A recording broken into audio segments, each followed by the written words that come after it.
Everyone mocked me as a useless orphan with nothing to offer. During the awakening ceremony, I only managed to summon a small white snake. They thought my talent was only at sea level, and that I was destined to be cannon fodder in the transport unit for the rest of my life. Little did they know that what I had contracted with were all ancient myths from another world. My name is C. Ruelin, an ordinary high school senior, and also a time traveler. In this world where beast taming reigns supreme, the awakening ceremony determines everyone's future. I thought it would be good enough if I could awaken an ordinary talent. After all, my parents had long passed away, and my family background was unremarkable. But on that day, my fate changed completely. A massive pillar of light shot up into the sky, even more magnificent than the one from the campus bell Yumo Qing. I heard an ancient and solemn voice echoing in my mind, "Congratulations, you have awakened the talent mythical contract." Just as my heart surged with excitement, wondering which mythical figure it would be, a white phantom flashed by, transformed into a ring that appeared on my finger. The strange phenomenon vanished, leaving the vast sports field utterly silent. No one around could clearly see what it was, and even the awakening teacher looked bewildered as he offered a cautious guess.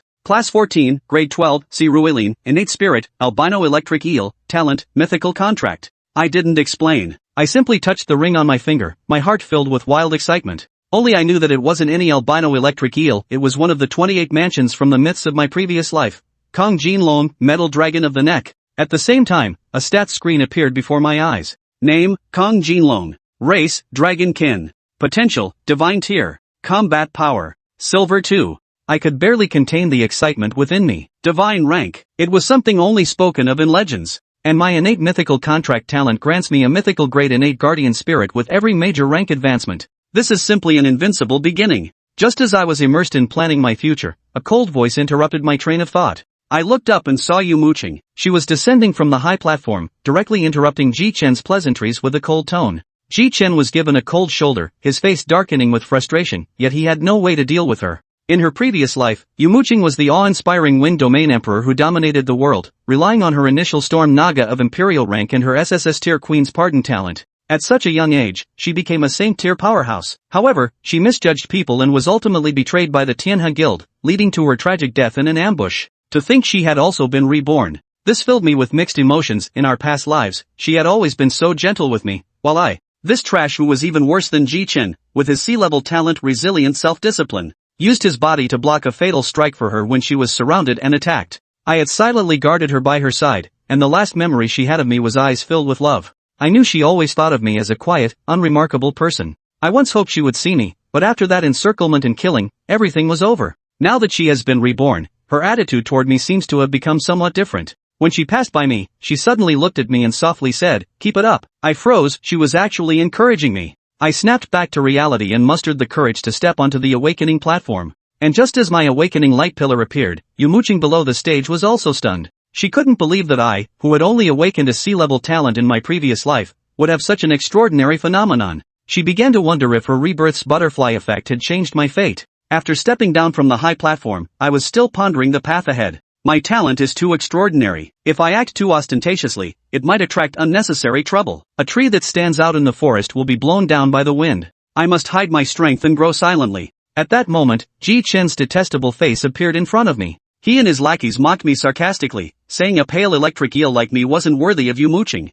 I ignored him. I couldn't be bothered to explain that my albino electric eel was actually the divine level Kong Jin Long. I just looked at him calmly, sneering inwardly. In my past life, this scumbag, as Yumo Qing called him, used his father's power in the Tianhe Guild to toy with countless girls. Even the Tianhe Guild itself was infiltrated by spies from an alien race. In this life, I already hold enough trump cards, and all those former enemies will pay the price. Chapter 4, Conflict. Oh, I was wondering who it could be. Turns out it's you useless bunch. What? Think clinging to this big loser's leg will make you better than everyone else? See how he ignores you? If you didn't know any better, you'd think he'd already recruited you into the Milky Way Guild and arranged for you to enter the 4 great academies. And you dare mock my innate spirit control? I have innate spirit control. Do you? Bunch of trash. Answer me. Look me in the eyes. See, Ruelin knew full well that before he had any backing, he needed to keep a low profile. So when he sensed Yumo Qing and her mother's rejection, he didn't cling desperately to a cold shoulder. He didn't seek support from his maternal clan either. He simply toned down his presence, making himself inconspicuous. As for Yumo Qing, according to C. Ruelin's memories, since entering high school, he had exchanged fewer than 10 sentences with her. But that didn't mean he'd just swallow his pride. When someone crossed the line with him, he never considered just letting it slide. So when Ji Chen's lackeys hurled their taunts here, Si Ruilin fired back with sharp retorts, countering them point blank. Hearing Si Ruilin's retort, the sycophants surrounding Ji Chen visibly flushed with anger. They had been currying favor with Ji Chen precisely for this reason, hoping to ride his coattails and cut corners in their own advancement. The problem was, Ji Chen had never given them any concrete promises, no assurances of getting them into the Tianhe Guild later, or helping them get into a good university. To be perfectly honest, whether Ji Chen even had a shot at a top university was highly questionable. Across all of Yanhuan, the finest Beastmaster academies were the 4 great academies. The Northern Ancient Academy excelled in training melee beastmasters. The Eastern Sky Academy, renowned for training spellcaster beastmasters. The West, Tongzuan Academy, renowned for training defensive and formation-focused beast tamers. The Tingrong Academy in the South excels in training support-type beast tamers.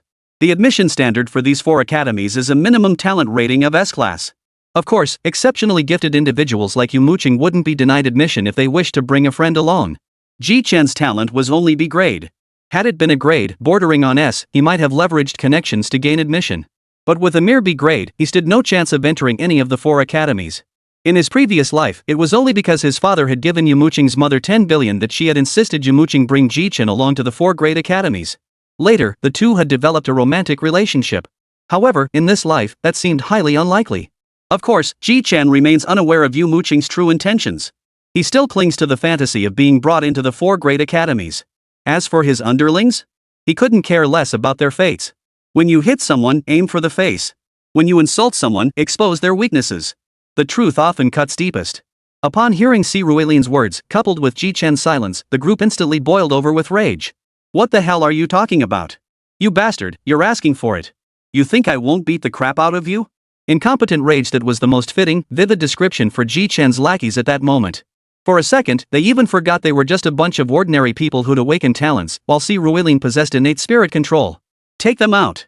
As these punks charged forward, fists raised, Si Ruilin's right hand shot up, simultaneously issuing the attack command. But just as the golden dragon, now transformed into Si Ruilin's ring, prepared to unleash its attack and eliminate these men, a sudden chill swept through the air. In the next instant, the ground before Si Ruilin froze solid. Then, an exquisitely beautiful mermaid appeared before him, blocking the threat posed by Ji Chen's lackeys. Let's see who dares touch him today. Hearing that icy voice from nearby, everyone instinctively turned to look. There stood Yumo Qing, her proud head held high as she walked slowly toward them. When Si Ruilin had clashed with these men earlier, she had left her class's formation and rushed over, arriving just in time. With Yumo Qing's intervention, the nearby teachers finally reacted, rushing over one after another. Seeing the teachers arrive, Ji Chen gestured toward his own eyes, then toward Si Ruilin, signaling he'd keep an eye on him before turning and walking away. Are you okay? Watching Ji Chen and the others walk away, Yumo Qing turned to Si Ruilin and asked. Hearing her question, Si Ruilin looked at her with a mix of amusement and exasperation. What could possibly happen to me? You should be more concerned about whether they're okay. But thanks anyway. With a smile, Si Ruilin waved at Yumo Qing before walking back to his own classroom. Hearing Si Ruilin's words, Yumo Qing suddenly realized that the Si Ruilin before her wasn't the transport team member who had shielded her from a fatal blow at the last moment. This was Si Ruilin, now an awakened innate spirit tamer. Even if Ji Chen and the others outnumbered him, they were merely ordinary people who had awakened talents. How could they possibly match up against Si Ruilin's spirit beast? It seems I really overreacted. But why does Si Ruilin's situation differ so drastically from the memories imprinted in my mind? Watching Si Ruilin's retreating figure, Yumo Qing murmured to herself. In her memory, Si Ruilin had always been low-key. Not only was it unlikely he'd fight or even argue with Ji Chen and the others, but in his previous life, he hadn't possessed innate spirit control. His talent was resilience and self-discipline, not some mythical contract. Mythic contract? What kind of talent is that? She had no recollection of it, and it probably wasn't anything particularly powerful. Shaking her head, Yumo Qing, who had been a saint-tier existence in her previous life, had never heard of a mythic contract. She figured this talent couldn't be all that impressive. With that thought, she returned to her seat. Ignoring the stares from classmates around her, she was already contemplating what lay ahead. With 7 days left until the Beastmaster Grand Exam, she needed to seize this time to level up Nana the Storm Naga's name as much as possible. This was crucial for the first trial after entering the academy and for earning points. Meanwhile, Si Ruilin was also contemplating his own future path. Should he go it alone? Attend the academy? Join the military? Or sign up for a guild? He too felt a sense of uncertainty about his future. Amidst everyone's uncertainty, this year's awakening ceremony officially concluded. Chapter 5, Transformation. Today, you bring honor to the school. Tomorrow, the school will be proud of you. Alright, this year's awakening ceremony is now concluded. Students who have awakened their talents, prepare to contract your first Beastmaster's Beast. In 7 days, you will take the Beastmaster's Grand Examination. Those who did not awaken talents, do not lose heart. Every profession has its masters. Your futures are equally bright. Now, focus your minds and study diligently for the academic exams in 2 weeks.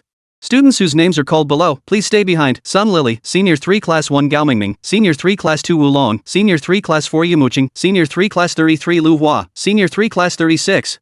Finally, with the conclusion of the awakening ceremony and the brief remarks from the principal and vice principal, this year's event officially drew to a close. However, 7 or 8 students remained behind.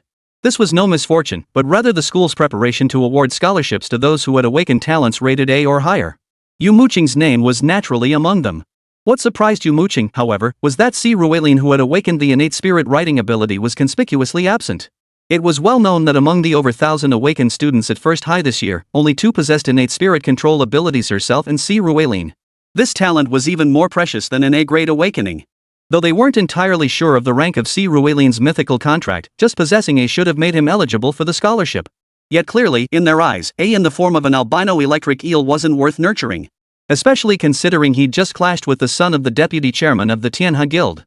Fortunately, Si Ruelin didn't care about a mere scholarship. Though his parents had vanished, they were both king-tier spirit masters before their disappearance. The assets they left behind, combined with the compensation and insurance payouts from the Star Guild after their disappearance, meant Si Ruelin's bank account still held tens of millions. His family had no shortage of properties either. So he couldn't be bothered to compete for the school's meager scholarship. More importantly, don't assume such scholarships come easily. If the school ever needed a favor in return, that debt would have to be repaid. For most people, social obligations and connections were crucial. Take Yumo Qing, for instance. But for Si Ruelin, with his many secrets, it was best to minimize contact with others. The moment the dean dismissed the assembly, Si Ruelin dashed straight toward the school exit. He intended to return home and give his golden dragon a proper look. As for Yumo Qing, she had intended to call out to Si Ruelin.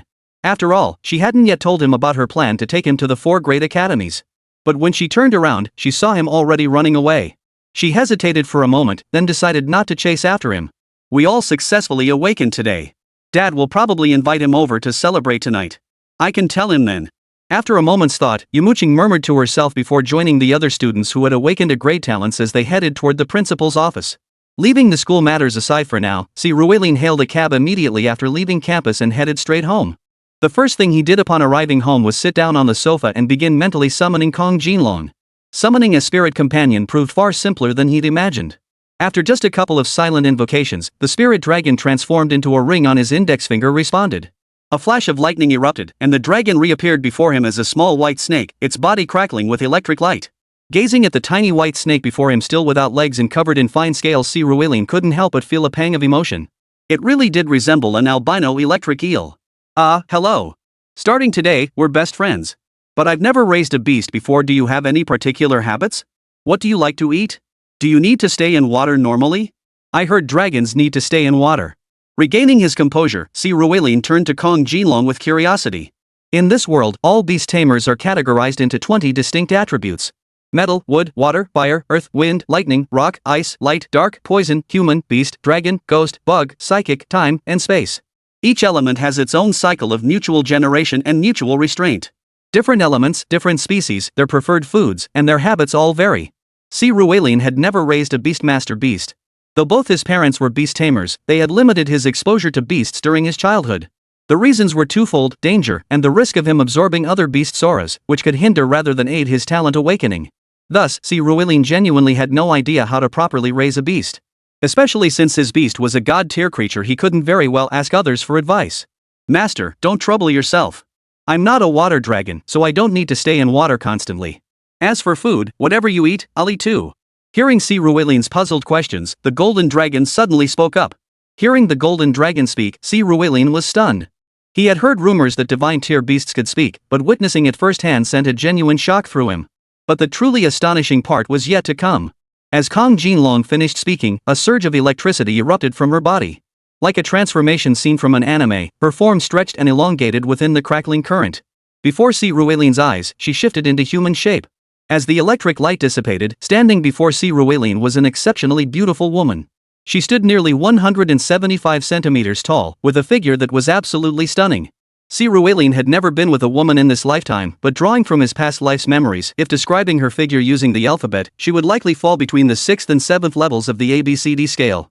Her long, jet black hair with purple highlights cascaded over her shoulders. Her skin was milky white, her face perfectly oval, her eyes large and her brows delicate. Her eyes resembled Hinata's from Naruto, veiled by a layer of white-tinged purple irises. A lightning bolt mark adorned the center of her forehead. Most crucially, this woman was completely unclothed at that very moment. She stood completely naked before Si Ruilin. Their eyes locked, and Si Ruilin froze in place. After a long moment, Jin Long finally lowered her head to inspect her own body. Finding nothing amiss, she turned to Si Ruilin with a puzzled expression and asked, "Master, is there something dirty on me or something? Why are you staring at me like that?" Chapter 6, The Secret Realm. Heart pounding, hands trembling. Carefully extending a hand, he gently touched. "My philtrum. No nosebleed. Not bad." Only then did Si Ruilin speak in a measured tone. "And nothing. It's just, you're not wearing any clothes." No, how did you turn into a human?" Si Ruilin asked Jin Long with confusion. "Human form? Isn't that perfectly normal? As for clothes, what would a dragon need to wear?" Jin Long looked at himself, equally puzzled. Alright, Si Ruilin had indeed heard before that besides humanoid and beast-type beast tamers, those who reached the Sate rank or above also had a chance to transform into human form. With god-tier potential, transforming into a human shouldn't be a problem. As for clothes, well, she convinced herself, what clothes would a dragon wear? But the moment the thought crossed his mind, Si Ruilin shook his head, banishing that unhealthy notion. He turned to Jin Long and said, "Ahem, you don't need clothes when you're a dragon, but you do when you're human. Or rather, you should only transform into human form in front of me. Try to avoid doing it in front of others." Originally, he'd only intended to persuade Jin Long to wear clothes. But upon further thought, if they were to maintain as low a profile as possible, it would be better for Jin Long to remain in dragon form as much as possible. After all, no one knew yet that his beast master was god tier. "No problem, master." Hearing Si Ruilin's words, Jin Long smiled and began to curiously examine Si Ruilin's home. Si Ruishuan gave her a tour of the house, explaining how to use the appliances, then let Jin Long wander around freely, exploring with curiosity. As for him, he was contemplating what he should do next. He was genuinely at a crossroads. Should he attend university? The decision weighed heavily on his mind. But regardless of his decision, growing stronger was a constant in every path he chose. To grow stronger, he needed combat experience, and combat inevitably required secret realms. He wondered if there were any open secret realms nearby. With that thought, Si Ruilin picked up his phone. He began searching for information about secret realms. In this world, the secret realms beyond the portals were divided into 5 tiers. Micro-secret realms, small secret realms, medium secret realms, large secret realms, and super large secret realms. Super large secret realms, each spanning at least 1 million square kilometers, were essentially permanent. They served as shared battlefields for humans and alien races, making them extremely dangerous. Large secret realms, spanning roughly 100,000 square kilometers, could manifest as forests, underground cities, labyrinths, caves, or any number of forms. They typically persist for about 10 years and require sustained efforts over multiple years by a guild or faction to conquer. Medium-sized secret realms exceed 10,000 square kilometers and persist for about half a year. Typically, they require a beast master of king tier or higher to lead the entry. It was within such a medium-sized secret realm that Si Ruilin's parents vanished. Small secret realms, spanning roughly 1,000 square kilometers, persist for about a month. This tier is specifically reserved for beast masters of the beast master sovereign and beast master grandmaster ranks. Micro-secret realms, spanning roughly 100 square kilometers, last for about a week. Access to this tier is restricted to beast masters below the advanced rank. Si Ruilin's awakening of innate spirit control signified his status as a junior beastmaster. Of course, while junior beastmasters qualify for secret realm entry, they typically don't venture in so early. It usually takes several months, or even over a year, of training before they enter. However, Si Ruilin's golden dragon already possessed silver-grade combat strength. So just because others couldn't enter didn't mean he couldn't. But to be honest, the secret realm isn't something you can just walk into. After all, the portals to the secret realm open completely at random. Who knows when or where the portal will open? So when Si Ruilin checked, he was merely hoping for a glimpse. But upon checking, his eyes widened in astonishment. Good heavens, the heavens really were aiding him. Because just half an hour ago, the local Beastmaster forum had posted news that a microportal had just opened on the outskirts of the city. The Provincial Beastmaster Association had just inspected it, a micro-secret realm spanning roughly 300 square kilometers, with a forest-like interior. Numerous intermediate and advanced beastmasters had already entered. Seeing this, Si Ruilin didn't hesitate. He jumped straight up from the sofa. Jin Long, from now on I'll call you Little Jean. Let's go grab a bite, then head out to fight and level up. Yes, master. Hearing Si Ruilian's words, Jin Long responded instinctively. With a swift twist, he transformed into a small white dragon, coiling around Si Ruilian's index finger and reverting to his ring form. Si Ruilian then shed his school uniform, changed into outdoor clothes, grabbed a few spare outfits, and left home. Oh? Shaolin, heading out? School let out pretty early today. Just as Si Ruilian closed his door to head out, the door across the street suddenly opened. A woman with a beautiful face, tall stature, and an intellectual air looking to be in her 20s stepped out. Spotting Si Ruilian, she couldn't help but smile as she asked. Yeah, Sister Chen. I've become a beast tamer. Just heading out to buy some stuff. Seeing her, Si Ruilian smiled back. This woman was Chen Ko, also a spirit tamer. She had moved in across from his house not long after Si Ruilian's parents disappeared. She often looked after Si Ruilian, frequently inviting him over for meals and occasionally bringing him things when she went shopping. Though Si Ruilian always paid her back, she insisted it was just a favor. Especially after Si Ruilian sensed the coldness from Yumo Qing and her mother, he rarely visited the Yu household anymore. Chen Ko, however, filled the emotional void in his heart. So in Si Ruilian's eyes, Chen Ko was far more important than Yumo Qing. Oh, congratulations! Should I go buy something? Let's celebrate tonight? Hearing Si Ruilian's words, Chen Ko smiled and spoke up. No need, Sister Chen. I've got plans tonight. Let's do it in a couple of days. I'll head out now. Si Ruilian knew that if Chen Ko found out he was heading to the secret realm, she'd never let him go. Rather than explain himself, it was better to just get out of there. That kid must be from the Yu family looking for him. That guy, what a waste of time before. Little Lin, you're really growing up now. Watching Si Ruilian's retreating figure, Chen Ko murmured to herself. To her, it was obvious he'd slipped away to visit Yumo Qing's place. As for him heading to the secret realm? That hadn't even crossed her mind. After all, in her eyes, Si Ruilian had always been quite obedient. He wouldn't go out of his way to get himself into trouble. Yet at this very moment, Si Ruilian was indeed walking further and further down that path of self-destruction. Chapter 7, Entering the Secret Realm. He descended the stairs, hailed a cab, and headed straight for the nearby Beastmaster Mall. There, he purchased numerous outdoor essentials, a tent, an alcohol lamp, a flashlight, a pocket knife, and high-calorie food supplies, among other items. With everything prepared, he and Xiao Jin sat down to a hearty lunch. With everything in order, he hailed another taxi and headed straight for the entrance to the secret realm. The entrance was bustling with activity. If not exactly packed shoulder to shoulder, it was certainly teeming with people. Hordes of beginner, intermediate, and advanced beast masters had gathered here. They weren't idling, they were forming teams.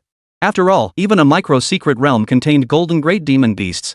Forming teams meant they could watch each other's backs. But when Si Ruilian approached, many glanced at him before promptly turning away.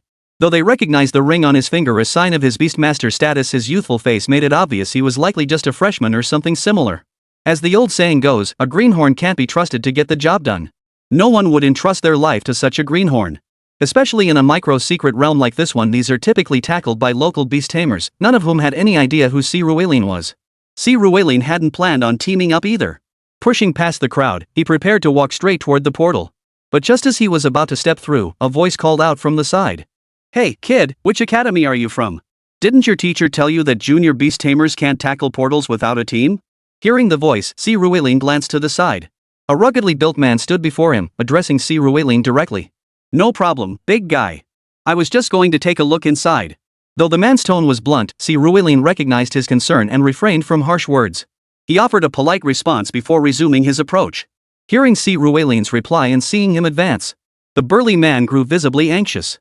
You can't even look, he protested, reaching out to grab Si Ruilian's arm. But at that instant, a flash of lightning erupted from the ring on Jin Long's finger. The next second, the unprepared man's hand was flung away the moment he touched Si Ruilian, who stepped through the portal at that very instant. What's wrong with you? Can't even hold on to a kid? Kids these days have no idea how tough the world is. Serves them right to go out and get their butts kicked. Exactly. With his spirit guardian protecting him, even if he can't hold his own inside, he's so close to the exit he'll escape anyway. Seeing the burly man fail to hold back Si Ruilian, his teammates nearby chuckled. The man, however, stared at his hand in shock. He was certain he'd felt an electric current just now, that's why his hand had been repelled. I'm a high-level beast tamer, how did he repel my hand? Sorry, I'm late. Hope the secret realm hasn't been conquered yet. Just as the burly man stood there in astonishment, a melodious voice suddenly drifted from the distance. A woman then came trotting over from afar. This woman was exceptionally beautiful, with a delicate oval face, large eyes, and long, wavy hair cascading over her shoulders. Yet, her eyes held a distinct crimson hue. Her stature was also exceptionally tall. She appeared to be at least 1.8 meters tall, with legs stretching over 1.3 meters. Most notably, a badge was pinned to her chest. The badge was made of bronze, adorned with 3 stars. This signified she was a certified advanced beastmaster by the Beastmaster Association. No, this is just the beginning. Only a handful of teams have entered so far. With both you and fourth brother as high-level beastmasters leading us this time, our chances of clearing the secret realm should increase significantly. As they looked at the woman, the person who had just been trying to calm the burly man down chimed in as well. They seemed to have already forgotten about Sirueline, who had just entered. The burly man also temporarily set aside thoughts of Sirueline. Compared to that reckless brat, he was far more concerned about his own team. Alright, let's prepare and head in too. Hearing their words, the woman smiled slightly before beginning to formulate a battle plan. Meanwhile, Sirueline, after passing through the teleportation gate, felt a flash before his eyes. When he reappeared, he found himself in the midst of a forest. Little Jin. As Sirueline called softly, Jin Long instantly transformed into a small dragon, appearing before him. It coiled gently around his arm, its eyes darting warily around the surroundings. Sirueline glanced behind him first. A barrier shrouded the area, isolating this space into a secluded realm. There were 2 ways to leave this secret realm. The first was to slay every monster within. The second was to charge directly through the barrier, allowing him to depart via the portal. But Sirueline hadn't come here for sightseeing. After a brief glance, he turned his attention to the forest directly ahead. He had reviewed the secret realm's data before arriving. It was a forest roughly 4 li wide and 8 kilometers long, neither rainforest nor swamp, so the danger level wasn't particularly high. The only unknown was what monsters lurked within. Pulling out his compass to confirm the direction, Sirueline tightened his backpack and began walking into the forest. But barely 10 meters in, Xiao Jin suddenly raised his head alertly. Sirueline immediately slowed his pace, moving cautiously forward. After skirting 2 massive trees that would take 4 people to encircle, a clearing came into view. Within it, a dozen wild boars were happily rooting in the soil and rubbing against the trees. Bronze Tier 2 stone-hide boars. Observing the herd, Sirueline's mind raced to recall their characteristics. Truthfully, even as a transmigrator, he'd been terrified before his first real battle, his brain momentarily frozen. But clearly, the battlefield was no place for daydreaming. Before Sirueline could figure out how to deal with these beasts or what their weaknesses might be, one of the boars digging near his position suddenly stopped. It lifted its head, wrinkled its snout in confusion, and then its eyes shifted toward the spot behind him where Sirueline was hiding. Grunt, grunt, grunt. With several boar grunts, the dozen or so wild boars charged madly toward Sirueline. Witnessing this, Sirueline's previously sluggish mind suddenly snapped into action. Instinctively, he prepared to climb the tree, but Jin Long's speed far outpaced his. Chapter 8, Secret Realm Fusion. Whoosh! A flash of lightning streaked across the sky. By the time Sirueline could focus his vision, Jin Long had already darted in front of the wild boars. A crackling sound and another flash of lightning followed. Without even a chance to react, the dozen stone-skinned boars were electrocuted, collapsing lifelessly to the ground. At the same moment, a white light flashed across Jin Long's body.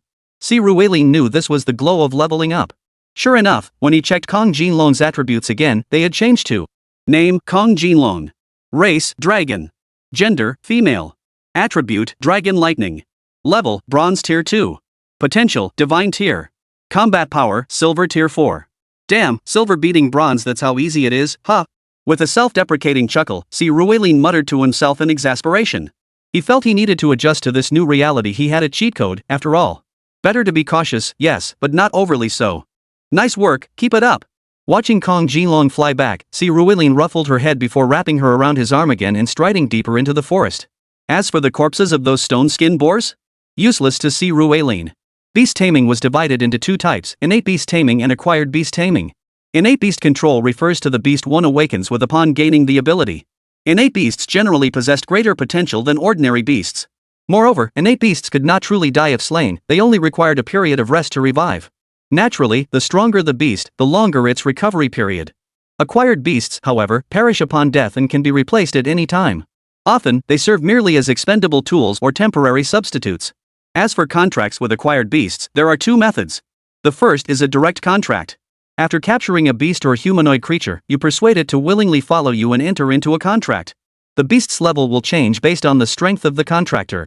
It won't become stronger, but it will weaken to match the contractor's level. However, it preserves the beast's maximum potential. But this type of contract is extremely difficult to achieve, as most beasts harbor deep hostility toward humans. To make them willingly submit in a life or death struggle is nearly impossible. The other type is a soul contract. This contract lowers the potential by 1 level, requiring training from scratch.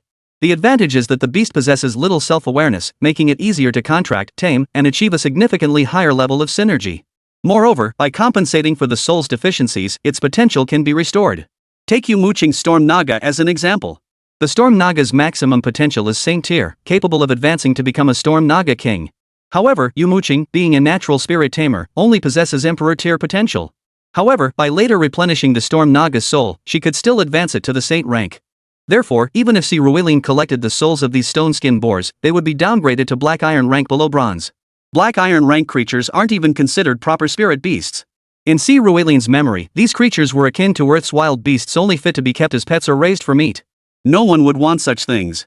After calming himself, Ruiling pressed deeper into the forest. Before long, he encountered the second wave of monsters, a pack of Bronze tier level 2 forest wolves. Compared to earlier, Ruiling reacted much faster this time. He first observed the situation, then positioned himself downwind and concealed himself before unleashing the Kong Jin dragon to attack. A flash of lightning erupted as Kong Jin Long plunged into the pack of wolves. Woo! Oh woo! Woo woo! Amidst crackling electricity and howls, the forest wolves all collapsed under the current. Though Xiao Jin hadn't leveled up after this wave, Ruiling's confidence soared. From then on, he focused on maximizing his kill speed and efficiency in battle. The deeper he ventured, the higher the level of the beasts became, and the faster Kong Jin Long leveled up. Thus, he fought relentlessly from just after 1 p.m. until past 5 p.m.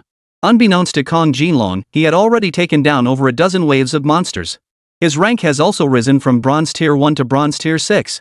Its combat power had now reached the peak of Silver tier, level 10. Wow, God tier power is truly formidable. Bronze tier 6 already rivals the combat strength of Silver tier 10. This isn't just about being unmatched at its own level, it's about dominating across tiers. Though Ruiling was thrilled to witness Xiao Jin's continuously rising combat power, he knew it was time to rest. The forest was vastly different from the city. As the sun dipped below the horizon, what would be mere dusk in urban areas turned into deep twilight here, the sunlight completely blocked by the towering canopy. After finding a random tree hollow and dispatching a forest bear within, Ruiling prepared to spend the night there. He lit an alcohol lamp and began preparing food. Meanwhile, Kong Jin Long circled the area, ensuring no danger remained before flying back into the hollow. The moment she returned, she shifted into human form. Glancing at the grimy hollow, she promptly burrowed into Ruiling's embrace. Master, I'm already at Bronze tier level 6, almost level 7. Kong Jin Long beamed at Ruiling. Good job. You're doing great. Here's a piece of meat as a reward. Holding Kong Jin Long's body, a flicker of conflict crossed Ruiling's face. He picked up a piece of meat he'd warmed and handed it to her. Kong Jin Long happily began eating, swinging her legs as she did so, forgetting she was still sitting in Ruiling's lap. Ruiling, though no longer interested in Yumo Qing, was still a normal young man. Seeing Kong Jin Long at home had thrown him off balance, he'd nearly sniffled. Now, in this situation, an old saying suddenly came to mind: drowned by water. He felt utterly helpless, unable to move a muscle. Yet even his stillness didn't escape Kong Jin Long's notice. Munching on meat, he asked curiously, "What is it? Why does it feel so off?" Just as Kong Jin Long was about to investigate the source of the disturbance, suddenly, the entire tree hollow began to shake violently. What's going on? An earthquake? Seeing the violent shaking outside, Ruiling was stunned. Could they really be that unlucky? Just as he was considering whether to flee immediately, the tremors abruptly ceased. Just as he was puzzling over what had just happened. At that very moment, within the Beastmaster Association of Tianling Province, the official responsible for monitoring all teleportation gates across the province couldn't help but turn pale. It's over. The secret realm has merged. Chapter 9, Conflict. Oldju, are you ready? Our appointed time is almost upon us. Ah, coming. That little C is really taking his time. He hasn't arrived yet? While cheerfully tying his tie, Yu Jingping, Yumo Qing's father, emerged from his room. Seeing his wife and daughter already dressed in their finest attire, he couldn't help but ask in puzzlement. Why invite him? Tonight's dinner is to celebrate Mu Qing awakening her SSS talent and her innate spirit control ability. Why involve outsiders? At Yu Jingping's words, Yumo Qing's mother's expression instantly darkened. She spoke with obvious displeasure. That's not fair. If it weren't for Captain C and Madame Shang back then, all of us would have died. Besides, Captain C and Madame Shang were very supportive of me during their lifetimes. Cut the nonsense. They chose to cover our retreat willingly. As their captain, it was his duty. And even if we're being generous, countless others owed their lives to him, not just you. Stop acting so self-important. Hearing Yu Jingping's words, Yumo Qing's mother narrowed her eyes and spoke up immediately. Yumo Qing's mother was named Fu Manhwa. Her surname alone hinted at her family's wealth. When Yumo Qing's father first became a beastmaster, his family's modest means and his refusal to sell his labor to minor guilds left him struggling. It was then that Yumo Qing's mother's family stepped in to help. They funded the purchase of his initial beast, covered the cost of cultivation techniques, and even helped him secure a spot in a guild. The Fu family had provided substantial support to Yu Jingping. Consequently, even now that Yu Jingping had risen to become a beastmaster of the Yu clan and served as the squad leader of a level 2 combat team within the Starry Sky Guild. Typically, level 1 combat teams are led by king-tier practitioners tackling medium-sized secret realms, while level 2 teams, led by beastmasters, handle smaller ones. Yet toward his pampered wife, he mostly chose to be patient. After all, I've received the most favors. As a person, one must repay even the smallest kindness with great gratitude. How could I possibly take everything and then turn my back? Observing his wife's demeanor, Yu Jingping continued to reason with her earnestly. But clearly, Yu Jingping was still too naive. Was reasoning with someone like her even useful? They bestowed favors upon you of their own free will. Who forced them? Did you swear to care for their son after their deaths? In my opinion, they got what they deserved. Their fate was thin. The truth is, when someone stops being reasonable, anything you say to them is pointless. Hearing Fu Meihua's words, Yu Jingping's eyebrows shot up in anger. Before he could speak again, Yumo Qing chimed in. Enough, stop arguing. Uncle Si and Aunt Shang were indeed kind to our family. We shouldn't forget our roots. I'll call him. Hearing his daughter's words, Yu Jingping took a deep breath, temporarily suppressing his anger. He glanced at his daughter, his gaze filled with complexity. Truthfully, he had hoped his daughter would end up with Si Ruilin. After all, they were childhood sweethearts who had grown up together. Moreover, Si Ruilin's parents had indeed helped him greatly, even saving his life. He would have been deeply gratified if his daughter had ended up with Si Ruilin. But it was clear that several years ago, he had noticed his wife's extreme opposition to this match. Influenced by her mother, Yumo Qing had also grown distant towards Si Ruilin. He had nearly given up on the idea altogether. So why had his daughter suddenly changed her tune today? Beside her, Fu Meihua's eyes widened in shock upon hearing Yumo Qing's words. Clearly, she couldn't accept this. Her own daughter dared to defy her. But now that father and daughter were on the same side, she couldn't really say anything. Most importantly, it was just a meal, and she didn't want to make a big scene. Just as she pondered how to gauge her daughter's feelings towards Si Ruilin, Yumo Qing pulled out her phone and dialed his number. Unfortunately, Si Ruilin was currently deep within the secret realm, so the call naturally went unanswered. What's wrong? Seeing her daughter holding the phone for a long time without speaking, Yu Jingping finally asked. It's not connecting. Did he block me? People nowadays rarely turn off their phones. Si Ruilin was still at the awakening ceremony this morning, and it's unlikely he'd have flown out by afternoon. So this was probably the only explanation. The thought made Yumo Qing's brows furrow involuntarily. Simultaneously, she recalled Si Ruilin's attitude toward her today.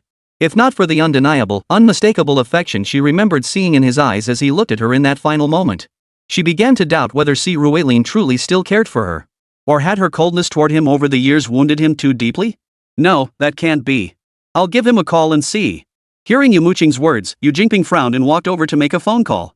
As for Fu Meihua, she was delighted at this moment. She whispered to Yumo Qing. That brat's throwing a tantrum now. Pfft, he should take a good look at himself. If you ask me, this is perfect. We won't have to bother with him anymore. At least he has some self-awareness, realizing he's not good enough for our mooching. Honestly, that young master from the Ji family is superior to that Si family brat in every way. Mom, don't ever mention Ji Chen again. That guy is a complete piece of trash, garbage, a good-for-nothing. He's incompetent, incapable, and brutally violent. At least 100 girls have been ruined by him. Do you want your daughter to marry him, get ruined by him, and then be passed around to his underlings? Yumo Qing cut her mother off abruptly, then turned to Fu Meihua with equal seriousness. Where did you hear these rumors? Chairman Ji is an emperor-tier master from a top-tier family. An heir cultivated by such a prestigious clan must be exceptional in every way. As for ruining women? That's surely just slander from those who envy him. It's probably all rumors spread by that little bastard Si Ruilin, just to make you distrust the Ji family's young master. Did you see the Ji family's young master showing concern for certain girls and get jealous? Hey, let me tell you what kind of woman hasn't the Ji family's young master had? He's definitely a womanizer. That's where you need to step up. To keep a man's heart, you've got to play some clever games. A single raised eyebrow clearly, even if Fu Meihua saw Ji Chen playing around with women now, she'd still find excuses for him. Her heart had no room for anyone else. Unless someone with a better background than Ji Chen came to pursue Yumo Qing. Mom, why can't I become the strongest through my own efforts? Watching her mother heartfelt advice, but with a crooked perspective and utterly skewed values, Yumo Qing could only stare at her speechless. What are you thinking? A woman's duty is to find a reliable husband. That's the proper way. Marry a man, clothes and food will follow. If you're going to choose the one with the best conditions. Everything else can be cultivated over time. Firing a withering glare at Yumo Qing, it was clear that in Fu Meihua's dictionary, the concept of relying on oneself simply didn't exist. Just then, Yu Jingping returned with a guilty look on his face, turning to Yumo Qing. Muqing, I'm sorry I can't have dinner with you today. A micro-secret realm on the outskirts suddenly merged with a small-scale secret realm. I need to head over immediately. Chapter 10, The Monster Has Grown Stronger. Alright, Dad, stay safe. Hearing Yu Jingping's words, Yumo Qing suddenly recalled something. It seemed like this had happened in her past life, but back then, she had been quite unhappy about it. After all, today was a major event in her life. Naturally, she wanted her parents to celebrate it with her. But for her now, it was just a meal, nothing special. Alright, dear. Hearing his daughter's understanding words, Yu Jingping exhaled deeply. Ignoring his wife's sour expression and without changing clothes, he hurriedly left the house. After Yu Jingping departed, Fu Meihua finally spoke up. See? This is what happens when you marry a good-for-nothing husband. Even on a day as important as yours, he can be called away with just one phone call. So when it comes to choosing a man, remember this. Money, power, influence, that's what truly matters. Everything else is irrelevant. Mom, your worldview is seriously mind-blowing. If that's how you feel, why did you marry Dad in the first place? Watching her mother's eyes gleam with conviction as she clung to her beliefs, Yumo Qing looked back at her calmly. In her previous life, she'd been badly betrayed by her mother. This time around, she wouldn't listen to her no matter what. With that thought, she stood up and headed back to her room to change. As for Fu Meihua, she stared at her daughter in utter shock. She sensed her daughter had changed. Though her daughter had always been quiet and aloof, she'd never defied her before. Today marked the second time she'd spoken back. Something must have happened. I know my daughter, she wouldn't be this rebellious. Furrowing her brow as she watched Yumo Qing's retreating figure, Fu Meihua spoke up. But Fu Meihua wasn't the only one in the dark about what was happening. Si Ruilin was equally clueless. He naturally had no idea about the call from the Yu family. Right now, he was still huddled with Kong Jin Long inside the tree hollow. Once the tremors subsided, curiosity drew him to peek out. The forest remained unchanged, yet he sensed the aura of this secret realm had somehow shifted. Master, shall we go out and take a look? Seeing Si Ruilin's curious expression, Kong Jin Long asked. No rush. Let's eat first, then we'll see. It was only just past 5 o'clock. Even after finishing dinner, there was no rush to sleep. With some time to spare, he could take a flashlight and explore the forest.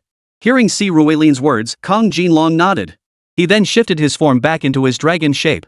Watching Kong Jin Long transform, Si Ruilin inwardly thought, you could have stayed as you were. But the words stopped at his lips. Now wasn't the time for such matters. First, he needed to figure out the situation around them.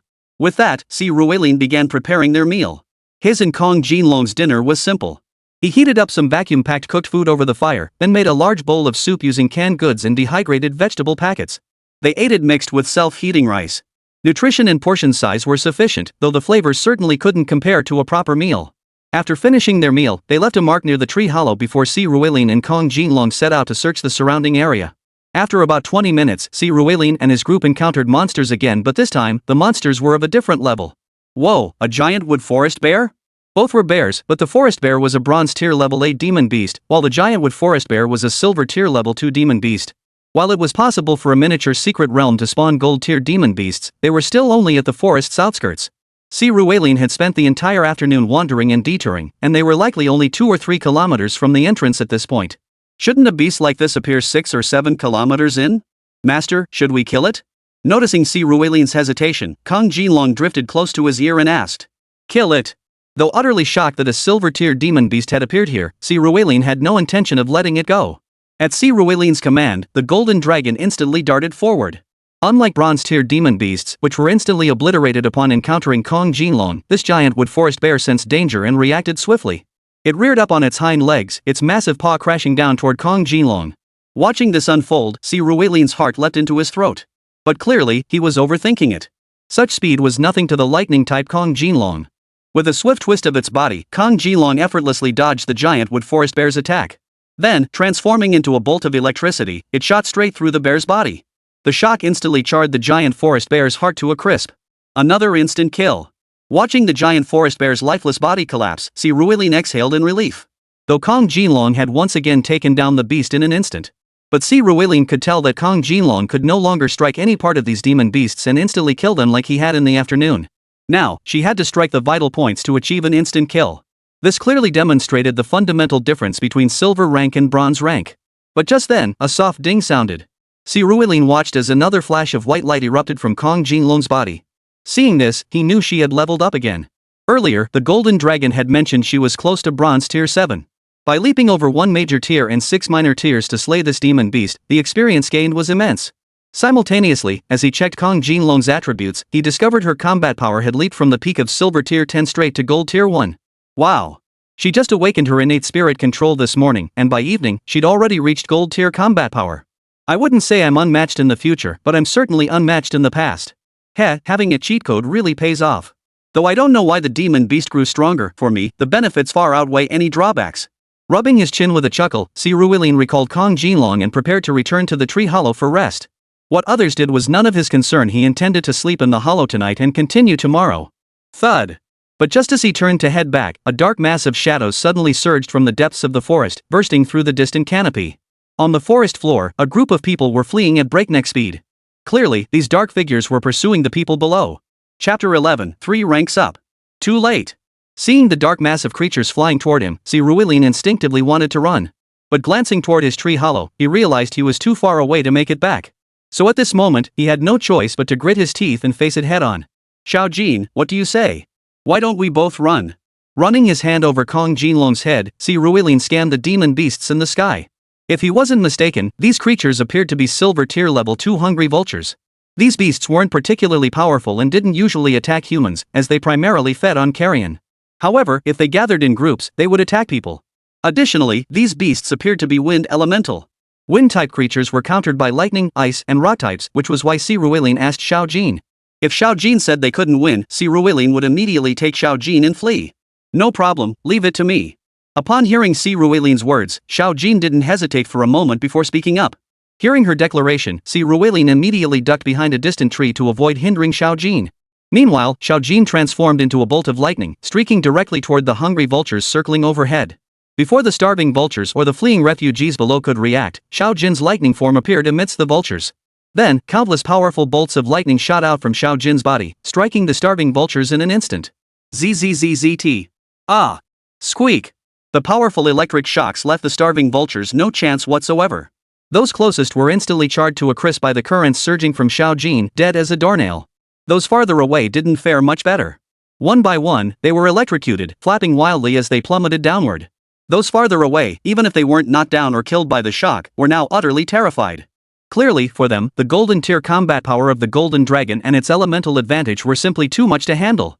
As everyone knows, birds generally aren't the brightest creatures. While some species like parrots and mynas are relatively intelligent, vultures? When have they ever been known for their cleverness?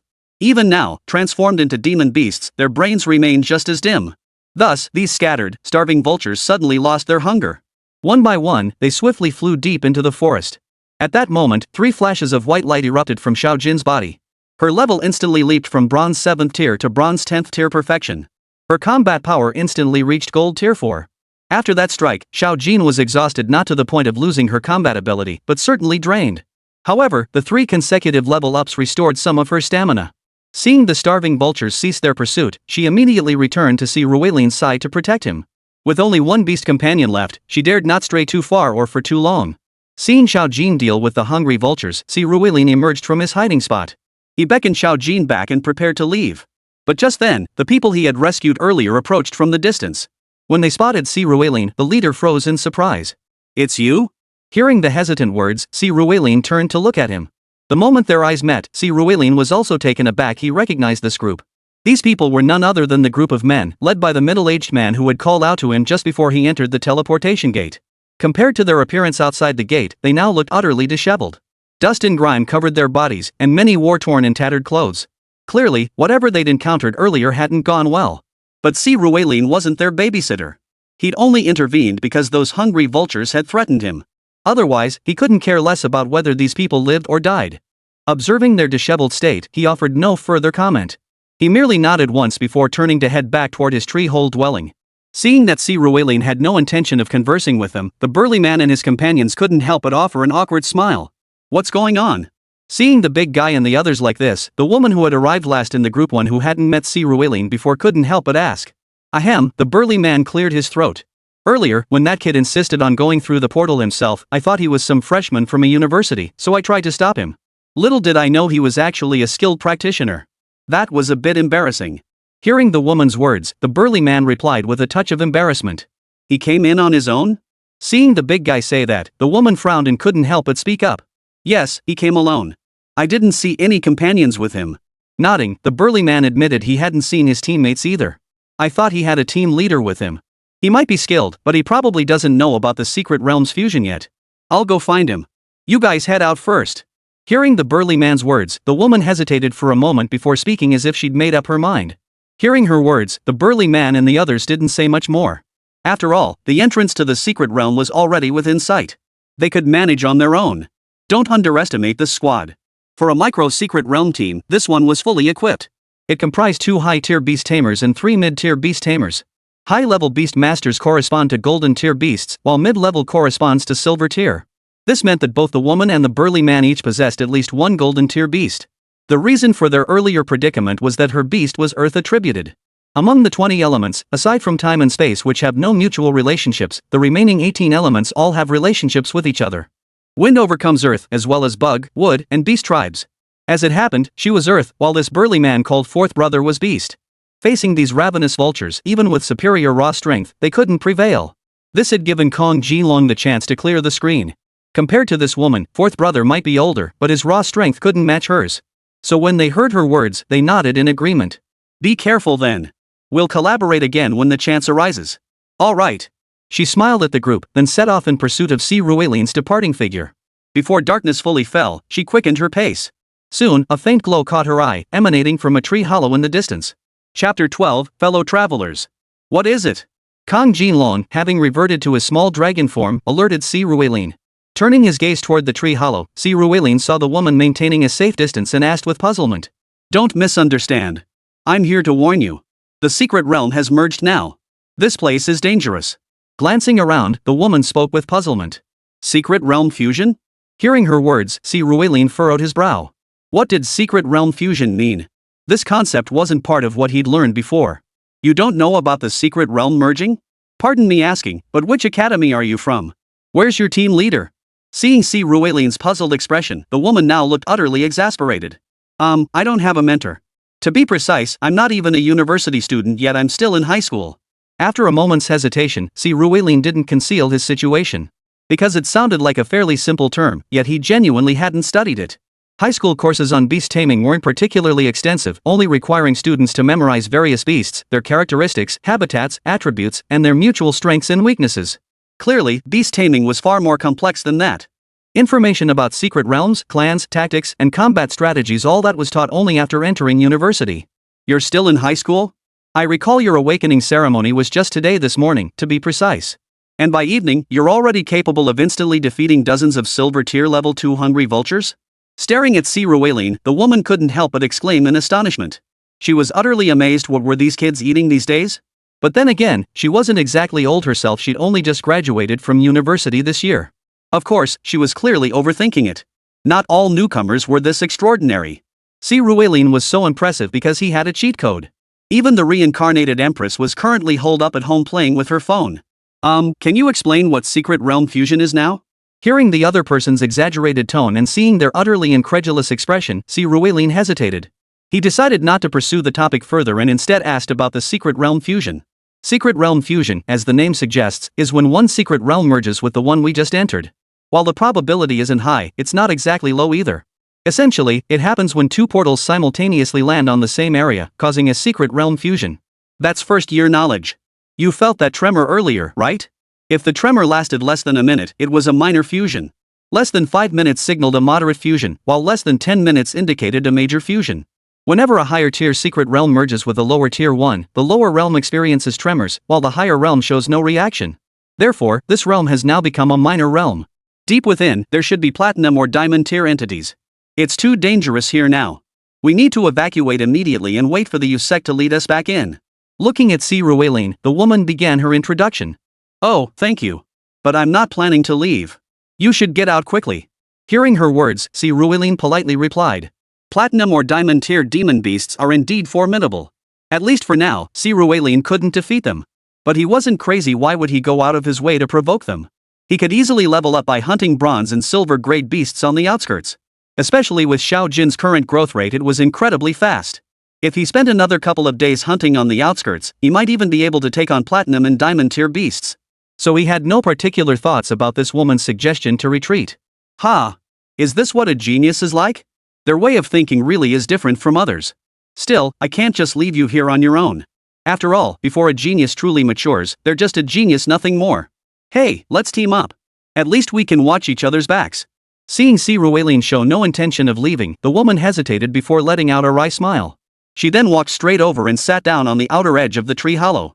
Seeing her act so familiar, Si Ruelin frowned. Admittedly, she was quite beautiful. She was no less stunning than Jin Long. Her figure was incredibly voluptuous, standing nearly 180 centimeters tall with legs stretching over 130 centimeters, her combat-ready tight outfit accentuating her curves to perfection. But compared to Jin Long, who was practically naked, she still fell a bit short. Yet now that the secret realm had merged, danger was escalating rapidly. Si Ruelin found it difficult to refuse her offer. Seeing Si Ruelin tacitly approve her actions, the woman spoke up. My name is Fan Jingxian, 22 years old, this year's graduate from Tianxian Academy. You can call me Sister Fan or Sister Xian.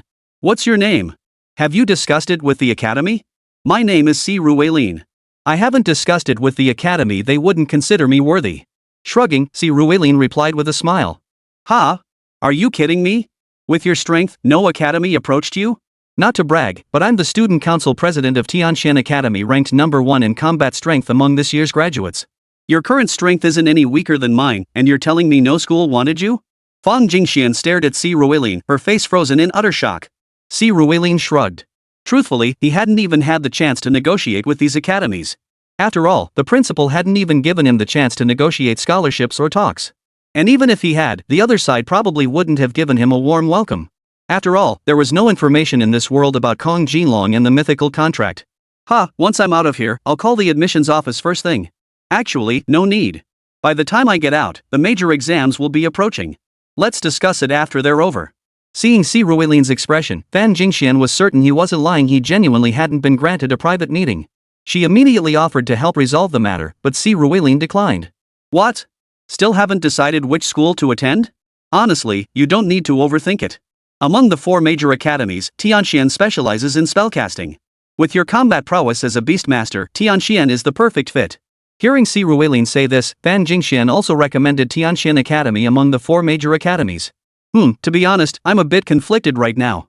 I'm still debating whether to go to university at all. Scratching his head, Si Ruelin revealed his inner thoughts to an outsider for the first time. Chapter 13, Planning. You should still go to university. Overall, the benefits outweigh the drawbacks. Of course, for a genius like you, how long you stay is another matter entirely.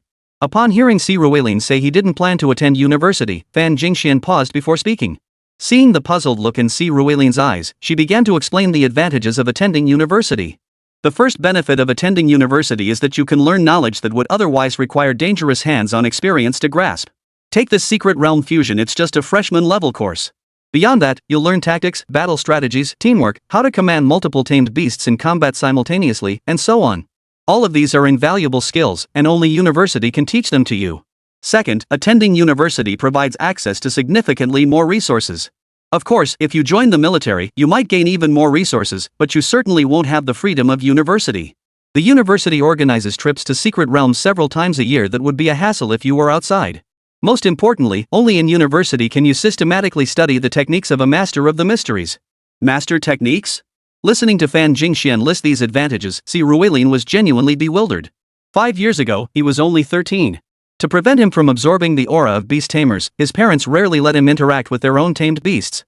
They also hadn't told Si Ruelin much about the precautions beast tamers needed to take. In their view, it was still too early. Teaching him in high school would be perfectly fine. But sadly, they vanished. Though Si Ruelin never accepted that his parents were dead, they were undeniably absent from his life. He rarely visited the Yu family, unwilling to put up with their cold reception. So he genuinely hadn't heard the news. I knew you wouldn't know. You know that after awakening, you'll have talents, right? Of course. Seeing Fan Jingxian's cheerful smile, Si Ruelin nodded in agreement. Talents weren't just fixed abilities, they possessed a degree of flexibility, broadly categorized into 3 types: offensive, defensive, and support. Take my talent, for instance, it's called earth-binding painting. Within a certain range, I can summon a giant earthen hand that can attack, restrain opponents, and even transform into a domain once I reach the Emperor tier. You know the principle of the wooden barrel, right? The capacity of a barrel is determined by its shortest plank. The Beastmaster themselves are that weakest plank. Similarly, cultivation shares the same effect as enhancing innate talents. Once you enter university, the first thing you must learn is energy conversion. This can only be learned after you have a beast companion. It allows you and your beast to absorb energy from the heavens and earth, strengthening yourselves. It gradually increases your beast's experience points. You can't constantly have your beast fight to level up. That makes it far too vulnerable to death, with an extremely low margin for error. Simultaneously, your level progression primarily depends on the amount of energy within your body. Watching Siruilin, Fan Jingxian held nothing back. Under the tree hollow's flames, she shared much about future cultivation with him. Hearing her words, Siruilin couldn't help but let out a bitter smile. Though he was a transmigrator, it was clear that beyond granting him greater mental maturity, his transmigration offered little practical aid in beast taming. He was grateful to have met Fan Jingxian. Had he given up on college, many things would have been much harder to obtain later. It seemed he couldn't hold back during the major exams. He had to score well. He had originally planned to develop quietly, but now it seemed that wasn't going to be possible. Yet a lingering doubt remained. What form would his mythic contract take? Would it grant him a mythical template too? I'm not picky. Hongjun, all kinds of demon gods, the three purities, Manhwa, the 2 western saints, the 12 ancestral wizards, all sorts of golden immortals, near saints, whatever works. Even the 3 traitors would be fine. Thinking about his future, he couldn't help but feel a little excited. And so, Siruilin and Fan Jingxian sat chatting until past 8 in the evening. Glancing at the time, Fan Jingxian told Siruilin to go to bed first. She planned to wake him at 2 a.m. to take her shift. Only then did Siruilin recall that shifts were necessary for resting within the secret realm. Especially now that he had only one spirit companion, it was practically impossible to have it take over a shift. It seemed he'd have to think things through more carefully in the future. So, following Fan Jingxuan's instructions, Siruilin went to sleep. Of course, he kept one eye open. While he slept, Jin Long, transformed into a ring, quietly kept watch over Fan Jingxian. Fortunately, Fan Jingxian seemed genuinely intent on helping Siruilin without any ulterior motives. She quietly kept watch for half the night. Around 2 in the morning, Siruilin rose and took over the night watch from Fan Jingxi. Another 4 hours passed in the blink of an eye. By 6 in the morning, the sky outside had long since brightened, but the forest was only just beginning to lighten. Nevertheless, Siruilin and Fan Jingxian were both awake. After a quick wash and breakfast, they set off diagonally into the forest steps. After all, Siruilin was here to level up, not to throw his life away. Going straight for the boss here wasn't his plan. Soon enough, they encountered a wave of monsters. Compared to the bronze tier monsters they'd encountered yesterday, these were clearly upgraded to silver tier, specifically, silver tier 3 giant bloodtooth boars. These were far more formidable than yesterday's stonehide boars. The massive boar tusks, adorned with wine-red blood grooves, unmistakably showcased their razor-sharp edges. Worse still, these beasts traveled in packs. When Siruilin spotted them, he counted no fewer than 7 or 8 of the creatures. Without hesitation, Siruilin turned to look at Fan Jingxi beside him. How should we split these up? Divide? Well, if you can take them down, you can take them all. Hearing Siruilin's words, Fan Jingxian had been about to explain the concept of division of labor and discuss setting traps. After all, that was how they hunted these demon beasts. Killing demon beasts was no simple task. They had to assess whether the beasts were worth hunting, evaluate their market value, and plan to avoid injury. The entire process took at least 10 minutes. But now she realized that for a true genius. What plan? No plan, just get it done. Alright then. Seeing Fan Jingxuan's puzzled gaze, Siruilin chuckled. He found a safe spot to hide, then with a flick of his thoughts, the golden dragon transformed into a bolt of lightning and charged forward. A flash of electrolight erupted. Sometimes, defeating monsters is just that simple. Chapter 14, True Dragon. Too reckless. Watching Siruilin charge and without hesitation, Fan Jingxian couldn't help but mutter beside him. Are young people these days also reckless? Didn't he consider that if he couldn't instantly kill these bloodtooth boars, they might go berserk and attack him? How could he attack without securing his defenses? Shaking her head, Fan Jingxian immediately summoned her own beast companion. With a dull thud, Siruilin looked over to see a roughly 3-meter-tall, half-grown Tyrannosaurus Rex materialize beside Fan Jingxian. Among the 20 attributes, the Dragon Clan didn't mean all dragons were the same. In Siruilin's understanding, the Dragon Clan represented supreme power. There were essentially no dragons below the king tier. The entire dragon race was divided into 2 major categories: true dragons and sub-dragons. True dragons, like the Eastern Dragon and Western Dragon, were authentic members of the Dragon Clan. Sub-dragons, however, possessed dragon bloodlines yet fell short of true dragon status. Examples included dinosaur-like creatures, bipedal flying dragons, sea dragon types, and so forth. Generally, dinosaur-like creatures were classified as sub-dragons, lacking true dragon bloodlines. Observing the patterns on this Tyrannosaurus, barring any surprises, it should be a rare specimen among Tyrannosaurus species possessing dragon bloodlines. Tyrannosaurus Rex Emperor, a dragon elemental beastmaster with peak potential reaching Emperor tier. Of course, it is currently only sub-adult, so its combat strength is likely only around the gold tier. However, in terms of defense alone, it is comparable even to Imperial tier beings. The T-Rex Emperor's body now appears faintly visible, signifying it is Fan Jingxuan's innate beast companion, not one captured later in life. An innate Earth tier beast with an SSS tier Earthbound painting talent truly befitting the top graduate of the 4 great academies. One wonders if Yumo Qing possessed such prowess upon her own graduation. Observing Fan Jingxuan's beast, Si Ruilin murmured under his breath. Yet he felt no shock, for his own innate talent and beast clearly surpassed theirs by far. Indeed, mere seconds after the Tyrant Dragon Emperor appeared, the electric flashes on the battlefield gradually faded.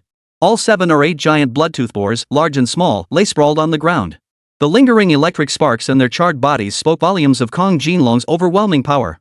Instantly? Watching this scene, Fan Jingxian, who had been preparing to teach Si Ruilin combat tactics, swallowed her words. This was truly beyond exaggeration.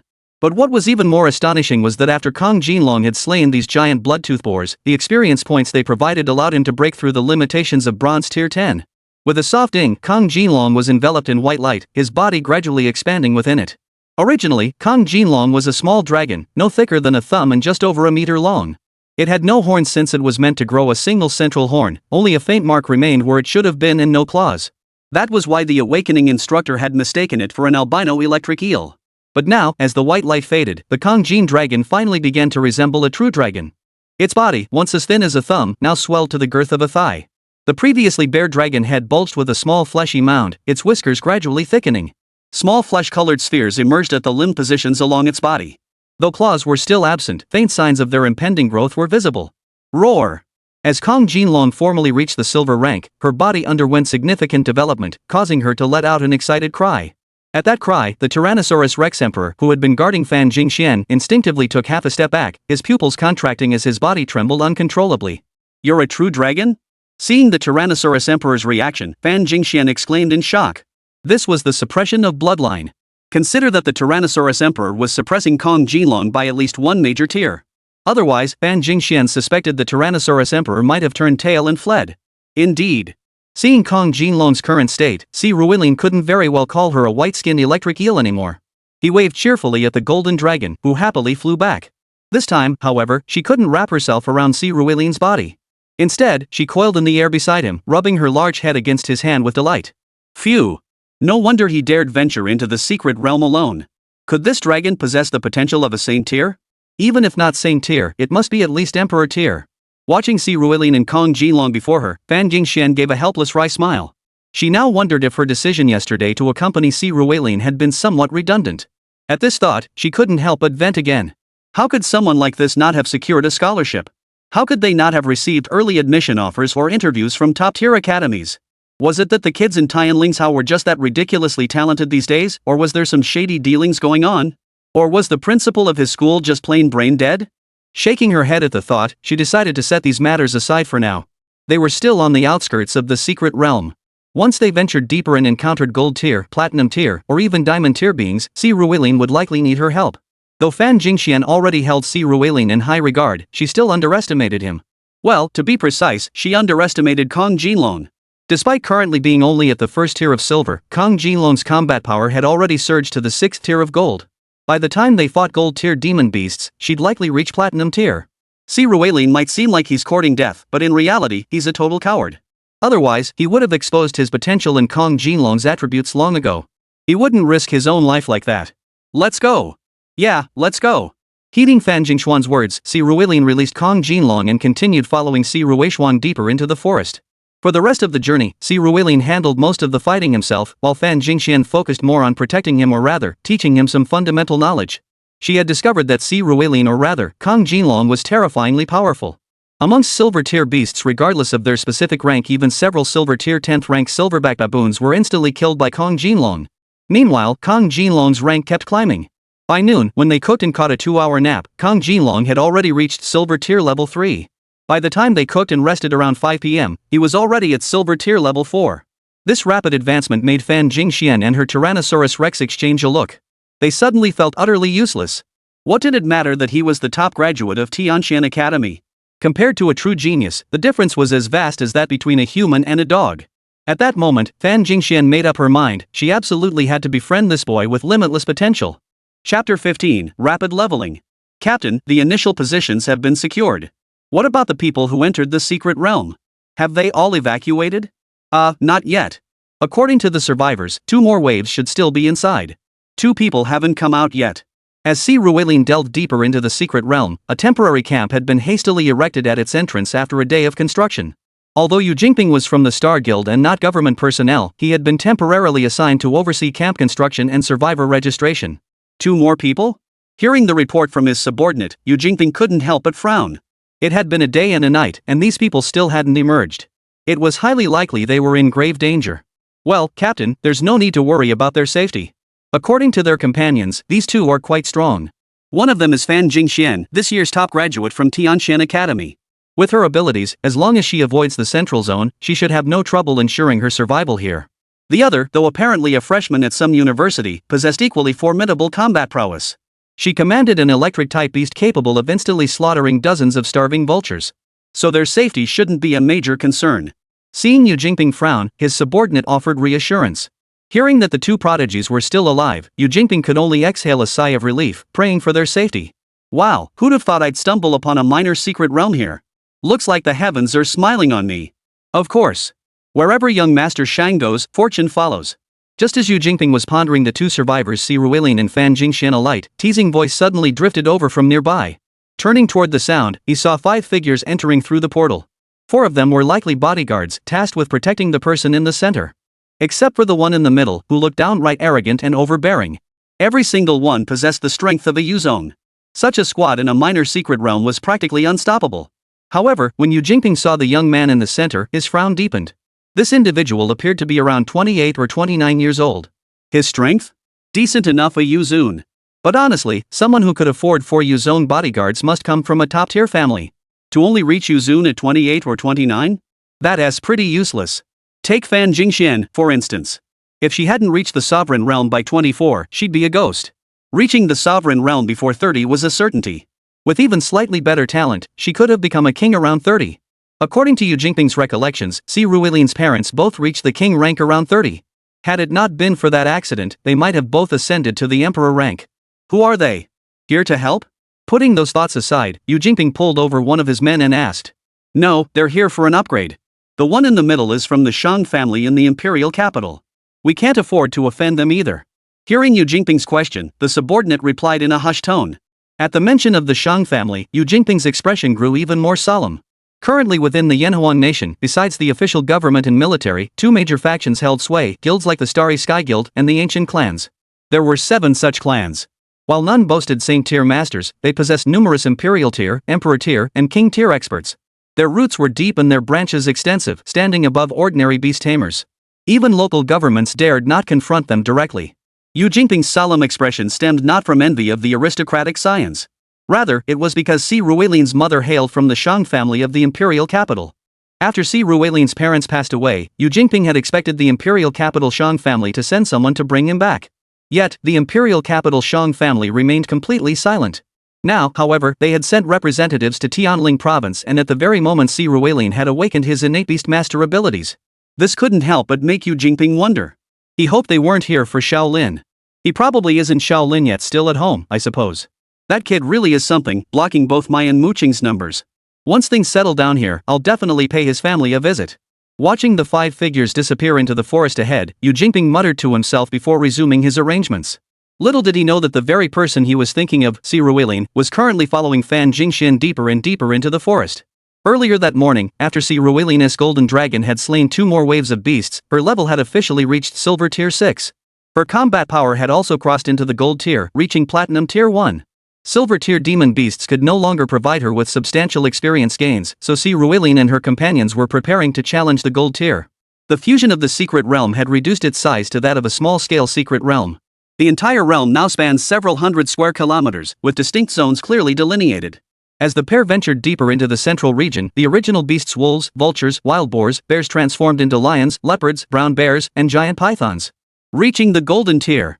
Truthfully, at this level, Fan Jingxian had to proceed with extreme caution, but Si Ruilin dispatched these creatures with the ease of slicing through melons and vegetables. By the third evening of Si Ruilien's journey into the secret realm, as he prepared to rest, Jin Long had already grown to silver tier level 8, boasting combat power equivalent to platinum tier level 3. Fang Jingxian watched in awe, her mind filled with questions. She knew that high-potential beast tamers could experience combat power leaps in their early stages. Take her Tyrannosaurus Rex, for instance. Back in the bronze tier, it could hold its own against silver tier opponents. But Si Ruilien's Jin Long was already in the silver tier. Now, her own beast wasn't merely holding its own against gold tier opponents, it was annihilating them. How was that possible? She couldn't fathom why the Golden Dragon's combat power had surged so dramatically. She had no idea what tier the Golden Dragon truly belonged to. What baffled her most was why a genius like Si Ruilien hadn't been recruited by any academy. If such a prodigy were to perish here, she would bear the blame for 100 lifetimes. After all, once they entered the gold tier territory, she wouldn't be as adept as Si Ruilien. The beasts here were already pushing her limits. But soon, or more precisely, 2 days later, after Si Ruilien had spent his 4th day in this secret realm, he made a new decision. He would press deeper into the heart of the realm, for he intended to begin hunting platinum tier beasts. Chapter 16, A Harsh Blow. Name, Jin Long. Race, Dragon Clan. Gender, female. Attributes, Dragon Lightning. Level, Golden 6th tier. Potential, God tier. Combat power, Platinum tier 10 peak. Sis Fan, we should be able to push deeper today. Glancing at the attributes of the Jin dragon beside him, Si Ruilien addressed Fan Jingxian, who was eating in the distance. He had been battling in this area of golden tier demon beasts for 2 days already. At this point, the experience gained from gold tier beasts was becoming increasingly scarce for the golden dragon. Of course, this was only relative. But Si Ruilien, accustomed to rapid leveling, was far from satisfied with stagnation. Most importantly, his university entrance exam was scheduled for the 7th day after the awakening ceremony. It hadn't mattered before, but now he needed to study beast taming techniques at university, making time a pressing concern. Today was already the 5th day at the latest, he'd have to return from here tomorrow. Therefore, he had only today and at most half of tomorrow. If he had the chance to break through, he would do so. If not, there was nothing he could do about it. Still, in his estimation, it should be manageable. Though a small secret realm was over 10 times larger than a micro realm, it still only spanned a few hundred square kilometers at most. Put simply, it was a square area of dozens by dozens of kilometers. He hunted monsters here, moving in a zigzag pattern, naturally slowing his pace. In a day, he might cover a few kilometers at most, less than 10 kilometers. But if he focused solely on escaping to the exit, he could get out within 10 hours. So he wasn't particularly worried. Whatever you decide is fine. With my current combat strength, I can't really help you much anyway, so naturally I can't make any decisions either. Hearing Si Ruilien's words, Fan Jingxian couldn't help but sigh deeply, her voice filled with emotion. The blows she's endured these past few days might be the hardest she's ever faced. On the first day she met Si Ruilien, she still believed that as a senior student, she should properly guide him. After all, Si Ruilien was merely a peer in combat strength. The next day, however, she realized her only role was to act as a bodyguard while teaching Si Ruilien basic life skills. By the third day, she realized she couldn't even serve as a bodyguard anymore. Her role had dwindled to that of a mere guide. There was no way around it. Her strongest beast, the Tyrant Dragon Emperor, was only at Gold Tier 3 in rank and Gold Tier 5 in combat strength. By the third day, Si Ruilien could instantly defeat beasts above Gold Tier 6. Her combat prowess was truly nothing to write home about. By the 4th day, she even found herself needing Si Ruilien's protection. Even her once proud Tyrant Dragon Emperor had been surpassed in rank by the Golden Dragon yesterday. Her resolve was truly shattered. 4 years of university training couldn't match Si Ruilien's 4 days in the secret realm? This blow was truly immense for someone who had always been a prodigy. Admittedly, she had trained for 4 years longer than Si Ruilien. But in reality, during those 4 years at university, she had primarily focused on refining her beast taming skills using the energy exchange method. The energy exchange method yielded very little experience. As for secret realms, during her 4 years of university, she had only entered a dozen or so miniature secret realms. She had slain countless monsters, leveling up her tamed beasts. The problem was, in those micro-realm instances, the soul boss was merely gold tier and she hadn't even soloed it. In those 4 years, she hadn't seen as many gold tier beasts as she had in just the past few days. Most crucially, Si Ruilien always soloed these encounters. No one competed with him for experience. Her only experience with a small secret realm came during her graduation exam, when her instructor led the group. They never even reached the deepest part, and she graduated as the top student in her entire year. For a moment, Fan Jingxian felt a bit dazed. She even considered whether she should venture into a small secret realm herself to try it out alone. But the thought barely surfaced before she suppressed it. Knowing one's place was crucial. Si Ruilien's soloing was a testament to his strength. Her attempting it would be suicide. Her Tyrannosaurus Rex lacked both the attack power and the recovery abilities of the Golden Dragon. Look at that golden dragon after each battle, it was as if nothing had happened. It recovered within minutes, capable of infinite endurance far beyond anything she could hope to match. Click, click, click. Seeing Fan Jingxuan's utterly defeated expression, like a wronged little wife, the golden dragon couldn't help but quietly tap its head in front of Si Ruilin. Yes, Jin Long had evolved again. Upon reaching the gold tier, she was once more enveloped in white light. This time, her body size remained largely unchanged, but 4 tiny paws sprouted from her paws, and the golden mark on her head had grown into a small, fleshy bump. These past few days, with Fan Jingxian around, she hadn't transformed into human form or spoken a word. Instead, she communicated with Si Ruilin solely through this manner. Si Ruilin shrugged at her behavior, indicating he didn't quite understand either. He could only guess that perhaps the speed of his own advancement had startled her. There wasn't much Si Ruilin could do about it. He couldn't very well stop leveling up. After finishing breakfast and packing their things, Si Ruilin and Fan Jingxian set out together once more. This time, however, Fan Jingxian didn't even summon his Tyrannosaurus Rex. Once they entered the territory of Platinum Tier demon beasts, the Tyrannosaurus Rex's presence became awkward. It wouldn't help in combat and could easily give away their location. So rather than summoning it, she decided to focus on being a good guide and entrusting safety to Si Ruilin. After walking forward for about 10 minutes, Fan Jingxian suddenly signaled for Si Ruilin to wait. She then gently tapped a distant tree with her finger. Peering through the gaps in the branches, Si Ruilin indeed spotted a mountain lion perched on a branch. Unlike the gold-tier bloodthirsty mountain lion, this one sported a deep green hue in its fur and eyes. A dark energy mountain lion, platinum tier level 2. Should we fight it? As Fan Jingxian explained the mountain lion's characteristics to Si Ruilin, he gestured for Jin Long to act. The next instant, Jin Long charged forward, lightning crackling around him. Before the resting dark energy mountain lion could react, he slammed into it with a thunderous crash. The immense impact sent the mountain lion flying through the air. After landing, the corrupted mountain lion continued to roar incessantly. Witnessing this scene, Jin Long was somewhat surprised. This was the first enemy she hadn't instantly defeated since entering this secret realm. Its apparent combat strength was Platinum Tier 10, perfect. Instantly killing a Platinum Tier 2 opponent would be difficult, but Jin Long wasn't limited to just one strike. Roar! Roar! As the mountain lion stared at Jin Long suspended mid-air, searching for an opening while debating whether to fight or flee, the golden dragon in mid-air swept its wing. Instantly, a dozen bolts of lightning intertwined into a web of electricity, crashing down toward the mountain lion. Chapter 17, Python Spirit Cave. What a pity! If that demonic mountain lion had been brought out alive, it could have fetched at least 15 million. Watching the mountain lion charred to a cinder by the lightning, Fan Jingxian and Si Ruilin emerged. Fan Jingxian sighed regretfully. It was a male. If it had been a female, we could have searched for its cubs. Those would have been even more valuable. But I recall you can also collect soul contracts. Though it would downgrade in tier, a platinum tier contract dropping to gold tier should still have a decent market, right? Hearing Fan Jingxuan's words, Si Ruilin looked at her and asked. Ha? You want to harvest its soul to sell? Then why didn't you collect the souls from those gold tier beasts we killed these past few days? Fan Jingxian asked in confusion. Gold tier ones downgraded to silver aren't worth much, but gold tier ones are still decent. Rubbing his chin, Si Ruilin had researched the Beastmaster market before his awakening. After all, before his awakening, he hadn't known if he possessed innate beast taming abilities. If he only had the talent but no beast, he'd have to buy one from the beast market. According to his understanding, most bronze tier beasts cost tens of thousands of yuan. The top tier bronze tier beasts could fetch around 100,000 yuan, while cubs could sell for as much as 250,000 yuan. Young cubs, raised from infancy, were easier to cultivate to their full combat potential. Conversely, if a silver tier beast was slain and contracted as a soul, downgrading it to bronze tier, even a bronze tier 10 beast would only be worth around 2 or 3,000 yuan. Beasts of this tier hold no future value. With their combat effectiveness severely diminished, their worth remains stagnant, making them suitable only for temporary use. They can only be contracted with creatures of the same tier. If they die or get injured, they're useless. Even among silver tier beasts, prices vary wildly, some costing a mere 100,000, others reaching several 100,000. A soul-bound beast, however, is only worth around 200,000. Si Ruilin found the hassle of dealing with them tiresome, but platinum tier beasts were a different story. A living platinum tier 2 dark energy mountain lion fetched 15 million, while a cub commanded roughly 23 million. Even its soul contract was worth around 2.5 million, equivalent to over a dozen downgraded gold tier beasts. The only problem was that Si Ruilin didn't have a contract ring, so he could only look to Fan Jingxian. Oomph, you little rascal, consider this alone.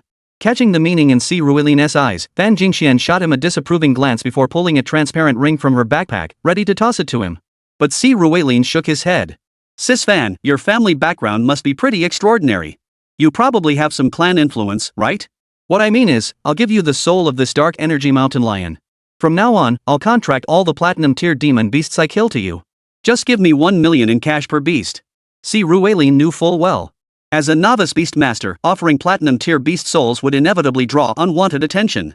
He hoped to handle as many transactions as possible himself. Hearing Si Ruelin's proposal, Fan Jingxian couldn't help but smile. You're being too cautious, kid. Alright, I'll help you out. But 1 million is too cheap for me. How about this, a flat rate of 2 million per soul? Keep track of the count, and I'll transfer it to you once we're out. Fan Jingxian didn't refuse Si Ruelin's proposal. She immediately took out a needle, pricked her finger, and used her energy to suspend her blood in midair. After drawing a contract symbol, the talisman instantly flew into the dead dark energy mountain lion. Its soul was then pulled back by the contract's power, becoming as elusive as a yet with a blank, vacant expression. Guided by Fan Jingxian, the spirit of the corrupted mountain lion entered the ring and instantly solidified into form. All done. Let's keep going. Watching Fan Jingxian tuck the ring into her pocket, Si Ruelin smiled and spoke up. The two then continued deeper into the forest. Though Si Ruelin wasn't short on money, his parents had left him tens of millions and a large property. Whoever complained about having too much cash? Most importantly, earning this money also served as a way to build goodwill with Fan Jingxuan's family. For Si Ruelin, it was a win-win situation.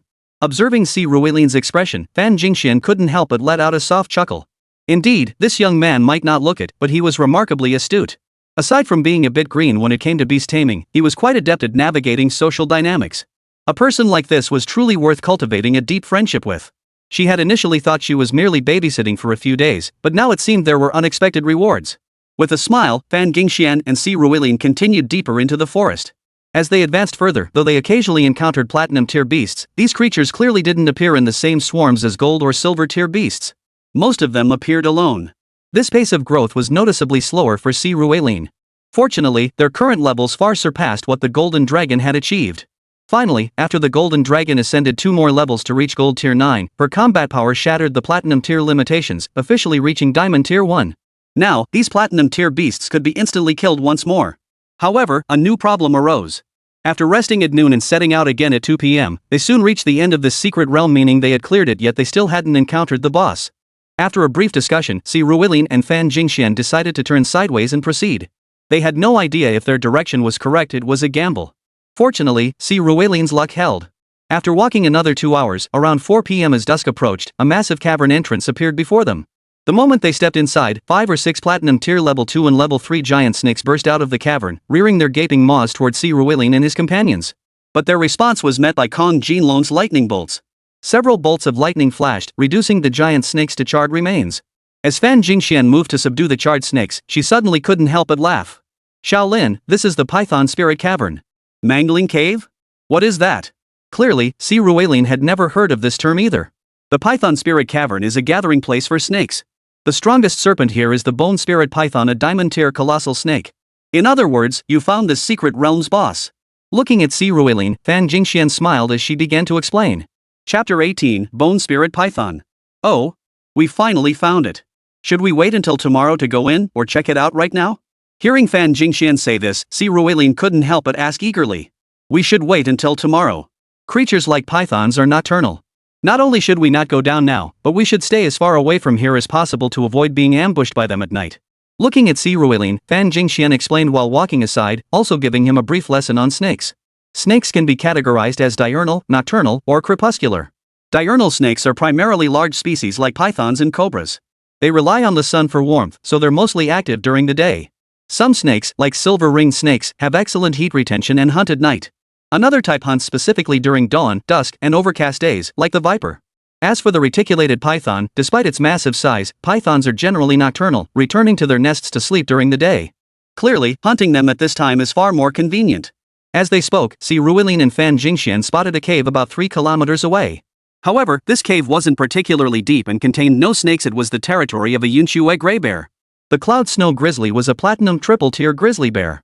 Standing upright, it towered 5 to 6 meters tall. Honestly, if Fan Jingxuan's team had encountered such a monster, running would have been their only option, and even then, it was uncertain whether they could outrun it. But before Si Ruelin, this thing didn't even think to run, and that meant it was done for. Crack! A flash of lightning erupted, and the next second, the Cloud Snow Grizzly collapsed, its eyes rolled back. It was instantly killed by Kong Jin Long, dead as a doornail. After completing the soul contract with the Cloud Snow Grizzly, Ruilin and his team settled in for rest. With a fierce battle looming tomorrow, both he and Fan Jingxian retired exceptionally early. After dinner, they began rotating shifts for sleep around 5 o'clock. The next day arrived in the blink of an eye, marking Ruilin's 6th day within the secret realm. Early that morning, he and Fan Jingxian returned to the Python Spirit Cave. After meticulous checks to ensure everything was in order, the pair donned gas masks and entered the Serpentine Cavern. Although most pythons were non-venomous, better safe than sorry caution was never misplaced. After entering the snake den, they took only a few steps before discovering a massive pit in the inner chamber. At least 20 snakes were curled up in a chaotic heap, fast asleep. Each serpent's body was swollen with fatness. It was clear that within this hidden realm, these snakes reigned supreme as undisputed rulers, with nothing escaping their hunting domain. But Ruilin recalled that snakes were known to devour their own kind. The absence of cannibalism among these serpent monsters might be due to the presence of a dominant leader, or perhaps because these demonic beasts possessed a degree of sentience beyond ordinary animals. But whatever the reason, these serpent demons were about to get their comeuppance. Little gold. As Ruilin raised his right hand, the 5-fingered golden dragon instantly materialized and soared forth. Glancing at the surrounding serpent demons, she smiled faintly. These snakes had even found themselves a burial ground. Then, a dark cloud gathered overhead. Hiss. Sensing something amiss, some snakes stirred from their slumber. They lifted their heads to gaze at the sky, then froze in confusion. Snakes were snakes after all. They couldn't cry out for help or warn of danger. All they could do was try to slip away. But the problem was, the golden dragon wouldn't let them escape. Thus, amidst the snake's stunned gazes, a crack of thunder echoed, followed by countless bolts of lightning crashing down from the dark clouds overhead. The snakes were given no chance.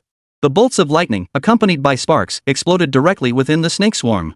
Ruilin and Fan Jingxian watched the scene, both involuntarily taking 2 steps back. They temporarily retreated from the Python Spirit Cave, overwhelmed by the blinding glare of the lightning. Only after the sounds inside faded did Ruilin and Fan Jingxian venture back in. Before they even reached the large pit, a burning stench wafted toward them, seeping through their gas masks and prompting Ruilin and Fan Jingxian to quicken their pace. Upon reaching the pit, they saw over 20 large pythons of various colors, all reduced to snake strips. The originally golden 9th-ranked Jin Long was once again enveloped in white light. Clearly, the 5 snakes from last night, the bear, and the 20-plus snakes today hadn't merely elevated the golden dragon to the 10th tier of gold. At this moment, it seemed poised to evolve toward platinum tier 1. Enveloped in the luminous glow of transformation, the golden dragon's form elongated dramatically. Its body, previously only a few meters long, now stretched to about 10 meters. Its torso, once as thick as a thigh, expanded to the girth of a waist. The white claws on its limbs grew slender and hardened. Finally, the solitary horn atop its head pierced through the flesh covering it. Unlike traditional dragon horns, the Jin dragon's horn bore a striking resemblance to that of a unicorn. Roar! As Jin Long completed her final evolution, a majestic white dragon descended upon the Python Spirit Cave, radiating an unmatched, overwhelming aura of power. Seeing the newly transformed Xiaojin, Ruilin was naturally thrilled, while Fan Jingxian remained somewhat overwhelmed. Though she had imagined Jin Long becoming a true dragon, she hadn't anticipated this day arriving so swiftly. However, their attention was soon interrupted. The overwhelming aura radiating from the newly evolved golden dragon clearly affected more than just them. Amidst the sudden commotion echoing through the Python Spirit Cavern, they heard rustling sounds. Then, from the caves leading into the Python Spirit Cavern, countless platinum-grade pythons of various sizes surged forth. Facing these colossal serpents, no command from Ruilin was needed. The newly evolved Jin Long soared toward them, instantly reducing the snakes to a bloody mess. Jin Long's experience rapidly soared during this carnage. Just as the golden dragon was slaughtering the pythons, the serpent spirit cave suddenly shook violently. With a thunderous crash, a section of the wall was smashed open, and a serpent head as large as the front end of a 100-ton king emerged from the breach. Needless to say, this creature was the ruler of this place, the ultimate boss of the entire secret realm, the Bone Spirit Python. Chapter 19, One-Hit Kill. SSS. As the Bone Spirit Python smashed through the wall and caught sight of Jin Long slaughtering its kin, it let out a furious hiss before charging forward. Of course, this roar carried not only fury but also excitement. Many creatures have the potential to transform into dragons. Carp can, horses can, and naturally, snakes which most resemble dragons can too. But for a snake to become a Jiao and then evolve into a dragon, the most crucial factor was possessing sufficient dragon bloodline. And how did one acquire dragon bloodline? Naturally, by devouring others. To the Bone Spirit Python, this mere Platinum Tier 1 dragon dared to trespass on its territory, relying on its dragon lineage's strength. It wouldn't be blamed for devouring it, using it as fuel for its own transformation. Feeling the pure, almost overflowing true dragon blood of the Jin dragon, the Bone Spirit Python nearly lost control. Yet it had clearly underestimated the Jin dragon. Sensing the foul wind approaching from behind, the golden dragon, who had been slaughtering the giant serpents, suddenly twisted its body at the critical moment, narrowly evading the bone spirit serpent's strike. As her body spun halfway around to evade, she counterattacked without hesitation. Her newly grown, hardened claws slashed directly at the scales covering the spirit bone serpent's body. SSS. A piercing sound echoed as the bone spirit python's impenetrable scales were shattered by Kong Jin Long. Blood instantly spurted forth. Splatter! Feeling the shock of being wounded by Kong Jin Long, the spirit bone python let out a piercing shriek. It forced its body to twist, flinging Kong Jin Long away before spinning back to lunge at him with its fangs. Kong Jin Long, lacking combat experience, failed to dodge this time. As the python closed in, countless bolts of lightning erupted from its body. Then, with a sharp crack, a bolt of thunder struck the spirit bone python. Yet this lightning, usually unstoppable, failed to inflict significant damage on the spirit bone python. The creature was clever. As the bolt neared, it snapped its jaws shut and clamped its eyelids tight. The lightning danced across its scales but caused little harm. Instead, Kong Jin Long was sent flying backward by the spirit bone python's strike, crashing into the wall of the snake den. Xiao Jin, are you okay? Watching the dust settle and Xiao Jin take flight again, Si Ruilin called out loudly. Xiao Jin glanced at Si Ruilin, signaling he was unharmed. Let's retreat. Xiao Jin's current combat strength seems insufficient to take down the bone spirit serpent. My Tyrannosaurus Rex is fast enough to outpace them. Sensing Xiao Jin's condition, Fan Jingxian urged Si Ruilin to retreat. Snakes may not be slow crawlers, but they certainly can't match the speed of a Tyrannosaurus. That's why Fan Jingxian immediately recommended Si Ruilin flee. Sis Fan, get ready first. It's not time to give up yet. There's still a chance. After saying this to Fan Jingxian, Si Ruilin turned his attention to the distant bone spirit python. Though it shook its head and charged again, Si Ruilin noticed the wound Xiao Jin had just slashed open. To a bone spirit python at least 30 or 40 meters long, this wound was insignificant. Had it not been zapped again moments ago, leaving it slightly scorched, it would have nearly healed itself. But this proved that Xiao Jin could pierce through the bone spirit python's seemingly formidable scale armor. If the claws could do it, then so could the fangs. With that thought, Si Ruilin ripped off his gas mask and shouted to Xiao Jin. Xiao Jin, use your horns. Drive them deep into its body, then unleash the lightning within it. Hearing Si Ruilin's words, Kong Jin Long nodded in understanding. Then, relying on his agile body, he dodged the bone spirit python's charge once more and charged toward a spot roughly 1/7 of the way along its body. This was the snake's vital point, its 7-inch spot. Of course, since snakes vary in size, the 7-inch point can't be measured with a ruler. Generally speaking, it's the position 1/7 of the way along a snake divided into 7 equal segments. This was the snake's heart. Of course, even if the heart wasn't hit, it didn't matter much, because its lungs were also located there. A severe injury to either organ would kill the snake. Kong Jin Long might lack extensive combat experience, but she understood snakes intimately. After all, their anatomy was remarkably similar. With a soft pop, the scales that had easily shattered under Kong Jin Long's claws crumbled beneath her small horn like fragile paper. After all, in Journey to the West, Kong Jin Long had used this very horn to pierce through Maitreya Buddha's golden alms bowl. How could the scales of this mere diamond tier level 2 demon beast hope to challenge Maitreya Buddha? Thus, its scales were instantly pierced through. At that moment, the bone spirit python sensed the impending danger. With the fastest speed it had ever mustered, it whipped its head around to bite at the golden dragon. It would rather endure a bolt of lightning from the dragon's mouth than risk the dragon striking its vital point. But Kong Jin Long did not retreat in the face of the bone spirit python's attack. A sharp gleam flashed in her eyes as she instantly channeled the electrical energy within her body. It surged along her small horn and poured into the bone spirit python's body. In the end, it still fell short by less than 2 meters. 2 more meters, and the bone spirit python would have sunk its fangs into Kong Jin Long. Yet those very 2 meters became the python's final 2 meters. The surging current, upon entering the bone spirit python's body, instantly incinerated its heart and both lungs. The immense destructive force caused the python's body to convulse violently before its eyes rolled back, collapsing lifelessly onto the ground. Xiao Jin, too, had expended immense energy on this strike. Though the bone spirit python had been electrocuted at the last moment, the sheer force of its corpse sent Xiao Jin flying backward. Crushed beneath the python's weight, he found himself momentarily drained of strength, unable to struggle free. But at that very moment, the other pythons previously stimulated by the dragon's aura and freed from the bone spirit python's suppression went frenzied. Too late. This way. Seeing the pythons attacking each other and even crawling toward him and Fan Jingxian, Si Ruilin glanced at the situation. Retreating now to summon the Tyrannosaurus Rex would be too late. So he grabbed Fan Jingxian's hand and sprinted toward the wall breached by the bone spirit python. As they passed Xiao Jin, Si Ruilin touched him, transforming Xiao Jin back into his ring form. Together, they charged into the passageway. Little did they know, the passage led steeply downward. Barely a few steps in, Si Ruilin's foot slipped. Instantly, he dragged Fan Jingxian hurtling toward the passage's end. After sliding an unknown distance, they finally came to rest against one side of the passageway. With two loud thuds, Si Ruilin and Fan Jingxian found themselves plunged into utter darkness. Chapter 20, The Azure and White Serpents. Xiao Jin. After a moment of adjustment in the darkness, Si Ruilin released Xiao Jin first. He couldn't count on Fan Jingxuan's two tamed beasts at this point. One was a Tyrannosaurus Rex, and the other was something he didn't even know. But since the Tyrannosaurus Rex was already a beast, the other one was definitely weaker. And in an environment like this, the Tyrannosaurus Rex would be a suicide mission. Xiao Jin might not be fully recovered yet, but protecting them should be manageable. As Si Ruilin spoke, Jin Long re-emerged from her ring state. She was visibly weak, panting heavily as she surveyed their surroundings. Simultaneously, Si Ruilin produced a flashlight, sweeping its beam around. His first target was Fan Jingxian. Seeing she was merely dazed from the fall and otherwise unharmed, he relaxed before surveying the surroundings. This must be the bone spirit python's lair. Glancing around, he found himself in a vast underground cavern. It stood about 10 meters tall and spanned roughly 1,000 square meters. At a height of about 5 meters, a massive hole, as thick as a truck cab, stretched upward. This must be the opening they had fallen through and the exit used by the bone spirit serpent.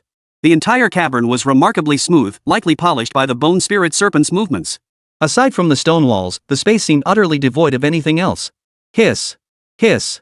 Just as Si Ruilin relaxed his breathing, convinced the area seemed safe, the sudden sound of a snake flaring its hood echoed from the distance. Hearing that sound, Si Ruilin's heart leapt into his throat. Seeing Fan Jingxian had recovered, Si Ruilin pulled her up and headed toward the source of the hissing. Circling around a stone wall, he found himself before a small compartment.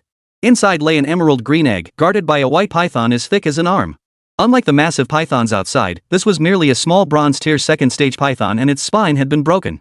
As the old saying goes, strike the snake at its 7-inch mark, the point where its heart and lungs converge. But if you asked an old mountain hunter, he'd tell you to strike at the snake's 3-inch mark. For the snake's third rain point lies precisely at its spinal vertebrae. Grasping this point neutralizes the snake's ability to resist, allowing for a live capture. Clearly, this little white snake had its 3-inch section snapped by the bone spirit python. It was likely discarded here as food prepared by the bone spirit python for its unborn young. This is a huge score. The bone spirit python is a diamond tier beast, and this is an egg stage young one. Will you sell it? If so, I'll give you 500 million right now. Fan Jingxian smiled at Si Ruilin as she examined the egg. Not for sale. I intend to contract it myself. Si Ruilin had intended to sell it, but just as he was about to speak, his heart suddenly clenched. The mythic contract talent abruptly alerted him 2 creatures qualifying for a mythic contract lay ahead. 2? Does this little white snake count? Right. Mythic contract directly grants the mythic template. It's unrelated to the creature's inherent strength. Feeling the information transmitted by the mythical contract within him, Si Ruilin muttered to himself before stepping into the small soundproof booth. Fan Jingxian, however, gaped in astonishment as Si Ruilin actually attempted to contract the bone spirit python's egg. To her eyes, while the egg was indeed valuable, it simply wasn't worthy of Si Ruilin. Seriously? The 2 beasts he'd contracted? One was a tyrant dragon emperor with emperor tier potential, and the other was a fanged ghost king with king tier potential.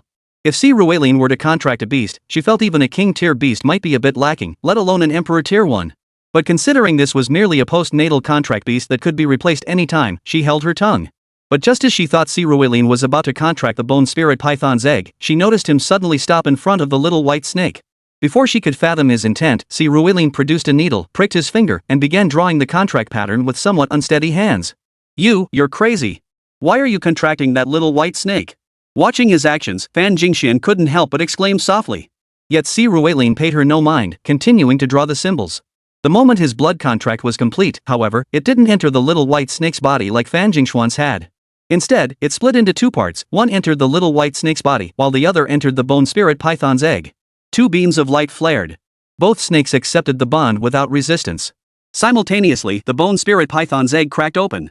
Soon after, a small emerald green python emerged, its gaze immediately locking onto Si Ruilin. Simultaneously, the white and green serpents transformed into streaks of light, materializing on the middle finger of Si Ruilin's right hand. Both beasts now shared a single mount slot, a development that saved him considerable trouble. Simultaneously, the Beastmaster's notification chime sounded. Ding! Congratulations on completing the contract. Contracted creature has obtained the mythical template. By Sujin, Sin Beeching. By Sujin? Sin Beeching? Oh, little white and little green, they are indeed snakes, no complaints there. Hearing the notification in his mind, Si Ruilin chuckled before checking the details of these 2 new beasts. Name, by Sujin. Race, snake. Gender, female. Attribute, water. Level, bronze tier 2. Potential, divine tier. Combat power, silver tier 2. Name, Itsun Biching. Race, serpent. Gender, female. Attributes, venom. Level, bronze tier 1. Potential, divine tier. Combat power, silver tier 1. Both possess god tier potential, but the combat enhancement isn't as high as Little Gold's. This might be related to innate versus acquired beast taming, templates, and attributes. Still, this is quite impressive. Beaming as he studied Xiao Bai and Xiao Qing's stats, Si Ruilin couldn't help but smile. Seeing Si Ruilin's cheerful expression, Fan Jingxian hesitated behind him, wanting to say something but ultimately keeping silent. Let him enjoy binding them for now, he'd likely never lack for beasts later anyway. Rest and recover a bit, then we'll head out. The python's rampage was only temporary. That bone spirit python's corpse is still out there. Even though it's dead, even if it's downgraded, it still has platinum tier combat power.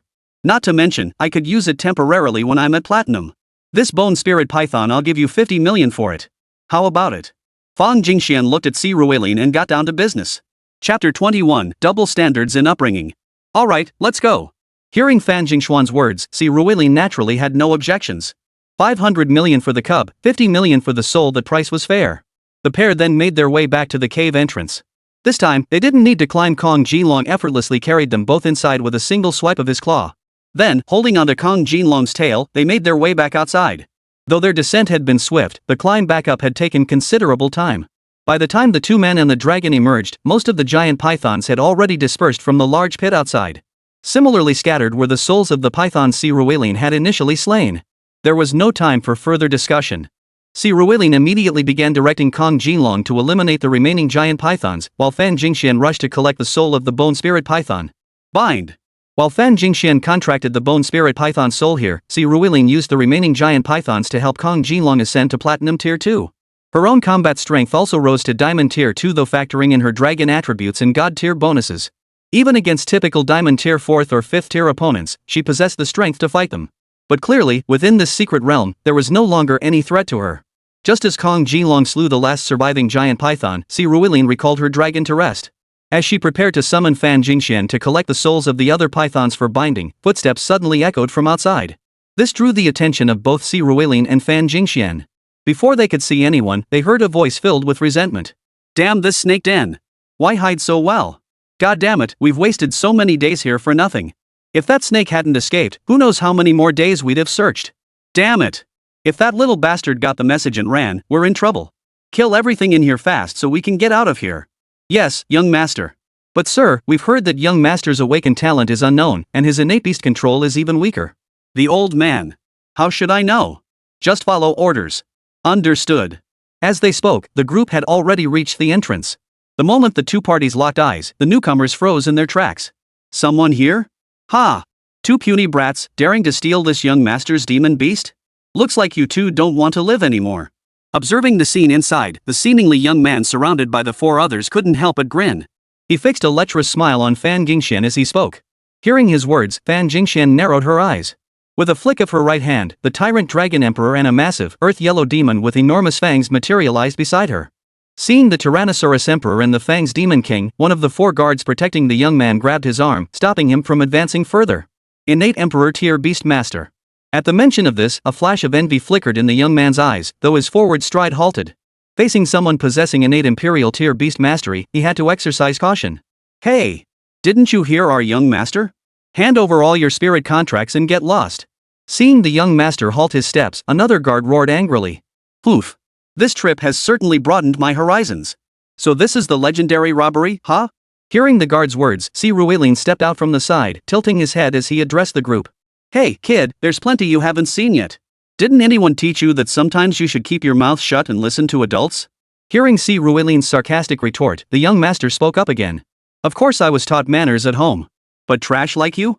No one taught you anything, did they? If you had manners, it would only prove how utterly failed your parents were. So you must be an orphan, right? Facing the young master's arrogant expression, Si Ruilin wasn't about to let him get away with it. He fired back immediately. How dare you? How dare you? Do you know who this gentleman is? He is Shang Xinran, son of the current head of the Shang family in the imperial capital. You two, I see you've lived long enough. You two lowly commoners, you don't know when to quit. Hearing Si Ruilin's words, the expressions of the five men over there changed simultaneously. They roared angrily, and upon hearing their words, Fan Jingxian couldn't help but laugh. Heh, I was wondering who it could be. Turns out it's just the illegitimate son of one of the Shang family's concubines.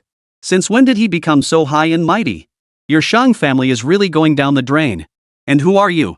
Hearing Fan Jingxuan's words, the four guards' expressions instantly hardened. For Shang Xinran, the words he most dreaded hearing in his life were those about his mother, because Shang Xinran's mother had risen to prominence as a mistress. The wife of the previous generation's head of the Shang family had passed away early, and the current matriarch had only entered the Shang household by conceiving the head of the family's child first. Such a method was clearly considered disgraceful among the top families.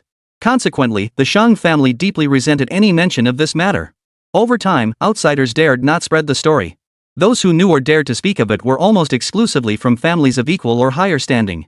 Thus, when Fan Jingxian spoke up, the four bodyguards immediately fell silent. Only Shang Xinran glared at her, his face ashen. Fan Jingxian didn't notice that when she mentioned the Shang family, Si Ruilin suddenly fell silent, only staring at them strangely. Listen up, I'm Fan Jingxian. Pointing at herself, Fan Jingxian declared her name. The eldest daughter of the Fan family head from Nandu, this year's top graduate of Tianxin Academy. Upon hearing Fan Jingxuan's declaration, one of the guards immediately reported her identity. From the guard's tone, it was clear he was already trembling. After all, the Fan family was no less prestigious than the Shang family.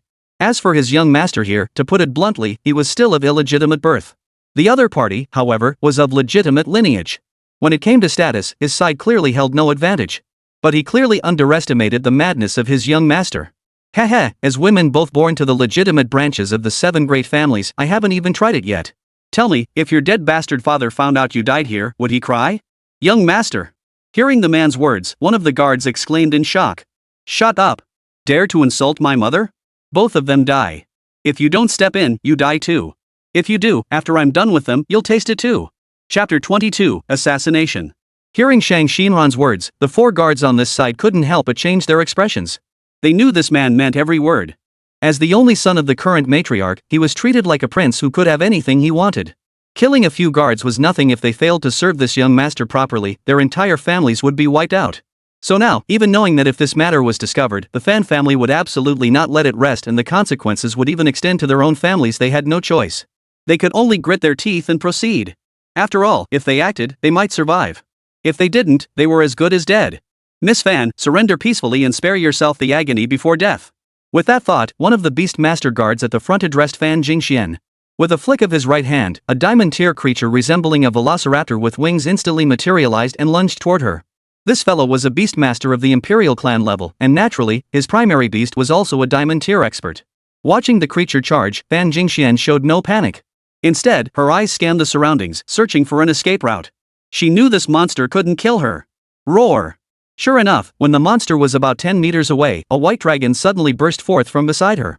It gave the monster no chance to react. The white dragon's lightning-charged horn pierced the creature's body instantly. A flash of electricity erupted, followed by a sharp crack. The monster exploded into fragments. At the same moment, the beast master of the Yuzong rank spat out a mouthful of blood. When he looked back at the white dragon and Si Ruilin, his eyes were filled with shock and venomous hatred. After all, he possessed no innate beast. His beast was bound by an acquired contract. Once dead, it was truly gone, never to return. Moreover, the contract backfired, inflicting severe internal injuries upon him. His already mediocre talent had now become even more lacking. This single strike had not only slain his beast but also shattered any hope of advancement.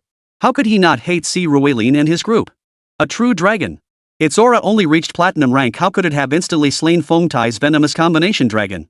Enough talk, attack together. Staring at the lightning-clad golden dragon before them, the remaining 3 were stunned, yet their hands moved swiftly. Instantly, they unleashed their own beast tamers. Even Feng Tai, who had been held back earlier, released his second beast tamer at that very moment. Si Ruilin recognized every beast before him. A Diamond Tier 4 Ghost Rabbit, a Diamond Tier 4 Floating Ghost Cherry Blossom, a Diamond Tier 3 Red Feathered Crystal Owl, and Feng Tai's second Diamond Tier beast, a Diamond Tier 1 Dark Energy Knight, also poison attributed. These fellows were indeed the beast masters cultivated by the Shang family. Each possessed not just one Diamond Tier beast.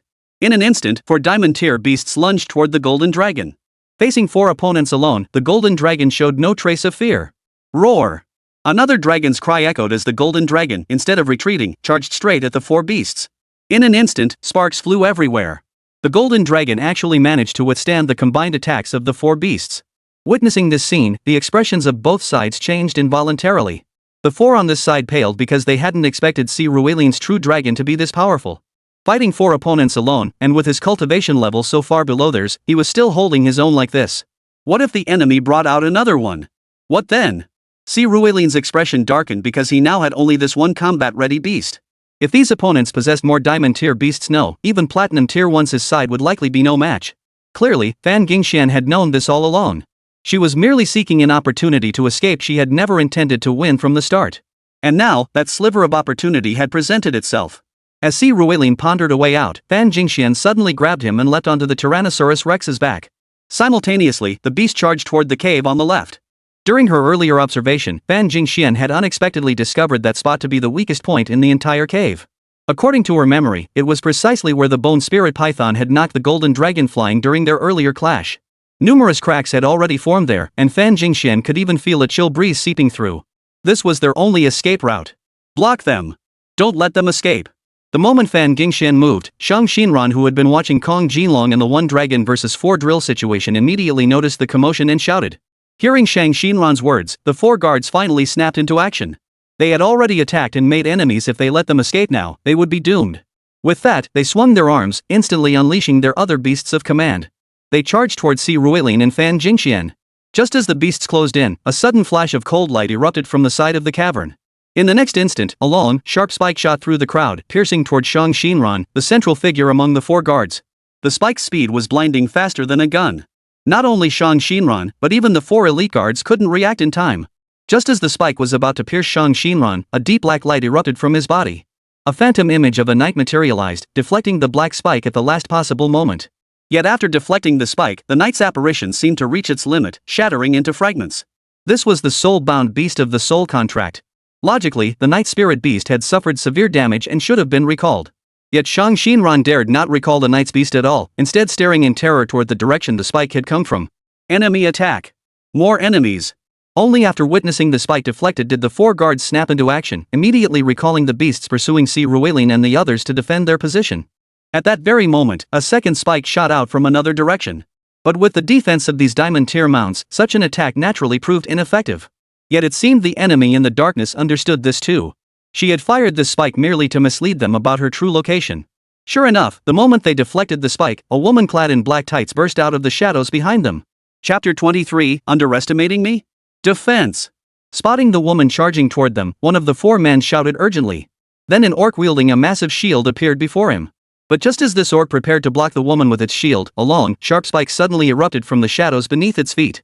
With a sharp thud, the diamond tier orc defender was instantly slain by this strike. Though the shadow-dwelling creature was soon forced out by the claw of a tiger made entirely of crystal, it was a monstrous beast covered in spikes, resembling a dinosaur. Its body was pitch black, giving it an utterly eerie appearance. As this creature was forced out, the woman seized the opening left by the orc defender's death and charged into the inner circle. Under the watchful eyes of the guards, her right hand suddenly snapped open, and a whip covered in barbed spikes lashed out toward them. Silent sea thorns. Beware, it's poisonous. Recognizing the weapon, the experienced guards immediately sounded the alarm. Hearing this, the other guards immediately summoned their own beasts. Yet it was clear though they possessed more than one diamond tier beast, they certainly weren't lavishly equipped with numerous such creatures. Each of these 4 guards possessed only 2 diamond tier beasts, totaling 8. Now one had been slain by the golden dragon, who was still holding off 4 others. Another had fallen to that pitch black monster. That left just 2. But the pitch black monster wouldn't let them cause trouble. Fighting 2 at once, though not as effortlessly as Jin Long, it still managed to hold them off. The remaining beast tamers were no match for this woman and her poison whip. With a series of sharp cracks, the poison whip in the woman's hand scattered the beasts summoned by the beastmasters, leaving them exposed to the others and Shang Xinran. Ah! Seeing the whip lashing toward them, the beastmaster on the left gritted his teeth and stepped forward, determined to block the blow with his own body. But he failed to notice that as he stepped forward, a faint smile touched the corners of her lips. No! The killing blow was aimed at his original position. He didn't see the woman smile, but other guards did. One of them immediately shouted out. And just as he yelled, a soft thud sounded another black spike shot toward Shang Xinran's position. Fall back! Fall back! Seeing the black spike approach, the 2 men roared in unison. The ghost rabbit and floating ghost cherry blossom, who had been battling the golden dragon, immediately retreated. One intercepted the flying black spike, while the other blocked the woman's whip. Simultaneously, the floating ghost cherry blossom, having parried the whip, lashed out violently. Countless faint cherry blossom petals swept toward the woman. Swish! Though the woman spun and retreated swiftly, the sharp cherry blossom petals still carved countless bloody gashes across her body. Arg! Seeing her wounded, the jet-black dragon prepared to intervene. Yet just then, the ghost rabbit that had deflected the black thorn appeared beside it. With a dull thud, the rabbit's foot slammed into the black dragon's body, sending it flying backward. Ah, looks like failure. The retreating woman sighed as she watched the black dragon get kicked away. It seemed her mission was doomed. Do you all underestimate me too much? Just as the woman contemplated abandoning the mission, a faint, eerie voice suddenly echoed from the distance. Hearing that vaguely familiar tone, Shang Xinran and her guards felt their souls freeze. Only then did they recall Si Ruelin and his beast companion the golden dragon. Roar! A dragon's roar, accompanied by countless powerful bolts of lightning, devoured the nearby red feather crystal owl. Then, with a single claw strike, the golden dragon slew the dark energy knight who had been preparing to ambush them. As the dragon claimed these two diamond-tier beasts, Feng Tai and another guard spat out mouthfuls of blood, their condition visibly deteriorating. But the golden dragon's assault wasn't over yet. Its body transformed into a bolt of lightning, and in the next instant, it appeared before the netherworld ghost rabbit. Amidst the rabbit's stunned and bewildered expression, it bit down on its body.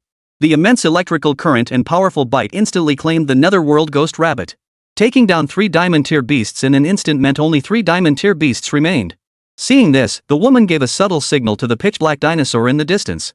Under everyone's gaze, the black dinosaur melted like water into the shadows on the ground. When it reappeared, it materialized behind the crystal tiger. The tiger reacted swiftly, lashing its tail toward the black dinosaur. But the black dinosaur didn't dodge. Instead, it caught the tiger's tail with its own tail, which then drove into the tiger's paw like a nail, pinning it to the spot. Meanwhile, the floating ghost cherry blossom, which had been pursuing the woman, was forced to retreat and defend against the barrage of black spikes. She intends to tie up our diamond beast so the dragon can eliminate them one by one. Seeing their 2 beasts instantly pinned down, the 4 guards instantly grasped the enemy's intent and shouted. Realizing the enemy's intent, they now had no choice but to turn their gaze toward Si Ruelin, who had halted in the distance, and shout loudly, "Miss Fan!" And Miss Fan's friend. This must be some kind of misunderstanding. Let's call a truce for now. We'll report back to our master and make a final decision after that. Damn it, are you guys crazy or am I? We're fighting for our lives here. Hearing their words, Si Ruelin was dumbfounded. Were these fools delusional? Did they think the world would stop turning without them? He was about to slaughter them all, and now they wanted to negotiate? Are you kidding me? My father is the head of the Shang family. How dare you scum try to kill me? Seeing Si Ruelin show no intention of negotiating, he immediately dispatched Jin Long to attack the last diamond-tier demon beast. Shang Xinran couldn't hold back any longer and shouted loudly. Who says I'll kill you? Though I am quite curious, will your father weep upon learning of your death? Watching Shang Xinran, Si Ruelin spoke with a smile at that moment. Chapter 24, The Target. Ah! Scum! I'll kill you. I'll slaughter every last member of your family. Ah! You useless fools! Why haven't you killed them yet? Hearing Si Ruelin's sinister words, Shang Xinran was on the verge of losing his mind.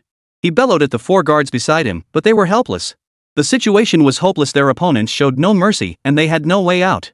No matter how hard they racked their brains for solutions, Si Ruelin and Jin Long weren't wasting any time. While the woman held off 2 diamond-tier demon beasts, Jin Long's gaze locked onto the third.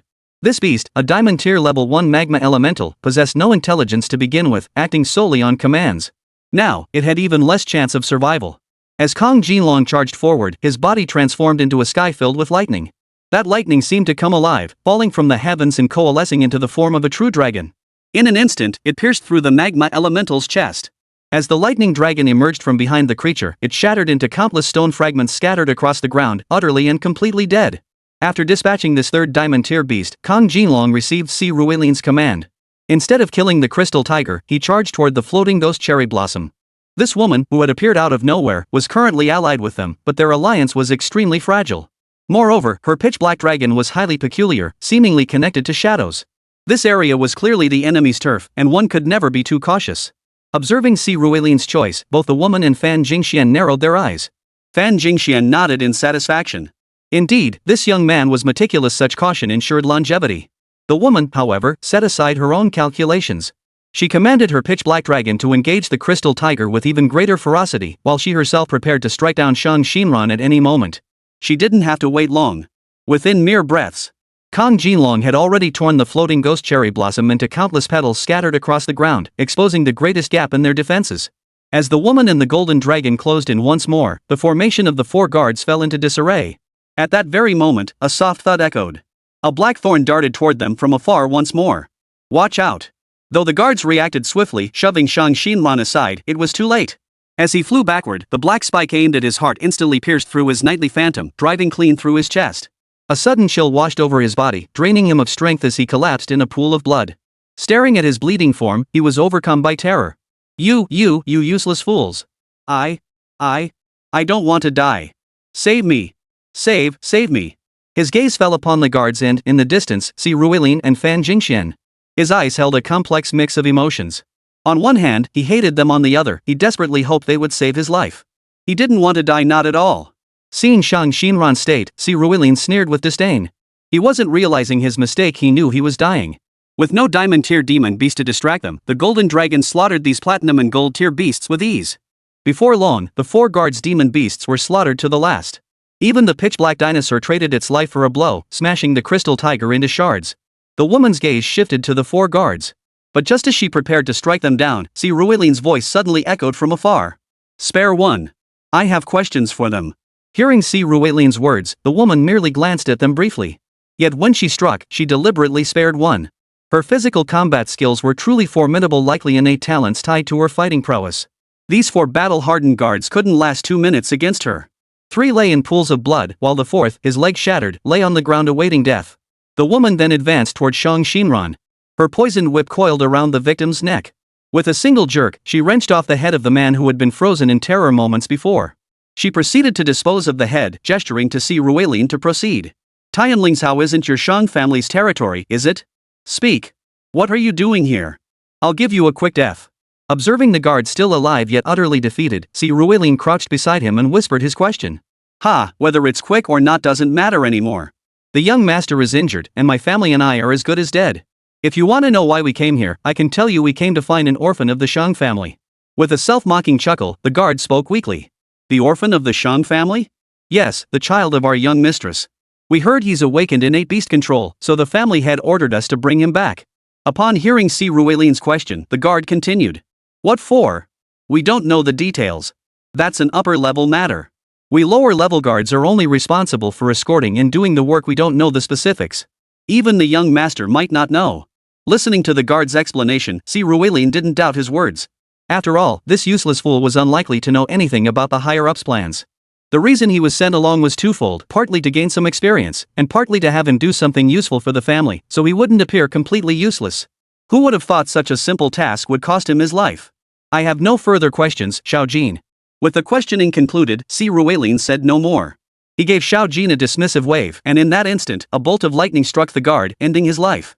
After the guard died, the woman beckoned with her hand, summoning the pitch-black dragon back to transform into a ring once more. She then glanced at Si Ruilin, said nothing, and turned to leave.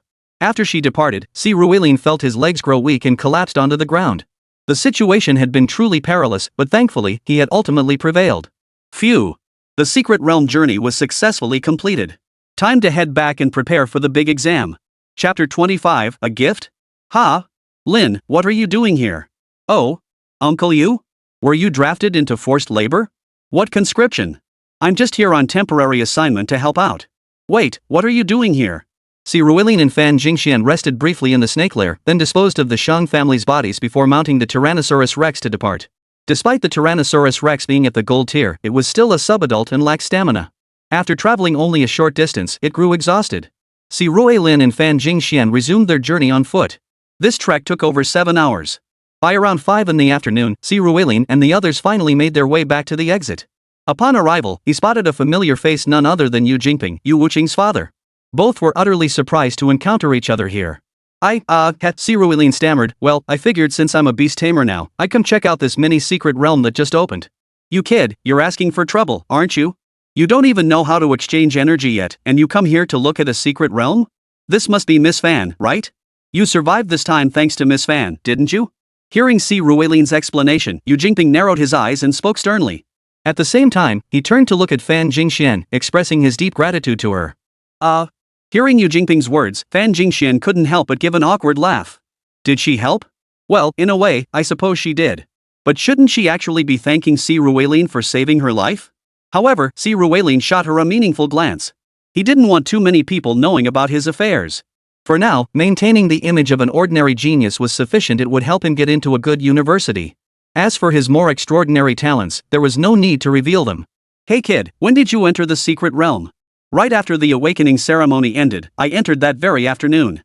After expressing his gratitude to Fan Jingxian, Yu Jingping hesitated slightly before asking Si Ruilin. Si Ruilin didn't hide the timing of his entry. Oh. He nodded.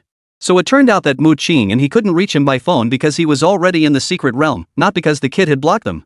Perfect timing. Here, take this. Congratulations, you're officially a Beastmaster now. With that thought, Yu Jingping's expression softened slightly. He then pulled a gift box from his person and handed it to Si Ruilin. He had prepared two such gift boxes. One had already been given to Yumo Qing, and this one was for Si Ruilin. Si Ruilin accepted the box with some confusion. Upon opening it, his pupils instantly contracted. Inside the box lay a spatial bracelet. As mentioned earlier, there were 20 attributes in beast taming, one of which was spatial. Among spatial beasts, there existed a type called the Voidstone Demon. The void stones found on these creatures could be crafted into spatial bracelets by spatial beast tamers. Their effects were comparable to the legendary spatial rings and mustard seed bags. While these rings varied in grade, even the most basic one offering a mere cubic meter of space commanded an exorbitant price, conservatively estimated at around 1 million credits. When Si Ruilin first became a Beastmaster and went shopping for outdoor gear, he inquired about one but found none in stock. They required custom orders. So he passed. Unexpectedly, Yu Jingping had actually prepared one for him. In fact, the Shang Shinran group they had just killed were all wearing such spatial bracelets. However, since the space each ring unlocked was unique to its owner and couldn't be shared, Si Ruilin and Fan Jingxian had deliberately smashed their rings earlier. The contents automatically ejected, and after collecting the valuable, usable, and sellable items into Fan Jingxuan's spatial ring, they had departed. Uncle, this is far too valuable. Stop arguing with me. It's yours, so take it. It fits you and Mu Qing perfectly. Try it on. Oh, and there's something else inside. Glaring at Si Ruilin, Yu Jingping directly placed the spatial bracelet onto Si Ruilin's wrist. As the bracelet was worn, its internal space activated by the energy within Si Ruilin's body. The space wasn't exceptionally large, but it wasn't the smallest either. Approximately 8 cubic meters 2m times 2m times 2m, this bracelet was worth nearly 10 million. Yet, under Yu Jingping's stern gaze, Si Ruilin knew he had no choice but to accept it. After putting on the spatial bracelet, Si Ruilin discovered a book inside the box. This book, Yu Jingping said, was taught to me by your mother. It contains a more advanced foundational energy exchange method than what's available commercially. Go home and study it carefully. Yu Jingping's gaze flickered slightly as he looked at the book before speaking in a measured tone. Upon hearing this, Si Ruilin nodded. Now that he knew such energy exchange techniques existed, learning them sooner would undoubtedly be better. Alright, get lost. Go home, eat properly, take a shower, and get some sleep. Don't be late for tomorrow's big exam. I've got to stay here on guard duty, so I can't come cheer you on. Watching Si Ruilin accept his gift, Yu Jingping smiled and patted his shoulder, signaling he could leave. Soon after, Si Ruilin and Fan Jingxian exited the secret realm. Once outside the secret realm, Si Ruilin considered hailing a cab, but Fan Jingxian rolled her eyes and dragged him straight to the road beyond. There, atop of the line SUV was already waiting. It made sense. How could Fan Jingxian possibly be like Si Ruilin, relying on walking and taxis? Dragging Si Ruilin alone, Fan Jingxian first treated him to a nice meal before taking him back to his apartment building. Just as they arrived, Si Ruilin's phone buzzed. Opening it, he saw a text from his bank informing him that 100 million yuan had been deposited into his account. This is the money for the beast. I'm sending it to you first. As for the gear from those 5 guys, I need to go back and take inventory. I'll give it to you tomorrow when I come pick you up for the big exam. Seeing Si Ruilin's puzzled look, Fan Jingxian smiled and explained. No need. You've already given me more than enough. According to Si Ruilin's calculations, the payment Fan Jingxian received for the Beastmaster should have been around 96 million yuan. Giving him 100 million was already excessive. Besides, the most valuable thing a Beastmaster possesses is their beast. But in the beast summoning trial the day after tomorrow, if they die, they're gone for good. Their gear was mostly custom-made, with little practical value. Plus, there was the risk of being discovered by the Shang family, making it worthless anyway. Si Ruilin was more concerned about what Fan Jingxian had mentioned picking him up tomorrow for the grand examination. Chapter 26, Heavenly Gang's Magic. Come out. After setting the time with Fan Jingxian for tomorrow's grand examination, Si Ruilin returned home. The first thing he did upon arriving home was release his 3 tamed beasts. Jin Long instinctively transformed into human form the instant she emerged.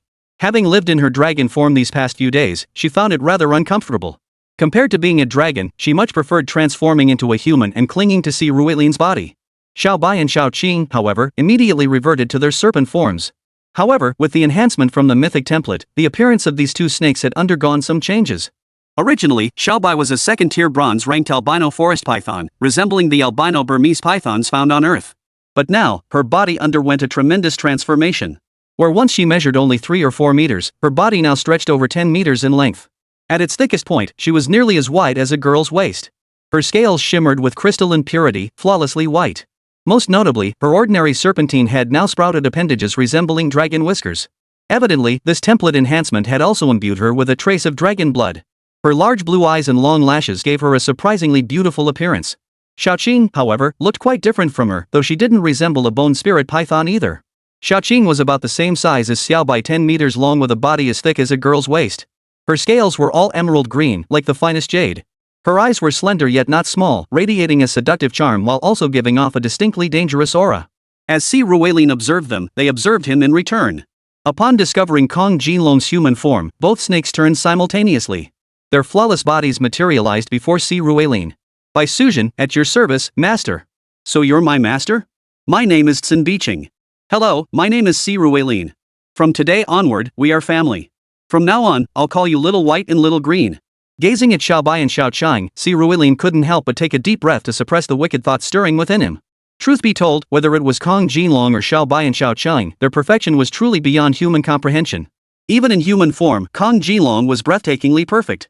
Standing around 5 feet 9 inches, with a figure easily ranking at least 6th tier in the alphabet, over 4 feet 3 inches tall with legs stretching nearly 4 feet 4 inches, her proportions were downright exaggerated. Xiaobai and Xiaoqing were no less impressive. Xiaobai's human form resembled Xiao Jin's around 175 centimeters tall, yet she possessed an exceptionally pure, gentle face. Her figure, however, was even more exaggerated than Xiao Jin's. Judging by the ABCD scale, she easily reached an 8th level physique, a defiantly anti-physics figure that Newton's coffin lid couldn't contain. Xiaoqing towered over both Xiaobai and Kong Jin Long, standing around 180–183 centimeters. While her figure wasn't overly voluptuous, roughly a size 5, her legs were exceptionally long. This paired with her commanding, martial demeanor, tinged with a hint of allure. Any normal man would be unable to resist. Si Rueilin was a normal man, so he couldn't resist either. So he found an excuse to make his escape. Phew, I'm going to take a shower first. Master, let us assist you. You two come along too, it'll be a good chance to familiarize yourselves with the appliances here. But clearly, Kong Jin Long and his two companions weren't about to let him off the hook. Watching Si Rueilin enter the bathroom, Kong Jin Long immediately jumped off the sofa and beckoned to Xiaobai and Xiaoqing. The trio followed Si Rueilin into the bathroom, grinning all the while. This shower lasted nearly an hour. Don't get the wrong idea. While the shower process itself wasn't something to broadcast, nothing substantial actually happened, whether you believe it or not. Si Rueilin certainly did. After his bath, he lay down on the bed, Xiaobai to his left, Xiaoqing to his right, and Kong Jin Long right in the middle. It had to be said, all three of them were cold-blooded creatures. Their bodies were ice cold, and it was anything but comfortable. Surrounded by three stunning beauties of this caliber, Si Rueilin would be a fool to fall asleep. With the competition tomorrow, he couldn't possibly do anything else anyway. After a moment's thought, he retrieved the energy conversion manual his mother had left behind, the one Yu Jingping had entrusted to him from his spatial bracelet, and began reading. The book bore no title, and he couldn't tell if his mother had stolen it from the Shang family. Yes, that arrogant Shang Xinran, strictly speaking, he should be Si Rueilin's cousin. His mother bore the Shang surname and was rumored to have connections to the Shang family in the capital. But later, for reasons unknown, that connection was severed. And this group led by Shang Xinran, if I'm not mistaken, they're here looking for me. Whatever business the Shang family had, it couldn't be anything good. Best to pretend I never knew. Shaking his head to dismiss the lingering doubts, Si Rueilin opened the book and began reading. Its content resembled the internal cultivation techniques found in martial arts novels.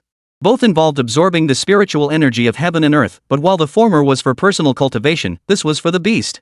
Only a beast tamer could practice it.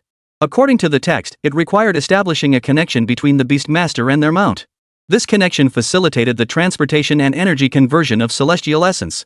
Slowly increasing the mount's experience also granted the beast master enhancements, strengthening their physique while boosting their magical power. This magical power, once reaching the university level, allows for systematic study of beast taming techniques aligned with one's innate talents. After reaching the king tier, one can even perceive the emergence of a domain. Interesting. After finishing the book, Si Rueilin pursed his lips, then began communicating with his own beast according to the methods described within. The book stated that communicating with a beast was actually quite difficult, as it required complete mental connection between the beast and its master, unwavering mutual understanding and absolute trust in the master. Generally speaking, for innate beast tamers, it might take 2 or 3 months to establish communication. For acquired beasts, it could take 3 to 5 years, and even the most gifted individuals needed at least half a year. Clearly, the creator of this technique never anticipated the existence of a freak like Si Ruelin. Thanks to the mythic template bonus, his beasts trusted him 100%. So the moment his consciousness reached out to communicate, Xiao Jin, Xiao Bai, and Xiao Qing's consciousnesses immediately responded. He also sensed an inexplicable energy circulating between them. This was energy transfer. The moment a strand of energy entered his body, a voice suddenly echoed. Ding! Congratulations on acquiring energy. Mythical contract, enter into a contract with the energy. Energy begins to evolve. Ding! Energy evolution complete. Host, please select 36 Heavenly Stems Technique or 72 Earthly Stems Technique. Chapter 27, the Grand Exam begins. What the hell? You can even make a contract with this? Hearing the voice echoing in his mind, Si Ruelin froze for a moment before immediately investigating. Once he fully understood, he couldn't help but exhale deeply. This golden finger he'd obtained was seriously awesome. Not only could the beasts he contracted gain mythical templates, but his own energy could too. Following the prompt in his mind, he could now choose to awaken either the 36 Heavenly Stars techniques or the 72 Earthly Fiends techniques. After selection, each time his Beastmaster rank advanced a major tier, he would gain an additional slot to learn a Beastmaster skill. Moreover, this learned skill would be transformed by the mythical contract into a divine magical technique. According to the ancient knowledge stored in his memory, the 36 Heavenly Guardians and 72 Earthly Fiends techniques were also known as the 36 transformations of the Heavenly Guardians and the 72 transformations of the Earthly Fiends. In the original text of Journey to the West, these were merely transformation techniques. However, in Feng Menglong's later additions to the Demon Subduing Tales, these 108 supernatural abilities were elaborately fleshed out. If we go by the descriptions in Journey to the West, the 72 transformations are undoubtedly more powerful. But based on the descriptions in the expanded supernatural abilities, the 36 transformations were superior. After a moment's hesitation, Si Ruelin chose the 36 transformations, choosing the 36 celestial techniques. Ding! Selection successful. Divine power awakened, subduing dragons and taming tigers. As the notification in his mind concluded, information about dragon subduing and tiger taming flooded Si Ruelin's consciousness the next instant. Dragon subduing, tiger taming. This divine power was more akin to an innate talent. It would drastically enhance Si Ruelin's physical prowess. Additionally, both he and his tamed beasts would deal 30% increased damage against dragon attribute and beast attribute tamed beasts. Whoosh! As soon as he absorbed the divine power's information, Si Ruelin felt his body begin to transform. A warm sensation spread from the top of his head to his feet, gradually reshaping his physical state. When the sensation faded, he realized his physique had undergone a profound transformation. His physique wasn't exactly poor, but it certainly wasn't impressive either. As for abs? Beyond being pale, his body had no distinguishing features. Now, while his skin remained pale, muscles bulged everywhere: broad shoulders, 8-pack abs, a defined waist, and a sculpted lower back. He had it all. According to his Beastmaster attribute profile, his weight had surged from over 150 pounds to 210 pounds, and even his height had increased slightly, reaching 191 centimeters. But the most striking change was... Whoa, Master, what a transformation! Seeing Si Ruelin's transformation, Xiao Jin couldn't help but laugh. Originally, Si Ruelin was already exceptionally imposing among ordinary people.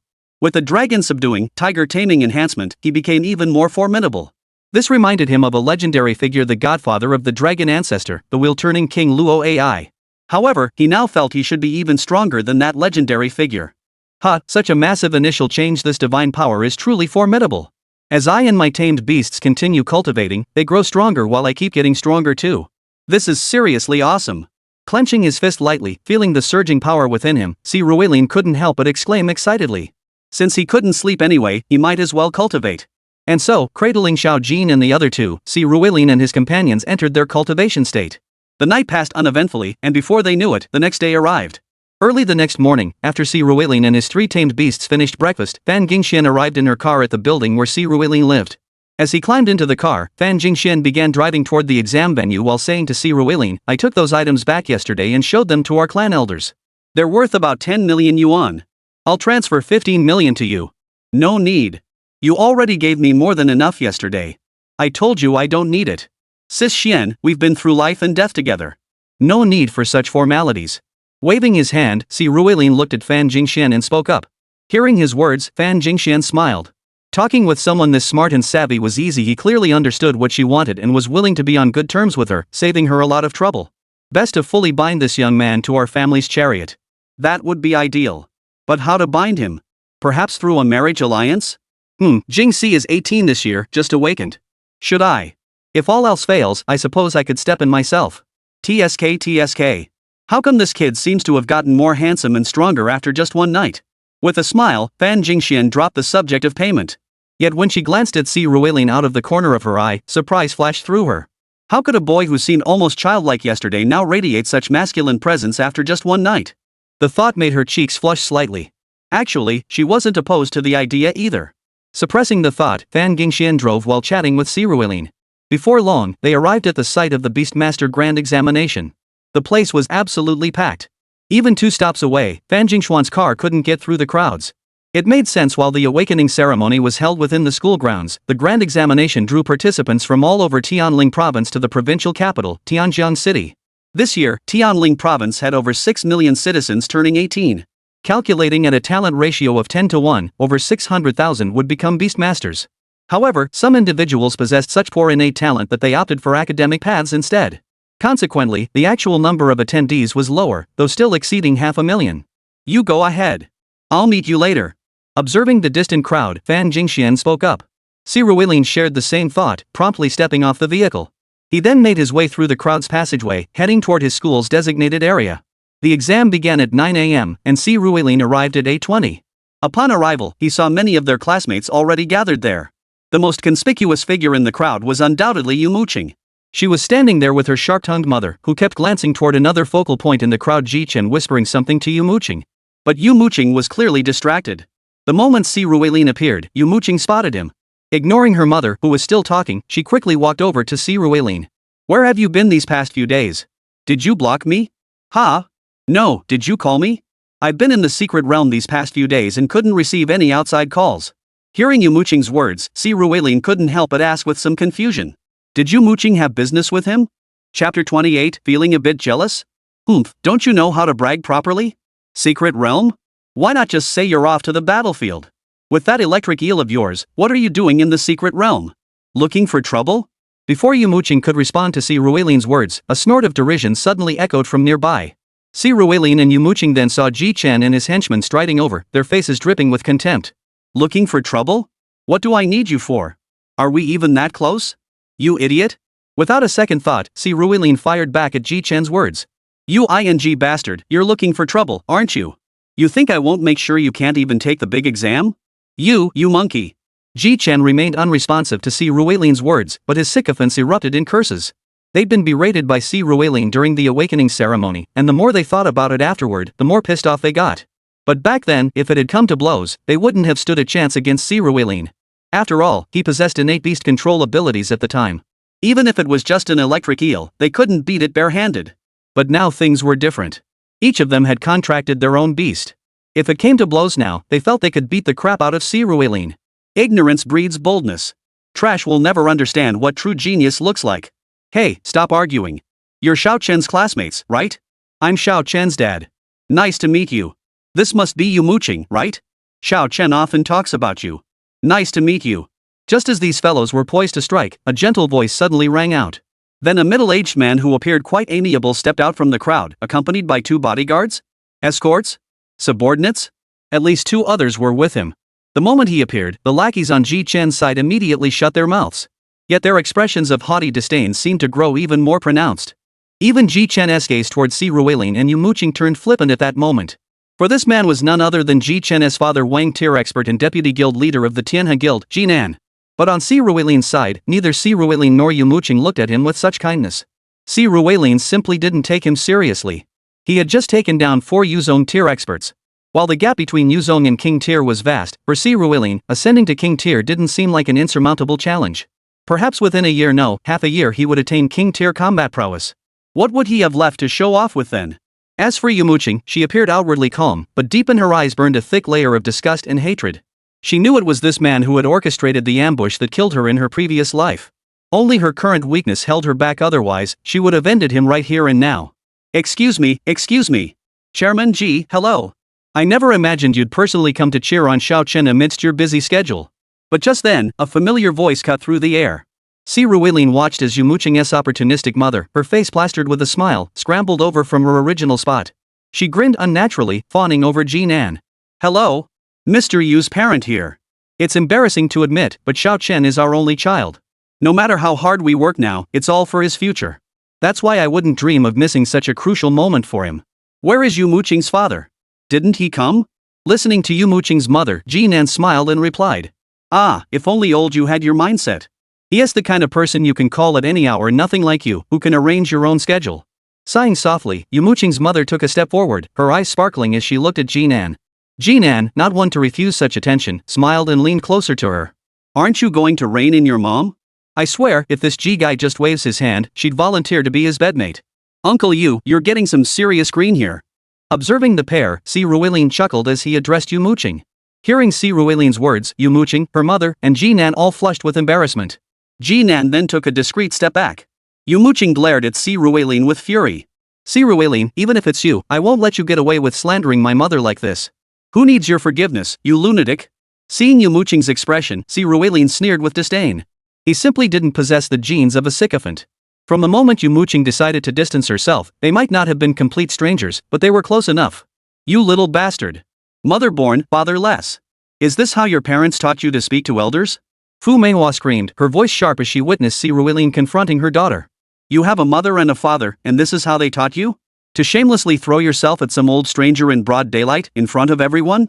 It's obvious who the real trash is. Facing Fu Meihua's tirade, Si Ruilin fired back with equal venom. Hearing Si Ruilin's words and feeling the stares from all around, Fu Meihua's face flushed from pale to crimson. She could already imagine the humiliation if this got out. Her reputation would be utterly ruined. Yumo Qing glared at Si Ruilin, both furious and shocked. Furious because, no matter how wrong her mother might be, she was still her mother. What gave Si Ruilin the right to speak like that? Shocked because, in her memory, Si Ruilin had never been this sharp-tongued. Young man, unity should be our priority. But judging by your actions, you seem to be missing the point. Perhaps I should step in and give you a lesson on manners.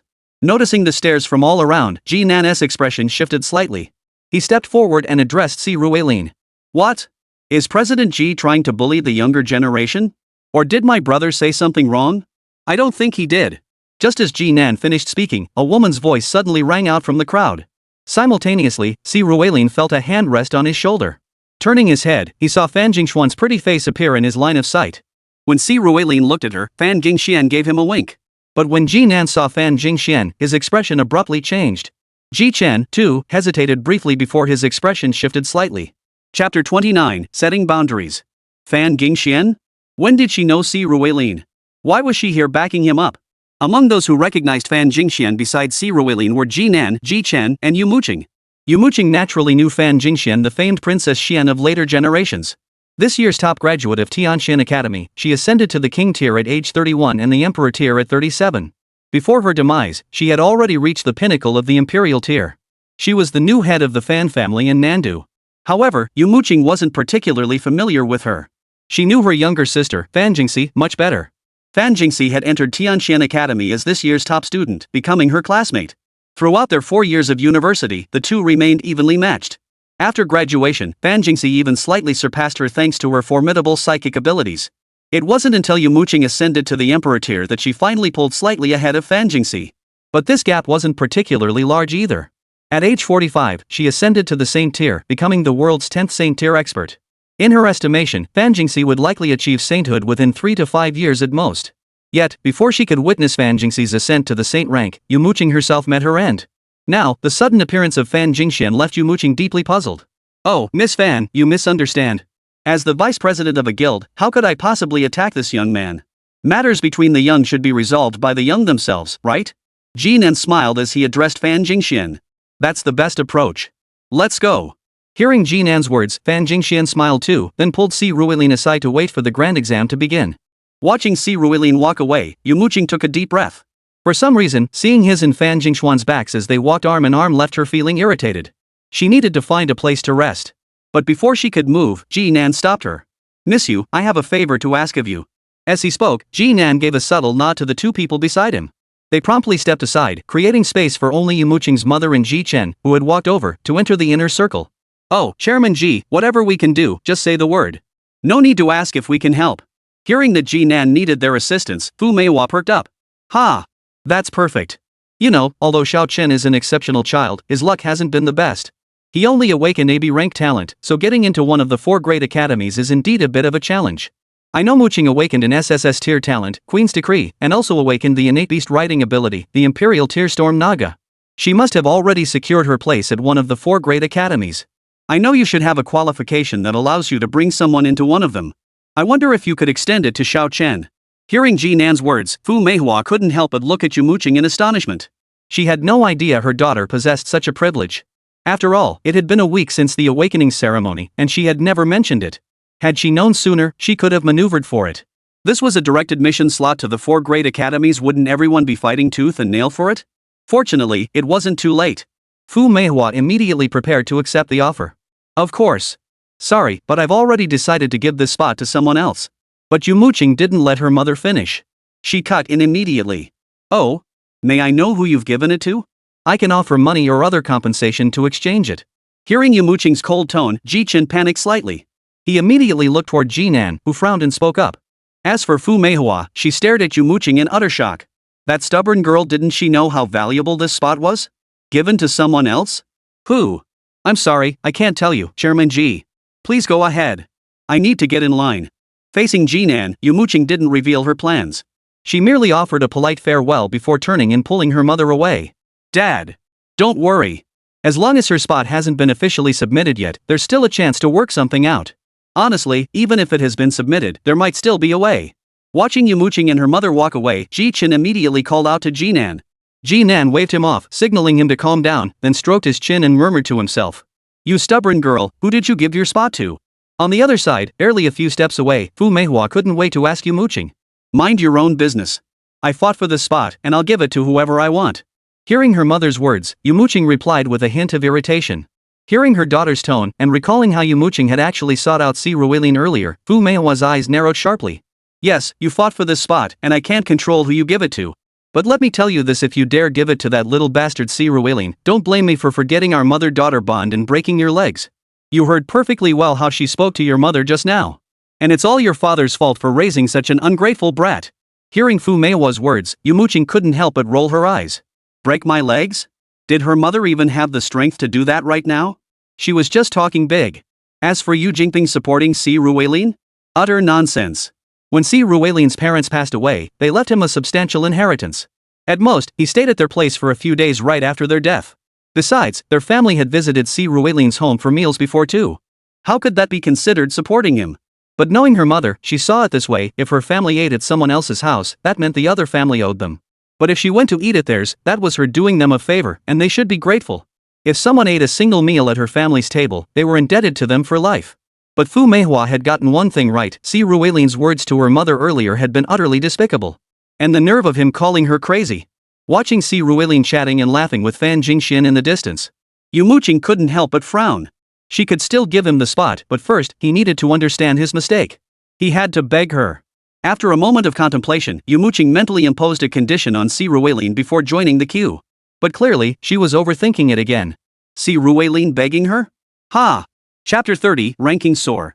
Candidates of this year, line up according to your school. The big exam is about to begin. Go for it. Don't worry, Sister Xian. After tossing a quick go for it to Fan Jingxian, who was gesturing encouragement, Si Ruilin joined his school's formation. Following the teacher's lead, they marched toward a vast plaza in the distance. Once all this year's examinees had entered the plaza and taken their places, a booming voice formally announced, "The grand examination begins." The moment this voice reached their ears, hundreds of thousands of examinees vanished from the square in an instant. Parents and teachers waited anxiously outside.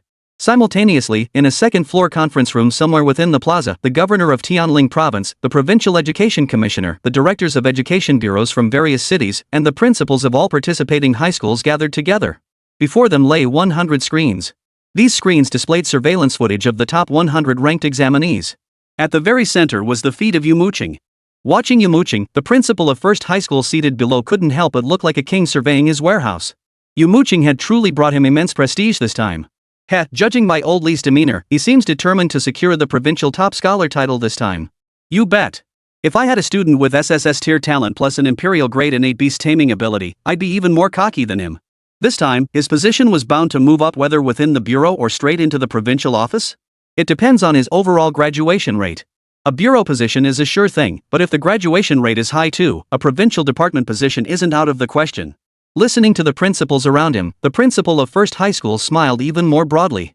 In his heart, he was cheering Yumo Qing on, "You absolutely must bring back that top scholar title." But alas, his hopes were in vain. Si Ruelin had already secured that top spot. The Beastmaster Advancement exam consisted of 3 parts: written test, points battle, and practical combat. The written exam was the most fundamental.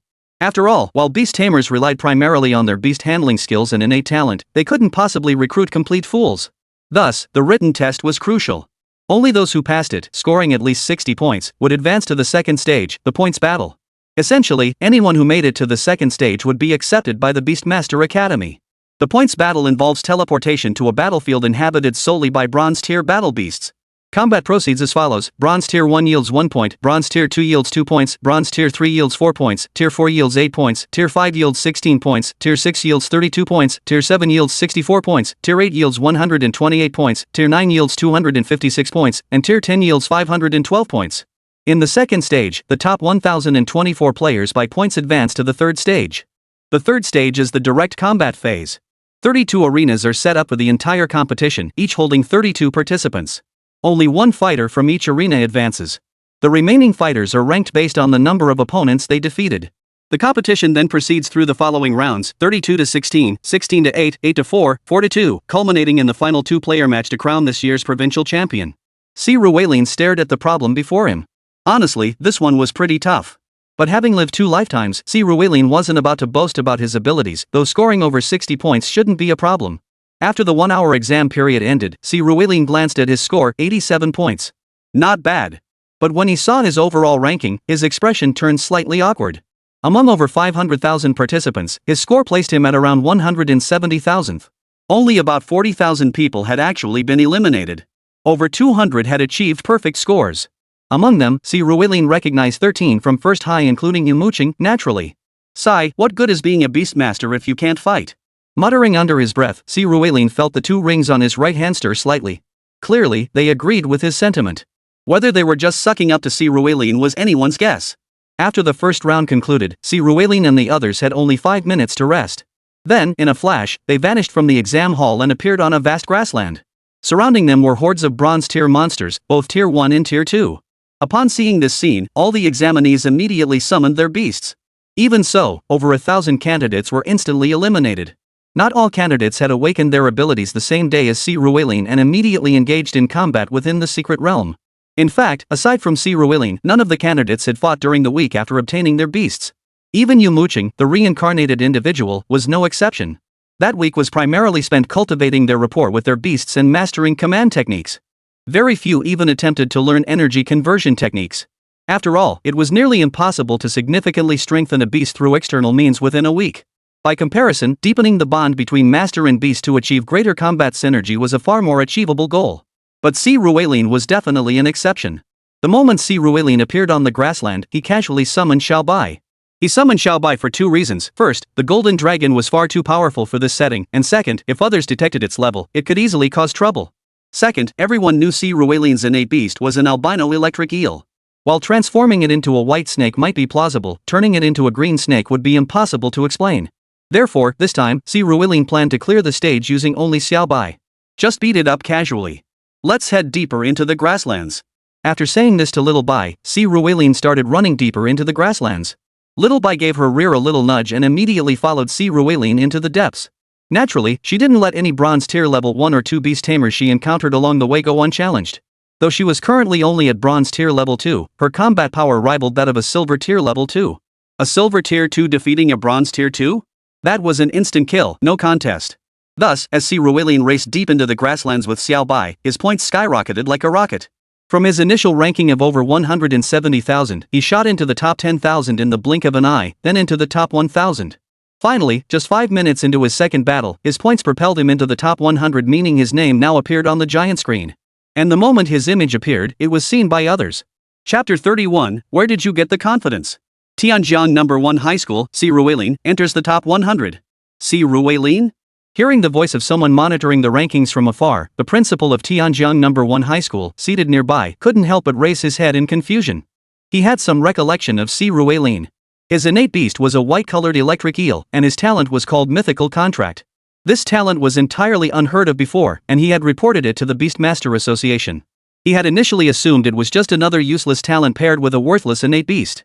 That's why he hadn't even awarded Si Ruelin a scholarship. Yet now, Si Ruelin had broken into the top 100? Clearly, he had underestimated him. When he glanced at the 100th screen, he saw Si Ruelin's ranking rapidly climbing upward. By the time his eyes caught up with Si Ruelin's position, the boy had already broken into the top 50. And right now, Si Ruelin was sprinting deep into the plains. Following him wasn't some albino electric eel, but an exceptionally large white python. A white python? And it seemed to possess dragon bloodlines.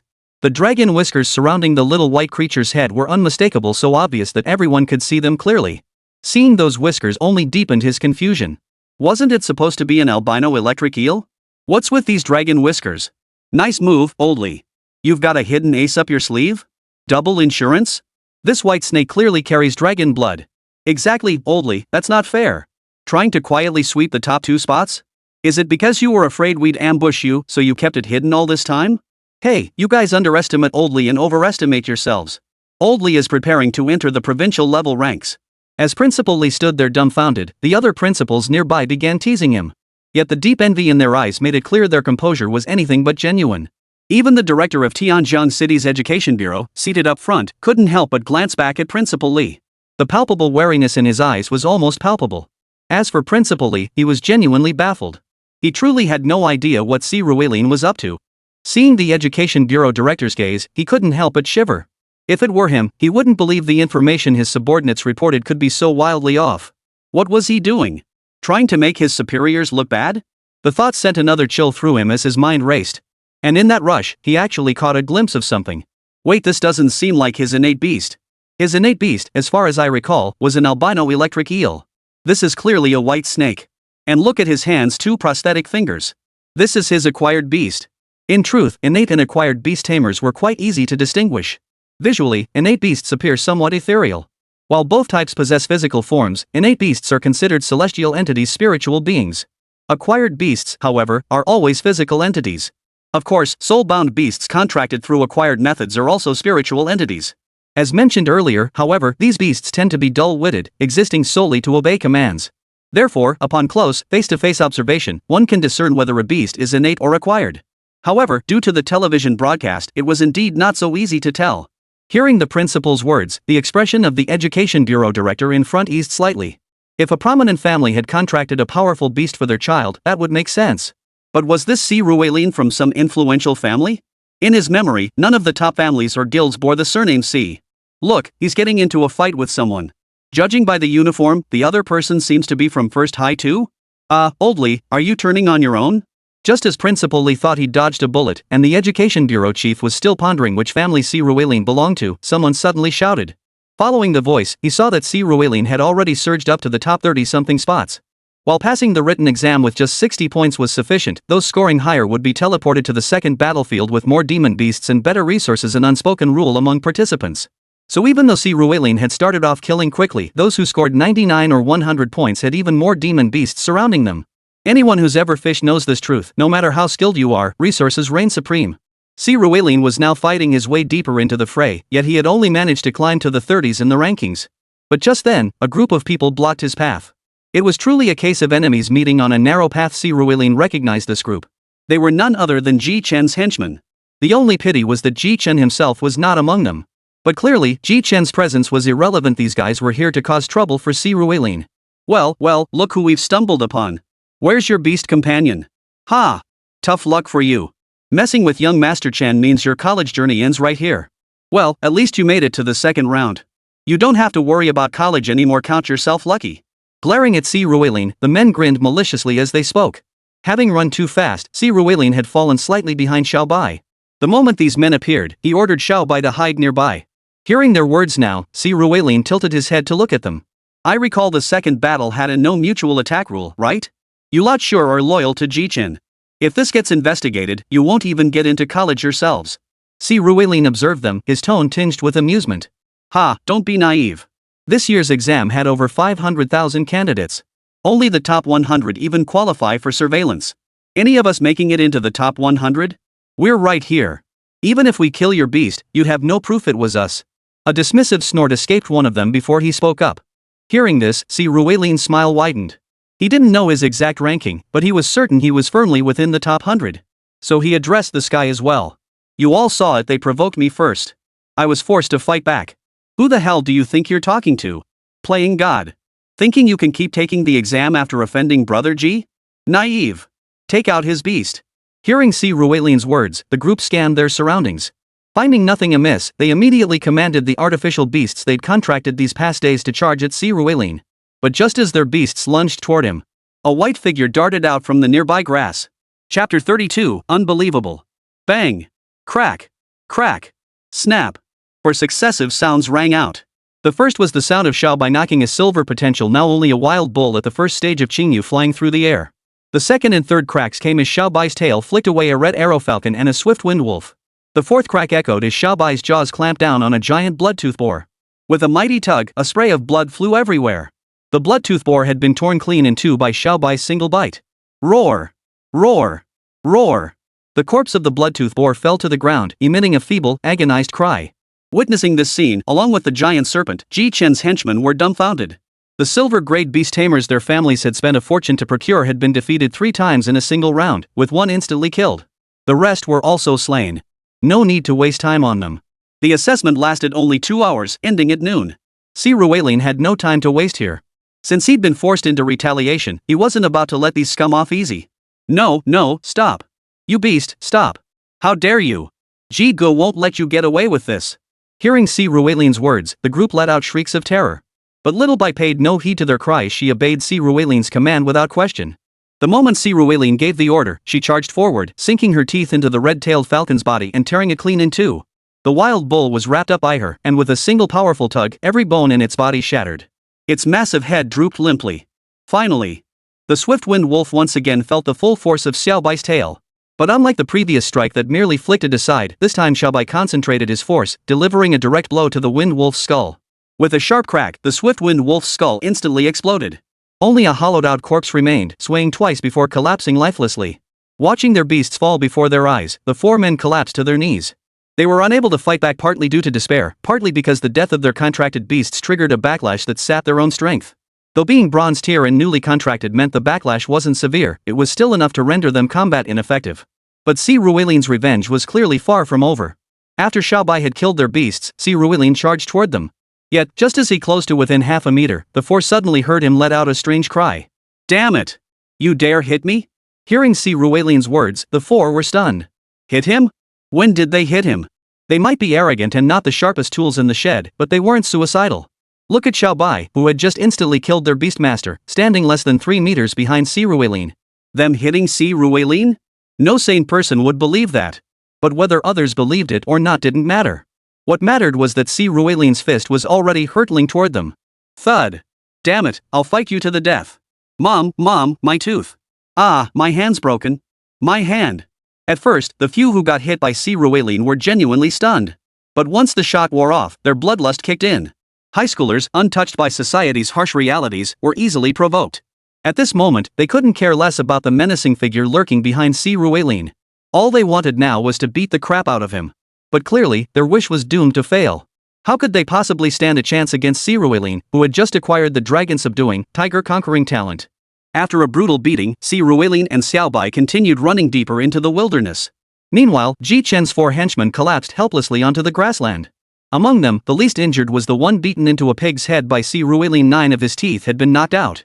The other 3 suffered even worse. One had both legs broken, another lost 3 teeth and his right hand, while the last had his nose and front teeth shattered, plus his left leg kicked clean off its bone.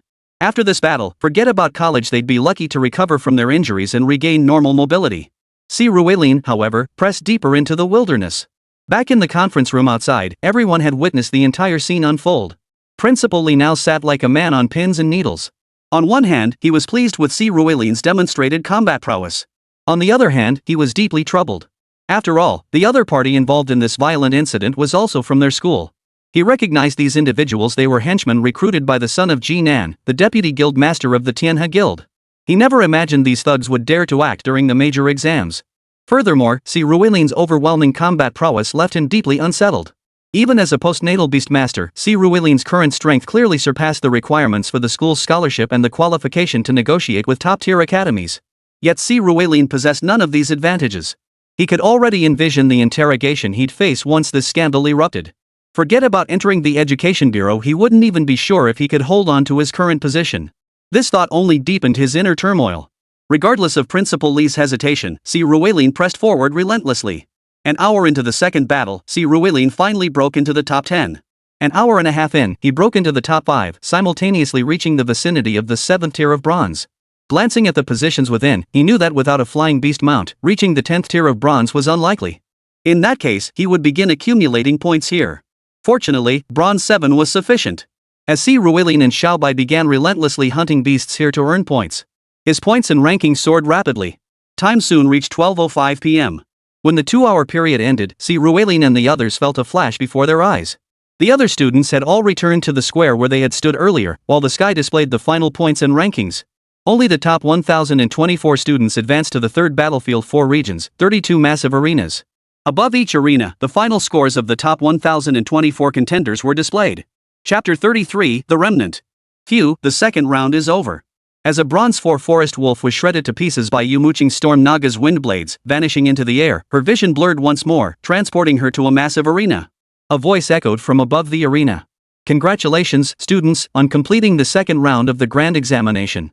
You have 1 hour to rest before the third round begins. Use this time to recuperate, replenish your stamina, and eat. Any student unable to continue must signal their withdrawal in advance. Hearing this announcement, many students collapsed exhausted onto the arena floor, gasping for breath. Yet every pair of eyes remained fixed on the luminous screen overhead, where the second round scores for all 1024 participants were now displayed. For Yumo Qing, her own score held little significance.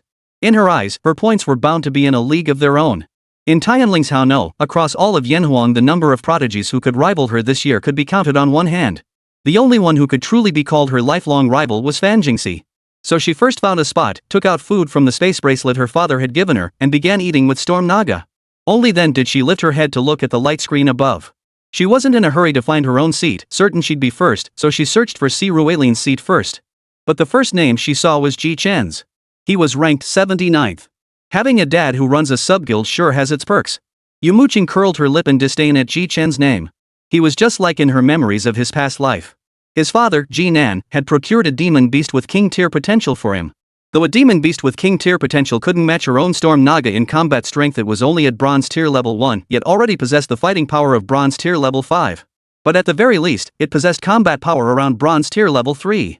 Of course, this gap would widen as both beasts leveled up. Still, this ranking wouldn't be enough to get him into the 4 great academies. Even his father's position as guild leader of the Starry Sky Guild wouldn't guarantee it, let alone being merely the vice leader of the second-tier Milky Way Guild. Each year, this world sees nearly 300 million children reaching the age of 18. Among them, roughly 30 million possessed innate talent. Of those, around 26 to 27 million would apply to become beast masters. Yet the 4 great academies admit fewer than 200 new students annually, averaging just 50 per academy. This means that out of every 135,000 applicants, only 1 will be admitted. Translated to the population of Tianlingzhou, only the top 4 students this year stand a chance of entering the 4 great academies. Ji Chen was nowhere near that level. But scrolling down past Ji Chen, Yumo Qing couldn't find Si Ruelin's name anywhere. According to her memories from her previous life, he had barely made it into the third round. Had he not even reached the third round this time around? As she continued searching, Yumo Qing murmured to herself. Ha! First place. Si Ruelin? That name feels so unfamiliar. Right, I know the second place finisher, Yumo Qing. She was in the news just days ago awakening SSS tier Queen's Pardon and Storm Naga. And yet, Si Ruelin has left her so far behind? Shoo, keep your voice down. Don't you recognize her? That's Yumo Qing. And that one next to her is Storm Naga? She's gorgeous. So beautiful and powerful. Just as Yumo Qing was murmuring to herself, she suddenly heard someone mention Si Ruelin.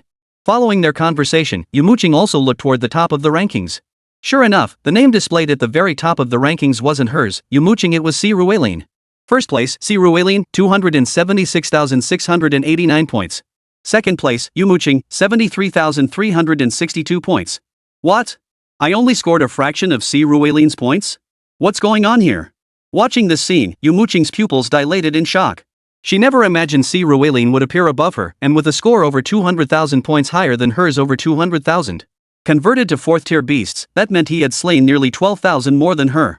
How could this be possible? Of course, it couldn't be possible if he only hunted 4th tier beasts.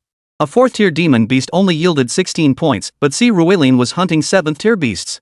Each one was worth a whopping 128 points. 200,000 points? That's only about 1,500 beasts. Well, that's just pretty impressive. Of course, Si Ruilin had no idea about any of this at the moment. Right now, he was on a stage, feeding little Bai. But the one whose composure was even more shattered than Yumo Qing's was actually Ji Chen. He never imagined Si Ruilin would actually take down the top-ranked beast. Glaring at the dazzling display of over 270,000 points, he felt his teeth grinding to dust. In his eyes, that coveted top spot was rightfully his. He could stomach Yumo Qing taking it from him, but that bastard Si Ruilin what gave him the right to snatch the top spot? He wasn't the only one thinking this. Outside, the screens displayed the scene, and below, Jinan, Ji Chen's sycophants, and Yumo Qing's mother all stared in stunned silence. Only Fan Jingxian knew that Si Ruilin had actually held back. This can't be right. Is the system malfunctioning? My daughter isn't first? Impossible. Absolutely impossible. Staring at the data, Fu Meihua uttered in utter disbelief. Meanwhile, Jinan pondered the conflict between his son and Si Ruilin. Could it be resolved? Could Si Ruilin be made to work for him? If possible, that would be ideal. If not, perhaps resorting to some tactics to stifle Si Ruilin's growth as a prodigy might be necessary. Besides these individuals, another group was equally unable to accept this outcome. These were the parents of Ji Chen's henchmen. The moment these students were transported out, they were loaded into ambulances. Their parents learned from them that Si Ruilin was the one who had beaten their children to this state and killed their beast companions. Furious, they stormed into the conference room demanding Si Ruilin's exam disqualification. The response was terse. The entire incident was recorded. Your children initiated the provocation and attack against Si Ruilin, forcing him to defend himself. After the exam concludes, this footage will be directly forwarded to law enforcement. Your children's exam eligibility will certainly be revoked. As for whether they will face criminal charges or a lifetime ban from taking the Beastmaster exam, that will be determined by the court. Chapter 34, Another Instant Kill. Which school is this Si Ruilin from? Never heard of it. Aren't all Beastmasters with S rank or higher talent supposed to be reported? No clue which city or school he's from. Anyone familiar with him? Si Ruilin remained oblivious to the uproar outside caused by the rankings release. Yet, the other 31 contestants on his stage were busily exchanging whispers, seeking information about him. But honestly, over 500,000 candidates from all over Tianlingzhou had come to take the grand exam. Only 7 students from first high school ultimately made it into the top 1,024. Apart from Si Ruilin, Yumo Qing, and Ji Chen, the other 4 were not even on the same stage as him. Among the students from other schools, there really was no one who could recognize Si Ruilin. After all, throughout his 3 years of high school, Si Ruilin had maintained a low profile, never participating in any school or extracurricular activities. While he wasn't unattractive, he certainly wasn't a prominent figure. It was only natural that these people didn't recognize him. Listening to their chatter, Si Ruilin paid them no mind, continuing to feed Xiaobai his lunch. But just as he was feeding Xiaobai, another group approached. Hey, buddy, that white snake of yours looks pretty sweet. Wanna team up? We can take out the others first, then battle each other later. The leader of the group addressed Si Ruilin directly. Forming private teams was technically forbidden during the grand exam after all. Such competitions had only one winner and were individual battles. But once Beastmasters graduated and entered the battlefield, teaming up with others became essential. Thus, during this round of the Top 32 Advancement Tournament, the organizing committee didn't prohibit teaming up. Of course, they weren't truly forming official teams. Just like now, it was obvious several members of this group were from the same city, or even the same school. They knew each other. Teaming up with them might spare outsiders from elimination in the early rounds, but come the final stages, those from other cities would be the first to go. No thanks. I don't plan to spend too much time on the tournament stage. Observing the crowd, Si Ruilin offered a wry smile. With his overwhelming strength, he truly had no need for any team. Humph, at least he knows his limits. Let's go. That white snake of his is probably all show and no substance. Hearing Si Ruilin's words, one of the group sneered dismissively. Hearing the kid's cheap provocation, Si Ruilin merely chuckled. Clearly, he hadn't grasped that when Si Ruilin said he didn't plan to spend too much time on the tournament stage, what he really meant was he intended to take them all out instantly the moment he stepped up. But Si Ruilin's lack of anger didn't mean Little Bai wasn't furious. Hearing this man dare to belittle him, Little Bai's beautiful big eyes narrowed. Don't worry, Si Ruilin said with a smile, ruffling Xiaobai's hair. I'll eliminate them all shortly.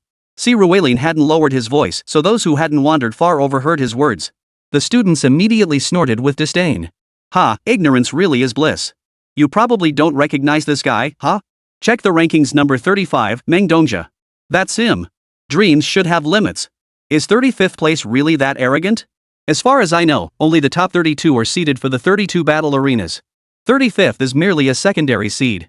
Are you really so confident he'll be the sole victor in this arena? Hearing their words, Si Ruilin turned to look at them with a hint of amusement. Poof.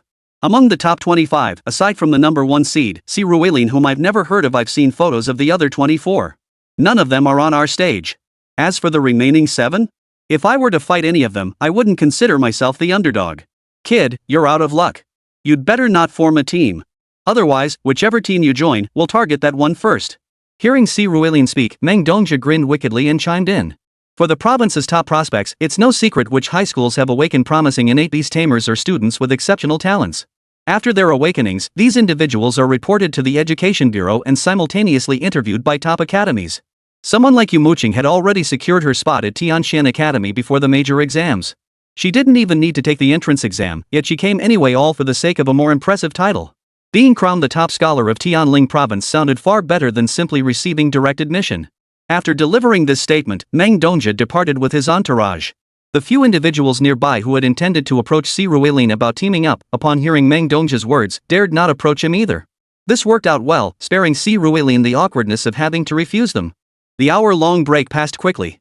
Seeing that the time was right, all the students on the battle platforms had prepared for combat. On Si Ruilin's platform, the remaining 31 students had formed 5 small groups, each eyeing the others with caution. Only Si Ruishuan remained standing in her original position. Observing Si Ruilin, Meng Dongja on the opposite side couldn't help but let out a savage grin. Indeed, his words had proven effective. This fellow would be the first to fall. The round of 32 advancement matches now begin. As that authoritative voice echoed once more, all 32 battle platforms erupted into motion. On Si Ruilin's platform, Meng Dongja's group was the first to move, charging straight towards Si Ruilin. He had vowed to make an example of him earlier. When it came to Meng Dongja's Beastmaster's way, he meant what he said. Prepare to die. As Meng Dongja's men rode their beasts toward the arena, they shouted excitedly. But Si Ruilin didn't point at them. Instead, he pointed lightly toward the center of the arena. Take them out. Whoosh. Hearing Si Ruilin's command, Xiaobai flicked its tongue. The last thing these men saw was Xiaobai's long tail, raised high, then crashing down heavily upon the arena floor.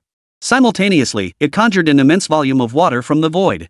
The massive volume of water coalesced into a colossal wave, easily over 10 meters high, which then indiscriminately crashed down upon the other 31 contestants and their beast riders on the stage.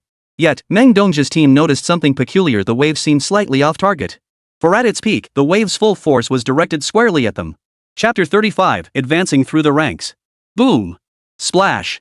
The commotion on this stage was so immense it momentarily halted battles on nearby platforms. Under the stunned gazes of the students, the towering tidal wave crashed directly onto the entire stage. The other students and their beast tamers on this platform had no time to react, let alone resist. All they felt was darkness engulfing their vision. When sight returned, they found themselves on the sports field, their scores reset to 0. They'd been defeated in an instant. Impossible. Impossible. How could that guy? Amidst the confusion, Meng Dongja snapped back to reality and roared in fury. While he'd never dreamed of entering the 4 great academies, attending a top-tier T1 university had seemed within reach. Now, however, even a T2 university was suddenly in question. Because they were all at 0 points now. A 0 in the 3rd phase guaranteed admission, but dreaming of getting into a good university? That was pure fantasy. Could that guy be Si Ruilin, the top-ranked student? Seeing Meng Dongja's anguished expression, his soaking wet classmate beside him finally realized, among the top 25, the only person they didn't recognize was Si Ruilin. And the only one who could wipe the floor with all of them was Si Ruilin. Ha! Hearing his classmate's words, Meng Dongja suddenly recalled Si Ruilin's smirk when he'd said he didn't plan to spend much time on the tournament stage. So he wasn't planning to get eliminated, he was planning to eliminate others without wasting much time. Damn it, damn it, damn it. Not only had he run into the top-ranked monster, but he'd also gone out of his way to provoke him. Getting cleared out in the first round, Meng Dongja was now kicking himself in regret. But they were all adults. When you messed up, you owned it. When you got beaten, you stood tall. This outcome was something he had to accept, whether he liked it or not. The Beastmaster Grand Exam wasn't like Earth and Si Ruilin's past life, where one could retake it or repeat the year. Here, it was a one-shot deal. After clearing the stage, Si Ruilin found a clean spot to sit down, watching the battles unfolding on several distant platforms. Yet it was clear that the combatants on these platforms were all affected by Si Ruilin's presence. During their fights, they would constantly glance in his direction. Among them was Yumo Qing. Yumo Qing's position was 2 arenas away from Si Ruilin. Initially, she hadn't noticed his location, it was too far away. She was still searching for Si Ruilin's beast companion.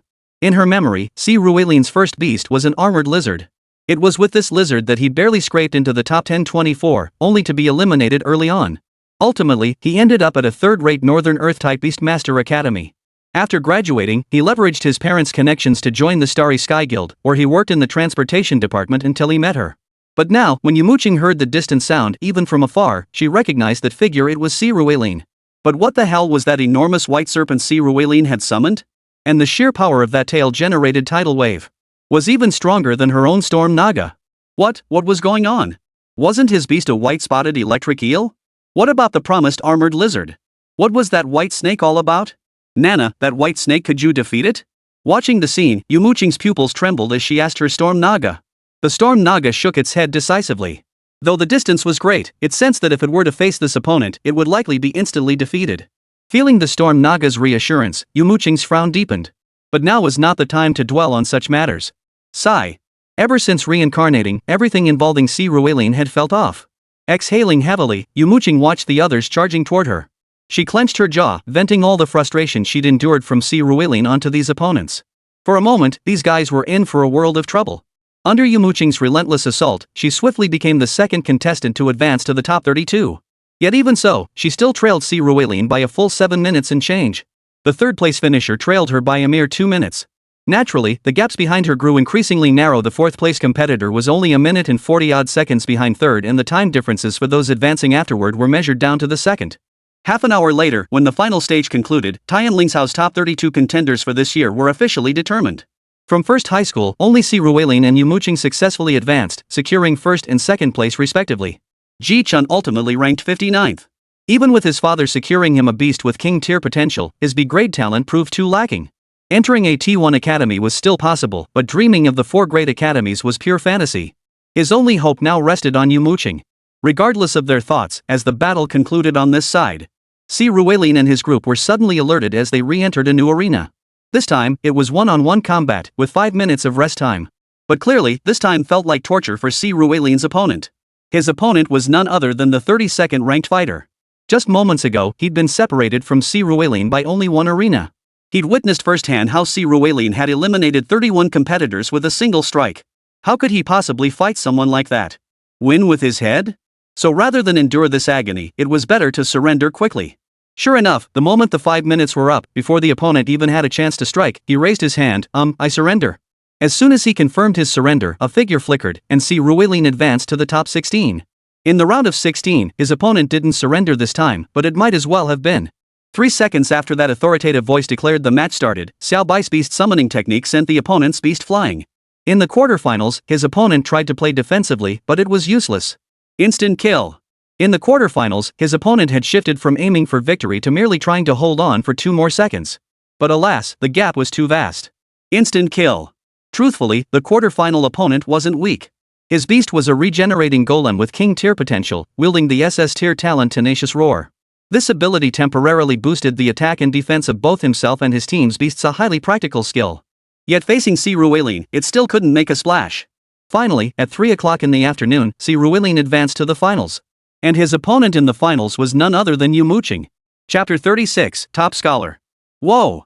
With a final flash of white light, Sirueline and Yumo Qing materialized on the final stage. They had 5 minutes to rest, and Sirueline greeted Yumo Qing. After all, they were acquaintances. Phew! As the saying goes, 3 days apart, and you should look at him with new eyes. Seems you've had some extraordinary encounters too. Taking a deep breath, Yumo Qing addressed Sirueline. Maybe. Scratching his nose, Sirueline's greatest secret was that he was a time traveler. He couldn't reveal his beast-taming abilities to others, so he could only brush it off. I admit I might not be your match now, he conceded. But there's a huge difference between innate and acquired beast-taming. Innate tamers can constantly repair themselves through energy, immortal and indestructible. Later stages even allow them to fuse physical form with soul, enabling advancement. Acquired beasts, however, are done for once they're injured or crippled. Why am I even saying this? Your innate beast is just an albino electric eel. So just take good care of your white snake. Be extra careful about its safety. Yumo Qing looked at Sirueline and spoke to him with equal seriousness. In Yumo Qing's view, speaking to Sirueline this way was perfectly acceptable. After all, in her mind, she was the Wind Domain Emperor, while Sirueline was merely a member of a transport team. If she chose to speak to him at all, to offer guidance, it was nothing short of a great act of mercy. But in Sirueline's eyes, Yumo Qing seemed utterly pretentious. Simultaneously, his right index finger tingled uncontrollably. He knew this was Jin Long expressing discontent, so he forced a smile. Do you know why I didn't use my innate beast? A white-skinned electric eel? Its potential tops out its silver rank. Using it, you might not even make it past the third round. Hearing Si Ruilian's words, Yumo Qing raised an eyebrow. She could clearly detect the dissatisfaction in his tone, but did she really need to care whether he was pleased or not? She responded bluntly. Who told you my beast was an electric eel? As he spoke, Si Ruilian waved his hand, summoning Xiaobai back. The next instant, a world-shattering aura erupted from his side of the arena, accompanied by a flash of lightning. Then, a white dragon with a single horn, crackling with electricity, surged up from Si Ruilian's right index finger. When Yumo Qing saw this dragon, she was so stunned she could only gape helplessly. As for the Education Bureau officials and high school principals still watching the final battle in the conference room, their eyes widened and their mouths fell open. A few with particularly loud throats even revealed what they'd eaten for lunch. They never imagined that in the finals, there would be such a pleasant surprise. Oldly, is this the albino electric eel you mentioned? You guys at First High are so awesome. A real dragon named Electric Eel? Looks like your sights aren't set on the Education Bureau anymore, you're aiming for the Ministry of Education. Seeing the equally stunned expression on the principal of First High, several people nearby began chuckling. If Si Ruilian's white snake could be attributed to his good fortune in contracting a powerful acquired beast, how could this obviously ethereal innate beast be explained? This time, it wasn't just the Education Bureau director watching him, the State Education Department director was watching him too. Clearly, for Principal Lee, this surprise was more accurately described as a shock. As for Yumo Qing, standing on the final stage, her inner shock knew no bounds. That aura, it was a true dragon. A genuine dragon. His innate beast was a true dragon. It was common knowledge that the dragon clan was a powerful race. Even some sub-dragons possessed potential reaching the Emperor tier or Emperor King tier. As for true dragons, whether Eastern or Western dragons, all possessed potential reaching the Saint tier. Of course, having the potential for the Saint rank doesn't guarantee one can actually reach it. Otherwise, contracting a true dragon would be equivalent to achieving late-stage sainthood. Potential Saint tier merely signifies possessing the ticket to enter the Saint tier realm. Even so, true dragons symbolize immense power. With nearly 50 billion professional beastmasters worldwide, fewer than 100 have ever contracted a true dragon. And these 100 individuals are all the pillars of major legions and guilds. Yet for Yumo Qing, the shock of Si Ruilian contracting a true dragon now surpassed even the astonishment of her own rebirth. How could Si Ruilian, her once most loyal sycophant, suddenly possess greater potential than her? Was she the one who traveled through time, or was he? Satisfied now? Observing Yumo Qing's stunned expression, Si Ruilian calmly remarked. Well, you're right. If you'd summoned it in the second round, no one would have been in the mood to take the exam. I concede. Facing Si Ruilian's inquiry, Yumo Qing gave a self-deprecating chuckle. She had been thinking about telling Si Ruilian to take him to Tianxian Academy, but now it seemed she had been too naive. The 4 great academies? That would just be letting Si Ruilian pick whichever he wanted. Yumo Qing chose to concede defeat. The victor was Si Ruilian. This time, the authoritative voice didn't even wait for the 5-minute break to end before announcing the final outcome. After Si Ruilian and Yumo Qing recalled their beasts, their vision blurred for a moment. The next second, they found themselves back on the square. The rankings for this major examination were now finalized. Si Ruilian secured first place with an overwhelming advantage, but this was only the beginning. As the official declared the grand examination concluded, Si Ruilian and his group exited the plaza one by one. Compared to their arrival, the gazes of those around Si Ruilian now carried a palpable caution and wariness. Several individuals with past grievances against him deliberately took detours to avoid him. The moment he stepped out of the square, he spotted a familiar face standing at the entrance, grinning broadly. Ah, Student C. Principal Lee?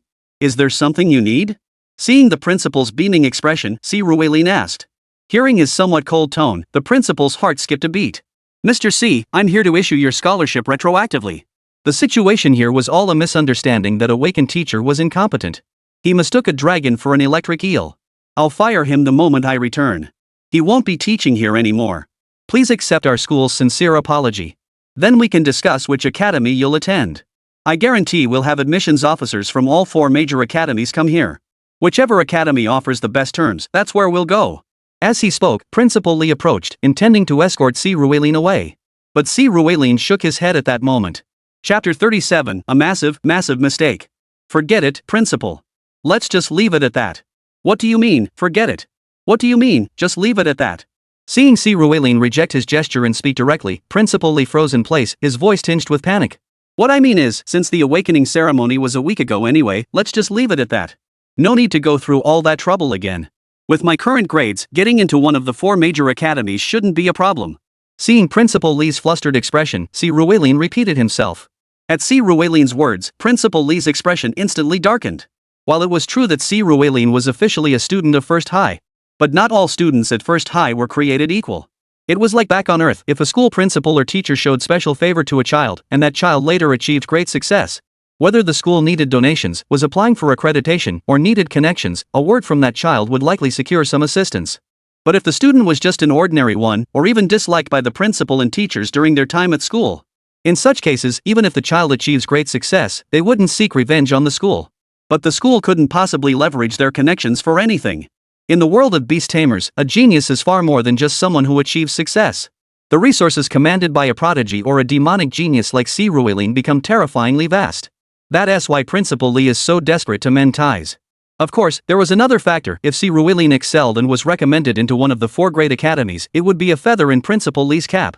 The Education Bureau, the Department of Education, and even the 4 great academies themselves would all remember his favor. But now, if Si Ruilin were to gain admission to one of the 4 great academies entirely on his own merits, without receiving a single penny of scholarship money, it wouldn't just be a slap in the face for Principal Lee, it would be a colossal blunder in his career. Though no one truly knew the extent of Si Ruilin's mythical contract talent yet. But the fact that he mistook a true dragon for an electric eel alone would be enough to make Principal Lee look like a complete fool. This would not only nullify his achievement of discovering Yumo Qing, but it wouldn't even be enough to make up for it. That's precisely why he scrambled out the moment the exam ended, desperate to mend fences with Si Ruilin. But Si Ruilin had no interest in reconciliation. Money? He doesn't need it. Not to mention the tens of millions his parents left him. Fan Jingxian just gave him 100 million yesterday. Nearly 200 million? That's more than enough for him. After all, he didn't need to purchase beasts, his contracts were formed through innate talent. Moreover, each major tier advancement granted innate beast enhancements. Most importantly, his beasts didn't require meticulous nurturing. They could all transform into human form, eating whatever he ate. This undoubtedly saved him a significant portion of his expenses. For other commoner students, the hundreds of thousands awarded by the school or even the millions extorted from Principal Lee were crucial sums. But to him, these were mere pocket change, insignificant. Mr. C, I know this was our mistake, but we've been teacher and student for 3 years, we've built some rapport. Seeing Si Ruilin's indifferent gaze, Principal Lee tried to persuade him once more. But Si Ruilin didn't let him finish. Sorry, Principal, my sister is here to pick me up. I'll be leaving now. Pointing toward Fan Jingxian, who had already approached, Si Ruilin brushed past the principal and walked straight toward her. Watching Si Ruilin simply walk away, Principal Lee couldn't help but open his mouth in surprise. He desperately wanted to say, "Must I kneel before you?"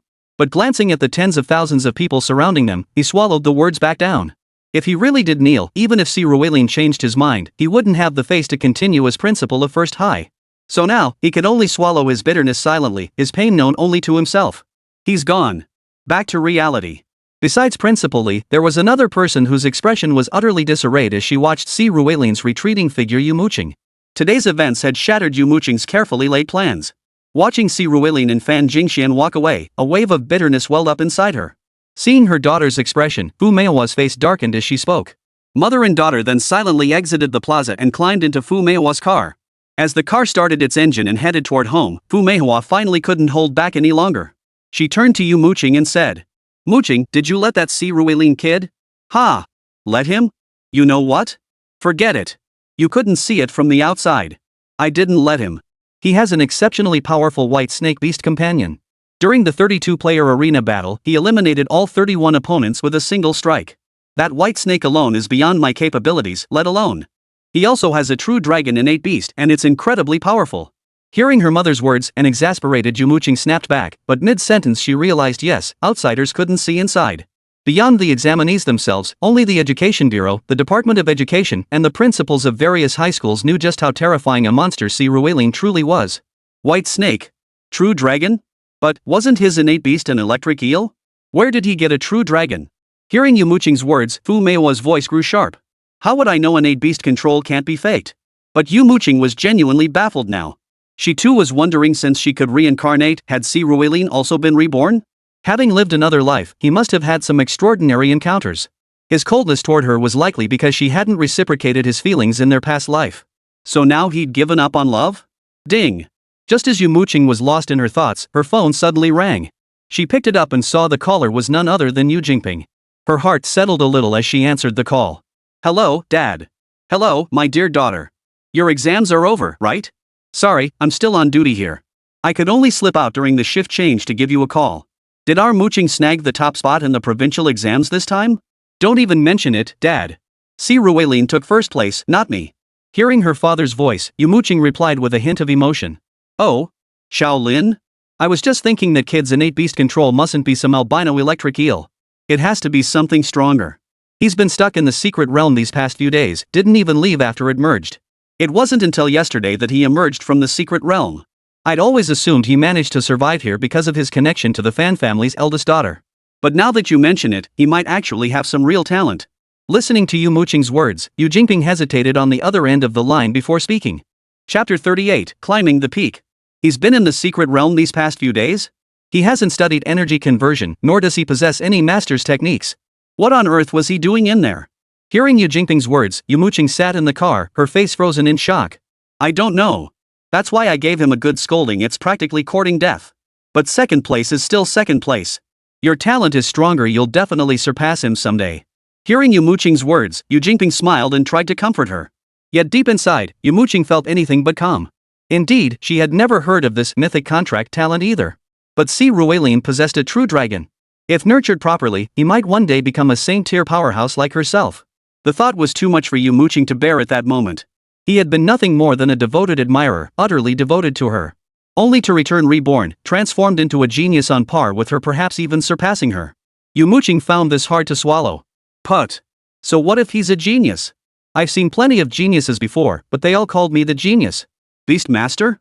Beast taming is one thing, but I'm another. I will surpass Si Ruelin. I will. With that resolve set in her heart, Yumo Qing briefly spoke with Yu Jingping before hanging up. Meanwhile, Fu Meihua, who was driving, observed Yumo Qing's demeanor and realized her daughter hadn't held back and had even been dealt a blow. For a moment, her contempt for Si Ruelin deepened. She couldn't understand why he wouldn't just let her daughter win. What use was the title of provincial top scholar to an orphan? Who was he trying to impress? It would be far better for her daughter to take first place than she could bask in the glory herself. The more she thought about it, the more she disliked Si Ruelin. But at the same time, another thought struck her. Now that Si Ruelin had secured first place, the quota for her daughter to bring someone into the 4 great academies wouldn't need to be given to him anymore. Could she perhaps make a move herself? Such were the scheming thoughts of mother and daughter, matters Si Ruelin had little energy to concern himself with at present. After getting into the car with Fan Jingxian, she turned to look at him. Come on, to celebrate you becoming the provincial top scholar, I'm treating you to dinner. What do you want to eat? Anything is fine, but I should be the one treating you. After all, I'm already deeply grateful that Sister Xian came to cheer me on today. Si Ruelin smiled at Fan Jingxian before replying earnestly. Oh, don't give me that nonsense. As you said, we've been through thick and thin together. I treat you like my little brother. Going out to eat with me and making you, a student, spend money, wouldn't that make my graduation meaningless? Facing Si Ruelin's earnest expression, Fan Jingxian couldn't help but give him a light slap. Astonished by the solid feel of his arm as she did so, she chuckled as she spoke. Hearing Fan Jingxian's words, Si Ruelin couldn't argue further. He simply nodded, tacitly agreeing with her. The two then headed straight to a seafood restaurant and feasted heartily. They ate until past 7 in the evening before Fan Jingxian finally walked Si Ruelin home. Arriving at the entrance of Si Ruelin's building, Fan Jingxian looked at him and said, Xiaolin, I'll be heading back to Nandu early tomorrow morning. I need to return these beast tamers to the clan. If anything comes up, remember to call me anytime. Also, with nearly 2 months left before school starts, you should stay home and diligently practice the energy transfer technique. Don't go to the secret realm again. I looked into the person we met yesterday. I couldn't find any information on her, but she's very likely a member of the Bloodshed Alliance. The Bloodshed Alliance is a professional assassin organization. You witnessed her killing someone. Even though you helped, she might still try to silence you. I'm even considering going into hiding for a while. Then there's the Shang family and the Ji family you crossed today. Within the city, neither family would dare make a move against you. But if you're in the secret realm, well, that's another story. Alright, I understand, Sister Xian. Seeing Fan Jingxian's serious expression, Si Ruelin nodded. If he were to enter a secret realm now, he'd need at least a minor one for Jin Long to continue advancing. But small secret realms require guidance from a Beastmaster Sovereign or Beastmaster Patriarch. As a mere junior Beastmaster, he clearly didn't meet the qualifications to enter. Moreover, the chances of a minor secret realm appearing near the city were slim. If venturing into a micro-secret realm meant taking such a huge risk, then he'd rather not go at all. Seeing Si Ruelin agree so earnestly, Fan Jingxian finally nodded in satisfaction and added, when the 4 great academies come recruiting you, remember to check their conditions. Only then did Si Ruilin step out of the car and enter the building entrance. She drove away. Meanwhile, as Si Ruilin took the elevator to his floor, before he could even open his door, the door opposite his slid open. Chen Ku's face appeared. Oh. Lin, you're back. Wasn't today the big exam? How did it go? Not bad, top scorer in the province. Hearing Chen Ku's words, Si Ruilin smiled and replied. Wow, impressive. I just happened to prepare hot pot. Come join me for a celebratory meal. Hearing Si Ruilin's words, Chen Ku gave him 2 thumbs up and said cheerfully. Though Si Ruilin had just finished eating, he didn't refuse Chen Ku's invitation. He stepped into her home and joined her for the hot pot feast. While Si Ruilin was singing and eating hot pot, a meeting was underway inside the 4 major academies of Yanhuan, discussing the sudden emergence of Si Ruilin. For them, it was simple: send someone to invite Si Ruilin to join the academy. The terms offered would be no different from those given to Yumo Qing and the others. Soon, the 3 major academies Huanggu, Tengrong, and Tongzuan finalized their recruitment standards. Only at Tianxian, after the admissions office finalized their criteria, did a female voice suddenly interject. Hold on. I believe the admission standards for student C could be set even higher. Higher? I admit his true dragon is truly formidable, even possessing the potential to reach the saint rank. But that's merely potential. Currently, there are no fewer than 100 people worldwide who have contracted true dragons, yet the only one who has truly ascended to the saint rank through a dragon is Chairman Qin. Both Chairman Zhang and Jankaku, though their innate beast riding spirits were dragon kin, advanced to the saint rank through supplementary spirit entities. Especially his talent, the Mythic Contract. None of us truly understand what it entails. In my view, his cultivation value doesn't even match Yumo Qing's Queen's Pardon. Setting higher standards for him now, isn't that going a bit too far? Observing this man, the head of admissions spoke up. What if his current true dragon has already ascended to the platinum tier? Facing the admissions office head's question, the female voice replied with a smile. Chapter 39, I choose to bring my talent. Bang! A knock sounded at the door. Si Ruilin, who had been cradling Kong Jin Long while Bai Suzhen and Sun Biqing slept soundly beside him, opened his eyes in confusion. Master, someone seems to be here. Gently nudging Si Ruilin's chest with its head, the golden dragon spoke in a soft, childlike voice. Go check it out first. With a wave of his hand, Si Ruilin stood up, pulling on his underwear and pajamas. Meanwhile, the 3 little dragons transformed into 3 beams of light, reverting to the 2 rings on Si Ruilin's right hand. Only then did Si Ruilin walk to the door with a puzzled look, opening it. The moment the door swung open, he saw 4 men and women with distinctly scholarly demeanors standing before him. Glancing at the school badges on their chests, Si Ruilin froze for a second before realizing these were the admissions officers from the 4 major academies. He had assumed they would contact him through the school, but unexpectedly, they had come directly to his home? It seemed he had underestimated the impact of being the provincial top scholar and a true dragon. Seeing Si Ruilin emerge, the man standing closest to him among the 4 spoke up. Mr. Si, hello. My name is Chai Inghua. You may call me Teacher Chai. I'm from the admissions office of the Ancient Wilderness Academy. Mr. Si, hello. My name is Huang Rui. I'm from the admissions office of Tongzuan Academy. Mr. Si, I'm Luo Qiankuan from Tengrong Academy. You can call me Teacher Luo. My name is Tang Qin from Tianxian Academy. Oh, hello, teachers. Please take a seat. I'll go find our parents. Listening to the 4 teachers, Si Ruilin politely responded, ushering them inside first.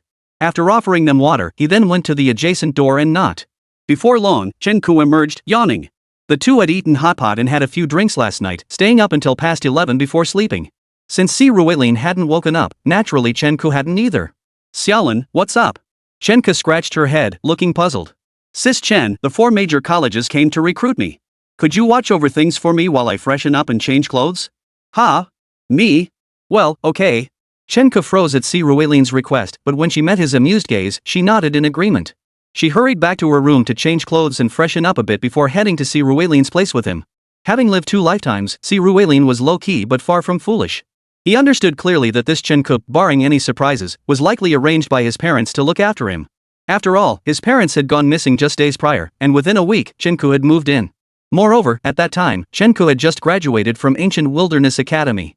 Why would she choose to come to his home to become a freelance beast tamer instead of joining a guild or a team to level up properly in the secret realms? But it was precisely because of Chen Ku that Si Ruilin became even more certain his parents were likely still alive. Otherwise, as Yu Jingping had explained, that secret realm had upgraded suddenly, without any warning. How could they have possibly arranged someone to look after her beforehand? But thanks to Chen Ku, Si Ruilin didn't have to rely too heavily on Yu Jingping. Uncle Yu is truly a good man, but his wife and kids, well, that was a whole other story. Lost in thought, Si Ruilin headed to the bathroom to freshen up. After finishing his routine and changing into a fresh set of clothes, he sat down beside Chen Ku. Teachers, let's cut to the chase. I don't have any particular preference for the 4 colleges. Could you tell me what benefits and perks each college offers? Facing the 4 before him, Si Ruilin laid his cards on the table. Hearing his words, the 4 exchanged glances before speaking. The first to respond was the strongest of the 4 academies, the Primordial Ancient Academy. Mr. C, as you know, the Ancient Wilderness Academy is currently regarded as the foremost among the 4. Our academy excels in close combat. True dragons possess formidable physical prowess. If you join us, I assure you will not regret it. The benefits we offer you will be at the SSS tier standard. Upon joining, we can grant you 100 academy points. Oh, you might not know what academy points are used for. Within the academy, exchanging for energy conversion techniques or beast master skills requires these points, something money can't buy. Beyond that, your tuition for 4 years is fully waived. During those 4 years, we can arrange for you to enter 3 additional micro-secret realms. You can also select a standalone villa on campus.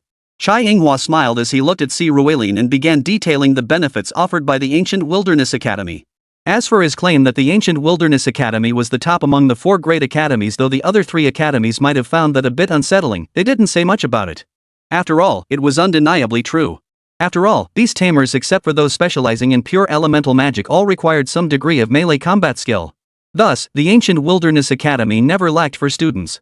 After Chai Yinghua finished, Huang Rui and Luo Chenkuan also outlined their respective schools' conditions, which were largely comparable to Chai's. The main question now was whether Si Ruilin intended to study support magic or focus on talisman engraving and sealing techniques. Finally, Si Ruilin's gaze settled on Tianxian Academy. Fan Jingxian was Tianxian Academy's top graduate this year, and the Fan family was a major clan in Nandu. She had undoubtedly leveraged her connections to influence the academy's offerings. Thus, he genuinely anticipated what kind of offer Tianxian Academy would present.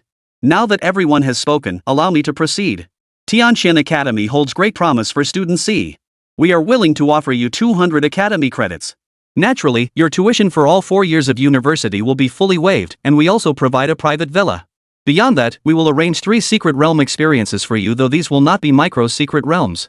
We will arrange 3 small-scale secret realms for you, without assigning a team leader. You may assemble your own team to enter, even recruiting alumni or external participants is permitted.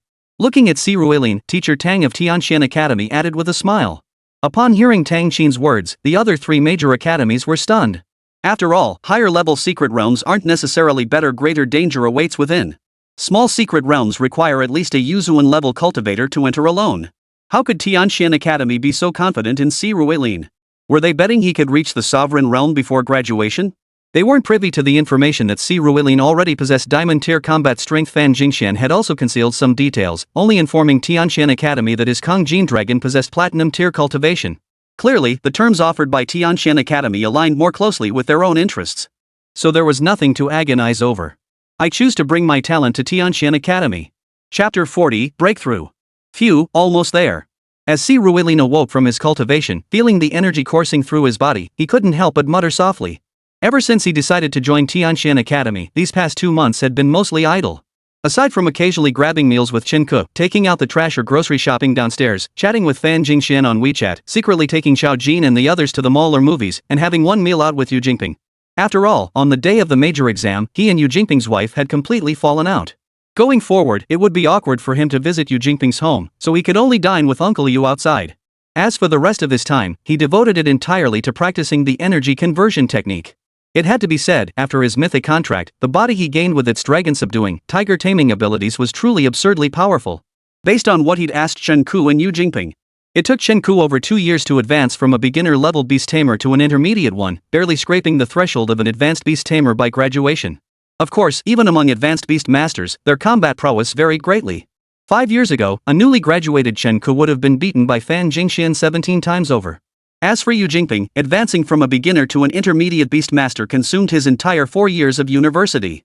His advancement to senior beastmaster only came after joining Si Ruilin's parents' team, where Si Ruilin's mother taught him a new energy conversion technique, a leap he achieved in just 3 years. Si Ruilin, however, had fully demonstrated to them the gap between a prodigy and an ordinary person. After just 2 months, the energy within him was nearly sufficient for advancement. Each time he exchanged energy with Xiao Jin, Xiao Bai, and Xiao Qing, he discovered that the energy flowing out and returning to him wasn't just a thread or a wisp, as others claimed. It flowed in torrents. This alone revealed just how terrifying his current talent truly was. Of course, beyond him, Xiao Jin, Xiao Bai, and Xiao Cheng also benefited from this energy exchange method. Xiao Jin showed the least change, nearly advancing from Platinum Tier 3 to late Platinum Tier 3, still some distance from Platinum Tier 4. Xiao Bai and Xiao Cheng, however, made remarkable progress. Originally at Bronze Tier Level 2, Xiao Bai gained experience only from defeating Ji Chen's 4 henchmen and during the third battle since the demon beasts in the second major exam were fake and yielded no experience points. Thus, after the grand exam concluded, Xiao Bai had only advanced to Bronze Tier 4, possessing the combat strength of Silver Tier 4. Now, however, she had already ascended to Bronze Tier 10, wielding the combat prowess of Silver Tier 10. Xiao Qing lagged slightly behind but had reached Bronze Tier 9, possessing combat strength equivalent to Silver Tier 9. However, even if he wanted to break through, Si Ruelin still needed to be cautious. Don't forget Si Ruelin's innate talent meant that every breakthrough granted him a new. And the awakening of A always caused a tremendous commotion. This made it impossible for Si Ruelin to break through quietly at home. With 10 days left until departure, breaking through within that time frame was certainly feasible. But where to do it? That was the question. Rubbing his chin, Si Ruelin mused with a hint of frustration. Why don't you ask Uncle Yu or Sister Chun? They should know some quieter places suitable for breakthroughs. As soon as Si Ruelin finished speaking, Kong Jin Long chimed in with a smile from the side. Watching them, Si Ruelin nodded in agreement. They looked different from usual they were dressed. After all, Si Ruelin couldn't keep up with them being in that state all the time. Moreover, since Si Ruelin had taken them out in human form before, providing them with clothes was only natural. Undergarments, outerwear, and various other pieces added up to over a dozen sets of clothes each for them to change and wash. Thankfully, Uncle Yu had given him his spatial bracelet, otherwise, it wouldn't have been able to hold it all. Unlike Xiao Bai's preference for white or Xiao Qing's for green, Xiao Jin, though a white dragon with gold in her name, actually favored red. At that moment, she wore a low-cut, form-fitting red dress.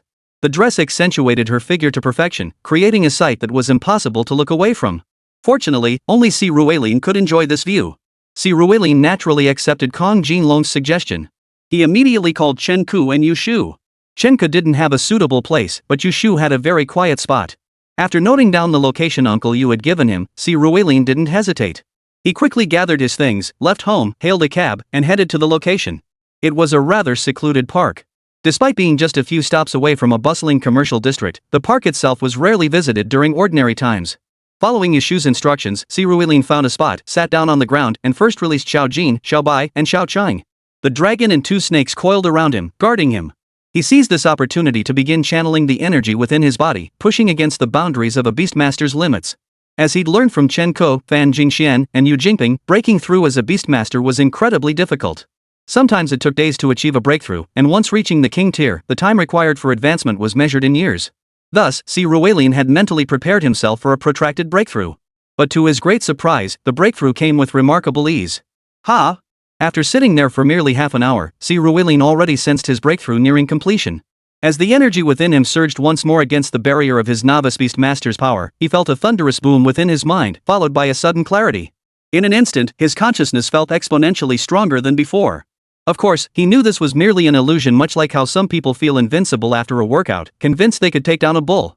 Not to mention, why would anyone bother picking a fight with a cow? And even if he really tried, he'd never stand a chance against an actual cow. But Si Ruelin could feel it. With his breakthrough to intermediate Beastmaster, both his spiritual energy and physical strength had surged several-fold. The exact measure of his spiritual energy was hard to say, but the physical strength he felt now made Si Ruelin confident he could hold his own against even Bronze Tier Level 4 or 5 demon beasts. Xian Jia once said that Beastmasters are the weakest link. But somehow, I feel like my own weakness will grow into my greatest strength. Chapter 41, The Second Innate Beast. Clenching his fist, Si Ruelin opened his eyes in exhilaration. The aftereffects of his breakthrough to intermediate Beastmaster hadn't yet subsided. With his breakthrough, the energy within him that had been connected to Xiao Jin, Xiao Bai, and Xiao Qing now flowed back into them. At this moment, Xiao Jin formally broke through to Platinum Tier 4, with combat power reaching Diamond Tier 4. Xiao Bai and Xiao Cheng also broke through to the Silver Tier at this moment. One at Silver Tier 2, one at Silver Tier 1 both simultaneously broke through to the Gold Tier in combat strength. But that wasn't all. At the same moment, Si Ruelin sensed a skill slot-like object appear within his consciousness. He knew this was the skill slot for cultivating beast taming techniques. The beast taming technique he cultivated would, like his tamed beasts, acquire a mythical template and awaken as one of the 36 transformations of heavenly sovereigns. But for now, he had no beast control technique to learn that would have to wait until he got to school. Beyond that, the grandest spectacle was yet to unfold. His second innate beast was about to emerge. As Si Ruelin looked up at the sky, sure enough, the next second, a colossal pillar of light exactly like the one that had descended during his awakening ceremony when he had awakened the exalted golden dragon plunged from the heavens, completely enveloping him within its radiance. Then, before his eyes, an exquisitely beautiful woman descended slowly from the heavens. She wore an ice blue gown that seemed fashioned from crystalline ice. When Si Ruelin gazed upon her, even he who had already been baptized by the Yang Gold Dragon, Xiao Bai, and Xiao Qing could not help but be slightly mesmerized. For this woman was truly breathtakingly beautiful. In that moment, a line of verse spontaneously surfaced in Si Ruelin's mind. Graceful as a startled swan, elegant as a gliding dragon. Her splendor outshines autumn chrysanthemums, her radiance surpasses spring pines. Like a light cloud veiling the moon, like a swirling wind carrying snowflakes.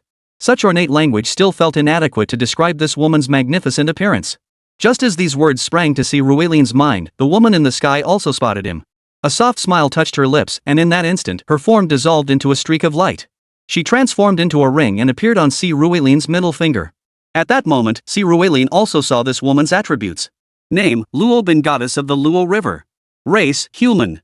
Gender, female. Attribute, ice. Level, bronze tier 1. Potential, god tier. Combat power, silver tier 2. It really is the goddess of Luo. Seeing her attributes, Si Ruelin couldn't help but mutter under his breath. With a flicker of her intent, Luo Shun reappeared from the ring the next second, landing beside him. So you must be my master, Luo Bin said, tilting her head at Si Ruelin with an enchanting voice. Starting today, we're all family. Let me introduce you, this is Jin Long, Little Gold, this is Bai Sujin, Little White, and this is Tsin Biqing, Little Chang. Watching Luo Bin's expression, Si Ruelin swallowed hard, nodded, and then happily began introducing Xiao Jin and the others to her. Once everyone was acquainted, Si Ruelin dismissed them. He then prepared to buy clothes for Luo Bin and pick up groceries on the way home.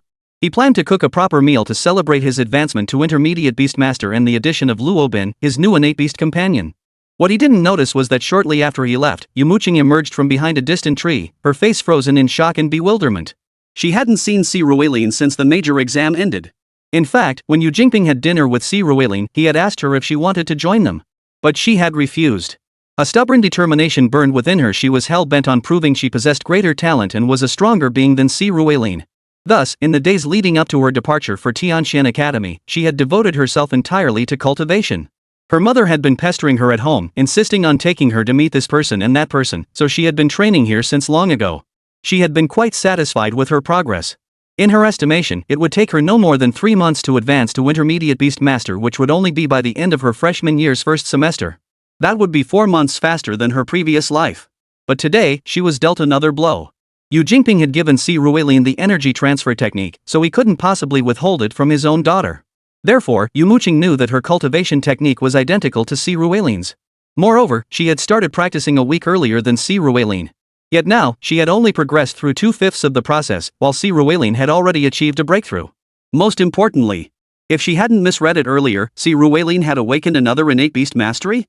Innate beast mastery wasn't limited to just one. However, those capable of awakening innate beast tamers were truly rare, 1 in a million. Take this Tianlingshao Grand Examination, for instance, over 500,000 participants, yet only 4 others besides herself and Si Ruelin possessed innate beast tamers. It was exceedingly uncommon. Those capable of awakening 2 or more innate beast tamers were even fewer still.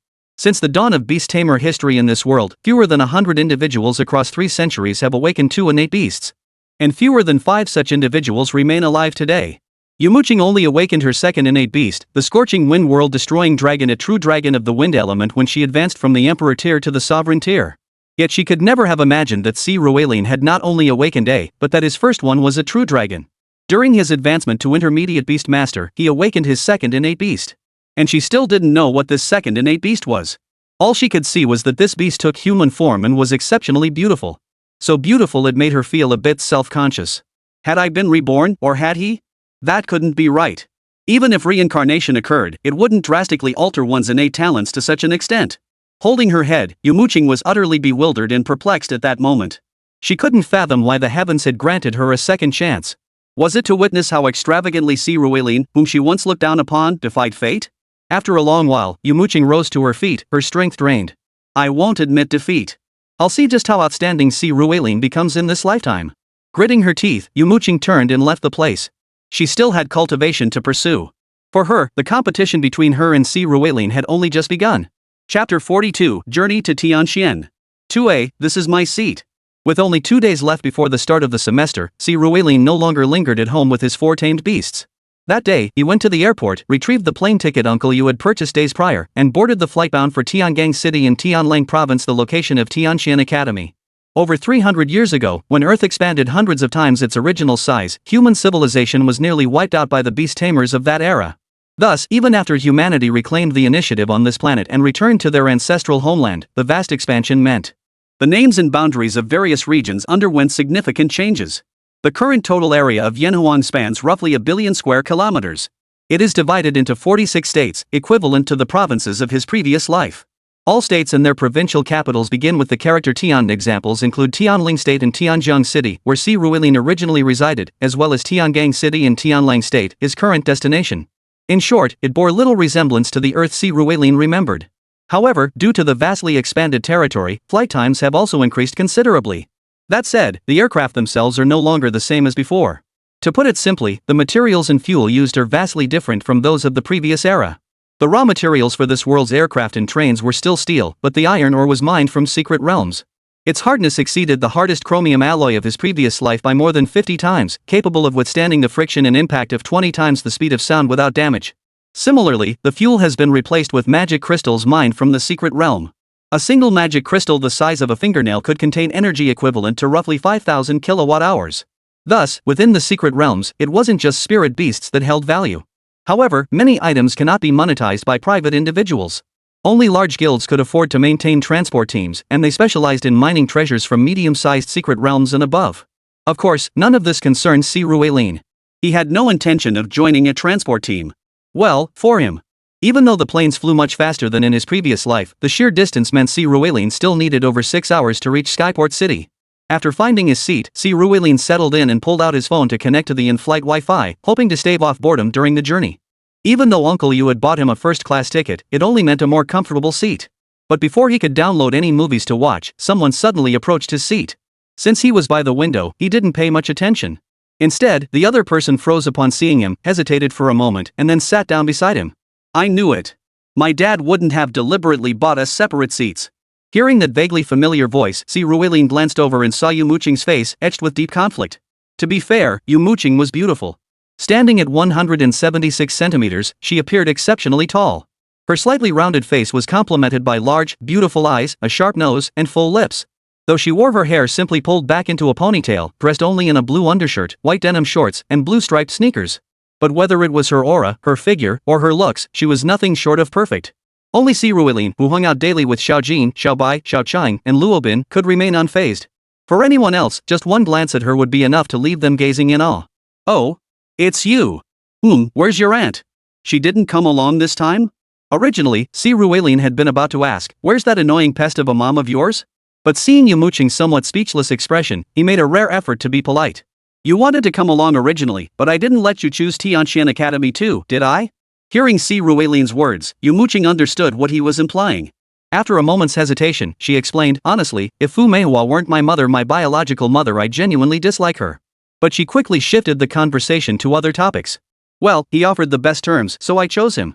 Si Ruilin nodded, making no secret of his reasons for choosing Tianqian. I know. My dad told me.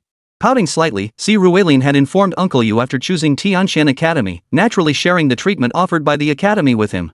Uncle Yu had likely relayed this to Yumo Qing upon returning. This left Yumo Qing feeling rather displeased. After all, she was destined to become a saint tier, an emperor. Yet Tianqian Academy's offer to Si Ruilin was actually better than hers. Thinking about it really was frustrating. But recalling Si Ruilin's strength she'd witnessed days prior, along with his second innate beast, her resentment faded somewhat. As this thought crossed her mind, she couldn't help but glance at Si Ruilin's right hand. To her surprise, he wore only 3 rings. This puzzled her, and she asked, Didn't you have 4 beasts? Why only 3 rings? How did you know? Hearing Yumo Qing's words, Si Ruilin looked at her with puzzlement. He had only subdued Luobin a few days ago, and aside from Fan Jingxian, no one else had seen Xiao Chang. The world only knew he had 2 tamed beasts, a white-skinned electric eel dragon, the Kongjin dragon, and a white snake with dragon blood. How did Yumo Qing know he had 4? I'm not telling you. Hearing Si Ruilin's counter-question, Yumo Qing snorted. Then I won't tell you either. Seeing Yumo Qing's stubbornly proud expression, Si Ruilin huffed back. Before she could say anything else, he shoved his earbuds into his ears and started watching the movie. Seeing Si Ruilin's attitude, Yumo Qing felt her teeth itch with frustration. It was hard for her to reconcile this stubborn, unyielding guy with the Si Ruilin from her past life, the one who de-sacrificed himself to save her. Men. After staring at Si Ruilin for a moment, Yumo Qing scoffed dismissively before turning her attention to her phone. But instead of watching the movie, she browsed through clips from Tianxian Academy's open lectures. Thus, throughout the 6-hour flight, the two barely exchanged a word. Finally, as the plane touched down at Tiangang City Airport, they exited together. Immediately upon stepping outside, they spotted the Tianxian Academy shuttle bus welcoming new students in the distance. Beside it, however, stood a stretched sedan. The moment Yumo Qing appeared, the rear door of the sedan swung open. Ji-chan stepped out, a smile playing on his lips. Chapter 43, An Arranged Marriage? Yumo Qing, you're here. What are you doing here? And I told you, we're not close. You can call me you or Yumo Qing. Seeing Ji-chan approaching her, Yumo Qing's eyes nearly popped out of her head. This guy is like a persistent ghost. With his grades, he couldn't possibly have gotten into Tianxian Academy. Could he have deliberately enrolled in another Beastmaster Academy in Tiangang City just to chase after me? Otherwise, there was no way to explain why he was here. After all, when Tianxian Academy started its semester, other schools were starting theirs too. Oh, I get it, to avoid any appearance of impropriety, right? Hey, there's really no need for that. Everyone knows I got into Tianxian Academy because you used your influence to recruit me. Our relationship is common knowledge. Hearing Yumo Qing's words, Ji-chan smiled slightly and replied. What nonsense are you spouting? I never did. That special admission spot was meant for me all alone. My mom pulled strings behind my back, I had no idea. Seeing Ji-chan's smug grin, Yumo Qing turned to Si Ruilin and began explaining. Oh, well, I'm getting in the car now. Seeing Yumo Qing's slightly flustered expression, Si Ruilin paused for a moment before speaking. He found it odd that Yumo Qing was explaining herself to him. After all, as far as he could tell, Yumo Qing was already with Ji-chan. Even if they hadn't made it official, it was practically settled. Si Ruilin had seen Ji-chan's crew call Yumo Qing's sister-in-law more than once, and she never objected. At school assemblies, Yumo Qing always sat next to Ji-chan. To the entire student body, the only reason Yumo Qing and Ji-chan hadn't made their relationship official was because Yumo Qing was being reserved. That was precisely why Si Ruilin could cut ties so cleanly. He wouldn't stoop to being a sucker, especially not for a woman who already had a partner. Wait. Could his cold attitude toward me be because he found out about this? Did my dad tell him, or was it my mom? Watching Si Ruilin turn and get into the car, Yumo Qing opened her mouth to speak, but in the end, she could only sigh. Witnessing Yumo Qing's reaction, Ji-chan's teeth nearly ground to dust with fury. In his eyes, Yumo Qing was his exclusive possession. It wasn't just her beauty, most importantly, her potential was extraordinary. He knew his own limitations. His talent was mediocre. Even with his father's support, once his father stepped down or became incapacitated, he wouldn't have the capability to fill his father's shoes. Since he himself was inadequate, he absolutely had to find someone exceptionally capable, someone he could trust to represent him as his other half. Yumo Qing was the partner he had chosen. His judgment proved sound. Yumo Qing later achieved the status of the world's 10th Saint-tier cultivator. By then, however, he was no longer involved. Ji-chan knew none of this. Watching Yumo Qing cling to Si Ruilin with such reluctance, his eyes blazed with fury. He yearned to pin her down and ravage her right then, to chop Si Ruilin into pieces and feed him to the dogs. But he lacked the power to do so. Instead, when Yumo Qing turned to look at him, he immediately forced a smile. Yumo Qing, oh, miss you, let's go. Let me make this clear, what my mother thinks is her business. You and I? It's absolutely impossible. Give up that fantasy. With that, Yumo Qing paid no attention to Ji-chan's face, now swollen like a pig's liver. She turned and followed Si Ruilin onto the bus. Once aboard, she saw Si Ruilin seated in the back row. She wanted to explain things to him, but the bus was nearly empty. There were plenty of empty seats. If she went to sit with Si Ruilin now, she'd feel a bit embarrassed. Just then, a voice came from behind her. Excuse me, could you move over? Hearing the voice, Yumo Qing shifted her body to the side. She then saw a stunningly beautiful girl boarding the bus. Standing well over 180 centimeters tall, she towered over Yumo Qing. Her long hair, dyed a silvery gray, fell loosely behind her. She wore a white halter top paired with a black pleated skirt. Her oval face featured large, doe-like eyes, complemented by a delicate nose and mouth. It could be said that this was someone whose looks were every bit as striking as her own. But what shocked Si Ruilin wasn't her looks. It was because he recognized her. Fan Jingxi, highly likely to be humanity's next Saint-tier after him. The woman once hailed as the peerless duo alongside him. At this moment, however, Fan Jingxi didn't recognize Yumo Qing. After stepping up, she merely nodded briefly in greeting before turning her gaze toward the car interior. Her gaze immediately landed on Si Ruilin seated in the back row. Without hesitation, she rushed over to Si Ruilin's side and asked, "Classmate, is this seat taken?" Ignoring Fan Jingxi's question, Si Ruilin looked at him with a puzzled expression. After all, Tianxian Academy only admitted 40 or 50 students each year. This bus ran every 2 hours, meaning that at this moment, the bus capable of seating over 40 people had fewer than 10 passengers.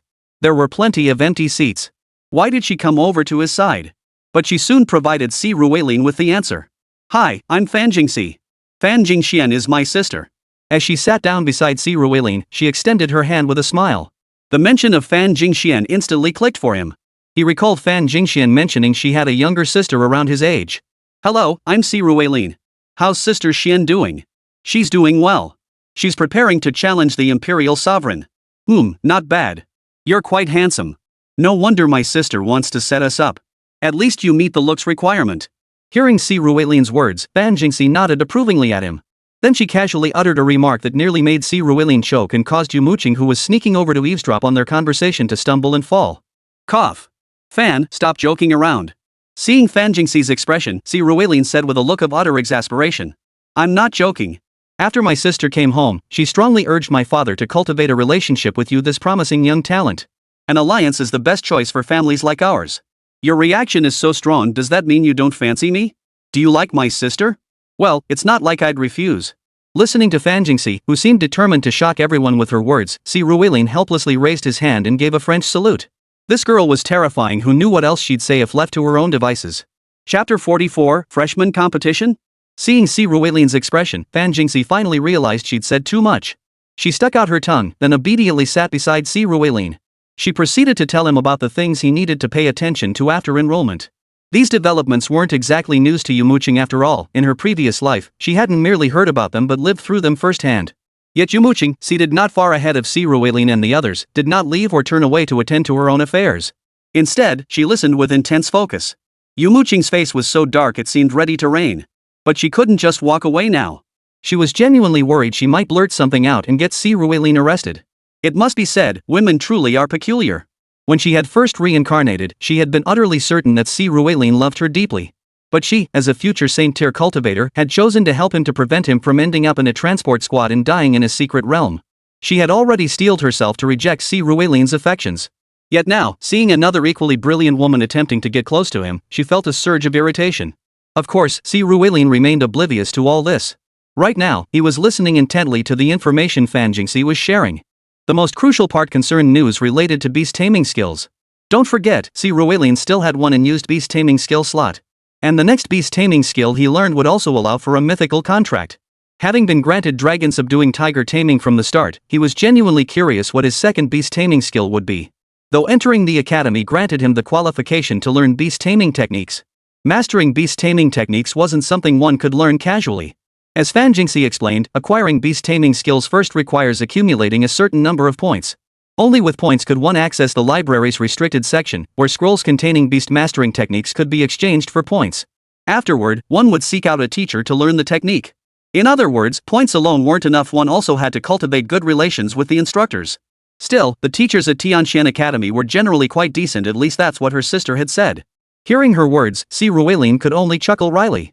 Indeed, with the prestige of the Jin Long fan family behind them, even the principal would treat them with utmost courtesy, let alone the teachers. Still, finding a teacher to learn beast taming techniques shouldn't be too difficult. The real challenge lies in acquiring those points. How exactly do you earn points? Si Ruishuang asked curiously, looking at Fan Jingxi. Points were quite difficult to come by, with only 3 methods available. First, there are starting points. This year's freshman class has 47 students, but only 10 received base points. The rest must start from 0. Second, the annual advancement exam. The top-ranked student receives 1,000 points, while the last-ranked gets only 10. Third, by participating in the school-organized secret realm. Those who perform well or discover valuable items can earn extra points, but participating in the secret realm itself requires spending a certain amount of points. Oh, I see. So how many points does it cost to change a beast taming skill? For the basic ones, 30 or 50 points. But for the better ones, it starts at 500 points and goes up from there, no upper limit. I see. So with my current 200 points, I can't really do much. Hesitating for a moment, Si Ruilin had originally thought that once he entered the academy, he could exchange for a beast taming skill. But now it seemed it wasn't that easy. 200? That's not bad. You know, we only have 100 each. On the black market, Tianxian University points trade at 1 million per point. Your 200 points are worth 200 million. Of course, no one would trade points for cash unless they were in serious trouble. But if you really need points, there's an opportunity to earn points right now. On the third day after freshman enrollment, there's a freshman grand competition. Similar to the entrance exams, the winner gets 1,000 points. Hearing Fan Jingxi's words, Si Ruilin narrowed his eyes in thought. Originally, he hadn't wanted to make too many enemies right after entering the school. But now, it seemed like he was determined to claim that top spot among the freshmen. Meanwhile, Yumo Qing, seated ahead, grew pensive upon overhearing their conversation. While Fan Jingxi might not know why Si Ruilin craved points, she understood clearly, Si Ruilin was already an intermediate beastmaster. That meant he could begin learning beastmaster techniques. Of course, most people wouldn't choose an overly difficult technique as their first. But Si Ruilin had never been most people. With this thought, Yumo Qing considered telling Si Ruilin she could lend him 100 points. Yet, remembering she might also reach intermediate beastmaster by the end of the first semester and would need points herself, she hesitated. Just as she hesitated, the bus pulled up to the gates of Tianxian Academy. After everyone disembarked, Si Ruilin gazed at the academy grounds, which resembled a small city, and couldn't help but feel overwhelmed. This place was truly magnificent. But now wasn't the time to dwell on such things. As they entered the campus and found their advisor, the advisor began assigning them living quarters. This place was nothing like the universities of his past life. In this world, might ruled supreme. Therefore, at Tianxian Academy, the quality of one's living quarters was directly tied to their strength. Among the 47 students enrolled this year, 10 had secured scholarships including Yumo Qing, Si Ruilin, and Fan Jingxi. These 10 resided in the villa district. Though the villas weren't large, just modest two-story homes living there symbolized power and status. Beyond these 10, 30 others had earned their spots through entrance exams. They occupy standard single dorm rooms. The final 7, like Ji Chen and his peers, were top 10 students brought in through connections. Despite their prestigious rankings, the academy held little regard for them. They were assigned to ordinary 5-person dorms. Since there weren't 10 of them, one dorm housed 3 and another housed 4. As the dorm assignments were finalized, Ji Chen was the first to blow his top. "My dad's the vice president of the Tianha Guild, and you're telling me to live in a shared dorm?"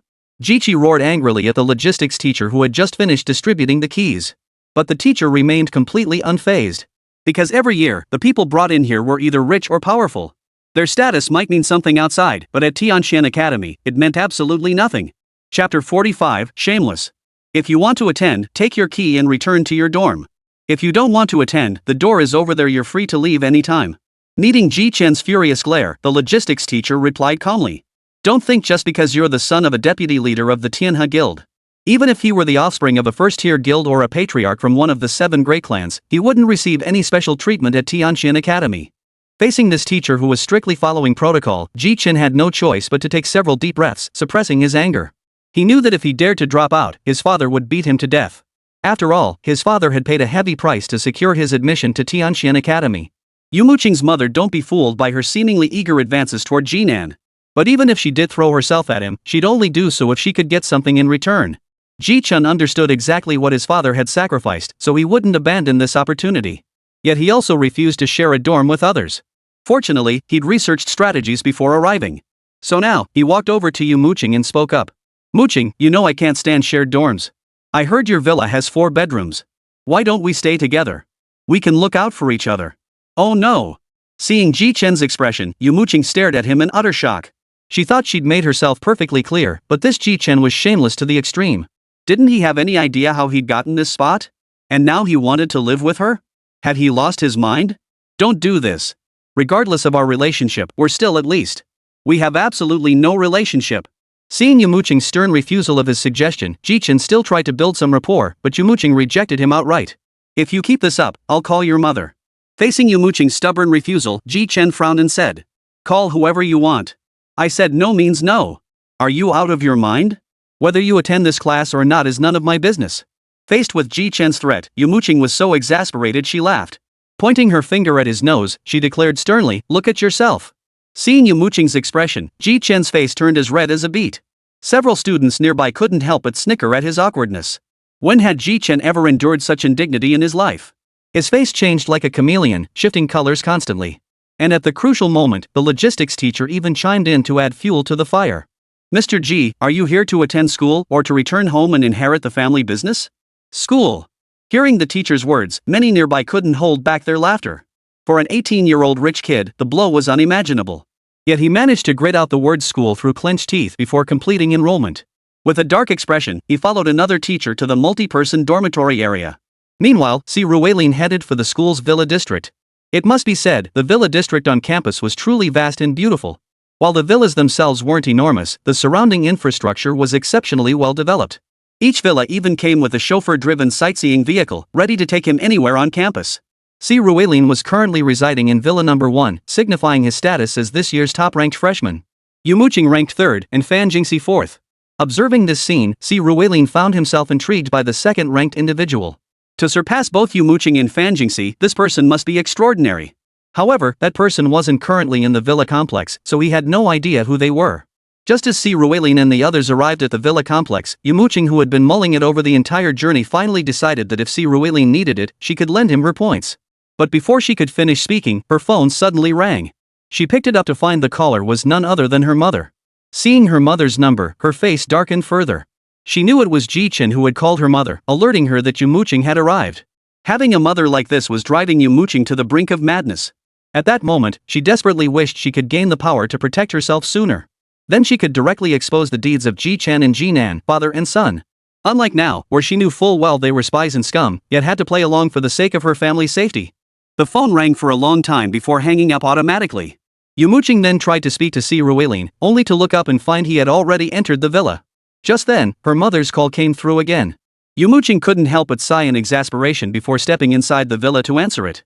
It was clear that a sharp confrontation was imminent. Si Rueilin, however, remained remarkably calm. After a 6-hour flight, he was thoroughly exhausted. Upon returning to the villa, he took a shower, ate a light meal, and retired for the night. Early the next morning, he had the driver take him on a tour of the campus.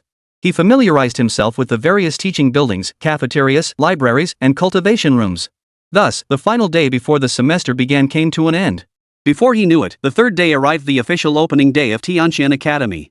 Though Tianqian Academy was one of the nation's 4 prestigious institutions, its opening ceremony was no different from that of any ordinary university. Speeches by various officials dominated the majority of the time. Si Rueilin also saw who the current second-ranked student was this year. To his surprise, the second-ranked student was also a girl. She wasn't very tall, standing at about 5 feet 5 inches, which made her appear quite petite compared to Yumo Qing's 5 feet 9 inches, Fan Jingxi's 6 feet 0 inches, and Si Rueilin's 6 feet 3 inches. Her large, bright eyes, reminiscent of a fawn's, were utterly adorable. Her short hair paired with a sleek, dark-colored outfit gave her an air of a child trying to act grown-up. Yet no one dared underestimate her after all, she was the strongest freshman besides Si Rueilin. Yumo Qing knew her too, Wusong, a deeply enigmatic girl. No one truly knew her limits. Back in school, neither Fan Jingxi nor Yumo Qing had ever gained an advantage over her. After graduation, she vanished without a trace. Even when Yumo Qing ascended to the saint rank, she hadn't heard a single word about her.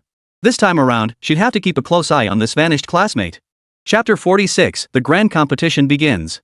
You're Si Rueilin? The top-ranked freshman the school announced? After the opening ceremony, Si Rueilin and his group didn't linger in the school auditorium. They all returned to their respective territories to rest. The next day, the day before the freshman competition, they had classes. Of course, calling it classes was a stretch. It was more about familiarizing themselves with the campus. They needed to know what classes they would be taking this year and who their teachers would be. Tianqian Academy differed from many other institutions. There were no homeroom teachers here, and no one monitored whether students attended classes. Attendance was entirely optional. Everything hinged on final assessment results. Access to campus benefits, the ability to graduate smoothly, and even advancement opportunities all hinged on one's grades. Those who gained entry here clearly had little to worry about academically. Si Rueilin spent the entire day running around, determined to memorize every teacher and classroom door. As first-year students, they would take 8 courses in total. These included Fundamentals of Demonic Beasts. This course required students to identify every demonic beast and alien species worldwide, and master their weaknesses and habitats. If these creatures were encountered elsewhere, students must logically deduce the reasons for their appearance. Then there's beast organization, beast anatomy, beast embryology, beastology, beast chemistry, beast pathology, and basic beast control techniques. And this is just freshman year. By sophomore year, you'll tackle collaborative courses, teamwork courses, legion coordination courses, and learning how to compensate for weaknesses in your primary attribute demon beast and other attributes. Looking at these courses, Si Rueilin couldn't help but exhale deeply. Well, coming here for college was definitely the right choice.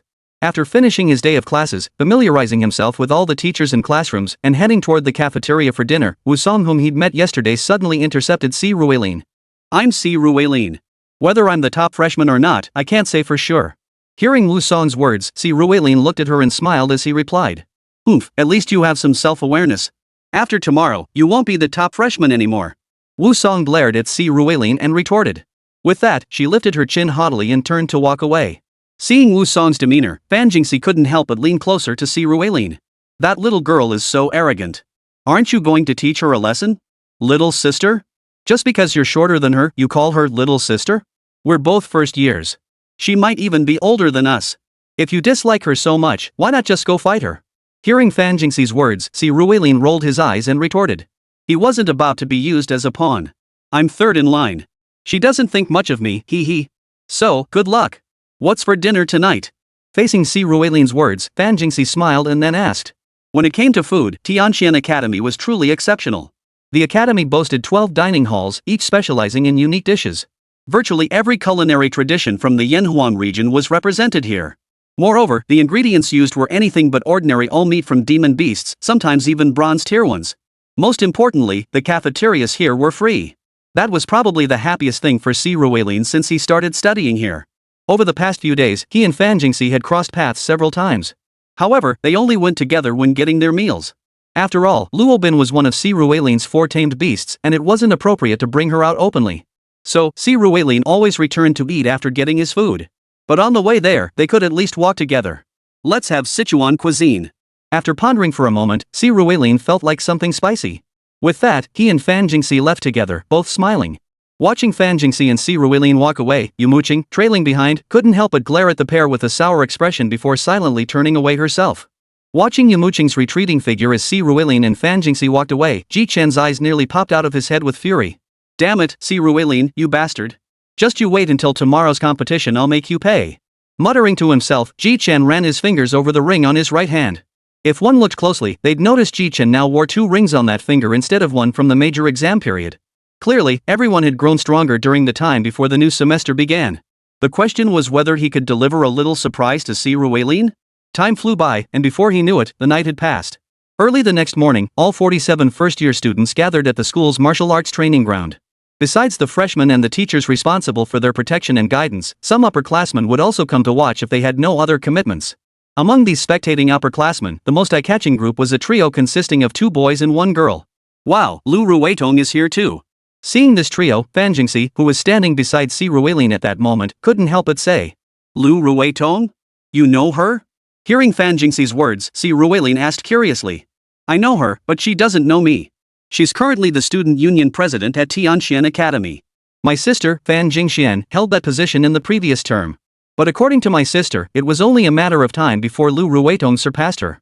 After my sister graduated, the plan was to pass the student union president position to a senior in their 4th year. But Lu Ruitong, still in her sophomore year, secured the position a year early. Leaning closer to Si Ruilin, Fan Jingxi began explaining to him. Listening to the two of them, Yumo Qing couldn't help but drift off slightly. She remembered Lu Ruitong too, the eldest daughter of the Lu family from the imperial capital, famed as the capital's foremost scholar. Even after graduation, she held the record for the youngest to advance to the king tier. Later, rumors spread that she had gone to the battlefield and ultimately perished while attempting to ascend to the emperor tier. In her previous life, she had never crossed paths with Lu Ruitong, as she had never joined the student council. Joining the student council seemed like a good choice, more resources and higher standing within the school. But in reality, once you were in, you'd be bogged down with endless trivial matters, which would only hinder your cultivation. As long as one had sufficient merit points, the student council's resources were neither essential nor indispensable. Unless one came from a modest background and planned to leverage the student council's prestige to gain entry into the 4 great guilds after graduation, it was hardly worth the cost. That's why neither Yumo Qing nor Fan Jingxi had joined in their previous lives. Her visit this time was likely to scout new student council members. She merely glanced at Lu Ruitong before withdrawing her gaze. For at that moment, the teacher overseeing the freshman competition had stepped before the crowd. Chapter 47, If you want to fight, come on. Good morning, everyone. I know you're all young and don't like long-winded speeches, so I'll keep it brief and explain the rules for this year's freshman competition. As the teacher took his place, Si Ruilin and the others instinctively stood up straight, listening to the man in his 40s explain the competition rules. This freshman tournament was a one-on-one competition. After all, the current students weren't yet skilled in team battles. The matchups weren't random either. Instead, they are self-selected. The school assigned each student a point score based on their combat strength at enrollment. Si Ruilin ranked first with 47 points, Wu Song had 46, Fan Jingxi 45, and Yumo Qing 44. Ji Chen, however, had the lowest rating of all, with only 1 point. Defeating an opponent granted their points. The battle lasted 2 hours. Afterward, the points earned were added to one's own total. The highest scorer would be ranked first and receive 1,000 school points, while the lowest would only gain 10 points. Challenges could not be refused, but each participant could only challenge one opponent once, eliminating any opportunity for score manipulation. After the teacher explained the rules and declared the competition open, Wu Song immediately approached Si Ruilin. Want to fight now, or warm up against someone else first? Staring intently at Si Ruilin, Wu Song said with a look of eager anticipation. Fine by me. If no one challenges me, then let's fight. Upon hearing Wu Song's words, Si Ruilin shrugged his shoulders and said with a calm expression. Alright, bring it on. Hearing Si Ruilin's response, Wu Song's interest was piqued. She immediately leaped onto the stage and summoned her beast. Wu Song only had one beast companion, so she had no other choice. As her beast appeared, the temperature on the entire stage seemed to drop several degrees. For her beast was none other than an undead creature. More accurately, it was a lich. This creature wore a crimson cloak, and beneath it, the appearance of a desiccated corpse, along with its gaping mouth, unmistakably displayed its eeriness. The Death in King? A formidable beast with emperor tier potential. No wonder she's ranked second among the newcomers. Observing Wu Song's beast, Lu Ruetong among the crowd couldn't help but speak up. A necromancer, ghost type, tricky to deal with. Immune to physical attacks. Human type and beast type beast tamers won't fare well. It has partial resistance to bug and poison attributes. Only takes bonus damage from dark and ghost type attacks, while dealing bonus damage to ghost and psychic type attributes. I wonder what her talent is, but she can suppress the Fan family's youngest sister and that legendary queen's decree, Yumo Qing. She must be SSS tier 2. Hearing Lu Ruetong's words, the two beside her chimed in. This Si Ruilin no clue why the school ranked him first. Even I find him tricky to handle against Wu Song. He might need to step aside from that top spot. After finishing the introduction of Wu Song, the boy on the left couldn't help but glance at Si Ruilin, then sneered dismissively. In his eyes, for a novice to deal with a ghost-type beastmaster was no easy feat. Heh, only managed to hold on to first place for 2 days? That's rather amusing. Hearing this, the other person chuckled as well. These two clearly belonged to the type who relished watching the drama unfold. But Lu Ruetong smiled at that moment. Want to make a bet? I'm betting Si Ruilin wins, and the fight won't last more than 5 minutes. Looking at the pair, Lu Ruetong held up 5 fingers. President, you're so confident? Alright, bet it. I'll wager this month's resources. Alright, I'll take you up on that. Just so you know, if it goes over 5 minutes, we win. Hearing Lu Ruetong's words, the two boys hesitated briefly before deciding to take the wager. Even if the school rankings were accurate and Si Ruilin was stronger, defeating the second-ranked player within 5 minutes was nearly impossible. They recalled their freshman year when, even ranked mid-tier, it took nearly 20 minutes to settle a match against the top-ranked student. And now it was the top-ranked versus the second-ranked. Watching their expressions, Lu Ruetong couldn't help but smile, though her eyes flickered slightly.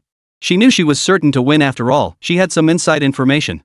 As Lu Ruetong and the others chatted, Si Ruilin leaped onto the stage. After a moment's thought, Si Ruilin silently called out to Xiao Qing in his mind.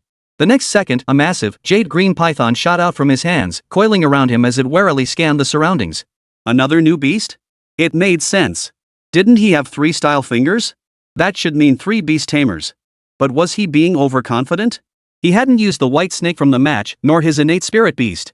This snake, green, it's probably poisonous, right? Poison type? Damage reduction. Physical damage immunity, toxin damage reduction. Should we switch players first? Watching Si Ruilin release an unfamiliar green spirit beast, many spectators murmured hesitantly, Lu Ruetong included. During the major exam, Si Ruilin's white snake had displayed an unmatched dominance witnessed by many. After the exam, anyone with connections could easily find out what spirit beast Si Ruilin possessed. Yet now, he had unleashed a green snake as surprise to many, including Lu Ruetong and Fan Jingxi. Only Yumo Qing knew the truth. Si Ruilin possessed not 3, but 4 spirit beasts. There was also the Ice Beauty, though Si Ruilin hadn't unleashed her. Are you sure you want to use this poison attribute snake against my ghost attribute Death Oath King? Watching Si Ruilin release Xiao Qing, Wu Song couldn't help but laugh bitterly as he spoke. Absolutely. Begin. Fine.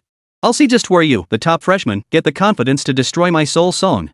Seeing Si Ruilin's calm expression, Wu Song wasted no time. He pointed at Xiao Qing, who was far away, and issued the command to attack the Dead Song King. The Death Song King suddenly sucked in a sharp breath, then emitted a piercing shriek from its mouth. The screech was so intense that even Si Ruilin found it unbearable, covering his ears instinctively. The crowd below the stage reacted the same way. Only Xiao Qing, upon seeing the Dead Song King dare to attack Si Ruilin, instantly narrowed her eyes into slits. Her entire body shot forward in that instant. The dozen meters between them were covered in an instant for Xiao Qing. Without giving Wu Song any time to react, she was already before the Dead Song King. Then, that tail dripping with purple venom plunged toward the dead Song King. Chapter 48, deservedly so. With a soft thud, the dead Song King's gaping maw was instantly pierced by Xiao Qing's tail. The immense impact even sent the dead Song King flying backward. Singer. Witnessing this scene, Wu Song couldn't help but shout aloud. But her cry did nothing to halt the dead Song King's defeat. There was no way around it, the gap in power was simply too vast. Xiao Qing possessed God tier potential, currently at Silver tier 1, with combat power equivalent to Gold tier 1. Meanwhile, the dead Song King possessed only Emperor tier potential. Despite undergoing 2 months of energy conversion, he had only reached the 3rd tier of Qin Yu, with combat power barely at the 6th tier of Bronze. If she could leverage her innate talents and the peculiar traits of her ghostly abilities, she'd stand a strong chance against Yumo Qing. Defeating Fan Jingxi would be even easier, since ghosts counter psychic powers. But facing Xiao Qing's golden tier strike even with ghost damage halved by the beating, the remaining damage was more than enough to finish off the dead Im King. Xiao Qing didn't even give Wu Song a chance to activate his talent. By the time Xiao Qing retracted her tail, the dead Anthem King lay motionless on the ground, unable to rise. That he wasn't shattered was a mercy from Xiao Qing. Alright, battle over. The winner is Si Rueilin. Current points, 93. Seeing Xiao Qing's imposing demeanor, the teacher hadn't anticipated Wu Song being defeated so swiftly. He promptly announced the match's outcome. Hearing the teacher's words, the crowd finally snapped out of their daze. Wu Song immediately recalled the dead Oath King and hurried over to stand before Si Rueilin. Seeing her stern expression, Si Rueilin couldn't help but feel puzzled. Was she refusing to accept defeat and resorting to underhanded tactics? Clearly, he was overthinking it. Because the moment Wu Song stopped in front of her, the first thing she did was bow to Si Rueilin. I'm sorry. I was so narrow-minded. You're so strong. You truly deserve to be the top freshman. Wu Song's eyes sparkled as she looked at Si Rueilin. She'd never met anyone her age. This formidable Si Rueilin was the first. Thanks. You're pretty good too. Hearing her words, Si Rueilin scratched his head. What should he say now? Complimenting her might come off as too sarcastic or pretentious. But I won't give up. I'm off to heal my beast now. See you later. Seeing Si Rueilin's reaction, Wu Song smiled knowingly before quickly running off to the nearby healing machine to tend to her own beast. After he left, Si Rueilin turned his gaze to the remaining 45 contestants. I'm not leaving the stage. If anyone wants to challenge me, come on. Waving to the crowd gathered around the stage, Si Rueilin declared calmly. Truthfully, hearing Si Rueilin's domineering words, many eyes in the crowd narrowed. This included Lu Ruidong and the others watching the match from a distance. The 2 boys who had lost this month's resources were already dissatisfied with Si Rueilin. Seeing him now, so arrogant, their discontent only grew. Lu Ruidong, however, felt a spark of excitement. She had already overestimated Si Rueilin, which was why she'd given him 5 minutes to defeat Wu Song. Yet Si Rueilin had instantly defeated Wu Song. Not with his innate spirit beast, nor his famed water-type white snake, but with a poison-type green snake, a type countered by ghost-type. This Si Rueilin was getting more and more interesting. Watching Si Rueilin's arrogant display, the surrounding crowd was thoroughly annoyed, especially his classmates. Every beast tamer who made it here was hand-picked, rising above hundreds of thousands. They all carried the pride of being geniuses. Yet now, even these geniuses were merely the threshold for challenging him. Recalling how Si Rueilin had instantly defeated Wu Song, the dead Oath King, with a single strike, they seethed with hatred at his arrogance. Yet not a single one dared step forward to challenge him. As beast masters, momentary victories or defeats held little weight. But to lose even the courage to challenge higher tiers, that was true defeat. Seeing the conflicted expressions below, the teacher finally spoke up. Hearing the teacher's words, the crowd took a deep breath. Yes, defeat was one thing, but refusing to even fight was utterly shameful. I'll do it. With a loud shout, a boy who had entered Tianxian Academy and ranked 17th leaped onto the stage, then released his own beast. It was a storm dragon, a wind element bipedal flying dragon. Though a malevolent dragon, it possessed considerable potential, reaching the Emperor tier. It held no inherent advantage over Xiao Qing. Victory would hinge entirely on raw strength and tactical prowess. Well, when faced with overwhelming power, tactics become meaningless. The moment it appeared, it soared high into the air, attempting to use its flight ability to overwhelm Xiao Qing. But alas, they had underestimated Xiao Qing. The moment Xiao Qing saw its ascent, she opened her mouth and instantly fired a jet of venom. The venom flew so fast that the Storm Lancer dragon in the sky didn't even have time to react before being shot down, crashing powerlessly to the ground. Victory went to Si Rueilin. I've lost. Seeing his own dragon defeated in an instant, the rider reluctantly recalled the Storm dragon to tend to its wounds. After he stepped down from the stage, another person leaped onto the platform. But the outcome remained unchanged. Instant kill. Instant kill. Yet another instant kill. Regardless of who the opponent was or what element they possessed, before Si Rueilin, these challengers couldn't even land a single blow before being dispatched. After 5 consecutive victories, no one dared challenge Si Ruilin anymore. After all, once the initial fervor cooled, everyone realized that bravery and foolishness were two different things. Otherwise, look at those top 5 players. Did any of them challenge Si Ruilin? With no challengers left, I'll add all your points to student C's tally. Now, his top position is unshakable. Watching the 5th defeated contestant head off for healing and beast control, the teacher turned to the students and spoke slowly. Listening to the teacher's words, I'd been hiding in the crowd all along, hoping others would wear down Si Ruilin first so I could step in later. But these useless fools, not only did they fail to wear him down, they barely even scratched him. That snake hadn't lost a drop of stamina, not even a scratch on his body. If he went in now, he might not even be able to take down Si Ruilin. But now, the arrow was on the string and had to be released. Just as the teacher was about to declare Si Ruilin the top freshman, Ji Chen raised his hand. I challenge him. Chapter 49, is that it? You called it your ace in the hole? Ji, are you sure? Seeing Ji Chen's hand raised high, everyone including classmates and the teacher turned to look at him in surprise. The teacher especially, who had indeed intended to ignite the students' competitive spirit, though this didn't extend to the 7 brought in later. Especially Ji Chen. Despite his father being the vice president of the Tianhe Guild, he was actually the weakest among the 47 students admitted this year. Among the other 6 brought in, 3 possessed innate spirit control abilities with S-rank talent, all ranking within the top 30 in the provincial entrance exams. They possessed both formidable strength and powerful connections. When their abilities fell short, their backgrounds could compensate. Ji Chen, however, was pure background. His talent is AB great ability, First Strike. When simultaneously using skills to attack an opponent, he had a 20% chance to strike first. This talent was useful, but it wasn't exactly groundbreaking. If he attended an ordinary academy, his talent combined with his father's backing could even earn him a spot as the school's top dog. But at Tianxian Academy, his raw strength was utterly pathetic. After all, at Tianxian Academy, even someone graduating 20 or 30 years ago could achieve Emperor tier strength. Here, you wouldn't even dare greet others if you were only at King tier. But even if his father poured endless resources into him, Ji Chen's peak would likely remain at the King tier. That's the gap in innate talent. If not for the Queen's decree granting him face, he wouldn't even have been admitted. I'm certain. Gritting his teeth, Ji Chen declared this amidst the mocking stares of his classmates and teachers. As the undisputed ruler of his household since childhood, when had he ever endured such humiliation? But now, he had no choice but to swallow his pride. Fine then, bring it on. Seeing Ji Chen's stern expression, the teacher said nothing more, merely signaling for him to enter the ring. As Ji Chen leaped onto the platform, he shot a venomous glare at Si Ruilin. You're going to die. Rest assured, I won't die. Not even if you die, I won't die. Hearing the words forced out between Ji Chen's clenched teeth, Si Ruilin's gaze darkened. To him, Ji Chen was pushing his luck. Originally, he hadn't planned to confront Ji Chen.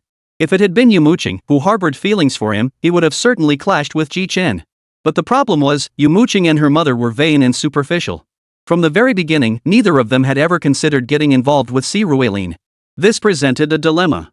In Si Ruilin's perspective, while he and Yumo Qing had indeed grown up together as childhood sweethearts, she had never harbored affection for him. When Ji Chen appeared, both Yumo Qing and her mother had immediately chosen her. He was the one left out, so he gave up decisively. Now, though he didn't know what had transpired between Yumo Qing and Ji Chen, it was clearly a spat between a young couple. After all, if Yumo Qing didn't care for Ji Chen, she wouldn't have given him such a precious spot at Tianxian Academy. He refused to get entangled in their affairs, but that didn't mean he'd become their punching bag or shield. He wasn't some prop Yumo Qing could use to provoke Ji Chen. So when Ji Chen came at him aggressively now, Si Ruilin had no intention of indulging him. Fine. I hope you keep this backbone of yours. Let me show you what I prepared to get into Tianxian. Hearing Si Ruilin's words, Ji Chen clenched his teeth and spoke through gritted teeth.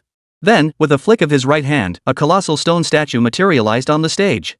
As the crowd gazed upon it, their expressions grew solemn. Stone Golem. Fan Jingxi, watching from below, was the first to speak. Observing the creature on stage, a grotesque monkey with bat wings, Yumo Qing's thoughts drifted to her past life. Stone golems, these demonic statues, were entirely acquired, never innate. Their greatest advantage was their extremely low contract cost. Take Ji Chen, for instance. His actual strength was quite poor. If Si Ruilin had reached intermediate beastmaster, capable of contracting silver tier beasts, and Yumo Qing and Fan Jingxi were around junior 50, easily contracting bronze 5-6 beasts, then Ji Chen's strength was only around bronze 2. Yet despite being only at bronze tier 2, he could leverage his father's connections to contract a stone golem at the peak of bronze tier 10. Yes, this creature was his trump card of bronze tier level 10. While this combat power wouldn't make him the undisputed king of Tianxian Academy, it should be sufficient for self-defense. Had he played it safe, he could have even secured a mid-tier ranking today. But unfortunately, he picked the wrong opponent. As the bronze 10 stone golem began to stir, the gazes of others grew solemn. To those of later generations, this 10th tier golem might be mere trash, but to them now, it was a genuine threat. The only two remaining calm were Si Ruelin and the teacher. The teacher remained composed because, the moment Si Ruelin sent his beast into battle, he recognized that the green snake was already silver tier. A silver tier beast against a bronze tier beast. Even if the bronze tier beast possessed decent combat prowess, the silver tier beast was unlikely to lose. Unless Ji Chen's command skills could crush Si Ruelin by 2 entire tiers, victory was essentially impossible. But based on his understanding of Ji Chen, the boy was a textbook spoiled brat. Forget Ji Chen outclassing Si Ruelin by 2 tiers. Si Ruelin outclassing Ji Chen by 2 tiers was more like it. If Si Ruelin knew the teacher's thoughts, he'd likely agree wholeheartedly. This guy really is a waste of space. But crushing him wouldn't require any special tactics. Because Xiaoqing, though ranked silver, possessed gold tier strength. So against a mere bronze 10th tier gargoyle? If I can't take it down in 2 hits, I'll admit defeat. Is this your trump card? Si Ruelin said with a smile, eyeing the gargoyle with amusement. Putting on airs. Scared? Kneel now, call me master, and I'll spare your beastmaster life. Seeing Si Ruelin still had the nerve to smile, Ji Chen's eyes widened in fury. He sneered, utterly convinced of his own invincibility in this moment. TSK, but I don't want your beast to live. No matter what you call it, it won't survive. Watching Ji Chen's inflated arrogance, Si Ruelin tapped the stone statue. The next second, Xiaoqing charged forward. Chapter 50, The Invitation. Bragging like that? Have you ever seen a bronze tier 10th level gargoyle? You're full of hot air. Tear that snake to shreds. Ji Chen couldn't possibly believe that Si Ruelin's gargoyle intended to kill him. To him, a freshman with a bronze tier level 10 gargoyle was invincible. Si Ruelin's current bluster was nothing but a bluff. Sorry, that's the narrator speaking, because with Ji Chen's brain, there's no way he could remember such a difficult idiom even if it was something taught in elementary school. Amid Ji Chen's frenzied roar, the gargoyle leapt from its pedestal. Its wings spread wide in midair as it charged straight toward Xiaoqing. Xiaoqing didn't even flinch or dodge. The reason she didn't evade was simple: there was no need. Whoosh! With the gargoyle's claws still 3 or 4 meters away, Xiaoqing's body twisted violently. In an instant, she whipped her arm toward the creature's head. The strike was too fast. So fast that even the teachers watching couldn't react in time. Then came a sharp crack. Xiaoqing and the gargoyle passed each other in a flash, but unlike before, the gargoyle's head was smashed to smithereens by Xiaoqing's tail. The stone gargoyle's prized claws never even touched Xiaoqing. Clatter. It's another instant kill. A bronze 10th rank being taken down instantly? Could Si Ruelin's green snake be silver rank or higher? I suspect it's even higher. Could a silver tier creature truly one-shot a bronze 10th tier? Unless it possesses extraordinary potential and is approaching silver tier 8th rank, that's the only possibility. Damn, what a waste. This gargoyle should be the strongest beast we can contract right now. That thing must be pricier than your average silver tier beast. To have it die like this, truly a waste. It's mostly because that good-for-nothing Ji Chen was such a loser. If it were me, I wouldn't have challenged Si Ruelin. Just with this stone golem alone, I feel like I could have easily made it into the top 15. Watching the gargoyle shatter into a pile of stone fragments on the arena floor, murmurs began to ripple through the crowd below. Though their murmurs were low, the sound still reached the ears of the two combatants on the stage. Si Ruelin remained unfazed, but Ji Chen seemed utterly devastated. Well, okay, he really was devastated. The girl he liked was entangled with Si Ruelin. He was still living in a 4-person dormitory, while Si Ruelin resided in a private villa. The beast he had meticulously prepared was instantly killed by Si Ruelin with a single strike. Ji Chen, who should have been the center of attention, the star everyone adored, couldn't accept this reality. Impossible. Impossible. Impossible. What's impossible about it? Do you even have a beast companion left? If you do, I challenge you. If you don't, you'll be the bottom of the barrel. Watching Ji Chen scream in agony atop the stage, Fan Jingxi below suddenly burst into laughter. Hearing her words, Ji Chen turned his gaze toward her. His eyes were bloodshot, his jaw clenched, his expression savage enough to devour a man. But while others feared him, the crown prince of the Tianhe Guild's vice president Fan Jingxi held no such fear. The 7 great families were entities that could be mentioned in the same breath as the latter 2 of the 4 major guilds. A second-rate guild trying to show off in front of her? That wouldn't work. I concede. He touched the single remaining finger on his right hand. The second ring had shattered the moment the gargoyle was slain, scattering fragments across the ground. All he had left now was the Hardclaw King, a beast his father had spent over a decade hunting down, one with the potential to reach the king tier. This beast of his absolutely could not fail him again. With that settled, I declare Si Ruelin the winner. Fan Jingxi receives the points, bringing his total to 47. Hearing Ji Chen's words, the teacher announced the match result. After tallying all students' points, Si Ruelin no longer needed to compete further. First place was his for certain. As he leaped down from the stage, he recalled Xiao Qiang and sat down on a chair beside the arena. Seeing Si Ruilian's demeanor, Yumo Qing and Fan Jingxi exchanged glances. Si Ruilian's first place was undisputed and unquestionable. But who would take second? That required some contention. At the same time, Yumo Qing wanted to confirm something. In her previous life, she had always finished third. This time around, she had become stronger than before. Facing off against Fan Jingxi and Wu Song, she also wanted to know if there was still a gap between them. Thus, after Si Ruilian stepped down, this year's freshman competition became truly captivating. Especially after Wu Song finished treating her undead creature, the battle between the three girls Yumo Qing, Fan Jingxi, and herself drew a huge crowd. Watching their clash, Si Ruilian found it utterly thrilling. Indeed, women fighting each other was the most entertaining spectacle. Lu Ziqiao hadn't lied.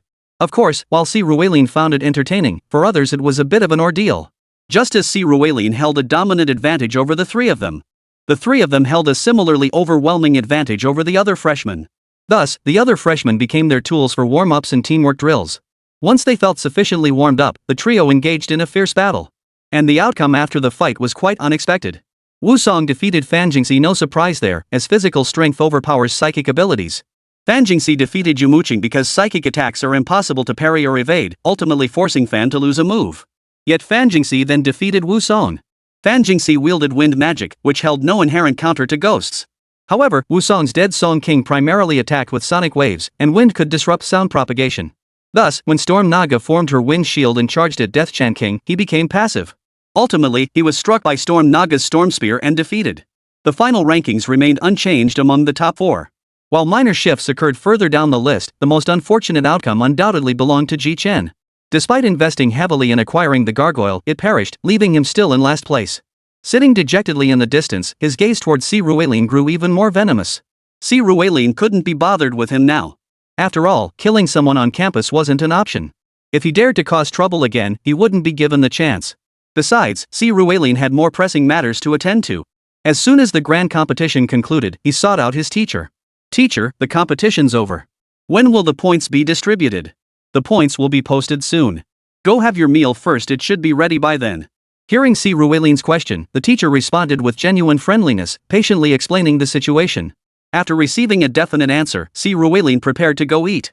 Just then, Lu Ruitong, who had watched the entire commotion, approached Si Ruilian. Chapter 51, Student Council? Not even dogs would join. "Hey, do you have a minute? I'd like to chat." Lu Ruitong flashed a radiant smile at Si Ruilian. Honestly, anyone would feel compelled to give her some face. First, her background was no small matter. Not only was she the current student council president of Tianxian Academy, but her family was rumored to have deep connections with the military. Second, her personal strength. Currently, she's widely acknowledged as the strongest student in the academy. Of course, if rankings were updated today, Si Ruilian would likely take the top spot. Third, there was her appearance. Si Ruilian couldn't fathom why so many beauties had suddenly appeared in his life lately. For 18 years, growing up, the most beautiful woman beside him had been his mother and Yumo Qing, no one else. And for the first 16 years of her life, Yumo Qing was merely a porcelain doll, hardly the image of a stunning beauty. Her physical development only began in the last couple of years.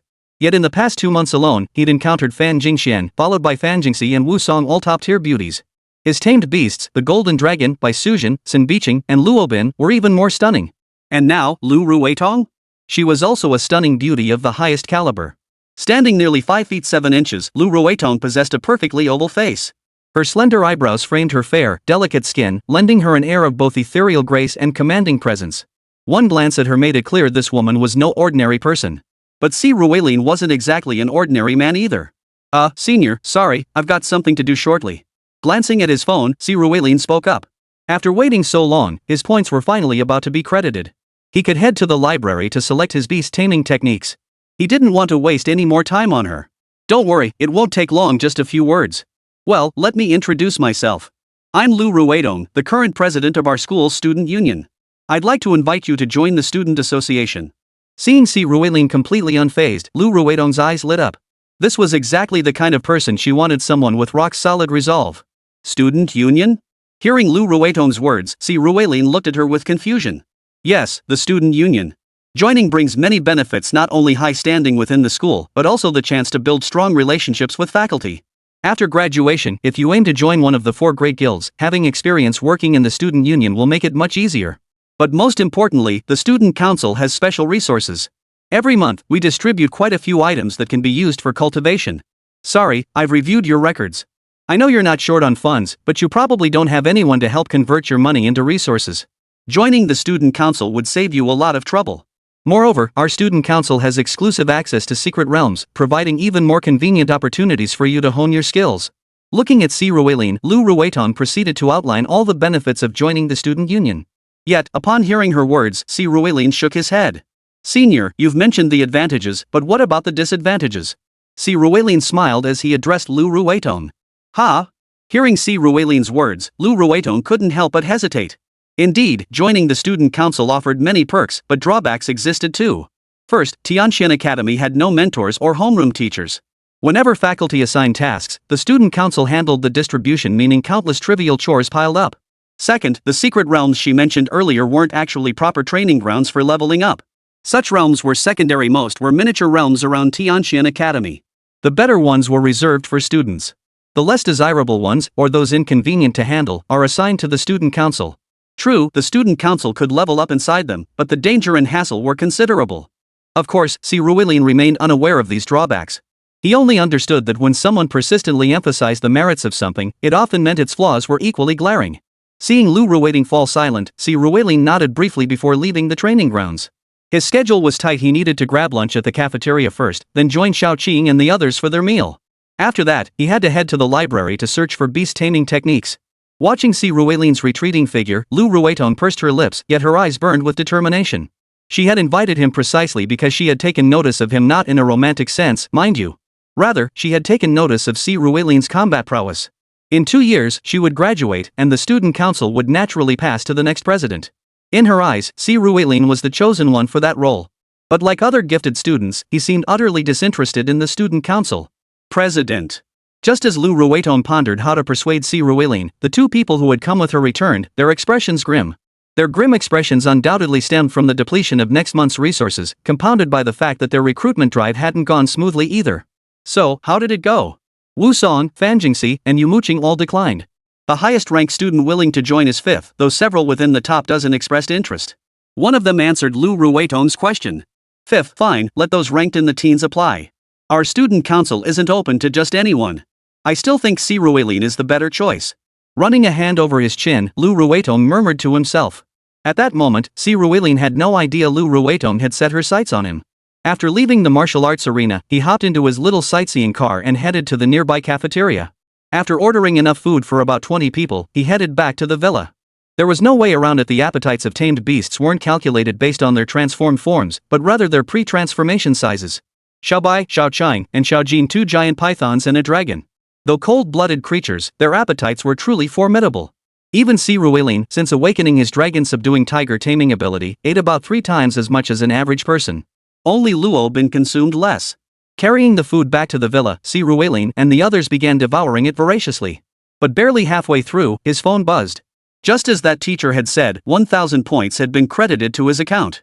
Si Rueilin immediately sped up his eating pace while glancing at the others. Hurry up and eat. The points are in. We're going to check out the beast taming technique. Chapter 52, Beast Taming Techniques. Hello, Professor. I'm freshman Si Rueilin. Here's my ID code. I'd like to access the school's library collection area. After finishing his meal, Si Rueilin hurried straight to the library.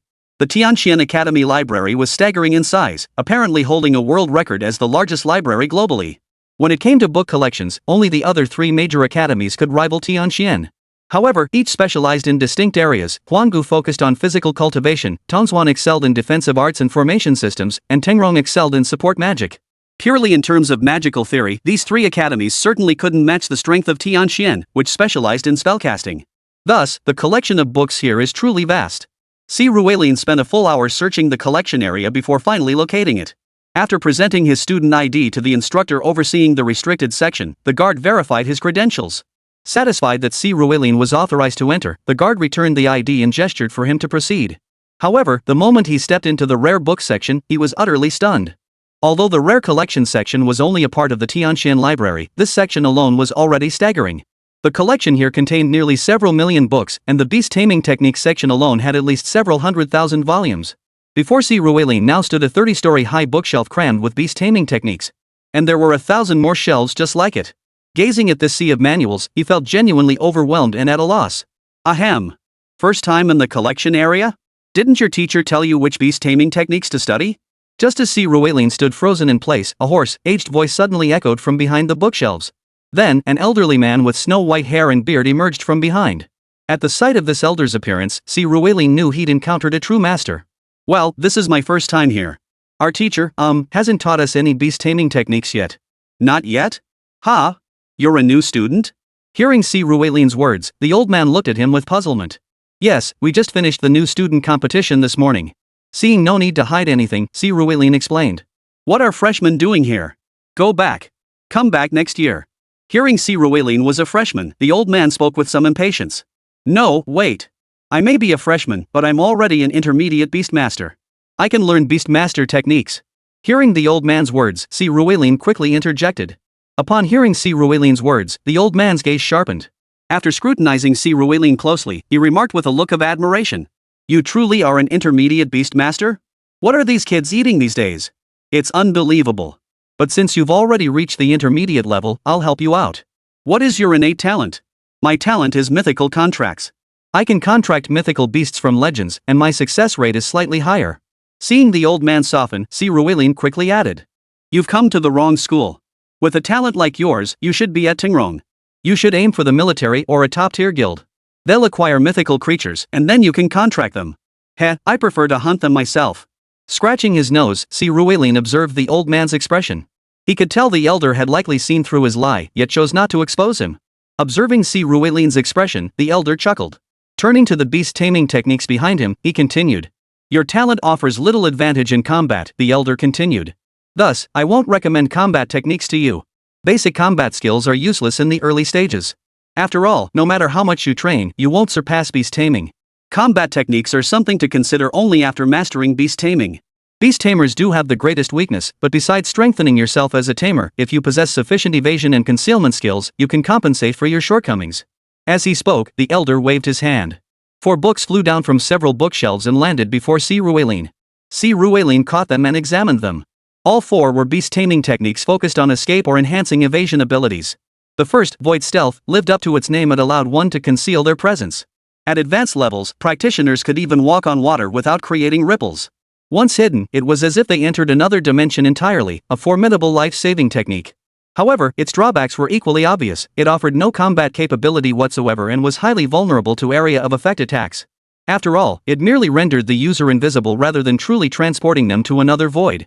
Much like Divine Might, it would still be vulnerable to explosions and could be killed. Thus, Si Ruelin glanced at it and discarded the book. The second book also contained an escape skill, Enhanced Sprint. When activated, it consumed an additional 300 stamina points but increased speed by 100. It was a decent skill, as Si Ruelin could use it not only for escape but also for attack speed as power, after all. The third book also contained an escape skill, Nature's Swiftness. In natural environments, it increased agility by 30 and granted a chance to foresee impending danger. However, it has usage restrictions. It only works in natural environments like grasslands, forests, snowy mountains, high mountains, oceans, and lakes. It's useless in dungeons, cities, or military camps. Looking at this book, Si Ruelin was genuinely tempted. Its effects were arguably the most powerful. Setting it aside, he turned to the fourth book. Titled Puppet Threads, this beast taming technique was familiar to Si Ruelin. But wasn't this skill specifically designed for beast tamers who specialized in puppeteering beasts? What use would it be to him? Hey, what's that look on your face? You think I picked the wrong one? No way. When Si Ruelin looked at the old man smiled and said, facing the old man's questioning, Si Ruelin's face flushed, and he also spoke up. Puppet thread isn't just for controlling puppets. It's colorless, formless, and unstoppable. Used right, it can be offensive, defensive, and even help you escape. As he spoke, the old man extended his right hand. Instantly, a thread so fine Si Ruelin could barely discern it with his naked eye shot out, attaching itself to a massive frame in the distance. With a gentle tug, the old man pulled himself forward. Watching the old man weave through the air with agile movements, Si Ruelin found his hand unconsciously reaching for the puppet thread. He found himself genuinely curious, what kind of supernatural ability would this puppet thread manifest? Chapter 53, Puppet Thread. Puppet thread?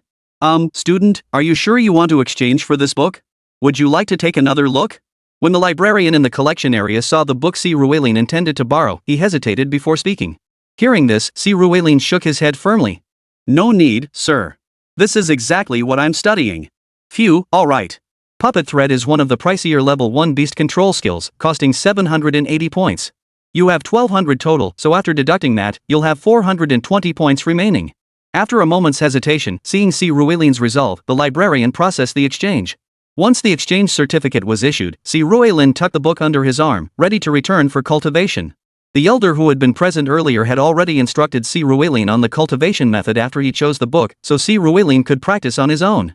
After C. Ruelin departed, the teacher surveyed the surroundings, confirming no one was present. Only then did he rise, storming angrily into the restricted collection area. The moment he entered, he spotted the old man currently shelving new puppet string beast taming techniques. "Old G, if you keep this up, I'm going straight to the principal. How dare you treat students like this? Puppet threads? They're useless, lack power, don't even offer support capabilities, and cost an arm and a leg. Are you even human?" Hearing this, the elderly man organizing books shuddered violently, nearly toppling from the shelf. Regaining his balance, he grinned broadly at the young man. "Hey, it's not my fault. I gave him plenty of decent escape techniques, but he ended up choosing puppet thread. That means he has a karmic connection with my puppet arts. Keep spouting that nonsense. C. Ruelin is a once-in-a-century prodigy. If he just swapped books to read, fine. But if he truly walks down the path of puppetry, no turning back, just wait till the headmaster deals with you." Listening to this man's stubborn nonsense, the teacher on this side also said resentfully, then turned and left. Watching him go, the old man sighed. "How could I possibly know he was a genius? He's only a freshman, yet he's already an intermediate beastmaster with 3 beastmaster rings on his hands. It's precisely because of such prodigies that I must guide them. Puppeteers, their influence is waning." That guy C. Ruelin was right to call him senior, but he wasn't some reclusive master. He was actually a teacher at Tianxian Academy, specializing in puppetry-type beast tamers. But in recent years, puppet-type beast tamers have become increasingly rare, and puppet arts have steadily declined. Puppets are similar to Ji Chen's gargoyles. While they offer considerable combat power, they possess no potential for growth. Essentially, a puppet's level is fixed upon creation. To enhance them, one must either modify or completely remake them. Yet the materials required for puppets were exceptionally expensive. Take that gargoyle, for instance. A typical bronze tier beast cost only tens of thousands, while a silver tier one barely reached hundreds of thousands. But a bronze tier, level 10 stone golem? Buying one would set you back at least 6 or 70,000. With that kind of money, wouldn't it be better to buy a silver tier potential spirit beast? Thus, puppetry gradually declined in prominence. Nowadays, even guild transport teams have abandoned it except for military operations requiring large-scale material transport. His puppetry teacher was on the verge of unemployment. So he devised a scheme, posing as a reclusive master here, recommending puppet lines to others. Over the years, a few people actually fell for it. Yet even those who wasted a beastmaster position rarely chose to specialize in puppetry. Many teachers at Tianxian Academy had expressed their disapproval of this. The principal, however, had turned a blind eye, recognizing the difficulty of preserving the art's legacy. But if he misguided C. Ruelin this time, he sensed his days at Tianxian Academy might be numbered. Still, he needn't worry about C. Ruelin. The mythic contract was his safeguard. After riding the small sightseeing car back to his villa, C. Ruelin prepared to diligently cultivate this beast taming technique, eager to see what divine power it would become. But before he could even step inside, the door of Yumo Qing's villa just 2 houses away suddenly swung open. Yumo Qing emerged, and though C. Ruelin initially thought she was simply heading out, she immediately called out to him. "Hey, C. Ruelin. Oh? What is it?" C. Ruelin asked in confusion upon hearing Yumo Qing's words. "Well, I saw Lu Ruetong from the student council looking for you today. Did she invite you to join?" "Yes." C. Ruelin nodded in response to Yumo Qing's question. "Don't join the student council. Sure, they offer extra cultivation resources each month, but the endless trivial tasks will only distract you from your cultivation. And the secret realms they'll be visiting are mostly troublesome ones. It's just not worth it." Upon hearing C. Ruelin's words, Yumo Qing also spoke earnestly. "Oh, thanks. I've already turned her down." Though C. Ruelin didn't know where Yumo Qing had gotten this information, he had already turned Lu Ruetong down back at the martial arts arena. He knew well that nothing good comes for free. Generally speaking, any benefit comes with its price, and C. Ruelin was someone who dreaded trouble. "Oh, I see. Well, that's settled then." Hearing C. Ruelin had already declined, Yumo Qing nodded with a hint of disappointment. She thought this might be her chance to help him, but it seemed she'd been a step too late. Watching C. Ruelin walk straight into the villa after speaking with her, Yumo Qing couldn't help but sigh. Her mind was in turmoil. Naturally, C. Ruelin had no idea what was going through Yumo Qing's mind. After returning home, he first conducted a thorough check to ensure everything was secure inside before releasing Xiao Jin and the other 3. The moment they emerged, the 4 of them swarmed around C. Ruelin. It had to be said, the 4 of them, Kong, Jin Long and the others, were incredibly attached to C. Ruelin. Normally, once C. Ruelin released them, they rarely left his side. Fortunately, 3 of them were cold-blooded creatures, and the 4th, Luo Shen, wielded the power of ice, making their presence quite refreshing. Amidst the sweltering heat, it was quite a refreshing experience. Master, have you already switched your beast control technique? Yes, I have. Puppet thread. I'm curious what kind of divine ability this beast control technique can manifest. Hearing Jin Long's words, Si Ruilin demonstrated the beast control technique in his hand. After receiving the chilled drink from Luo Bin, he flipped through the book. Chapter 54, Scattering Beans to Create Soldiers? Ha! On a sweltering summer day, after running around outside, taking a sip of ice-cold carbonated drink, that feeling is truly refreshing. Though the invasion of demonic beasts and alien races had caused a rupture in human civilization, leaving people largely ignorant of their own history and myths. Fortunately, culinary traditions remained intact. At least in Yanhuan, food and drink were no-problem beverages included. What he was drinking now was a beverage similar to the cola from his previous life. The taste was quite good, especially after Luo Bin gave it a light blow, instantly cooling it to the perfect drinking temperature. With one sip, the refreshing sensation cleared his mind a bit. Satisfied, Si Ruilin set the drink on the table and began reading the Beast Taming Techniques manual. Cultivating puppet threads was surprisingly straightforward, or so it seemed to Si Ruilin. It essentially involved using his own internal energy to condense a single thread, then continuously strengthening its toughness and resilience. After that, he would replicate and extend such threads endlessly. Until Si Ruilin became Spider-Man, until he could use these threads to control puppets. As the old man had mentioned, the threads could also be used to pull himself upward, woven into defensive webs, or even wielded as offensive weapons, truly versatile for both attack and defense. But this puppet thread isn't invincible. It has a major weakness: it fears sharp weapons. Blades, swords, wind blades, these inflict severe damage. However, against blunt weapons, its defensive capabilities are quite impressive. This technique is indeed worth cultivating. Even if I don't pursue puppetry arts, it's worth exploring. After finishing his study of the puppet thread, Si Ruilin closed the book and murmured to himself. He recalled an anime he'd watched in his previous life. It featured a villain dressed like a flamingo who specialized in manipulating strings. Admittedly, he was pretty weak. Even after awakening and amplifying his abilities, he couldn't defeat the protagonist who wasn't cheating. Still, Si Ruilin could draw inspiration from his approach to developing the strings. Besides, mastering puppet threads would surely surpass whatever that other guy had. Not to mention, Si Ruilin had the mythical contract. With that thought, Si Ruilin pushed aside his lingering doubts and focused intently on his cultivation. Just as he initially suspected, mastering the puppet threads proved surprisingly straightforward for him. By lunchtime, he already begun accumulating them within his body. After returning from the cafeteria with his meal, he continued practicing until past 8 in the evening. Suddenly, his mind cleared completely. Then, as if guided by an unseen force, a voice told him his puppet thread was complete. Success! As he murmured softly, extending his right index finger, he discovered a strand composed of pure energy rising from his fingertip. Ding! Congratulations on mastering the beast control technique, puppet thread. Mythical contract activated. Congratulations! Your beast control technique, puppet thread, has advanced into a divine ability, bean sewing soldier creation. Ha! As the thread rose, a voice echoed in Si Ruilin's mind. But after the voice finished, Si Ruilin froze in shock. Bean sewing soldier creation, he was no stranger to it. Many TV shows and movies featured such abilities. But what on earth did this skill have to do with puppet thread? Were the soldiers summoned by scattering beans counted as puppets? When Si Ruilin entered his mind to examine this skill, he froze in shock. The bean to soldier transformation had undergone a change. While the effect remained largely the same, the beans were no longer beans, and the soldiers were no longer soldiers. According to the current interpretation of bean to soldier, the soldiers had become Si Ruilin's acquired beast tamers, and the beans were the ring-shaped manifestations of these acquired tamers.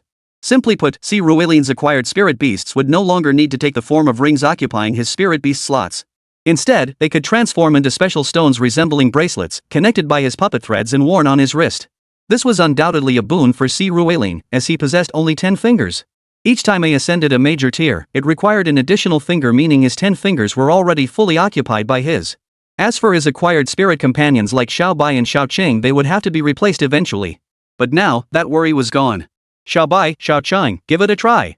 After absorbing all the information within his mind, Si Ruilin addressed Xiao Bai and Xiao Qing beside him. In the next instant, their forms flickered and transformed into 2 orbs, one pure white, the other jade green. Picking up the orbs, Si Ruilin drew a thin thread from one of his fingers, connecting it to both sides of the orbs before fastening it around his wrist. Sure enough, worn on his wrist proved just as potent as when worn on his finger. This divine power was indeed quite formidable, especially once Si Ruilin acquired more spirit companions in the future. Back already? Did you notice anything else? As Si Ruilin transformed Xiao Bai and Xiao Qing back into human form, he asked them. Hearing his question, Xiaobai and Xiao Qing exchanged glances before shaking their heads in unison. They truly felt no difference from when they were transformed into rings on Si Ruilin's fingers. Seeing their lack of sensation, Si Ruilin nodded in satisfaction. This mutation was quite good. It preserved the characteristics of the puppet strings while solving the issue of taming beasts later on. Excellent, excellent. Smiling contentedly as he looked at the puppet strings on his fingers, Si Ruilin nodded with satisfaction. Of course, he didn't need to turn Xiaobai and Xiao Qing into beads using his bean scattering technique just yet. For now, they could continue being rings. After that, Si Ruilin reeled in his puppet strings. Hugging Xiao Jin, Xiaobai, and Xiao Qing, he drifted off to sleep alongside Luobin. The night passed uneventfully. Early the next morning, everyone rose, freshened up, and after breakfast, Si Ruilin's university life officially began. Classes started today. Si Ruilin studied the classroom knowledge with great diligence. After all, this knowledge was what he lacked. At this moment, he was like a sponge, constantly absorbing every bit of information. At this moment, he could be said to be the most diligent student in the entire class. The others had clearly already studied this material before. Students like Fan Jingxi and Wu Song were no exception. As for Yumo Qing, Si Ruilin noticed she occasionally drifted off during class. Yet, judging by her confident demeanor, she must have studied this material before leaving him as the only one unfamiliar with it. Of course, alongside his studies, he was also relentlessly training his puppet strings. In just a single day, their strength had increased more than threefold. Yesterday, he could only string beads with them, but today, Si Ruilin could flip through books using his puppeteer's threads. In a few more months, he reckoned he could swing himself through the air like Spider-Man using these threads. Just thinking about it gave him a little thrill. Chapter 55, Secret Realm Invitation. Ah, finally school's out. Let's go grab some food. Mr. C, are you going to eat? As the last class of the day ended, Fan Jingxi, sitting not far from Si Ruilin, couldn't help but glance at him and speak up with a smile. But before she could finish, Wu Song also leaned over and asked Si Ruilin. Seeing Fan Jingxi and Wu Song around Si Ruilin, Yumo Qing pursed her lips. Truthfully, she had also wanted to ask Si Ruilin if he wanted to grab a bite. I do need to eat, but I usually order takeout and eat with my tamed beasts. Hearing the two speak, Si Ruilin chimed in. Alright, tamers need to eat too. Wu Song realized belatedly upon hearing Si Ruilin's words. Her tamed beast was ghost type, so naturally it didn't require meals. I've been meaning to ask you this every time I see you. You pack so much food. Do your beasts eat the same as you? That's actually not good for them. Beasts need different types of beast feed based on their species and attributes. Take your two snakes, for instance. The best diet for them is black iron tier guinea pigs. They're packed with nutrients and perfectly suited for their needs. After Wu Song finished speaking, Fan Jingxi chimed in. My beasts are a bit special. They do eat the same things I do. Si Ruilin smiled, unable to explain that his beasts could actually shapeshift into human form and thus required human food. At least for now, he wasn't ready to share that secret with anyone. Oh, I see. Well then, let's go get some food together. Hearing Si Ruilin's suggestion, Wu Song and Fan Jingxi didn't think twice. They immediately agreed, and the three of them walked out of the classroom together. Not far behind them, Yumo Qing trailed along with a sullen expression. Her inner turmoil was immense at that moment. Seeing two girls who were at least as capable as herself now interacting so intimately with Si Ruilin felt like watching her favorite doll being coveted by another girl. A sour ache welled up in her heart. But her annoyance soon deepened when Ji Chen came running over. Mooching, wanna grab lunch? I booked the best restaurant in the whole Tianjin city. Not interested. Hearing Ji Chen's voice now only annoyed Yumo Qing. She immediately quickened her pace toward the exit, trying to shake him off. But just as she was about to exit the building, a figure suddenly flashed before her. Fortunately, both reacted quickly and stepped aside in time, avoiding a collision. When Yumo Qing focused her gaze, she realized the person she nearly collided with was none other than Lu Ruitong. Senior, sorry. No problem, just be careful. In such a hurry off to a date? Hee, youth is truly wonderful. Watching Yumo Qing and Ji Chen, who had already caught up behind her, Lu Ruitong smiled warmly. Truthfully, in her eyes, Ji Chen was nowhere near worthy of Yumo Qing. To the elite students of Tianshan Academy, being the son of the Tianhe Guild's vice president meant absolutely nothing. Perhaps Ji Nan might be looked upon with respect, but Ji Chen truly wasn't up to par. Yumo Qing possessed SSS tier talent and a beast with imperial tier potential. Her future achievements might even surpass Ji Nan's. Being with Ji Chen was truly a waste. But love, after all, was something that defied explanation, wasn't it? No, I have nothing to do with him. Hearing Lu Ruitong's words, Yumo Qing halted in her tracks and glared at her with grave seriousness. Seeing Yumo Qing's strong reaction, Lu Ruitong blinked in surprise. The whole school knew that Ji Chen's admission was granted by her, Yumo Qing. Now she claimed no connection? The only other possibility is that you two are having a fight. Fine. If you say it's nothing, then it's nothing. Miss C, I need to talk to you. Just as Lu Ruetong and Yumo Qing stood there glaring at each other in a tense standoff, Si Ruilin walked up from behind. He had originally intended to leave immediately, but Lu Ruetong spotted him and called out to him right away. "Senior Lu, is there something you need?" Upon hearing Lu Ruetong's question, Si Ruilin replied politely. "I'm here to invite you to join the student council. But I don't want to join. I don't have much time." Shaking his head, Si Ruilin cut her off. He genuinely had no interest in joining the student council. "Hey, don't be so quick to refuse. Our student council isn't actually that busy, and joining us really does come with plenty of benefits. How about this?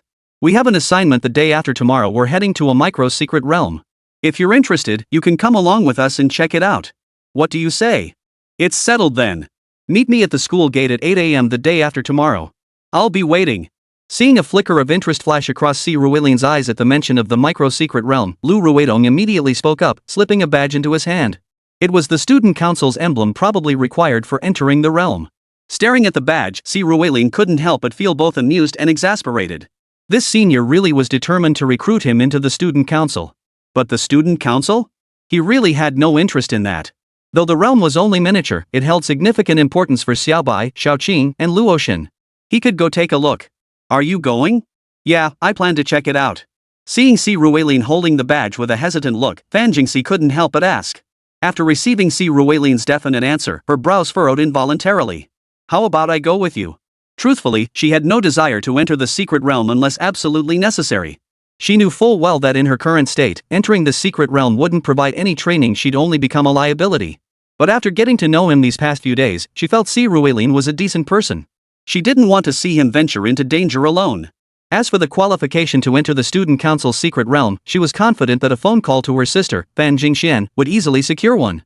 But Si Ruilin smiled at her then and said, "No need. Going to the micro-secret realm won't be dangerous. If you don't believe me, ask your sister." "Don't worry." Seeing Si Ruilin's confident demeanor, Fan Jingxi nodded in agreement. Observing their interaction, Yumo Qing narrowed her eyes before turning and walking away. She wasn't worried about Si Ruilin's safety. Her father had mentioned he'd spend a week in a small secret realm. But her heart still felt unsettled. Chapter 56, The Cult's Secret Realm. Time flew by, and before they knew it, a whole day had passed. The next morning, after Si Ruilin woke up, freshened up, and finished breakfast, he prepared to take his little sightseeing vehicle to the school gate to meet Lu Ruetong and the others. Si Ruilin. Just as he was about to get in, Yumo Qing suddenly emerged from the house and called out to him loudly. "Oh? What is it?" Facing Yumo Qing, Si Ruilin couldn't help but ask with a hint of confusion. "Nothing, just be careful." After a moment's hesitation, Yumo Qing addressed Si Ruilin. "Oh, thanks. But really, you don't need to do that." Hearing Yumo Qing's words, Si Ruilin smiled and replied, then paused slightly before speaking to her again. "What do you mean I don't need to?" Hearing Si Ruilin's words, Yumo Qing looked at him hesitantly. "I don't understand. Have you been arguing with Ji Chen lately, or something? Your attitude toward that sycophant hasn't been great recently. And I'm not entirely sure if you're using me to provoke him. If that's the case, then you've succeeded. But he's not here now. There's no need for you to act like this." Facing Yumo Qing's hesitation, Si Ruilin thought for a moment before deciding it was better to be upfront. He wasn't the type to beat around the bush. It was best to state things clearly. "What do you mean provoking him? What are you talking about? Ji Chen and I have absolutely nothing going on." But upon hearing Si Ruilin's words, Yumo Qing sprang up like a cat whose tail had been stepped on, her face turning stern as she snapped at him. "Ugh, seriously, you can't do this. Before you awakened your SSS tier talent and became the Imperial tier Storm Naga, Ji Chen's little buddies called you sister-in-law and you never once refused. You two have been going to and from school together countless times. As far as I know, he's picked you up from your place many times. Your mom already treats Ji Chen like a sure thing for a son-in-law. And on top of that, you gave him such an important opportunity entrance to Tianxian Academy. To say you two aren't involved now just sounds too fake. True, I did have feelings for you back then. But in middle school? What did we know about love? And the attitude your mom and you have already says it all. I'm no bootlicker. If your family looks down on me, I don't need to grovel to get in. So, whatever. But now, whether it's because you're at odds with Ji-chan or your talent has improved and you look down on that rich kid, using me as a shield is going too far. While I never gave Ji-chan a second thought, I refuse to be someone's pawn. So keep up your aloof persona. Goodbye. Facing Yumo Qing's hesitation, Si Ruilin didn't hold back. He laid out exactly what was on his mind. He didn't know what had gotten into Yumo Qing lately, but since he'd made his decision, he was sticking to it. After speaking, Si Ruilin didn't bother to check Yumo Qing's expression. He waved his hand dismissively, boarded the shuttle bus, and headed toward the school gate. Watching Si Ruilian's retreating figure, Yumo Qing's mouth opened slightly without conscious thought, but she quickly closed it again. Si Ruilian's words stirred up some even more distant memories that slowly surfaced in her mind. Indeed, back in high school, Ji Chen's underlings sometimes called her big sister-in-law. She hadn't tacitly approved it, rather, she had corrected them before. But since they persisted, she had grown too lazy to keep correcting them. Ji Chen driving her to and from school? That wasn't her choice. It was her mother who shoved her into Ji Chen's family car. As for the spot at Tianxian Academy, she had been completely unaware of it. So this is how things appeared to you. Yumo Qing gave a self-deprecating chuckle, suddenly feeling an overwhelming weariness in her heart. She didn't know how to explain, nor what to say. Blaming everything on her mother would sound too contrived. If she resisted interacting with Ji Chen from the start, her mother wouldn't have been so determined to push her toward him. It was because she had given her mother an opening, her tacit approval, her cold silence back then, that had led Si Ruilian to misunderstand and abandon her completely. Now, whatever she said felt utterly futile. Oh, so that's the kind of relationship you and Shaolin have. No wonder you always look like that whenever Shaolin and I go out to eat. Just as Yumo Qing stood frozen, feeling utterly at a loss, a voice suddenly came from beside her. When she turned to look, she saw Fan Jingxi had appeared at the entrance of her villa at some point, smiling cheerfully as he addressed her. A good horse doesn't eat the grass it has already grazed on. Since you were blind enough to give up on Si back then, you shouldn't disturb his life now. Of course, as childhood sweethearts, once you're both married with kids, staying acquaintances or friends is perfectly fine. Just as Fan Jingxi finished speaking, Wu Song emerged from the second floor of her villa and addressed Yumo Qing. Oomph. Yumo Qing narrowed her eyes at the pair. What happens between her and Si Ruilian is none of their business. She turned and returned to her room. She still had classes to attend. At this moment, Si Ruilian naturally had no idea what transpired after he left. In truth, even with Fan Jingxi and Wu Song around, he never entertained such thoughts. Had he expressed a need, whether it was Xiao Jin, Xiao Bai, Xiao Qing, or Luo Shen, all would have been more than willing to help Si Ruilian. With 4 stunning beauties at his disposal, why would he waste his time pursuing a relationship with an ordinary human? With a gentle breeze at his back, Si Ruilian soon reached the school gates. However, the student council members had already arrived ahead of him. The student council was small in number, which made sense. Despite its size, Tianxian Academy admitted very few students each year. Each year, Tianxian Academy only admitted 4 classes. One class consisted of beast tamers like Si Ruilian and his peers. This year, they had admitted a total of 47 students, and the usual number hovered around 50. The other 3 classes, though also training beast masters, had little to do with combat. These were the battlefield support class. Graduates entered the military directly, having signed contracts with the army before enrollment.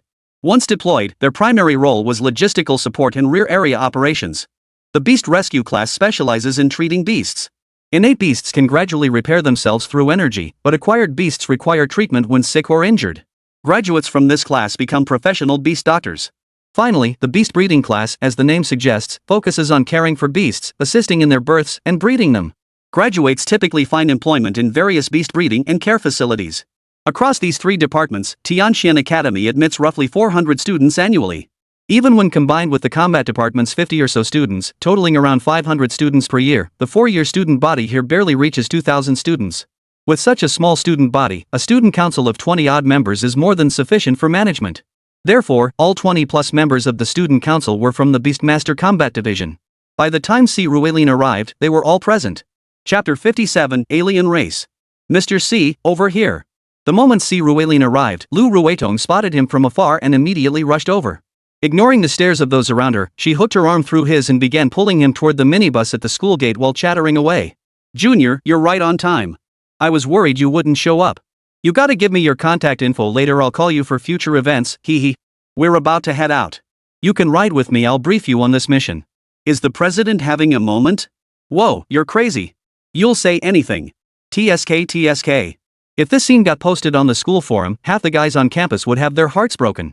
Is the president resorting to beauty tactics to poach people? Seeing Lu Ruetong's demeanor towards Si Ruilian, several people nearby started snickering. But these were mostly girls. As for the guys? Not a single one of their glances towards Si Ruilian held any goodwill.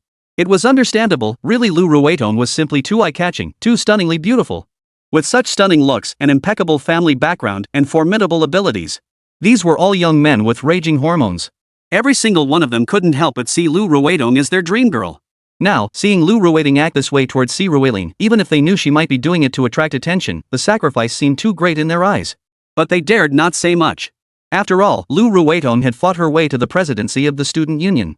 Who dared defy her? A beating would be the consequence. With Si Ruelin's arrival, everyone boarded the vehicle and set off together. As they drove toward the outskirts, Lu Rueting briefed Si Ruelin on the secret realm's situation. This realm wasn't actually a natural one. According to the Tiangang City Beastmaster Association's investigation, the location of this secret realm was actually a village. Within the village, residents had been corrupted by a dark deity and had secretly formed a cult. The local Beastmaster Association had been too slow to react. By the time they realized what was happening, the cult had already gained considerable strength. Upon receiving news that the Beastmaster Association intended to wipe them out, they sacrificed the entire village in a blood ritual. They forcibly summoned the demon god to open a portal within the village. The cultists then fled through the portal. This was undoubtedly a humiliating blow to the local beastmasters. The provincial authorities, fearing retaliatory destruction of artifacts by local beastmasters and concerned that opening the site to others might expose them to the demon god's influence, decided to hand the secret realm over to Tianxian Academy for handling. Upon hearing Lu Ruidong's words, Si Ruilin's face was filled with question marks. Evil gods? Summoning portals? Aren't portals supposed to be random? Can they actually be summoned? Of course. Haven't you studied this yet? Your clan didn't teach you? Hearing Si Ruilin's puzzled words, a man seated behind them spoke up with a hint of disdain. Hearing the boy's hostile tone, Si Ruilin frowned. Was he being looked down upon? Xiabo, if you know how to speak, speak. If you don't, shut your mouth. Before Si Ruilin could retort, Lu Ruetong spoke up first.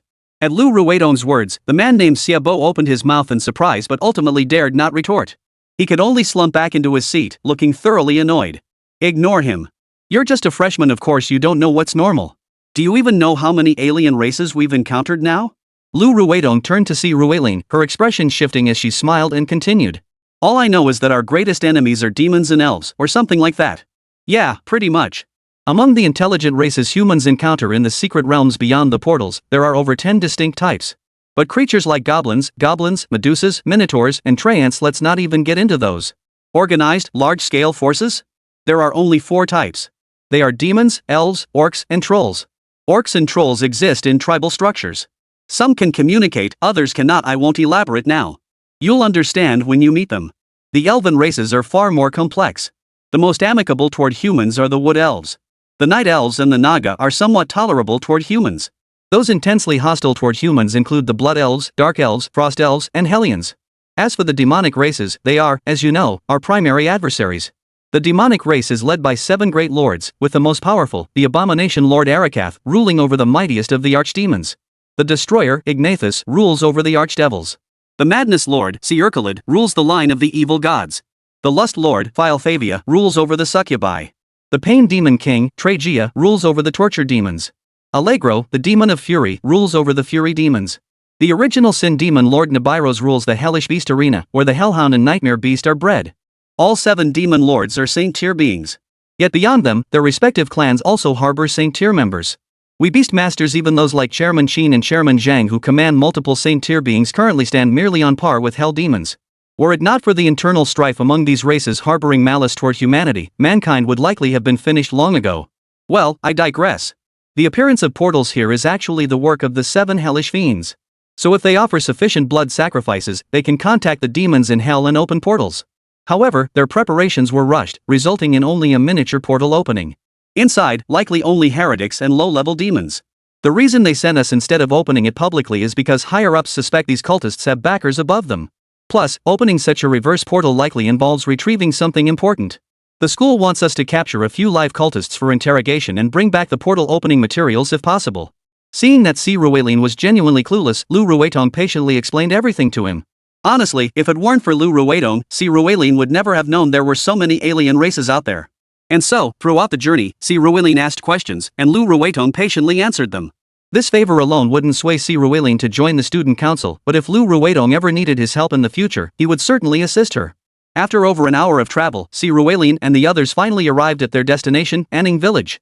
Chapter 58, The Tomb Passage. Kid, stay alert once we enter the secret realm. Don't make us come rescue you. As Si Ruelin and the others approached Anning Village, they hadn't felt anything unusual while still outside the village. It was autumn now, and the fields beyond the village were filled with crops, rice, corn, wheat, forming a beautiful golden sea. However, once they passed the military security checkpoint, stepped off the vehicle, and walked into the village, they discovered the entire settlement exuded an atmosphere of extreme decay. The houses lining the road, seemingly not long since built, were now in a state of extreme decay, covered in a thick layer of dust. The cement pavement beneath their feet was cracked and crumbling. In many places throughout the village, bloodstains remained uncleaned. In short, the scene was utterly desolate and eerily unsettling. Though he had lived 2 lifetimes, Si Ruelin had never witnessed anything like this before. He couldn't help but feel cautious and hesitant. Seeing his reaction, the man surnamed Se who had been displeased with him on the bus spoke up.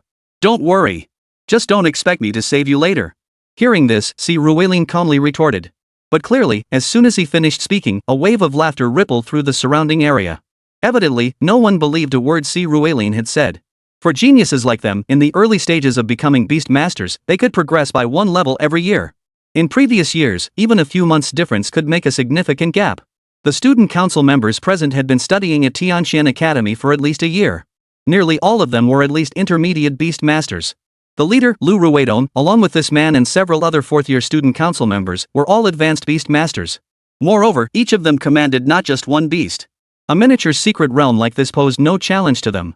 So everyone simply dismissed Si Ruelin's words as bravado, paying it no mind. Even Lu Ruidong let out a light chuckle at this point. Clearly, she didn't believe she couldn't defeat Si Ruelin, even if his green snake truly possessed impressive combat prowess. At their distrust, Si Ruelin merely shrugged and said nothing more.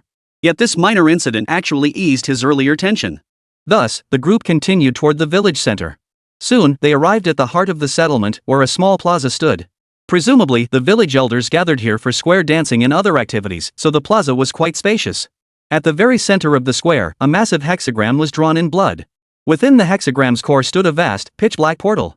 Beside the portal sat a clock displaying 104:27. This represented the time remaining before the portal collapsed, 4 days and 8 hours. Check your watches. Our estimated time for the operation is 13 hours. If we encounter a fork in the path, I'll lead one team, Xiaobo leads another. If another fork appears, Shirbai leads one team and Dang Liqian leads another. If there are still forks, we turn back and regroup at the exit to decide our next move. Understood? Observing the time, Lu Ruidong spoke up. This was Si Ruelin's first time tackling a portal with a team. He had to admit, just listening to Lu Ruidong's arrangements made him feel she was incredibly professional. Got it. Once everyone had synchronized their timing and the 4 squads were ready, Lu Ruidong turned to Si Ruelin. "Junior, you'll stay with me." "Sure." Si Ruelin didn't refuse this request. While monster hunting and leveling up were part of his reason for coming to this micro-teleportation array, the main goal was to broaden his horizons. Undoubtedly, shadowing Lu Ruidong offered the greatest learning opportunity. After Lu Ruidong finalized all arrangements, the 20-plus members of the student union filed into the secret realm. They needn't worry about ambushes, as the secret realm contained a safe zone extending a considerable distance, providing them with a secure retreat route. As Si Ruelin stepped through the portal, just as he had when entering the secret realm on the outskirts of Tianjiang City, his vision flickered. When his sight returned, he found himself in a pitch-black underground passageway. This passage, however, resembled the underground corridor of a tomb. Brick and stone walls lined the space, permeated by a distinct stench of decay. "Advance." After orienting himself and marking the exit, Lu Ruidong gave a signal. The vanguard squad summoned their beasts, flashlights in hand, and moved forward. But before Si Ruelin and his team had gone far, a mournful wail echoed from the distant darkness of the passage. Then, before Si Ruelin's eyes, a dozen translucent, ghost-like figures burst out from within the tunnel. Honestly, if it had been some wild beast or monster that burst out, Si Ruelin might not have panicked so much. But ghosts? Even he was startled, nearly releasing his spirit beast. Before he could react, however, the front squad shouted. "Low-tier undead. Eliminate." As the voice fell, the line of spirit summoners in front unleashed their attacks simultaneously. Ghost-type entities were immune to physical damage, but their vulnerability to special skill damage proved devastating. Within seconds, over a dozen undead were obliterated before they could react. These undead were all bronze tier 1, at most tier 2 transformed from tortured villagers. To become undead, one not only needed to be in such a profoundly mean location but also endure horrific torment in life. These heretics truly deserve to die. After eliminating the undead, Lu Ruidong murmured softly as they continued inward. Hearing her words, Si Ruelin finally understood why the city prohibited not only the Beastmaster Association but also ordinary beastmasters from entering. The environment here was utterly devastating. Without immense mental fortitude, the mere mention of what occurred here would inevitably spark panic. Hearing about a village being slaughtered is vastly different from witnessing it firsthand or seeing the slaughtered villagers transformed into these monstrous specters. These were lessons Si Ruelin needed to learn. As they advanced deeper into the passageway, after eliminating 3 waves of undead, Si Ruelin and his group encountered the 4th wave of monsters, and this wave was far more terrifying than the undead. Chapter 59, SAN Plummeting. Were these heretics? Or zombies? Seeing the newly emerged monsters before him, Si Ruilin couldn't help but frown. Though humanoid in form, the creatures within the passage were barely recognizable as human. Each was little more than skin stretched over bones, their bodies wrapped in layers of gauze. Exposed skin revealed festering wounds crawling with maggots feasting on their flesh. Their current state was indistinguishable from zombies. Lu Ruetong began explaining at that moment. These creatures are now zombies. Heretics, like zombies, have abandoned their physical forms in pursuit of eternal existence. But not all can endure the hellish transformation. When heretics lose their sanity, they become zombies. Only those zombies who retain their minds remain heretics. As Lu Ruetong explained, the group ahead had already slaughtered all the monsters. After finishing them off, everyone continued moving forward. What none of them anticipated was that after another 5 minutes of walking, the expected fork in the path or maze never materialized. Instead, a massive room entrance came into view.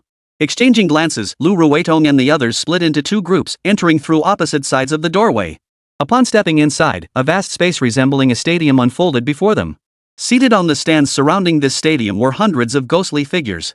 Judging by their attire, these were likely villagers from the settlement, their souls somehow drawn into the secret realm by the heretics. Unlike the undead Si Ruilin's group had encountered earlier, these spirits showed no signs of madness. They stood silently, their gazes fixed on a central point within the chamber. At the very center of the room stood 7 figures. 6 figures, each draped in identical black robes embroidered with mysterious symbols in gold thread, stood at the corners of a crimson hexagram. They were murmuring incantations in low voices. Within the center of the crimson hexagram lay a monstrous creature. This creature possessed the lower body of a woman, yet its upper torso resembled a carnivorous pitcher plant fashioned from flesh. These plant-like appendages seemed alive, their fleshy buds twitching constantly. Gazing upon this monstrosity, Si Ruilin felt his scalp prickle with dread. Indeed, monsters and alien races, even if their strength was comparable, their SAN values were another matter entirely. As the chill spread through him, Si Ruilin glanced at Lu Ruetong and the others. Clearly, they were also uncomfortable, especially the girls, whose faces had turned deathly pale. Just as they were trying to compose themselves, the 6 hooded cultists below suddenly lifted their heads and looked up at them. You have finally arrived. The mother goddess requires more nourishment. Gazing at Si Ruilin and his companions, the leader of the heretics, his vocal cords nearly rotted away, emitted an extremely shrill and raspy voice directed at them. Kill!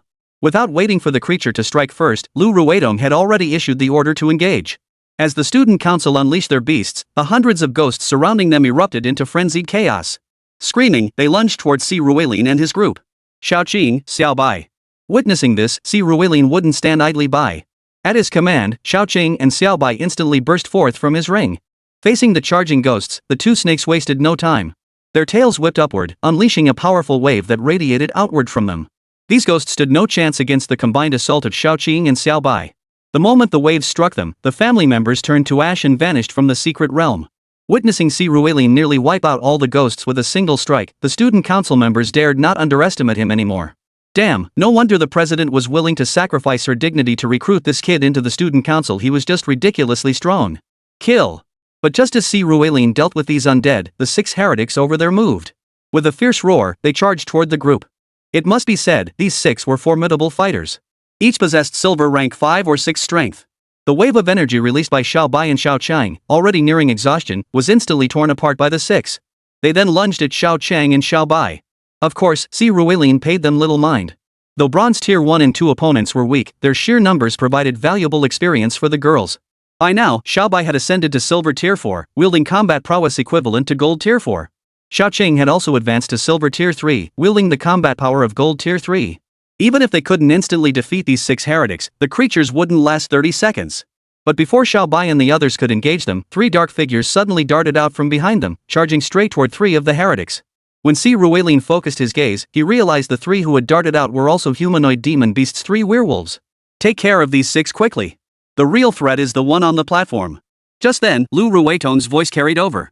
If she was right, these 3 were her summoned beasts. Hearing her words, the other student council members also began attacking the 6 werewolves. As for Si Ruilin's companions, Xiao Bai and Xiao Qing, their actions spoke for themselves. With these foes distracted, their own battle progressed far more swiftly. Amidst the stunned gazes of the student council members, Xiao Bai and Xiao Qing, whether building up power or launching surprise strikes, sliced through these heretics like cutting through butter. One by one, they fell. Almost instantly, 4 of the heretics were slain. Had Lu Ruetong not suddenly remembered to spare some for interrogation, Si Ruilin would have ordered Xiao Bai and Xiao Qing to finish off the remaining 2. Unfortunately, they only managed to severely wound them before the student council members seized them. Next, the group had to face the golden tier monster on the platform. This monster looked intimidating, but its actual combat prowess was mediocre. Its only attack method was to grab people with its pitcher plant-like tentacles and stuff them into its massive maw. Either Xiao Bai or Xiao Qing could utterly dominate it in combat. And now, with so many high-level beast masters present. Thus, within just 3 or 4 minutes, this gold-tier monster was beaten to a pulp by Si Ruilin and his companions. Yet after slaying the creature, Lu Ruetong felt something was off. Chapter 60, The Trap. Phew, it's over. This secret realm was easier than we imagined. The toughest part was probably that wave of villager undead. Thank goodness the president called in Si Shui Dai. Those 2 snakes of yours really made some powerful waves. No wonder the president was willing to sell her charm just to keep you in the student council. With the monster's defeat, many student council members breathed a sigh of relief before teasing Si Ruilin. Hearing their remarks, Si Ruilin felt a bit awkward. What did they mean by sacrificing her looks? Besides, he hadn't even agreed to stay in the student council yet. But as he heard these words, he also noticed how unusually quiet Lu Ruetong's side had become. When he looked over, he saw Lu Ruetong's brows deeply furrowed as she pondered something. President, the fight's over. What are you still thinking about? A girl who was close friends with Lu Ruetong couldn't help but lean in and ask her. Finished? But I can't shake this feeling something's off, like something's missing. Are you saying the portal hasn't vanished? Hey, we've got 2 survivors left, right? Once we escort them out, the portal should disappear. Hearing Lu Ruetong speak, someone else chimed in. That's not what I mean. I'm saying this secret realm feels off. Don't you all think it's way too small? Shaking her head, Lu Ruetong listened to the others and spoke up. Hearing her words, many people looked around hesitantly. As everyone knows, even the smallest secret realm is around 100 square kilometers. Even underground palaces or tombs that had shrunk wouldn't be this tiny. According to everyone's recollection, since entering this place, they had only traveled about a kilometer forward. Yet this enormous chamber, visible at a glance, was only roughly half a square kilometer, a far cry from the 100 square kilometers expected of a miniature secret realm. Could there be other spaces here? Let's search. Hearing Lu Ruetong's words, some members of the student council also sensed something amiss. They prepared to search the area, looking for any other spaces or passages.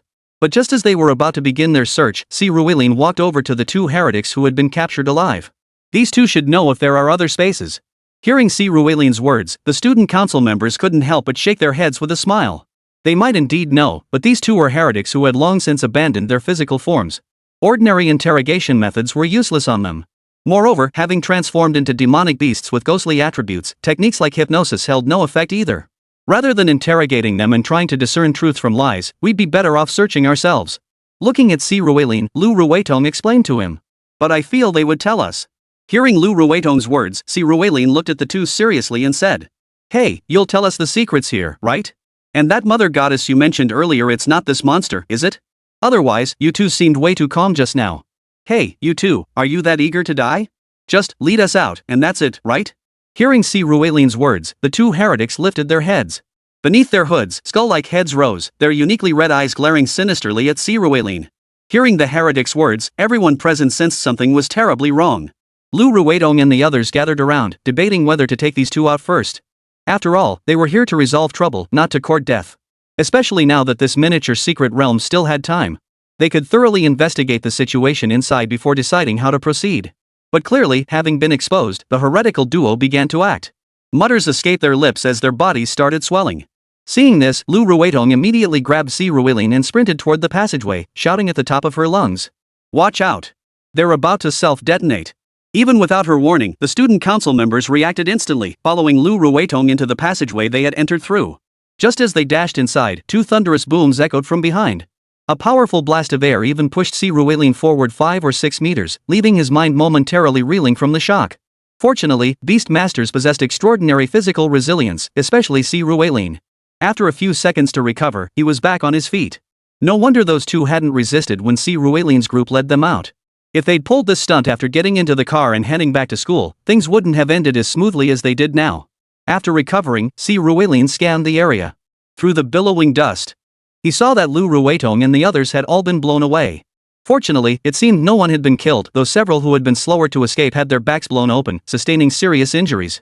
Ahem, everyone okay? As Si Ruilin regained consciousness, Lu Ruetong coughed lightly while sitting up and called out to the others. First squad, we're all good. Second squad, we're all good. Third squad, 3 casualties. Zhang Zigang and the others are injured. Fourth squad also lost 2 members. Soon, the voices of the 4 pre-assigned squads echoed from all directions. Junior, could you have your beast summon some water to settle the dust? Hearing that someone was injured, Lu Ruidong also spoke to Si Ruilin. Si Ruishuang then released Xiaobai again. Earlier during their escape, all the beast tamers had retracted their beasts. After all, in such an environment, if a beast tamer was injured, they could still fight. But if the beast itself was injured, that would be trouble. As Xiaobai's body swayed, a fine mist drifted through the air, carrying the dust within the passage down with it. Instantly, the passage, which had been nearly impenetrable, regained visibility. Lu Ruitong immediately moved to the injured, assessing their wounds before gently shaking her head. The 5 of them couldn't continue. The 3rd and 4th squads would merge into one team to escort them out first, then we'd proceed. Whoosh! Just as Lu Ruitong was making arrangements for the wounded, a sudden whistling sound cut her off. When everyone looked at her, they saw a strand of spider silk shooting from the entrance they had entered, landing precisely on her body. Chapter 61, The Dark Spider Goddess. President. Watch out. Ruitong. Xiaotong. Xiaobai. Upon witnessing this scene, the student council members all let out shrieks of alarm. Yet while everyone else called out for Lu Ruitong, only Si Ruilin shouted for Xiaobai. As Si Ruilin's words fell, Xiaobai's reaction was lightning fast. Instantly, she wrapped her tail around Lu Ruitong's waist, preventing her from being dragged away by the spider silk. Simultaneously, she opened her mouth and spat out an extremely sharp water blade, instantly severing the silk thread. Whoosh! With the thread severed, Xiaobai yanked Lu Ruitong toward him, flinging her straight into his arms. Simultaneously, he opened his mouth and puffed out a water curtain. Just as everyone wondered why Xiaobai had sprayed the water curtain, a dozen more spider threads identical to the previous one shot out from the passageway entrance. This time, however, they were all blocked by the water curtain. We don't know what's inside yet. Let's retreat first, rest outside, report to the school, and then decide what to do. Witnessing this scene, Lu Ruitong no longer felt shy about being in Si Ruilin's arms. After a slight struggle, she stood on the ground once Si Ruilin let go and addressed the group. Hearing her words, the others naturally had no objections. They immediately began supporting the injured and running toward the entrance, while Si Ruilin and Xiaobai brought up the rear. After a frantic 2-minute dash, they reached the original entrance only to find it had vanished. The entrance was gone. What now? Damn it! Seeing the entrance vanish, panic began to set in. Several people even cursed aloud, a wave of despair washing over their faces. Don't panic. There are 2 possible explanations for the entrance vanishing. First, this space might contain a mechanism. Look at the layout, doesn't it resemble a tomb passage? So it's highly possible this is a burial chamber. A mechanism is operating, transporting us elsewhere and erasing the entrance's information. Second, the portal's location has shifted. Listening to the panic chatter, Si Ruilin had intended to suggest that a mechanism might be at work. After all, having read countless tomb raiding novels, he knew such traps were commonplace in such stories. Yet he wasn't entirely certain, so he held his tongue. But while he remained silent, Lu Ruitong spoke up. If it's the first scenario, we just wait here. Our food supplies will last 3 days, he'll find his way back eventually. But if it's the second scenario, where are we supposed to find the portal? Hearing Lu Ruitong's words, Xiaobo couldn't help but ask her. Then we'll have to fight our way back. First, let's check if there are any traps here. We need to confirm the first possibility before anything else. Hearing Xiaobo's words, Lu Ruitong also spoke up. The student council members immediately began dividing tasks and working together. Some began treating the wounded. Regardless of the situation, the injured couldn't receive immediate medical attention, so stabilizing their wounds was the priority. Others approached to assist Si Ruilin in monitoring the passageway for enemy activity, while the rest began meticulously inspecting the passage for any traps. Unfortunately, their most hoped-for scenario did not materialize. After about half an hour of observation, they detected no signs of movement whatsoever. Even the compass placed nearby showed no change, indicating that this exit showed no signs of movement. They would now have to face the unknown demon beast. At this thought, the mood among the group grew noticeably somber. Observing the group's demeanor, Si Ruilin spoke up. It's not so bad, really. Even if the entrance vanished, this secret realm hasn't been upgraded, right? Even if the enemies are unknown, they're still capped at gold tier at most, aren't they? Ha, you make it sound so easy. With 0 intel, the danger level will skyrocket exponentially. Plus, we've got 5 injured members who need to get back safely. How easy do you think that is? Hearing Si Ruilin's words, Xiaobo and the crowd couldn't help but interject. Well, I've always believed in one thing, life and death are predestined, fortune and misfortune are in the heavens. If you die, you'll soar like a bird. If you survive, you'll live for 10,000 years. Right now, you only have 2 choices. Either endure 4.5 days here until this secret realm collapses, then return to the main world alongside these monsters, or fight your way out. Hearing Xiaobo's words, Si Ruilin chuckled softly before addressing the group. But upon hearing Si Ruilin's words, many girls inwardly scoffed. What did he mean by, when a man dies, a bird soars to the sky? Where were their birds? But harsh words sometimes carry truth. Right now, they only had these two choices. Either they would collapse along with this secret realm and return to the main world, facing the beast tide and attacks from the beast tamers outside. Whether they would accidentally harm each other or even be swallowed by the beast tide was unknown. Danger was equally present. Or they could press forward, searching for a new exit. Phew. I'm choosing to try and get out. My junior was right, the secret realm hasn't upgraded, so the highest tier monsters here are still gold rank. We're not without a chance. I'll follow the guild leader's lead. Exactly. I'm a high-level beast master, am I gonna let fear hold me back? Let's do this, count me in. Upon hearing Lu Ruetong speak, everyone gritted their teeth and resolved to give it a try.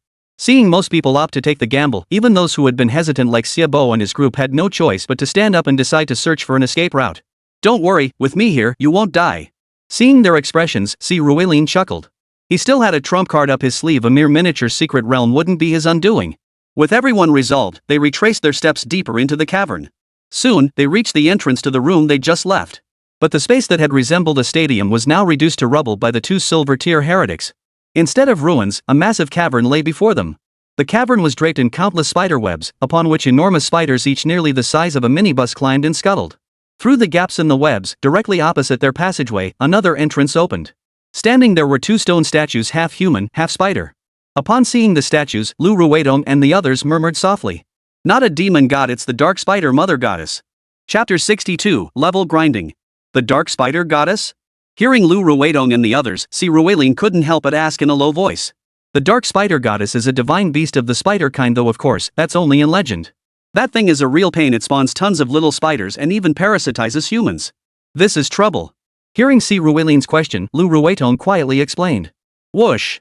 Just as Lu Ruetong finished speaking, another strand of spider silk shot out, aiming straight for Si Ruelin. But Xiao Bai, ever vigilant, immediately raised a water barrier to block the attack. Crack. Simultaneously, a spider as large as a minibus silver tier 7th rank or higher crawled down from above the cave entrance. Needless to say, it was the source of that silk. Kill it. Seeing the spider's appearance, Si Ruelin ordered Xiao Bai to attack. The next second, Xiao Bai's water cannon blasted forth, instantly piercing the giant spider's chest plate. The spider collapsed lifelessly to the ground. Thud. The colossal spider crashed onto the floor of the cavernous spider nest below, kicking up a cloud of dust. Along with the dust came a swarm of countless baby spiders, each as big as a wash basin. These little spiders were only bronze tier 3 to 5, but their numbers far exceeded the undead ghosts from earlier. Seeing the dense swarm crawling toward the cave entrance, everyone's expressions changed. Clearly, these creatures were far more troublesome than the undead. Guild leader, what should we do now? Hold the entrance. Rotate shifts. No need, leave it to me. Watching the spiders advance frantically, the student council members couldn't help but shout. Just then, Lu Ruetong issued the most appropriate command. Yet Si Ruelin smiled and spoke up. He certainly didn't want these creatures stealing his experience points. With a wave of Si Ruelin's hand, the air around them suddenly grew bitterly cold. Then, a breathtakingly beautiful woman appeared beside him, so exquisite she seemed otherworldly. Gazing upon this stunning beauty clad in an ice crystal form, everyone froze in place. The women were stunned by her beauty, while the men were even more stunned by her beauty. Only Lu Ruetong was startled by the fact that Si Ruelin's number of tamed beasts seemed off. His innate beast was a true dragon, though I wasn't entirely sure what it looked like. It was definitely electric type along with a white snake and a green snake. So where did this humanoid spirit come from? Studying the stunning woman, Lu Ruetong deliberately glanced at Si Ruelin's right hand, confirming only 3 rings adorned it. His mind raced. But Si Ruelin clearly had no intention of explaining. After all, there was no explanation. It was simply too dark for them to discern that Luotian was also a. Otherwise, things would be even more complicated. After Luotian appeared, he addressed her, leave it to you. Don't worry. Hearing Si Ruelin's words, Luotian responded with a soft smile. And when she smiled like that, goodness gracious, every single male student council member behind her felt their hearts practically melting. Even those who had previously adored Lu Ruetong found their affections shifting in that instant. Truly, Luotian was breathtakingly beautiful, her beauty defied description. Yet sadly, that smile was reserved solely for Si Ruelin. After agreeing to Si Ruelin's request, Luotian lightly tapped her feet and floated toward the cave entrance. As the spiders swarmed toward her, she parted her crimson lips, held out her right hand, and blew gently. In the next instant, a blast of frigid air shot from her mouth, hurtling toward the swarm. Logically speaking, even as an innate spirit master, Luotian's current level was still too low. Possessing only the combat strength of a silver tier 2nd rank, she couldn't instantly kill these bronze tier 4th and 5th rank spiders. The problem was that these spiders were in their juvenile form, and the cave environment amplified the icy breath's freezing power. Thus, as the chill swept over the spiders, numerous ones instantly froze solid into ice blocks, then fell lifelessly from the cave walls. Crash! They shattered into pieces, and the experience points they provided were fed back to Luotian. As Luotian's level rapidly increased, these spiders naturally perished even faster. Undersea Ruelin's gaze, Luotian's body now radiated a constant white glow of leveling up. Before long, Luotian's level reached Bronze Tier 8, and her actual combat power peaked at Silver Tier 10. Killing these spiders became even easier now. Watching these little spiders, their offspring, get slaughtered one after another, the giant spiders now began shuffling toward them on their long legs. Though the cave entrance was too narrow for them to enter, that didn't stop them from spewing silk or thrusting their forelimbs like spears into the depths. As the giant spiders moved, Ruelin released Xiao Bai and Xiao Cheng, assigning them specifically to deal with these larger foes. In an instant, the vast spider cavern became a scene of utter carnage. Whether giant spiders or their offspring, under Ruelin's assault, they faced only one outcome: death. When this wave of attacks concluded and no more spiders assaulted the passageway, Ruelin's 3 tamed beasts had all achieved significant level increases. Bai Suzhen had now reached Silver Tier Level 7, while Xiaoqing had reached Silver Tier Level 6. Luotian, who had claimed the most kills, had reached Silver Tier Level 4, possessing combat power equivalent to Gold Tier Level 6. Ruelin was thoroughly satisfied with his beast's new levels. Observing the spiders no longer approaching the cave entrance, he turned his attention to the student council members behind him. The cleanup is done for now. If the remaining spiders don't come this way, there's nothing I can do. We should head out. Hearing Ruelin's words, the student council members all swallowed hard. They were reassessing his combat prowess once more. They had thought they had already overestimated him, but now it seemed they had underestimated him far too much. Prepare to exit. Taking a deep breath, Lu Ruetong suppressed the shock in her heart and spoke up. Soon after, the group released several would attribute spirit beasts. Using their extendable vines, the beasts guided everyone out of the cave entrance, heading toward the bottom of the cavern. Chapter 63, The Boss Room. Stay alert. Watch your surroundings. The group arrived at the bottom of the spider cave. After landing, everyone surveyed the scene below and couldn't help but feel a chill run down their spines. The floor was covered in spider webs, shattered spider eggs, and human bodies wrapped like zongzi. However, these human-shaped bundles were now little more than empty shells. Their bodies had been carved open, yet inside, there was nothing left. Now everyone understood why the villagers, after death, all turned into undead. These creatures had gone mad, dragging the villagers into this spider cave to feed them to the spiders. As everyone knows, spiders are truly cruel creatures. To ensure their food remains fresh, they inject venom into their prey. This venom paralyzes the victim without killing it immediately, allowing the spiders to lay their eggs inside the living body. Once the spiderlings hatch, they can immediately devour their host's flesh. If the prey were insects, people might merely express dismay. But when the prey becomes human beings, it truly becomes unbearable. Those madmen. Had those heretics not already been dead, Lu Rueting and her companions would likely have slaughtered them 100 times over to satisfy their rage. But honestly, for them, dying 100 times, 1,000 times, 10,000 times, it wouldn't matter. The moment those heretics pledged allegiance to hell, they abandoned their humanity and physical forms. They feel no pain, resist poison, and cannot be hypnotized or controlled by psychic powers. These creatures are utterly insane. Whoosh! Just as everyone was staring at the human skins, finding the sight hard to stomach, a spider suddenly leaped out from the distance. Its hairy, long legs lunged straight towards Ruelin and his group. Fortunately, their reactions were quick, and they had released their beasts the moment they reached the bottom level. Hearing the whistling sound, the students instinctively dodged. The silver-ranked spider, a 5th-tier beast, was instantly torn to shreds by their beasts. Phew, keep going. Exhaling deeply, Lu Ruetong issued new orders. The group pressed forward, but the further they advanced, the more surviving spiders they encountered. Fortunately, Ruelin led the charge. Though he couldn't claim every spider resource for himself, he did his utmost to eliminate as many as possible. With him handling at least 60% of the spider threats, the student council side could barely manage to cope, though it was nothing short of frantic. Simultaneously, their beast tamers were suffering constant casualties. Under these circumstances, Ruelin had no choice but to focus more of his energy on protecting them. Just then, a silver-tier giant spider suddenly descended from the sky, its razor-sharp forelegs lunging directly at Xiaobo. Ruelin wasn't the type to hold grudges. He immediately pulled Xiaobo out of harm's way. Seeing this, Xiaobo only had time to mutter a quick thanks to Ruelin. Then he immediately resumed commanding his beast to fight. Fortunately, though the cavern wasn't small, it wasn't particularly large either. After walking for nearly half an hour, they finally reached the other side. The entrance carved with the dark spider goddess statue now loomed above them. Whether due to the presence of the dark spider goddess statue or not, this vast cavern was filled with spiders and webs everywhere. Yet, on this particular stone wall, despite the numerous cobwebs, not a single spider dared to approach. But now another problem arose. Who would go up to investigate what lay within the cave? Logically, even if they were reluctant to admit it, Ruelin was the strongest among them.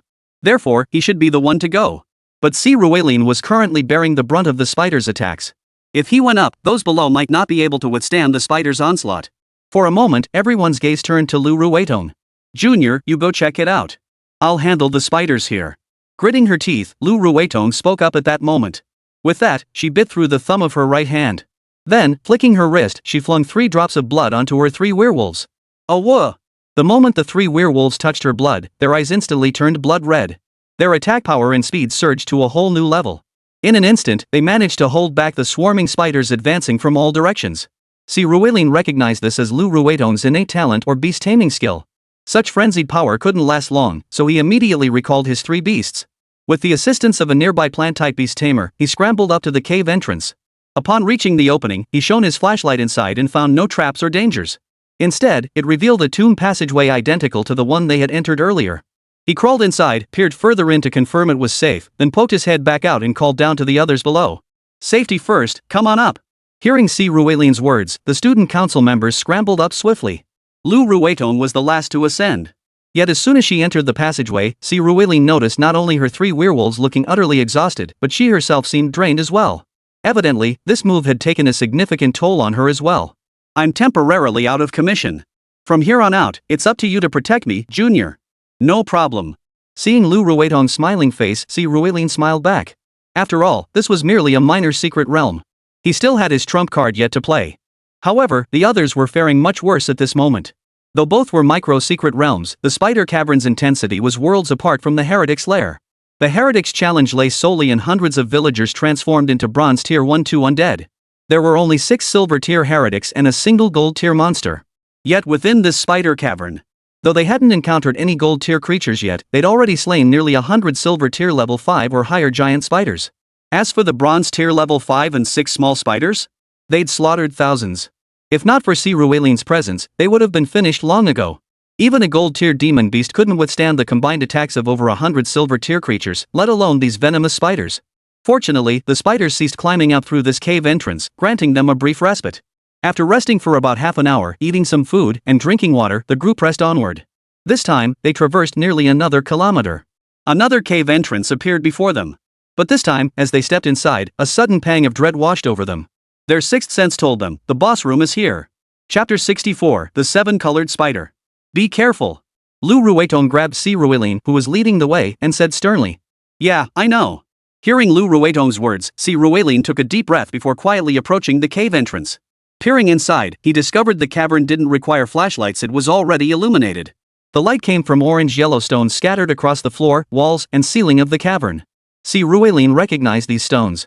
They were collectively known as magic crystal ore. However, the energy contained within magic crystals varied depending on their color. Red represented the power of flame, orange embodied the power of light, yellow channeled the essence of electricity, deep blue channeled the power of water, pale blue channeled the power of ice, green channeled the power of wood, cyan channeled the power of wind, and purple channeled the power of spirits.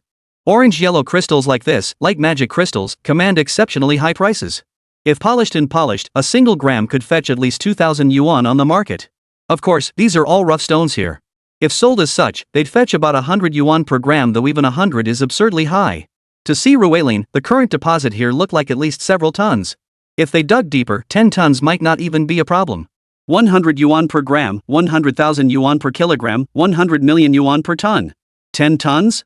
100 million. Damn, no wonder these beast masters are so obsessed with conquering secret realms. Scoring just one haul could make you rich beyond your wildest dreams. Gazing at the light magic crystals, a flicker of greed stirred within Si Ruelin's heart. Yet he swiftly suppressed it. A mere 10 billion wasn't worth risking his humanity. But why was it so hard to tear his eyes away? Forcing himself to blink, Si Ruelin finally tore his gaze away from the light magic crystals and began surveying the cave's interior. His brow furrowed as he took in the scene. Because the situation here was far more dangerous than he had imagined. How is it? As Si Ruelin leaned his head back in, Lu Ruetong spoke up. One piece of good news, one piece of bad news. Which do you want to hear first? Si Ruelin addressed the student council members. Let's hear the good news first. I'm afraid if I hear the bad news, I won't be in the mood for the good news. Hearing Si Ruelin's words, Lu Ruetong gave a wry smile and said. The good news is, there are tons of light magic crystals inside, conservatively estimated at several tons, maybe even close to 10 tons once mined. I'm not sure how you and the school will split these, but it seems like everyone's hard work won't go to waste. At Si Ruelin's words, Lu Ruetong and the others' eyes lit up. Our agreement with the school is that anything we can carry out beyond what the school requires is ours to keep. If we discover mineral deposits or rare trees, the school handles the extraction. Then we split the value 30-70, we get 30%, the school gets 70%. Wow, the school's pretty greedy, huh? But 30% isn't bad. If the stuff inside is worth $1 billion, we could each get around 10 million. Not a bad deal. Glancing at the group behind him, Si Ruilin smiled and chimed in.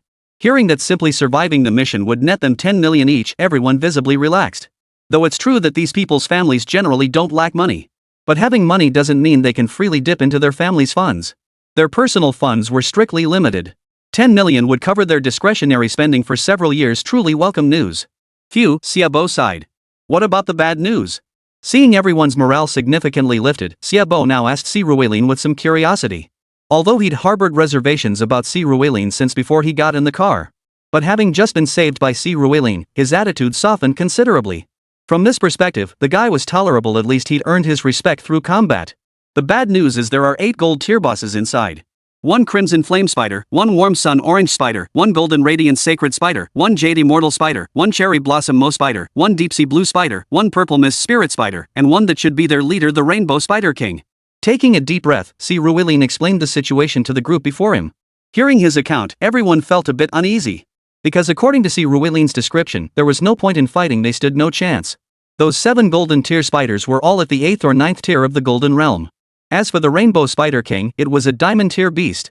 While this was a miniature secret realm where diamond tier beings shouldn't exist, the fact that it could mate with these spiders meant it had reached maturity. At the very least, it was at the peak of the 10th tier of the Golden Realm.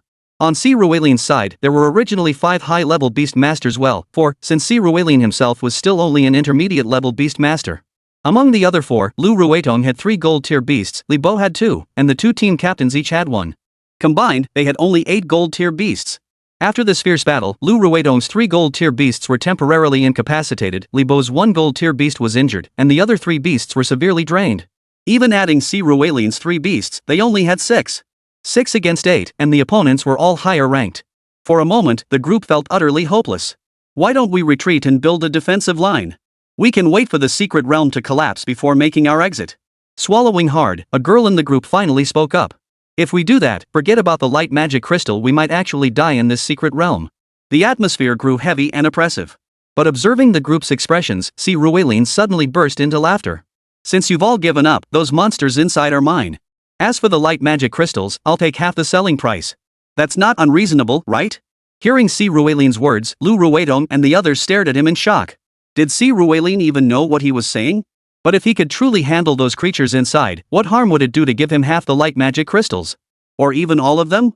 Thus, Lu Ruetong and the others nodded blankly in agreement. Chapter 65, The Way of Righteousness. Alright, rest here. Keep your defenses up against any other spiders. Seeing Lu Ruetong and the others agree, Si Ruilin turned and left the area. President, aren't you going to try to persuade him? Seeing Si Ruilin simply walk away, one of the student council members turned to Lu Ruetong and asked. My judgment tells me he should be fine.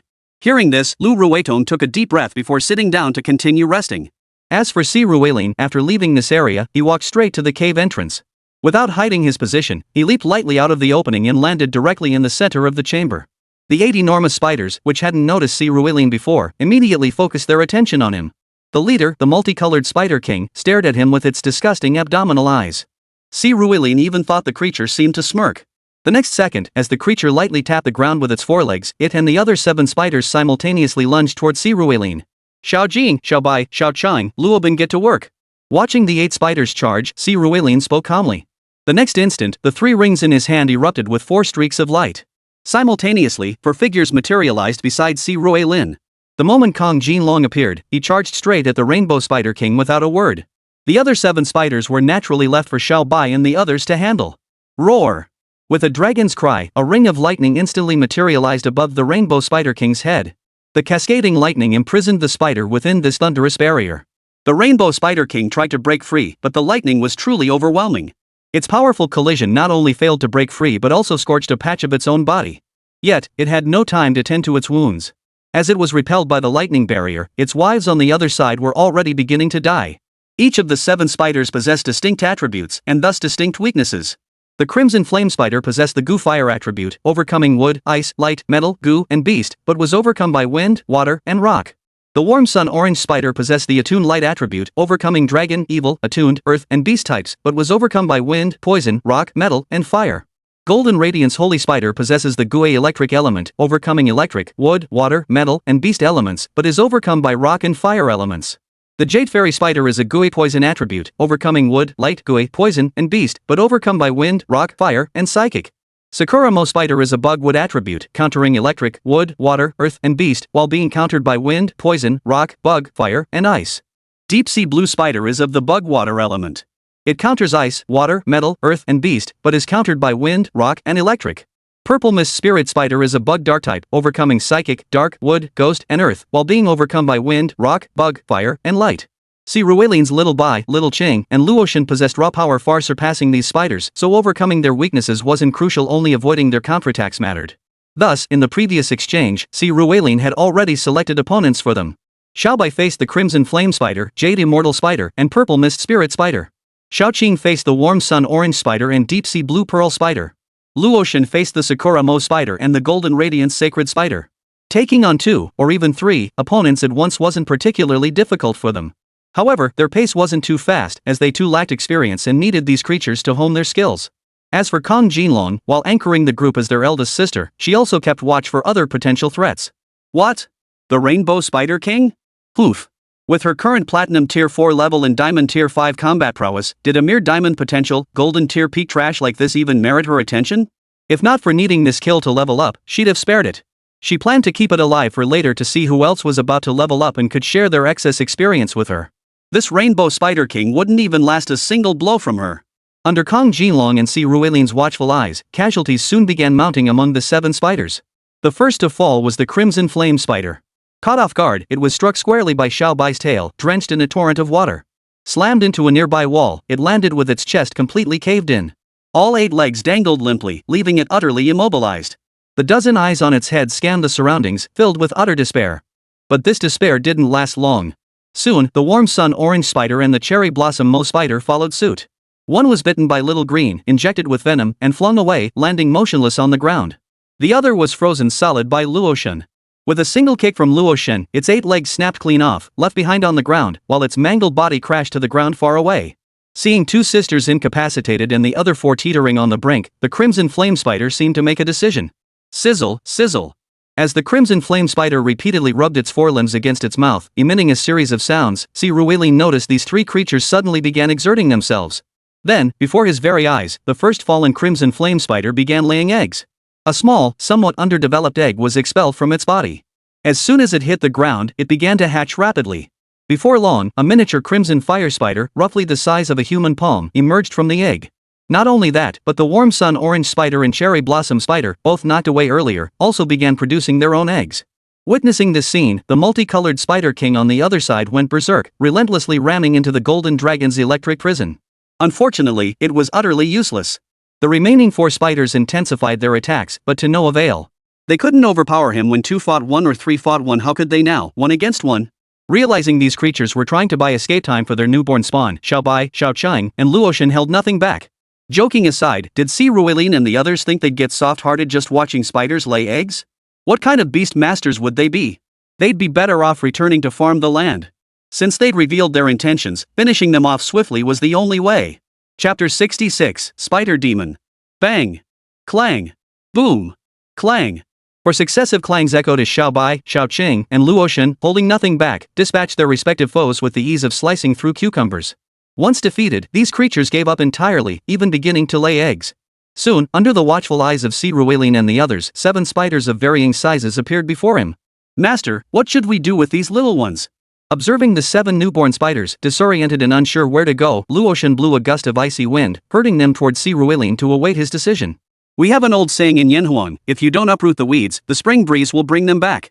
Just as See Ruelin was about to quote a line of classical poetry before dispatching the 7 little spiders, the mythical contract within him stirred. This was its way of signaling that these 7 creatures also met the criteria for the mythical contract's binding system. However, their perception power was slightly weaker than that of Xiaobai and Xiaoqing. Slightly weaker.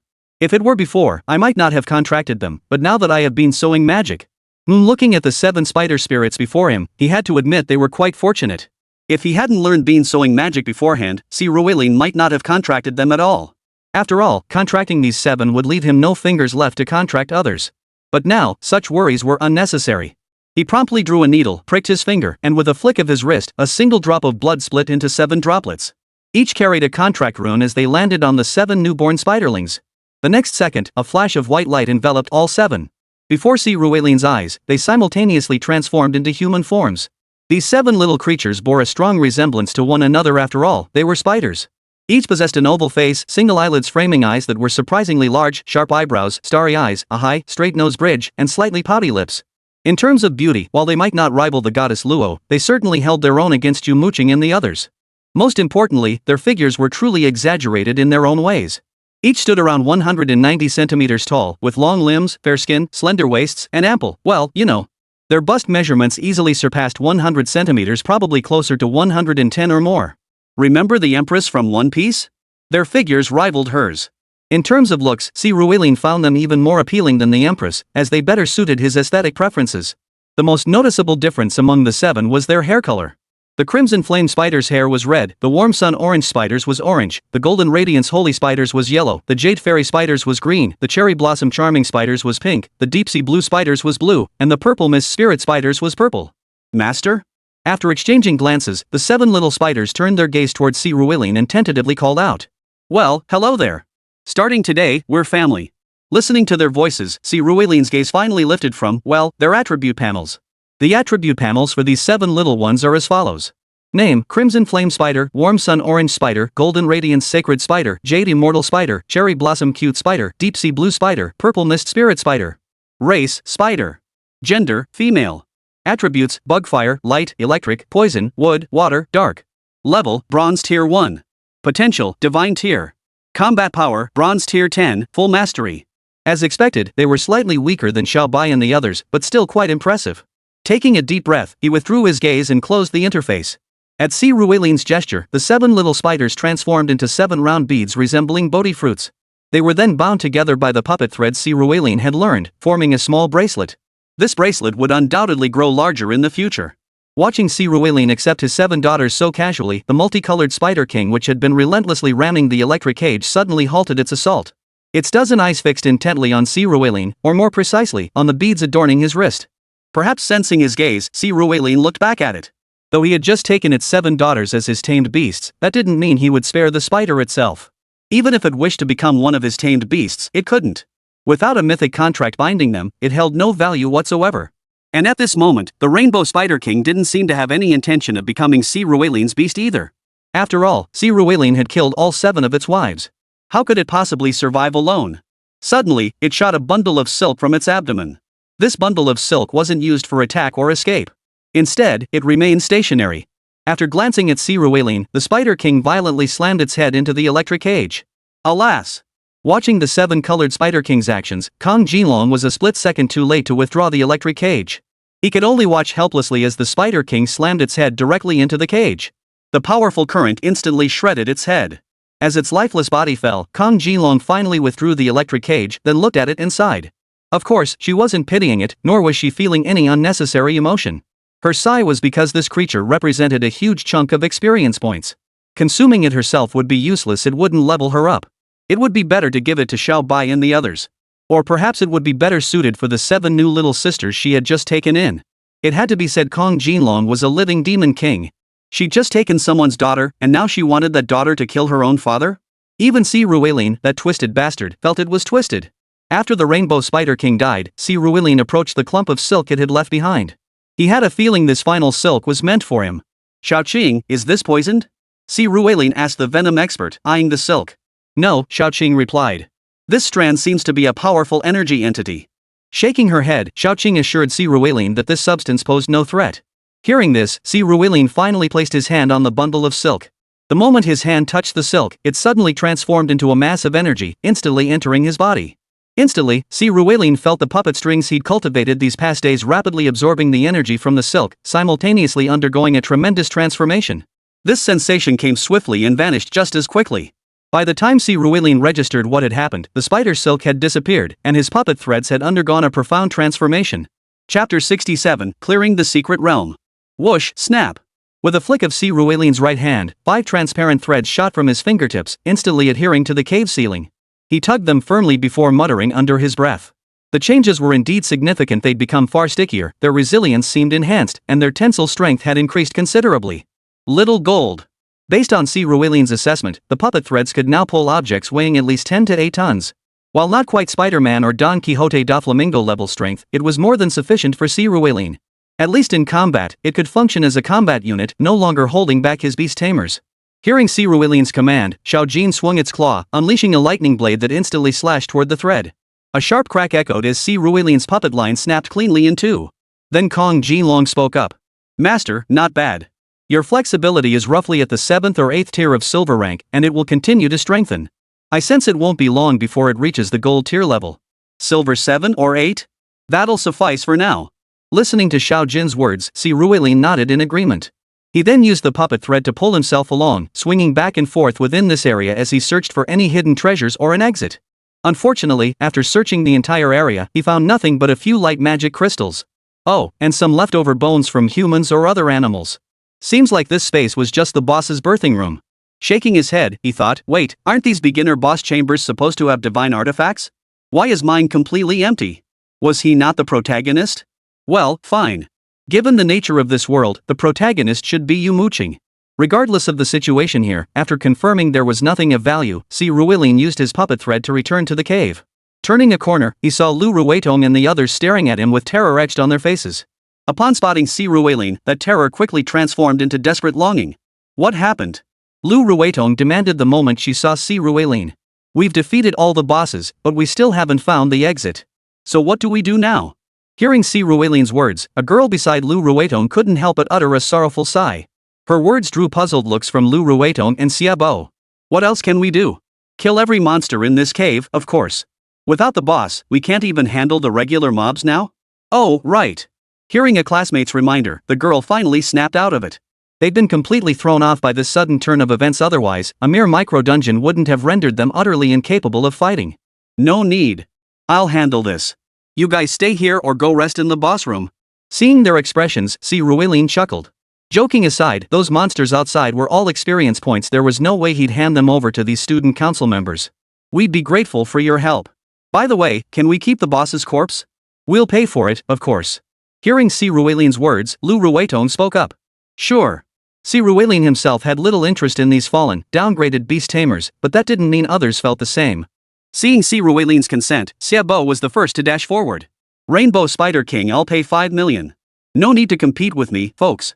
Hearing Xiaobo's offer, many people curled their lips in disdain. Money really does let you do whatever you want. Those who couldn't afford it could only watch as the Rainbow Spider King was snatched away. However, the other golden tier beasts that had fallen to silver tier, especially the spiders, piqued their interest. For those currently only intermediate beast tamers, silver tier was perfectly sufficient for now. Watching them rush toward the boss room while listening to their chatter, Si Ruelin couldn't help but smile. Though he wasn't short on cash, that didn't mean he didn't like it. Humming a tune, he set off along the path they had taken. Before long, he found himself alone within the vast spider lair. Slaughter them all. At the cave entrance, Si Ruelin released all his beasts, yes, every single one, including the 7 newly tamed spiderlings. With little Bai and the others watching over them, there was no need to worry about the little one's safety. Now was the perfect time for a good fight. Hearing Si Ruelin's command, his beasts let out a unified cry before leaping into the spider cave. The slaughter began. After entering the spider cave suspended by his puppet strings, Si Ruelin watched the 7 little spiders in battle. In his mind, he gave each of these 7 little creatures a name. Si Ruelin was admittedly terrible at naming things, so he simply based their names on their colors, or rather, the hair colors they would have if they were human. The crimson flame spider became Little Red Spider, the warm sun orange spider was Little Orange Spider, the golden radiance sacred spider was Little Gold Spider, emerald fairy spider became Green Spiderer, cherry blossom cute spider was Pink Spiderer, deep sea blue spider was Blue Spiderer, and purple spirit spider was Purple Spiderer. Perfect. After Si Ruelin finished naming them, he selected some weaker spiders to spar with. He needed combat experience too. At the same time, he needed to hone his own skills. These bronze tier little spiders were just right for him. Soon, he developed several unique techniques through studying these little spiders. For instance, he could cover his hands in silk threads and strike at opponents with blinding speed. If he missed, he could use the threads on his fingers to slice through them. After all, the silk was exceptionally sharp. He could also fling the threads forward for piercing attacks, though they didn't deal much damage. He could also weave the threads into a spiderweb-like formation for defense. He could even coil the threads into a long whip for lashing attacks. For a time, Si Ruilin was thoroughly enjoying himself. By the time he was slightly out of breath, feeling his stamina nearly depleted, over 2 hours had passed. At that moment, every spider within the cavern had been slaughtered by the beast tamers under Si Ruilin's command. Boom! A sensation like an earthquake struck. Si Ruilin knew this could only mean two things: either the secret realm was about to fuse again, a highly unlikely possibility, or all the demonic beasts here had been slaughtered, causing the teleportation gate to collapse. At that moment, Si Ruilin recalled all his beast tamers and patiently waited for the spatial collapse to end. Sure enough, the sensation didn't last long. After only a dozen seconds, Si Ruilin felt a flash before his eyes. When he regained his vision, he found himself back at the entrance of the teleportation gate, alongside Lu Ruidong and the others. The portal they had entered through had vanished without a trace. Chapter 68, Reward? Damn it! I was so focused on killing them, I forgot about the light magic crystal. The moment he saw the portal vanish, Si Ruilin instantly remembered the crucial task. Slapping his thigh, he exclaimed anxiously. Well, what can you do? Just getting out alive is a win. We saved our own skins, and you're not exactly empty-handed either. Here, this is 6.4 million, the money from those 8 spiders. Plus, you saved our lives. I'll definitely report that to the school, and they'll give you a reward too. Lu Ruidong, clearly relieved to be alive, didn't seem too concerned about the light magic crystals. For her, life was the most important thing. Taking the bank card from Lu Ruidong's hand, Si Ruilin sighed. This would have to suffice for now. The group then handed over the situation to the local Beastmaster Association members, briefed them on what had happened inside, and boarded the bus heading back to Tianxin Academy. Though their battle inside hadn't seemed to last long. In reality, they had arrived around 9 in the morning, and now, as they emerged, dusk had already fallen, the clock showing past 6 in the evening. In other words, they had fought for over 9 hours inside without even realizing it. Exhausted, many of them drifted off to sleep as soon as they boarded the minibus. As for Si Ruilin, he began examining the gains from his own line of work. His personal gains were the most significant. His puppetry skills had only just begun to take shape, but now they possessed genuine combat utility, a remarkable improvement. Moreover, he had addressed the greatest weakness of a beastmaster. For Si Ruilin, this meant their combat power had increased exponentially.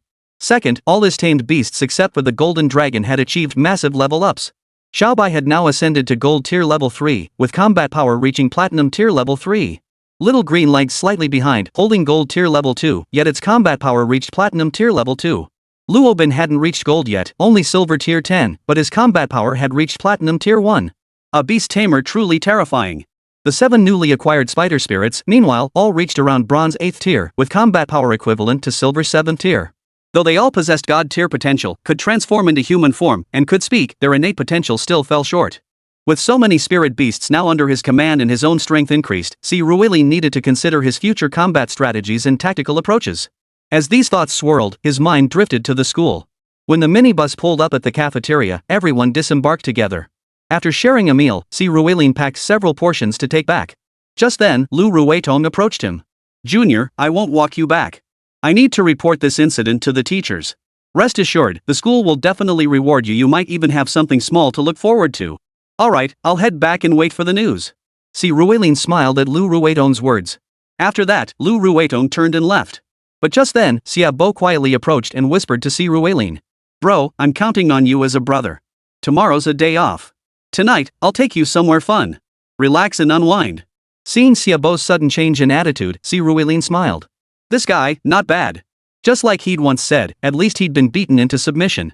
Unlike Ji Chen, that stubborn bastard who'd never admit defeat, clinging to his pride like a dog with a bone. Tomorrow was Saturday, and he happened to be going out too. Don't forget, he just added 7 new girls to his crew. While he loved spending time with them naked at home, sometimes you just had to put clothes on. So he needed to go buy clothes for these 7 girls. He readily agreed, bid farewell to Xiaobo and the others, then summoned his little sightseeing vehicle to head back home. Back home, the first thing was dinner, then a shower. Oh, and he'd also teach his 7 new little spider spirits about modern appliances and such. During the bath and rest period, Si Ruilin noticed 2 issues. The bathtub was a bit too small, and the bed wasn't large enough. The bathtub wasn't too bad, actually. The school had installed a large bathing pool in the villa, measuring a full 100 square meters. Since many students' tamed beasts were quite large, and some preferred bathing them at home, the spacious bathroom made perfect sense. But the bathtub was a standard 4-person tub. Now, with 11 people bathing together, it was indeed a bit cramped. The bed situation, however, was more troublesome. It wasn't really the bed itself, but rather the room. Although Si Ruilin's villa room wasn't small, it was only about 10 square meters. A bedroom of that size was already quite decent. But now, trying to sleep 11 people in it was a real headache. But where there's a will, there's a way. After a moment's hesitation, Si Ruilin and the others moved all the beds out and slept in the small lounge on the second floor. That night, they slept soundly. Before long, after a night had passed, the next morning when Si Ruilin woke up, he found himself completely submerged by his girl's arms, legs, and long limbs. Gazing at their flawless faces, Si Ruilin couldn't help but smile. With them around, why would I need a girlfriend? I'm not going to be a sucker, not in this lifetime. After reaffirming his resolve, Si Ruilin climbed out of bed. Sensing his awakening, his beast companions stirred as well. After everyone freshened up and ate yesterday's leftover bread for breakfast, they prepared to depart. As Si Ruilin pushed open the door, intending to take a bus to the school entrance before hailing a taxi, he spotted Ji-Chen approaching from afar, dressed immaculately and looking sleek and polished. Their eyes met, and Si Ruilin saw nothing but deep resentment and hatred in Ji-Chen's gaze. But Si Ruilin couldn't care less about this clown. If he dared to cause trouble again, Si Ruilin would kill him, simple as that. Just as Si Ruilin was about to leave, Ji-Chen arrived at Yumo Qing's door and began pounding loudly on it. "Muqing, Aunt Fu asked me to take you into town for a look around. Get acquainted with Harbor City." Hearing Ji-Chen's words, several people nearby poked their heads out from the villa, watching Ji-Chen and Yumo Qing with amused expressions. Yumo Qing had initially no intention of acknowledging this guy. But when she spotted Si Ruilin standing outside as well, her eyes suddenly twinkled and she walked downstairs. Chapter 69, No Way. I told you, I have nothing to do with you. Don't come looking for me again. Auntie asked me to take you around. No way. As Yumo Qing descended the stairs, she looked at Ji-Chen's awkward expression and couldn't help but speak up. Ji-Chen, however, wasn't so easily deterred. He immediately brought up Manhwa. But Yumo Qing had already made up her mind. Truth be told, she'd had a huge fight with her mom yesterday. Back when she was in school, she had no choice, she depended on her parents to survive. Now that she didn't need them anymore, she'd naturally grown more assertive. "Well, if you don't want to go, then how about we grab a bite to eat?" Hearing Yumo Qing's displeased tone, Ji-Chen hesitated for a moment before suggesting. No way. Ji-Chen was momentarily speechless at Yumo Qing's response. What did she mean, no way? Yumo Qing seemed to realize her words were off base, so she forced herself to continue. "Let me tell you, my mom was just messing with you. She only wanted to swindle your family's money and leverage your influence. Si Ruilin and I have slept together more than once. I didn't reject you firmly back in high school because I'm a bad woman too. I wanted to deceive you. But now, I don't need to deceive you anymore. Don't you know your own worth? Do you think you're worthy of me? Getting you into Tianxian Academy was a favor I did for you. From now on, don't ever show your face in front of me again. Got it? Put." Hearing Yumo Qing's words, Ji-Chen's face flushed a deep crimson, while Si Ruilin couldn't help but stagger, spitting out a mouthful of water. What did she mean? She and Yumo Qing had slept together. When did that happen? How come he didn't know? After all, he hadn't even debuted as the center yet. Well, that's pretty impressive, really. Sleeping with so many gorgeous girls every night, yet still holding onto the center position. You could almost feel sorry for him. The commotion on Si Ruilin's side naturally drew everyone's attention, especially Ji-Chen. The look he shot at Si Ruilin now was practically murderous. For Ji-Chen, the humiliation Si Ruilin had inflicted was immense. As the old saying goes, a father's murder, a wife's betrayal, enemies to the death. To him now, Si Ruilin's actions went far beyond mere wife-stealing. It felt like both Yumo Qing and Si Ruilin were treating him like a complete fool. The girl he adored had deceived him for resources to support his childhood sweetheart. Yet, after 3 years of pursuit where he hadn't even held her hand, she stood up and kicked him. In front of him, she was a pure maiden, yet before Si Ruilin, she transformed into a wanton temptress. What kind of cuckold fantasy script was this? It was nothing short of a civilizational breakdown. Otherwise, Si Ruilin would have sworn Ji-Chen was about to act out the system's script. Bang! As everyone's attention shifted to Si Ruilin, Yumo Qing shot him a playful glance. That guy had dared to speak to her like that yesterday. She had to teach him a lesson. She couldn't beat him up yet, but smearing his reputation? That was entirely within her power. And this wasn't exactly slander. After all, they'd known each other since childhood. Before elementary school, in kindergarten, even in first and second grade, they'd shared the same bed. It wasn't a lie. As for her reputation? Ha! She was destined for saint-tier glory. She had no intention of seeking a man. Men would only become stumbling blocks on her path to saint-tier. So she couldn't care less. As for whether Si Ruilin would be affected by her words, who cares? She'd just consider it his way of expressing his interest. With that thought, Yumo Qing turned on her heel and headed straight back to her room. For a moment, Si Ruilin truly became the target of everyone's criticism. Feeling the stares of Ji-Chen and many others in the villa, even his thick skin couldn't help but flush slightly. After a moment's hesitation, he chose to retreat. Running away might be shameful, but it worked. Master, let's go. Oh, alright. Hearing Si Ruilin's words, the driver of his sightseeing vehicle who had been watching the spectacle unfold swerved the wheel and headed straight for the school gates. Phew, that Yumo Qing, has she lost her mind? Walking out while feeling the piercing stares on his back, Si Ruilin couldn't help but chuckle bitterly. But then he shook his head. Whatever that crazy woman Yumo Qing wanted to do, he didn't really care. After all, compared to dating a normal human girl, he'd much rather spend eternity with his beast girls. Having lived 2 lifetimes, Si Ruilin wasn't exactly inexperienced with relationships. Rather than chasing after some ordinary girl, having to cater to her every whim and constantly guard against her cheating on him, his beast-taming sisters were a far better option. Loyalty was never an issue. They demanded almost nothing materially, adored him to an extreme degree, and most importantly they were far more beautiful than Yumo Qing and her kind. Given these circumstances, ordinary human girls? No thanks. He continued riding in the car until they reached the school gates.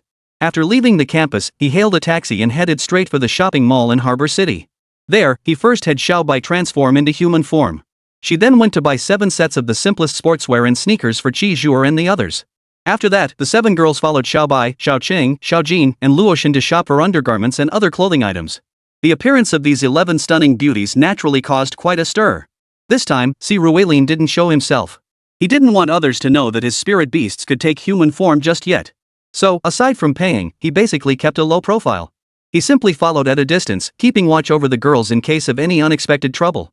Fortunately, no one in the bustling city of Tiangang, home to Tianshan Academy, dared to cause trouble in broad daylight. The group of 11 girls enjoyed their shopping trip thoroughly. After sharing a lunch together, they finally found Si Ruilin, who had transformed back into his bead and ring forms. That afternoon, Si Ruilin and his companions weren't idle either. They caught a movie, strolled around Harbor City for a while, sampled some of the city's famous snacks for dinner, and took in the sights of this coastal metropolis. Just then, Xiaobo's call came through. He gave Si Ruilin an address, and Si Ruilin hailed a cab, heading straight for the location. However, upon arrival, he couldn't help but frown. Because the place Xiaobo wanted to take him to was actually a nightclub. Chapter 70, just for fun? Brother Si, over here. As Si Ruilin stepped out of the car in front of the bar called Night Charm, he heard a familiar voice from afar. Turning his head, he saw Xiaobo and several other guys from the student union already waiting for him. As he looked toward them, they emerged from several cars. The Xia family, truly one of the 7 great clans. Just coming here for school, and they've already bought a car. Probably bought a house too. These folks certainly don't skimp on themselves. You're already here. I'm not late, am I? Si Ruilin smiled as he greeted the approaching group. Not at all. We arrived early. I'm treating, so there's no way we'd make our guests wait. Come on, let's go. By the way, have you ever been to a place like this before? Upon hearing Si Ruilin's words, Xiaobo promptly slung an arm around his shoulder and grinned. As he spoke, he leaned in and whispered a question in Si Ruilin's ear. Well, I have been. Of course, this incarnation of Si Ruilin had never set foot in a nightclub. He was referring to his past life. Back when he was in college, curiosity got the better of him, and he followed his friends to a nightclub twice. The experience proved he was prone to nervous exhaustion. After the first visit, he couldn't sleep properly for nearly a week. Whenever he closed his eyes, whether day or night, his head would pound relentlessly. Later, to test if it was a fluke, he went again. This time, he couldn't sleep properly for 10 days. That proved he simply couldn't handle such places. After that, he never set foot in bars, nightclubs, or similar venues again. In this life, though money was no longer an issue for him, he naturally wouldn't seek out trouble by going to nightclubs. So when Xiaobo asked him now, he did hesitate. Xiaobo interpreted Si Ruilin's hesitation as proof he'd never been to such a place. He chuckled and quietly explained the unwritten rules of the venue. We're heading to the booths later. It's not that I'm stingy about the private room fee, it's just that booths are clearly more fun when you come here to party. Keep your drink within sight at all times. If it leaves your sight, abandon it and get a new one. When you hit the dance floor, it's fine to take advantage of the situation or bring someone back to join the fun.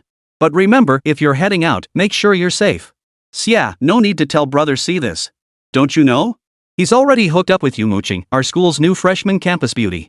Listening to Xiaobo's words, Si Ruilin took careful notes. Just then, someone beside him couldn't help but grin as they leaned in and spoke up. Obviously, even though Si Ruilin had left today, Yumo Qing's words had already spread throughout the school. Hearing his classmates mention this, Xiaobo also turned his curious gaze towards Si Ruilin. He had seen that Yumo Qing before, at the opening ceremony. She was undeniably stunning, but more importantly, despite currently ranking 4th among freshmen, the student council unanimously regarded her as this year's top freshman. Of course, with Si Ruilin now in the picture, everyone's opinions had undoubtedly shifted. Even so, Yumo Qing's future remained exceptionally bright. With her SSS tier Queen's Pardon and the Imperial tier Storm Naga, it was practically certain she would reach at least the Emperor tier, if not the Imperial tier. Across the entire planet, there are only 9 holy tier experts at present. The Imperial tier stands above 9 individuals and surpasses billions. Naturally, such individuals attract suitors, but someone like Xiaobo would never pursue Yumo Qing. For one thing, her family background is merely average. For someone like him, his future legitimate wife would inevitably be a young lady from another prominent family. For instance, if Lu Ruetong were willing, he would be quite happy to be with her. What? Not a legitimate wife? Just a fling? An ordinary person, even an ordinary beastmaster, would suffice. Yumo Qing, with her triple S tier talent and Imperial rank Storm Naga, you'd suggest it's just a fling? Aren't you afraid she'll grow powerful enough to wipe out your entire family? What? He'll wipe them out first? A talent like hers would catch the eye of the top powers in the Yanhuang realm. At Tianxian Academy, she'd be protected like gold. Even after graduating, she'd join one of the 4 great guilds where she'd be shielded even more fiercely. So messing with a super genius like that would just bring trouble. Xiaobo wasn't stupid, so he'd never touch someone like Yumo Qing. But that didn't stop him from holding Si Ruelin in high regard. To think he'd already won over the school's most sought-after beauty? Their childhood sweethearts who grew up together, maybe they've been together for ages, haha. Seeing Xiaobo's gaze, the person beside him began to explain. Cut the crap. Stop listening to her nonsense. I have nothing to do with her. Seeing the man's denial growing increasingly convincing, Si Ruelin couldn't help but offer a wry explanation. Well, getting a campus beauty to throw herself at you is quite the skill. I was about to offer to pay for whoever you fancy tonight, but looks like I won't need to bother after all, huh? Hearing Si Ruelin's words, Xiaobo chuckled too. He then slung his arm around Si Ruelin's shoulder and they walked into the nightclub. Once inside, Si Ruelin glanced around. Wow, this place looked just like the nightclubs he remembered. The moment they stepped inside, the thumping music began to reverberate throughout the club. But perhaps because Si Ruelin's physical condition was much better than in his previous life, although the music still felt somewhat aggressive, it didn't cause him any discomfort. Guided by a server, they made their way to the front row of the dance floor, directly facing a large booth positioned right in front of the stage center. Already, a few people were dancing in the center of the floor. Across from the dance floor, on a raised platform, sat a DJ booth. A scantily clad female DJ was spinning tracks, while the MC beside her bellowed out some incomprehensible words. As Si Ruelin sat down, Xiaobo leaned over and whispered in his ear. Most of the dancers in there are part of the Atmosphere crew. Pick one you like and keep an eye on her. Once the place gets crowded, they'll leave the dance floor and head to the platforms behind us to lead the dancing. Don't lose track of her then. Tonight's tab? Not just tonight's, whenever you come here, I'm covering it all. Xiaobo smiled as he spoke to Si Ruelin. But upon hearing his words, Si Ruelin silently shook his head internally. He'd already scanned the girls on the dance floor when he entered. To be fair, for ordinary standards, they were quite attractive. Even he, who'd been exposed to countless beauties in his past life, had to admit these women were all above an 80 on the beauty scale, definitely considered pretty girls. But to him, anything below a perfect 100 was ugly. So he genuinely had little interest in them. He'd just treat tonight as pure entertainment. Chapter 71, Acquaintances. As bottle after bottle of liquor, fruit platters, various seafood dishes, and snacks were placed on the table in front of their booth, Xiaobo and his crew officially got into the swing of things. It was clear these people weren't just Xiaobo's regulars, the others were likely frequent visitors too. While their backgrounds might not match Xiaobo's, those who made it into the student council were generally from well-off families, many were even scions of prominent clans. As the old saying goes, why should 10 years of grueling study outweigh 3 generations of beast taming? Indeed, talent awakening followed probability and was linked to bloodlines, though not overwhelmingly so. Yet these aristocratic youths received entirely different upbringings and education from ordinary families. Even Si Ruelin's parents, who appeared to him as ordinary beast tamers. To prevent him from absorbing their beastmaster aura, they deliberately kept him away from beasts. Yet even without direct contact, his understanding of demonic beasts far surpassed that of ordinary children. And with parents who were beastmasters, money was never an issue for him. With wealth, connections, and influence, when his beastmaster talent awoke, even without innate beastmaster abilities, others might only obtain beasts with silver tier potential as their first mount. He, however, could leverage his parents' status to acquire beasts with gold, platinum, or even diamond tier potential. Take Ji Chen, for instance. His very first beast was a royal tier creature. Beastmaster transactions primarily fall into 3 categories: souls, mature specimens, and cubs. A bronze-grade soul was contracted from a silver tier beast after its death. Their value is around tens of thousands of yuan. For adult specimens, even a bronze tier beast at the 10th level commands over 100,000 yuan, up to several hundred thousand. If it's a cub, the price can reach over 250,000 yuan. For silver tier beasts, souls cost over 100,000 yuan, adults several hundred thousand, and cubs 2 million yuan. For gold-tier beasts, souls cost hundreds of thousands, adults several million, and cubs approach 10 million. Platinum tier, souls cost 2 million yuan, adults tens of millions, and young ones several tens of millions. Diamond tier souls command tens of millions, with adults fetching hundreds of millions and young ones reaching hundreds of millions. Take Si Ruilin's contract with Xiaoqing. The young bone spirit python fan Jingxian quoted a price of 500 million outright. As for the king tier, they represent the most potent entities available on the market. Souls cost hundreds of millions, adult specimens cost billions, and young ones cost tens of billions.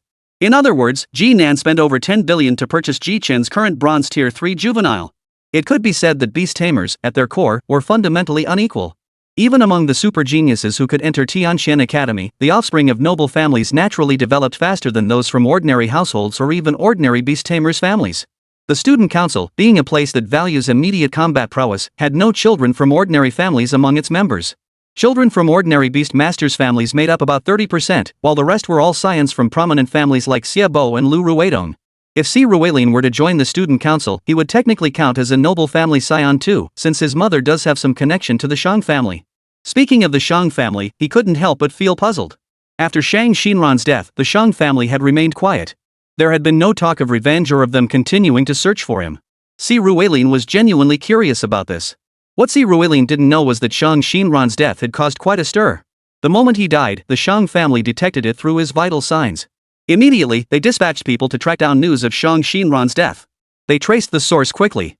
Someone had spent 10 billion on the black market to purchase Shang Xinran's head, and the task had been completed by an assassin from the Bloodshed Alliance. Thus, the Shang family was now single-mindedly hunting down the Bloodshed Alliance and the individual who had placed the bounty on Shang Xinran. The Shang family learned immediately that Si Ruilin and Fan Jingxian had also appeared in that secret realm. However, no one could possibly attribute the deaths of Shang Xinran and Yuzuan along with 4 Yuzong guards to a high-level beastmaster and someone who had just awakened their beastmaster technique. Moreover, the Fan family is one of the 7 great clans. The Shang family dared not provoke them without cause. As for Si Ruilin, the Shang family received warnings the moment they made their move, so they dared not extend their claws any further.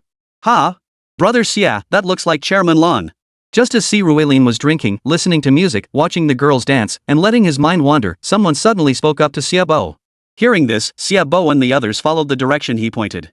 Sure enough, they spotted a tall, slender figure ascending the stairs to the 2nd floor. It really was her. Seeing this, Xia Bo asked curiously. President Lan. Upon hearing Xia Bo and the others, Si Ruilin also asked curiously. President Lan. Her full name is Lan Ling. She's a senior this year and serves as our student union's vice president. Let me tell you in confidence, she was originally supposed to be president, but she didn't defeat President Lu, so she ended up as vice president. But don't underestimate her just because she didn't defeat Lu Ruidong. Her combat prowess is formidable. Her background is similar to mine. She's the granddaughter of the current head of the Lan family from the Northern Lands, one of the 7 great clans. But unlike me though, we're both direct descendants of our respective heads. Her father is the undisputed next heir to the Lan family. As for me, well, let's just say it's a tear-jerker. But since we've run into her here, it's perfect timing. I'll take you to meet her. Mentioning Lan Ling, Xia Bo couldn't help but chuckle wryly. Clearly, beneath the polished exterior of a prestigious family scion lay other untold stories. But he didn't want to dwell on that now.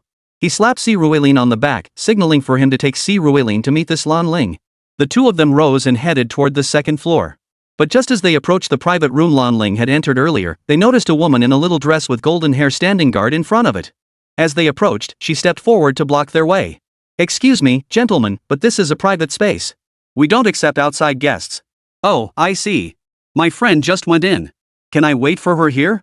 Upon hearing her words, Xia Bo responded with remarkable politeness. Not that he had much choice, for the woman's hand was adorned with 7 Beastmaster rings. That meant she was a Beastmaster, and likely a highly ranked one at that. Xia Bo was indeed a 2nd-generation heir, but one who had been meticulously groomed. He understood when to be arrogant and when to rein it in. Please, go ahead. Upon hearing the man's words, Si Ruilin and Xia Bo were now leaning against the railing on the 2nd floor of the nightclub, waiting for Lan Ling to emerge. But just then, Si Ruilin suddenly spotted a woman running out of one of the private rooms. Chapter 72, Enemies Meet Unexpectedly. Help! Help me! The woman was wearing a sky blue sailor dress. Si Ruilin recognized it as the uniform worn by the nightclub's waitstaff. But now, the dress was torn to shreds. Her body bore numerous bloodstains, bite marks, and scratch wounds. Her face was swollen from blows, with distinct fingerprints visible on both cheeks. The moment she spotted Si Ruilin and the others, she immediately cried out. Hearing her voice, the blonde beauty's expression darkened instantly. She immediately stepped forward to confront her. At the same time, several people emerged from the room. One of them Si Ruilin recognized none other than Ji Chen. He was clearly heavily intoxicated, his steps unsteady and swaying. Several men followed him out, their faces twisted into vicious grins as they lunged toward the fleeing woman. Ha! Come back. It's your good fortune that young Master Ji took a liking to you, and you actually dared to run. Go! Seeing the two men closing in faster than she could outrun them, the blonde woman flicked her wrist. A golden light shot forth in an instant, striking the two men before they could react. The immense impact sent them flying. In that instant, the blonde woman reached the waitress, yanked her behind her, and simultaneously flipped the golden light to land before the woman. Si Ruilin and Xiaobo now saw the true form of that golden light, a golden lion. Si Ruilin had just learned the name of this beast. Metal attributed, heraldic lion, a diamond-tier demon beast. Standing behind the lion, the woman now fixed a stern gaze upon the three before her, her eyes flashing with a dangerous light. Damn it, back up? Still trying to escape? Bring her back here. I want this woman too. Seeing the woman's expression, Ji Chen couldn't help but let out a savage grin as he spoke. Hearing his words, the two who had been knocked flying earlier rose from the ground. They licked their lips lightly, then swung their right hands. Four jet-black shadows appeared, revealing 4 dark attribute monsters of the demonic tribe before everyone. Among these 4 beasts, 2 were dinosaur-like creatures resembling velociraptors, known as Dark Knight Roars, both platinum-tier beings. Another was a demon-like creature, the platinum-tier Hellbrat, while the 4th was a gaunt, humanoid monster entirely cloaked in a hooded robe, the diamond-tier Shadow Duke. Just by observing these 4 beasts, it was clear both individuals were beast lords. Yet facing these 4 beasts, the woman did not flinch. Instead, she smiled. Clearly, she held no regard for these 4 monstrosities. Take them down. At her command, the heraldic lion transformed into a streak of light once more. This time, however, it was unleashing its full power. Its speed was absurdly fast, reaching the 2 night howlers in front in an instant, leaving them no time to react. With 2 rapid thrusts, it instantly pierced through the chests of both night howlers. The hellspawn reacted with lightning speed, darting aside at the last moment, yet still had an arm sliced off by the golden light.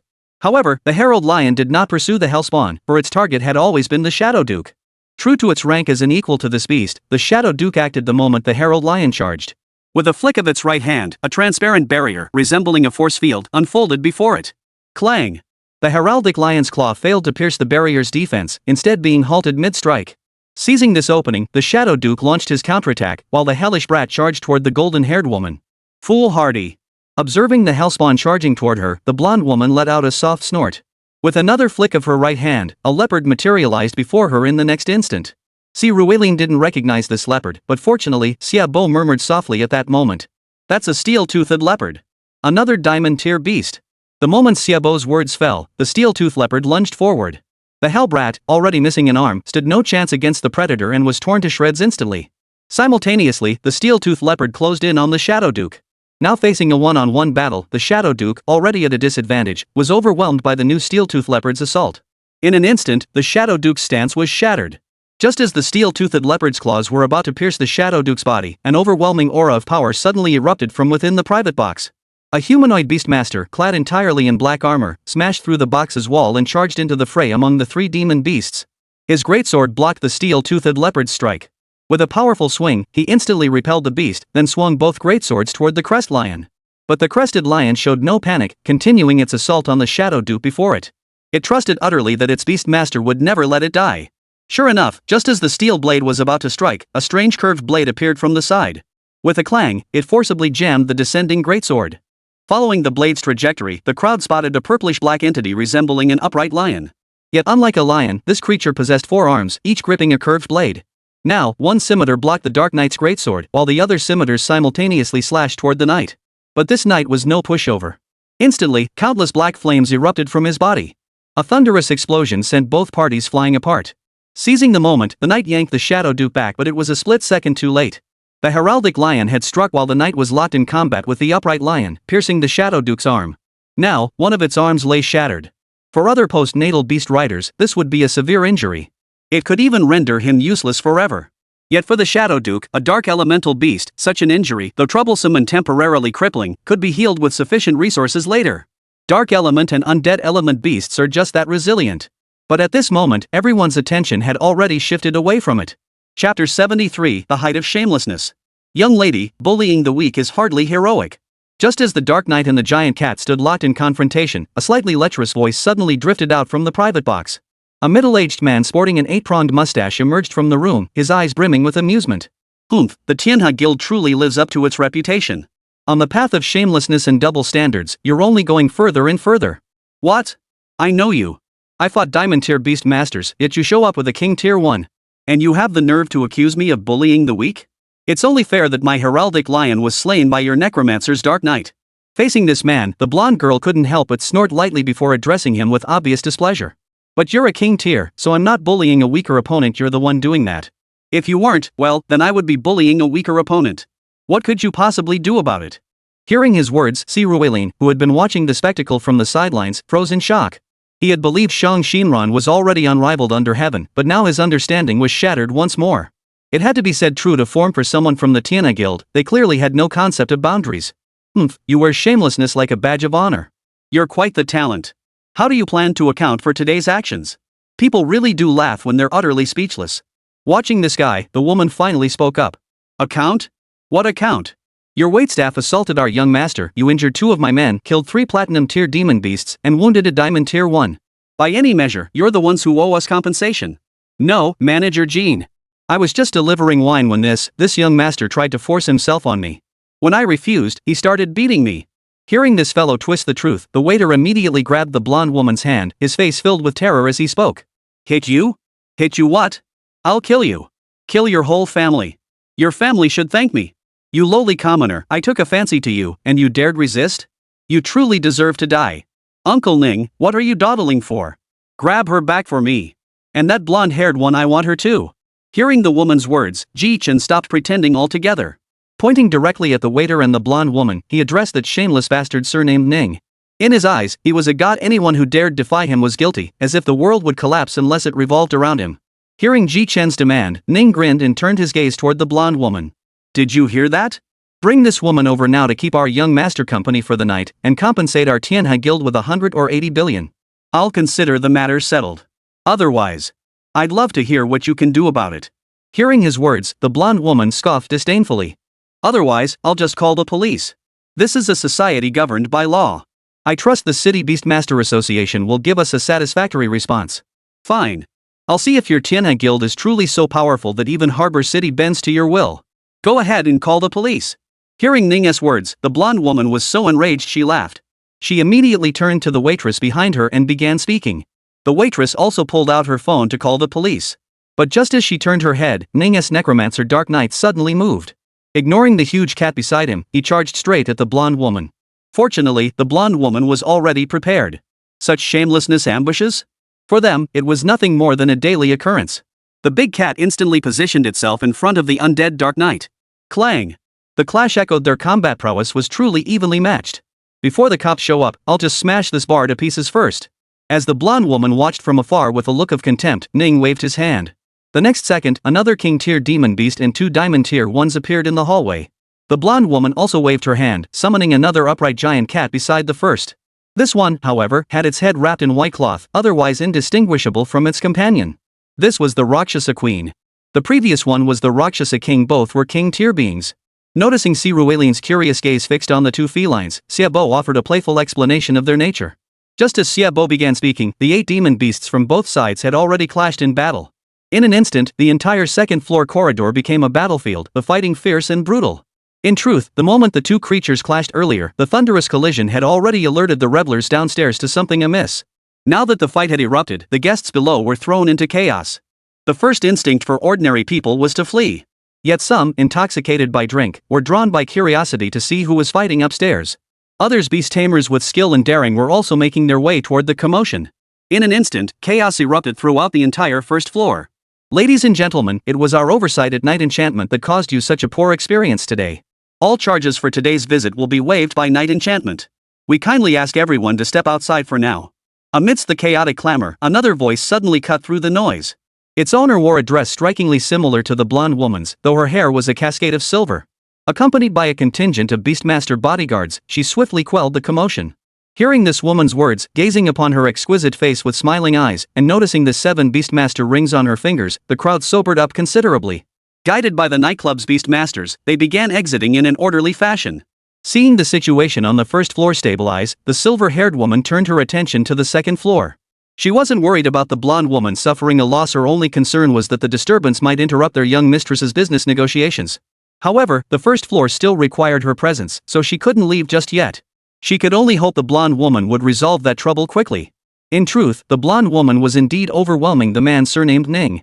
Though both were king tier, a king was not the same as a king. Chapter 74, The Milky Way Assault Squad. It looked like Ning Zhangjie was about to lose. Watching the battle unfold from the second floor, Xiaobo couldn't help but chuckle. Si Ruilin could see it too. Though both sides wielded king-tier beasts, Ning Zhangjie commanded a Death Knight and a Twilight Knight, both undead creatures whose combat relied entirely on his direction. In contrast, the Rakshasa King and Rakshasa Queen possessed independent consciousness. Being of the same clan and possibly even a pair, their synergy far surpassed that of the Necromantic Dark Knight and the Twilight Knight. From the moment they clashed, Ning Zhangjie's team was pushed onto the defensive, their position steadily crumbling. "You know him?" Hearing Xiaobo's words, Si Ruilin was even more curious about how he knew this person's name. "I don't know him personally, but I've heard of him. Ning Zhangjie, captain of the 2nd Assault Squad of the Milky Way Guild. Rumor has it he's Vice President Ji Nan's right-hand man. But now it seems he's more than just a confidant. After all, if he were merely a confidant, Ji Chen wouldn't be able to command this Uncle Ning. Calling him a confidant is a stretch. He's more like a personal servant." Looking at Si Ruilin, Xiaobo smiled as he began his introduction. But as Xiaobo spoke, Si Ruilin, who had been watching the battle, suddenly noticed Ning Zhangjie give a subtle signal to the two Yuzong behind him. One of them then discreetly waved a hand. A small skull glowing with pink light drifted out from behind him and sank silently into the ground. Witnessing this, Si Ruilin couldn't help but grow alert. Sure enough, about a minute later, the Knight of Twilight suddenly exposed a weakness. Given the blonde woman's skill, she couldn't have missed that this opening was deliberately feigned. But for her, playing along would yield far greater rewards. Her eyes narrowed sharply. Simultaneously, it seemed as though the Rakshasa consort had received the Beastmaster's command. She lunged into the opening, swinging her blade directly at the Knight of Twilight. Yet the Knight of Twilight suddenly released its sword, leaping lightly to brace its ribs against the Rakshasa princess's strike. As her blade sank into its body, it seized the hilt with both hands and seized her arm, forcibly restraining her movements. Simultaneously, the Necromantic Dark Knight soared high into the air, delivering a downward strike aimed squarely at the Rakshasa Queen's head. Both were post-natal beast tamers. As a dark elemental undead, the Knight of Shadows could heal such wounds. But the Rakshasa Queen, if she died, it would be truly dead. Fortunately, though the Rakshasa Queen and Rakshasa King appeared disconnected, this too was part of the blonde woman's scheme. Just as the Necromancer Dark Knight's greatsword was about to strike, suddenly, the Rakshasa King twisted its body, its tail interlocking with the Rakshasa Queen's. With a whoosh, the Rakshasa King instantly materialized beside her. Two of its forearms parried the Dark Knight's greatsword, while the other two slashed directly at its head. The strike connected. The Necromancer Dark Knight met his end. Success! Witnessing this scene, the blonde woman's lips curled into a smile. Now! But she failed to notice that while her attention was completely absorbed by the battlefield, the Yuzong behind Ning Zhangjie suddenly smiled. Simultaneously, the pink skull soared straight from behind the blonde woman. Transforming into a hooded figure wielding a scythe, the very image of death, it swung its blade toward her. It was the earthbound prisoner. Seeing this pink undead, Xiaobo on this side also cried out. These undead all possessed dual attributes, dark and ghost. The blonde woman noticed the pink undead too late to evade. Her only option was to block with her hand, but wasn't Si Ruilin here? In an instant, Si Ruilin flung out his puppet strings. Just as the pink undead scythe was about to strike the blonde woman, Si Ruilin gave a gentle tug. The woman flew past and landed safely beside him. Simultaneously, a dragon's roar echoed from the index finger of Si Ruilin's right hand. Roar! With the dragon's roar, a white dragon streaked across the sky, its body crackling with lightning. Before the earthbound prisoner could react, it had already closed in. Its lightning-charged horn pierced straight through the earthbound prisoner's body. The immense impact and electrical current nearly electrocuted the earthbound prisoner in an instant. Ah! Ah! Amidst a burst of lightning, the earthbound prisoner exploded with a loud bang. Put! As the earthbound prisoner exploded, the Beastmaster controlling it spat out a mouthful of blood, clearly suffering backlash. But now was no time to dwell on that. Kill them! The blonde woman, her face darkening, barked the order the moment she regained her senses. Simultaneously, an earth-yellow glow erupted from her body, as well as from the Rakshasa King and Queen. Si Ruilin recognized this talent. During his solo battle against all the first-year freshmen, one opponent had used this very ability, an SS-rank talent, Earth Armor. Against Earth and Rock attribute beasts, it drastically increased defense while slightly boosting attack power. This clearly signaled that the blonde woman was getting serious. In an instant, the attacks of the Rakshasa Queen and King became even more vicious. The already wounded Death Knight and Twilight Knight found themselves momentarily unable to defend. Only because both were knights with formidable defenses did they hold out. An ordinary attack type Beastmaster would have been finished by now. Just as Ning Jiangjia's mind raced to devise a countermeasure, Ji Chen suddenly screamed like a madwoman from behind him. Si Rueilin? Why is Si Rueilin here? Kill him! Kill him! Kang Jinlong's appearance was accompanied by flashes of lightning, illuminating the previously dim corridor on the second floor. Ji Chen now clearly saw Si Rueilin's face. This was utterly intolerable to Ji Chen, who immediately shouted back. Hearing Ji Chen's words, Ning Jiangjie clenched his teeth and shouted at the two men nearby, "Are you deaf? Didn't you hear the young master tell you to kill that man? Get moving!" Hearing Ning Jiangjie's words, the man who had just been helped to his feet exchanged a glance with his companion. They then looked at Si Rueilin, who now stood behind Kang Jinlong. Clenching their teeth, they summoned their ultimate beast companions. Chapter 75. What the hell is that? Hellhound? Dark Demon Ice Crystal? Hearing Ning Jiangjie's roar, the two unleashed two more diamond tier beasts. One resembled a giant Sharpei, but its body was engulfed in crimson flames, its mouth spewing molten lava. The other was a humanoid monster made entirely of ice, its face completely obscured. The moment they appeared, Xia Bo cried out. It was clear he was panicking. But Si Rueilin smiled at that moment. After all, his golden dragon had already reached Platinum Tier 7. Oh, wait, after just slaying the Diamond Tier Earthbound prisoner, it had ascended to Platinum Tier Level 8, possessing combat strength equivalent to Diamond Tier Level 8. To level up, besides grinding through energy conversion, the only way was to defeat Platinum Tier or higher beings. Normally, engaging Platinum Tier or higher beings required at least a minor secret realm. The Tianqian Academy had promised him 3 such opportunities, but they hadn't materialized yet. Well, it had only been less than a week since the semester began, so he wasn't overly anxious. But now, with an opportunity to face Diamond Tier opponents, he wouldn't pass it up. Even if it meant fighting 2 at once, he didn't believe he'd lose. Take them down! At Si Rueilin's command, the golden dragon lunged fiercely at the 2 foes. Simultaneously, the Hellhound and the Dark Ice Crystal charged toward the golden dragon. The Dark Ice Crystal made the first move. About 5 meters away from Kang Jinlong, it halted, clapped its hands twice, and unleashed an endless blast of frigid air mixed with ice crystals toward him. Kang Jinlong opened his mouth at that instant, spewing forth a torrent of lightning that collided with the icy blast. The clash produced a small explosion with a thunderous boom. As the explosion subsided, the golden dragon had already shattered through the icy mist formed by the crystals, charging straight toward the Dark Ice Crystal. At present, the physical strength of the golden dragon still surpassed that of its lightning. Of course, combining his physical strength with the power of lightning would represent his ultimate state. Just as Kang Jinlong was about to collide with the dark magic ice crystal, the Hellhound charged in from the side, lunging to bite her. But Kang Jinlong reacted faster, twisting her body at the last moment and dodging the Hellhound's attack. Simultaneously, its tail lashed out at the Hellhound. A sharp crack echoed as the Hellhound received a powerful slap across its face. Yet its resilience proved formidable, shaking its head only briefly before recovering. It immediately resumed its attack on Kang Jinlong. Meanwhile, Kang Jinlong had already charged before the dark ice crystal. With a snap of his jaws, a bolt of lightning neutralized the icy chill emanating from the creature. Simultaneously, he twisted his body and sank his teeth into the dark ice crystal's arm. The creature instantly released the frigid energy coursing through its limb, yet it failed to repel Kang Jinlong. Instead, with a loud crunch, Kang Jinlong bit through the arm, shattering it. The dark ice crystal's chill still froze the dragon's jaws, but that didn't matter. At that very moment, Kang Jinlong turned and slammed his head into the massive skull of the charging Hellhound. The infernal flames erupting from the Hellhound instantly melted the frost on the golden dragon's jaws. Simultaneously, both the golden dragon and the Hellhound opened their mouths, one spewing molten lava, the other unleashing electric plasma. A thunderous explosion echoed through the second floor once more. Amidst the billowing smoke and dust, Dark Ice Crystal swept his hand once more, unleashing another wave of icy cold. But this time, before the chill could reach Kang Jinlong, a water curtain had already blocked its path. The cold air collided with the water curtain, instantly freezing it into a solid wall of ice. This effectively shielded the golden dragon from the frigid assault. Following the water curtain, the Beastmaster on the other side now saw its source, a great white serpent before Si Rueilin. In that instant, rage surged within the Beastmaster, and a murderous intent flared in his eyes.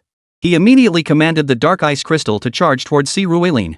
Yet the moment the Dark Ice Crystal stepped beyond the ice wall's protection, Kang Jinlong suddenly burst forth from the smokescreen. His horn, striking without warning, pierced the creature's body. No! Seeing the surging plasma coursing through the dragon's horn, the Beastmaster let out a piercing scream. Yet his cries did not deter the dragon. Instead, they accelerated the infusion of plasma. The Dark Ice Crystal's body grew increasingly luminous and blue. Finally, when the plasma concentration reached a critical threshold, a thunderous explosion erupted. The dark magic ice crystal instantly shattered into countless ice dust particles. At the same time, a white light erupted from Kang Jinlong's body once more. Platinum 8th tier defeating Diamond 6th tier, killing 2 in a row and leveling up twice was perfectly normal. As Jin Long reached Platinum Tier 9, she couldn't help but let a smirk spread across her lips when she saw the Hellhound finally emerge from the smokescreen. Earlier, she'd managed to kill one opponent in a 2-on-1 fight. Now, facing one-on-one and having leveled up, this guy had no choice but to wait for death. Seeing Jin Long's gaze, Si Ruelin felt equally exhilarated. Platinum Tier 9 Jin Long's combat power was now Diamond Tier 9. If he took down this Diamond 6 Hellhound, even if he didn't quite reach Platinum X, he'd be close. Once he passed Platinum X, Diamond awaited. Diamond, does that mean he'd possess the combat power of a King Tier? Don't think that above the King Tier there are still Emperor Tier, Imperial Tier, and Saint Tier. But there are only 9 Saint Tier practitioners worldwide. Imperial Tier practitioners' combined number merely dozens. Emperor Tier practitioners are slightly more numerous, yet still only a few hundred. The Tianhe Guild's peak combat power lies at the Emperor Tier. Their guild leader, Zhao Aihua, the deputy leader Ji Nan, and the 2 attack team captains including Ning Zhangjie are all King Tier. That's the guild's peak combat strength. In other words, once Si Ruelin reached the King Tier, Ji Chan and Ji Nan would finally be taken seriously by him. Of course, he might not be there yet, but it's a process. After all, he'd only been in college for less than a week. Take it down. Watching the Hellhound charge toward him, Si Ruelin smiled and spoke. In an instant, Jin Long closed the distance to the Hellhound. At this moment, Jin Long surpassed the Hellhound in combat prowess, agility, and stamina. She effortlessly dodged its attacks, her dragon claws and intermittent bursts of plasma leaving a trail of wounds across the Hellhound's body. Within mere seconds, the Hellhound was already struggling to hold its ground. Just as Jin Long prepared to finish it off, a sudden gust of wind swept in. The undead Dark Knight had appeared beside her, its arrival unnoticed. Chapter 76, This Far and No Further. Ha! Spotting the sudden appearance of the necromancer Dark Knight, Si Ruelin instinctively glanced toward the blonde woman nearby. Her 2 Rakshasas hadn't managed to block the necromancer Dark Knight? But when he looked at the woman, he noticed a faint smile playing at the corners of her lips. Her gaze, however, wasn't fixed on the battlefield at all, it was fixed behind her. Si Ruelin glanced over his shoulder with his peripheral vision. He noticed that the door to the room Lan Ling had entered earlier had been reopened at some point. But Lan Ling wasn't there. Instead, a woman who didn't look particularly old, but was quite beautiful, stood in the doorway. Beside her stood an entity whose features were indistinct, its very nature unclear. In Si Ruelin's peripheral vision, he could only make out 2 phantom-like figures behind this being. No, 3 illusory figures, a demon beast with Emperor Tier potential, manifesting triple illusions. As Si Ruelin processed this, he glanced back at the battlefield and saw an elusive figure had materialized behind Jin Long. Witnessing this, Si Ruelin understood. Kill the Hellhound immediately. With that thought, Si Ruelin issued the kill command in his mind. The next instant, a flash of lightning erupted. Jin Long's dragon claws, crackling with electricity, instantly tore into the Hellhound's body. Simultaneously, the phantom figure delivered a punch to the undead Dark Knight, sending him flying. On the other side, the Rakshasa Queen and Rakshasa King simultaneously thrust their long blades into the Shao Dark Knight, restraining them. Thud. Bang. Clang. Swish. Though the action seemed intense, the truth was that Jin Long smashing the Hellhound's skull, the Rakshasa Queen and King slaying the Shao Dark Knight and one of the triple illusions, and knocking back the Necromancer Dark Knight, all these events unfolded in less than a second. In the blink of an eye, the outcome was decided. The deaths of the Shadow Knight and Hellhound triggered a massive backlash against Ning Zhangjie and the Beastmaster. Both spat out mouthfuls of blood instantly, their vital energy visibly waning. After sliding down the distant wall, the Necromancer Dark Knight immediately blocked the group's path. Ning Zhangjie shot a venomous glare toward the woman behind them, where the phantom had returned to the woman's body. Enough. If any of you dare move now, I cannot guarantee your safety. Everything will be decided when the City Beastmaster Association arrives. A melodious voice emanated from the woman's lips. Simultaneously, the blonde woman recalled her beast. Si Ruelin glanced over. Well, no chance to slay more beasts now, and summoned his own golden dragon back. As for the Tianhe Guild members across the way, they dared not make a sound now. Though he couldn't fathom why Ning Zhangjie showed such deference toward Ji Nan's son, another King Tier opponent, respect didn't mean he was foolish. He had 2 King Tier opponents now. He wasn't crazy enough to challenge both at once after losing one of his trump cards. Especially that woman who appeared later. Her triple phantom technique was no ordinary power. Even among King Tier practitioners, it ranked among the elite. Handsome, thanks for your help. You're welcome. Seeing that the other party dared not act, the woman who had appeared later also smiled and said to Si Ruelin. Si Ruelin took a closer look at her.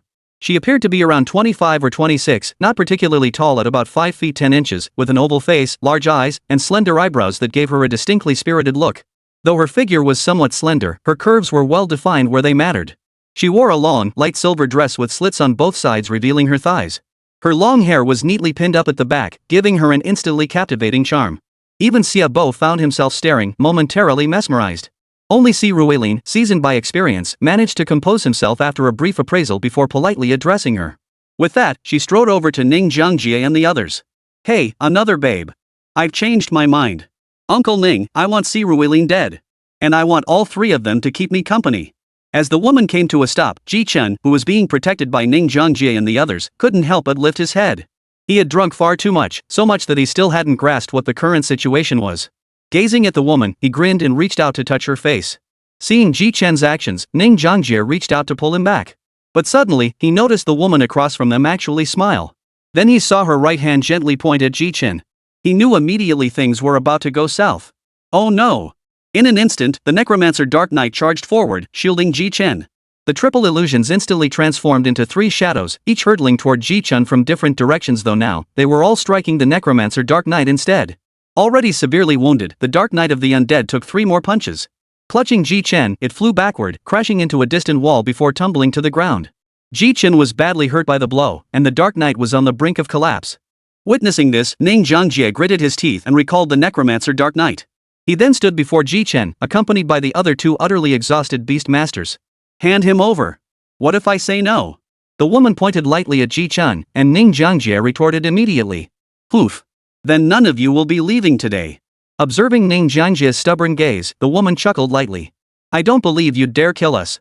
Our guild leader is an emperor tier. Jutting his chin defiantly, Ning Jiangjie flexed his muscles, his face thick with menace. Oof. You think one emperor tier can make his subordinates act however they please? Then wouldn't that young master from the Xie family have crowned himself emperor long ago? The woman looked at Ning Jiangjie with disdain, her face utterly unconcerned. Hearing her words, Ning Jiangjie turned his gaze to Xiebo. Only now did he recognize who Xiebo was, and his expression darkened instantly. I'll say it again, hand him over, and I'll let the rest of you go. Seeing Ning Jiangjie fall silent, the woman once again pointed her chin toward Ji Chen, who had just scrambled to his feet in the distance. Ji Chen, finally sobering up a bit from the alcohol, saw the bodies littering the second-floor corridor. It suddenly dawned on him he seemed to have gotten himself into trouble again. Chapter 77, Take him away. Impossible. Same as before, if you've got the guts, kill us all. Releasing Ji Chen was unthinkable for Ning Jiangjie. So now, he could only stiffen his neck and growl angrily. Even someone as shameless as him had been pushed to this extreme. It showed just how miserable he felt. Hey, I'm forcibly taking him away now, what are you going to do about it? Hearing Ning Jiangjie's words, the blonde woman spoke up. Death Knight, prepare to self-detonate. Hearing the woman's words, Ning Jiangjie roared in response. Then, the undead Dark Knight who had been unable to stand rose to its feet. A surge of energy began gathering in its chest. The self-destruction of a king-tier beastmaster packs the punch of a nuclear bomb. At least several nearby blocks would be wiped clean of life. It was only because the Knight of Twilight was killed too quickly, before it could detonate, that it didn't meet its end so easily.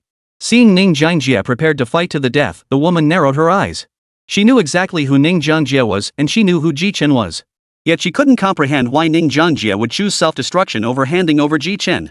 After all, the Milky Way Guild, though she didn't hold them in high regard, wouldn't have taken Ji Chen's life. At most, she'd have the waitress he'd beaten up give him a thorough thrashing and make him pay compensation.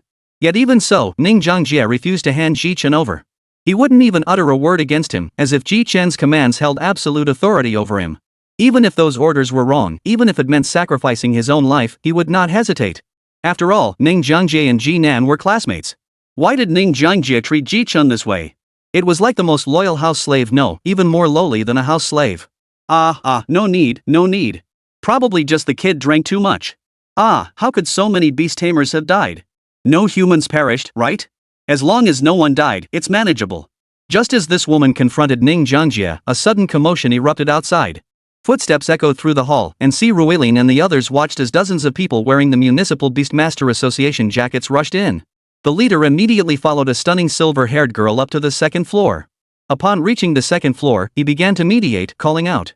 It seemed a fight was unlikely now. This man was Luo Tianqing, the squad leader of the second squad under the Tian Port City Beastmaster Association, specifically tasked with mediating conflicts among beastmasters. Hearing his voice, Xiaobo quietly explained to Si Ruilin. Captain Luo, you must stand up for us. Is this how Tian Port City treats its guests? They attack us the moment they arrive and even killed our beasts. My king-tier beast died right here, along with 5 diamond-tier beasts. Do you have any idea how much we've lost? If you don't give us a satisfactory resolution today, the Tianhe Guild won't let this rest. Spotting Luo Tianqing's arrival, Ning Jiangjie immediately switched back to his hypocritical, shameless act. Mr. Yang, what on earth is going on here? Hearing Ning Jiangjia's words, Luo Tianqing glanced at the fallen beasts on the ground. Though dead, he could still sense the powerful aura emanating from their corpses. What else could it be? Over there, the son of the Tianhe Guild's vice president got drunk and started causing trouble at our place. Look what he did to our waitstaff. When my manager Jean stepped in to stop him, they turned on us and started beating us up. We were only defending ourselves. If they don't hand over that kid today, we won't let this drop. Looking at Luo Tianqing, Boss Yang smiled and addressed him. Hearing Boss Yang's words, Luo Tianqing felt his head spin. He then walked over to Ning Jiangjia and asked him. Brother Ning, is what Boss Yang said is true? If our vice president's son fancies them, it's their good fortune. Not only sleeping with them, but even beating them or even killing them, they'd have to kneel down and willingly stretch their necks. Yet they dared to resist? They really don't know when to quit. You're out of your mind. Have you been drinking too much counterfeit liquor? Do you think this is your Tianhe Guild headquarters? What gives you the right to act so arrogant here? Listening to Zhang Ningjia's words, Luo Tianqing was dumbfounded. What the hell was this guy thinking? No reason needed. That's my demand. Do you comply or not? That. Take them all away. Mr. Yang, young Master Ji is a student of Tianxian Academy. I'll report this matter to the Academy's dean. As for compensation, we'll discuss it with the Tianhe Guild first. Watching Zhang Ningjia's demeanor, Luo Tianqing genuinely felt this guy had lost his mind. They'd dealt with him before, and Ning Jiangjia hadn't seemed like this. But now, it was indeed a bit tricky. They could only take these guys away first and figure it out later. Hearing Luo Tianqing invoke the authority of Tianxian Academy, Boss Yang, though equally displeased, swallowed his words before they left his mouth. Tianxian Academy was not someone she could afford to provoke. More importantly, she trusted that Tianxian Academy would provide her with a satisfactory resolution. With Boss Yang's nod of agreement, Luo Tianqing proceeded to detain Ning Jiangjia, Ji Chen, and the others. At this point, Ning Jiangjia offered no further resistance. He obediently recalled the Death Knight, then slipped on the magic-suppressing cuffs. Following Luo Tianqing and the others, he left Knight Enchantress and boarded the Beastmaster Association's special vehicle outside. Not long after they started driving, Ning Jiangjia reached out his hand toward Luo Tianqing. Thanks. Now that we're out, could you help us get these cuffs off? What are you thinking? This isn't something you can handle anymore. I'll contact your guildmaster to resolve this. Staring at Ning Jiangjia beside him, who sat as if nothing had happened, Luo Tianqing was stunned. Had this guy truly lost his mind? Did he even know what he was saying? But seeing Ning Jiangjia's utterly indifferent expression, not even a flicker of concern, Luo Tianqing couldn't help but feel a headache coming on. He had no idea what was going on between the Tianhe Guild and Ning Jiangjia. As for the specifics of how to handle it, that would have to be left to the higher-ups. As Luo Tianqing escorted Ning Jiangjia and Ji Chen back to the Beastmaster Association, Boss Yang turned his attention to Si Ruilin and Xiaobo. Xiaobo was someone he recognized, but Si Ruilin was a first-time encounter. Young Master Xia, I'm terribly sorry for the trouble today. Ah, Boss Yang, you're overestimating me. I couldn't have helped with a battle of that level. If you're going to thank anyone, thank my brother here. Hearing Boss Yang's words, Xiaobo immediately waved his hands and said.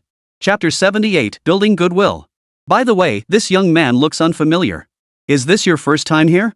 My surname is Yang. You can just call me Sister Yang. Yes, Sister Yang. My surname is Si. Hearing Boss Yang's words, Si Ruilin politely responded, gently shaking the hand Boss Yang extended before quickly withdrawing his own. Faced with Si Ruilin's gentlemanly gesture, Boss Yang studied him. She was certain Si Ruilin wasn't. For a straight guy to show such restraint around her, this handsome young man was quite interesting. My apologies for today, you didn't get to enjoy yourselves fully and got dragged into that inexplicable fight. Sister Jean, give this young brother C our VIP Black Gold card. From now on, all your expenses here will be complimentary. Turning to Si Ruilin, Boss Yang smiled as she spoke. Si Ruilin didn't refuse. While he wasn't particularly fond of nightclubs, an occasional visit for relaxation wasn't bad. After accepting the VIP Black Gold card from the blonde woman, Si Ruilin and Xiaobo left the premises. After all, the second floor was practically reduced to ruins, making it impossible for them to continue partying there. As the group exited Night Enchantment, they spotted several student council members who had left earlier waiting anxiously at the entrance. They were worried that Si Ruilin and his friends might emerge bloodied and injured. Fortunately, when the two emerged, aside from some soiled clothing, they appeared unharmed. After confirming everyone was safe, the group dispersed. Some drove back to the homes their families had purchased for them in Tiangang City. Others headed back to campus. Si Ruilin was heading back to campus, so Xiaobo drove him alone. Of course, Xiaobo's main motive was to curry favor with Si Ruilin. Man, you really scared the hell out of me back there. A king-tier fight, and you just waltzed right in? Xiaobo said to Si Ruilin as he drove. Ji Chen and I already had a grudge. Rather than letting him win against that blonde woman and then come after me, I figured I'd strike first and help out. Though Si Ruilin and Ji Chen's feud wasn't his doing, once the enmity was set, it couldn't be easily dismissed. Yeah, bro, only you would do something like that. You're true dragon. I always thought Yumo Qing was the one with the brightest future in your cohort. After all, she's a royal tier innate beast rider with SSS tier talent. But after accompanying you on that secret realm expedition, I realized how narrow my perspective truly was. But after hanging out with you again today, I realize I've underestimated you all along. If you don't mind, consider me your half-brother from different parents. Anything you need, just let me know. Seeing Si Ruilin's nonchalant demeanor, Xiaobo couldn't help but sigh with emotion. Upon hearing his words, Si Ruilin merely smiled without responding. These second-generation rich kids spout nothing but hot air. But with Xiaobo, he could sense genuine sincerity. The power he'd displayed was already enough for Xiaobo to invest in his future, and befriending him was precisely that investment. Thus, they arrived at the gates of Tianxian Academy.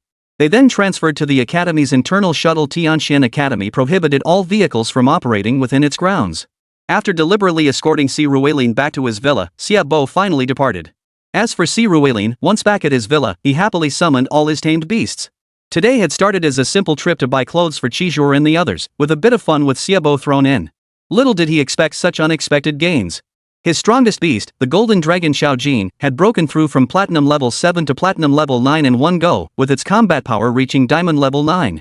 If it weren't for the hellhound being too low leveled, Xiaojin might have even ascended to platinum level 10. Even if it hadn't quite reached that level yet, it was undoubtedly very close. Just thinking about it made Si Ruilin feel pretty damn good. Keep it up. Come Monday, I'll check in on the 3 small secret realms the school promised to arrange for me. If I get another batch of small secret realms, I feel like all 11 of my beasts could reach late platinum tier, or even diamond tier. Then, if I ever encounter another royal tier battle, I won't end up standing there like a mere foot soldier at 18. Alright, time for a shower. Satisfied, he glanced at Xiaojin, who was equally delighted. Si Ruilin smiled and said a few words before waving his hand. The group headed off to bathe together. After bathing, Si Ruilin and the others lay down on the large bed and soon drifted off to sleep. The next day was Sunday. Si Ruilin had no commitments today, so he simply slept soundly at school. Meanwhile, at Tiangang City's airport, a figure stepped off a plane. Si Ruilin recognized him, none other than Jinan, the deputy leader of the Tianhe Guild and Ji Chen's father. Evidently, he had received news and rushed over early that morning. The moment he stepped off the plane, he boarded a vehicle and headed straight for the criminal division of the City Beastmaster Association. After reporting his situation there, he saw Ning Zhangjie, Ji Chen, and the others being held in the association's detention room. Dad! When Ji Chen saw Jinan appear before the cell door, he instinctively cringed. Only now had he finally regained his composure, remembering what he'd done the night before. He'd gotten drunk, his animal instincts running wild as he tried to force himself on a waitress. Indeed, a beast had always been locked inside his heart. Ever since his first taste of adult pleasures in middle school, he'd been unable to control himself. Over his 3 years of high school, he had ruined at least 80 girls, if not 100. Especially after each failed attempt to take advantage of Yumo Qing, he needed an outlet. But Tianlingshao was his father's territory. Even if some girls were unwilling, his family could smooth things over. But this was Tiangang City, home to Tianxian Academy. His animal instincts were raging now. No one could save him. The thought made him cast a resentful glance at Ning Zhangjie. Was this guy doing this on purpose? Why hadn't he stopped him? Was he trying to undermine his father's reputation through him, so he could take his place? But that didn't quite add up. After all, he was the one suffering the greatest loss. This time he'd sacrificed a king-tier beast for his own sake. A king-tier beast. That was the pinnacle he could ever hope to reach in his lifetime. And another king-tier beast was temporarily crippled. His 2 most loyal subordinates were gone, along with 4 diamond-tier and 3 platinum-tier beasts. This loss essentially meant the second assault squad might be finished. But why would he do this? Ji Chen was utterly baffled. Chapter 79, Jinan arrives. Well, I'm just glad you're all okay. Seeing Ji Chen's timid expression, Jinan smiled briefly before turning her gaze toward Ning Zhangjie, seated deep within the cell. When Ning Zhangjie saw Jinan, a flicker of struggle clearly passed through his eyes. But almost immediately, his expression went blank. Though it lasted only an instant, the change in his demeanor was unmistakable before he snapped back to his previous state. After standing up, he walked to the front of the cell and addressed Jinan. I'm sorry, Chairman. I failed to follow the young master's instructions and complete his orders. You've done well enough. Hearing Ning Zhangjie's words, Jinan smiled and spoke, ignoring the puzzled look on Ji Chen's face beside him. He turned to look at Luo Tianqing, who had just finished his night shift and rushed over upon hearing Jinan had arrived. Captain Luo, you've really worked hard. Chairman Ji, whether it's hard work or not doesn't matter. But what should we do next? The bar they've offended isn't ordinary. Hearing Ji Nan's words, Luo Tianqing murmured softly. I'll handle this matter. May I take my son out first? I need to bring him back to Tianxian Academy shortly anyway. Ji Nan nodded at Luo Tianqing. Truthfully, he knew that bar even better than Luo did. Night Enchantment. On the surface, it was the largest nightclub in all of Sky Harbor City, indeed the entire Tianlang province, no, the entire eastern Yanhuang region. But in reality, all guild leaders knew that Night Enchantress was actually the headquarters of Dark Moon, the world's largest intelligence organization. So it would be a miracle if these people were easy to deal with. But now that he was here, he believed Dark Moon would be willing to grant him a favor. After all, he possessed the intelligence Dark Moon coveted most. Alright. They won't release them? Technically, Ji Chen was still under detention and couldn't be released without authorization. But since Ji Nan had come to claim him, Luo Tianqing was willing to make an exception for her sake. But if he followed Ji Nan's instructions, would he only release Ji Chen and not the others? The others? No rush. They could be released later, once the other side forgave them. Hearing Luo Tianqing's words, Ji Nan smiled and replied. Then, accompanied by Ji Chen released by Luo Tianqing, he left the Beastmaster Association in Tiangang City. They got into a car and headed straight for Night Enchantress. Surprisingly, though Night Enchantment had sent all guests home last night, they hadn't closed their doors. As Ji Nan and Ji Chen entered Night Enchantress, a server immediately guided the father and son upstairs to the very room where Lan Ling had vanished after entering yesterday. Inside, Boss Yang sat sprawled on a large sofa, lazily watching a TV drama. Upon seeing Ji Nan and his son enter, she turned off the television. Chairman Ji truly dotes on his son coming over this early. Please spare me the pleasantries, Boss Yang. I know the conflict last night was my son's fault. That's precisely why I brought him here today to make amends with you. Listening to Boss Yang, Ji Nan sat across from her and smiled as he spoke. My demands are simple. He assaulted my employee, so my employee retaliated. He just needs to compensate her 2 million yuan. Clapping her hands, the girl who had been beaten yesterday emerged from the adjacent room alongside the blonde woman. Upon seeing Ji Chen, her eyes filled with terror. Fair enough. But my son has classes at Tianxian Academy tomorrow. If he can't attend or has visible injuries, that would be excessive. So I'm willing to increase the compensation to 5 million. What do you say? Observing the injuries on this girl's face, neck, and hands, Ji Nan showed no emotional reaction. He continued addressing Boss Yang. Tianxian Academy? An institution that values reputation so highly? The news about your son spread all over Tiangang City yesterday. Do you really think he can go back? But clearly, Boss Yang wasn't after the money. She wanted this beating. Where there's a will, there's a way. How would you know without trying? So, Boss Yang, forget about us in Tianxian Academy for now. Let's settle our own issues first. With a smile, Ji Nan continued. Upon hearing Ji Nan's words, Boss Yang was about to refuse, but at that moment, Ji Nan turned to the girl and spoke directly. Child, I believe it's appropriate to call you that, as I am your senior. 5 million isn't a small sum. I could offer you more, but you must understand even with that much money, you might not be able to keep it safe. And while your boss is indeed powerful, our Tianhe guild isn't exactly weak either. Take this money, and I'll even agree to help you resolve a troublesome matter. How about it? My offer is quite generous, you know. As Boss Yang listened to Ji Nan's words, the waitress timidly glanced at him. Honestly, if 5 million could buy her way out of a beating, she'd gladly take it. But Boss Yang didn't seem willing to let it go. Before she could speak, Ji Nan cut her off again. As for you, Boss Yang, I have a gift. Let's see if it can persuade you to show mercy. As he spoke, Ji Nan pulled a note from his pocket and placed it before Boss Yang. After glancing at it, her expression shifted slightly. Fine. 5 million, plus 1 favor from your Tianhe team for her in the future. This matter is settled. But while I'm easy to deal with, the old principal at Tianxian isn't nearly as accommodating. Putting the note away, Boss Yang looked at Ji Nan and spoke. Hearing this, Ji Nan nodded politely. He naturally had other means to handle matters with Tianxian. After leaving behind a bank card, he departed with Ji Chen. Boss Yang then handed the note to the blonde woman approaching them. The blonde woman glanced at it, her brow furrowing slightly. I'll verify it, she said. She turned and left the room.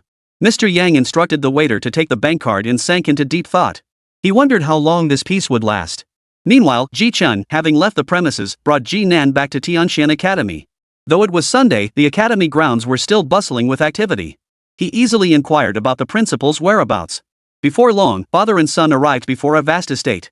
In the garden in front of the estate, an elderly man who appeared quite amiable was trimming the flowers and plants. This elder was no stranger to Ji Chen, none other than Lu Quan, the dean of Tianxian Academy, whom he met at the opening ceremony just days prior. A peak Imperial tier Beastmaster hailed as the foremost under the same tier, Lu Quan. Chapter 80, That's truly regrettable. Principal Lu. Ji Nan smiled politely as he observed Lu Quan tending to the plants, then addressed him. Oh, it's you two, father and son. You're quite quick. I was actually wondering whether I should go to the Beastmaster Association to fetch him back, but it seems you've arrived first. Hearing their words, Lu Quan finally turned to them with a cheerful smile.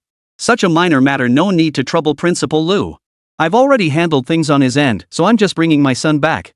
Ji Nan maintained a polite expression as he continued speaking to Lu Quan. Well, I'm glad it's resolved. But honestly, Xiao Chen's situation might not be suitable for our school. Hearing Ji Nan's words, Lu Quan didn't invite them inside. He remained standing before the iron gate, observing Ji Nan and his son Ji Chen as he spoke. At the sound of Lu Quan's words, Ji Chen, who had been standing there timidly, couldn't help but shudder. He knew full well how much financial resources, effort, and energy his father had invested to get him into Tianxian Academy. If he were expelled now, he would be finished. Principal, it was just young people making mistakes after drinking too much.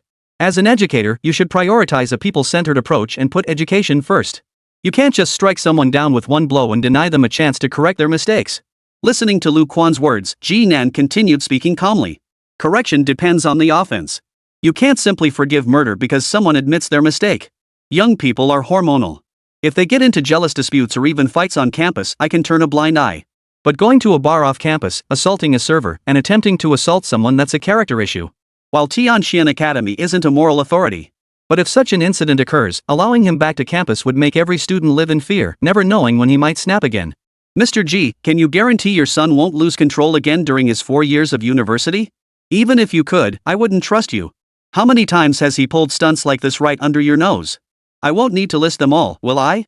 Lu Quan smiled as he met Ji Nan's gaze, his meaning clear. After this incident, Lu Quan hadn't been idle either. He had naturally investigated Ji Chen's background. Anything Ji Chen had done in Tianjin City was readily accessible to individuals of Lu Quan's standing if they chose to look. Therefore, no matter what Ji Nan might say now, Lu Quan would never agree to allow Ji Chen to remain at Tianxian Academy. I believe there's room for negotiation in any matter. If Principal Lu were to allow Ji Chen to remain at the academy, it would earn the friendship of our Tianhe Guild. In the future, graduates of Tianxian Academy could directly join our Tianhe Guild for employment. That is truly unfortunate. Our Tianxian Academy isn't quite on the same level as the Tianhe Guild. We'll just have to settle for joining one of the 4 great guilds instead.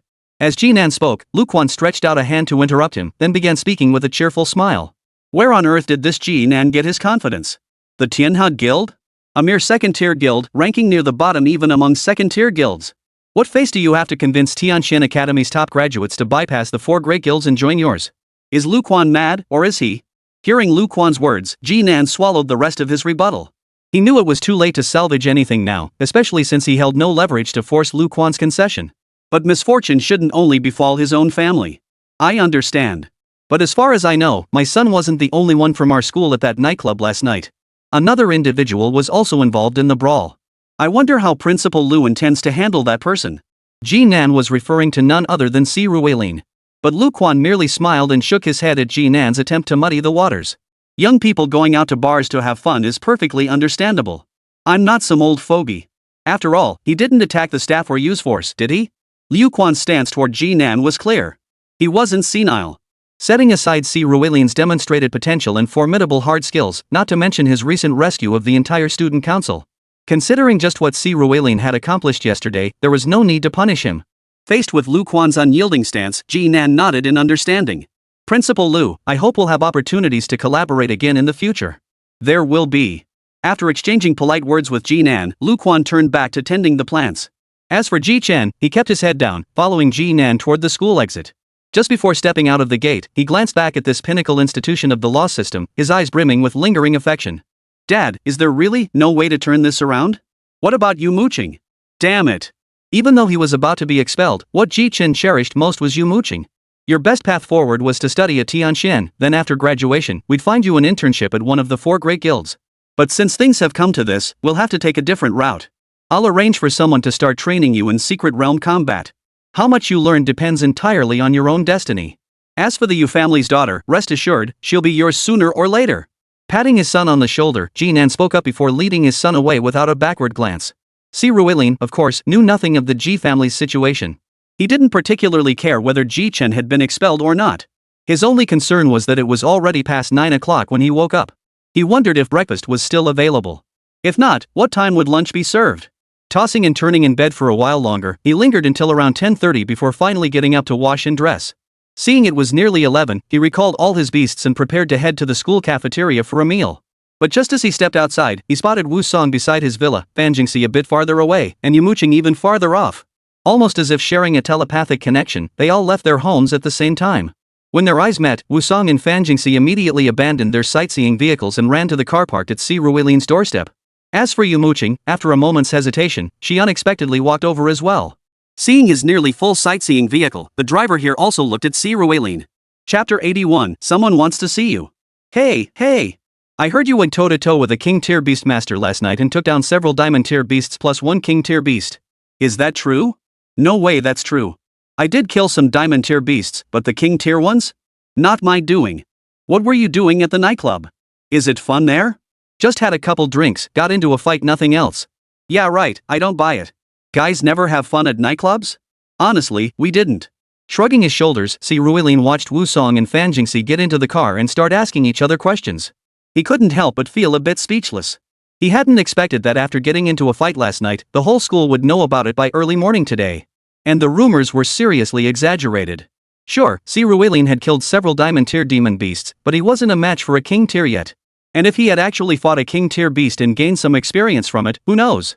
His golden dragon might already be at Platinum 10, ready to break through to Diamond. Unlike now, where he was still stuck at Platinum 9th tier. But progress is swift. Based on Si Ruilin's research last night, within another 10 days or so, he could use energy transfer to elevate Xiao Jin to Platinum tier 10. Then they could begin studying how to break through to Diamond tier. Once he reaches Diamond tier, Xiao Jin will likely possess King tier combat strength. With the physical strength of a true dragon, she could even hold her own against demon beasts at the 3rd or 4th tier of the king rank. Just thinking about it gave him a little thrill. Meanwhile, Yumo Qing sat in the back row, watching Si Ruilin, Fanjingxi, and Wu Song chatting and laughing. Her mind was in turmoil. On one hand, she agonized over why she had such a brain freeze yesterday, blurting out those words. On the other hand, she agonized over why Si Ruilin remained completely unmoved after her declaration, now even laughing and chatting with another girl. On another level, she agonized over how she and Si Ruilin would interact moving forward. And then there was the question of why, even after her declaration, Wu Song and Fanjingxi still treated Si Ruilin with such obvious interest. Her mind was tangled like a rope, and she felt at a loss when she looked at Si Ruilin. Soon, the group arrived at the cafeteria. Si Ruilin, as usual, got his food and prepared to head back. But this time, he wasn't just getting food for 20 people, it was for 35. After all, Shi Zhuor and the others could easily take on the workload of 2 people each. Just as Si Ruilin finished loading his tray and turned to leave, he noticed Fanjingxi had also taken her meal and was preparing to follow him back. Aren't you eating here? Si Ruilin looked at Fanjingxi, his voice tinged with confusion. Nah, I'm heading back to eat with my beast companions. Whoa, you and your beast's appetites have really grown. Fanjingxi exclaimed in surprise at Si Ruilin's question. Growing phase, I suppose. Si Ruilin didn't mention his newly acquired 7 little spiders. After all, the more trump cards he had, the better. As the two boarded the sightseeing tram and headed back, Fanjingxi leaned closer to Si Ruilin and asked. Yesterday, Yumo Qing said you slept with her. Is that true? Her eyes darted nervously towards Si Ruilin as she asked. You heard her nonsense. If sharing a bed in kindergarten counts as sleeping together, then yes, we did. Rolling his eyes, Si Ruilin had been puzzled why Fanjingxi wanted to go back for dinner too. Turns out she was curious about this very thing. Oh, I see. So, do you want to sleep with her? Huh? Hearing Fanjingxi's words, Si Ruilin was now utterly speechless. If you don't want to sleep with her, then do you want to sleep with me? Seeing Si Ruilin's dumbfounded expression, Fanjingxi suddenly changed the subject and pressed him further. Hearing her words, Si Ruilin looked even more speechless. What the hell? Is this something a young lady should be saying? Si? You still want to sleep with my sister? Seeing Si Ruilin's utterly speechless expression, Fanjingxi now seemed to have read his mind completely. She raised her eyebrows and said, Jesus Christ, what the hell is going on in your head every single day? Faced with this female troublemaker's directness, Si Ruilin felt he couldn't quite handle it. Hey, look at you all innocent. That won't cut it, you know. A man's gotta know how to play the game, otherwise, you'll get taken advantage of. Want me to give you some lessons on dating? Seeing Si Ruilin's face flush crimson, Fanjingxi nudged him playfully and giggled. All he could do was turn his face away. This girl was way too bold, he just couldn't keep up. And so, the entire journey passed with Fanjingxi teasing Si Ruilin. Of course, Fanjingxi was just shooting her mouth off. The moment they returned to the villa complex, she immediately grabbed some food and headed back to her own villa. If she dared to approach Si Ruilin's villa again, he'd make her understand why the flowers were so red. For now, he could only take a couple deep breaths and join Xiao Jin and the others for dinner. After dinner, Si Ruilin didn't idle either. He began exchanging energy with his tamed beasts. Following another meal in the cafeteria that evening, he prepared to rest. The night passed swiftly, and before he knew it, Monday had arrived. Early that morning, he rose as usual and headed to class. He took his freshman courses seriously, as much of the material was new to him. Yet, something felt off during class. Undoubtedly, news of the battle the night before had already spread throughout the school. Consequently, during class, both teachers and classmates would frequently glance at Si Ruelin. Clearly, they were intensely curious about Si Ruelin's combat prowess. What kind of person possessed a true dragon capable of defeating a diamond-tier existence during their freshman year? Did someone like that even need to attend classes? Si Ruelin proved to them with his actions that he did. After 3 long morning classes, as he prepared to head to lunch, Lu Ruetong, who had vanished for 2 days, reappeared. Junior. Missed me these past 2 days? As Lu Ruetong approached, reaching to link arms with him, Si Ruelin looked at her with a hint of exasperation. Are we that close? Miss her after just 2 days? Hee, that look of yours is really hurting my feelings. But whatever. Come on, let's grab lunch. Someone wants to see you. Seeing Si Ruelin's little look, Lu Ruetong laughed and said, then directly pulled him away from the classroom building. Chapter 82, School Awards. Principal, I've brought Junior C. After leaving the building, Si Ruelin headed to the cafeteria, specifically the one reserved for faculty. The decor here was noticeably more luxurious, and the dishes served were far more refined. After Lu Ruetong and Si Ruelin had each gotten their meals, Lu Ruetong led Si Ruelin to a table. Seated there, eating, was an elderly man. Si Ruelin recognized him immediately, none other than Lu Quan, the principal of Tianxian Academy, whom he had seen at the opening ceremony. Good day, principal. Ah, good. Sit. No need to be so formal. Observing Si Ruelin's demeanor, Lu Quan smiled and beckoned them over. Once seated, he gestured for both to begin eating. Although Xiao Jin and the others hadn't started eating yet, it wouldn't hurt to wait a moment. Seeing Lu Ruetong begin, Si Ruelin also lowered his head and started eating. It must be said, the food in the faculty cafeteria was indeed tastier than that in the student cafeteria. Soon, the delicious flavors made Si Ruelin forget that sitting before him was the school's principal, the top individual below the saint rank. He began to eat heartily. Soon, the three had nearly finished their lunch. After they finished eating, Principal Lu looked at Si Ruelin and nodded with satisfaction. Excellent. Truly worthy of being an elite cultivated by our school. Principal, this junior of yours hasn't even been enrolled for a week yet. Hearing Principal Lu's words of admiration, Lu Ruetong couldn't help but quip. Ha! Even if he'd only been enrolled for a day, I'd still be his principal. Alright, no need to give me that look. I'm just helping him out. Xiao Si, I hope you don't mind me calling you that. No problem at all, Principal Lu. You can call me Xiao Si or Xiao Lin. Listening to Principal Lu's words, Si Ruelin promptly replied with courtesy. Joking aside, he was their principal after all. While Si Ruelin was confident his future achievements would surpass Lu's, for now, Lu remained the undisputed top student below the imperial rank. Alright, Xiao Si. As the school administration, we're deeply grateful you saved these student council members despite our oversight. So, as representatives of the school, we definitely need to offer you some rewards. You're not short on money, and you have plenty of points to exchange for resources. So at first, we honestly couldn't think of what reward to give you. But after hearing about what happened the day before yesterday, I felt the most fitting reward for you should be this. As he spoke, Principal Lu retrieved a small stone from his spatial bracelet and placed it before Si Ruelin. A refining stone? Principal, you're being so generous? Lu Ruetong exclaimed the moment she saw the stone, simultaneously motioning for Si Ruelin to accept it quickly. But Si Ruelin hesitated slightly upon seeing the stone. What was so special about it? You know the heaven-piercing earth-penetrating tower, right? Seeing Si Ruelin's puzzled expression, Lu Ruetong whispered softly. Yes, I've heard my teacher mention it. The Tower of Heaven and Earth, a tower unique to the 4 great academies. It's also a tower within an eternal secret realm. It has 100 floors, but in reality, it's 100 independent spatial realms. These realms are filled with vast numbers of demonic beasts, offering immense experience. However, entering this tower comes with significant restrictions. First, only 100 entry slots are available each year.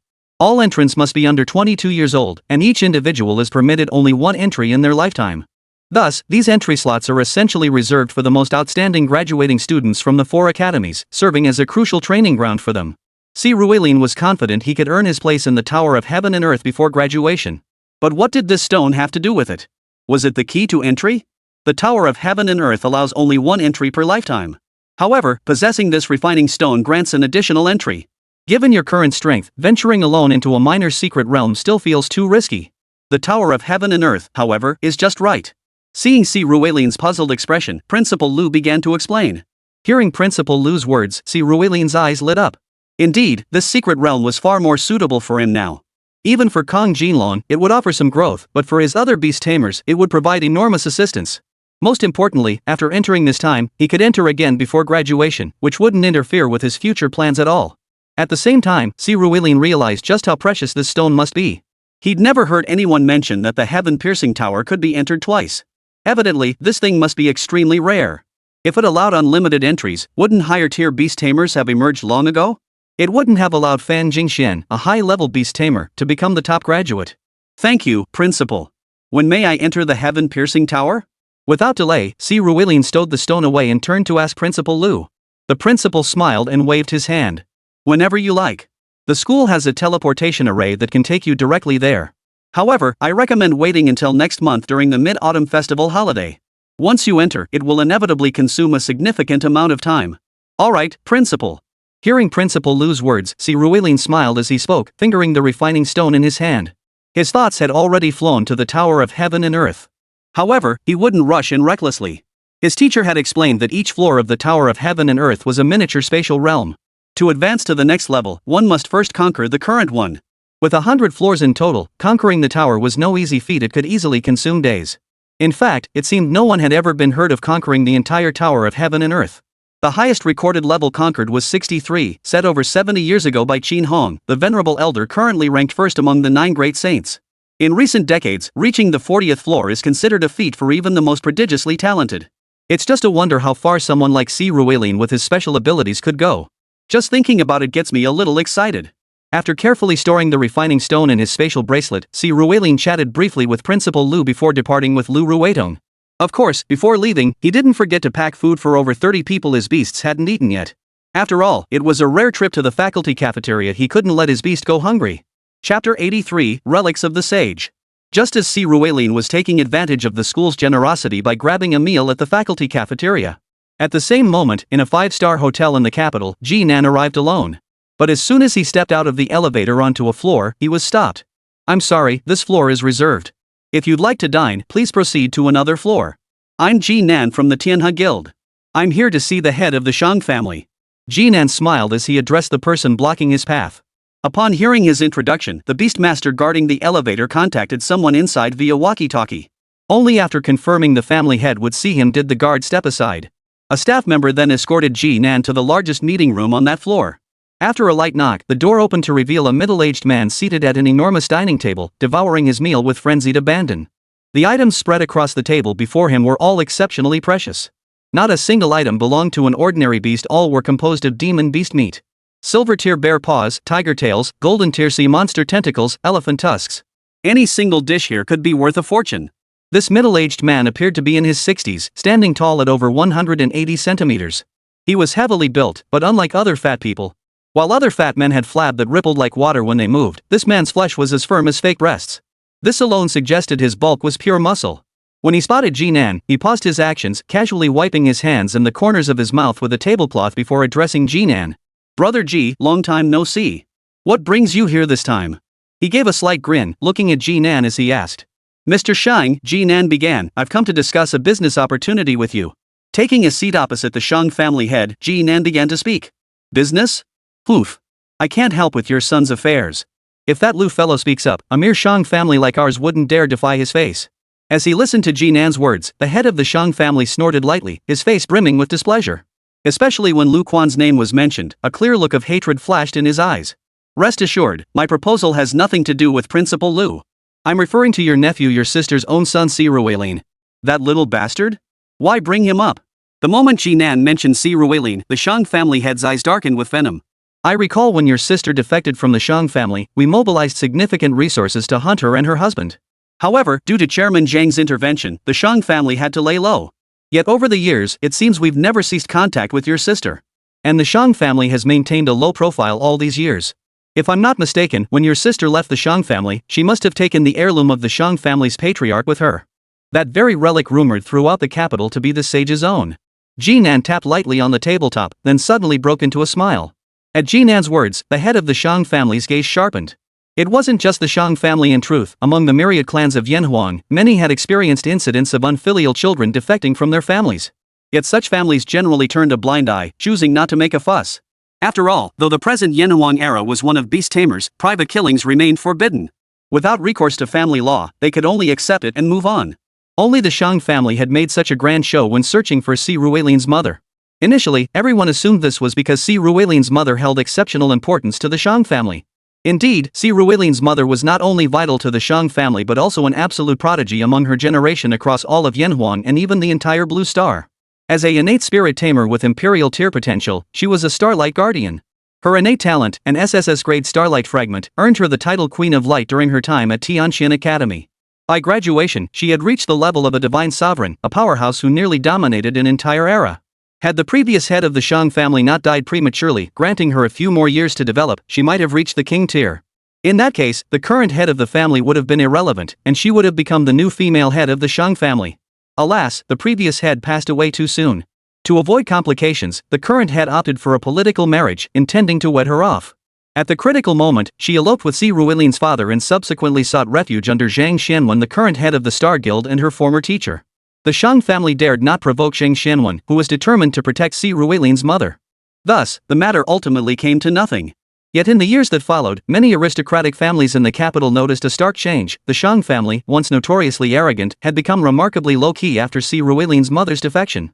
There are only two reasons for someone to become low-key: either their status has risen, and they now value their reputation and need to keep a low profile, but that clearly wasn't the case with the Shang family. That left only the second possibility: they had lost their backing. Though none of the 7 great clans currently possessed a Saint-tier member, their ancestors had produced such figures. These venerable forebears had bequeathed them certain treasures for survival and protection. These artifacts were known as the relics of the saints.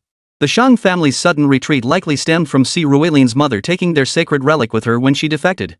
Seeing the sudden hesitation in the head of the Shang family's expression, Ji Nan knew his guess was correct. This rumor might indeed be true. Did you see that little bastard use a saint relic? Narrowing his eyes, the head of the Shang family stared intently at Ji Nan as he asked. No, but I can confirm that the relic of the sage must be on his person. Otherwise, there's no way to explain how a novice beast tamer could command a platinum tier true dragon.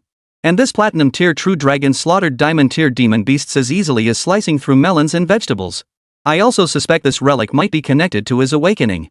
Before the awakening ceremony, I'd seen him just a low-key little punk. It's impossible for him to have gained such immense power so quickly after awakening. Oh, and I heard that secret realm where your young master perished. He was there too. I know the Bloodshed Alliance is the most likely culprit behind your young master's demise, but could he also be involved? Facing the head of the Shang family, Ji Nan also smiled as he spoke. Chapter 84, Multiple Moves. What do you want? And what can you possibly do? As he listened to Ji Nan's account, the head of the Shang family's lips curled. The intelligence Ji Nan had gathered, he naturally had access to as well. The possibilities Ji Nan considered, he had already contemplated. However, back in Tianlingzhou, Zhang Xianwen had been protecting that child, so he had been unable to make contact. As for his own household, he had long since dispatched people to search it thoroughly, yet found no trace of the sage's relics. On top of that, Si Ruilian had been overly mediocre these past few years. Thus, he had long harbored doubts. Perhaps his sister hadn't left the saint's relics to her only son, but had vanished along with the secret realm. Refusing to accept this, upon learning Si Ruilian had graduated, he specifically dispatched his own son to, bring Si Ruilian to the capital. That order, however, led to his son's demise. Fortunately, he had other sons, so though grieved, he had long since moved on. Just as he was about to forget about Si Ruilian, the battle on Saturday night brought him back into his father's sights. Upon receiving the news, he immediately contemplated whether to capture Si Ruilian and bring him back. But there was a problem. Lu Quan of Tianqian Academy, reputed as the strongest under the saint rank. He was notoriously protective of his own, and if Zhou Xian sent men to demand Si Ruilian's return, Lu Quan would certainly refuse to give him any face. Forcing the issue might not even guarantee victory. Most crucially, Zhang Xianwen was still in the picture. This dilemma had been causing Zhou Xian considerable headaches these past few days. It was at this moment that Ji Nan sought him out. I can help you retrieve him. As for what I want in return, there are 2 things. First, his life. After you've extracted what you need, you must deliver him to me alive. Barely breathing is acceptable.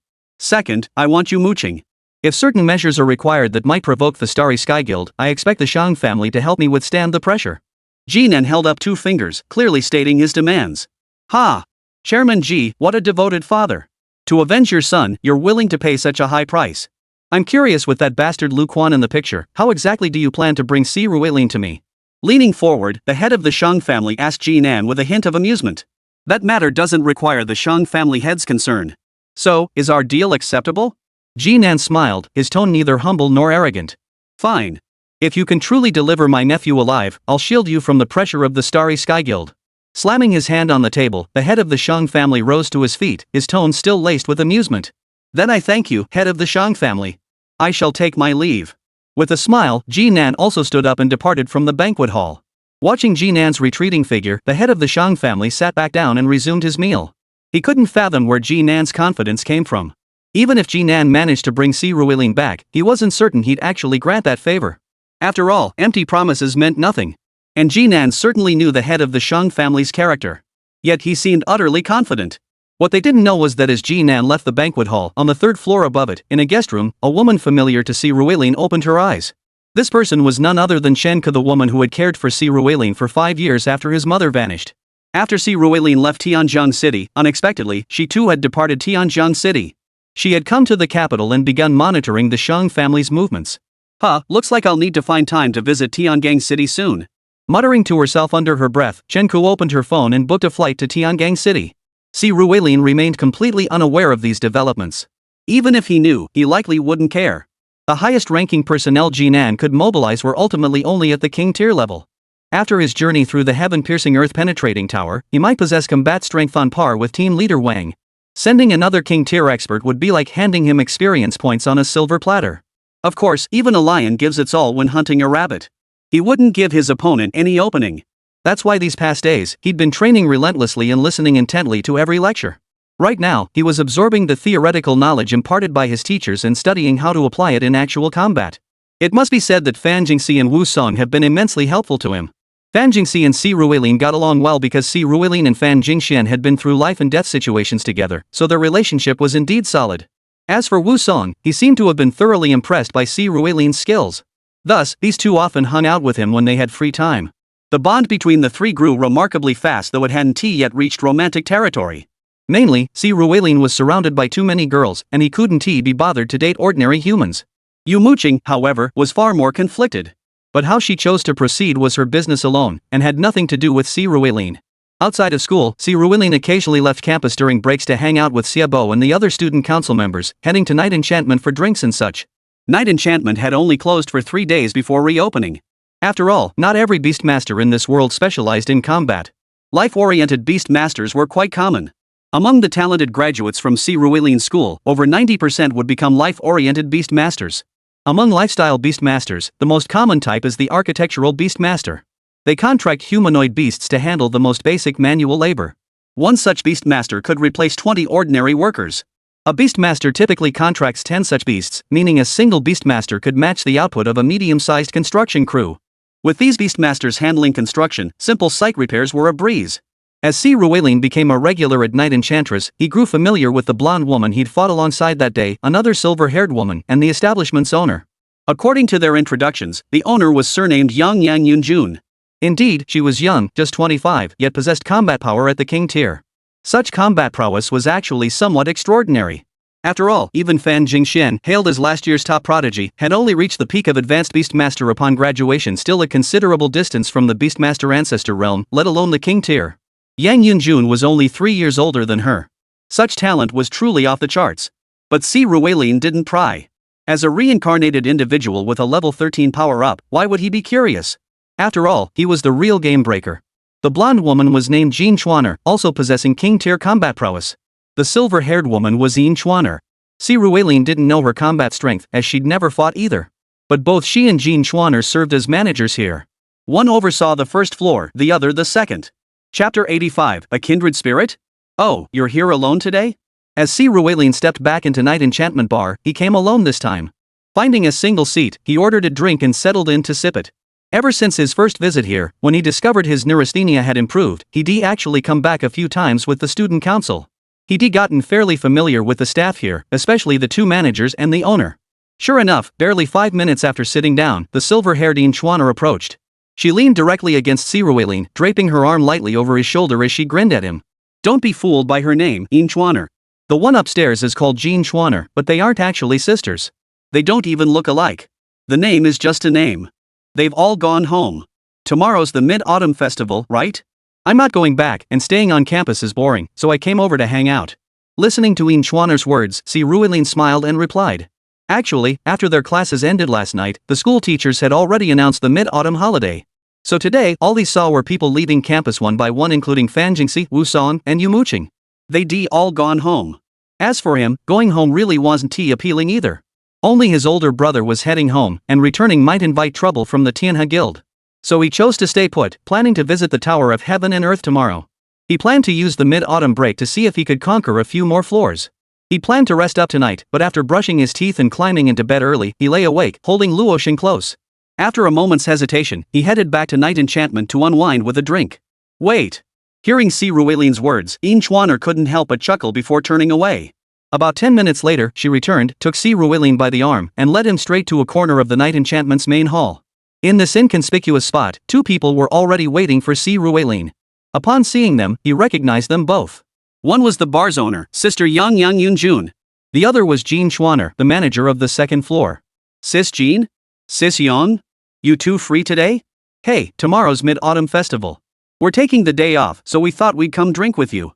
Yang Yunjun smiled as she responded to Si Ruilin's question. With beautiful women by his side, Si Ruilin didn't hesitate. He sat down at the edge of the table.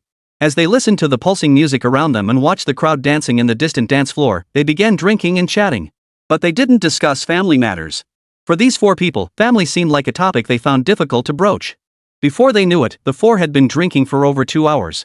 Though Beastmasters possessed bodies far stronger than ordinary people due to their energy conversion abilities, after drinking for over 2 hours, all four were feeling a bit tipsy. Just then, Si Ruilin noticed Yin Chuaner holding her glass, gazing at the crowd on stage, and murmuring dazedly, "Why do we have to gather together during the Mid-Autumn Festival?" Because ancient people believed that during the Mid-Autumn Festival, the 15th day of the 8th lunar month, the moon was at its fullest. The full moon symbolized the reunion of people, representing a beautiful wish. Listening to Yin Chuaner's words, Si Ruilin smiled and began to explain. Which ancient times are you referring to? 300 years ago? Upon hearing Si Ruilin's words, Jin Chuaner couldn't help but ask curiously.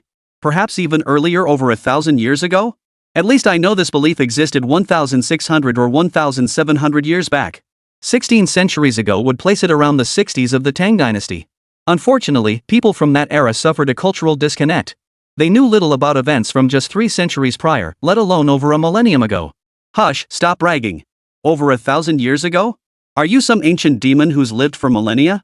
As far as I know, even the highest-ranked saints among the elves only live for about 1,400 years. How could you possibly know about events from 1,600 years ago? Hearing Si Ruilin's words, Yang Yunjun pointed at him and chuckled. Fine, whatever you say goes. Fortunately, Si Ruilin had no burning desire to prove himself.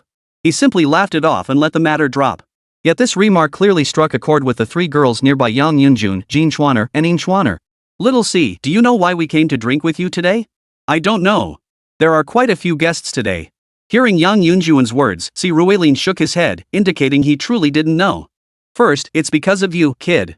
We've gotten to know you a bit, and we think you're pretty decent. You're rare you don't try to take advantage of us in any way, ha. Second, we all share the same heartache, our families are gone. Yang Yunjun looked at Si Ruilin and spoke earnestly. The moment he heard her words, Si Ruilin could sense the atmosphere around Jin Chuaner and Yin Chuaner instantly grow heavy. Though Si Ruilin hadn't actually experienced his parents' deaths, in a sense, they had indeed left him. Unconsciously, a verse trite, yet unprecedented in this world of civilizational rupture floated into his mind. When will the bright moon appear? I raise my cup to ask the heavens. I wonder what year it is tonight in the heavenly palaces. I long to ride the wing back to heaven, yet fear the jade towers and crystal halls, where heights cannot withstand the cold. Dancing with my shadow in the clear light, how does that compare to being here on earth? It turns the vermilion pavilion, dips low over the brocade window, illuminating the sleepless. It should hold no grudge, yet why does it always appear full during partings? People experience joy and sorrow, parting and reunion, the moon waxes and wanes, such is the way of things since ancient times. May we all live long, sharing the moon's beauty across 1,000 miles. Ha, not bad, I remembered it all. As he finished reciting the poem, he couldn't help but chuckle to himself. Having been a poor student in his previous life, the only verses he could remember were these utterly common ones.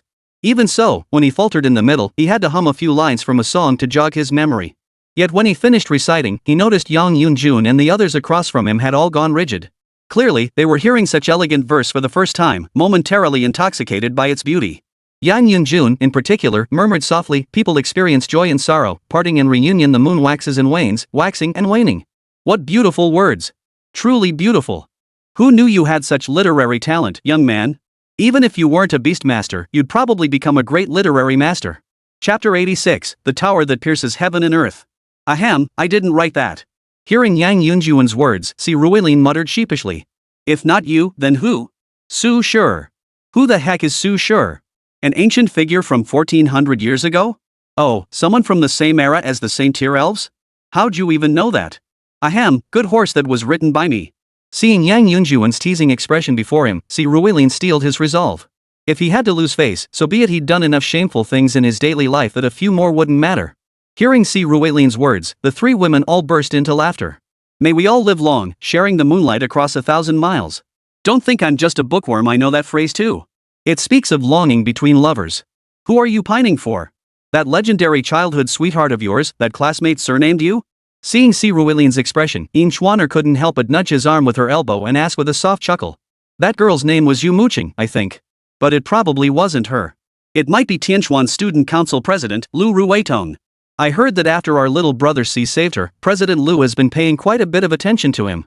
After Yin Chuaner finished, Jin Chuaner immediately chimed in. It could also be this year's second place Wusong or third place Fan Jingxi. Especially Fan Jingxi, I hear she's closest to you, right? Before Jin Chuaner could finish her sentence, Yang Yunjun chimed in from the other side. Cut the nonsense. The meaning of this line is purely about familial affection. Watching these three women, clearly tipsy and looking utterly gossipy, Si Ruilin quickly waved his hands and began explaining. I learned that poem in middle school. Back then, romance wasn't allowed, so even if there was any romantic meaning, it had to be explained as familial affection. Listen up, little brother. Beyond emotional connection, physical compatibility matters too. On your first time, you have to make sure your partner knows you're the one in charge. Have you even tried? Can you handle it? Seeing Si Ruilin's awkwardness, Jin Chuaner leaned in, raised an eyebrow, and whispered to him. Pfft, cough, Jin Jia, you've had too much to drink. Hearing her words, Si Ruilin nearly choked to death. Why did he always run into such female troublemakers? Should those words really be coming from her mouth? Drunk? How could your sister possibly get drunk from this little bit? Just because we haven't dated before doesn't mean we don't know a thing or two in situations like this. At least we know more than you little fledgling. Want the ladies to give you a little guidance? Seeing Si Ruilin looking flustered, Yin Chuaner also came over, grinning as she spoke to him. Listening to their words, Si Ruilin was genuinely boiling with anger. He desperately wanted to punish them right then and there. Fortunately, Yang Yunjun spoke up at the crucial moment, saving Si Ruilin from the awkwardness. Alright, enough teasing our newly minted adult little brother. Drink up. When he really can't handle those girls and comes asking for your help, don't you dare refuse. Ha, got it, boss. Heh, don't worry, little bro. Your big sisters will make sure you beat those little ES. Watching the three of them raise their glasses, Si Ruilin rolled his eyes in exasperation. But then he smiled, picked up his own glass, clinked it with theirs, and downed it in one gulp. To be honest, he didn't mind this family-like atmosphere at all. He actually found it quite enjoyable. He wasn't the type to be offended by jokes. This kind of banter was actually pretty fun. His tamed beasts were exceptional, beautiful, well-mannered, and completely devoted to him. But unlike real people, they weren't very good at joking around with Si Ruilin, which always left him feeling a bit unsatisfied.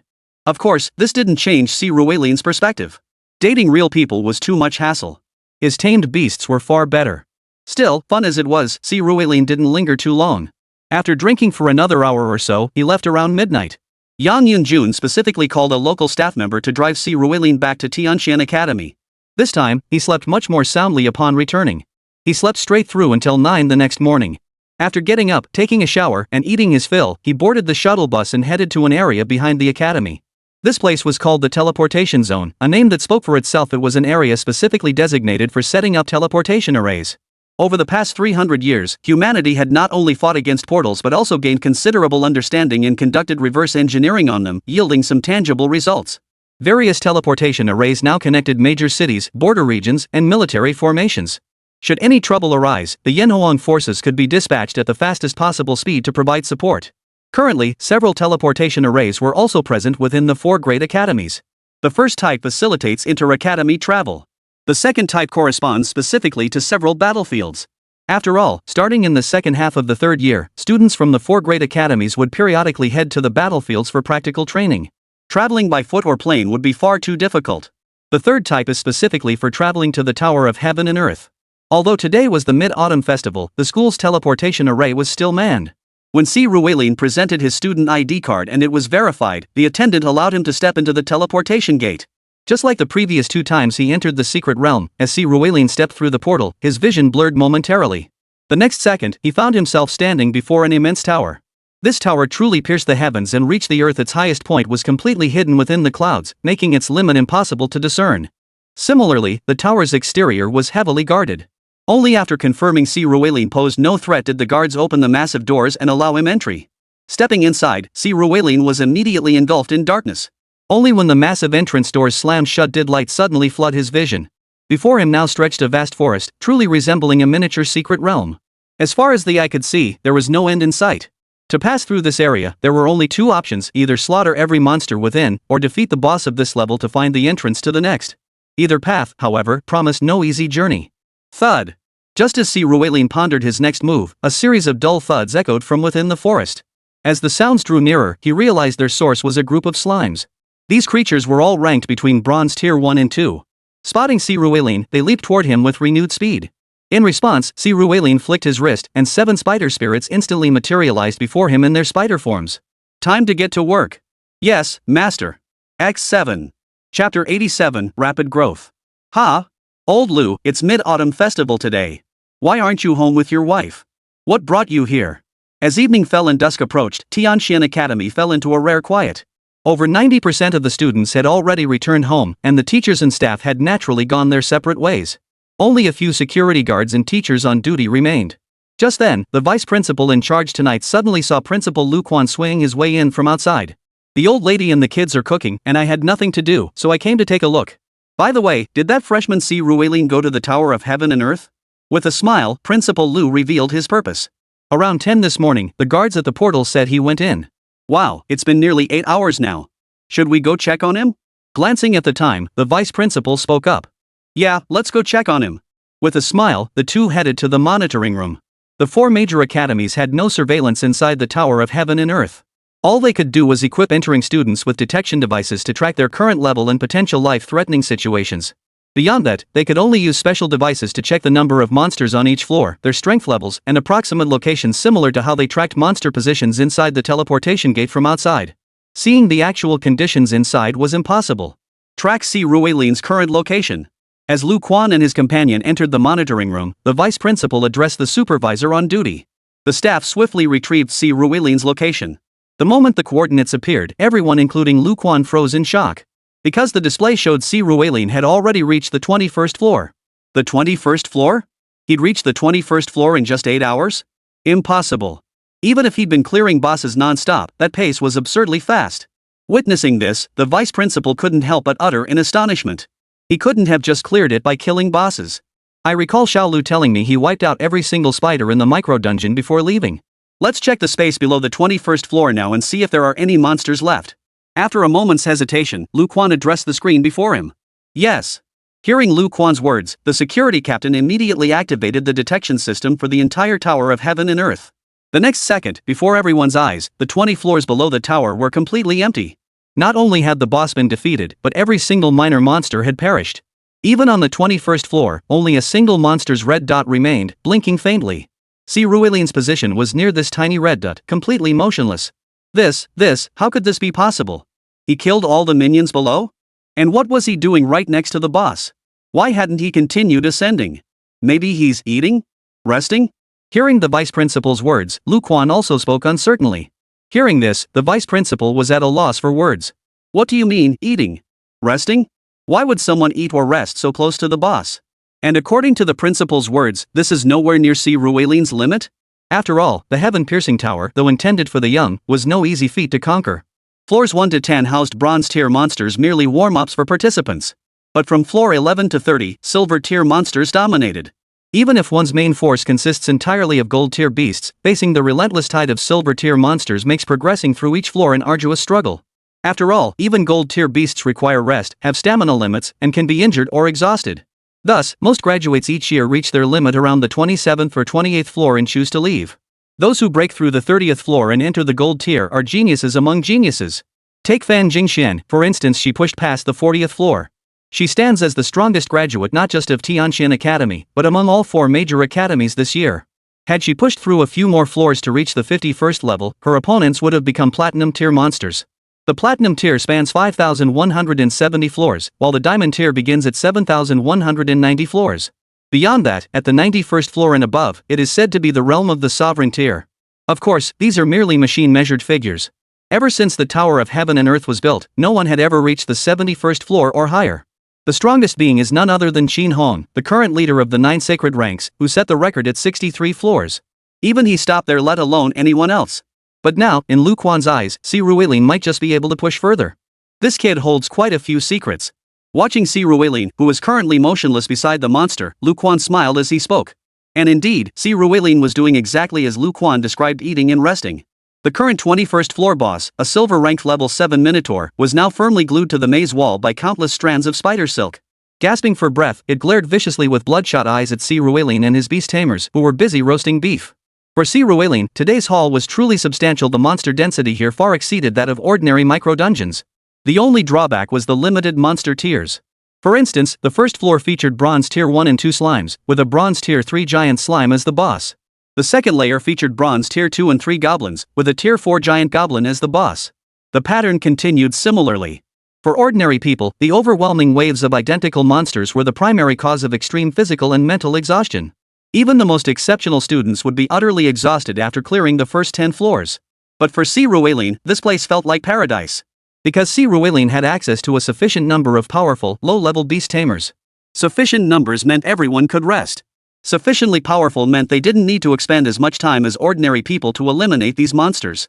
Even 7 little spiders could wipe out a swath of these bronze tier creatures with a single wave of their hands. Hunting these creatures required minimal exertion.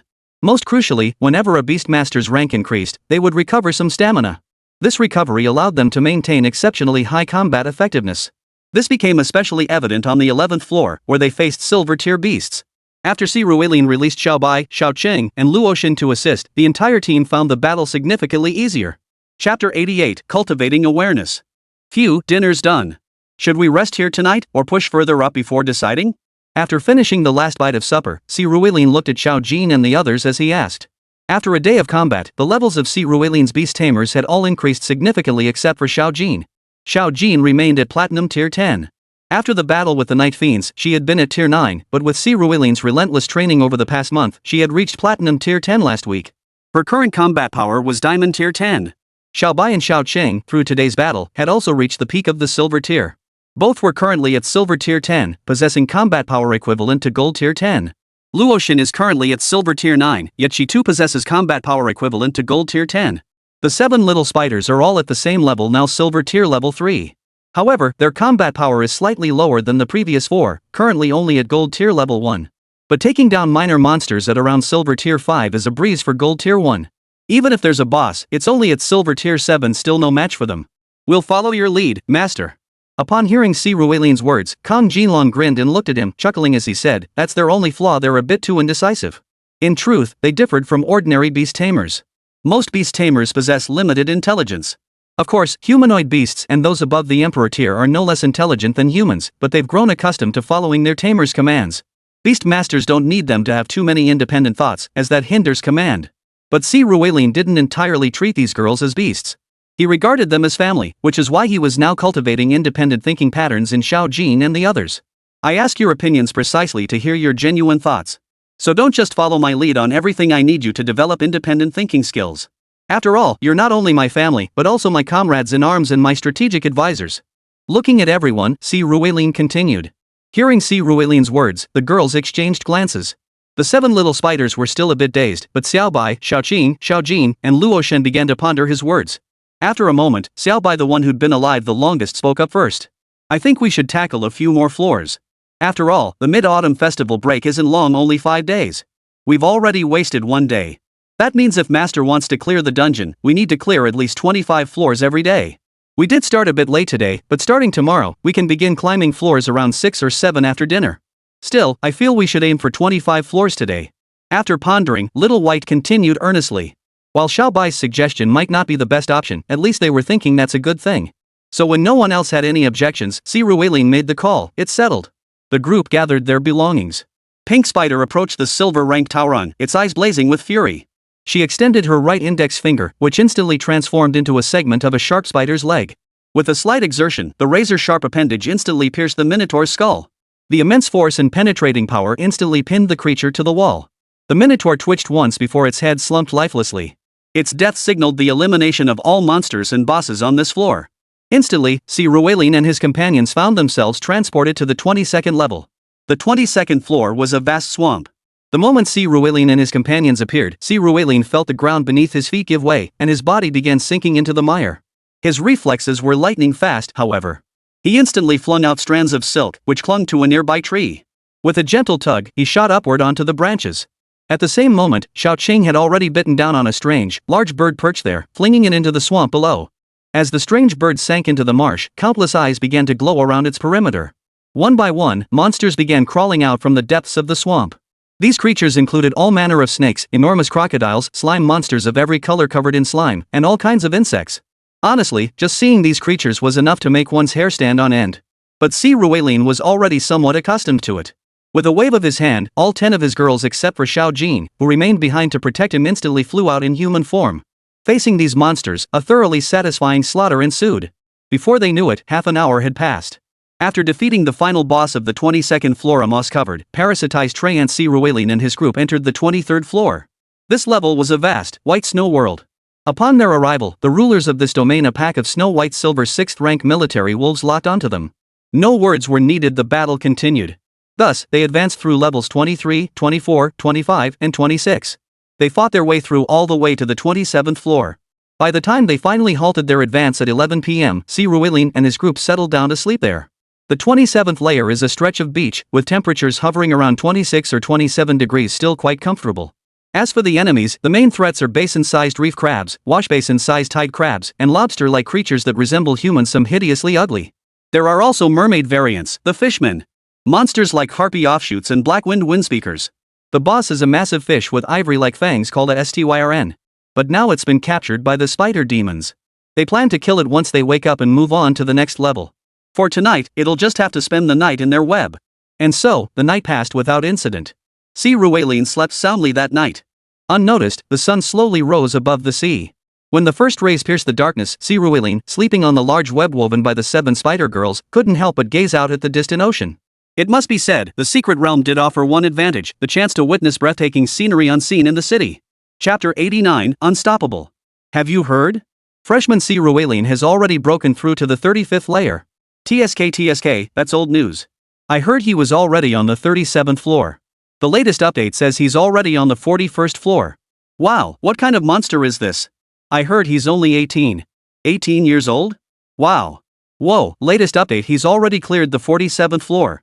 That means he's already surpassed this year's graduate, Fan Jingshuan's level, right? Terrifying. Do you think he might break old Master Qin's record? Well, that's highly unlikely. Beyond the 50th floor, it's all platinum tier monsters. Who knows? I've heard through the grapevine that his innate spirit beast is a true dragon, a platinum tier being capable of taking down diamond tier foes. I've heard about that too. Apparently it happened in the Night Enchantress of Skyport City. Yeah, I know. He took down 2 diamond tier spirit beasts belonging to the Tianhe Guild's 2nd assault team. Wow, that's incredible. The next day, Si Ruelin resumed his assault. Before long, he surged past the 30th floor, beginning to slay gold tier beasts. By lunchtime, word of Si Ruelin's terrifying feat had spread through the security department, and soon the entire school was buzzing with talk about him. Everyone wanted to know just how high he could climb. By dinner time, the latest reports indicated Si Ruelin had already reached the 47th floor. His ascent speed was just as relentless as before. It seemed the golden tier posed no greater challenge than the bronze or silver tiers before it. While the others dined, Si Ruelin ate as well. After finishing his meal, he and his group resumed their assault. By 9 o'clock that night, Si Ruelin had broken through the 51st layer, overcoming the peak of the 10th tier of gold, and officially entered the platinum tier. Was he pushing too fast? He really should have consolidated his foundation at the 10th tier of gold. Platinum and gold were entirely different realms. Watching the small dot representing Si Ruelin enter the 51st layer, the vice principal couldn't help but speak to Lu Quan. Ah, he has his own ideas. Don't try to measure these geniuses by our standards. He knows what he's doing. Waving his hand dismissively, Lu Quan smiled warmly at the vice principal's expression. Truthfully, ever since witnessing Si Ruelin's breakthrough last night, the vice principal hadn't slept a wink. He'd come early this morning to watch Si Ruelin continue his ascent, only to find Lu Quan already present. The 2 elders had ended up staying there the entire day. They even ate lunch and dinner in the monitoring room. They were terrified of missing any news of Si Ruelin's breakthrough, while also meticulously recording the exact timestamps of his breakthroughs. Based on their calculations, while it might not be unmatched in the future, it was certainly unprecedented in history. Si Ruelin's current progress was even faster than Qin Hong's. Originally, when Vice Principal Lu Quan saw Si Ruelin break through the 30th layer, he considered informing Old Master Qin. But Lu Quan stopped him. According to him, it would be best to wait until Si Ruelin broke Old Master Qin's record before making the announcement. Hearing Lu Quan's words, the Vice Principal grew even more protective of Si Ruelin. Could this boy be a prodigy capable of surpassing Old Qin? This realization made him even more cautious. After hearing Lu Quan's words, the Vice Principal stole a glance at him. He knew Lu Quan harbored a lingering regret. He and Old Master Qin Hong were contemporaries. Back then, Lu Quan himself had been on the verge of breaking through to the saint rank. Unfortunately, during his attempt, he was ambushed by the Demon Clan. Though he survived thanks to timely rescue, his foundation was severely damaged. Most critically, his innate spirit guardian had perished in battle, and it took him a full 15 years to recover. This had caused him to miss the golden period for achieving the saint rank. Now at the peak of the 10th tier of the Imperial Realm, his explosive power rivaled that of a saint. Thus, he was hailed as the strongest beneath the saints. Yet, without ascending to the saint realm, he remained but an ant. Thus, a burning determination fueled his heart. He rejected an invitation to join one of the 4 great guilds of the time, instead returning to Tianshan Academy to become its headmaster. His sole purpose was to cultivate a true saint-tier cultivator. Unfortunately, he never succeeded. Over 20 years ago, there had been a chance. That person was none other than Si Ruelin's mother, the young princess of the Shang family, Shang Mingshan. But tragically, during her university years, she was lured away by Si Ruelin's father, a man whose talent, though inferior to hers, was compensated by his striking good looks and unwavering devotion. Rumor had it that after graduation, the two were together for a short while before defecting from the Shang family. Soon after, they married and started a family. Who would have thought that over 20 years later, the next candidate at Tianshan Academy with the potential to attain the position of saint would be the son of an old acquaintance? It must be said, genetics are a powerful thing.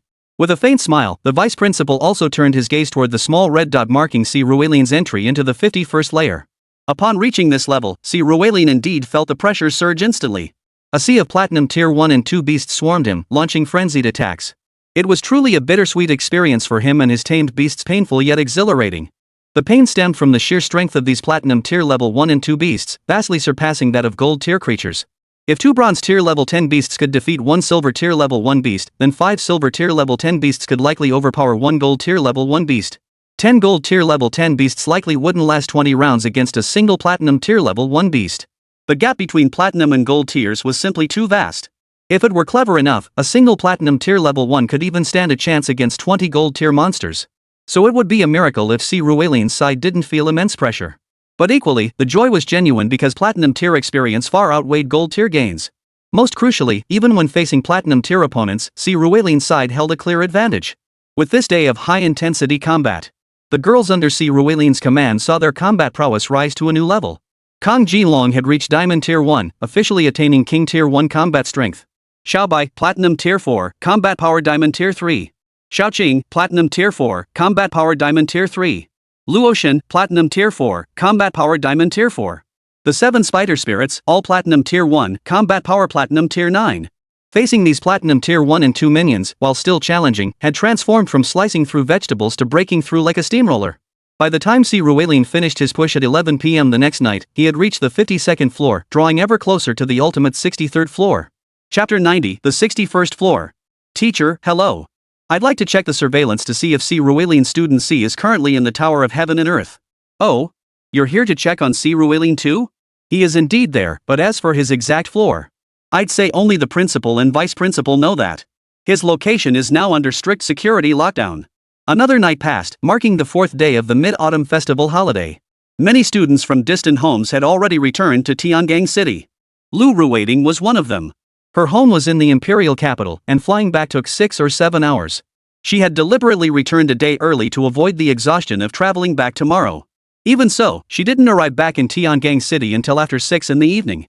Upon returning to Tianshan Academy, she immediately went to look for Si Ruelin. Unfortunately, no one was at his villa. According to Si Ruelin's personal driver, he had gone to attempt the heaven-piercing earth-penetrating tower. Thus, she headed to the monitoring room to check. Upon arriving, she learned that after surpassing the 50th floor the previous night, Principal Lu and the vice principal had issued an order. Si Ruelin's situation was to be sealed off. No one was permitted to inquire about or access information regarding Si Ruelin. Only the vice principal, and he remained in an office, monitoring Si Ruelin's progress through the tower. Thus, even Lu Ruetong, the student union president, lacked the necessary access permissions. But Lu Ruetong wasn't one to give up easily.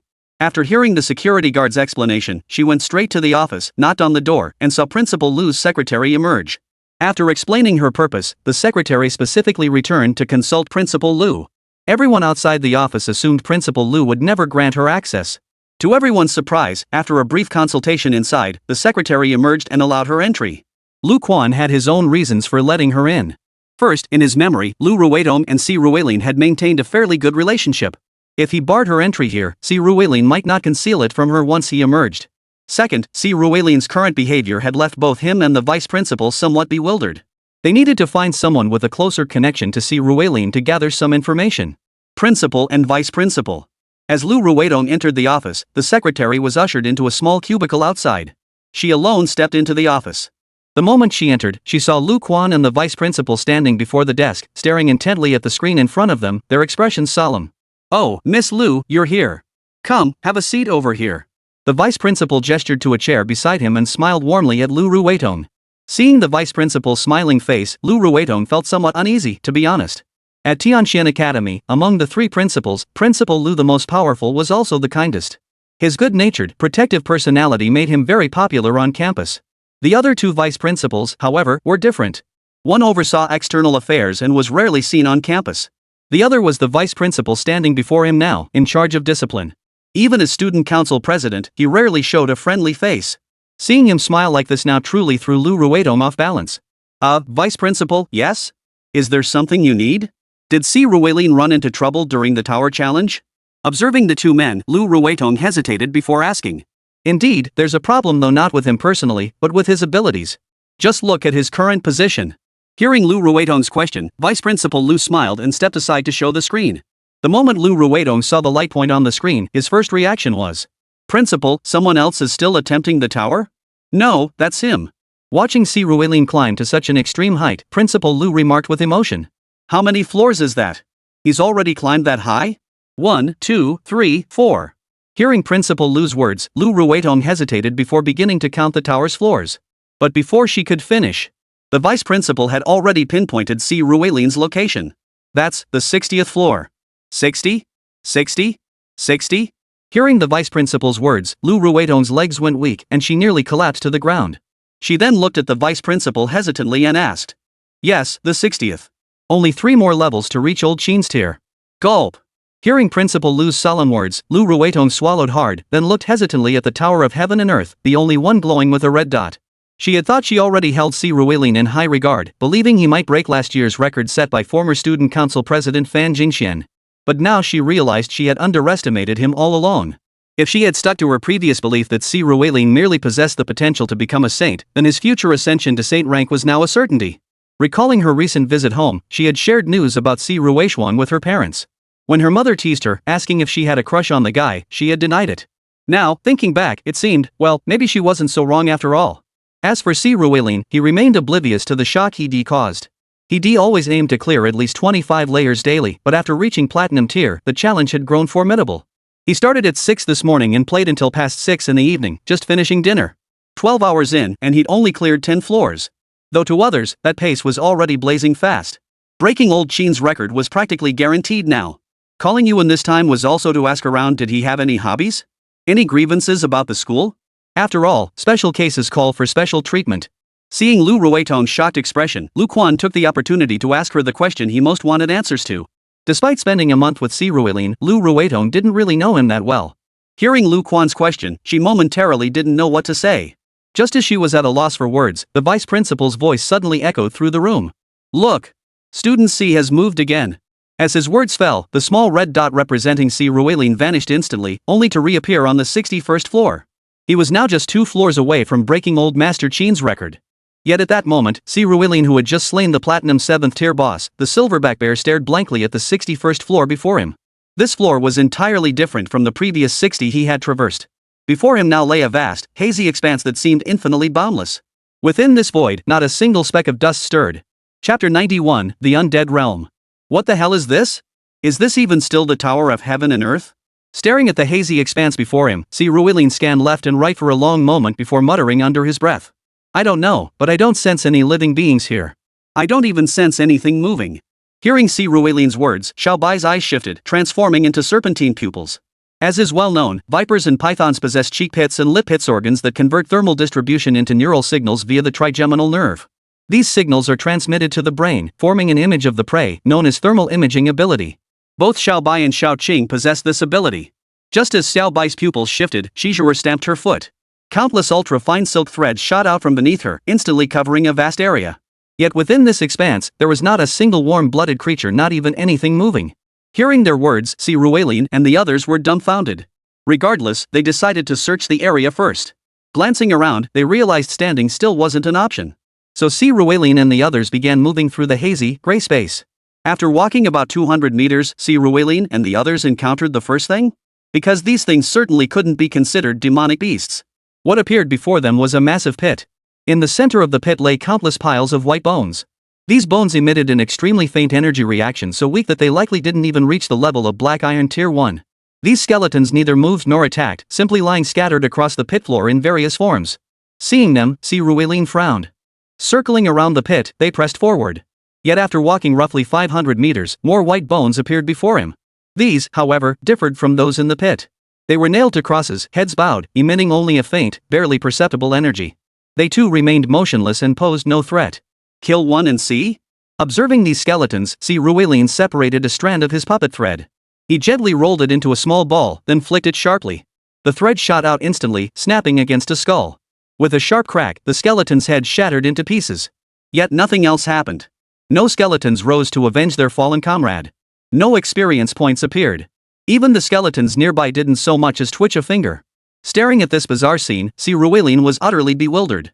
How was he supposed to clear this stage? Frowning, Ruelin pressed forward. After walking roughly another 2 kilometers, he encountered yet another wasteland strewn with skeletal remains. These bones were identical to the 2 previous groups he'd encountered.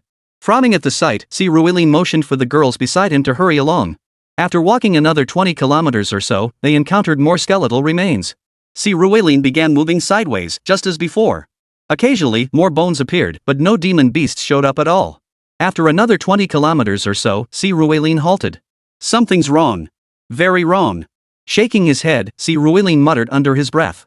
As far as he knew, each level of the heaven-piercing earth-penetrating tower was a miniature secret realm, and such realms only spanned between 100 and 1,000 square kilometers.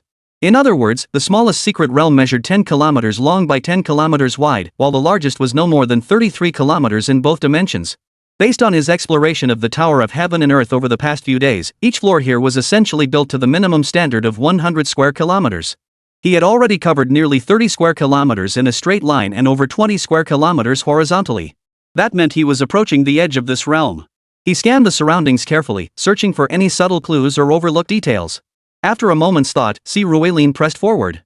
This time, however, he scrutinized the nearby terrain meticulously as he walked, with Xiao Jin and the others watching intently as well. Yet there truly was nothing here. After traversing another dozen kilometers, confirming he had surpassed 1,000 square kilometers, the limit of the miniature secret realm, Ruelin finally halted. Gazing at the hazy, gray sky all around, it felt as though ancient divine beasts were watching him at any moment.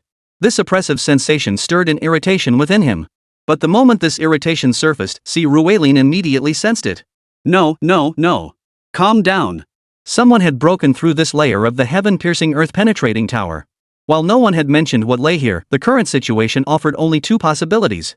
First, an external force had intervened, much like when he first entered the secret realm and encountered its fusion. Second, there must be a trick to escaping this place, one he had yet to discover. Whispering to himself, Ruelin leaned toward the second possibility in his mind. If it were the first scenario, there would have been some disturbance or danger. But just now, he had briefly sensed that he could leave the Tower of Heaven and Earth at any moment the space wasn't sealed off. Therefore, there must be an exit here, one he simply hadn't found yet. Should we find someone to ask? Seeing Ruelin deep in thought, Xiao Chang leaned closer and suggested. Who exactly? All along the way, aside from scattered bones everywhere, Ruelin and the others hadn't seen anything else. Who could they possibly ask in this situation? Why not ask the bones? Just contract one, and you can ask it, right? These bones have energy fluctuations too, they should be contractable, right? Hearing Ruelin's words, Xiao Qing began to explain. Upon hearing her words, Si Ruelin murmured in understanding. It seemed plausible. While others might need to occupy a contract slot, for him, it wasn't a significant issue. He promptly set off in a random direction. Before long, he came upon a mass grave. He stepped into the center of the skeletal mass, beginning to search for what would become his 12th familiar. Surprisingly, after a moment of searching, he actually felt a connection. The moment his gaze fell upon a set of white bones, his mythical contract stirred to life. Chapter 92, The White Bone Lady. Why has he been stuck on the 61st floor for so long? Did old Qin also linger on the 61st floor for that long back then? Observing Principal Lu, the vice principal couldn't help but whisper the question. But Principal Lu shook his head, his expression hesitant. He remembered clearly that back then, Qin Hong had cleared the 61st floor in under half an hour. Yet Si Ruelin had started tackling it just before 7 p.m. and had now been at it for over 3 hours without realizing it. Was he nearing his limit? It seemed he wouldn't break that old man's record after all. But it didn't matter. This was only his freshman year, his first attempt at the tower. He still had one more chance. Watching this scene, Lu Quan sighed too, then began to speak with a smile. Hearing his words, Lu Rueton glanced at the screen beside him. She had a feeling Si Ruelin hadn't reached his limit yet. And indeed, that was the case. When Si Ruelin approached a skeleton that stirred his mythic contract, he retrieved a pen from his spatial bracelet. This pen resembled a blood glucose testing device, though lighter in weight. It was specifically designed for pricking fingers to draw blood for contract formation. With a sharp snap, a speck of blood appeared on Si Ruelin's index finger. The next instant, as his end of the contract ritual concluded, that single drop of blood instantly fell onto the skeletal remains. Then, everyone witnessed the skeleton's eyes suddenly brighten. Within the once empty sockets, 2 flames of soul ignited. Under Si Ruelin's gaze, the skeleton slowly rose to its feet. Before Si Ruelin and the others, it suddenly let out a silent cry. Then, throughout the entire space, Si Ruelin and the others felt a distinct tremor. Just as Si Ruelin and the others were wondering if something had gone wrong, every single skeleton in the space, countless in number, began to stir violently. One by one, the bones flew up, hurtling toward the central skeleton. Upon contact with the skeleton, each bone was absorbed into its body. As it devoured the surrounding skeletal remains, its form underwent a significant transformation. Its frame gradually expanded, while the originally ghastly white bones began to petrify and transform into jade. After absorbing all the skeletal remains in this space, the female skeleton before Si Ruelin, which had previously appeared to be only about 1.7 meters tall, now stood nearly 100 meters high. Its entire skeletal structure now gleamed like polished jade. The energy within its body surged to immense strength, its soul flame burning fiercely, revealing its unstable emotions. However, upon seeing Si Ruelin, the soul flame faltered momentarily. Suddenly, its body began to shrink, continuing until it reached about 1.75 meters before stopping. This contraction compressed the essence within its bones. This caused its jade-like bones to evolve once more, transforming into something crystal clear and translucent. But its evolution wasn't finished. When it saw the girls surrounding Si Ruelin, under his gaze, it began to change again. Muscles appeared oddly, without internal organs, blood, veins, or meridians. Instead, muscles grew directly, followed by eyes, and finally, a layer of skin covered the exterior. In the blink of an eye, it had transformed into a stunningly beautiful woman. A small, oval face, large yet slender eyes radiating bold spirit, a high, slightly exotic nose bridge, delicate lips, jet black long hair, fair skin, a graceful neck, full breasts, and long, slender legs. Truth be told, in terms of sheer beauty and figure, she could easily rank among the top 3 in Si Ruelin's estimation. If we use Luo Shen, the most beautiful woman by Si Ruelin's side, as the 100-point benchmark, then Kong Jin Long by Suzhen and Xiao Qing would be around 98 points. The 7 spider spirits and Yang Yunjun would be around 96 points. Yumo Qing, Wu Song, Fan Jingxi, Fan Jingxian, and Lu Ruiting would be around 95 points. Jin Chuaner and Yin Chuaner would be around 94 points. But this woman formed from white bones? She easily scored at least 99 points. Compared to the goddess of Luo, the only aspect where she fell slightly short was the spiritual radiance in her eyes. Simultaneously, this woman's attributes appeared before Si Ruelin. Name, Lady White Bones Corpse Demon. Race, Undead. Gender, Female. Attributes, Ghost Light. Level, Bronze Tier 1. Potential, Divine Tier. Combat Power, Silver Tier 5. Special Skill, Body Shedding. It can absorb corpses to increase its potential. When killed, it may sacrifice absorbed remains to achieve immortality. Current corpse count, 3,372,988. Wow, this is pretty powerful. Gazing at the White Bone Lady's stats, Si Ruelin couldn't help but mutter under his breath. Indeed, a single corpse is weak, but with over 3 million corpses accumulated within her, her potential is undeniably the strongest among Si Ruelin's current forces. Master. Master. Hearing Si Ruelin's mutterings, the White Bone Lady adjusted her vocal cords before emitting her ethereal voice. Hello. From now on, I'll call you lady. This is Little Gold, the Golden Dragon. This is Little White, Sujin. This is Little Green, Sin Beaching. This is Luoshan, Luobin. Red spider, orange spider, gold spider, green spider, pink spider, blue spider, purple spider. From today onward, we are family. Looking at the white bone lady, Si Ruilin introduced them. He had originally wanted to call her Xiao Bai, but that would have been the same name as Bai Sujin. After some thought, he settled on lady after all, he didn't have a wife at the moment. Alright. Hearing Si Ruilin mention the family head, Lady Whitebone forced a smile, a grimace uglier than crying with the muscles of her still unfamiliar face. Yet it was clear she yearned for that very title. By the way, madam, do you know what's going on with this space? Why can't I get out? After finishing his introduction, Si Ruilin turned to the Whitebone lady and asked the crucial question. Because this is a rift in the netherworld. To leave, there are only two ways: either use a light attribute beast to forcibly tear open the spirit barrier and enter the next layer. Or you must find a necromantic practitioner to guide you to the exit. Staring at Si Ruilin and the others, the white bone lady stammered out her explanation. Chapter 93, Record Breaking. Oh. Upon hearing the white bone lady's words, everyone instinctively turned their gaze toward Orange Spiderling. After all, its original form was the warm sun orange spider, inherently possessing the bug light attribute. Hadn't she run several laps around here with Si Ruilin earlier without noticing anything? Catching everyone's gaze, Orange Spider couldn't help but give an awkward smile. She truly hadn't sensed anything and had no idea she held the key to breaking the stalemate. It wasn't her fault. Though powerful, her level was still somewhat lacking, so her inability to sense it was perfectly normal. Now, I'll lead you all out. Let's go. Noticing the stares, the white bone lady, though newly human and still stumbling over her words, knew to step in and save Orange Spider's blush. With that, she dashed off in one direction. As for Si Ruilin and the others, they naturally followed her lead. Having a guide made things infinitely easier. Si Ruilin and his group had wandered aimlessly for 3 hours without finding a single clue. Yet under the white bone lady's lead, they reached an eerie tomb within just 10 minutes. The tomb's doors stood open, its interior shrouded in pitch darkness. Had anyone else brought Si Ruilin here, he would have proceeded with extreme caution. But with the white bone lady as his guide, he felt no need for excessive wariness.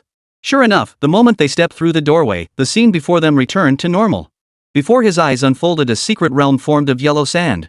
The moment they appeared there, the sand dunes before them suddenly cracked open. Countless rock crystal lizards, roughly 6 to 7 meters long, covered in fiery red scales, and possessing the power of platinum 6th tier, burst forth. They charged madly towards Si Ruilin and his companions. Phew, this scene felt familiar. With a light chuckle, Si Ruilin waved his hand. His girls charged forward once more, with the white bone lady mingling among them. Though she possessed immense potential, her current low level meant her damage was negligible against these creatures, whose defenses were already formidable. But then again, no one expected her to be the main damage dealer. All she needed to do was chip away at the enemies and pick up some experience points that was more than enough for her. Sure enough, as the first rock crystal lizard fell, 5 flashes of white light erupted from her body, instantly propelling her to bronze tier 6. And her journey of leveling up had only just begun. Meanwhile, Principal Lu and his 2 companions, who had been preparing to retire for the night, perked up instantly upon seeing Si Ruilin finally reach the 62nd floor. Could it be that Si Ruilin wasn't stopping here? Was he still pushing forward? Curiosity seized them, halting their steps as they watched intently. Indeed, on the 61st floor, Si Ruilin had expended a significant amount of time. Yet, that time spent also meant that Xiao Jin and the others had recovered a tremendous amount of stamina. They were now essentially back to their peak condition. Thus, when the battle resumed, their progress was nothing short of astonishing. Today, Si Ruilin had taken over an hour on average to clear each platinum tier demon beast layer. Yet he blasted through the 62nd layer in just 45 minutes. After slaughtering every monster on the 62nd floor, even the boss was not spared. He successfully entered the 63rd floor at 10:57. Normally, he would have taken a break at this point. But since the 63rd floor held the previous record, Si Ruilin gritted his teeth and pressed on. Under his command, his god-tier girls fought with increasing ferocity. Finally, deep into the night, at 12:15 a.m., Si Ruilin conquered the 63rd floor and officially stepped into the 64th. 63 cleared, 64 entered. Ha! Truly worthy of being students of Tianshan Academy. See, did you surpass Elder Qin? When the 3 outside witnessed the red dot representing Si Ruilin enter the 64th layer, they trembled with excitement. Though they had long anticipated Si Ruilin might surpass the record set by Senior Qin Hong, the moment it actually happened, they were overcome by an overwhelming sense of unreality, as if witnessing a legend being written before their very eyes. It took a while before they could breathe a sigh of relief and calm down slightly. Lu, once you return, you must never speak of what happened here to anyone, not your parents, family, or even your closest friends. Understood, Principal. A tree that stands tall in the forest is sure to be struck by the wind.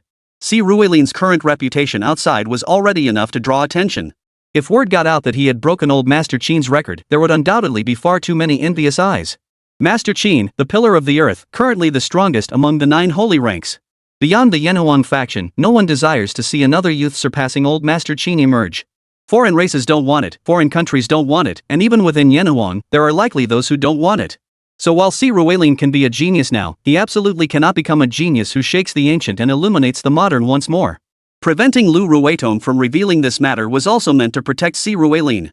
Lu Ruetong clearly understood this, and at this moment, she nodded solemnly in agreement. As the intense emotions of those present gradually subsided, they observed that Si Ruelin likely wouldn't achieve another breakthrough today before finally departing. Before leaving, Lu Quan deliberately released his beast to guard the area. This office would remain sealed until Si Ruelin emerged. True to their expectations, after defeating the minions on the 64th floor, Si Ruelin repeated his tactic. He had the spider demons bind up the boss of this level. After enjoying a late-night snack, they all drifted off to sleep. The newly joined white-bone lady being undead, she didn't require sleep.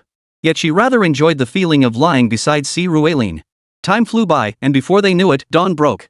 However, since Si Ruelin had gone to sleep close to 3 a.m. the previous night, he naturally woke up later today. Lu Quan and the vice principal, however, arrived early as usual to watch Si Ruelin attempt the next level.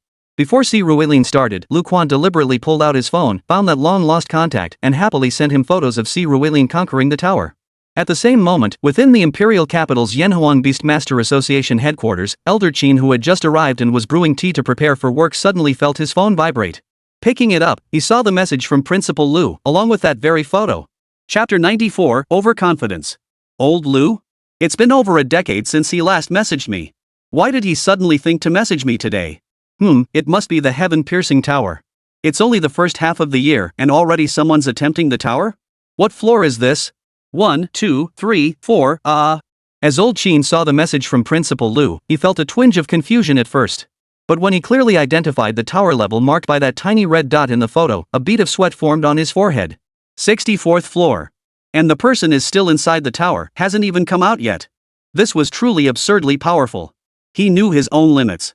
Back when he conquered the 63rd floor, he'd been on the brink of collapse. Both he and his beast companion emerged from the tower utterly spent, unable to lift a finger, completely drained of fighting strength. Back then, as a student of the Primordial Academy, he had slept for 3 full days upon returning to his villa and taken a whole week to recover. Yet now, someone had broken his record? Sensing Elder Qin's surging emotions, the gleaming golden ring on his right index finger suddenly stirred. It transformed into a tiny golden dragon, flitting before him and gently nudging him with its chin. Only then did Old Qin snap back to awareness. Even at his age, he still couldn't stay calm. The energy expenditure was simply staggering. How had this person crossed the netherworld fissure? Did they possess a necromantic beastmaster? Or perhaps a powerful light elemental beastmaster? Who could this person be? Currently, the strongest at Tianxian Academy seemed to be the Lu family's girl. Beyond her, there was the Lan family's girl or the Xie family boy. Did any of them possess abilities surpassing his own? With a light chuckle, Old Qin couldn't help but stroke his chin and mutter to himself. No, I must ask. Such a prodigy must be protected. Tianxian Academy is capable, but I should still alert old Lu. After pondering for a moment, Elder Qin picked up his phone again and dialed Principal Lu directly. Seeing Elder Qin's call, Principal Lu couldn't help but smile. Sure enough, the old man couldn't hold back. He found a quiet spot and answered the call. Unbeknownst to Si Ruelin, Principal Lu and Old Qin were exchanging such banter. He had slept soundly until around 10 o'clock. After his usual routine of washing up and having breakfast, he summoned Lady Whitebone to take care of this floor's boss while he pondered his next move. Today was the last day of the break. Looks like I'll have to skip a few more days of class. He muttered under his breath. Currently on the 64th floor, he estimated he might only reach slightly past the 70th floor today. After all, beyond the 71st floor, even the Platinum tier beasts would evolve into Diamond tier ones. If Platinum tier beasts were already this tough, Diamond tier ones would be even harder. At the same time, as his Beastmaster rank increased, the advantage he had in Beastmaster potential was gradually being eroded. Take his 7 little spiders, for instance. Last night during dinner, they were all Platinum tier level 1, yet their combat power was equivalent to Platinum tier level 9. They didn't even have a single major tier left. After conquering the 62nd, 63rd, and 64th layers last night, their ranks had risen to Platinum tier 5, yet their combat power had shrunk again to just Diamond tier 2. Based on his estimates, clearing Platinum today would be a decent achievement. But once he reached Diamond tier, it would likely become even more challenging, though more challenging merely meant a bit more trouble. It might mean skipping a few days of class, but those were minor issues. After all, he'd brought ample provisions this time. His spatial bracelet was packed mostly with various foods. He was confident that with sufficient sustenance, clearing 100 floors was merely a matter of time. Just as Si Ruelin made up his mind, Lady White Bones defeated the floor's boss. A flash of white light erupted, marking her advancement to Gold Tier 7, with combat power reaching the peak of Platinum Tier 10. It must be said, her leveling speed was impressive. Let's go, keep grinding floors. With a sweeping gesture, Si Ruelin resumed his ascent. True to his expectations, his progress remained nearly identical to yesterday's pace. Even with his significantly improved Beastmaster rank and Lady White Bones boost, he still struggled against the relentless tide of Platinum 7 plus beasts. It wasn't until past 6 p.m. that he finally cleared the 70th floor, capturing the 2 Platinum 10 P-tier twin-headed wolves as bosses. When he announced a break, the girls under his command plopped down onto the ground. Clearly, today's battles had taken a toll on them too. Let's eat. We'll rest and discuss the 71st floor later. With a wry grin, Si Ruelin issued his command.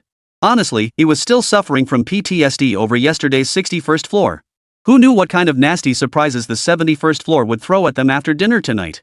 But seriously, even without any tricks, just clearing the 71st floor alone was a diamond tier challenge. At this moment, he was admittedly feeling a bit uneasy. Following Si Ruelin's orders, Xiao Bai and the others began preparing dinner. While eating, Si Ruelin glanced at their stats once more. After today's battles, they'd gained significant power-ups once more. Xiao Jin, currently the highest leveled, had reached Diamond Tier 5, with combat power at King Tier 5. Xiao Bai, Xiao Cheng, and Luoshan had all reached Diamond Tier 2. Xiao Bai and Xiao Cheng both possessed King Tier 1 combat power, while Luoshan had King Tier 2. This clearly showed the gap in their potential. The 7 members of the Red Spider group all shared the same Platinum 10th tier peak level, yet their combat power had shrunk again, now only at Diamond 6th tier. White Bone Lady currently possesses Platinum 7th tier potential, yet her combat power has already reached Platinum 10th tier peak. Truly formidable. But honestly, facing Diamond tier beasts or even higher tiers still made Si Ruelin feel uneasy. After a moment's hesitation, he decided to get a good night's rest tonight. He'd think about the 71st floor tomorrow. Just as Si Ruelin settled to rest, Yumo Qing returned to Tianxian Academy with her luggage. A warm smile graced her face. This homecoming held more than just family. She had also visited a miniature secret realm near Tianjian City that opened during the Mid-Autumn Festival. There, she not only obtained her second beast with Imperial tier potential, the Storm Eagle Queen, but also finally broke through to become an intermediate beast tamer. This meant she could now learn beast taming techniques. Though she had broken through over a month later than Si Ruelin, she was finally standing on the same starting line as him. The only question was what kind of beast taming technique that guy was learning. In this lifetime, she had become an intermediate beast master nearly half a year earlier than in her previous life. Yumo Qing was now brimming with confidence. But just as she stepped off the car with her luggage, ready to enter the villa, Wu Song and Fan Jingxi suddenly ran over. Yumo Qing, do you know where Si Ruelin went? Chapter 95, The Disappearance of Si Ruelin. Him? He hasn't gone off to some shady place again, has he? Hearing Wu Song and Fan Jingxi's words, Yumo Qing frowned before speaking up. Clearly, they too knew about Si Ruelin's plans to hit the nightclubs. To them, that place was clearly not somewhere respectable people would go. Well, Si Ruelin never claimed to be a respectable person either. Probably not. I've tried calling and texting him these past few days, but he hasn't responded. I just asked his tour bus driver, and he hasn't seen him in days either. Hearing Yumo Qing's words, Fan Jingxi chimed in. Could it be that Si Ruelin went out partying with those student council guys? Maybe we should go ask? Seeing that Yumo Qing didn't know either, Wu Song chimed in. Hold on, I'll drop off my luggage, then we'll go check. Observing the other's expressions, Fan Jingxi hesitated briefly before speaking up. He then returned to his villa, dropped off his things, and followed the 2 women to the location of the Tianxian Academy Student Council. When they arrived, they happened to see Lu Rueton carrying some documents as she walked out. The 4 girls froze upon seeing each other. Lu Rueton was the first to speak. Oh, it's you girls. What's up? Changed your minds and want to join our student council? Heh, the student council isn't for us. We came to ask if you know where Si Ruelin went. Hearing Lu Rueton's words, Yumo Qing also smiled and replied. The student council? That's a place not even dogs would join. Si Ruelin? He's right here. Well, I can't tell you. Hearing the 3 speak, Lu Rueton nearly slipped up. Of course, she'd done it on purpose just to tease them. Sure enough, the moment Lu Rueton spoke, the 3 immediately turned to her with questions. You know where Si Ruelin is? Where is he? Did he go out to play again? You didn't hide him away, did you? Listening to the girl's slightly anxious words, Lu Rueton gave a mysterious smile. After they finished speaking, she slowly replied. I can't tell you where he went. He'll probably be back in a few days. We'll see if he tells you then. If you're not joining the student council, don't block my way. Move along, move along. She shooed the 3 girls away while humming a tune as she walked off. Hearing her words, Yumo Qing and the others couldn't help but frown. This feeling of others knowing something they didn't was genuinely unsettling. But they were all smart. Since Lu Ruetong knew where Si Ruelin had gone but wouldn't say, it probably meant he was fine, likely on some secret mission, maybe in the secret realm, or perhaps just leveling up somewhere. Worrying now was pointless. After a brief discussion, the three returned to their respective villas. But the moment they stepped inside, their expressions changed. Yumo Qing had been pondering whether she might be the second person in this cohort to reach intermediate beastmaster rank. Yet just moments ago, she had distinctly sensed the aura of an intermediate beastmaster emanating from both Wu Song and Fan Jingxi. This meant they too had already attained that level. If I recall correctly, in his previous life, Wu Song had broken through to intermediate beastmaster near the end of the second semester. Fan Jingxi had followed suit over half a month later, just like me, both of us breaking through right before summer vacation. How could they have achieved it now? Had they both been spurred on by Si Ruelin? Still, I held an advantage. My beastmaster had one more beast than they did. As these thoughts swirled, Yumo Qing waved her hand, and a stunningly beautiful harpy materialized before her. This harpy stood nearly 3 meters tall, with 2 massive wings covered in green feathers instead of arms. Her long legs resembled those of a snake eagle, extremely long, powerful, and sharp. Most notably, her torso and head were indistinguishable from those of a human. At this moment, she wore a t-shirt that barely concealed her stunning figure. Her long, green hair fell in disarray behind her, yet it couldn't hide her flawless beauty. This mid-autumn festival, Yumo Qing desperately didn't want to return home to face her mother. She knew that once she went back, her mother would likely pressure her again to marry Ji-chen. Yet she returned anyway, all for the sake of this Storm Eagle Queen. The Storm Eagle Queen, a being with imperial tier potential. From her past life, she recalled that this Storm Eagle Queen had appeared in a miniature secret realm in Tianjiang City during this very mid-autumn festival, though at the time, it was merely an egg. In her previous life, a male beast tamer had discovered and hatched it. Later, thanks to the Storm Eagle Queen's formidable combat prowess, that tamer joined the Starry Sky Guild and rose to become a squad leader and emperor tier expert. But one day, for reasons unknown, he lost his mind and attempted to force himself upon the queen. She responded by shattering his skull with her claws, ending his life. Ultimately, the Storm Eagle Queen perished along with her beastmaster. The incident caused a huge stir at the time, though there were several inconsistencies in the story. For instance, the male beastmaster had no unusual preferences. He had always cared for the Storm Eagle Queen meticulously, attending to her every need. Under such circumstances, even if he suddenly lost control, the Storm Eagle Queen likely wouldn't have resisted him. Yet he ended up being killed by his own beast. The case was riddled with inconsistencies. But in this lifetime, there was no need to dwell on such questions. Because in this lifetime, the Storm Eagle Queen belonged to Yumo Qing. What surprised Yumo Qing even more was discovering a wind crystal perfectly suited to her within the Queen Stormhawk's nest. Harnessing the energy within this crystal, she broke through to intermediate beastmaster while still at home. What she hadn't anticipated was that Wu Song and Fan Jingxi had also achieved breakthroughs. Meanwhile, upon returning to their room, Wu Song and Fan Jingxi's expressions abruptly changed. Much like Yumo Qing had anticipated, they too had been spurred on by Si Ruelin. Upon their return, they had utilized secret treasures from their families to advance their ranks prematurely to the intermediate beastmaster level. They had believed they would be the first among their group to achieve this breakthrough, hoping to surprise Si Ruelin. Yet upon their return, they discovered he had vanished. To their shock, the other two had also advanced to intermediate beast tamer, while that woman Yumo Qing had even contracted a second demon beast. This left them feeling rather overwhelmed. Those two really were relentless. Chapter 96, King Tier Domain. Regardless of how these girls squabbled amongst themselves, Si Ruelin was still steadily climbing the heaven-piercing tower. With Tianqian Academy officially opening its doors, Si Ruelin had settled into a patient rhythm. He'd take his time now, there was no rush. Especially after the 71st floor, facing those diamond tier beasts proved genuinely taxing. Initially, he could advance 3 or 4 floors a day, but later, his progress slowed to just 1 or 2 floors daily. To Si Ruelin, this pace seemed slow, but in reality, every day he was shattering the expectations of Principal Lu and the others. This was especially true a week after the Mid-Autumn Festival break ended. That very night, Si Ruelin finally conquered the 90th floor. The 90th floor.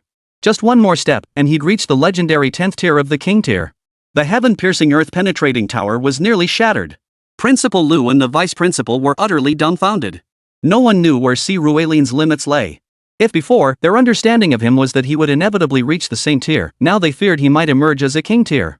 Though highly improbable, Si Ruelin thrived on defying the impossible. Inside the 90th floor, 7 spiderlings, each having reached Diamond Tier 10 and possessing King Tier 5 combat power, had cornered the floor's boss, a colossal owl beast. With that, Si Ruelin exhaled deeply and sat down on the floor's surface. Finally done. Let's rest here tonight. We'll tackle the King Tier tomorrow.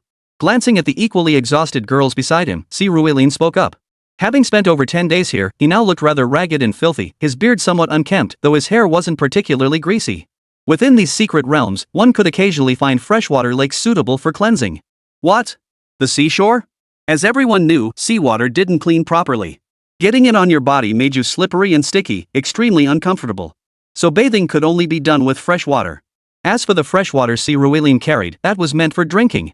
Thus, he could only bathe using the water from the secret realm. Fortunately, during his time as a beast tamer, he had long anticipated such issues. Though it felt unfamiliar, he was mentally prepared and could tolerate it. As for Xiao Jin and the others nearby, Sir Ruwelin could handle them, let alone them. While Sir Ruwelin rested, they began preparing meals. Living in the secret realm these past days, Sir Ruwelin's girls had made remarkable progress. Before entering the Tower of Heaven and Earth, they knew nothing beyond combat. They couldn't even take care of themselves after all. Before this, they were merely dragons, snakes, and spiders. But after entering the heaven-piercing tower, at first, they merely assisted Sir Ruwelin. Gradually, however, they took charge of cooking and tidying up, and they were genuinely delighted. Clearly, being able to care for Sir Ruwelin's daily needs was a profoundly fulfilling experience for them. Before long, dinner was ready. After they all ate together, they performed a simple wash and went straight to sleep. After reaching the diamond level, they had neither the energy nor the time for romantic musings. Now, whenever they could find a moment, rest was their top priority. And so, another night passed. Early the next morning, after the lowest ranked member, Whitebone Lady Diamond 8th tier, Combat Power King tier 10, slew the owl beast, Sir Ruwelin's vision flickered once more. He entered the 91st floor, a place no human had ever set foot upon. Well, to be precise, no one had ventured beyond the 63rd layer. Every step he took was a new human record. Yet reaching the 91st layer, the king tier still stirred a flicker of excitement within him. As he arrived, he released all his beast tamers. At this point, the golden dragon had also reached the king tier, standing at the 3rd rank with combat power at the 2nd rank of the emperor tier. Xiaobai, Xiaochang, and Luoshen were all at the 1st rank of the king tier. However, Xiaobai and Xiaochang both possessed peak king tier 10 combat power. As for Luoshen, her potential seemed to surpass even Xiao Jin's.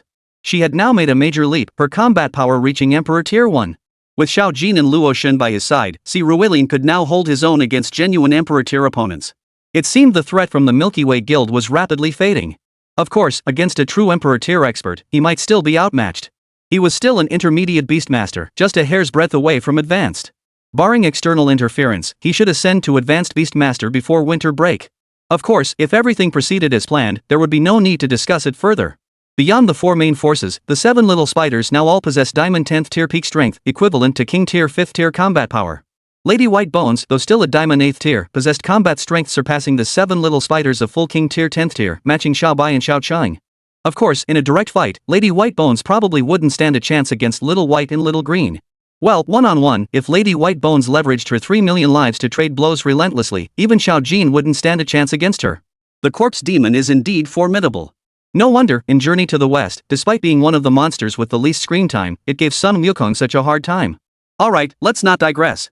When Sir Ruwelin reached the 91st floor and summoned all the demon beasts, contrary to his expectations, the swarm of creatures that had flooded the previous 90 floors never appeared. Instead, a world of birdsong and floral fragrance unfolded before him. Towering trees stood nearby, though not overwhelmingly numerous. Sunlight filtered perfectly through the canopy, dappling the ground below. The ground was covered in lush green grass, dotted here and there with colorful little flowers. Honestly, if Sir Ruwelin hadn't confirmed this was the Tower of Heaven and Earth, he might have suspected he'd been transported to some kind of pristine paradise. For here, he truly sensed not a shred of threat. Yet this very absence only deepened his unease. After all, the last time he'd felt this way was on the 61st floor, within the rift of the netherworld. This couldn't be some paradise, could it? Surely it required a special method to pass through. Just as Sir Ruwelin was feeling perplexed, straining to find any clues in his surroundings, 2 sets of footsteps suddenly echoed from the distant woods. Then, before his eyes, a snow-white fox emerged from the trees, its head adorned with crimson markings and multiple tails. He emerged from the woods. Chapter 97, The Nine-Tailed Celestial Fox. Nine-Tailed Celestial Fox? Stay alert, prepare for battle. When Sir Ruwelin saw this little fox, he couldn't help but freeze in surprise. The nine-tailed celestial fox did exist in this world, though it was an extremely rare demon beast. Legend held that such beasts could ultimately ascend beyond the saint tier to the god tier. Of course, only the saint tier has ever been observed. The god tier remains purely legendary. Even at the saint tier level, they were exceedingly rare.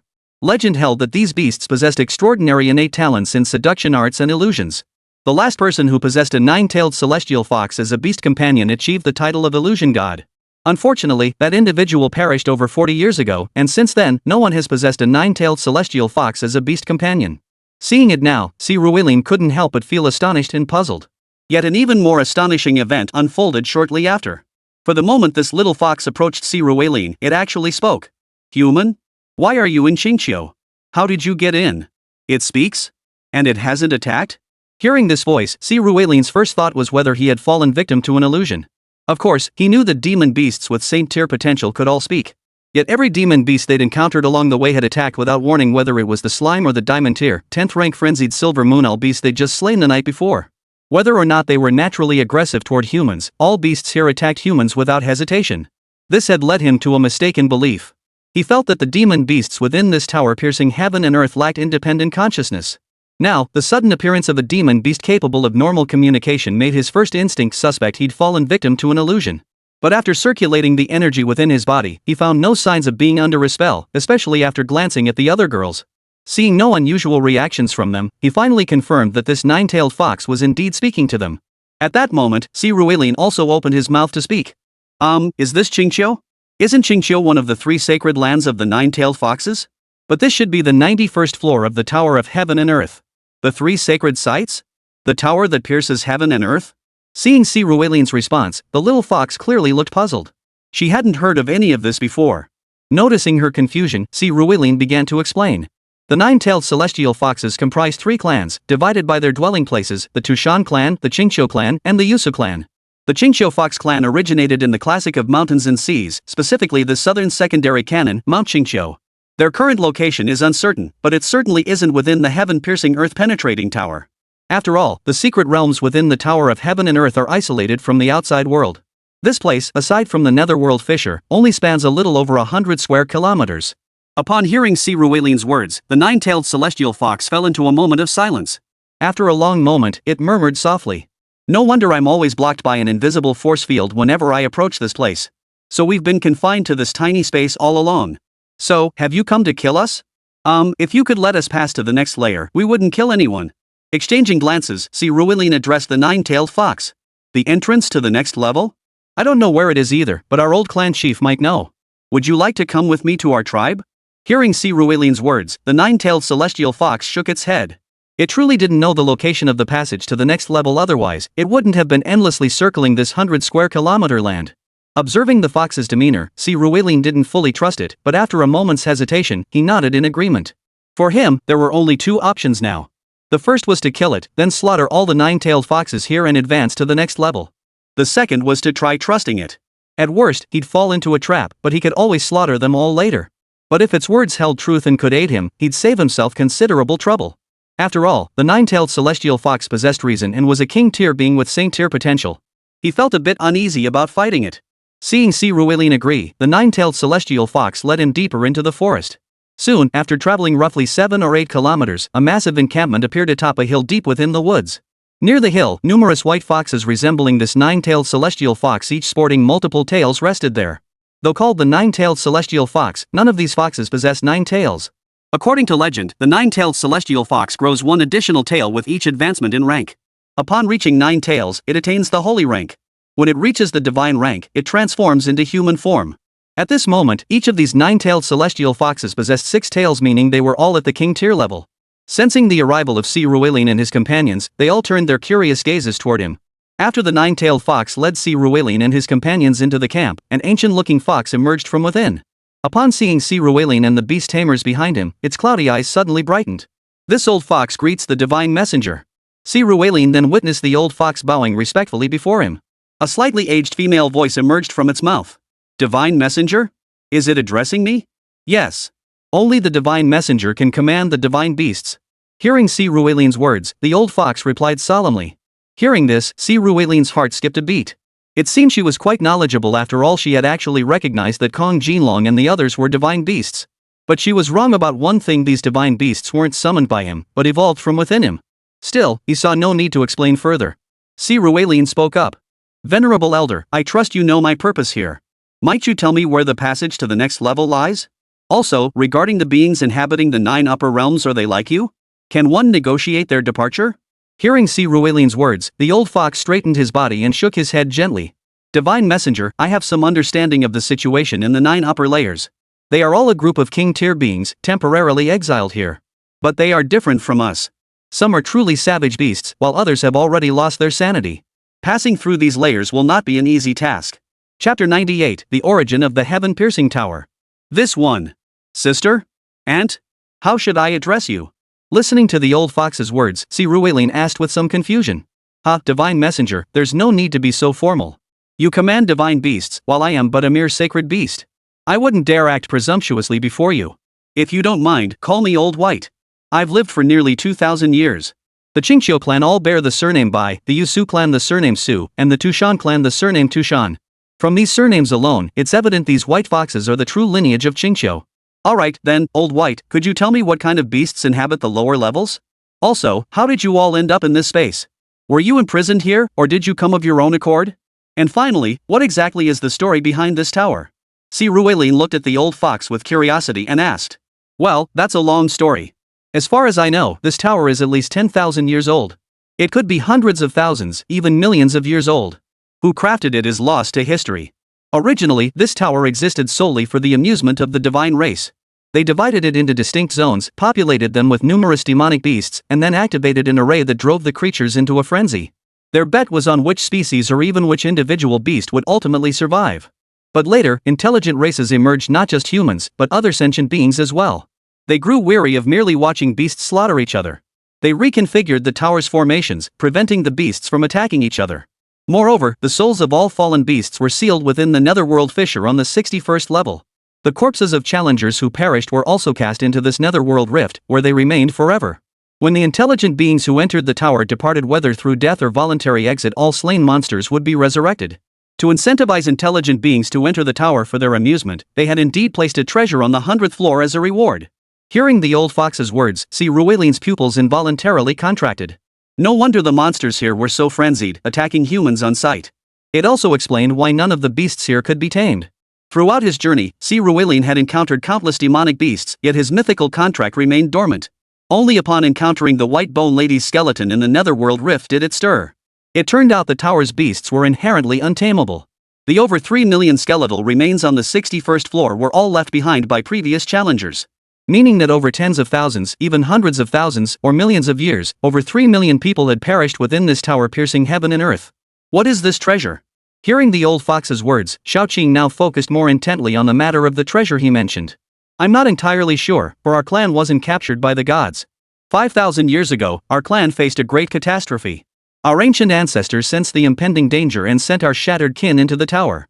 We truly cannot leave this tower, yet we preserved our clan's lineage. Precisely because of this, we remain unaffected by the formations here. We are still alive. If we were truly dead, we would be gone. As for the treasure, it's said to be a method for becoming a god. Shaking its head, the old fox explained their clan's origins, though it remained unclear what the treasure truly was. What monsters lurk in the 9 floors beyond? Which ones must we fight, and which can we negotiate with like you? After the old fox finished explaining, Little Bai finally asked the serious questions. Of the 9 lower levels, 2 do contain beings like us. But none of them can be negotiated with because these creatures all crave human flesh. The first floor is home to the Serpent clan. Their king is likely the Bash Serpent. Beyond that, there are Fei, Jiangxi, and Mingxi. They possess little intelligence. If you go there, you'll have no choice but to fight. Another level is the domain of Zhu Yan and the Mountain Beast Army. These 2 are also extremely low in intelligence, knowing only slaughter. As for the remaining 7 levels, they're filled with monsters from other worlds. I don't know much about them. Some are grotesquely shaped dragon men, others are savage insects, and there are elemental creatures too. None possess intelligence or consciousness, they exist solely to kill. Observing Ruwelin and his companions, the old white fox now spoke up. I see. Well then, that means we still need to fight our way up the remaining 9 floors. Got it. Now, can you tell me where the exit is? We won't bother you any longer. Having obtained the information he sought, Ruwelin prepared to depart. The exit lies eastward from here, not far off. Oh, and Divine Messenger, might you be able to assist us with something? Hearing Ruwelin's words, the old fox turned his gaze toward the eastern direction and spoke. Please, go ahead. After all, the other party had been quite helpful to Ruwelin, not only revealing the monsters lurking in the next 9 floors but also explaining the tower's origins. So Ruwelin asked politely. After you leave, who knows when the next visitors will reach our level? Our clan has lived here for 5,000 years. Some of our people are very curious about the outside world. This girl is one of them. Rather than letting her wander off and cause unnecessary trouble, it would be better if you took her out with you. Would that be possible? As he spoke, the old fox nudged the little fox that had initially led Si Ruelin and the others over, smiling as he addressed Si Ruelin. Listening to the old fox, Si Ruelin understood perfectly. By asking him to take this young fox out, the old fox also hoped to see the fox clan take root and flourish outside, re-emerging into the world. For a clan leader, this was of utmost importance. Si Ruelin wasn't opposed to helping them with this. Most importantly, the moment Si Ruelin laid eyes on this little fox, his mythic contract stirred. So, at that moment, he nodded. Agreed. Hearing Si Ruelin's consent, the elder fox accompanying the young fox visibly relaxed. After exchanging pleasantries and farewells, the young fox followed the elder fox's lead, guiding Si Ruelin and his companions eastward. About 3 kilometers into the eastern reaches of this secret realm stood a massive boulder. The young fox tapped the designated spot on the boulder several times. A pitch-black portal materialized before the boulder. Chapter 99, Sudaji. This is the passage to the next level. Let's go inside. Hold on, don't rush. I promised old fox I'd get you out. So are you ready to sign the contract with me now? As the little white fox opened the portal and was about to step through, Si Ruelin called out to her. Sign a contract? Hearing Si Ruelin's words, it was clear this little fox knew nothing about contracts. And no wonder the 9-tailed celestial fox clan had only entered this tower 5,000 years ago. Si Ruelin didn't know if other worlds had beast tamers back then. But Earth certainly didn't. The portal had only appeared a little over 300 years ago. So it was understandable that the little white fox didn't know about contracts. So Si Ruelin and the others explained to the little white fox what signing a contract meant. After hearing their explanation, the little white fox fell silent. To its perspective, entering this contract held both advantages and disadvantages. The upside was that it should be able to leave the tower safely, without fear of being killed by the demonic beasts in the later floors. Nor would it have to worry about finding a faction to join after leaving, or facing hunger, cold, or persecution from other clans. Most importantly, Xiaobai and the others had hinted that aligning with Si Ruelin could unlock greater potential and make it stronger. Of course, where there are advantages, there are also disadvantages. The downside was that it would be forced to pledge its loyalty, becoming Si Ruelin's subordinate. If Si Ruelin died, it would die too. Pondering this, it hesitated briefly before stepping forward to stand before Si Ruelin. Clearly, the advantages far outweighed the disadvantages of becoming Si Ruelin's subordinate. Most crucially, if it refused to become Si Ruelin's subordinate, Si Ruelin might not take it alone. Leaving was what it had longed for most over the years. So for the sake of its dream, it didn't mind selectively giving up its freedom. But before sealing the contract, it spoke up. I can become your subordinate, protecting you and even your family head. But your human lifespans are too short. So I demand a promise: when you're nearing death, you must grant me my freedom. No problem. Meeting the little fox's gaze, Si Ruelin agreed readily. For his tamed beasts, except those born with innate taming abilities, he never held on to them if they wished to dissolve the contract. Just like with Yumo Qing, once someone had changed their heart, clinging on or acting like a pathetic suitor was pointless. Letting go was best for everyone. Seeing Si Ruelin's consent, the little fox happily lowered her body in submission. At that moment, Si Ruelin pricked his finger. Following the ritual of the contract, a single drop of blood instantly flew toward the little fox. The moment the contract solidified, the little fox's body underwent a dramatic transformation. From her previous position on all fours, she suddenly stood upright. Her fox-like features transformed into a flawless oval face, and her once innocent eyes sparkled with newfound intelligence. A face of unparalleled beauty now radiated an extraordinary allure. Her skin was milky white, her legs long and slender, and her bust was quite impressive. Well, she certainly possessed the makings of a nation-toppling beauty. Most crucially, her now completely exposed state made her even more irresistibly alluring. Originally, Luoxin was the pinnacle of beauty among Si Ruelin's subordinates. Yet now, facing this little fox, Luoxin couldn't suppress her at all. Instead, she seemed to be subtly overshadowed by her. However, when Si Ruelin saw this little fox's template, he understood. A fox, specifically a 9-tailed celestial fox. What other template could it be? Name: Sudaji, 9-tailed celestial fox. Race: beast. Gender: female. Attributes: psychic, darkness. Rank: king tier, 2nd stage. Potential: god tier. Combat power: emperor tier, 3rd rank. Truly the first female protagonist of the investiture of the gods, she's incredible. Gaining an entire major tier plus a minor tier in combat strength means her potential surpasses even Luoxin's. Well, it makes sense. Luoxin is merely Fushi's daughter, while she was the catalyst that ignited the entire investiture of the gods. Her greater potential is entirely justified. Is this the power of the contract? I feel like I've ascended to the emperor tier. Congratulations, sister. You've truly reached the emperor tier, and your potential has reached god tier. As Si Ruelin murmured to himself, Sudaji stared at her own hands in utter shock. She now felt terrifyingly powerful. Xiao Bai beside her smiled and spoke up. No, I should still call you sisters. You arrived before me. And though I've lived longer, I've been in this space since birth. I know nothing of the outside world. I'll need your guidance from now on. Hearing Xiao Bai's words, Su Daji grinned and chimed in. A fox, even transformed into human form, remained as cunning and adaptable as ever. Her mischievous words drew laughter from everyone. Then, Si Ruelin and his group of 14 stepped forward together, entering the 92nd layer. But before Si Ruelin could adjust to the light of the 92nd layer, a wave of heat hit him like a tidal surge. He had encountered such an environment before. Barring any surprises, this would be a lava cave within volcanic terrain. The reason it was a cave rather than the surface was because, besides the heat, there was also a stifling, stagnant sulfur smell. Sure enough, when Si Ruelin opened his eyes, he found himself in a pitch-black subterranean cavern. In the distance, pools of fiery red magma provided a faint glow while bubbling and gurgling. Beside these pools, fire elementals each about 3 meters tall and resembling giant lightbulbs patrolled the area blindly. Xiao Bai, Lan Zhuer, you two take the lead. Roger. Leave it to us. Hearing Si Ruelin's command, Xiao Bai and Lan Zhuer charged forward immediately. As they entered the fire elemental's alert range, the creatures launched their attacks. Yet faster still were Xiao Bai and Lan Zhuer's water spells. Instantly, 2 massive, high-pressure water columns slammed directly into the fire elementals. The immense impact instantly sent the fire element flying. Before it could even get back up, a massive wave surged from Xiao Bai's hand, crashing directly onto it. Of course, it wasn't just the fire element that got hit, its companions were swept underwater by the wave in an instant. As the water crashed into the magma pool, the billowing steam once again intensified the atmosphere within the cavern. Chapter 100, 100th floor. Reached. Phew. As the steaming hot vapor swept in, Luo Shen exhaled softly.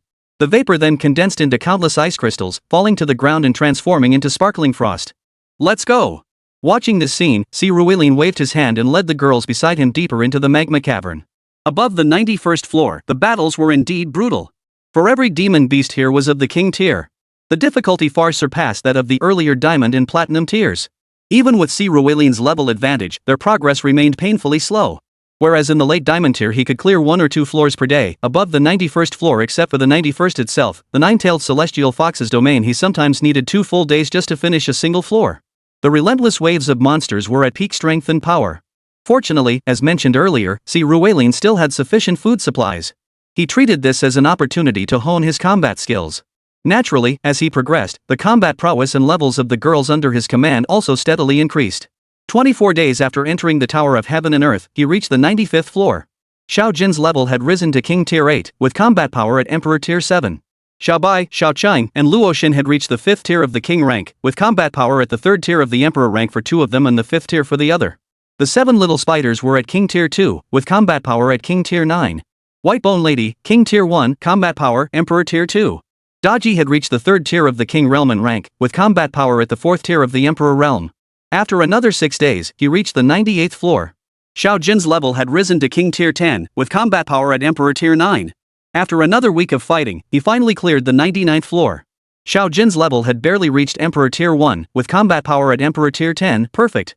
Xiao Bai, Xiao Qing, and Luo Shen, King Tier 9, combat power 2 at Emperor Tier 7 and 1 at Emperor Tier 9.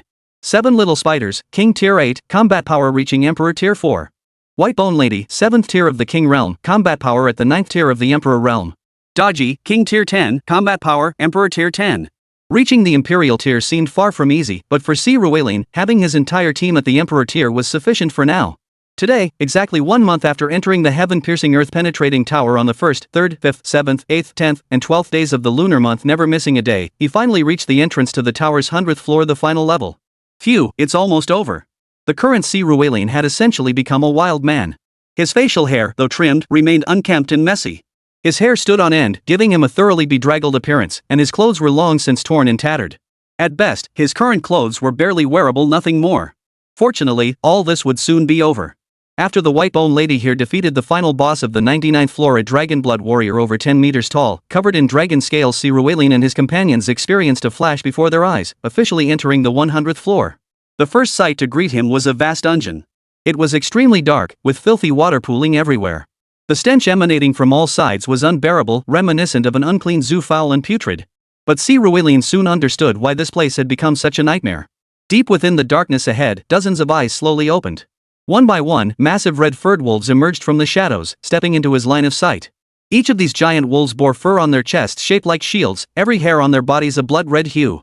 Paired with their long fangs and massive stature, Si Ruilin instantly recognized them as blood-shield mad wolves. These were formidable beings with Emperor tier potential, and all of them were currently at the peak of the King tier, 10th level. Honestly, even an Emperor tier Beastmaster would likely tremble facing such creatures. But for Si Ruilin, this kind of battle was routine. He didn't even need to give orders. The next second, the 13 girls under his command charged forward, while he retreated at top speed. Simultaneously, he flicked his wrists, sending the puppet threads on his hands instantly clinging to the ceiling. He pulled himself up, his sole focus being to avoid causing any trouble for his beasts.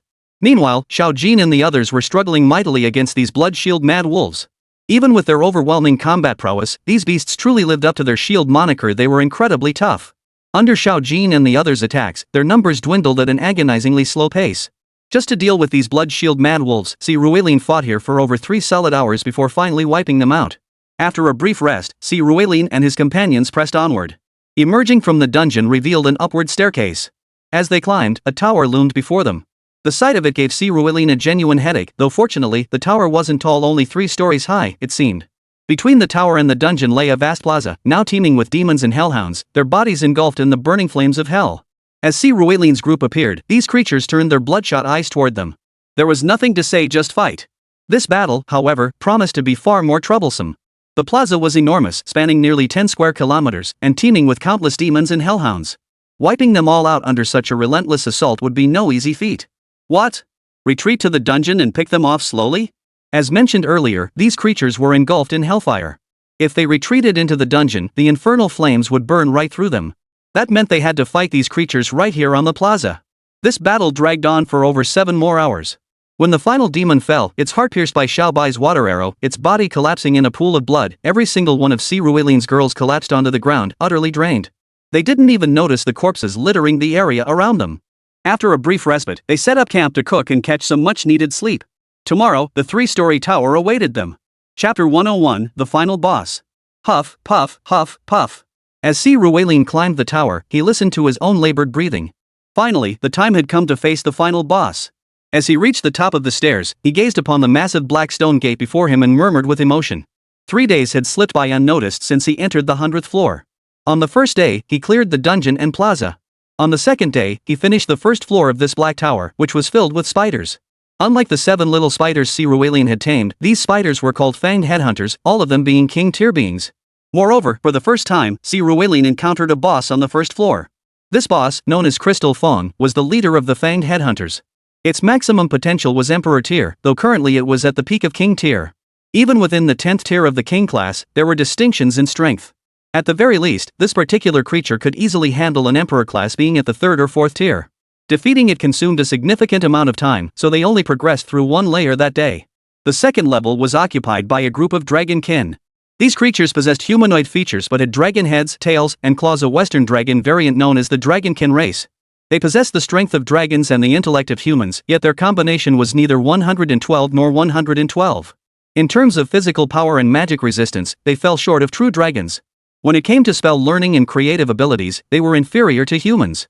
This hybrid nature also deprived them of the potential to attain the saint tier. Indeed, among sentient races, they are among the few unable to attain the saintly realm. Yet this does not mean they are weak. In the wild, many dragonfolk likely reach the Emperor tier. It's only within the Tower of Heaven and Earth, where the laws suppress them, that their maximum growth is capped at the 10th level of the King tier. Even so, defeating them is far more difficult than battling the beasts in the first layer, the outer plaza, or the dungeons. Si Ruilin cleared the dungeon in 3 hours and the plaza in 7, totaling 10 hours. The first layer took him just over 7 hours to complete. Yet the second layer consumed a full 13 hours to clear. After eliminating all the dragon kin, he advanced toward the 3rd level. He wasn't planning to start fighting immediately, though. Instead, he intended to rest once he reached the 3rd level. At this moment, he finally reached the 3rd level. Gazing at the massive gate at the end of the 3rd floor staircase, a structure easily 20 meters tall, he noted it was carved from the same black stone as the tower's foundation. Though Si Ruilin couldn't identify the exact type of stone, he knew it was exceptionally hard. Even Xiao Jin's full power strikes couldn't leave a scratch on it. Using such stone for the tower's foundation felt like a waste. He only knew this stone was incredibly hard. Even Xiao Jin's full power strike couldn't leave a mark on it. Using such material to build a tower seemed like a waste. Numerous carvings adorned the gate, but Si Ruilin had neither the time nor the energy to examine them now. Exhausted, he leaned against the gate and waved his hand, retrieving nearly all the remaining food and water from his spatial storage. There was little left to prepare now, just a few canned goods, beef jerky, chocolate, and such. Xiao Jin and the others were too weary to argue. They gathered around, ate what they could, and drank the last of the water. Once everyone was full, they didn't bother with their sleeping bags. Instead, they spread them on the ground and lay down to sleep. Of course, there was no guidebook for this world yet, so someone still had to keep watch. Fortunately, Si Ruilin's group was large enough to take turns, with each person only needing to watch for less than an hour, making it manageable. They slept like this for about 10 hours before Si Ruilin and the others woke up. The physical exhaustion gradually faded, but the mental fatigue still weighed heavily on them. Push through. Once we clear the final floor and grab the treasure, we're heading back. Clapping his hands, Si Ruilin looked at the women before him and couldn't help but shout. Hearing his words, Xiao Jin and the others perked up once more. This time back, I'm going to sleep for 3 whole days. 3 days? I think a week would be more like it. I'm going out to have fun, go shopping, watch movies. Even if you didn't say it, we'd have to go out, we're running out of clothes to wear. After a few moments of idle chatter, everyone's spirits lifted slightly. Then, at that very instant, the white bone lady suddenly conjured 2 massive skeletal arms from behind her, thrusting them against the enormous door. Only then did Si Ruilin find time to examine the carvings on the door. The carvings depicted a battle. Both sides of the battle were angels. Si Ruilin knew angels existed, even in this civilization-disrupted world where such concepts persisted. Yet despite many having contracted demons, elves, orcs, and trolls, no one had ever contracted an angel. Angels existed only in the historical records obtained from certain secret realms.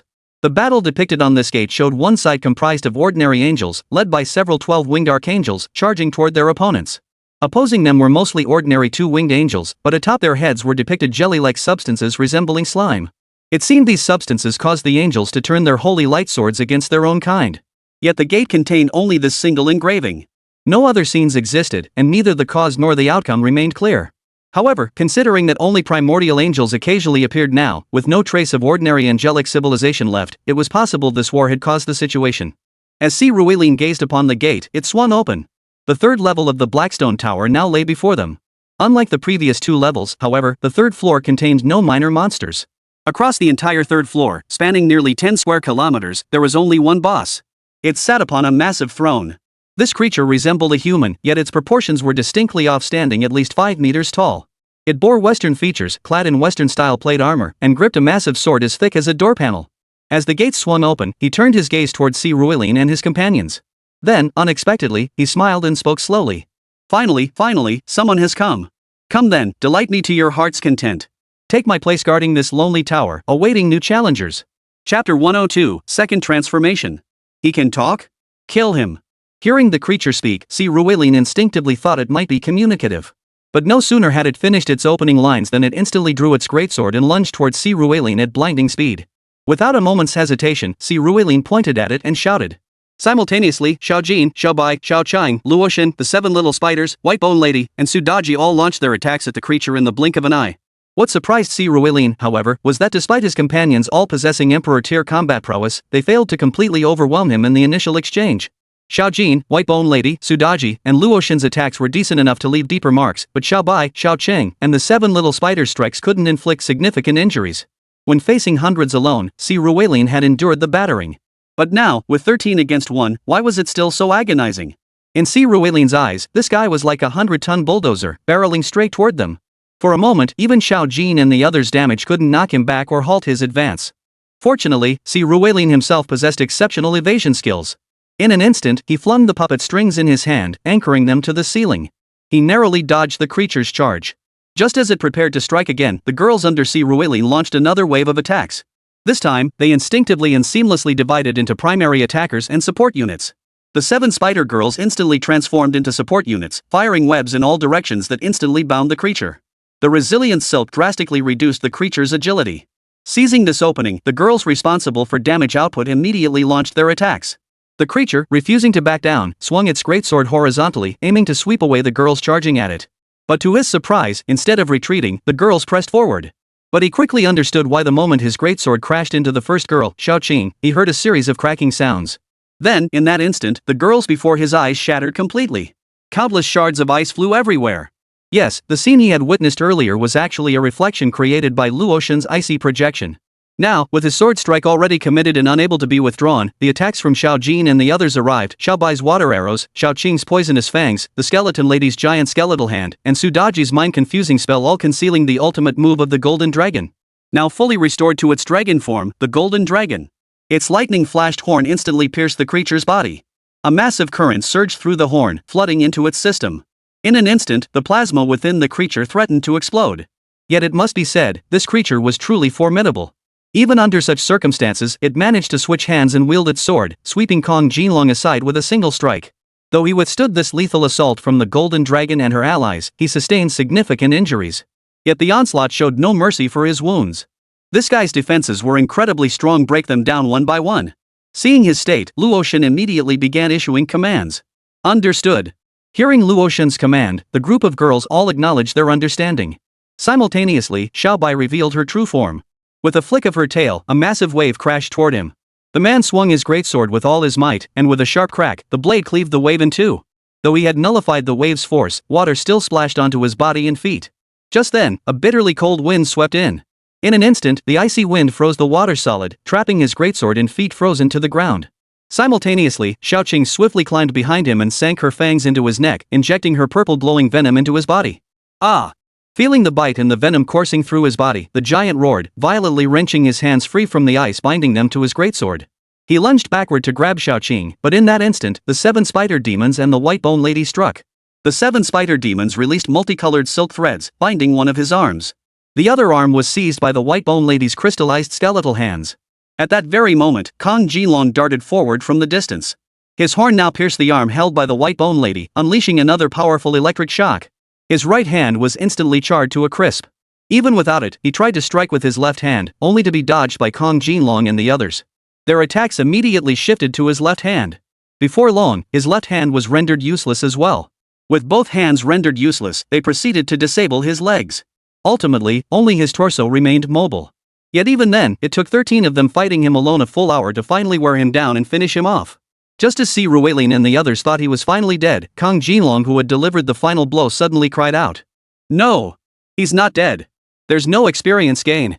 Sure enough, the moment Jin Long's words fell, a torrent of flames erupted from his body. Then, a monstrous creature appeared before everyone, one with the upper torso of a human, the lower body of a quadruped, dragon-like features, wings sprouting from its back, and a dragon's head. This was the strongest form of the dragonkin race, known as the half-dragonkin. Damn it, this thing has a second transformation stage? Watching the monster emerge from the flames, Si Ruelin couldn't help but laugh. Yes, he laughed. Compared to its previous human form, this thing seemed easier to deal with. Its bulkier frame had reduced its agility. Though its strength had increased, it was now a sitting duck. Just as Si Ruelin had anticipated, when Jin Long and the others saw this creature's second form in all its glory, they couldn't help but laugh. This state was the easiest to deal with. Chapter 103, Divine Blood. I refuse to accept this. Why? Why? 3 hours later, after Jin Long tore apart the half-dragon's heart, it raised its head weakly and let out a piercing scream. Its pupils rapidly darkened and clouded over, and its massive corpse collapsed lifelessly into a pool of blood. Its body was now riddled with wounds. Over these 3 hours, under Jin Long and the others' relentless assault, its once impenetrable scales had shattered, its flesh torn apart, blood flowing freely. It was already at the end of its rope. With Jin Long's final strike, it could only collapse in bitter defeat. Congratulations! You have conquered the heaven-piercing tower. You shall receive the rewards of the gods. As the creature collapsed, Si Ruelin and the others breathed a collective sigh of relief. It was finally over. But before Si Ruelin could fully process this, a voice suddenly echoed within his mind.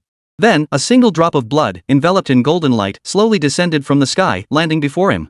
Gazing at the blood, Si Ruelin couldn't help but recall the old fox's words: conquering the heaven-piercing earth-penetrating tower would grant divine rewards that would empower him to become a god himself. But now, who knew where this so-called god had gone? What was the situation? So, staring at the blood, Si Ruelin hesitated. But at that very moment, the mythic contract within his body stirred. Ha! This thing can trigger a mythic contract too? Come to think of it, it made sense. If energy could form a mythical contract, and so could beast riding techniques, then this divine blood was no exception. Si Ruelin certainly didn't trust the entity that created this place and proclaimed itself a god, but he trusted his own mythical contract. And so, at that moment, Si Ruelin gently pierced the golden halo with his finger, touching the divine blood. The instant his finger touched the divine blood, it transformed into an extremely pure force and entered Si Ruelin's body. The moment it touched his blood, it began to boil. As it boiled, Si Ruilin could feel his blood transforming alongside the divine blood. Is this becoming a god? Feeling the divine blood assimilating his own bloodline, Si Ruilin murmured to himself in his mind. Ding! Divine blood detected. Mythic contract activated, contract divine blood. Divine blood upgraded to Pango's essence blood. But at that very moment, a voice echoed in his mind once more. That single drop of divine blood transformed into a golden hue. In the next instant, all the blood within Si Ruilin's body turned golden.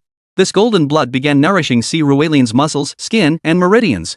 Simultaneously, the single drop contracted into Pango's essence blood entered his spine, continuously reshaping the bones throughout his body.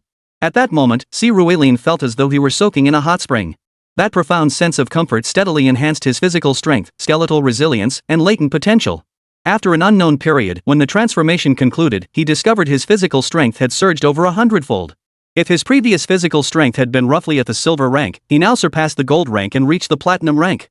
Combined with his equally enhanced puppet threads, he now felt confident he could hold his own in hand-to-hand combat against a platinum-tiered demon beast of the 4th or 5th rank. Most crucially, he was still only an intermediate beast tamer.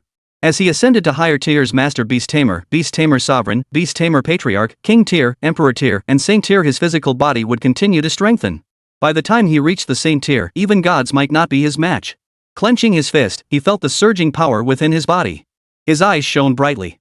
Well, he didn't know what side effects the divine blood might have, but the Pango essence blood he possessed now truly made it possible for him to become as powerful as Pango himself in the future. Phew. Alright, evolution complete. Time for us to leave. Exhaling deeply, Si Ruilin smiled at Xiao Jin and the others who had recovered beside him. Following the transmission from the heaven-piercing tower, he chose to depart. The next instant, the scene flickered.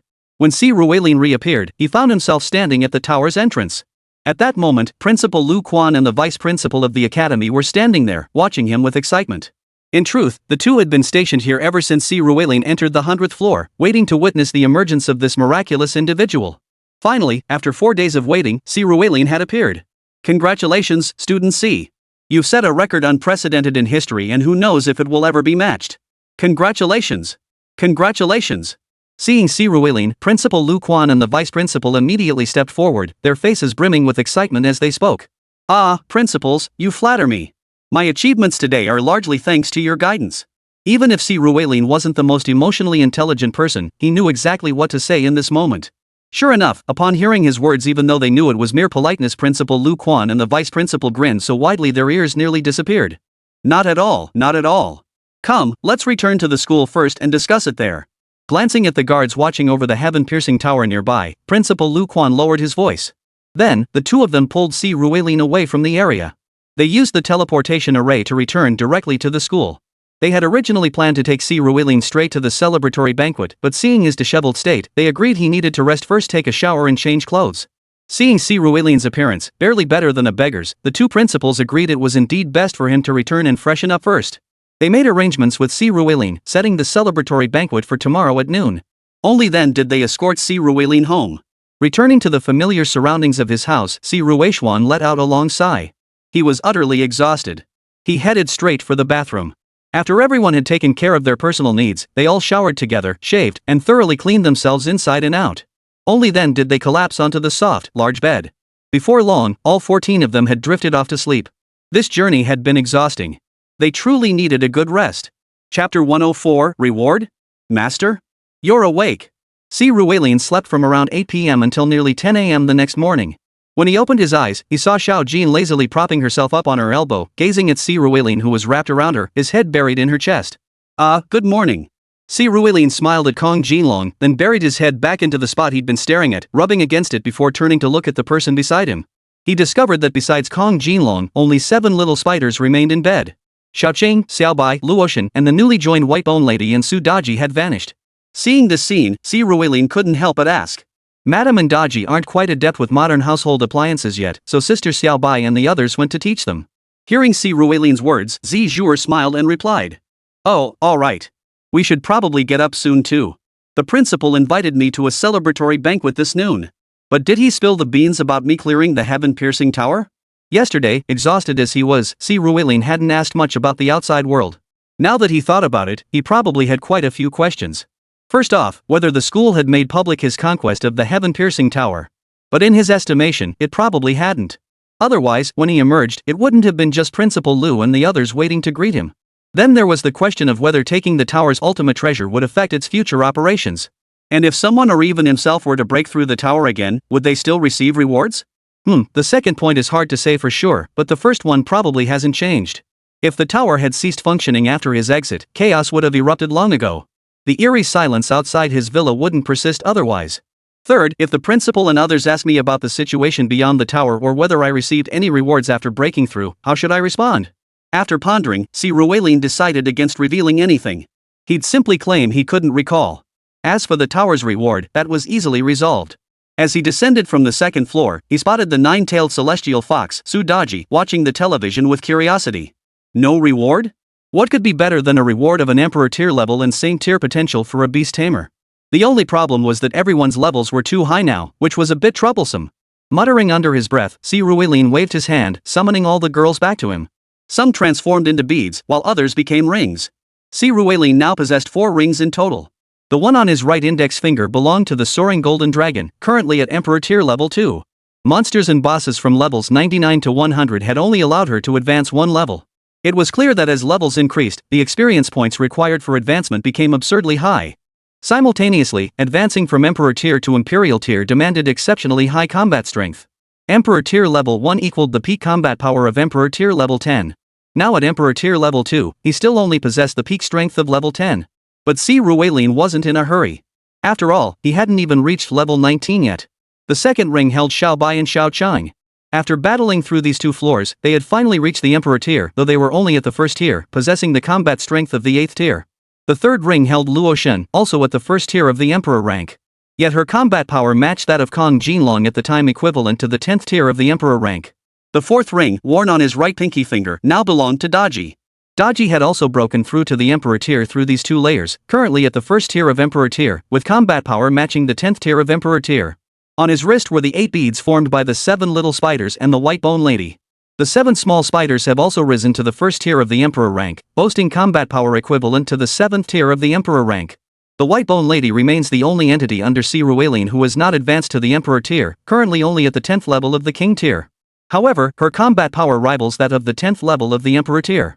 The white bone lady, formed from over 3 million skeletal fragments, would require considerable time before her potential was fully exhausted.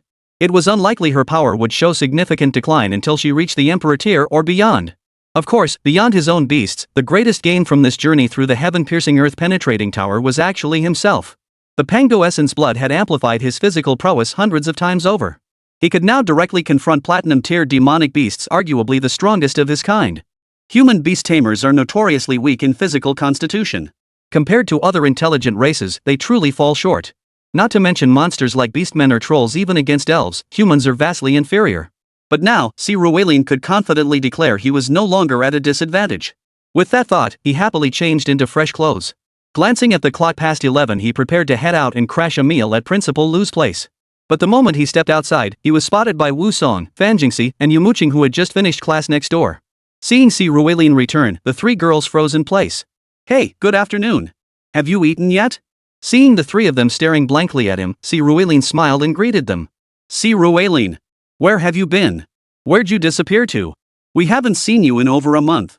If President Lu hadn't said you were fine, I'd have thought you'd kick the bucket." The moment Si Ruelin spoke, the others rushed over, bombarding him with questions. The principal didn't tell you where I went? Well, I can't tell you either." Listening to their words, Si Ruelin scratched his head awkwardly. "Just glad you're okay. Just glad you're okay. The principal forbidding us to say? That's pretty impressive. Now that you're back, you won't be leaving again for a while, right?" Hearing Si Ruelin say this, the 3 of them asked in unison. "Not for the time being." After a moment's thought, Si Ruelin probably didn't have anything urgent to do. His tower run had been exhausting enough. He'd need at least a little time to recover. You didn't know, did you? All 3 of us are already intermediate beast masters now, and we've even finished learning all the beast mastery techniques. You haven't been standing still for over a month, have you? Don't let us overtake you later." Wu Song leaned closer to Si Ruelin, nudging him gently with his elbow before grinning. Hearing her words, Si Ruelin gave a mysterious smile. Overtaken? Poof. He had no such worries. Others might grow stronger, but trying to match his growth rate? That's just courting death. Chapter 105, Emperor Tier Saint Grade. How did these 3 end up together? When did their bond grow so strong? Finally free from Wusong, Fanjingxi, and Yumo Qing's attentions, Si Ruilin rode in his small car toward Principal Lu's residence, as they had arranged. He could understand why Wusong and Fanjingxi had been so concerned earlier. After all, before the Mid-Autumn Festival, the three of them often went to get meals together and got along quite well. But hadn't Yumo Qing caused her boyfriend Ji Chen to be expelled from school? Why was she so concerned about him? Shaking his head, Si Ruilin had one redeeming quality: when he couldn't figure something out, he simply refused to dwell on it. Soon after setting off, he arrived at Principal Lu's residence. A table laden with delicacies awaited him. What surprised Si Ruilin, however, was that none of Principal Lu's family members were present. Only the three of them, himself, Principal Lu, and the vice principal, were dining there. This clearly indicated that Principal Lu and the vice principal hadn't informed many people about Si Ruilin's tower climbing incident. Of course, many knew he'd entered the tower, but when he'd exited or how many floors he'd reached no one could possibly know. "Come, Lin, sit down. These days in the Tower of Heaven and Earth, you probably didn't get to eat much good food. Hurry up and eat plenty, don't be polite. These dishes were specially prepared by Principal Lu just for your celebratory banquet. He usually eats in the cafeteria, so chances to treat him like this are rare. I'm practically riding your coattails here." As Si Ruilin had the two ushered to their seats, their admiration for him grew with every glance. After all, this was the man who had conquered the heaven-piercing tower. It wasn't just a foregone conclusion that he'd reached the saint rank. Now they were wondering if surpassing Qin Hong to become the strongest human was next on his agenda. The thought that he hailed from Tianshan Academy filled them with pride. "Please, both of you, eat. Eat. You're making me feel awkward staring at me like that." Seeing their expressions, Si Ruilin smiled and said. Hearing Si Ruilin's words, both men nodded with smiles. Not only was Si Ruilin powerful and full of potential, but he also understood human relations and social etiquette. He was simply perfect. The two immediately joined Si Ruilin in eating. Soon, after 5 courses, Principal Lu spoke up to Si Ruilin. "Young Si, please don't blame us for the modest celebration banquet. It's unavoidable. Though humanity has reclaimed Earth's territory, we still face significant disadvantages on the outer domain battlefields. You've been to the cult's secret realm with the student council members. You know Earth isn't safe right now. You surely understand the principle: the tallest tree catches the most wind. Stick out your neck and you'll get shot. If word gets out that you've unlocked the heaven-piercing tower, forget about the alien races. Even within our own country, there are those who wouldn't want to see you rise. Understand?" After Principal Lu finished speaking, the vice principal beside him chimed in. "Both principals, I understand all this. I'm not someone who craves glory. By the way, how many people currently know about my tower run?" Listening to Principal Lu and the vice principal, Si Ruilin waved his hand, signaling he understood the logic. Then, his curiosity piqued, he asked them both. "Quite a few people know about your tower climb. After all, we initially watched your progress through the security monitors. But after you surpassed the 50th floor, we switched to monitoring your climb privately from our offices. Only 3 people know you reached the 60th floor: me, Old Fu, the vice principal's surname is Fu, and the student union president, Lu Ruetong. But rest assured, we'll never reveal your tower climbing achievements. Oh, and Qin Hong knows too, but he certainly won't say a word." Patting Si Ruilin on the shoulder, Principal Lu was thoroughly satisfied with his cautious nature. Only through sufficient prudence could one endure the test of time. Si Ruilin was equally satisfied that only 4 people knew about his tower ascent. He'd originally assumed the entire school administration and even Yenowang's higher-ups would find out. That only 4 people knew was actually quite good. Even Lu Ruetong didn't know exactly how many floors he'd climbed. She only knew he'd surpassed the 60th floor, breaking Old Qin's record. Student C, we shouldn't pry, but I'm genuinely curious, what's the situation on the higher floors? Also, since you cleared the final level, did you receive any special rewards?" After reaching a consensus about his tower conquest, Principal Fu hesitated briefly before turning to Si Ruilin with his own questions. His curiosity was genuine. "Well, Principal Fu, it's not that I don't want to tell you, but when I left the Tower of Heaven and Earth, a portion of my memory was indeed erased. I'm not entirely clear on the situation inside the tower either. But I did receive a reward." Having already prepared his response at home, Si Ruilin waved his hand. Instantly, a pure white figure with 8 tails materialized in Principal Lu's residence. The 9-tailed celestial fox. And an Emperor Tier 1 at that. Gazing at Sudaji, both Principal Lu and Principal Fu couldn't help but stare in stunned silence, their mouths agape. Well, while they had already mentally confirmed that Si Ruilin would definitely ascend to sainthood, and might even become a saint stronger than Qin Hong. But at least for now, Si Ruilin didn't possess a beast with potential surpassing the saint tier. No one knows how powerful Si Ruilin's golden dragon and 2 snakes truly are. But now, they were absolutely certain that Si Ruilin possessed beast tamers of saint tier or higher. The 9-tailed celestial fox, an iron plate saint tier beast, and now starting at emperor tier. To them, Si Ruilin's current growth rate was truly a bit too outrageous. Wow, this reward is seriously generous.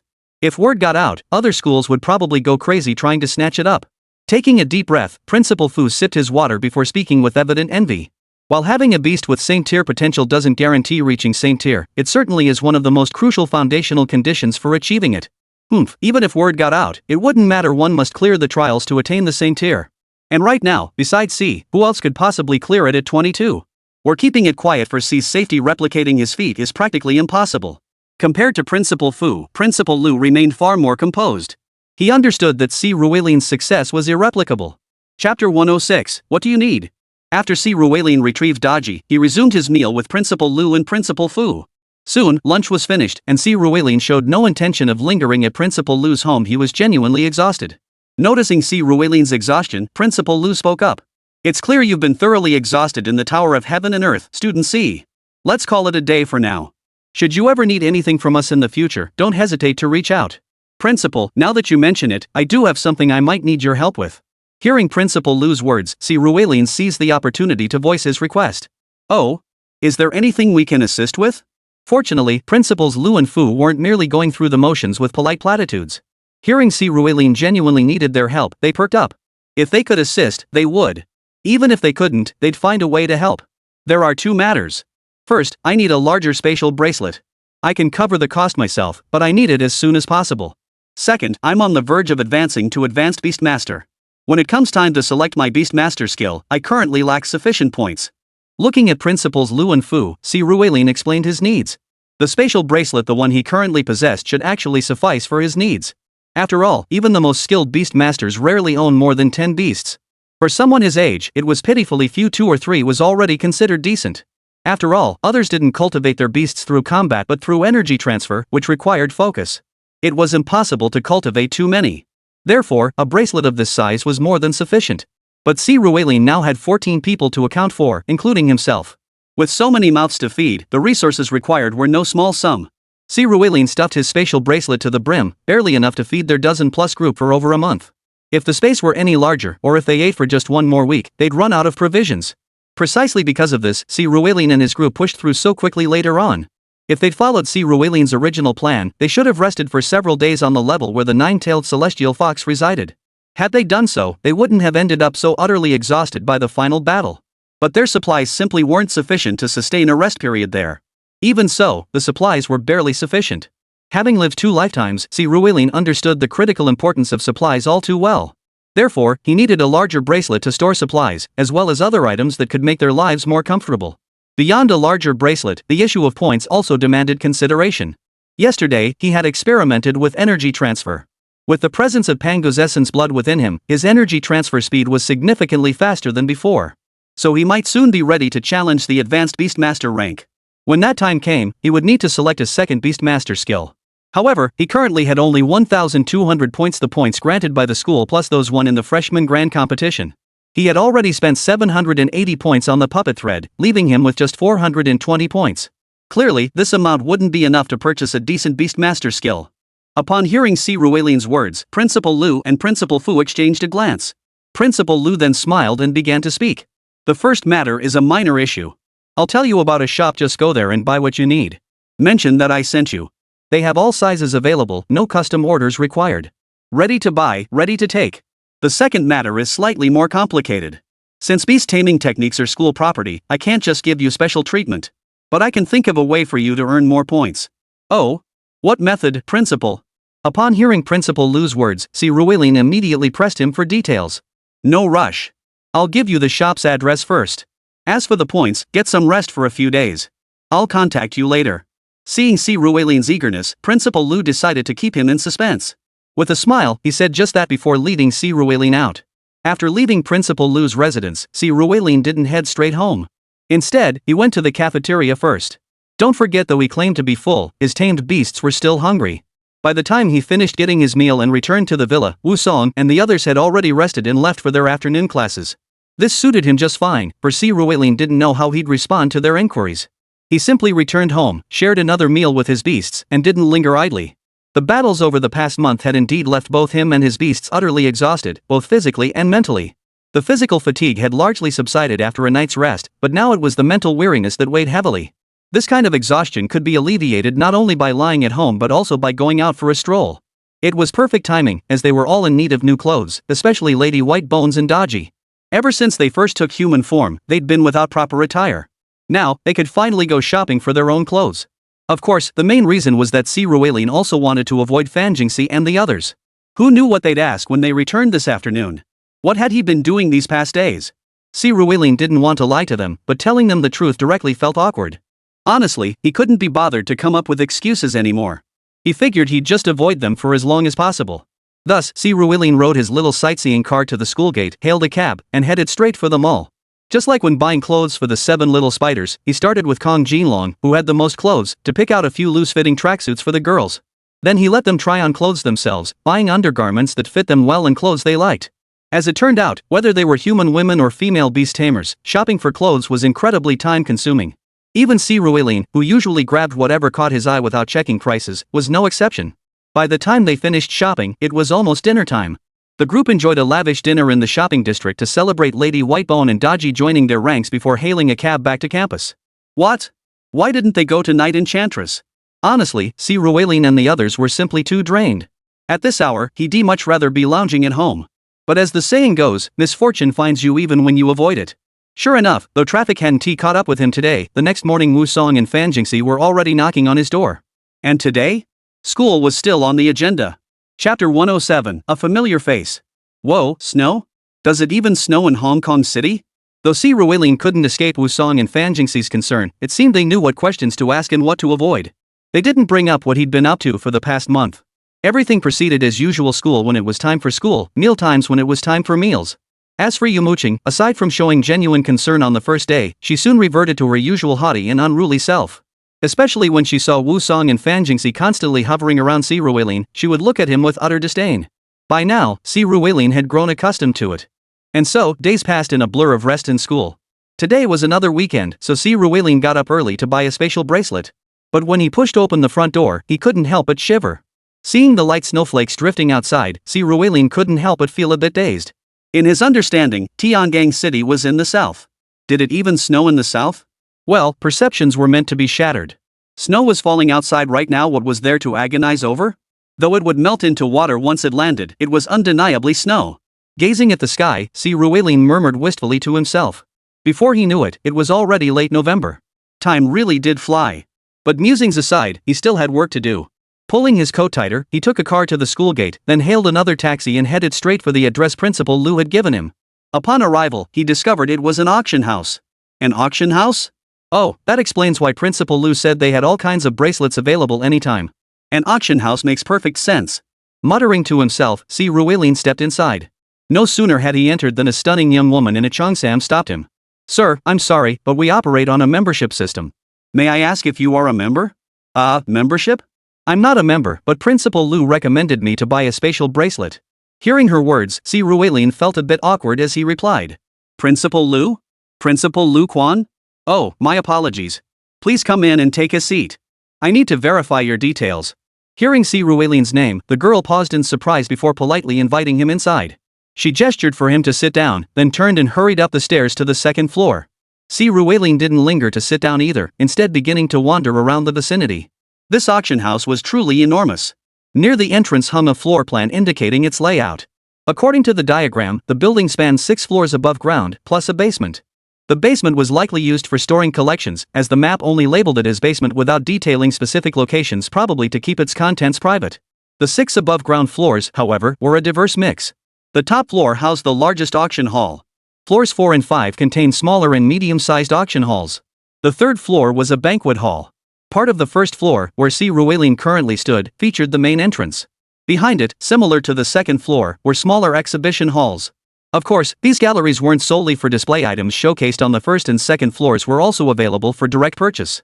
The first floor primarily sells items for everyday use by ordinary people, things like rings and necklaces set with polished magic crystals, jewelry, and the like. The second floor caters exclusively to beast tamers, offering contract rings, magic crystal gear, spatial bracelets, and even tamers themselves for sale. Just as Si Ruelin was examining these items, a group of people suddenly walked in. When they spotted Si Ruelin, one of them's eyes lit up and he quickly approached. Si Ruelin? What are you doing here? Did you come to buy something? The man asked cheerfully upon seeing Si Ruelin. Hearing the question, Si Ruelin turned to face him. He recognized this person none other than his classmate. Si Ruilin recalled his name was Deng Liqiang, apparently from the Deng family of the capital. The Dengs were only a modest clan, making him something of a shining star within it. After all, he had earned his way into Tianqian Academy through legitimate means, unlike Ji Chen who had paid for his admission. Oh, Deng Liqiang. Right. I'm here to buy a spatial bracelet. A spatial bracelet? But you already have one, don't you? It's a bit too small. I'm planning to upgrade to a larger one. Seeing that Si Ruilin remembered him, Deng Liqiang couldn't help but cheer up and strike up a friendly conversation. Si Ruilin, being approachable, chatted with him. As they spoke, the others who had come with Deng Liqiang approached, their eyes turning curiously towards Si Ruilin. Oh, right. Let me introduce you. This is Si Ruilin, the top student of our class, the strongest among us. These are my friends, all from prominent families in the capital. This is Sang Xingyang from the Sang family, this is Shang Wenjun from the Shang family, and this is Pan Kai from the Pan family. Noticing their gazes, Deng Liqiang introduced Si Ruilin to them. Though unfamiliar with his name, they were eager to befriend him. After all, these individuals couldn't even gain admission to Tianqian Academy. The top student of Tianqian Academy, even if they didn't ascend to become a saint or an emperor, would at the very least become a formidable expert at the emperor or king tier. Such a figure was more than enough to make them abandon their pitiful family pride and proactively seek Si Ruilin's favor. Faced with their overtures, Si Ruilin politely accepted. However, when he turned his gaze toward the girl named Pan Kai, he noticed something peculiar in the way she looked at him. It was as if she recognized him, yet Si Ruilin was certain he had never met her before. After all, this girl named Pan Kai was exceptionally beautiful, standing about 5 feet 7 inches, with a perfect figure and adorable features. She easily scored over 90 points in his book. If he had known her, he wouldn't have had absolutely no memory of her. Yet the way she looked at him now was undeniably different from how others did. Mr. C? Principal Luchuan informed me of your arrival. This way, please. Just as Si Ruilin was feeling puzzled, the original waiter approached with a middle-aged man. When the man looked at Si Ruilin, he politely addressed him. Si Ruilin then stopped talking to Deng Liqiang and the others. He merely nodded and followed the middle-aged man out. Chapter 108, A New Bracelet? Hey, snap out of it. What? Our Miss Pan has taken a liking to this fellow? Planning to arrange a marriage alliance for the Pan family? If that's the case, wouldn't it be a piece of cake for Miss Pan? Watching Si Ruilin and the middle-aged man walk away, a girl who had come with Deng Liqiang and the others smiled and said to Pan Kai, who was staring blankly at Si Ruilin's retreating figure. What nonsense are you spouting? Hearing her friend's words, Pan Kai shot her a disbelieving look and retorted, though her tone didn't quite match her words. Stop spouting nonsense. Even if Xiao Kai fancies him, she'd likely struggle to win his favor. You know this guy's notorious around campus. The 3 campus queens from our freshman year, Wu Song, Fan Jingxi from the renowned fan family of Nandu, and his childhood sweetheart Yumo Qing all have ambiguous relationships with him. Even that Lu family heiress, now the student council president, is rumored to be intimately connected to him. Especially Yumo Qing, word is she's already slept with him. Deng Liqiang raised an eyebrow and chimed in. At Deng Liqiang's words, the young men's eyebrows shot up. Clearly, such gossip piqued their curiosity. As Deng Liqiang spoke, Pan Kai pursed his lips, his expression turning thoughtful. Of course, Si Ruilin was unaware of Pan Kai's state of mind over here. He was now following the middle-aged man into a spacious, empty auction room on the 4th floor. At this moment, there were no customers present, only numerous staff members busy inventorying a batch of items slated for auction. When Si Ruilin glanced at these items, he was surprised to discover they were all spatial bracelets. We do have quite a few spatial bracelets here, but they are graded into ordinary and rare categories. Ordinary ones held less than 10 cubic meters and could be purchased by our members on the 2nd floor. More valuable ones, like these, required auction. Of course, we must honor Principal Lu's request. You may freely select any spatial bracelet here. Once you've made your choice, we'll offer you a 20% discount off the original price. Hearing Si Ruilin's words, the middle-aged man smiled and began his introduction. It must be said, Principal Lu's connections are truly impressive. Keep in mind that these high-end spatial bracelets easily cost over 100 million each. An 80% discount meant Si Ruilin would save over 20 million yuan, a substantial sum for him. After exchanging a nod with the middle-aged man, Si Ruilin began examining the spatial bracelets. It must be said, these spatial bracelets were truly exceptional. Not only did they offer ample internal space, but their exteriors were also exquisitely crafted. At present, Si Ruilin's spatial bracelet contained only 8 cubic meters of space, 2 meters wide, 2 meters tall, and 2 meters long. Its exterior appeared quite ordinary, resembling nothing more than a common metal bracelet. However, the spatial bracelets here were all exceptionally ornate, inlaid with gold and jade, clearly indicating their immense value at a glance. Indeed, Si Ruilin had set his sights on a 48 cubic meter model, 2 meters high, 4 meters long, 6 meters wide, only to discover the bracelet cost over 127 million yuan. Si Ruelin currently possessed nearly 200 million yuan in funds. While he could afford it, it seemed unnecessary. After a moment's hesitation, he abandoned the allure of extravagant appearance, focusing instead on the primary requirement, spatial capacity. Surprisingly, after searching around, he actually found one. This spatial bracelet looked just like a discarded silver bangle, dull and plain, neither attractive nor luxurious. Yet the space within this bracelet was immense. 2 meters high, 8 meters wide, and 8 meters long, a full 128 cubic meters. Logically, a bracelet with over 100 cubic meters of space should be worth at least 500 million yuan conservatively. But perhaps because it was so unattractive, the auction house had priced it at only 200 million yuan. With an 80% discount, that came down to 160 million yuan, a sum Si Ruelin could just about afford. Manager Huang, I'll take this one. Turning to the middle-aged man who had led him over, Si Ruelin pointed at the bracelet. This bracelet, to be honest. Because of Principal Lu's connection, I wouldn't dream of ripping you off. I know people like you, who don't care about appearances, are becoming rarer these days. I'm happy to sell it to you. But there's one thing. This bracelet wasn't actually acquired through proper channels. You can tell just by looking, there's no serial number on it. If anything goes wrong, it won't be good. Looking at Si Ruelin, Manager Huang began explaining to him. Sure enough, when Si Ruelin examined the spatial bracelet, he discovered that unlike his own, there was no serial number engraved on its back. This serial number was a string of 13 digits. The first 4 digits indicated the country of origin, the middle 4 represented the state and city of manufacture, the last 2 denoted the specific company, and the final 3 identified the craftsman who made it. Yet this silver-white bracelet bore no such markings whatsoever. It was practically a counterfeit product. But when Si Ruelin sensed it, the space inside the bracelet felt remarkably stable. He figured it should be fine, especially since the space inside was so enormous. Si Ruelin really wanted to take advantage of this bargain. After a moment's hesitation, he decided to purchase the bracelet. Manager Huang, having given all the necessary warnings, saw that Si Ruelin was still intent on buying it. He saw no point in further persuasion and promptly closed the deal at 160 million. After receiving the new bracelet, Si Ruelin eagerly slipped it on. Of course, he didn't discard his original one, as Manager Huang had pointed out. This bracelet was a substandard product. Who knew when it might suddenly break? So he kept wearing the one Uncle Yu had given him. But with the new bracelet, he could finally go shopping again. Food, drinks, daily necessities, clothes for Xiaojin and the others, plus a larger tent, more comfortable sleeping bags, better camping stove gear. He could even replace the old battery with a small generator. With his mind racing through what to buy, Si Ruelin left the place. He hailed a cab and headed to a nearby mall, beginning a bulk purchase of his necessities. By the time he emerged from the store, dusk had already begun to settle outside. After a moment's thought, he didn't head straight back to school. Instead, he hailed another taxi, intending to visit Night Enchantment. Come to think of it, he hadn't been there since emerging from the Tower of Heaven and Earth. Chapter 109, Ambush. Master, I'm heading to Night Enchantment. This route seems off, right? As Si Ruelin exited the mall and hailed a cab bound for Night Enchantment, he soon realized something was terribly wrong with the route. Though he wasn't overly familiar with Tiangang City, he knew the buildings near Night Enchantment. Yet the streets now looked completely different from his memories. Oh, there's road construction over there, so we'll have to take a detour. Don't worry, the total distance is the same, and I won't charge you extra. Hearing Si Ruelin's words, the driver in the front seat chimed in. Hearing this, Si Ruelin temporarily set aside his doubts and continued watching the scenery outside the window. But as the car drove farther and farther away, the landscape outside grew increasingly desolate. Unable to resist, Si Ruelin glanced back at the driver's seat once more. Driver, aren't you going to drive? We're about to leave the city. Hearing Si Ruelin's question, the taxi driver suddenly jerked the steering wheel, deliberately crashing the car into an unfinished building in the distance. Watching this unfold, Si Ruelin was stunned. Was driving a taxi really that stressful these days?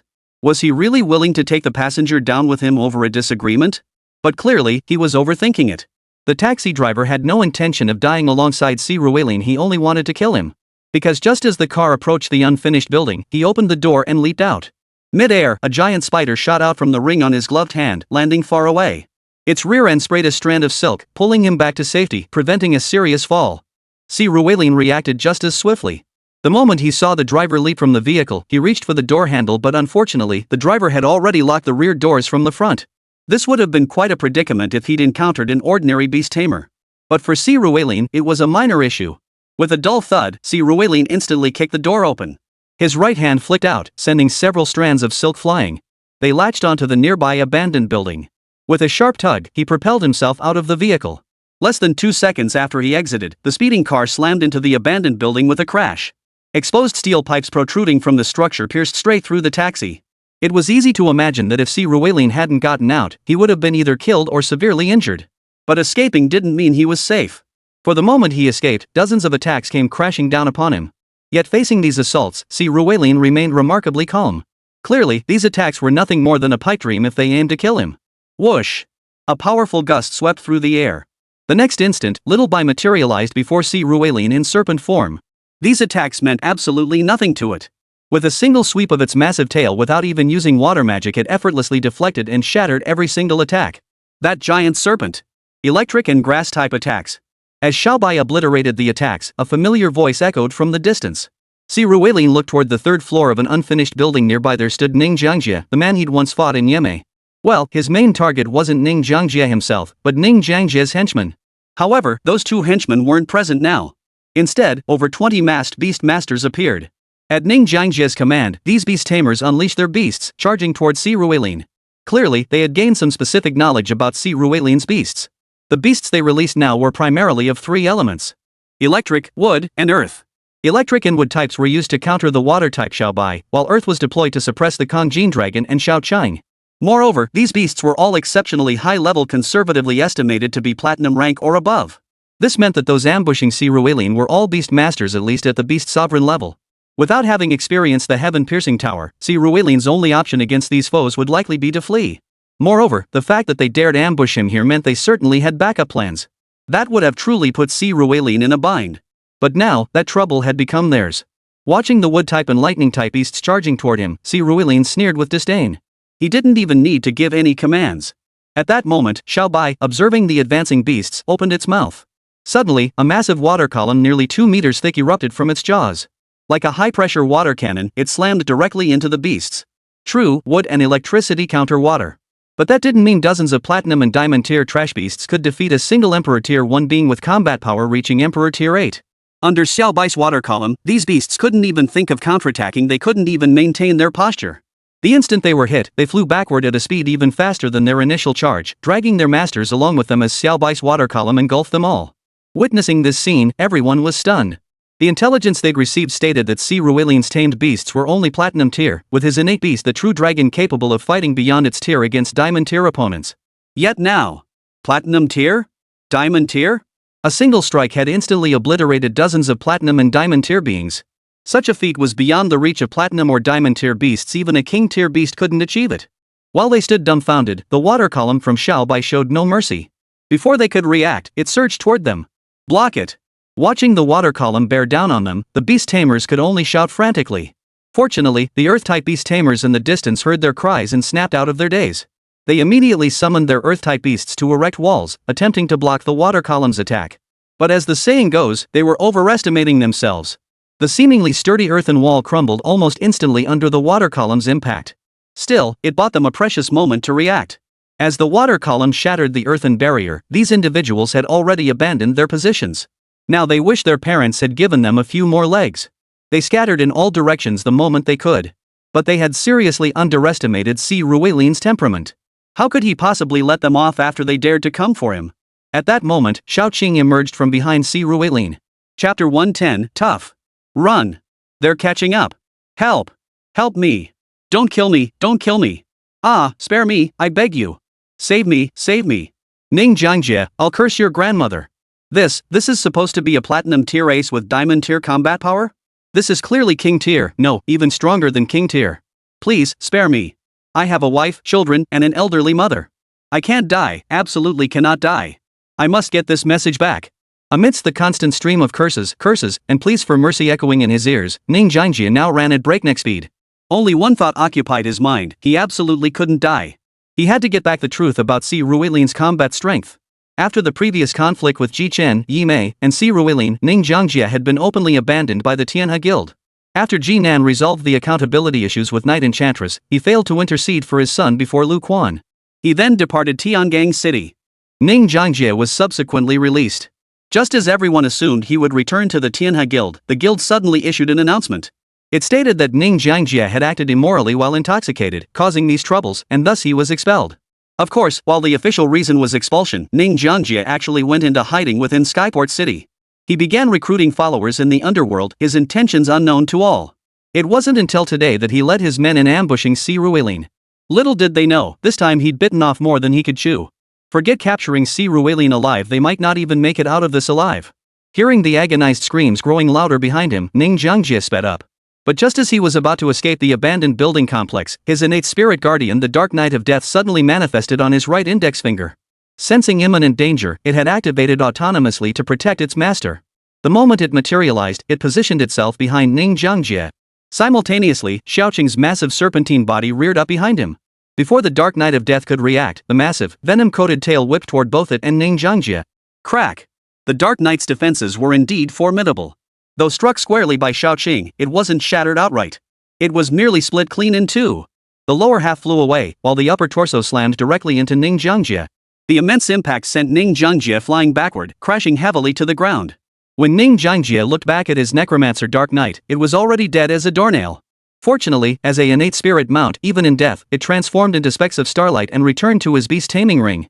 But just as Ning Jiangjie stared blankly at his ring, a series of footsteps echoed through the air. Lifting his head, he realized Si Ruilin had approached unnoticed. Under his horrified gaze, Si Ruilin stepped on Ning Jiangjie's hand, instantly unleashing excruciating pain. Ning Jiangjie, huh? You actually dared to ambush me here? Not bad. Was it Jinan who told you to do this? Does he want to kill me? Si Ruilin narrowed his eyes at Ning Jiangjie. He crouched down, shifting his entire weight onto that foot. The pressure was so intense that Ning Jiangjie could hear the cracking of his bones. But even as Si Ruilin crushed his hand into a comminuted fracture, Ning Jiangjie's sweat pouring down his face from the agony suddenly laughed. He lifted his head and looked at Si Ruisong, saying, "Ha! I'm so full of rage. Why didn't I kill you right then and there in Yeme? If I'd risked severe injury then, I might have finished you off right in front of those two women. Never did I imagine you'd be the one hiding the deepest. I don't know what you're talking about. I never said I wanted to kill you. I just wanted to teach you a lesson. After all, because of you, I got kicked out of the Tiana Guild.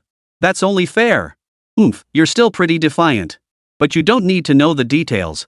As long as I'm certain it was them father and son, I'll find a way to finish them off. I'll send them to the underworld to reunite with you."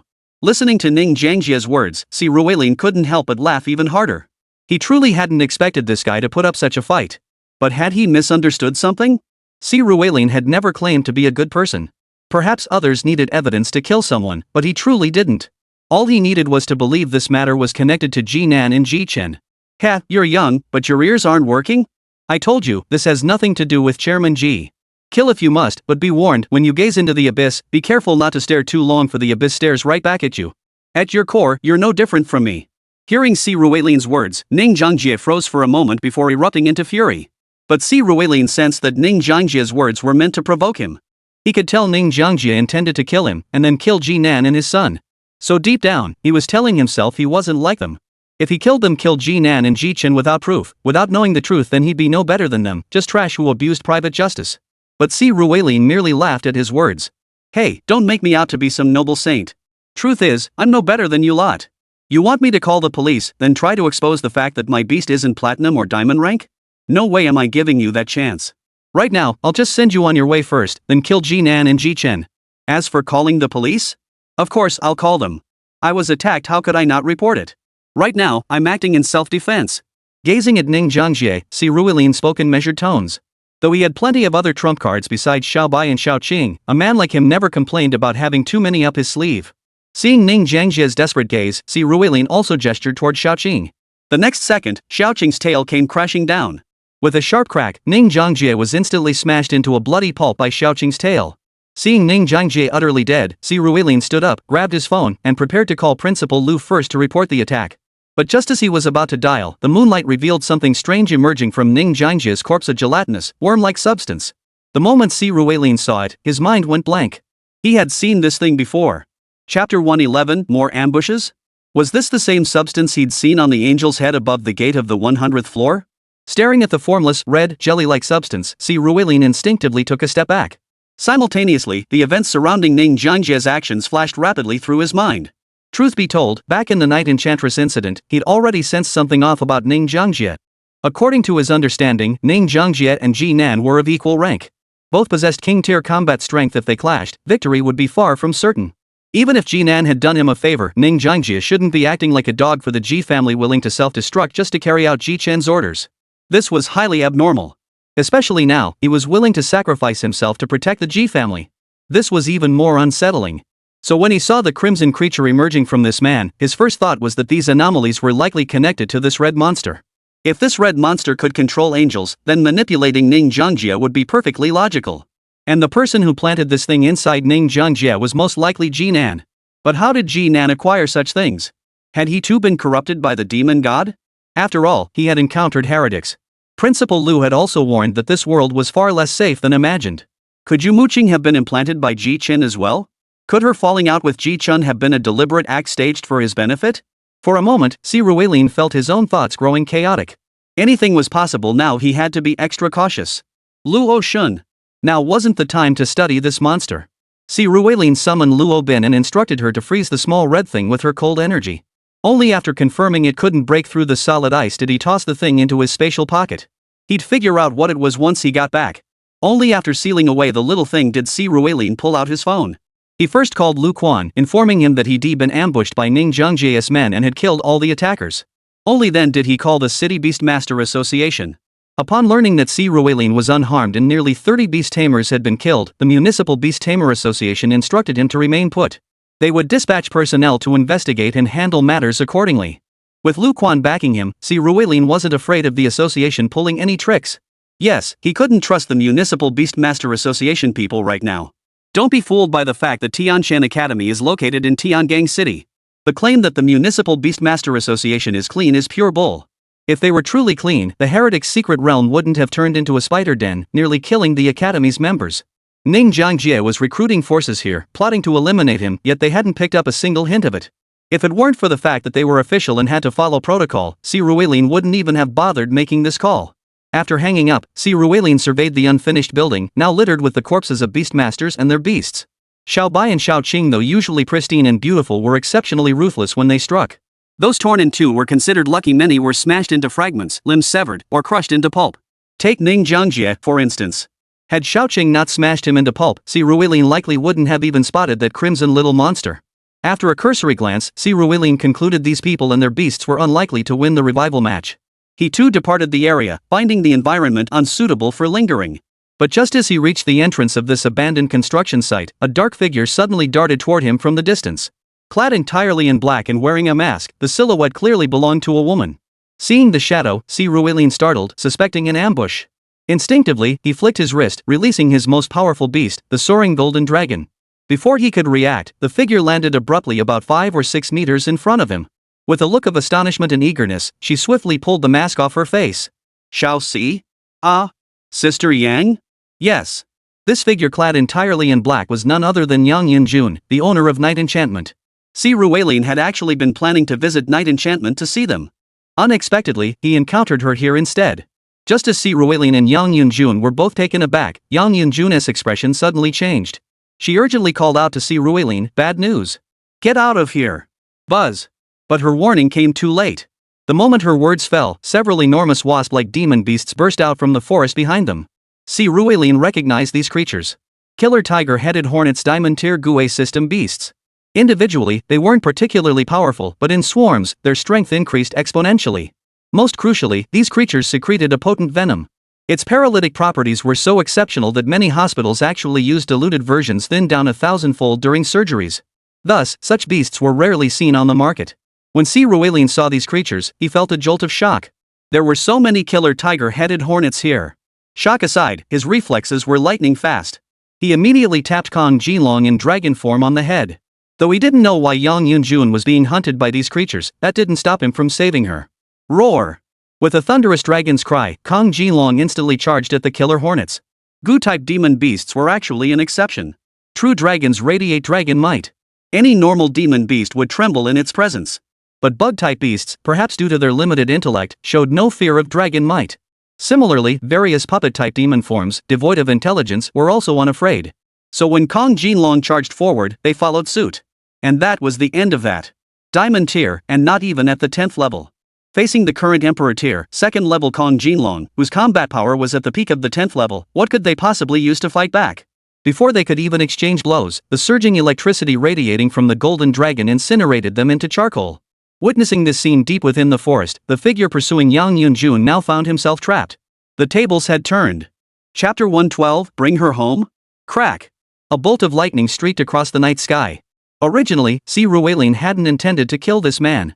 His plan was to severely wound him, capture him alive, and then leave his fate to Yang Yunjuan's decision. But unexpectedly, the man proved ruthless.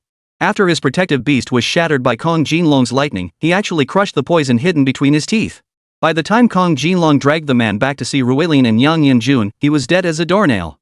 However, upon seeing the clothes on his body, Si Ruelin couldn't help but feel a bit stunned. Because he had seen this very outfit before. The woman who had slain Shang Xinhuan alongside him. Huh, he's actually dead. Thanks, kid. You sure knew how to hide it well.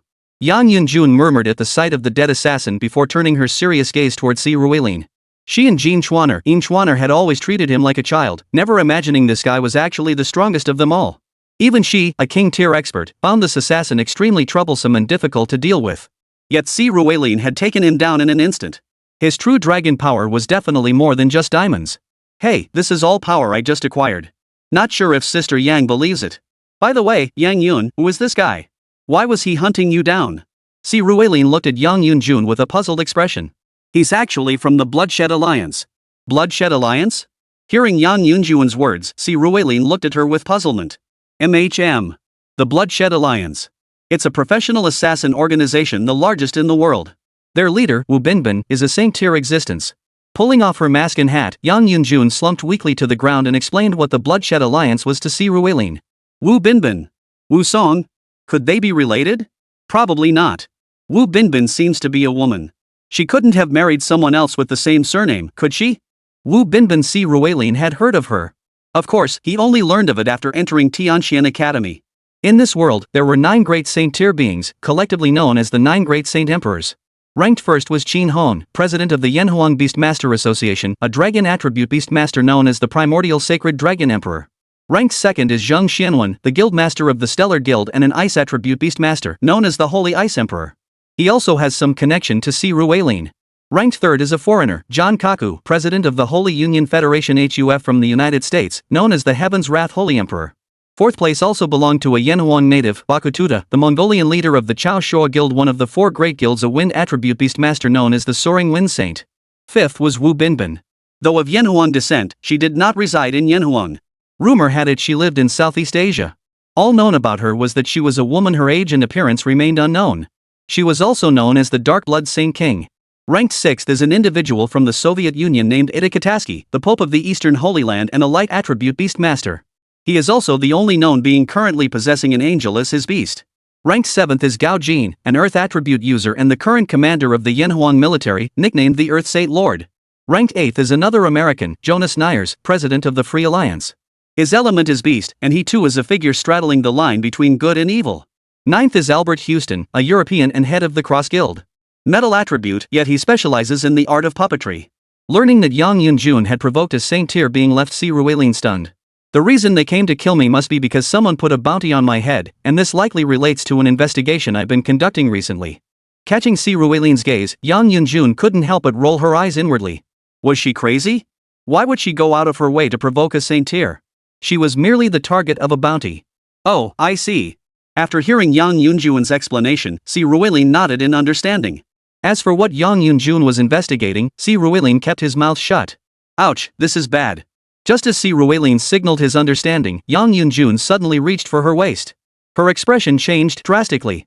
When she withdrew her hand, she discovered it was stained crimson. Blood had appeared there without her noticing. Glancing down at her form-fitting night attire, she noticed a small wound had appeared on her waist at some point.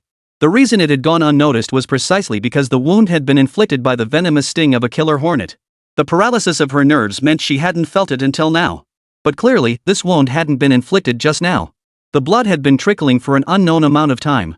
No wonder she'd yanked off her hat and mask the moment the danger passed, then collapsed onto the ground. She'd thought it was just exhaustion, but now she realized it must have been weakness from blood loss. As this thought crossed her mind, her head grew increasingly dizzy, her consciousness threatening to fade. She knew this was the rapid dissipation of adrenaline. While she still had a sliver of consciousness left, she first pulled her phone from her chest pocket and sent a message to Jin Chuaner, telling her she was okay. Then she turned her gaze to Si Ruelin. Shao Si, I'm counting on you. Don't take me back to Night Enchantress. No one can see me like this. Before she could finish, her eyes rolled back and she passed out. Staring at Yang Yunjun, who had collapsed directly into his arms, Si Ruilin was dumbfounded. Just moments ago, they had been discussing the Bloodshed Alliance and Wu Binbin. She actually passed out just like that. The problem was, Si Ruilin still had to wait for the City Beastmaster Association to arrive. The thought made him grit his teeth. Compared to the City Beastmaster Association, Yang Yunjun was far more important. Let's go first.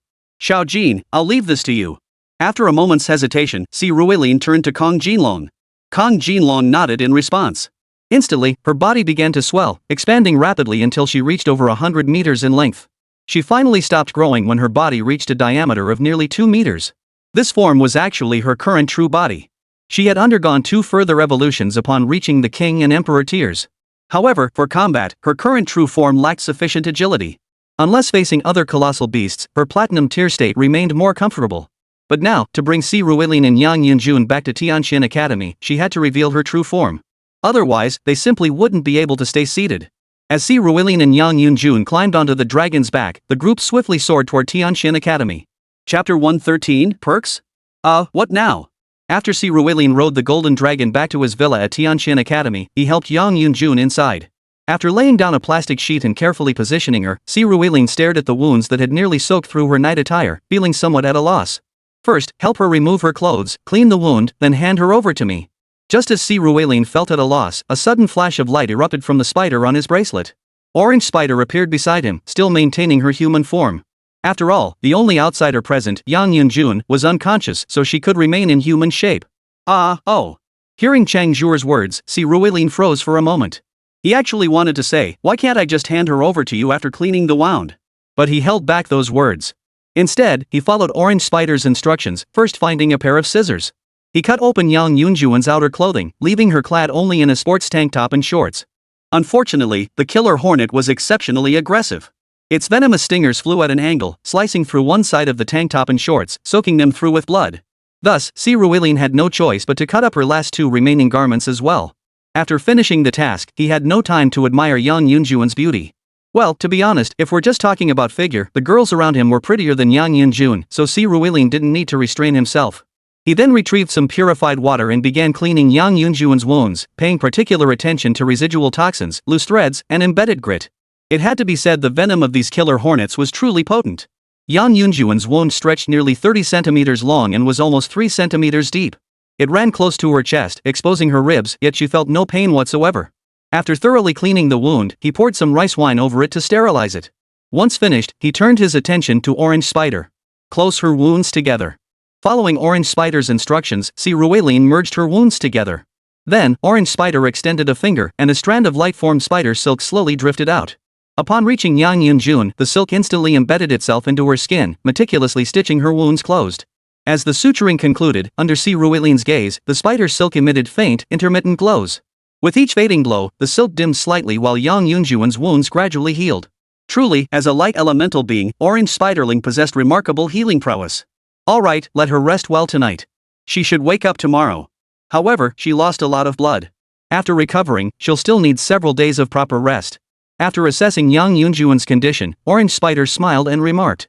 I have a question. Couldn't you two have done the wound cleaning earlier?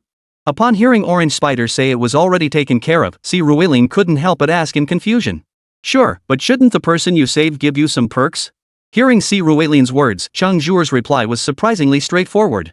As she spoke, she gave Si Ruilin a wink. Her explanation nearly made Si Ruilin curse under his breath. But he knew that the reason Orange Spider and the others had become so mischievously clever was also because of him. Inside the Tower of Heaven and Earth, Si Ruilin had been deliberately nurturing his girl's sense of self-awareness, and so far, it seemed to be paying off. Come on, master. Let's take her to bathe together. Seeing Si Ruilin's speechless expression, Chang Zhuo chimed in with a laugh. The next moment, all his girls materialized in his villa. They then scrambled to stuff the naked Yang Yunjun into Si Ruilin's arms before heading off together to bathe. Of course, bathing Yang Yunjun merely meant washing the bloodstains from her body. After drying her off, they placed her on a bed in a guest room. Next, Si Ruilin and the others bathed themselves. Once clean, they all returned upstairs and drifted off to sleep. Tonight had been quite eventful, leaving Si Ruilin thoroughly exhausted. The night passed quickly, and before they knew it, the next day had arrived. Around 5 in the morning, sunlight filtered through the gap in Si Ruilin's partially drawn curtains, landing on Yang Yunjun's face. She opened her eyes immediately. Her first instinct was to survey her surroundings. Seeing that she was in an ordinary room filled with the warmth of daily life, she breathed a sigh of relief. Not a dungeon, not the wilderness, not a hospital. That meant Si Ruelin must have listened to her and rescued her. She then checked her own condition, but upon doing so, her brows furrowed involuntarily. There was one piece of good news and one piece of bad news. The good news was that Si Ruelin seemed to have a way to heal her. The injury on her ribs had completely vanished, likely treated by a light elemental beast. She couldn't see any wound at all, and the entire area was perfectly smooth, blending seamlessly with her skin. There wasn't even a hint of scarring or color difference. The bad news was that she was now lying completely naked on the bed. While she had anticipated Si Ruelin would need to undress her for treatment, the fact that he hadn't provided anything for her to wear afterwards still left her feeling a bit awkward and embarrassed. With that thought, she quietly slipped out of bed. Her ribs felt fine, but the blood loss left her legs weak. She steadied herself against the wall and made her way out of the room. The moment she stepped out, she spotted Si Ruelin sleeping in the second-floor hall. Indeed, when Yang Yunjun had awakened, Xiao Jin and the others had automatically transformed into the form of a ring and bracelet. Now, on this vast bed, only Si Ruelin remained asleep. Watching Si Ruelin sleep so soundly, Yang Yunjun suddenly felt a mischievous urge. She desperately wanted to see his expression if he opened his eyes to find her lying naked beside him. With that thought, Yang Yunjun quietly slipped down beside Si Ruelin. But when she wrapped her arms around him from behind, she discovered Si Ruelin was in the same state as her. Seeing this, she couldn't help but let out a soft snort. But then she thought, well, it wasn't exactly a loss for her. He'd seen her naked, and she'd seen him naked, so they were even. Chapter 114, hard to say. Another hour or so passed. Just after 7 o'clock, Si Ruelin stirred awake from his slumber. The first thing that met his eyes was, well, a view the censors wouldn't approve of. But for Si Ruelin, such sights were nothing new. He instinctively leaned in, gently brushing against. But after just a few gentle nudges, he suddenly sensed something was off. Among his 13 companions, only Su Daji possessed warm blood. The other 12 Kong Jin Long, Xiao Qing, Xiao Bai, Luo Xin, the 7 little spiders, and the white bone lady were cold-blooded or lacked body temperature. Yet what he sensed now possessed warmth. The problem was, this clearly wasn't Su Daji. After all, Si Ruelin had just bought new clothes for his sisters yesterday. According to his memory, Su Daji and the white bone lady were the most robust among his sisters. The white bone lady was a size 38 plus the 10th letter of the alphabet, that is, ABCD, the 10th level. Su Daji, meanwhile, was a 3610. Beyond these two, the smallest of his 11 girls, Zizhuer, was at level 6. Yet the figure before him appeared to be at most level 4 or 5. While still impressive for a girl, it was nowhere near the exaggerated proportions Si Ruelin saw every morning. He lifted his head in confusion, only to find Yang Yunjun gazing at him with a faint blush on her pretty face, a smile that wasn't quite a smile. So? Did you enjoy that? Sister Yang, if I said I was dreaming, would you believe me? Of course I would. Why wouldn't I? But what did you do to me in that dream to make you look like this? Yang Yunjun said with a playful smile as she looked at Si Ruelin. Hearing Yang Yunjun's words, Si Ruelin flushed bright red. He tried to make a hasty escape to wash up, but suddenly remembered he was completely naked. Perhaps sensing his embarrassment, Yang Yunjun stood up gracefully and said to him, "Alright, it's not like I haven't seen it before. Let's go wash up together. You can find me a new set of clothes later." "Oh, okay." Seeing Yang Yunjun's nonchalant attitude, Si Ruelin nodded somewhat blankly. He then stood up with her, went to the bathroom, and found her a new set of toothbrush and towel. After she finished washing up, he picked out a set of Zizhuer sportswear for Yang Yunjun and handed it to her. But the moment Yang Yunjun saw the women's clothing Si Ruelin handed her, her gaze turned amused as she looked at him and said with a smile, "Little brother, you're not as innocent as you seem. There are other girls' clothes at home? Didn't you say you never slept with your childhood sweetheart?" Yang Yunjun moved closer to Si Ruelin and gently nudged him as she spoke. No, I really haven't done that with her, Faced with Yang Yunjun's playful teasing, Si Ruelin was genuinely flustered. He really didn't know how to explain why there were women's clothes in his house. "Alright, calm down. I'm not here to accuse you of anything. Guys need to be more open-minded, that way you won't get bullied by bad women." With a playful smile, she gave Si Ruelin's chest a light poke before returning to her room. After returning, she couldn't help but exhale several times. Despite appearing so bold and unrestrained outside just moments ago, this was actually her first time seeing a male body up close, her first time having such intimate contact with a man, especially under these circumstances. But now she was the big sister, she had to hold her own. Phew. Not old, but quite the asset. Too bad my role means we can't be together. Otherwise, I'd really love to have a passionate romance with this little guy. After several deep breaths, she finally calmed her restless heart. Yang Yunjun dressed and, upon exiting, noticed Si Ruelin had also changed. The two then left Si Ruelin's villa together. Just as Si Ruelin was about to take Yang Yunjun to the cafeteria for lunch, the gates of several neighboring villas swung open. Wusong, Fanjingxi, and Yumo Qing emerged one after another. However, when they saw Yang Yunjun emerging from Si Ruilian's villa alongside him, their pupils involuntarily contracted. This is... Seeing Yang Yunjuan's mature, big sister demeanor, even Wusong standing closest to Si Ruilian stuttered slightly. Their minds went completely blank. Oh, I'm Xiaoxi's older sister. We grew up together since childhood. How come I never knew he had an older sister? Just as Yang Yunjun finished speaking, Yumo Qing chimed in. A god sister is still a sister. When you have time, have Xiaoxi take you to my place to hang out. Oh, and I hear you girls are quite interested in my brother. If you like him, you better make your move fast. Otherwise, with him being so popular, you might end up as the third, fourth, or fifth mistress and that wouldn't be worth it at all. No. No, let's go. I'm starving. Hearing Yumo Qing's words, Yang Yunjun chimed in with a cheerful smile. As the girls' faces flushed slightly and Si Ruilian stood flustered, she grabbed his arm, hooked it through hers, and hopped onto his golf cart. Off to the cafeteria they went. Her bold move left Si Ruilian momentarily speechless. After lunch, since it was Sunday and a day off, Si Ruilian got his food and prepared to head back to feed Xiao Jin and the others. Yang Yunjun also got ready to leave. But just as Si Ruilian got off the cart and was about to call for the sightseeing vehicle to take her to the school gate, Yang Yunjun suddenly leaned in. With a butterfly-like kiss on his cheek, she whispered softly to him. Come over to my place tonight. I've got a little surprise for you. Without waiting for Si Ruilian's response, she boarded the car and signaled the driver to depart. Si Ruilian touched her cheek, momentarily dazed. Wasn't it agreed that having Xiao Jin and the others was enough? Why did he have to get involved with a real girl now? But this was truly impossible to refuse. Muttering under his breath, Si Ruilian smiled as he returned to the villa. He found himself genuinely looking forward to what kind of surprise his newly adopted sister would have in store for him tonight. Recalling this morning's events, he thought, pure as ice, unshaken even if the sky fell. He needed to calm down. Chapter 115, Surprise. Mr. C, please recall the specifics of yesterday when Ning Jiangjie and his men ambushed you. I don't know. I was in the back seat. When the driver rammed the car into the building, I managed to kick open the door and jump out. I hit my head and blacked out. When I came to, they were all dead.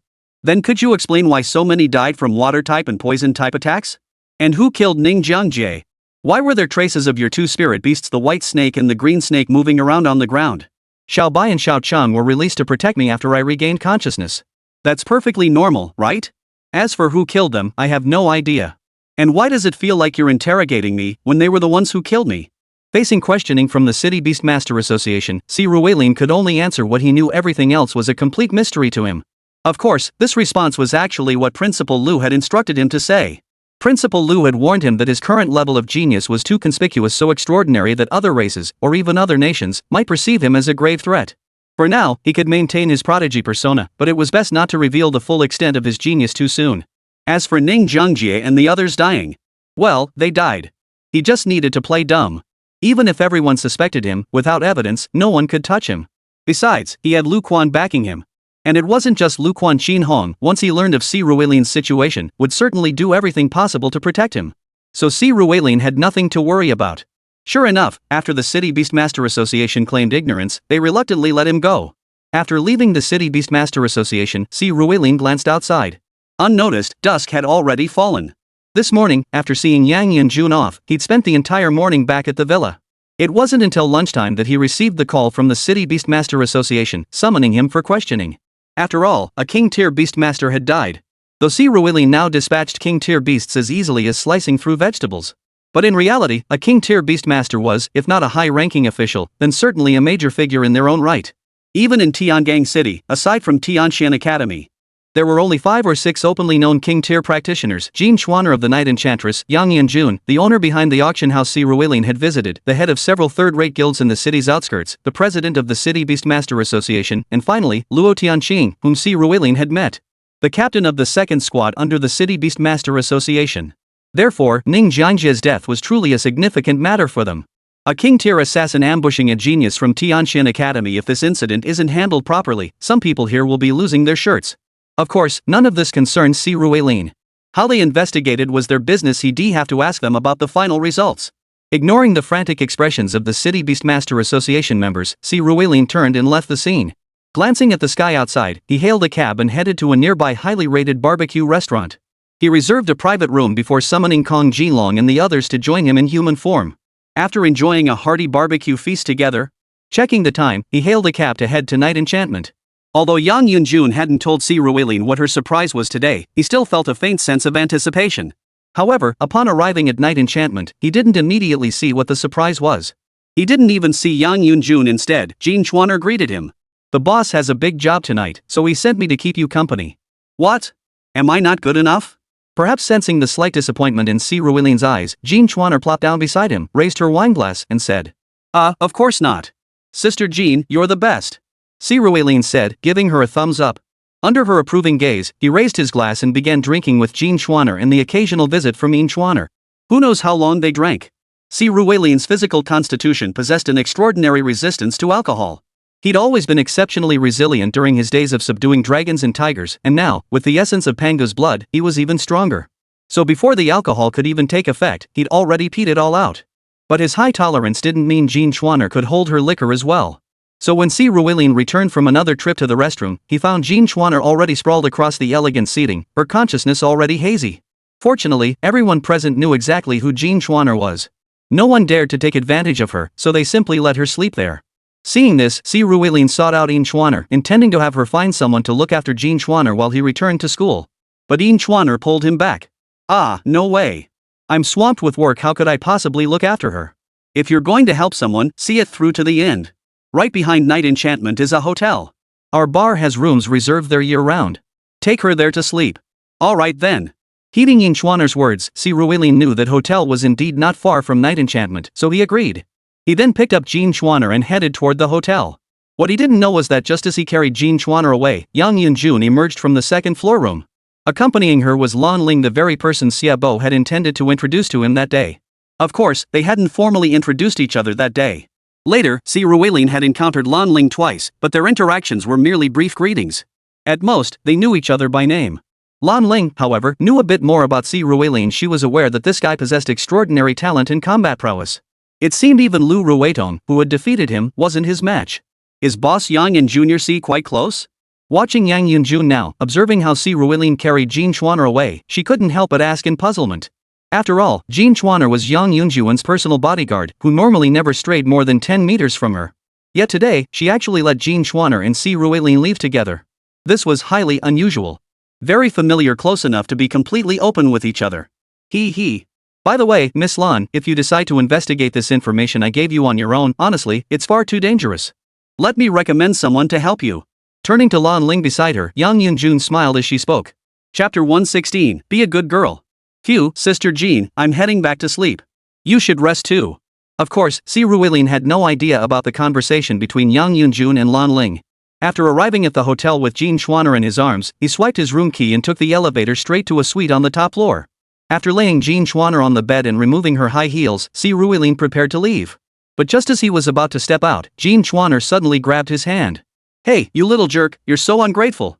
A beauty like me, drunk like this, don't you want to do something? When Si Ruilin looked at Jin Chuaner, he realized she had actually woken up. She gazed at him with a playful expression. Sister Jean, you didn't pass out after all. Seeing Jin Chuaner's gaze, Si Ruilin scratched his head, looking at her somewhat flustered. If I really had too much to drink, wouldn't you have gotten away today? Come here and lie down properly. Seeing Si Ruilin's state, Jin Chuaner gave him a firm tug and pulled him onto the bed. She then knelt beside the bed and began adjusting her own clothes. Sis Jean, you don't have to do this. Si Ruilin might be dense, but he wasn't stupid. Seeing Jin Chuaner's current state, it was clear from the start that her goal had been to sleep with him. Combined with Yang Yunjun's words and the fact that Yang Yunjun hadn't met with him today, it all proved that the surprise Yang Yunjun had mentioned actually referred to Jin Chuaner. But he had saved Yang Yunjun. Even if Jin Chuaner worked for Yang Yunjun, she wouldn't need to sacrifice herself to him for Yang Yunjun's sake. After a moment's hesitation, Si Ruilin blurted out this mood-killing remark. Yet his words did nothing to halt Jin Chuaner. Having already removed his upper armor, she now turned her gaze towards Si Ruilin, though it was laced with a hint of disdain. You're thinking I'm doing this for Yang Yunjun, aren't you? Let me tell you this, I won't sacrifice myself for anyone else. I do this solely for myself. My duty, or rather, my very reason for being, is to protect Yang Yunjun's safety. But last night, I failed. This failure was too severe.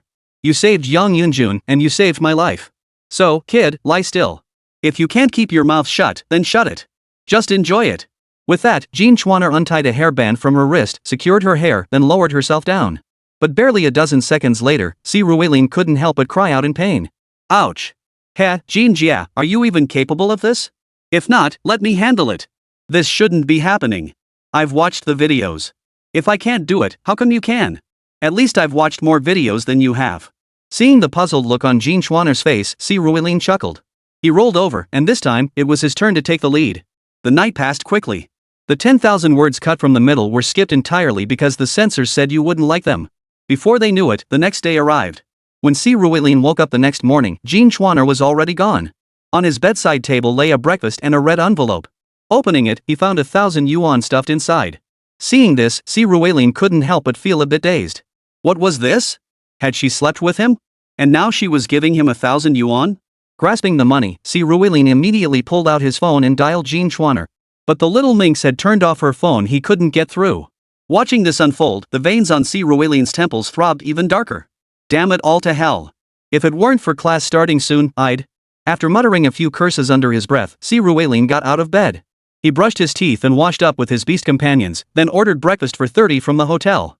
After eating with his beasts, he hailed a cab and headed back to Tianjin Academy. While he returned to school for classes, Jin Schwanner was seated in a private room at night enchantment. Before her, Yang Yunjun and Yin Schwanner stared at her with burning eyes. After a long moment, Yang Yunjun finally stifled a laugh. You mean, you actually gave him money? Ha! Who told you that? Watching Yang Yunjun and Yin Schwanner practically bursting out laughing, Jin Schwanner stiffened her neck and declared. I asked quite a few people. They all said that if it's a guy's first time, you should give him money. If he does poorly, give him 200. If he does really well, give him more. I gave him a full 1,000 yuan. That's not bad, right? So, Si Ruilin must have done pretty well then? Silver Schwanner, struggling to suppress her laughter, looked at her and continued asking. Tests, right? I counted 3 times, I think. But each time lasted about an hour. I felt like I was about to fall apart. Counting on her fingers, Jin Schwanner murmured softly. Boss, looks like you miscalculated. This kid's got real talent. You should have sent more people with old Jin. Hearing Jin Schwanner's mutterings, Yin Schwanner raised an eyebrow and said. I bet you're the one who wants to go. Don't worry, I'll arrange it for you. Next time you're drunk, I'll have him escort you home. Seeing Yin Schwanner teasing her, Jin Schwanner shot her a glare before nudging her with her shoulder and speaking up. This sparked another round of playful shoving between the two. Watching Jin Schwanner and Yin Schwanner playfully wrestle, Yang Yunjun propped her chin up, gazing toward the direction of Tianjin Academy. She murmured softly. May we all live long, sharing the moon's beauty across 1,000 miles. She truly didn't want to use someone else as a pretext. But at this moment, if she were to be with Si Ruilin, it would undoubtedly not be a good thing for him. After all, her identity was far from ordinary. Of course, she had no idea just how formidable Si Ruilin's potential truly was. Currently, only Lu Quan, Principal Fu, and Qin Hong were aware of his true strength. Oh, and there was one more who had a rough idea, Lu Ruiton. And right now, Lu Ruiton was indeed discussing Si Ruilin. But she no longer harbored any hopes of getting him into the student council. After all, with such potential, joining the council would truly be a waste. She was only talking about Si Ruilin now because Lan Ling had asked. After Yang Yunjun recommended Si Ruilin to her yesterday, Lan Ling spent the entire night pondering it. Today, she skipped classes altogether and headed straight to the student union. Sure enough, Lu Ruiton was there. Upon finding her, Lan Ling cut straight to the chase, asking about Si Ruilin. Chapter 117, The Situation. Lu, I need to ask you something. Sure, Sister Lan. Go ahead. Seeing Lan Ling come to her, Lu Ruiton looked at her with puzzlement. In her memory, this Vice President Lan rarely spoke. The most they'd ever spoken was this year, before senior fan Jingxian graduated, when they were competing for the student union president position. Of course, this didn't mean Lan Ling stopped talking to Lu Ruiting after losing that battle. It was simply that Lan Ling was inherently a person who disliked speaking. She was accustomed to keeping a low profile. She hadn't even wanted to compete for the student council president position. But back then, she'd been pushed into the fray. She had no choice but to fight. Losing actually aligned more with her preferences. Serving as vice president offered resources without the burden of commanding others. She simply followed orders. This lifestyle suited her perfectly. So when Lan Ling now approached Lu Ruiting to speak, Lu Ruiting was genuinely puzzled. Well, it's like this. I wanted to ask what Si Ruilin like as a person. Hearing Lu Ruiton's straightforward response, Lan Ling finally voiced her true thoughts. Ha? You've got your eye on Si Ruilin too? Hearing Lan Ling's question, Lu Ruiton immediately fired back. You too? Hearing that word in her voice, Lan Ling looked at her with surprise. Ahem, Si Ruilin, don't be fooled by his tall, handsome looks. His character? Not so great. He's been involved with 3 girls from his class in some murky way. Oh, and you've probably heard he even slept with his childhood sweetheart. Seeing Lan Ling's puzzled expression, Lu Ruiton continued. Hearing her words, Lan Ling couldn't help but mentally roll her eyes. It wasn't just his childhood sweetheart yesterday he'd slept with Jin Chuaner too. But none of that was what she wanted to ask. So she cut off Lu Ruidong, who was still preparing to add more dirt on Si Ruilin. That's not what I'm asking. I want to know how strong he is. Ah, his strength? No problem. He's easily the strongest among our generation, no contest. Hearing Lan Ling's question about his strength, Lu Ruidong replied with a calm expression. If it were about character, she could still dig up dirt on Si Ruilin, but when it came to strength, there was nothing to criticize. After all, she had personally witnessed Si Ruilin shatter Qin Hong's record, the record of the venerable Qin, the record of the heaven-piercing earth-penetrating tower. While it wasn't certain he would become a saint in the future, judging by his current raw power, facing an ordinary king-tier opponent wouldn't be a problem at all. Keep in mind, Lu Ruidong had never seen a king-tier cultivator under the age of 25. Yet Si Ruilin was only 18, having obtained his beast-riding ability a mere 5 months prior. Such an existence, even those considered geniuses in others' eyes, they generally referred to him as a prodigy. Oh, I see. Got it, thanks. Hearing Lu Ruidong's words, Lan Ling smiled and nodded. She then turned to leave, deep in thought. But just then, Lu Ruidong grabbed her arm. Hey, Lan Jia, what do you need Si Ruilin for? Lu Ruidong turned to Lan Ling, now asking her the question. She'd spoken up for Si Ruilin quite a bit, so she needed to know what Lan Ling intended to do. She couldn't risk leading Si Ruilin into a death trap that would drive her mad. Hearing Lu Ruidong's words, Lan Ling hesitated slightly before speaking. She knew this secret of hers wouldn't be much to Lu Ruidong. My father is missing. You know that, right? Sorry, but I do know about that. I heard your father went to the secret realm with your uncle and never returned. The Lan family, one of the 7 great clans, news of any disturbance within such a family would inevitably spread far and wide in an instant. That was precisely the case with Lan Ling's father. Lu Ruidong recalled it was over 2 months ago, nearly 3 months back around the start of the semester, when Lan Ling's father left a note and set off with his younger brother to explore a medium-sized secret realm. And they never returned. But the problem was this: medium-sized secret realms typically only harbored demon beasts of the king tier at most. Lan Ling's father, however, was a genuine emperor-tier powerhouse. The Lan family was now under the protection of Lan Ling's grandfather, a formidable emperor-tier expert. Lan Ling's father was the undisputed next family head, powerful, intelligent, and a formidable beast tamer. Moreover, his younger brother was also a king-tier expert at the 9th level. The two of them tackling a medium-sized secret realm should have been a sure thing. Yet reality presented a problem. Later, it was said the Lan family had been relentlessly searching for Lan Ling's father's whereabouts, yet he remained unfound. Now Lan Ling had suddenly reappeared. Lu Ruidong recalled Lan Ling's recent frequent appearances at Night Enchantress. Based on her understanding, Night Enchantress seemed to be the headquarters of Dark Moon. Dark Moon, currently the largest intelligence organization in the world. If this information came from Dark Moon, then it's almost certainly true. With that thought, Lu Ruidong continued without needing Lan Ling to elaborate. I understand. But if you're going to find your father, I'm coming with you. But that's extremely dangerous.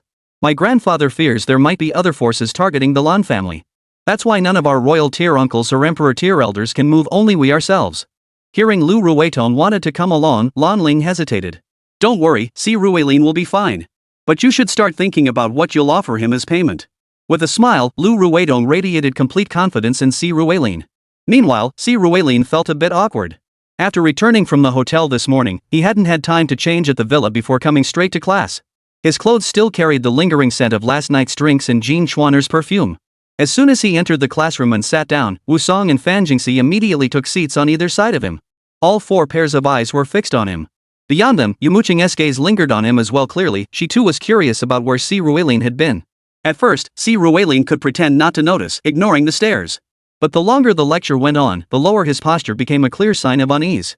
Finally, when class ended, Si Ruilin immediately prepared to bolt. But before he could make a move, Fan Jingxi pinned him in place.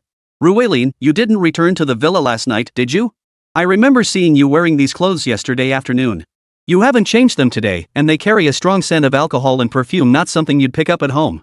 Hearing Fan Jingxi's words, Wusong also sniffed Si Ruilin's scent, then narrowed his eyes and asked simultaneously.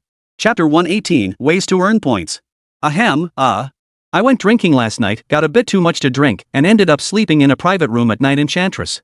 Watching their eyes narrow as they leaned closer, Si Ruilin spun a lie. Slept in the private room? Yeah, I slept in the private room. Seeing their skeptical looks, Si Ruilin stated it with conviction. Just then, his phone rang. He glanced at the screen. Principal Lu Quan was calling. Si Ruilin made a gesture and promptly exited the classroom. After Si Ruilin left, Fan Jingxi and Wusong were still hesitating, wondering if Si Ruilin had told the truth. Just then, Yumo Qing suddenly spoke up. He's lying to you. He definitely wasn't doing anything good last night. Either he was with his so-called god sister or some other wild woman. Yumo Qing, the saint-tier emperor from her past life, had lived for decades. How could she not see through Ruelin's lies?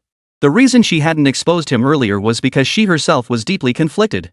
Truthfully, Yumo Qing's initial attitude toward Ruelin stemmed from seeing him as a former follower. Since she had died and now lived another life, she hoped to help him as much as possible, sparing him from such misery. But when she prepared to extend goodwill toward Ruelin, she discovered events spiraling beyond her control. First, Ruelin awakened some peculiar mythical contract. Then, he unexpectedly manifested an innate beast taming ability. What he initially thought was an albino electric eel turned out to be a true dragon. After gaining this beast, he dared to venture into a minor's secret realm. Emerging triumphant, he humiliated her by achieving the top score in the entire province. His feelings for her weren't as deep as in her previous life. He cut them off without hesitation. This was the first time since her transmigration that she felt a sense of loss of control. Facing everyone, she risked her own reputation to prove her relationship with Ruelin. Yet even that seemed unable to sway Ruelin's heart. At times, she even doubted whether this world she had crossed over into was still the one she knew. Had she not successfully obtained the Queen of the Storm Eagles during the Mid-Autumn Festival break, she might have suspected she had traveled back to a parallel universe. Returning to school and discovering Ruelin's disappearance left her utterly panicked. Later, when she found out Ruelin had returned, she was genuinely overjoyed. Now, watching Wusong and Fanjingxi swarming around Ruelin, along with his so-called god-sister outside, and his constant lingering in those unsavory places, it made her feel genuinely uncomfortable. She wanted to stop caring about Ruelin, but whenever his name came up, she couldn't help but listen. Catching Wusong and Fanjingxi's glances in her direction, Yumo Qing muttered under her breath, "I must be losing my mind." Then she stood up and left the classroom. Meanwhile, Ruelin, after leaving the classroom, received a call from Lu Quan asking him to come to the logistics office that afternoon. Lu Quan hadn't specified what it was about, but Ruelin guessed it must be related to the points system. After the second class of the morning, Ruelin had lunch with Wusong and Fanjingxi as usual. Returning to the villa to finish eating, he headed straight for the administration office. When he arrived, Principal Lu was already waiting for him. "Principal, I'm sorry, did I arrive late?" "Not at all. Old folks eat less, so I came over early to wait for you. Come with me." Patting Ruelin on the shoulder, Principal Lu led him into the logistics building. After walking for about 20 minutes, they arrived at a large hall. This hall, however, resembled the service hall of a government agency. On one side were over a dozen service windows. Above them hung large screens flashing strings of codes. Occasionally, a number would be called from a window. And people would move toward it from afar, seemingly to handle some matter. Yet upon closer inspection, one could see that these individuals would present certain items at the counters, as if conducting transactions. Yet these individuals clearly weren't students either. Just as Ruelin was feeling puzzled, Principal Lu Quan spoke up. "This," he explained, "is the school's trading hall. These people are all alumni from previous graduating classes." Meeting Ruelin's gaze, Principal Lu elaborated. "As the old saying goes, literature for the poor, martial arts for the rich. Beast tamers definitely fall into the martial arts category. To become an outstanding beast master, the resources required would be astronomical. A beast's potential is one thing, but fully unlocking that potential requires more than just training. It's food, shelter, medical care, mastery of beast techniques, and the master's own talent. All these factors are crucial. Some have calculated that training a king-tier beast to its peak requires roughly 10 years and costs around 15 billion credits. And that's without factoring in the cost of a skilled beast master's expertise. For most people, even after graduating from Tianshan Academy and joining one of the 4 great guilds, earning such a fortune easily is nothing short of a pipe dream. Particularly for superior beast taming techniques, they're practically priceless on the market. Children from noble families fare better, often inheriting suitable beast master techniques through their lineage.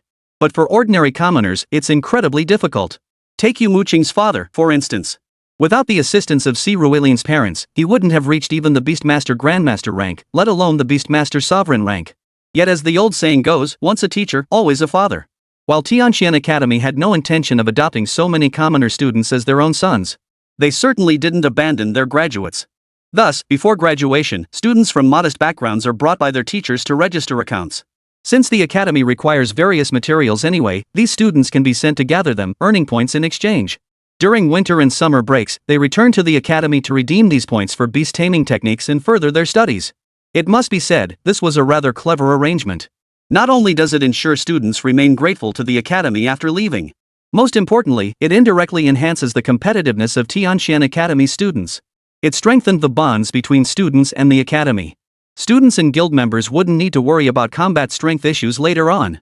It would also provide graduates with another path to grow stronger. Seeing Principal Lu's smug expression as he spoke, it wasn't hard to guess this idea was his brainchild, and indeed, it was a solid proposal. But for now, the priority was to register Si Rueilin first. Principal Lu then led Si Rueilin to a registration window to formalize his enrollment. Chapter 119, Purple Flame Fire Lotus. The identity registration process was surprisingly swift. Normally, it would require a graduate and a teacher's endorsement. But with Principal Lu present, the staff couldn't very well refuse the principal's request. Thus, Si Rueilin's registration concluded swiftly. He then installed an app on his phone. Using his student ID number, he logged in. Only after logging in could he view the tasks assigned by the school. At the top were the permanent tasks. These included acquiring magic crystals of 20 different attributes: light, dark, fire, metal, and so on, along with numerous tasks for gathering herbs, demon beast pelts, bones, organs, blood, and similar items. Detailed notes provided information on where to obtain these task items. However, most of the information pertains to large or super large secret realms. Super large secret realms are generally permanent, while large ones persist for at least several years. This provides ample time for people to venture inside and gather the required quest items. Each of these items is labeled with a certain number of points that can be redeemed. Looking at these tasks, Si Rueilin momentarily didn't know which one to take. Just then, Principal Lu pointed to one of the tasks. This quest required obtaining a herb called the Purple Flame Fire Lotus. Your tamed beasts, as I recall, include an electric-type true dragon, a water-type giant serpent, a poison-type giant serpent, and the newly acquired celestial-tailed celestial fox. The Purple Flame Fire Lotus is located in a medium-sized secret realm called Blazing Canyon. This realm is currently near Sky Harbor City. It's filled with fire-type demon beasts, and sulfur easily produces toxic fumes. Therefore, it's best suited for beast masters specializing in water and poison types. Seeing that Principal Lu had already made the selection for him, Si Rueilin no longer hesitated. He immediately began reviewing intelligence on Blazing Canyon. Its location wasn't far from Tianxian Academy, close enough to reach by taxi. But a medium-sized secret realm? That meant at least 10,000 square kilometers. Should he wait a few days to rest before exploring? The thought barely formed before he dismissed it. He wasn't going to conquer the secret realm, he was there to gather Purple Flame Fire Lotus. There was no need to wait for the weekend, he could go today. With that decision made, he bid farewell to Principal Lu. He hopped into his small car, drove to the gates of Tianxian Academy, hailed a cab, and headed straight for Blazing Canyon. By 2 in the afternoon, Si Rueilin had already reached the outskirts of Blazing Canyon. Numerous beast tamers from the City Beast Tamer Association were stationed here. Secret realms weren't places one could simply enter at will. In this world, once a secret realm appeared, it would be immediately secured by the local Beastmaster Association. The association would then survey the area to determine whether it was a micro, small, medium, large, or extra large secret realm. If it was classified as super large, the military would be notified to handle it. For those below large scale, the Beastmaster Association would hold an auction, though such sites were typically handled exclusively by local large-scale guilds. This is because large-scale secret realms contain imperial tier and sovereign tier beasts. It's far too dangerous for ordinary people to enter. Of course, even extra large-scale domains can be sold if they involve the 4 great guilds. As for medium, small, and micro-level dungeons, these are generally auctioned off. If a guild wins the bid, the Beastmaster Association will cordon off the area, prohibiting entry to all other Beastmasters except those affiliated with the winning guild. However, some Beastmasters, perhaps lacking innate talent or simply disliking restrictions, operate as freelancers. The authorities cannot ignore their needs entirely. Therefore, occasionally, auctions for medium, small, or micro-sized secret realms fail, resulting in unsold listings that become accessible to all. The proportion of such instances depends entirely on the financial resources of the local government where the secret realm is located. Tian Port City, as its name suggests, is a port city. Consequently, its Beastmaster Association is well funded, resulting in a significant number of unclaimed secret realms. Take this current secret realm, for instance. Just like the micro-secret realm Si Rueilin visited initially, it's freely accessible to anyone. At the entrance, Si Rueilin presented the intermediate Beastmaster badge he had obtained yesterday at the Beastmaster Association. The gatekeeper allowed him to pass through to the teleportation portal. The moment Si Rueilin stepped through the portal, a wave of scorching heat engulfed him. However, this heat was nothing compared to the scorching intensity within the Tower of Heaven and Earth. Here, it was barely over 50 degrees Celsius, nothing to Si Rueilin. As his eyes adjusted to the light and scanned the surroundings, he realized he was indeed in a massive canyon, surrounded by towering rock walls that looked as if they had been carved by axes. The central area was covered in black-gray earth and rocks left behind by cooled magma. Right in the middle of the canyon stood a towering volcano, continuously spewing thick smoke. Above it, streams of molten lava flowed down. With a single breath, the pungent, acrid smell of sulfur flooded his nostrils. This prompted Si Ruilin to immediately retrieve a gas mask from his spatial bracelet and put it on. Though this toxin was only mildly toxic to him. Why would he want to unnecessarily inhale these toxic fumes? After gearing up, Si Rui Shuang summoned Xiao Bai. However, it wasn't in its combat form but its miniaturized state, just over a meter long and as thick as a chopstick. Coiling her around his hand, Si Ruilin left the safe zone and sprinted toward the location of the purple flame fire lotus marked on his phone. Si Ruilin covered the roughly 30 kilometers in about half an hour, moving at a brisk pace. Upon arrival, he found several people already gathering the purple flame fire lotus. These small purplish red flowers grew on sheer cliffs, their roots embedded in molten lava while their stems and leaves remained untouched by the heat. Thus, they could only grow on such cliff faces.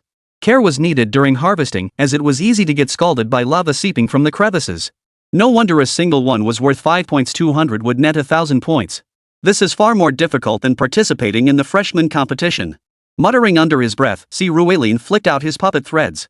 Harvesting this plant was far easier for him than for others.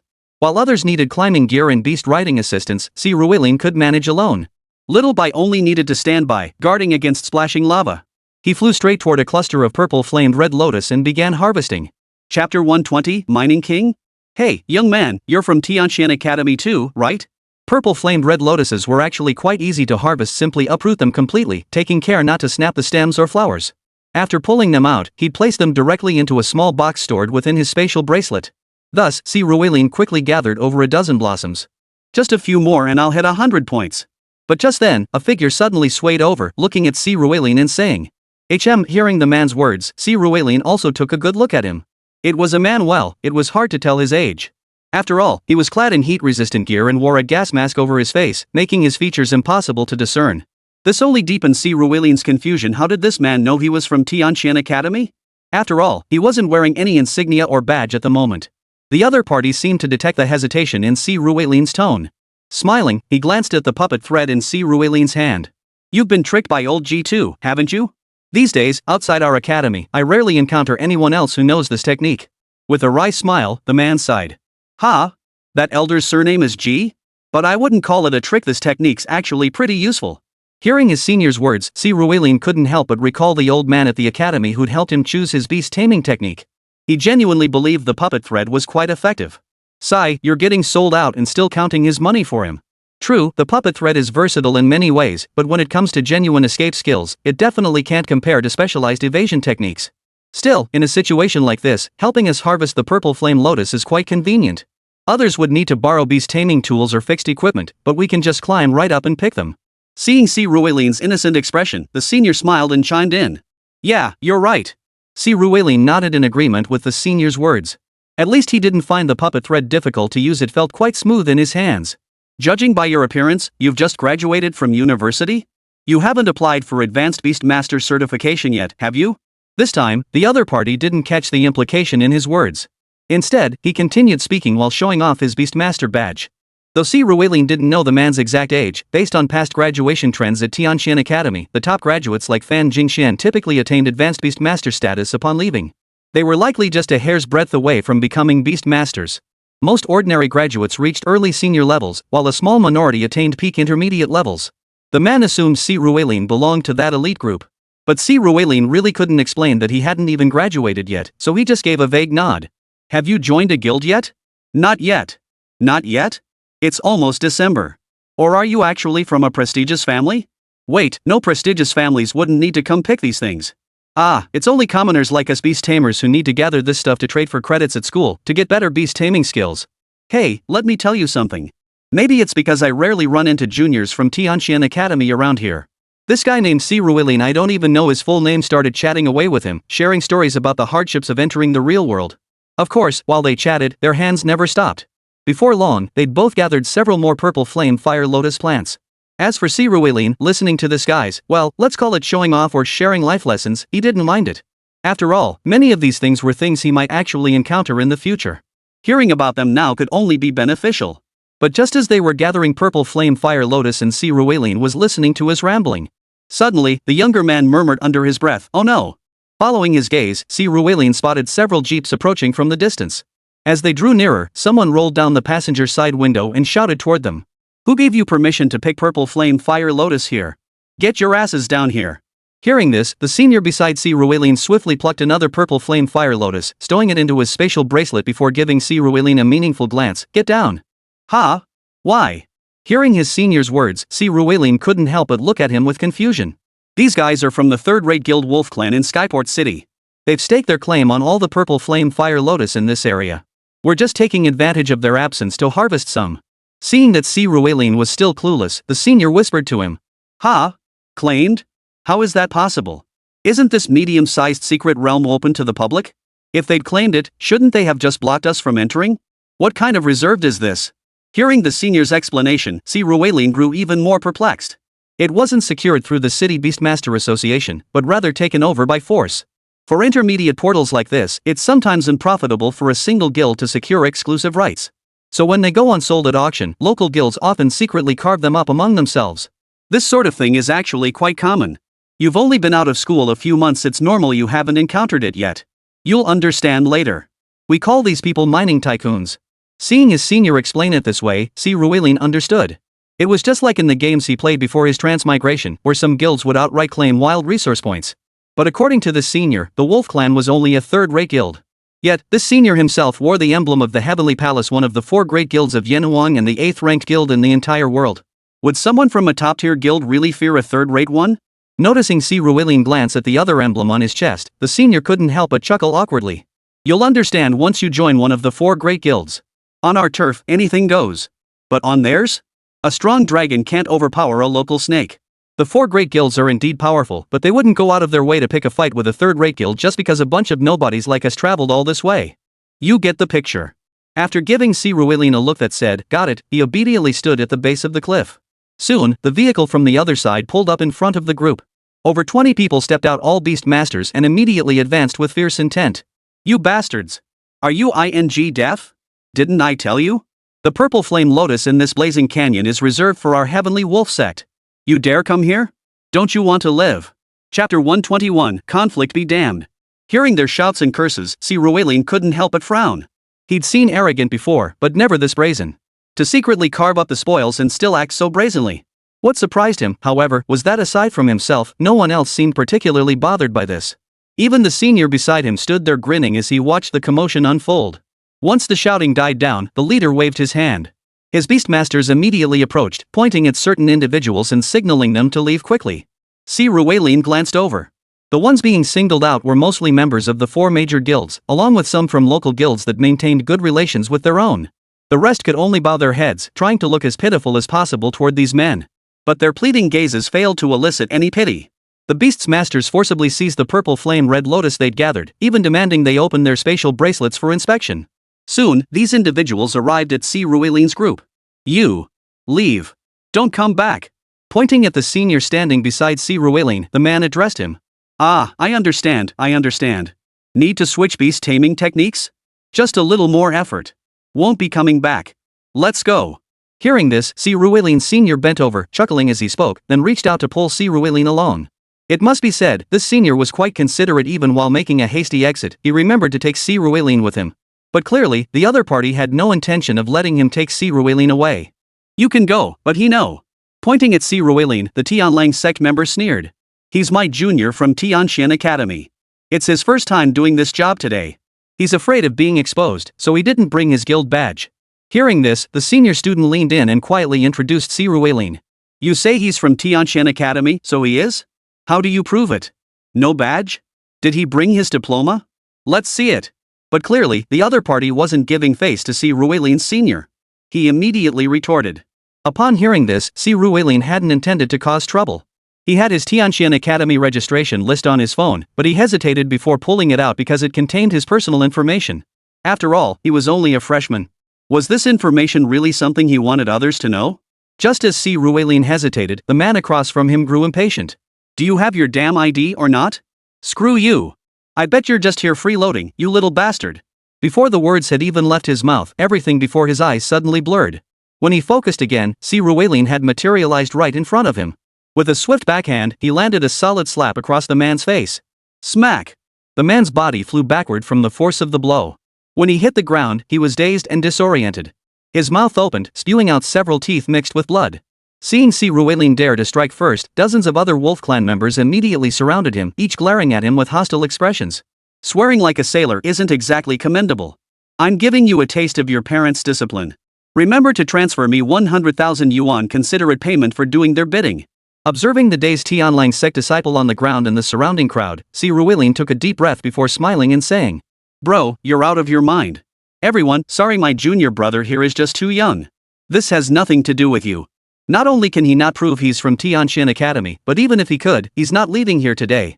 As Si Ruelin's senior tried to speak up for him, the leader of the Wolf Clan narrowed his eyes and addressed Si Ruelin. "Oh, so you're saying you have no intention of compensating me, then?" Hearing this, Si Ruelin replied with a hint of amusement. "Are you out of your mind? What money? Haven't you seen that guy is from the Yu sect? And inside this secret realm, the Tianlang sect's leader, a king-tier powerhouse, might be here. What are you trying to do?" Though Si Ruelin hadn't produced his proof as a student of Tianxin Academy, that puppet thread was proof enough. Yet even now, this senior was still scheming to exploit Si Ruelin. You have to admit, Tianxin Academy really is a top-notch school. But unfortunately, Si Ruelin had no intention of accepting this senior's favor today. No worries, just a king-tier opponent. Relax. Patting his senior on the shoulder, Si Ruelin turned his attention to the people before him. Young in age, but big in talk. I'll have to see for myself how this mere king-tier youth handles a diamond-tier Yuzong like me. Go! Take him down! Hearing Si Ruelin's words, the leading Beastmaster gave the order. In the next instant, several ambitious high-ranking Beastmasters unleashed their beasts, charging straight at Si Ruelin. Witnessing this, Si Ruelin's senior, gritting his teeth, prepared to release his own beast to shield Si Ruelin. But at that very moment, the little white creature coiled around Si Ruelin's wrist suddenly shot out. In the next instant, it transformed back into its giant serpent form. Without a word, it lashed out with its tail at the advancing high-tier, golden-tier beasts. Crack! Crack! Crack! The crisp sounds echoed as these gold-tier beasts, no match for Little White, were instantly obliterated by a single strike. These artificially cultivated beasts were dead as a doornail on the spot. The death of their beasts triggered backlash on the high-level beastmasters. Blood gushed from their mouths as their faces turned ashen, though their eyes grew even darker. They knew their main force was gone. Even if their beastmaster careers weren't completely ended, they were now utterly bleak. How dare you! Wounding my men! Watching the white snake, whose single tail strike had obliterated several golden-tier beasts, the beast cult leader on this side roared in fury. Simultaneously, he and several beast masters of the supreme rank beside him unleashed their own main forces. It wasn't surprising that these men couldn't discern Little Bai's rank. First, Si Ruelin was far too young, and that intermediate beastmaster badge was simply too conspicuous. Second, they had never encountered an emperor-tier being before. At most, they'd seen their sect leader's king-tier beastmaster's beast. Emperor-tier? They were truly unfamiliar with it. That's why they were rushing to their deaths so recklessly. Chapter 122, Killing Both Body and Soul. Si Ruelin had always cherished an old saying. If you don't uproot the weeds, the spring breeze will make them grow again. But he couldn't just slaughter these fellows for cursing him and forcibly stopping everyone from harvesting the crimson flame lotus. So his solution was to slaughter all their beasts. Xiao Bai, though a spirit beast raised from infancy, shared a profound telepathic bond with Si Ruelin. It sensed Si Ruelin's intent the moment it arose, and struck with ferocious ferocity. Hiss, ha! With Xiao Bai's fierce snarl, her body charged straight at the group. There was no time for them to react. The immense impact slammed directly into the leader of the Yuzong faction, the diamond-tier Yunhai Yaksa. This Cloud Sea Yaksha actually possessed considerable potential. Though an acquired spirit beast, its innate potential reached the Emperor tier. Of course, its master might not have the ability to elevate it to Emperor tier, but reaching around the 10th level of the King tier should be manageable. At the 10th tier of the King rank, it wouldn't stand a chance against Xiao Bai, but it could probably trade blows with him for a dozen rounds or so. Unlike now, where it was merely a diamond tier 7, truly like a mantis trying to stop a cart. With a dull thud, the Cloud Sea Yaksha shattered like a scarecrow struck by a 100-ton truck, its body instantly torn to pieces, dead as a doornail. At that moment, Yuzong spat out a mouthful of blood. Seeing the Cloud Sea Yaksha instantly obliterated by Xiao Bai, the Yuzun present reacted with lightning speed, immediately preparing to recall their beasts. Are you kidding? If a diamond tier beast got taken out like that, were they platinum tier beasts supposed to go in and die? Unfortunately, their reactions were still slower than Little Bai's. As everyone knew, Si Ruelin was the type to eliminate threats completely. So, the moment Little White smashed the Cloud Sea Yaksha to pieces, she opened her massive jaws. Countless arrows formed from surging water erupted, violently charging toward the remaining beasts. No! My lion-tail scorpion! My shadow puppet! Oh, it's over, it's over! My sea fighter, it's done for! Amidst the stunned gazes of the beast tamers, all the beasts were now riddled with holes by Xiao Bai's water streams. As they collapsed in pools of blood, the beast tamers themselves spat out mouthfuls of blood and slumped to the ground, utterly defeated. Hey, bro, you're an intermediate beast master? Ha! Despite the dramatic build-up, the actual confrontation was over in the blink of an eye. Little White unleashed only 3 moves, a tail swipe, a headbutt, and a snarl. The entire exchange lasted less than 10 seconds. By the time the senior from Tianqian Academy registered what had happened, the danger had already passed. He pointed at Xiao Bai in the distance, then at the intermediate beastmaster badge on Si Ruilin's chest, looking somewhat dazed. Bro, are we still picking the purple flame fire lotus? No one's going to fight us for it now. Seeing the senior from Tianqian Academy's expression, Si Ruilin pointed behind them at the cliff face. The once densely packed crowd had vanished without a trace. Of course, those on the ground had vanished too. The moment the fight started, they'd all fled. They were only here for the purple flame lotus. This thing, when consumed by fire-type beast tamers, slightly increases their potential. It can be made into fire-type feed. Taking a few hits for this stuff just isn't worth it. Puff, gulp. Bro, why don't we just run too? Seeing the corpses strewn across the ground and the despair etched on the faces of the Heavenly Wolf sect disciples, the elder finally spoke up. No need. If they run, they might twist the truth later, and I'd be at a disadvantage. Besides, my intervention shouldn't go to waste. I'm helping the Tianlang sect leader discipline his subordinates, shouldn't he thank me? Shouldn't he give me $1 billion or 2 as a token of gratitude? As he spoke, Si Ruilin flicked out his puppet thread again, anchoring it to the cliff face. He returned to harvesting the purple flame red lotus. Seeing Si Ruilin's bold, skilled demeanor, the senior hesitated briefly before climbing back up the cliff to gather the lotuses himself. After all, if the sky falls, someone taller will hold it up. He should be fine, right? But despite his outward composure, panic still gnawed at his heart. This was evident in his picking speed. He had originally been faster than Si Ruilin, but now Si Ruilin had already gathered 3 blossoms while he had barely finished one. Just as he fumbled around gathering a dozen or so more, Si Ruilin had already stowed over 40 into his spatial bracelet. At that moment, the Heavenly Wolf sect disciples who had received word finally arrived. A cloud of dust billowed in their wake as nearly 200 members of the Heavenly Wolf sect arrived. Leading them was a middle-aged man riding a massive grey wolf. This man was the leader of the Heavenly Wolf Gang, and beneath him sat his most formidable beast companion, a 4-winged celestial wolf possessing the potential of an emperor-tier beast. However, this celestial wolf had not yet reached its full potential, currently only at the 5th level of the king tier. As he surveyed the scene, the corpse of the beast controller on the ground and Si Ruilin and his group still harvesting the purple flame fire lotus on the distant cliff, the rage in his heart threatened to boil over. With a wave of his hand, his beast tamers closed in on Si Ruilin's position. He stepped beside his right-hand man, the beast-taming sect leader, whose eyes had dimmed with grief over the fallen beast. Rage boiled within him, and a dark resolve took hold. Pointing at Si Ruilin, he roared at the 4-winged celestial wolf. Bring them down! Awah! Hearing its master's command, though the 4-winged angel sensed the tense atmosphere, it obeyed immediately. It hurled wind blades towards Si Ruilin near the cliff's edge. Yet before the blades could strike, they were suddenly shredded into fragments by a green serpent tail. Xiao Bai and Xiao Chang, now revealed in their true serpent forms, materialized behind Si Ruilin. 2 pairs of emotionless snake eyes fixed their gaze upon the group. Senior brother, you must testify for us they attacked first. It seems compensation alone won't suffice now. It's time for the Heavenly Wolf sect to be expelled. Turning his head atop the cliff to observe the distant figures, Si Ruilin spoke with a smile. Insolent! Bring them down here! Hearing Si Ruilin's words, the Tianlang sect's leader had already sensed something amiss the moment those 2 snakes appeared and swept away his 4-winged celestial wolf's blade of wind with a single tail flick. But upon hearing Si Ruilin's demand, he truly couldn't hold back. If he held back today, would his celestial wolf sect even have a place in Skyport City? Thus, he bellowed once more, directing his men to charge at Si Ruilin. Chapter 123, Abnormal. Charge.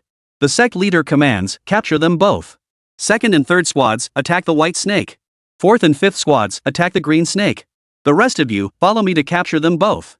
Daring to provoke our Heavenly Wolf sect? Looks like they've got a death wish. At the sect master's command, his followers had no idea how formidable Xiao Bai and Xiao Qing truly were. After all, judging by their current appearances, they bore no resemblance to the powerful demon beasts etched in their memories. Si Ruilin's beasts, judging by their appearance alone, didn't seem particularly formidable. The only one that looked somewhat intimidating was the golden dragon, a true dragon. Beyond that, there was nothing else. But just as they were about to charge forward, the first wave of Tianlang sect disciples, those who had been beaten until they coughed up blood and were now slumped in defeat, finally snapped back to their senses. The Beastmaster, who was also the captain of the Celestial Wolf sect's first squad, immediately shouted at the top of his lungs, "Don't come any closer. Don't come any closer. They're incredibly powerful." Unfortunately, before he could finish his warning, Xiao Bai and Xiao Qing had already moved. Xiao Bai raised her tail high, then slammed it down hard onto the ground. Instantly, a towering tidal wave surged forth from beneath her, engulfing the men and their beasts alike. It must be said, Little White was truly formidable now. As mentioned earlier, this was volcanic terrain. Even so, the tidal wave she conjured reached over 30 meters, nearly 40 meters in height. In a forest or similar terrain, it could easily reach 70 or 80 meters. And if this were near water? Well, just picture a flood engulfing everything. It could have flooded to whatever height it desired. But even so, these people had never encountered anything like this before. Instinctively, they recalled their attacking beasts to shield themselves. Yet even then, they couldn't withstand the tidal wave crashing down from above. The wave crested, sweeping them backward. Boom! As the group crashed heavily into the ground with the wave, their beasts were essentially finished. The impact left them utterly battered. Fighting was out of the question, and even standing up was nearly impossible. Xiao Bai's wave of attack had utterly crippled the Tianlang sect's 200-plus fresh reinforcements. But Si Ruilian's assault wasn't over yet. Now, Xiao Qing opened her mouth, and 2 thick streams of venom spurted from her fangs. They transformed into droplets in midair, landing directly on the men and their beasts. The potent toxins instantly sent agonized screams rippling through the crowd. Ah! It hurts! It hurts! I'm so itchy! It's the poison! Hold on! I can't take it anymore! Kill me! Kill me now! It's poisoned! You beast, hand over the antidote! I must admit, the leader of the Heavenly Wolf sect is clever. Right after the first strike ended, he sensed that Si Ruilian's 2 snakes were no ordinary creatures.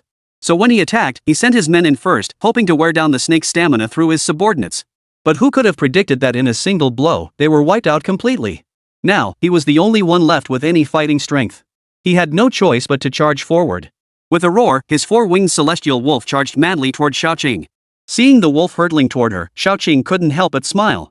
To be fair, Xiao Qing's smile was quite beautiful in human form. But in her serpent form, well, it was downright terrifying. But the opponent clearly had no time to dwell on such horrors, because the very next second, Xiao Qing's tail, coated in venom, lashed out at the 4-winged celestial wolf. It must be said, the 4-winged angel was formidable. As a wind attribute beastmaster, even though its level and combat prowess were far below Xiao Qing's, it managed to rely on its speed to forcibly dodge her strike. But it had still underestimated Xiao Qing. For the very instant it dodged the strike, the venom on Xiao Qing's tail detached from her body, instantly coalescing into a blade of poisonous light. With a faint swish, the 4-winged celestial wolf was cleaved clean in 2 by the venomous blade. Its hindquarters drifted lifelessly into the distance, while the front half fell precisely before the celestial wolf sect master. Ah! Ah! Ah! Watching his beast mount get severed at the waist, the celestial wolf sect master went mad. Staring at the massive wolf's upper torso, he could only scream helplessly. His mind was on the verge of collapse, torn between fleeing and fighting Si Ruilian to the death.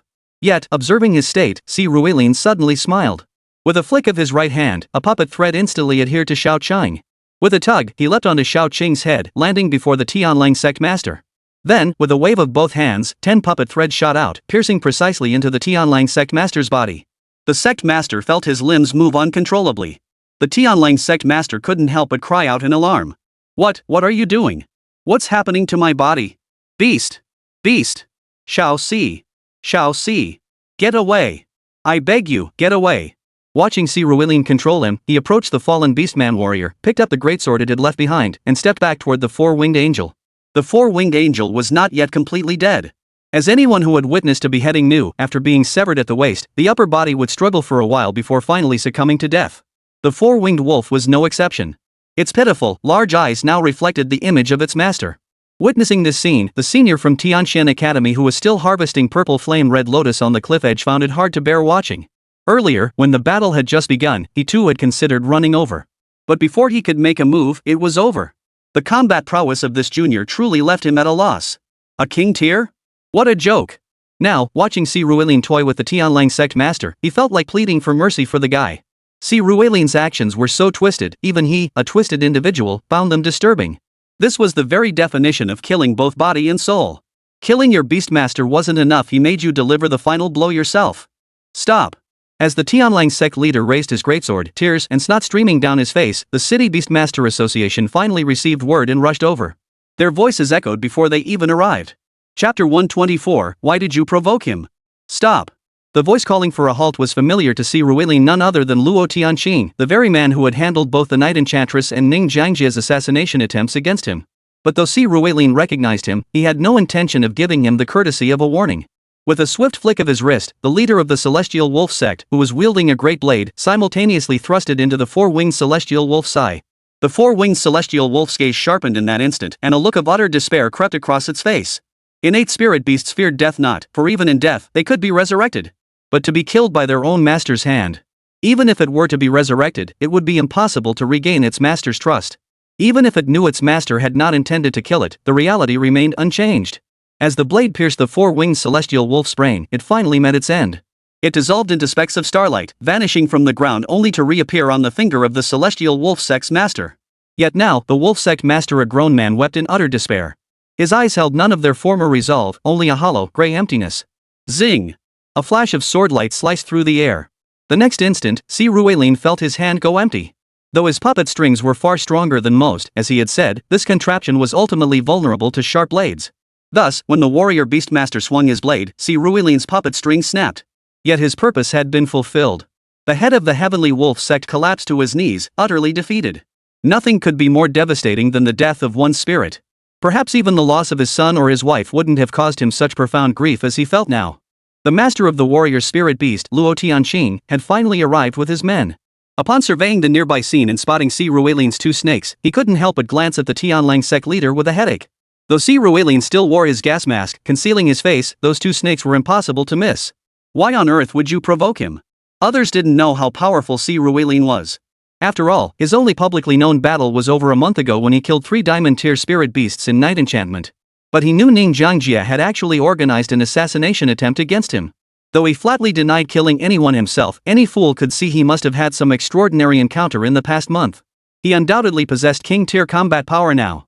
And a formidable one at that. For the Sky Wolf sect to provoke him now was nothing short of courting death. What the hell was going on? After silently cursing the Tianlang sect's leader in his mind, Luo Tianqing also asked. Senior brother, Commander Luo is asking what happened.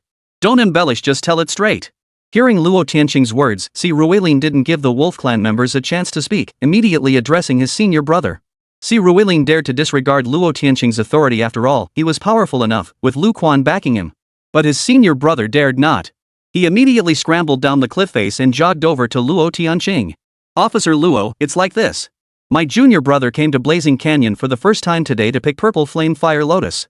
But this place is monopolized, well, reserved by the Heavenly Wolf sect. Those people over there came to drive us away. We were about to leave, but one of the Heavenly Wolf sect members spoke insolently, insulting my junior brother's family. Being young and hot-blooded, my junior brother slapped that man. That guy wasn't happy about it, and a fight broke out. Later, the sect leader of the Celestial Wolf sect arrived and attacked without warning. My junior brother defeated them. I have video evidence. If you require it for investigation, I can send it to you. Of course, I'll be taking the original back to the academy for the school's review.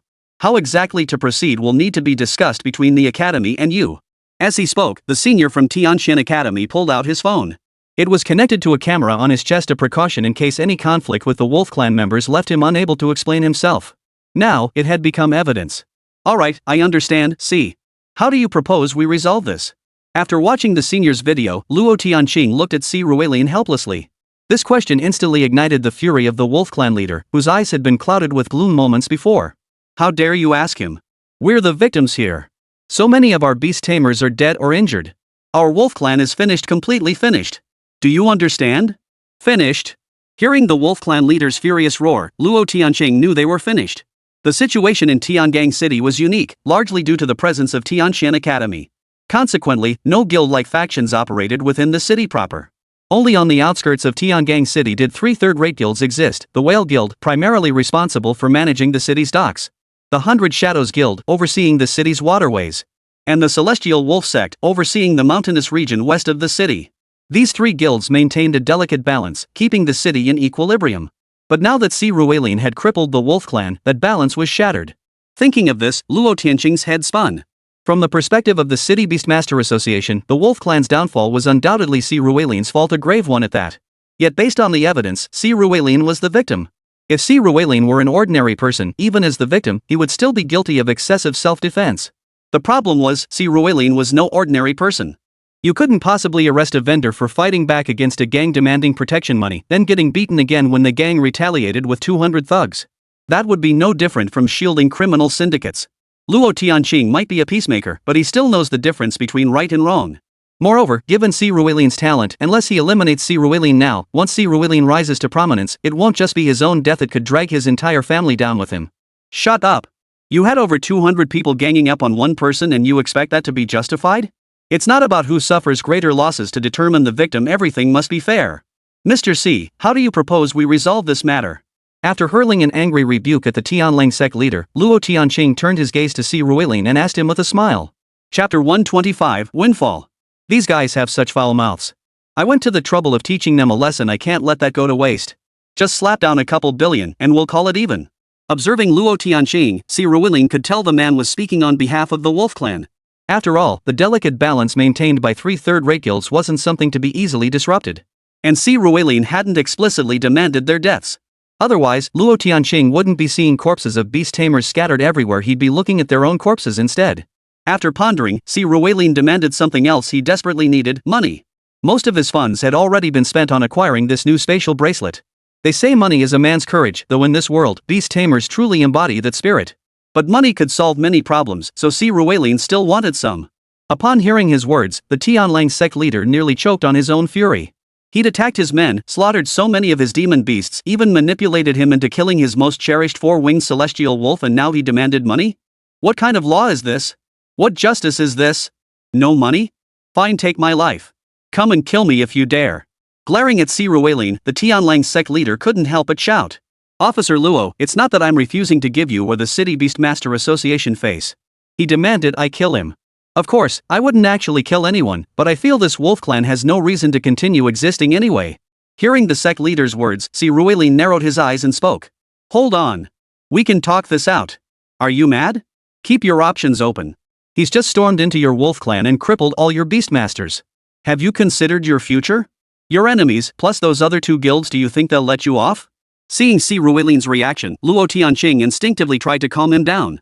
But Si Ruilien immediately stepped before Luo Tianqing and growled at him in a low, menacing voice. What? He's slaughtering our wolf clan's beast tamers, and you just stand by and watch? Seeing Luo Tianqing's expression, the sect master of the celestial wolf sect spat out bitterly. We can only watch at most. What, you want us to help him too?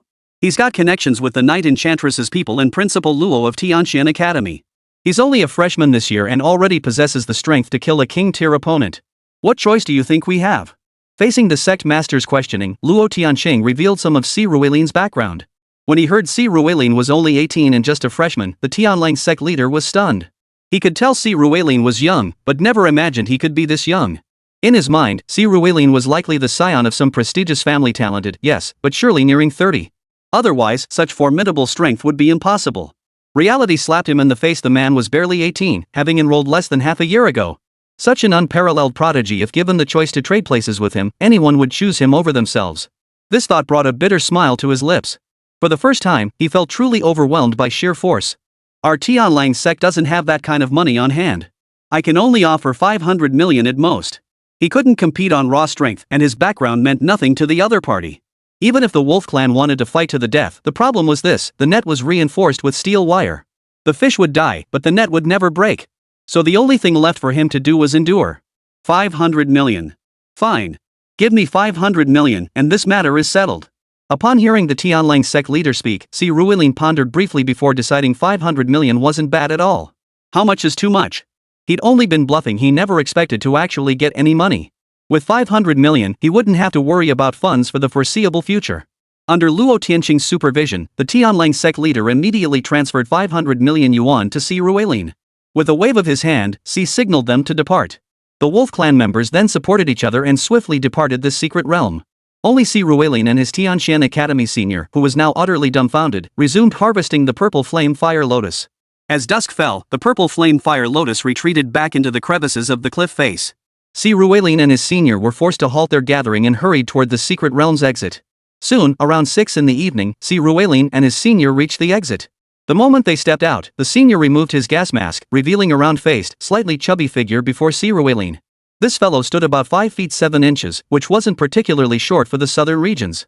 Yet compared to Si Ruilien, who now towered over 6 feet 3 inches, the contrast felt rather stark. This guy had a big round face, thick eyebrows, and large eyes. He looked just like Crayon Shin-chan. As he looked at Si Ruilien, he couldn't wait to introduce himself. Bro, let me introduce myself.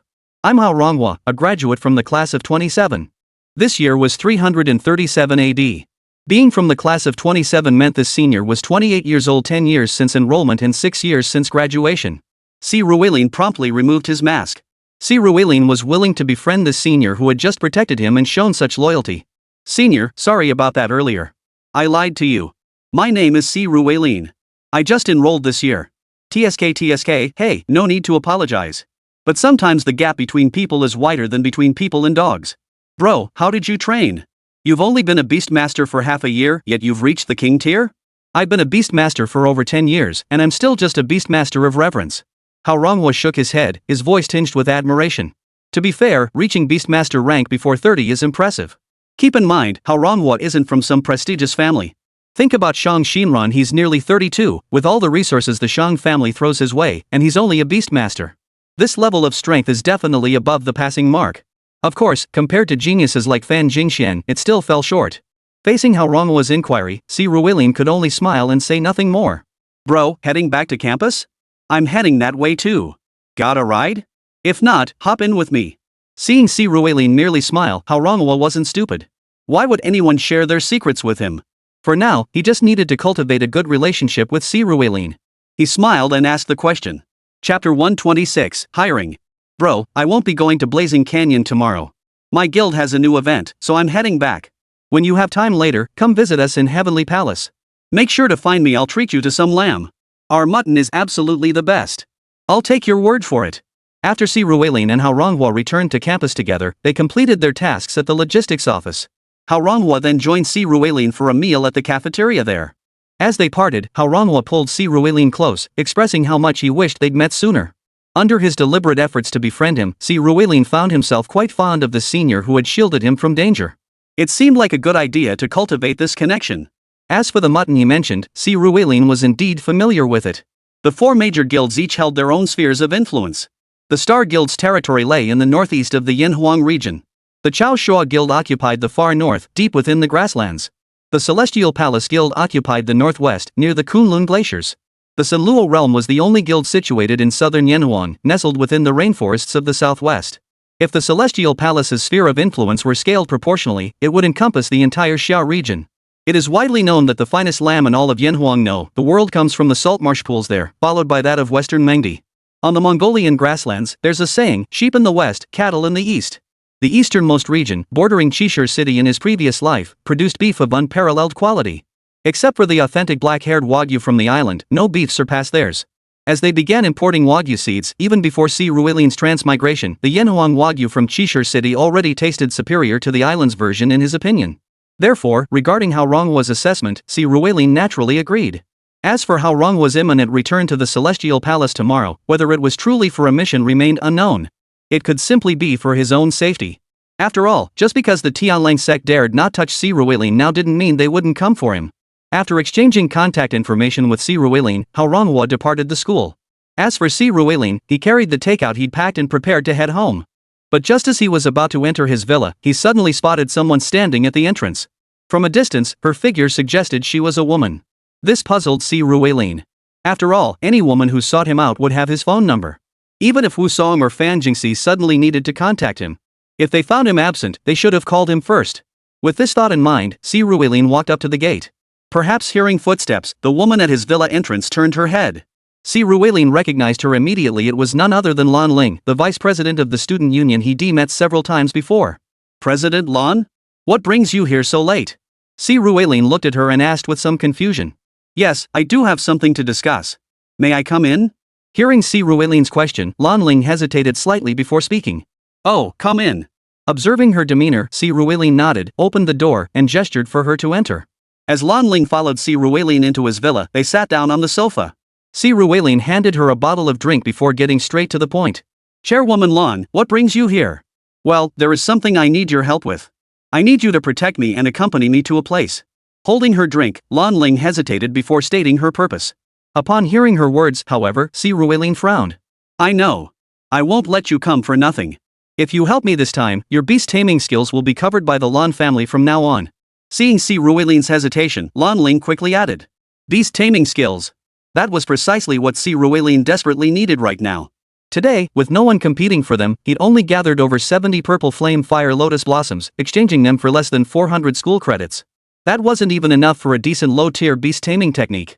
Let alone the advanced ones, the Royal, Imperial, and Sovereign tiers beyond Beastmaster, Beastmaster Sovereign, and Beastmaster Patriarch. The school did indeed offer such beast taming techniques, but they routinely cost hundreds of thousands of points to exchange. Acquiring that many points wasn't just a pipe dream, it was impossible within the 4 years of university. Moreover, the school doesn't accept these items indefinitely. With the purple flame fire lotus he and Manhwa had harvested today, the school wouldn't need this particular item for the time being. To earn points, he'd have to trade for other things to earn points, a rather troublesome process. So when Lan Ling offered to cover the cost of Si Ruelin's beast taming technique, he was genuinely tempted.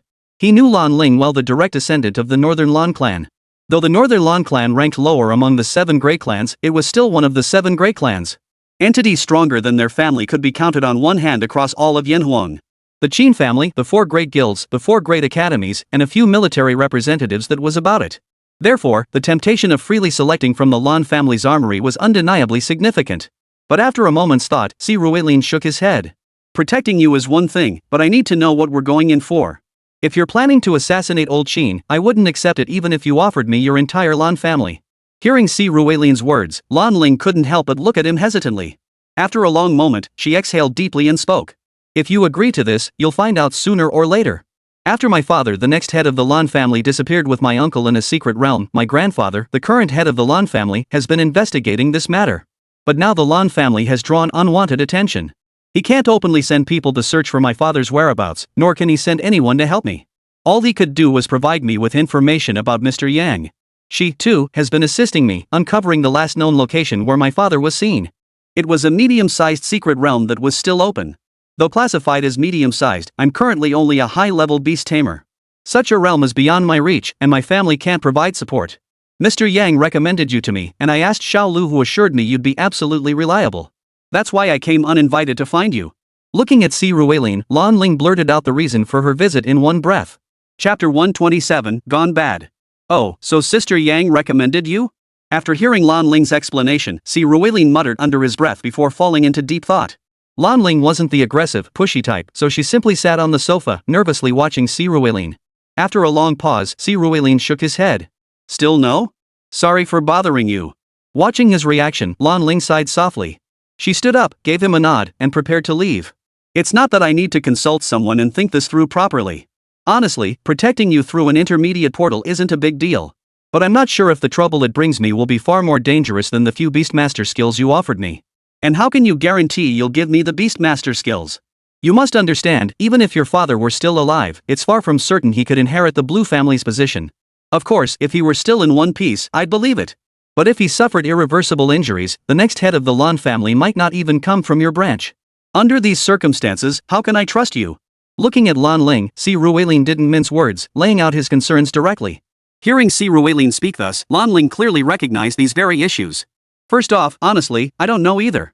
But whoever has set their sights on our Lan family probably isn't a pushover. Still, I trust you're not afraid, right? After all, while I don't know the full extent of your potential, judging by how you converse so easily with Principal Lu, they might dare to target our Lan family, but they probably wouldn't dare to touch you. As for the second matter, rest assured. You are now an intermediate Beastmaster, which means you can still learn 6 more Beastmaster techniques. Well, of course, if you were to reach the Saint rank, our Blue family wouldn't have any matching Beastmaster techniques either. If you agree, I can give you one of the techniques you want first. Once we reach the entrance to that secret realm, I'll give you another one. And after we've finished exploring the secret realm, I'll give you the final one. If we find my father, I'll give you 2 more right away. As for the remaining 2, I'm confident that if my father returns to the Lan family, he won't owe you those 2. If we don't find him, I'll give you 1 more. With 3 beast taming techniques in hand, you won't lose out. Looking at Si Ruelin, Lan Ling voiced the response he'd been contemplating lately. Hearing Lan Ling's words, Si Ruelin nodded in agreement. This arrangement would indeed maximize his own interests. Still, he decided to consult others first. Lan Ling naturally agreed. After all, this was a highly dangerous matter. Alright, I'll wait 3 days.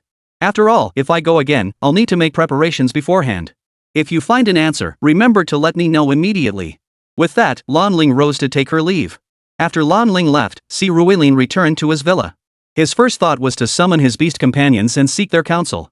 However, it was clear that despite his recent efforts to cultivate their independent thinking, they weren't yet capable of offering advice on such matters. It seemed he'd have to consult Lu Ruidong, Principal Lu, and Yang Yunjun tomorrow at the very latest. Truth be told, Si Ruilin was already leaning toward accepting the mission. As Principal Lu had pointed out, completing daily tasks would keep him occupied for years. Even then, he might struggle to exchange for many powerful beast taming techniques. Unlike now, where a single trip could net him 3 beast taming techniques. As long as it didn't mean antagonizing the entire world, he felt this deal was worth pursuing. Enough thinking for today. He'd been busy all day, better to rest well and ask about it tomorrow. After mulling it over, he couldn't come up with any new insights. Si Ruilin decided to ask about it tomorrow. Afterward, he joined his sisters for dinner. After dinner, it was time for Si Ruilin and the others to rest. Of course, calling it rest was a euphemism and was actually energy conversion, cultivation. Usually, they'd take a bath and then return to their beds on the second floor to cultivate. But today was different.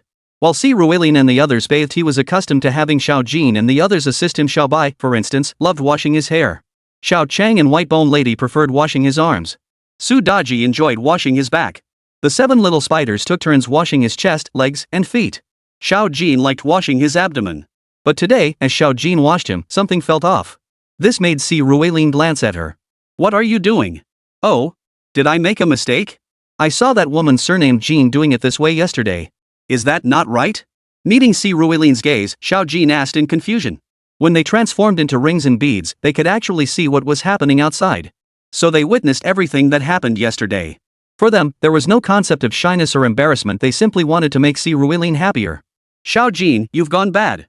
Seeing Xiao Jin's puzzled expression, Si Ruilin thought to himself, but the words that came out were, "Yeah, you're right." Then he closed his eyes. Although he had known this day would come since the first day Jin Long transformed into human form, now that it was actually happening, he felt a little excited. Indeed, compared to Jin Chuaner, who had given him 1,000 yuan this morning, his sisters were more obedient and more comforting. Thus, Si Ruilin spent over 2 hours thoroughly washing himself. But that wasn't the end of it. When they returned to their room, well, the censors came knocking, demanding Si Ruilin cut out quite a few words. Don't get the wrong idea, they hadn't actually done anything substantial. Well, you could say they did everything except the actual act. The reason they hadn't engaged in anything substantial was mainly because Si Ruilin still hoped to give his girls a complete experience. Even if they didn't care, Si Ruilin himself did, at least to some extent. And just like that, the night passed quickly. Before he knew it, the next day arrived. For the first time in years, Si Ruilin found himself reluctant to get out of bed that morning. He finally understood why they called the hot spring town a hero's grave. Once you were trapped there, forget about attending classes. Even if someone were waiting outside to hand him money right now, he'd hesitate to go get it. Staying home was simply too comfortable. Chapter 128, Trouble Behind the Scenes. Principal? It's me. The life at home was undeniably too comfortable. Si Ruilin summoned his willpower to climb out of bed. After washing up and grabbing breakfast from the cafeteria, he ate with his beast companions. Yet instead of rushing to class, he headed straight for the principal's office. After announcing his presence, he knocked lightly on the principal's office door. Upon opening it, he saw Principal Lu reviewing documents. "Ah, you're here. Sit down. Here's what you came for." Hearing Si Ruilin's voice, Principal Lu smiled and slid a stack of documents across the desk toward him. At first, Si Ruilin was puzzled, what could these be? But when he saw the contents of the stack, his pupils involuntarily contracted. Before him lay 2 sets of documents concerning the Lan family. One pertained to the Lan family itself, including its current head, Lan Lifan, a contemporary of Principal Lu and his peers, now a royal tier expert nicknamed the Northern Gate Emperor. Stationed in the northern region. He maintained excellent relations with the military, and the entire family possessed extraordinary combat strength. Beyond the family head, the Lan family's main combat strength included 5 Emperor tier experts and 15 King tier experts. Among the 5 Emperor tier experts, 3 were of the same generation as the family head.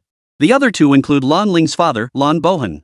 The undisputed next head of the Lan family, he is humble yet highly intelligent. Having attained the Emperor tier at only 47, he is expected to reach the Imperial tier by around 60. He is perfectly positioned to succeed the current head of the Lan family. He is the most suitable heir to the Lan family, without a doubt. Even when compared across the 7 great families, he stands as the most perfect successor of his generation. His lineage, intellect, and prowess all place him among the very best. Beyond him, the Lan family possesses another Emperor tier cultivator. However, this individual's circumstances are unique. He is actually the husband of Lan Lifan's youngest sister, the current family head.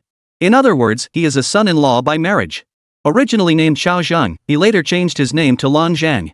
His standing within the Lan family ranks only below the patriarch and Lan Bohan. The one who went out with Lan Bohan this time, Lan Bofeng, is his son.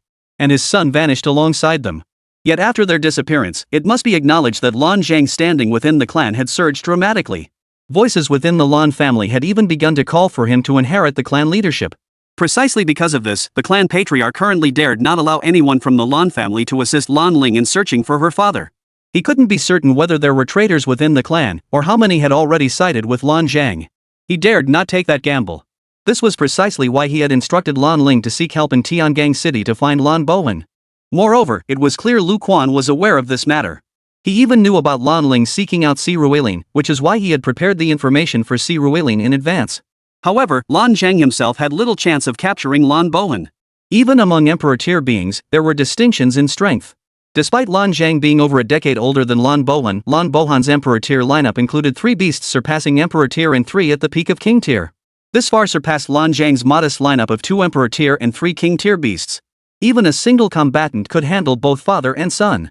Even if something unexpected happened, their chances of capturing Lan Bohan were virtually non-existent. Thus, the second set of intelligence emerged.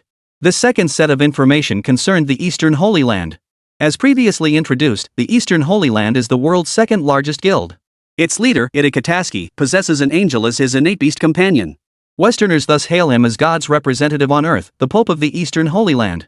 Unlike in the previous life, where the US forced the USSR to ally with Yenawang, in this lifetime, Yenawang was the true powerhouse. Its beast tamers outnumbered those of the 2nd to 10th guilds combined.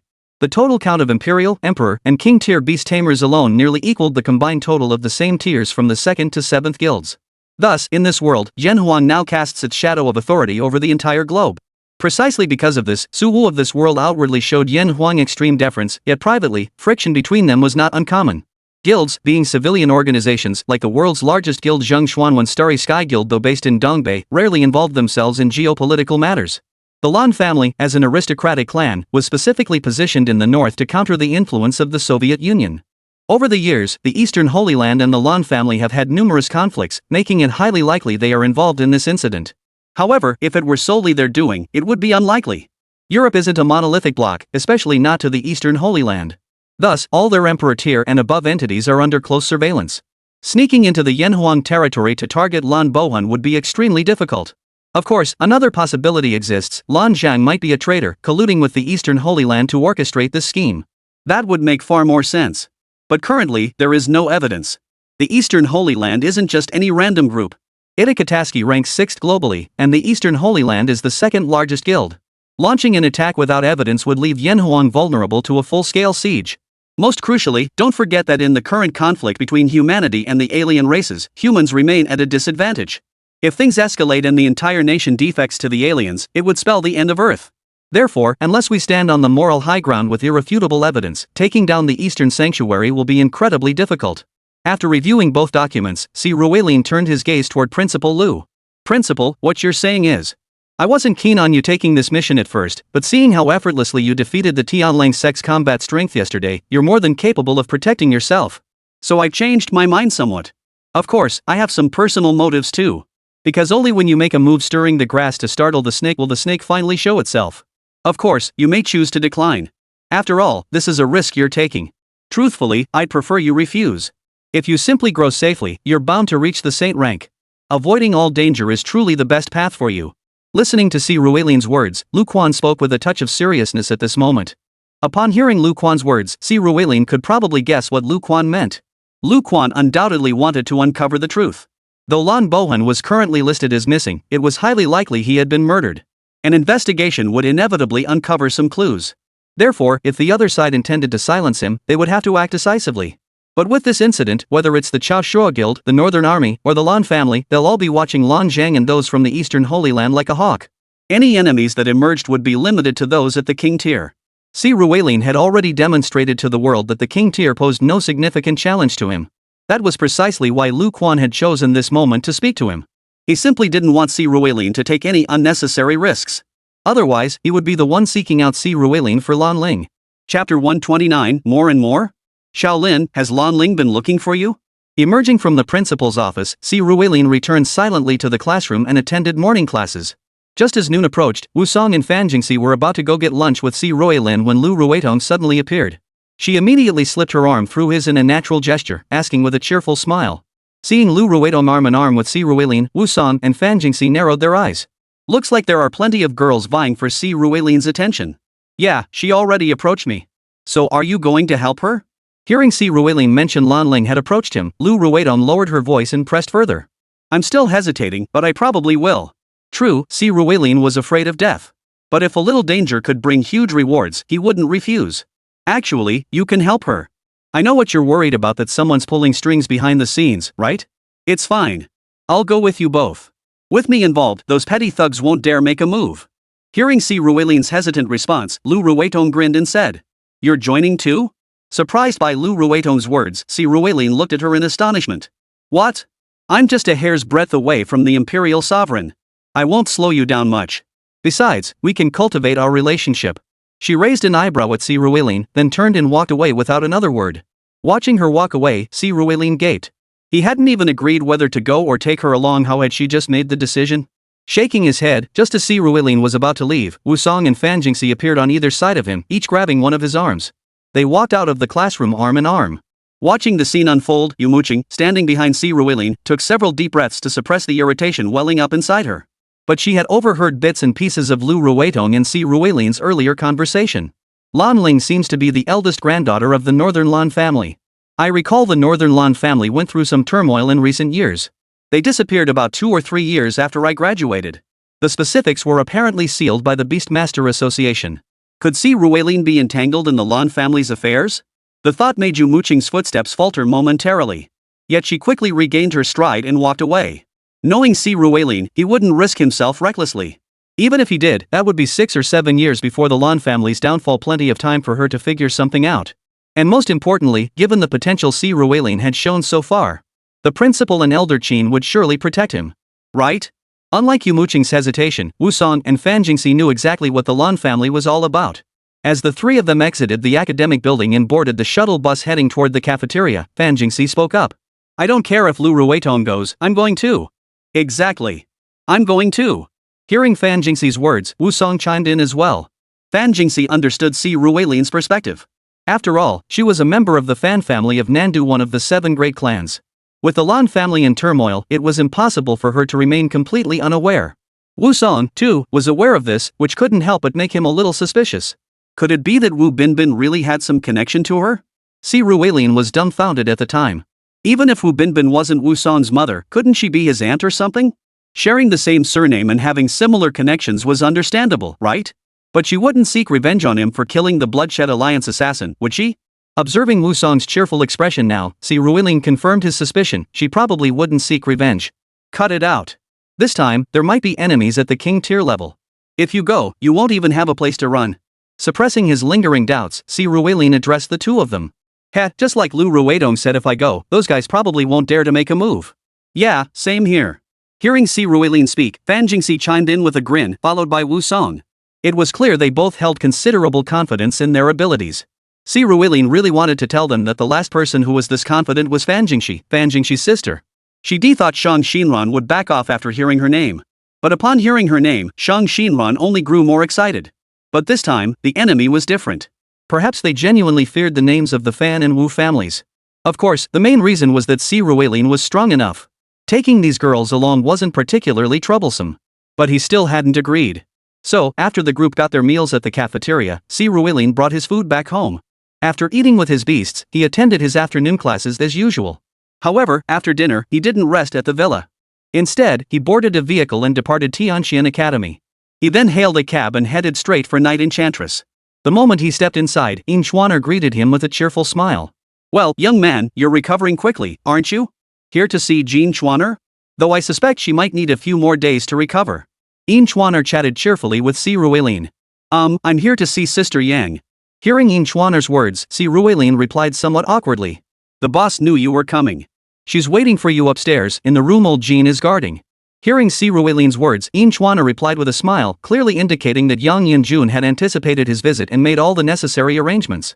After climbing the stairs to the second floor, Si Ruelin immediately spotted Jin Chuaner standing there. Jin Chuaner, of course, saw him too. Their eyes met, and Jin Chuaner's face flushed involuntarily. Though she was 11 years older than Si Ruelin, she appeared rather bashful at that moment. Compared to her, Si Ruelin seemed far more unruly. Spotting Jin Chuaner, he strode over. Before she could speak, he took her hand and drew her close. They remained locked in a long embrace until Jean Schwanner, breathless and disoriented from his kiss, suddenly heard a sharp smack. Don't wear such short skirts in the future. Seeing Jean Schwanner's flustered state, Si Ruilin couldn't help but give her a light smack on the butt before whispering to her. Chapter 130, Don't worry. Oomph, you domineering little man. Hearing Si Ruilin's words and feeling his touch, Jean Schwanner couldn't help but mutter under her breath. But the moment she caught his gaze, she immediately shut her mouth and nodded. Seeing her reaction, Si Ruilin finally smiled. He pushed open the door and stepped into the private room. As he entered, he noticed Yang Yunjun leaning against the window on this side, sipping his drink while watching the crowd dancing below. Only then did Si Ruilin realize the walls here were entirely one-sided glass, offering a completely unobstructed view of the outside. No wonder Yang Yunjun had appeared so promptly the first time he'd come here to face off against Ning Jiangjie and the others. What'll you have? Yang Yunjun asked with a smile as he noticed Si Ruilin entering. Beer will do. Hearing Yang Yunjun's words, Si Ruilin sat down on the sofa beside him and also looked out. What? See anything you like? I can hook you up. Pouring Si Ruilin a beer, Yang Yunjun walked over and sat right next to him, completely uninhibited. She draped her arms over his shoulders and leaned her body against his. Feeling her movements and hearing her words, Si Ruilin couldn't help but roll his eyes.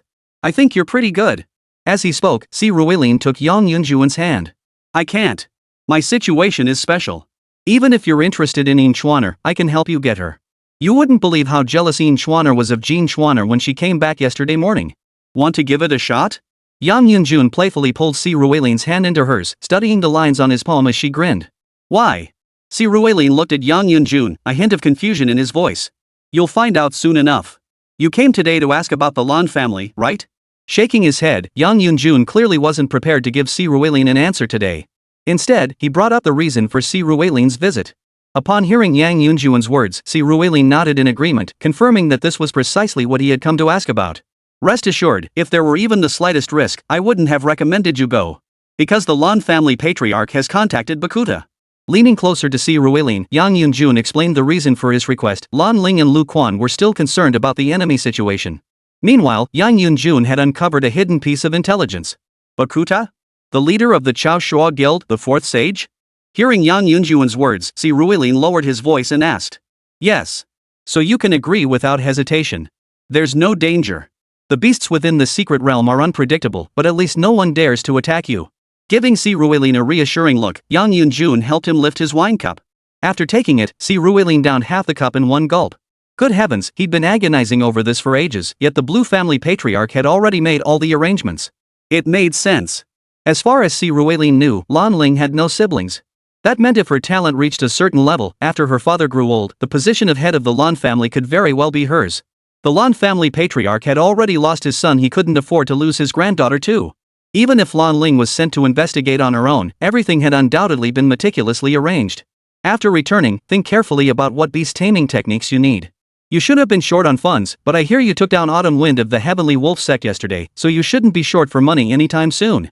As for what beast taming technique you need, I can't help you with that. Geniuses are different from us ordinary folk. Seeing that Si Ruilin had made up his mind, Yang Yunjun now smiled and said. Si Ruilin wasn't surprised that Yang Yunjun knew about his encounter with the Heavenly Wolf sect yesterday. At this moment, he was indeed contemplating what his second beast taming technique should be. During his last visit, he had briefly glanced at the major categories of beast taming techniques. Beast taming techniques were fundamentally divided into 5 major categories: physical, speed, control, spellcasting, and support.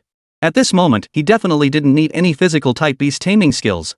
With the Pangdu Essence Blood and Dragon Subduing Tiger taming techniques, he only needed to steadily level up. His physical prowess would continuously strengthen. By the time he reached the Saint rank, his physical combat power would likely rival that of his tamed beasts. Support skills were also unnecessary. His beasts possessed greater potential, allowing them to surpass their natural tiers. They didn't need him to boost their attack, speed, or other attributes. Thus, what he truly lacks are abilities in 3 areas: speed, spellcasting, and control. It must be said that Puppet Thread was a remarkable skill. It could be considered a control ability, a speed ability, and it even possessed some magical damage potential. However, being strong in everything meant it excelled at nothing. The beast taming techniques he requested later could revolve around these aspects. According to Lan Ling, if he found her father, he could get 6 beast taming skills. If not, he'd get 3 each for speed, magic, and control. If he got 6, he'd add 1 support skill, plus a different magic skill and a speed-enhancing skill that worked under various conditions, each requiring 1 slot. After a moment's thought, Si Ruilin had made up his mind. He then continued drinking with Yang Yunjun. Soon, after 3 rounds of drinks, Si Ruilin departed. However, he didn't take Jean Schwanner with him. As they had said, her body couldn't handle it yet and needed rest. Besides, Si Ruilin had already spent the previous night with his sisters. At least he no longer had to worry about pent-up frustration in the future. Without further ado, he hailed a cab and headed straight back to campus. The night passed uneventfully. The next morning, Si Ruilin called Lan Ling to inform her he decided to accept her offer as her bodyguard, agreeing to her proposed compensation. Lan Ling promptly replied, stating she needed time to make arrangements.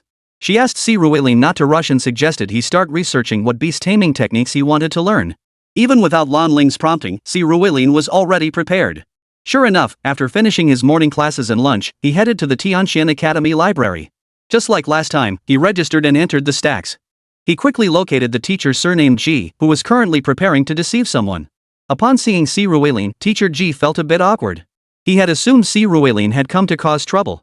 Chapter 131, Choosing Beast Taming Techniques. I just remembered I think I left the window open at home.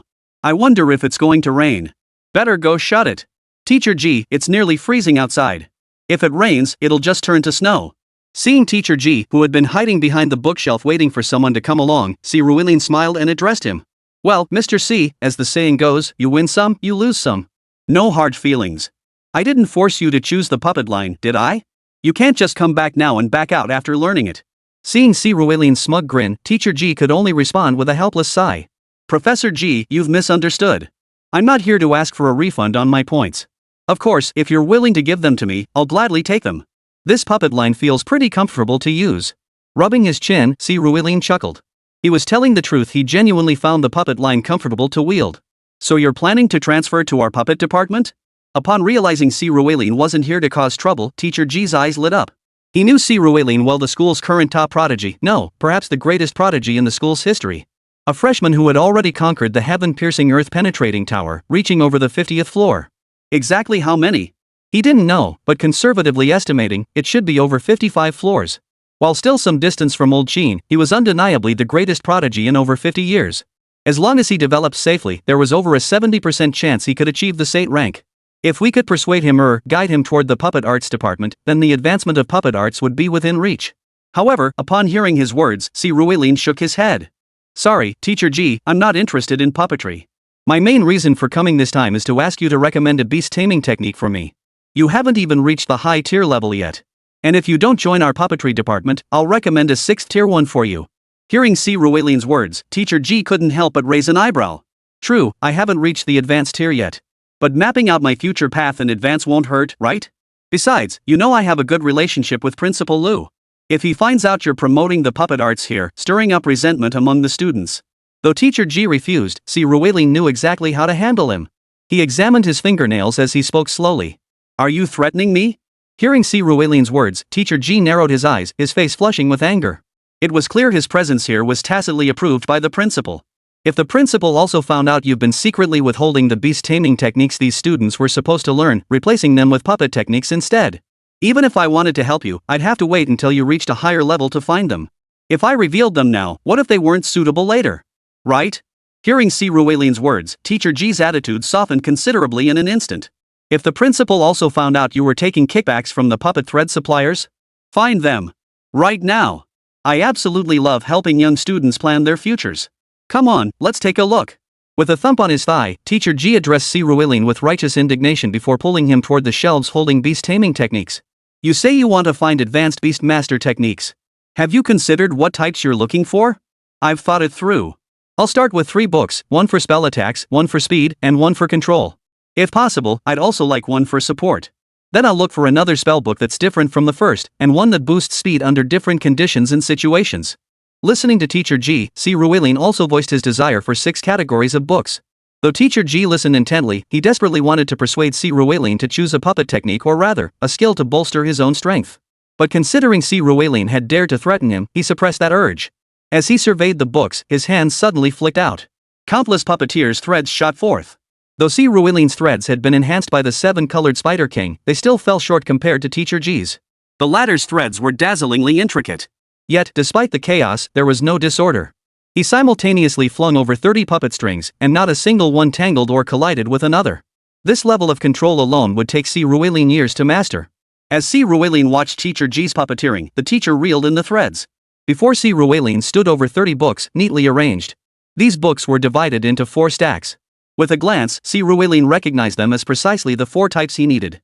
The largest stacks contained spellcasting and speed-related texts, while those for control and support were sparse, only 4 or 5 books each. After all, Si Ruelin had stated he only needed 1 control type and 1 support type book.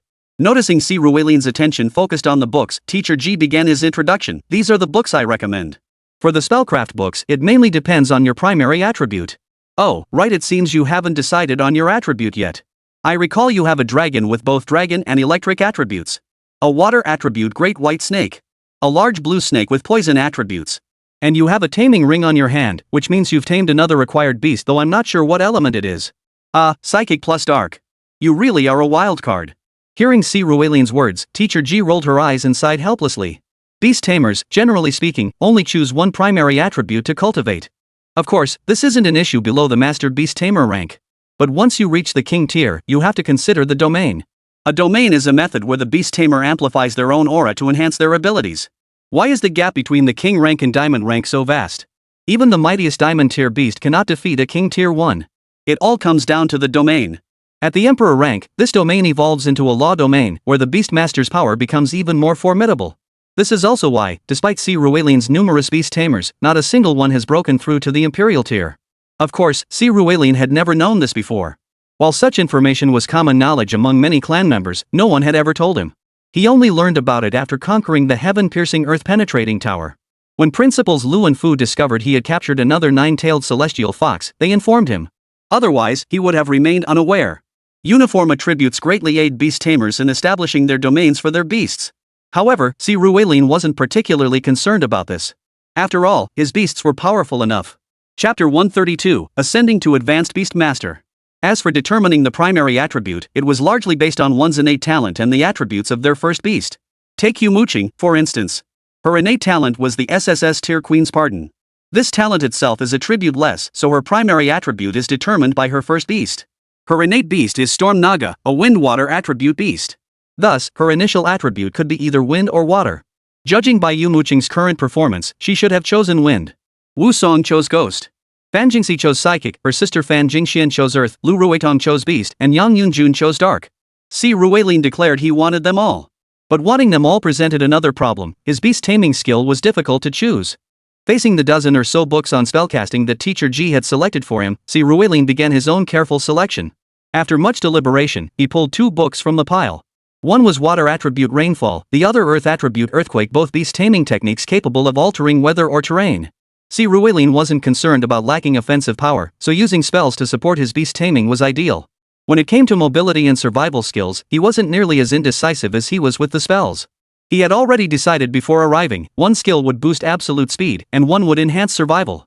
For absolute speed, he chose Extreme Impact, a wind elemental beast taming technique that increased movement speed by 1000 for 5 minutes. For his survival skill, he chose Fatal Dodge. Once mastered, it allowed him to dodge critical attacks away from vital areas, a highly effective ability. For control, he selected Earth Prison, a technique that traps opponents within an earthen cage. For support, he chose the Wood Element Healing spell.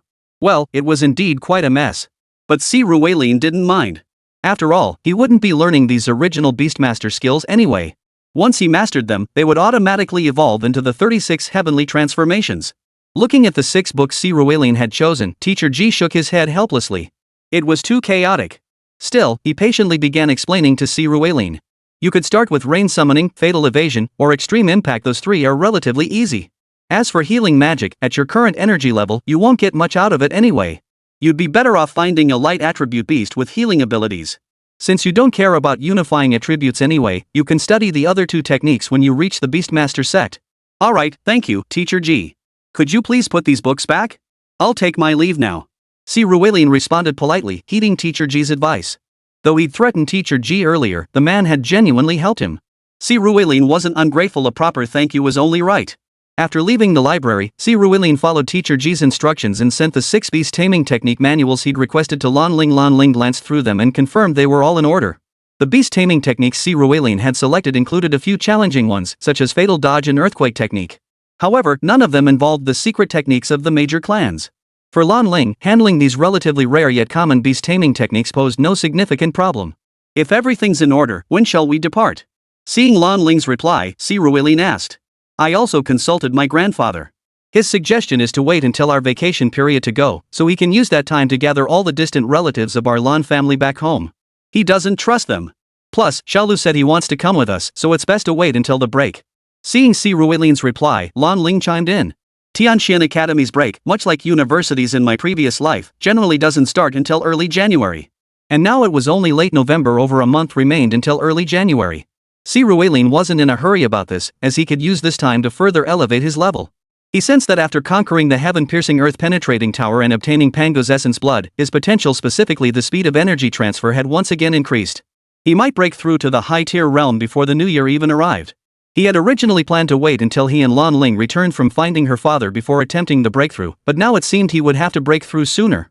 But breaking through sooner was actually beneficial. His new innate beast companion could now level up in the secret realm. After agreeing to Lan Ling's request, Si Ruilin returned to class.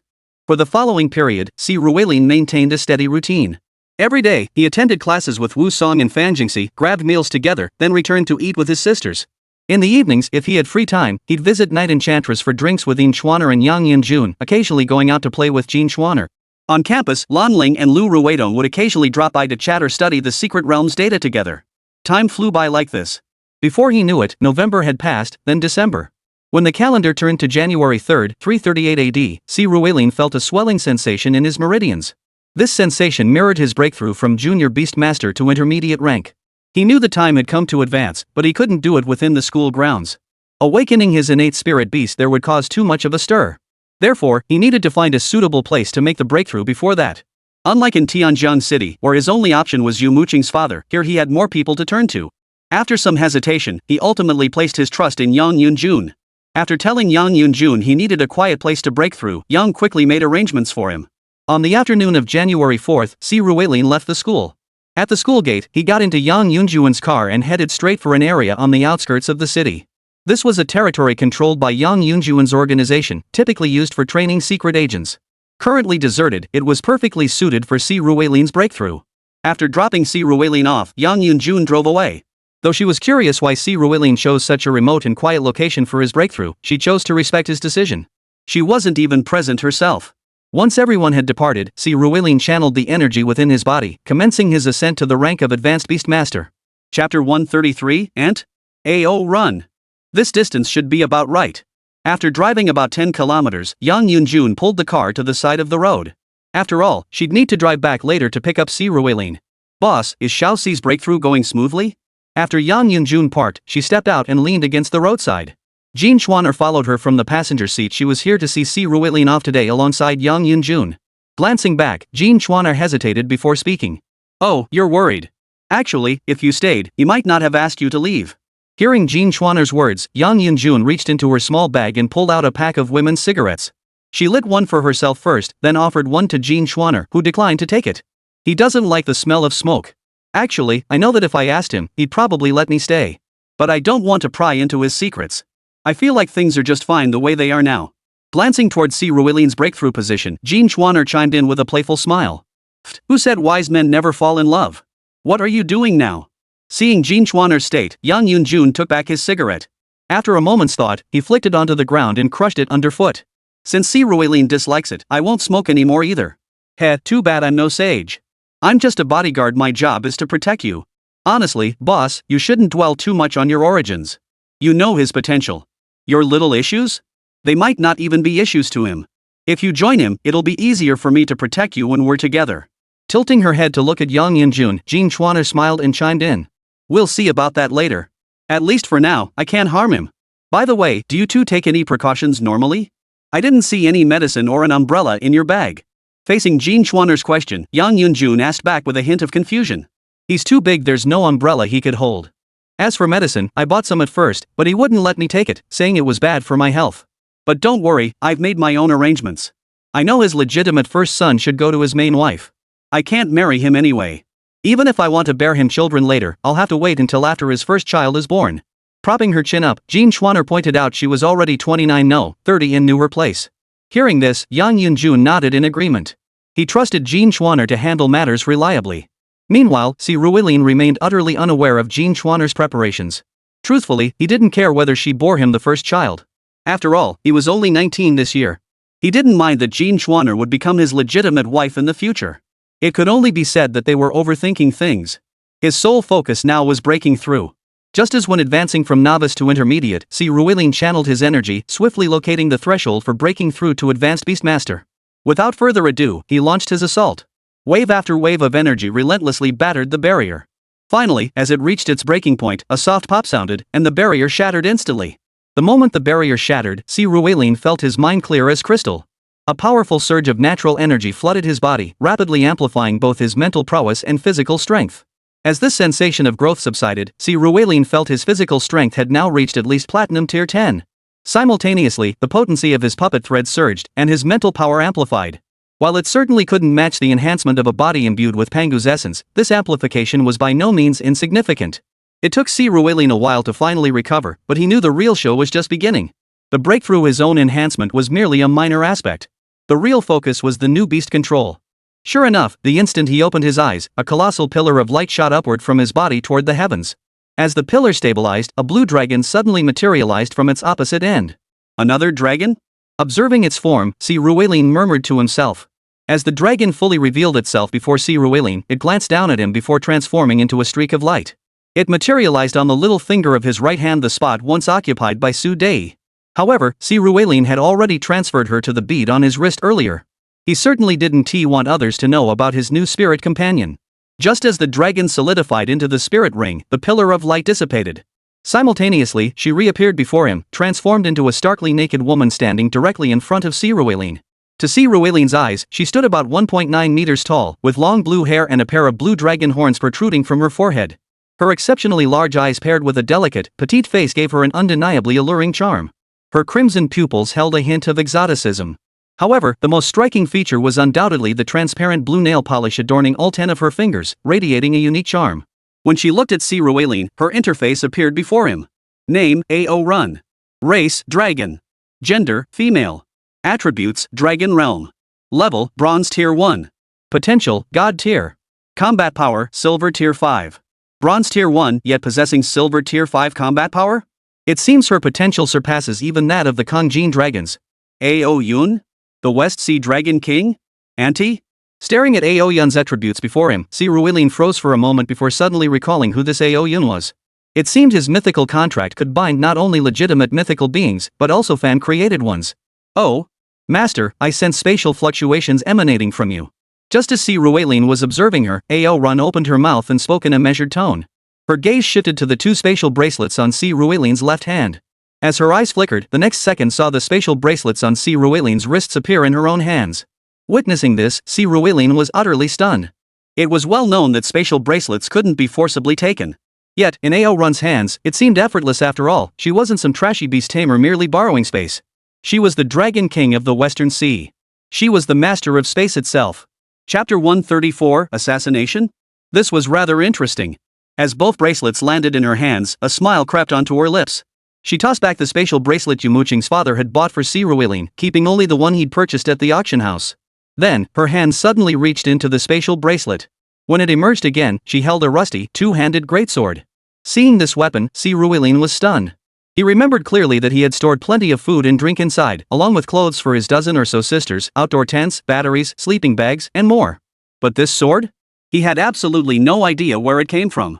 Noticing Si Ruilin's puzzled expression, A.O. Run couldn't help but smile and explain. Master, this bracelet is actually made from a special substance. Due to the spatial molecules within it, it forces beings with spatial abilities to open the space inside. Then, by using other metals to fix the space in place, it can be made.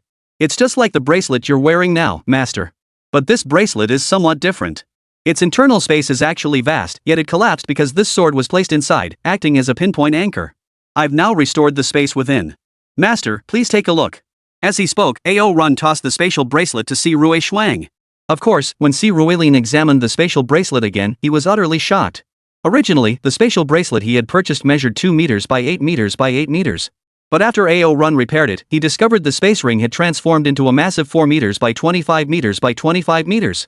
That meant the original 128 cubic meters of space had now expanded to a staggering 2,500 cubic meters. Witnessing this transformation, Si Ruilin couldn't help but turn his gaze toward the double-handed sword. What on earth was this thing? How could it have absorbed such a vast amount of space? Approaching cautiously, Si Ruelin tapped the blade and murmured hesitantly. The blade clearly wasn't forged from ordinary steel or similar metals.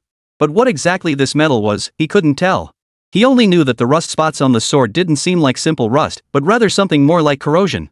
Moreover, these corroded patches were saturated with dark energy. How to describe it? Much like the hellhounds he had slain before, it felt akin to the power of hell itself. I don't know, but I can use spatial power to wrap it up. That way, when I toss it into that bracelet space, it won't take up so much room. Crouching beside Si Ruelin, Ao Yun chimed in with a grin. Oh, right from today onward, your family. I'll have the others come out so you can meet them. Later, we'll find time to buy you clothes and show you around this world. Hearing Ao Run's words, Si Ruelin temporarily stopped worrying about what the sword was. After all, it was in his hands now, he could study it later. With a wave of his hand, the other 13 spirit maids emerged. Upon seeing Ao Run, they naturally felt an immediate kinship. In a sense, they were kindred spirits. After Si Ruelin found Ao Run a set of clothes to change into, she retracted the girls back into her ring or bead. Of course, before doing so, Ao Run had already used spatial energy to wrap the rust-covered sword. When Si Ruelin retrieved it once more. Sure enough, the sword now occupied only a space equivalent to its own size. Hey! Alright, Ao Yun, could you merge these two spatial bracelets of mine into one? After stowing the sword, Si Ruelin glanced at the two spatial bracelets on her left hand and the string of beads on her right, unable to suppress a smile as she spoke. In his previous life, he had detested wearing such trinkets on his hands. Yet in this lifetime, his wrists were now laden with these very accessories. Since Ao Run could effortlessly unlock the space within this bracelet, could he merge the two bracelets together? Of course it can. Which bracelet's form would you prefer, master? Hearing Si Ruelin's words, Ao Run, perched on his little finger, transformed into a dragon and floated up, addressing him. Use this more ornate one as the template. After all, this bracelet was a gift from Yumo Qing's father. He should honor Uncle Yu's goodwill. Hearing Si Ruelin's request, Ao Run replied, no problem. Then, with a light tap of her dragon claw, the two spatial bracelets began to fuse together. With a crisp snap, the large, wide bracelet vanished, replaced by Si Ruelin's original bracelet. The spatial capacities within both bracelets perfectly merged together. The combined capacity now stood at 2,508 cubic meters. Well, even without the overlap, 2,500 cubic meters would have sufficed. But since they could be combined now, it was naturally a good thing. With Ao Run by my side, it seemed I wouldn't need speed type B's taming skills for the time being. He patted Ao Yun's head, sending her back to his pinky finger. Simultaneously, Si Ruelin stepped outside. Earlier, he'd asked Ao Yun, despite her current bronze tier 1 rank, she was exceptionally skilled with spatial manipulation, including teleporting him around. Thus, even before learning any beast taming skills, Si Ruelin gained an extra life-saving ability with this breakthrough. Though, given his current strength, forcing him to flee via teleportation would prove rather difficult. But sometimes, you just shouldn't speak too soon. Just as Si Ruelin stepped outside, intending to call Yang Yun-jun to pick him up, a flash of black light suddenly darted toward him from the distance. This thing's speed was absolutely faster than a gun, so fast that even Si Rueishuang struggled to react in time. But his reaction time didn't matter as long as his beasts could react, that was enough. In an instant, a bone spike shot out from the bead on Si Ruelin's wrist. Clang! The two collided with a sharp ring. The black spike was instantly deflected, and the white bone lady materialized beside Si Ruelin. With a sweep of her hands, 3 bone shields materialized, encircling Si Ruelin. Planting her feet firmly, she charged straight toward the direction the bone spike had come from. Lady, don't move. The enemy is here. But just as the white bone lady took 2 steps, Si Ruelin's voice echoed out. Sure enough, the next second, a dinosaur-like creature covered in sharp spikes rose from Si Ruelin's shadow. Chapter 135, Changwei. Clang! Clang! Clang! Thud! The moment the spiked creature emerged, the white bone lady countered. With a flick of her wrists, 2 bone blades sprouted from her palms and slashed toward the spiked dinosaur. The spiked dinosaur's reflexes and strength were formidable. After all, just half a year ago, it had fought to the death against several beasts of equal strength. Yet before Lady White Bones, it was as fragile as a newborn chick. After barely blocking 3 of the white bone lady's strikes, the dinosaur's spiked arms were instantly shattered. The bone sword in her left hand plunged into its body, but before it could strike a vital point, it transformed into a streak of light and vanished from its original spot.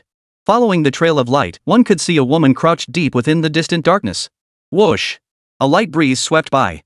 The next instant, the white bone lady materialized before the woman, thrusting her bone sword toward her. I surrender! I surrender! I have no intent to kill, you must sense that. Seeing the pale, bloodless humanoid beastmaster before her, the woman immediately performed a French salute and spoke. Hold your ground, madam. I know this person. Hearing her words, Si Ruelin spoke up at that moment.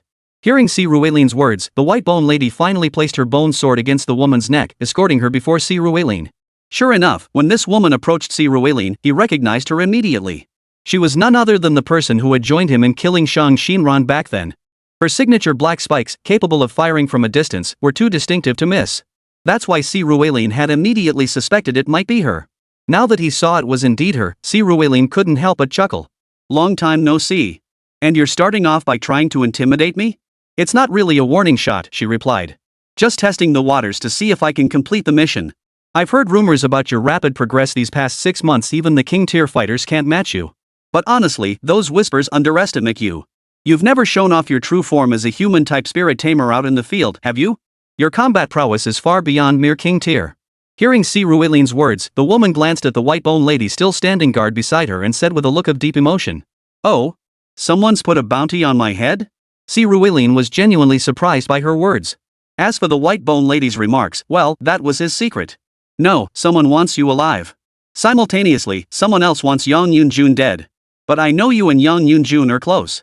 If we kill her, we might have to face you. So we'll test the waters with you first to see if the mission is feasible.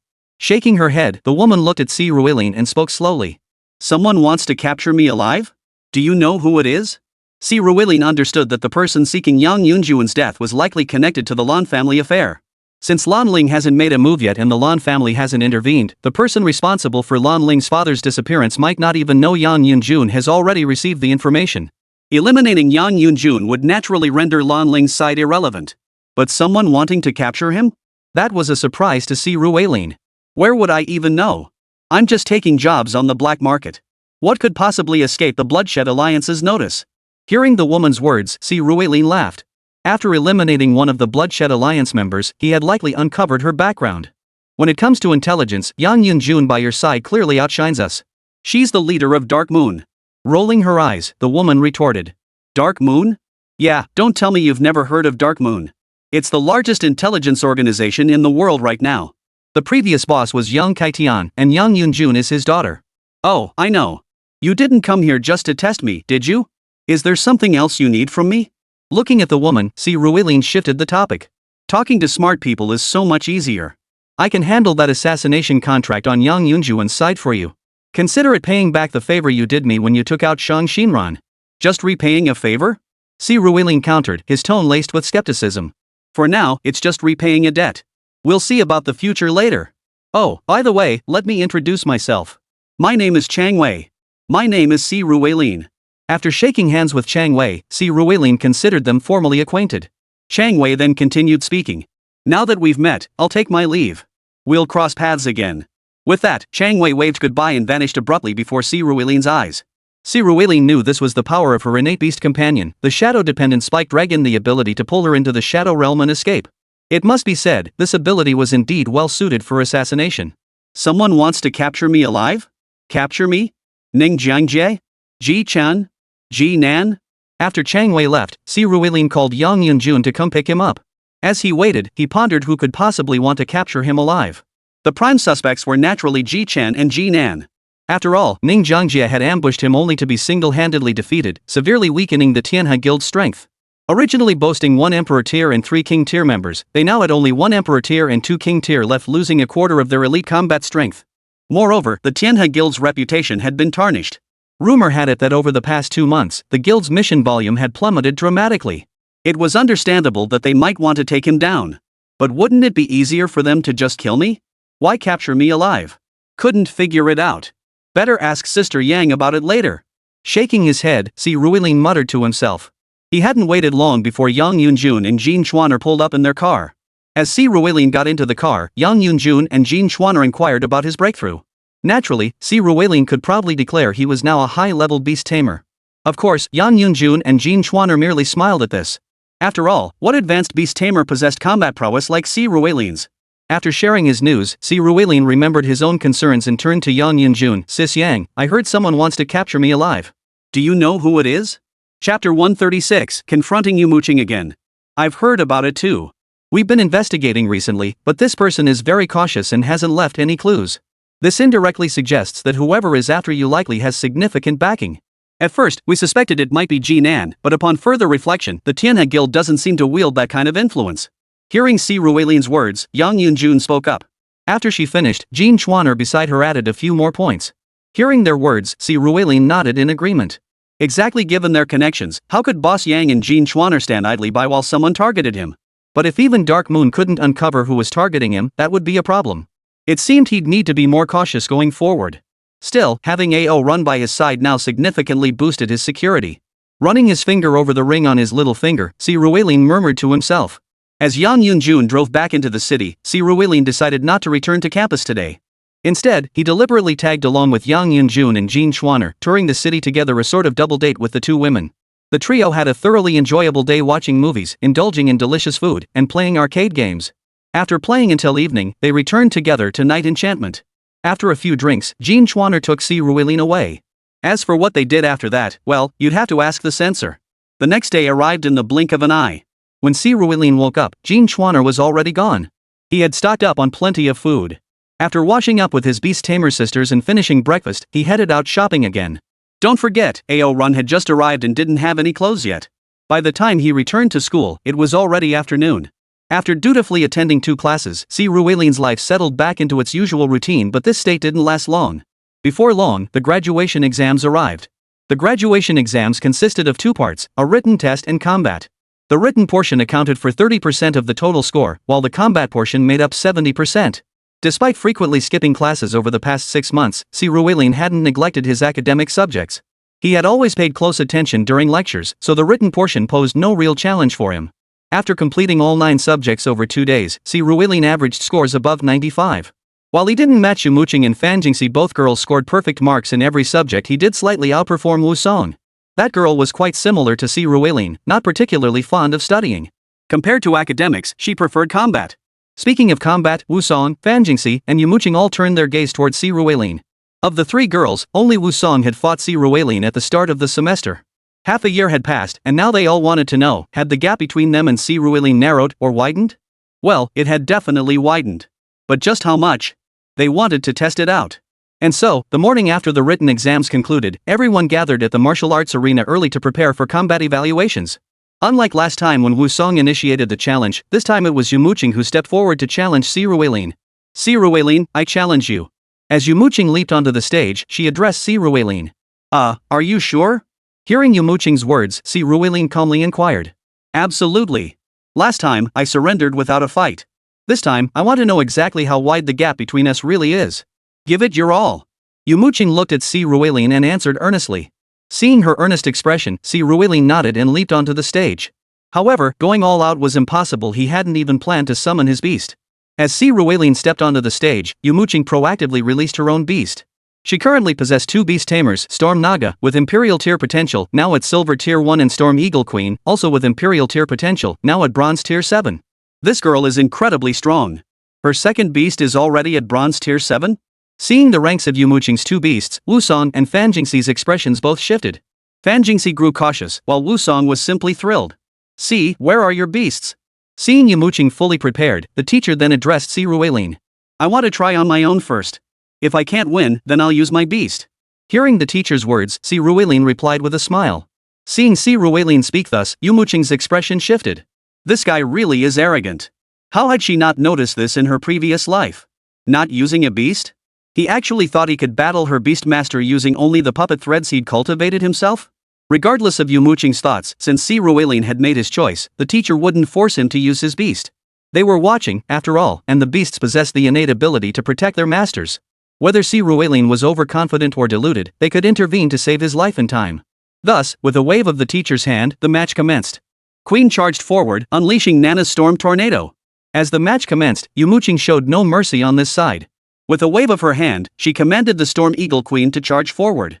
Simultaneously, Storm Naga launched an attack from afar. A miniature tornado instantly materialized before Si Ruelin and swept toward him. Don't underestimate her just because she's only at the 1st tier of silver rank. Her combat prowess rivals that of a 5th tier silver.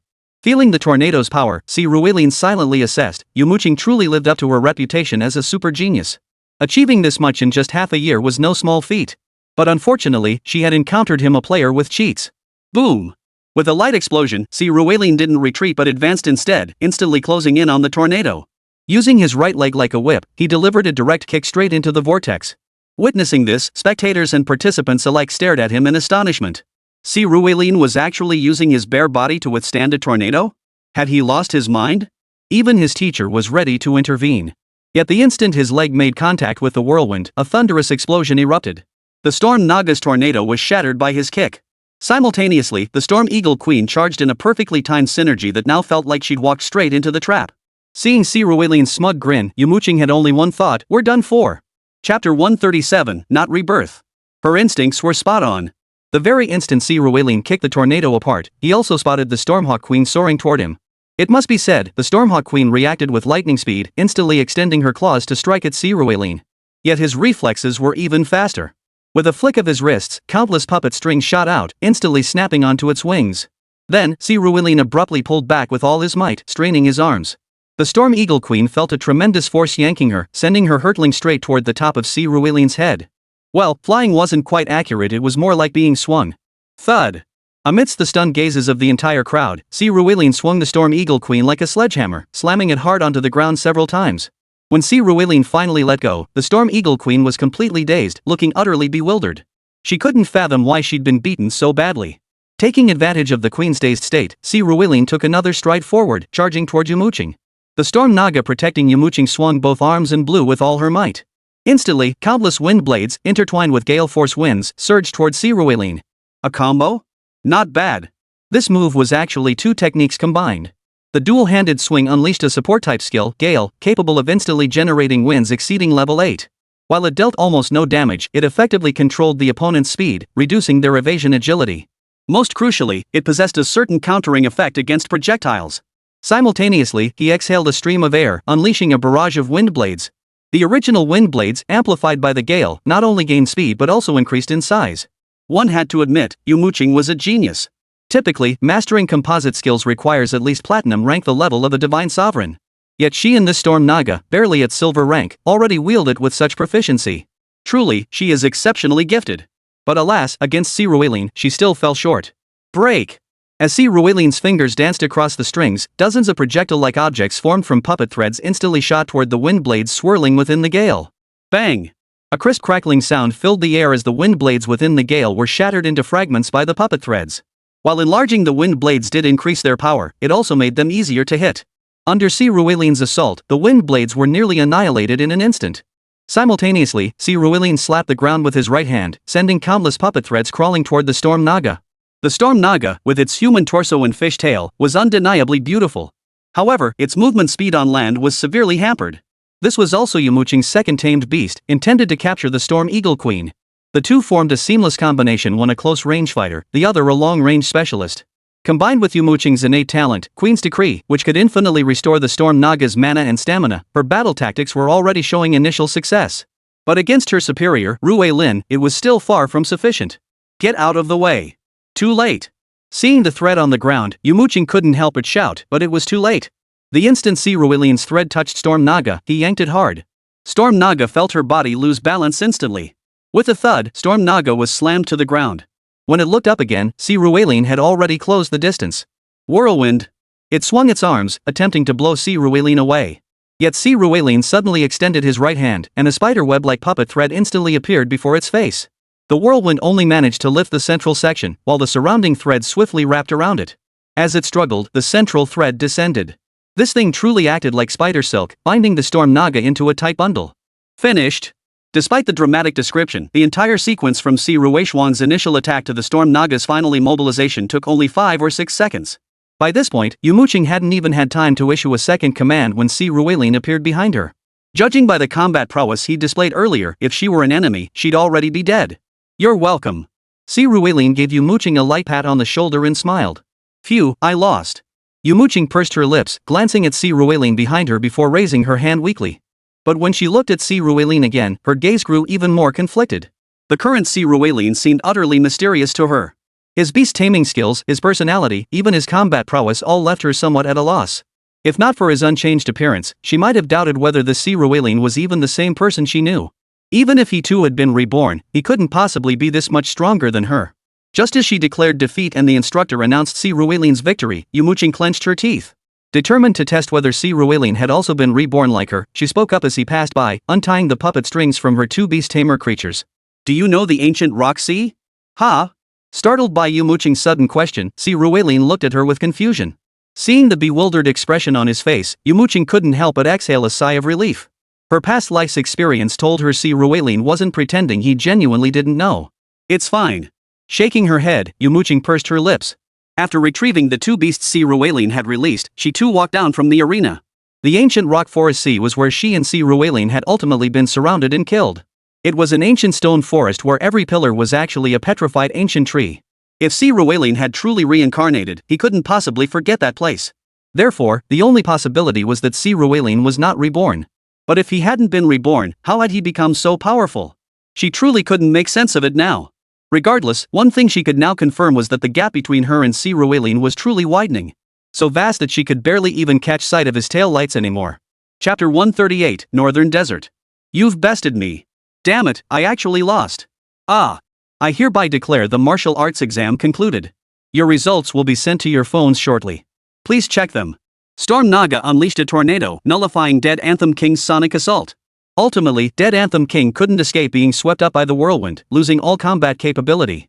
Wu Song glared angrily at Yumo Qing, who had already stepped down from the stage. After the teacher's announcement, she pitifully ran to Si Ruelin's side, her face begging for comfort. Si Ruelin could only smile helplessly at this. It must be said that Wu Song was indeed formidable. Her Death Chant King, purely by level, surpassed Yumo Qing's Storm Naga, reaching Silver Tier 2. She had defeated Fan Jingxi through powerful attribute counters and a slight level advantage. Yet, facing Yumo Qing's two tamed beasts and her composite skills, she ultimately fell, just as Lu Ruidong and the others had predicted. Though Yumo Qing ranked fourth upon enrollment, in their eyes, her future development held the greatest promise. Of course, for now, she undoubtedly ranked below Si Ruelin. After the martial arts exam concluded, Si Ruelin and the others headed to the cafeteria for meals. As usual, he returned to the villa to dine with his beast tamer sisters. But during the meal, his phone buzzed. The final exam results had been released. Si Ruelin naturally took first place with a total score of 987 points. Martial arts exam, 70 points. He only edged out Yumo Qing, who placed second, by a mere 7 points. It was incredibly close. Yumo Qing, in second place, scored 98 points. She achieved a perfect score of 30 in the literary exam, plus 68 in the martial arts exam. Though the score difference was only 2 points, anyone who witnessed the competition knew the gap between them was substantial. But there was nothing to be done. In the martial arts exam, the top-ranked candidate scored a perfect 70. Logically, the second-place candidate should have scored 69. To highlight the gap, the instructor deliberately deducted an extra point. To put it in pretentious terms, it wasn't that Si Ruelin could only score 70, but that the entire exam paper was worth only 70 points. Thus, the raw scores alone couldn't fully reflect the gap between him and Yumo Qing. Fortunately, the written exam didn't go south, otherwise, Si Ruelin would have had to move. Though he might not be moving, it seems his neighbor Wu Song is heading quite far away. Wu Song's humanities performance was comparable to Si Ruelin's, scoring 283 out of a possible 30. In the physical exam, she scored 67 points, edging out Fan Jingxi, who scored 66.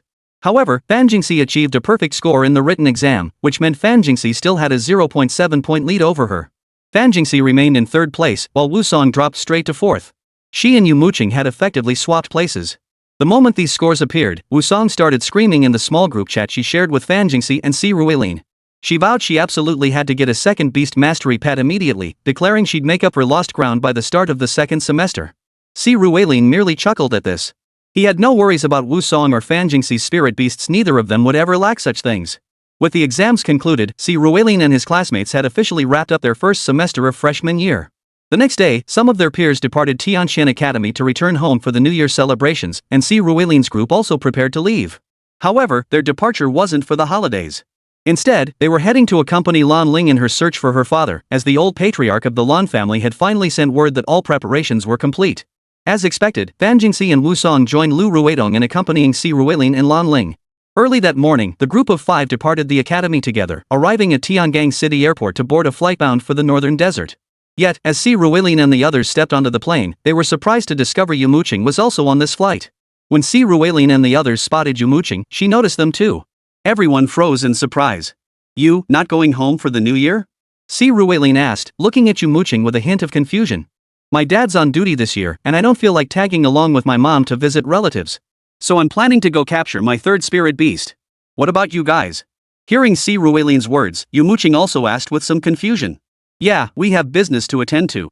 We're heading to the northern desert. Upon hearing Yumo Qing's words, Si Ruilian glanced at Lan Ling and Lu Ruidong behind him. He didn't reveal his exact destination, only mentioning a general location. But as soon as he finished speaking, Yumo Qing looked at him with a peculiar expression. You're not heading to the northern grasslands of the northern desert, are you? At Yumo Qing's words, Si Ruilian and the others couldn't help but focus their gazes. Because their destination was indeed there. The northern grasslands, a medium-sized secret realm that had appeared 5 months prior. With only about a month left before its collapse, the timing was perfect for both Si Ruilian and Yumo Qing. That's exactly where we're headed. And let me tell you, don't follow us. Just as Si Ruilian hesitated over whether to speak, Wusong had already interjected. But upon hearing her words, Yumo Qing couldn't help but raise an eyebrow. Since we're heading to the same place, let's travel together. It'll be good to have backup. I'm sticking with you. Si Ruilian, sit next to me. Watching Yumo Qing and Wusong glare at each other, Si Ruilian sighed helplessly. Sitting next to her was out of the question. He instinctively took his seat in the last row, only for Lu Ruidong to beat him to it and sit beside him. Seeing Si Ruilian's seat occupied, the others reluctantly took their assigned places. Amidst the awkward atmosphere, the plane lifted off, heading toward the northern desert. Tianqian Academy was located in Tiangang City, in the eastern part of Yanhuang. Mo Bay, however, lay in the northwest, closer to the northern border, far more distant than even returning to Tianjin City. Si Ruilian and the others boarded the plane around 9 in the morning and didn't land at the airport here until after a journey of over 11 hours. As the group exited the airport, a girl spotted them from afar and began waving. At the same moment, Lan Ling waved back. She quickly introduced herself to Si Ruilian. I'm Lu Jiaerqi, disciple of Saint Tir Bakukuda. I'll be your guide for this expedition. With that, Lan Ling hurried toward Lu Jiaerqi. Si Ruilian glanced at the woman, silently giving Yang Yunjun a mental thumbs up. As expected, Boss Yang's information was always spot on. Chapter 139, Lu Jiaerqi. You must be Si Ruilian. My master has spoken of you. Well, thank goodness I brought the 7-seater SUV today. Otherwise, we really wouldn't have had enough room for everyone. After Lu Jiaerqi picked up Si Ruilian and the others, the group arrived at the parking lot and boarded an extended-length SUV. Lu Jiaerqi drove, with Lan Ling in the front passenger seat. Si Ruilian and Lu Ruidong occupied the 2 seats in the back, while Wusong, Yumo Qing, and Fan Jingxi sat in the rear row. As they drove toward the nearby city, Lu Jiaerqi caught sight of Si Ruilian in the rearview mirror and grinned. Hearing her words, Si Ruilian felt a bit awkward. Putting himself in her shoes, he hadn't planned on bringing so many people along. Sis Lu, stop teasing Junior C. How's the investigation I asked you to look into? Hearing Lu Jiaerqi's words, Lan Ling also spoke up to ask the most crucial question. At this mention, Lu Jiaerqi's expression turned serious as she looked at her. After receiving Grandpa Lan's message, my master discreetly sent people to investigate. Uncle Lan did indeed come here with others, but whether he entered the northern grasslands remains unknown. Moreover, according to the information I've received, it seems Uncle Lan wasn't he alone. He came with another Uncle Lan and a group of 7 or 8 people. But later, they all vanished. Looking at Lan Ling, Lu Jiaerqi spoke solemnly. Hearing her words, the group fell into silence. The matter concerning Lan Ling's father was growing increasingly complex. Thus, while everyone was deep in thought, Lu Jiaerqi drove the car to the hotel she had already booked for them. As the vehicle came to a stop, the group disembarked together. The moment they stepped out, every single person couldn't help but shiver involuntarily. After all, it was January winter, the coldest time in the north. Especially in this city they had come to, Tianma City, surrounded by nothing but Gobi Desert and grasslands. The wind cutting across their faces felt like tiny knives, causing a sharp, stinging pain. Temperatures were naturally bitterly low, hovering well below -30 degrees Celsius during the day. By nightfall, it was likely approaching -40 degrees. So the moment they stepped off the bus, they rushed straight into the hotel. Inside the hotel, beyond the guest rooms, Lu Jiaerqi had already arranged everything, food and more. As Si Ruilian and the others entered a private room, the warm air from the heating system drew a collective sigh of relief from the group. They promptly shed their outer coats. It was immediately apparent that Si Ruilian, Yumo Qing, Lan Ling, Lu Ruidong, and Lu Jiaerqi were locals. They all wore exceptionally thick down jackets on the outside, with only thin clothing underneath. Lu Jiaerqi even wore a leather short-sleeved top underneath, her waist exposed. It must be said, Lu Jiaerqi was exceptionally beautiful. Standing about 5 feet 9 inches, she possessed an exotic allure, her skin a healthy wheat tone, large eyes, and a high nose bridge. Around her neck hung a white necklace resembling either teeth or antlers. As for her figure, well, she certainly had more to offer than Yumo Qing and Fan Jingxi. Fan Jingxi lived in Nandu, while Wusong's residence remained unknown to Si Ruilian, though undoubtedly somewhere in the south. So these two, with layer upon layer of clothing, took several minutes just to undress. After everyone was ready, they shared a simple meal. During this time, Lu Jiarqi also made arrangements with Si Ruilin and the others. They would purchase supplies needed for the grasslands in Gobi Desert in the city tomorrow, then set off early the day after. Si Ruilin and the others naturally had no objections. However, after the meal, when Si Ruilin requested additional food to bring back for his beast-taming companions, a minor incident occurred. Yumo Qing, having joined the group later, hadn't been assigned a room by the hotel. Now, every room in the establishment was occupied. Seeing this, Wusong and Fan Jingxi exchanged a knowing glance. Wusong grinned and remarked, "Some people really should do their homework before coming. I say she should stop tagging along with such a thick skin." "Exactly. It's getting late. If we don't leave soon, we won't catch a ride." Hearing Wusong's words, Fan Jingxi chimed in with a sarcastic tone. "Poof. If there's nowhere to stay, then I'll just take this room." Yumo Qing shot the pair a dismissive glance before snatching the doorcard to Si Ruilin's room. "Hey, that's my room." Si Ruilin couldn't help but speak up, watching Yumo Qing's action. "I know that. We've slept together before, what's there to be afraid of?" Hearing Si Ruilin's words, Yumo Qing turned to him, raising an eyebrow. "No way. No way. How could that be acceptable? Hey, stop fighting over it. Little you can sleep in my room. I haven't seen Sister Lu in ages, we should catch up." Seeing Yumo Qing actually sharing a room with Si Ruilin, Wusong, Fan Jingxi, and Lu Ruidong all let out loud exclamations. Fortunately, at the critical moment, Lan Ling spoke up, offering her room to Yumo Qing, which finally calmed the situation. Even so, Si Ruilin was drenched in cold sweat. He still couldn't fathom what this girl was really up to. Regardless, after everything was settled, Si Ruilin returned to his room.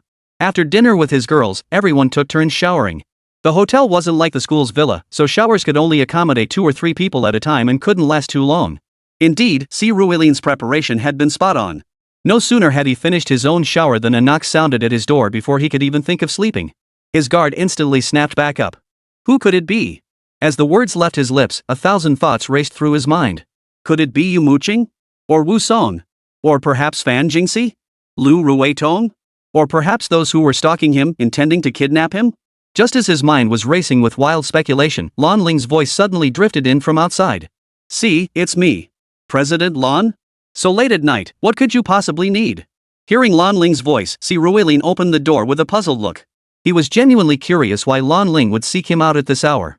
If it were something urgent, she could have simply sent him a message.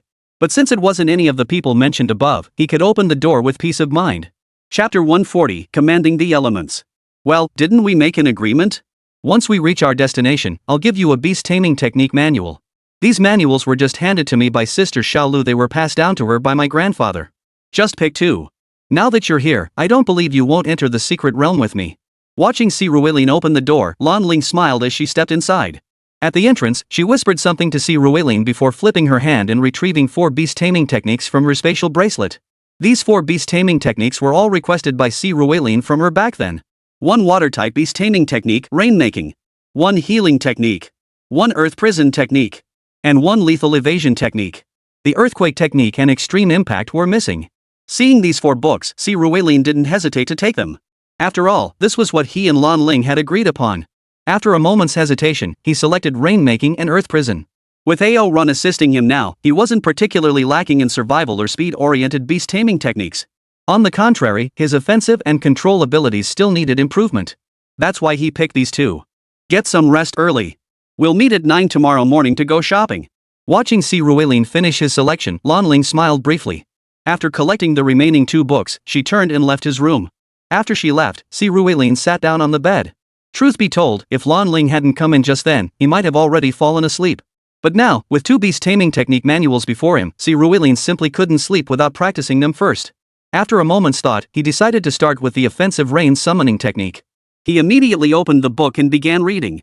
With his current level of comprehension and the enhancement of Pangu's essence blood, he picked up these techniques quickly.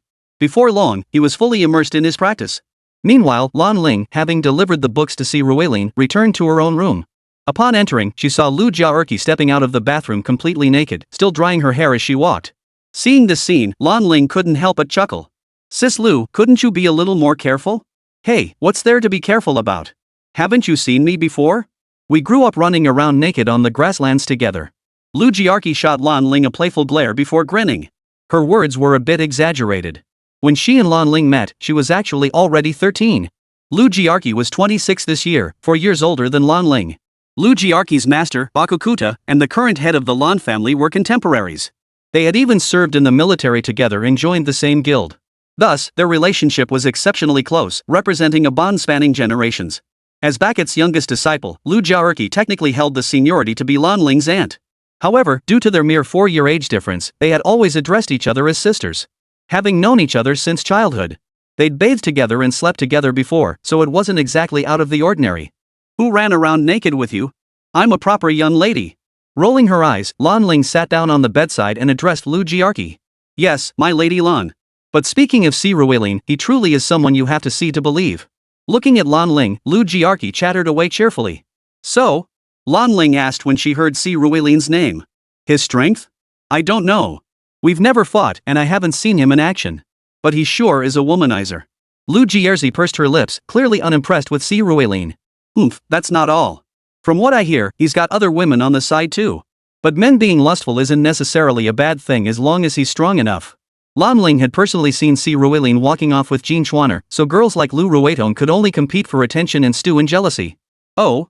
So you're saying that if he's strong enough, even a proper young lady like you would throw herself at him? Raising an eyebrow, Lu Jiaerqi leaned in closer and asked her. If he's willing to marry into my Lan family, I wouldn't mind. But I'd still need to consult my father first. Women from prestigious families like Lan Ling knew all too well that their futures essentially offered only two paths. Marrying into a family or arranging a marriage alliance. For most noble women, a political marriage was their ultimate destiny. Their bodies didn't belong to themselves, but to their families. After all, having enjoyed the clan's resources and wealth since childhood, one ought to repay the family upon reaching adulthood. Those exceptionally gifted might gain some say in their own marriage like her aunt, who had taken a son-in-law into the family. But to have complete autonomy? That was impossible. Thus, whether it was Lan Ling, Fan Jingxi, or Fan Jingxian, they all preferred to find a man they found pleasing, one with sufficient strength and potential, to be their chosen partner. Better than being forced into a marriage with someone they'd never even met. What? Resistance? With what? These families could manipulate them with ease. Take Lan Ling, for instance. If she fancies an ordinary person, her family could legally make that person's entire family vanish. So for them, falling for someone without power isn't necessarily a good thing neither for themselves nor for the other person. That's precisely why I detest dealing with you aristocrats. My partner? Forget everything else, they absolutely have to be stronger than me. Tucking her chin defiantly, Lu Jiaerqi declared stubbornly. Then I can assure you, Si Ruilin is at least stronger than you. Lan Ling knew full well that Si Ruilin had defeated a king-tier opponent. As for Lu Jiaerqi, despite being a saint-tier disciple, she was only 26 years old and had just entered the divine sovereign realm. The king-tier was still a distant goal. And Si Ruilin? He's barely 18. But Si Ruilin himself was unaware of their discussion about him. He was on the verge of mastering the rainmaking technique, a skill that wasn't particularly difficult. It simply involved channeling the energy within his body to communicate with water molecules in the air, gathering them together to bring rain. For Si Ruilin, it was easy. Yet, just as he completed mastering rainmaking, his innate talent, the mythic contract, suddenly reappeared in his mind. Ding! Congratulations on mastering the beast control technique, rainmaking. Mythical contract activated. Congratulations! Your beast control technique, rainmaking, has advanced into a divine ability, summoning wind and rain. Chapter 141, Entering the Snowfields. Summoning wind and rain counts as a divine ability? Staring at the system prompt in his mind, Si Ruilin froze for a moment before muttering under his breath. Before his transmigration, his knowledge of traditional Chinese culture was limited. At most, he'd read some Xianxia, Journey to the West, or Primordial Chaos novels. In his impression, summoning wind and rain seemed like a commonplace ability, even a stray dog in any wuxia story could perform it. Wasn't it just summoning rain or wind? Could that really be considered a divine power? But when he examined this divine power closely, he realized his misunderstanding. Summoning wind and rain was indeed a formidable divine power. It wasn't merely about stirring up a breeze or sprinkling rain, it was a technique that altered the very celestial phenomena. Not only could it summon wind and rain, but the winds it conjured could reach tornado-level intensity, and the downpours could become torrential floods. It could even follow rain with blizzards or frost. Truly, this was a divine power that commanded the very elements of the heavens.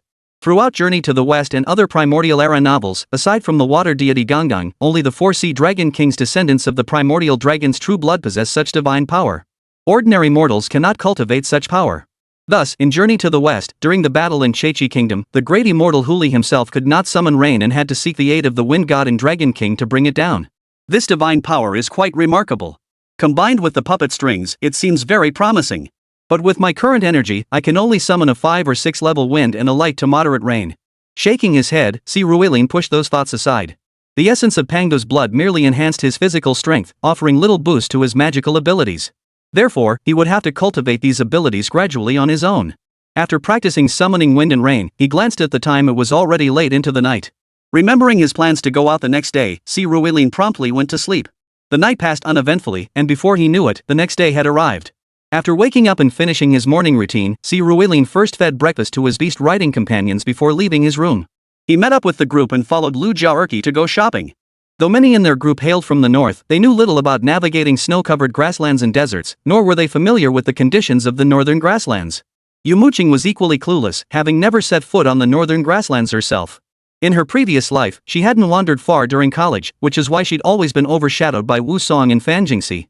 After all, even if her talent was superior, compared to those two backed by powerful factions, she only had Uncle Yu supporting her. What good was that?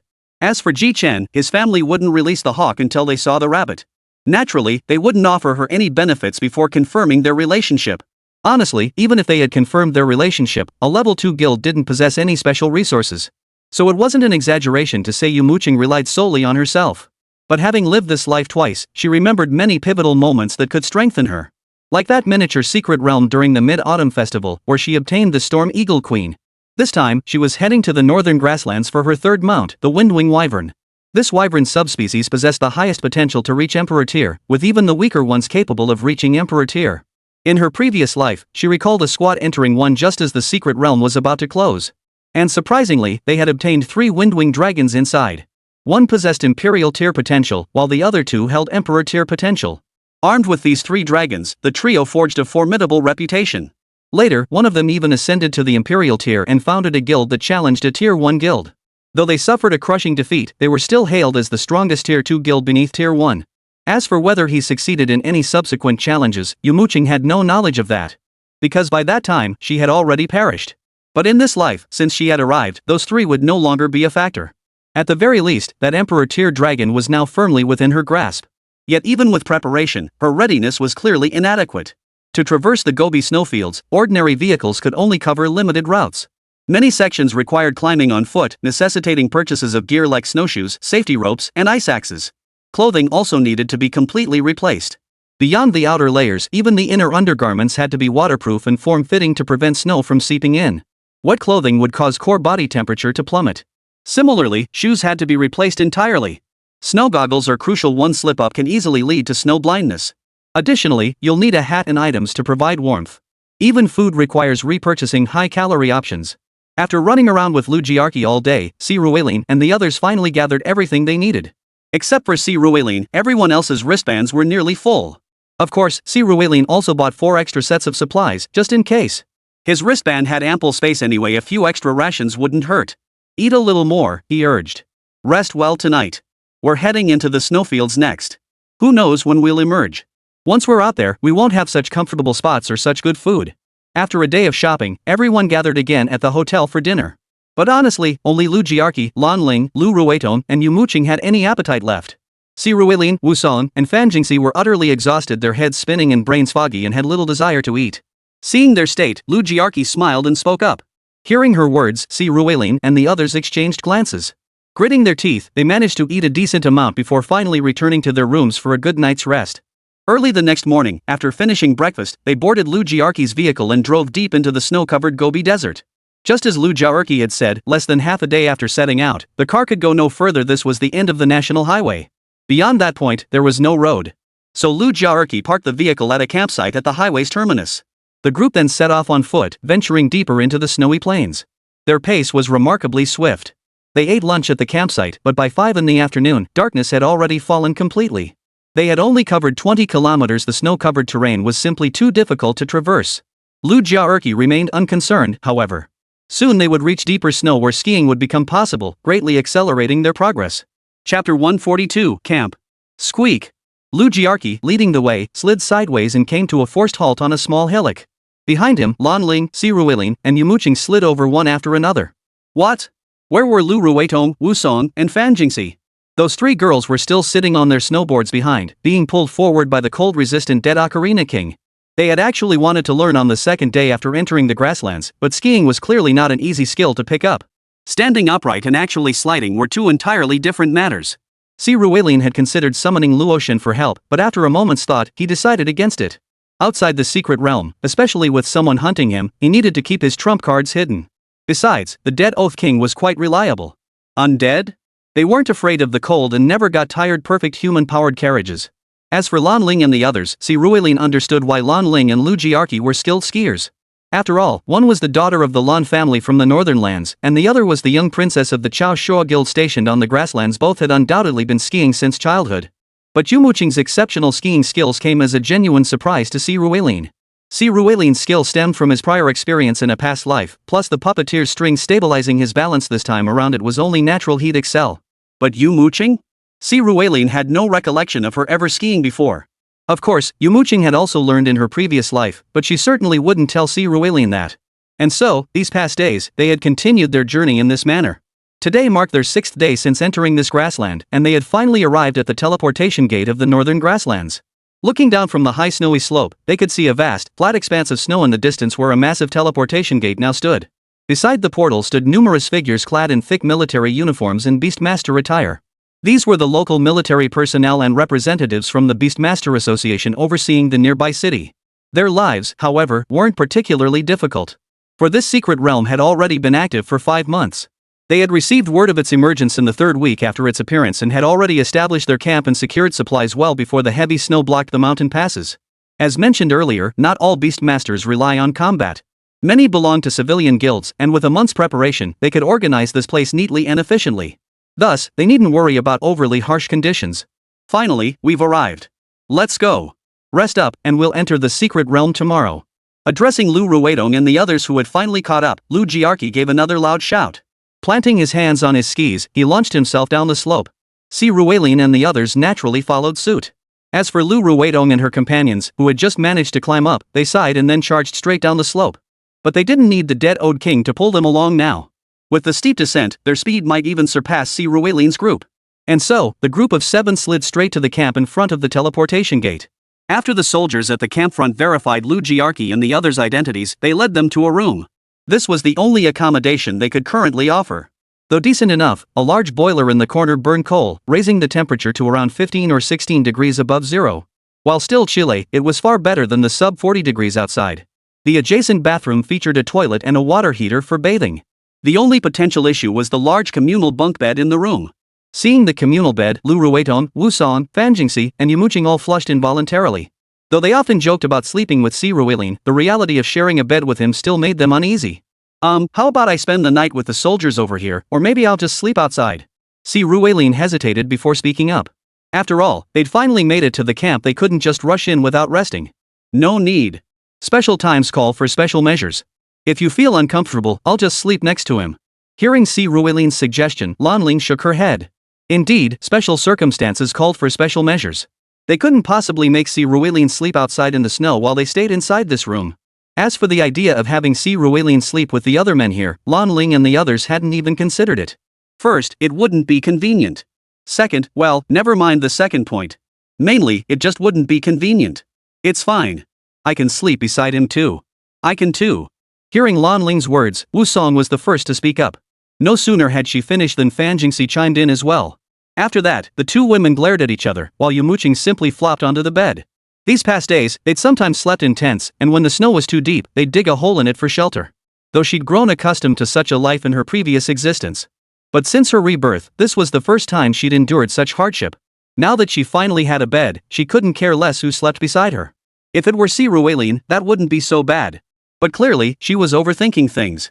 After everyone reluctantly got up to eat a little, they all began bathing and then resting. Si Ruelin chose the spot closest to the door, right by the edge. In the end, Lu Ruidong beat everyone to it and fell asleep beside Si Ruelin. The entire afternoon passed as everyone waited their turn to bathe and rest. Come evening, Si Ruelin and the others gathered once more to inspect their supplies, identifying any shortages so they could be promptly replaced or replenished. Just as Si Ruelin had anticipated, many of these people were first-timers in such harsh conditions, so supplies were being depleted rather quickly. Fortunately, he had brought extra supplies. After replenishing everyone's gear, Si Ruelin and the others finally settled down to rest. But clearly, someone didn't want them to sleep too comfortably. Sure enough, as midnight approached and Si Ruelin and the others were fast asleep, the door to their room slowly creaked open from the outside. A group of individuals in military uniforms and members of the City Beastmaster Association then entered from outside. When they saw Lan Ling and the others sound asleep on the communal bunk, a lecherous gleam flashed in their eyes. Pretty nice, huh? Yeah, they sure are. Chapter 143, Northern Grasslands? Huh? Wait, this guy isn't asleep. As the leader instinctively responded, they suddenly realized something was off. Because on this large communal bed, only 6 people were sleeping: Lan Ling, Lu Jiaerqi, Lu Ruidong, Wu Song, Fan Jingxi, and Yumo Qing. The only man was nowhere to be seen. When their flashlights illuminated the man who had spoken earlier, they saw Si Ruilin grinning broadly. Unfortunately, their reaction was too slow. The moment they turned to look at Si Ruilin, he swept his hands forward. Instantly, countless puppet threads shot out, instantly binding the group. The man reacted swiftly, immediately preparing to summon his beast companion. But just then, a sudden wave of pink fragrance drifted through the air. By the time they regained their senses, their eyes had already glazed over, their focus completely lost. Following the sense trail, they saw a white fox with multiple tails, grinning as it lay in the distance, watching the unfolding scene. Is it taken care of? Where did that 9-tailed celestial fox come from? A 9-tailed celestial fox? Whoa, it can't be yours, Si Ruilin. Saint Tyr? Now that's confirmed. As the commotion ceased, Lu Jiaerqi and the others, who had been feigning sleep, leapt from their beds in unison. Yet when their eyes fell upon Su Di in the distance, they froze in stunned silence. Si Ruilin was formidable. If he had any weakness, it was his lack of a beast companion, a potential he possessed, everyone knew. Jin Long, Xiao Bai, and Xiao Qing powerful they were, but precisely how powerful? No one knew. In this world, only Fan Jingxian knew that Si Ruilin had contracted Xiao Bai and Xiao Qing, and she wouldn't go around telling everyone. So, the strength of Si Ruilin's beast-taming abilities was all speculation. Until now, when Si Ruilin unleashed the 9-tailed celestial fox. This time, everyone was certain Si Ruilin possessed the potential to become a saint. For the 9-tailed celestial fox was a genuine Saint Tyr beast. Witnessing this scene, the others were simply stunned. Only Yumo Qing's gaze flickered incessantly, for Si Ruilin's side was indeed diverging further and further from what she had known. You watch them. I'll take care of the outsiders. But at this moment, Si Ruilin naturally had neither the time nor the inclination to pay attention to Yumo Qing. Seeing that Daji had subdued the others, he addressed Lu Jiaerqi and the others. After receiving their confirmation, he quietly slipped out of the room. Soon after, a massive white serpent began darting back and forth through the camp. Before long, the entire camp had been cleared. Of course, Si Ruilin hadn't killed them outright. Instead, he'd incapacitated them all before locking them up, wary that any mistake could spell trouble. Though the probability of such an error was minuscule. Ever since Si Ruilin and his group arrived at the camp, they sensed something was off about the people here. After all, these individuals were all from the military and the City Beastmaster Association. You must understand, this is Yinhuang. Consequently, the military and the Beastmaster Association enforce extremely strict regulations here. But when Si Ruilin and his team arrived at this camp, they discovered that the Beastmaster Association personnel stationed here were actually fooling around, joking, smoking, and even drinking during their guard duty. If it were merely a case of some association members being unprofessional, Si Ruilin and his team might not have paid much attention. But they witnessed military personnel themselves gathering in small groups, some even playing cards inside rooms. This was highly suspicious. That's why Si Ruilin and his team remained vigilant even while sleeping. Sure enough, by nightfall, these individuals couldn't contain themselves. The reason Si Ruilin hadn't immediately killed them was because, what if? What if they were rogue military thugs? While the likelihood was slim, killing them now would be letting them off too easily. After all, the punishment the Yinhuang faction meted out to such individuals was far more terrifying than mere death. When Si Ruilin returned, he found Lu Jiaerqi and the others had already stripped the imperial rings from these men's hands. Naturally, innate spirit guardians couldn't be forcibly removed, but none of these men possessed such high-level guardians anyway. Upon seeing Si Ruilin return, Lu Jiaerqi and Lan Ling exchanged a glance. Lu Jiaerqi then turned to Si Ruilin and asked, "You interrogate them, or shall I?" "You interrogate them. I'm not very skilled at this." Si Ruilin wasn't being modest, he genuinely lacked expertise in such matters. His knowledge of interrogation techniques came solely from online sources in his previous life. While those methods might have sufficed in ancient times, in the modern era, Lu Jiaerqi, with his practical experience, was clearly better suited for the task. Upon hearing Si Ruilin's words, Lu Jiaerqi prepared for the interrogation. Si Ruilin then pointed at Daji, who proceeded to lift the enchantment from one individual. As clarity returned to the man's eyes, a flicker of panic was visible in his gaze before he quickly regained his composure. He turned to Si Ruilin and the others, his voice filled with fury. "What are you doing? Planning a rebellion? Do you realize you're assaulting an officer? Release us immediately. Cut the crap. What city hires cops with tattoos? Spill it, what's your deal? Maybe I'll spare your lives. Otherwise, you're in for a world of pain." Hearing this, Lu Jierzi yanked open the man's collar. Sure enough, beneath it was a tattoo of a wolf's head. Tattoos are forbidden for police and military personnel in this world. This alone proves these men are definitely not law enforcement or military. Ha, you say you're not? I advise you to untie us immediately. Don't push things to the point of no return. Rip. Hearing the guy still talking back, Lu Jiarqi was ruthless enough to grab a pair of pliers and rip the nail off the man's thumb. Watching this, Si Ruilin was startled. Holy crap, this was real interrogation impressive. Besides him, Lan Ling, Wu Song, and Fan Jingxi were all shocked, while Yumo Qing remained surprisingly calm. This silently earned her a mental thumbs up from Si Ruilin. How could she remain so coldly detached? How could she even bear to watch this? Little did he know that for Yumo Qing, such scenes were nothing at all. In her past life, she'd witnessed far more terrifying scenes. She'd even conducted interrogations herself. Lu Jiarqi's methods? Child's play to her. Chapter 144, Insane? You little, did you skip breakfast? Go ahead and kill me.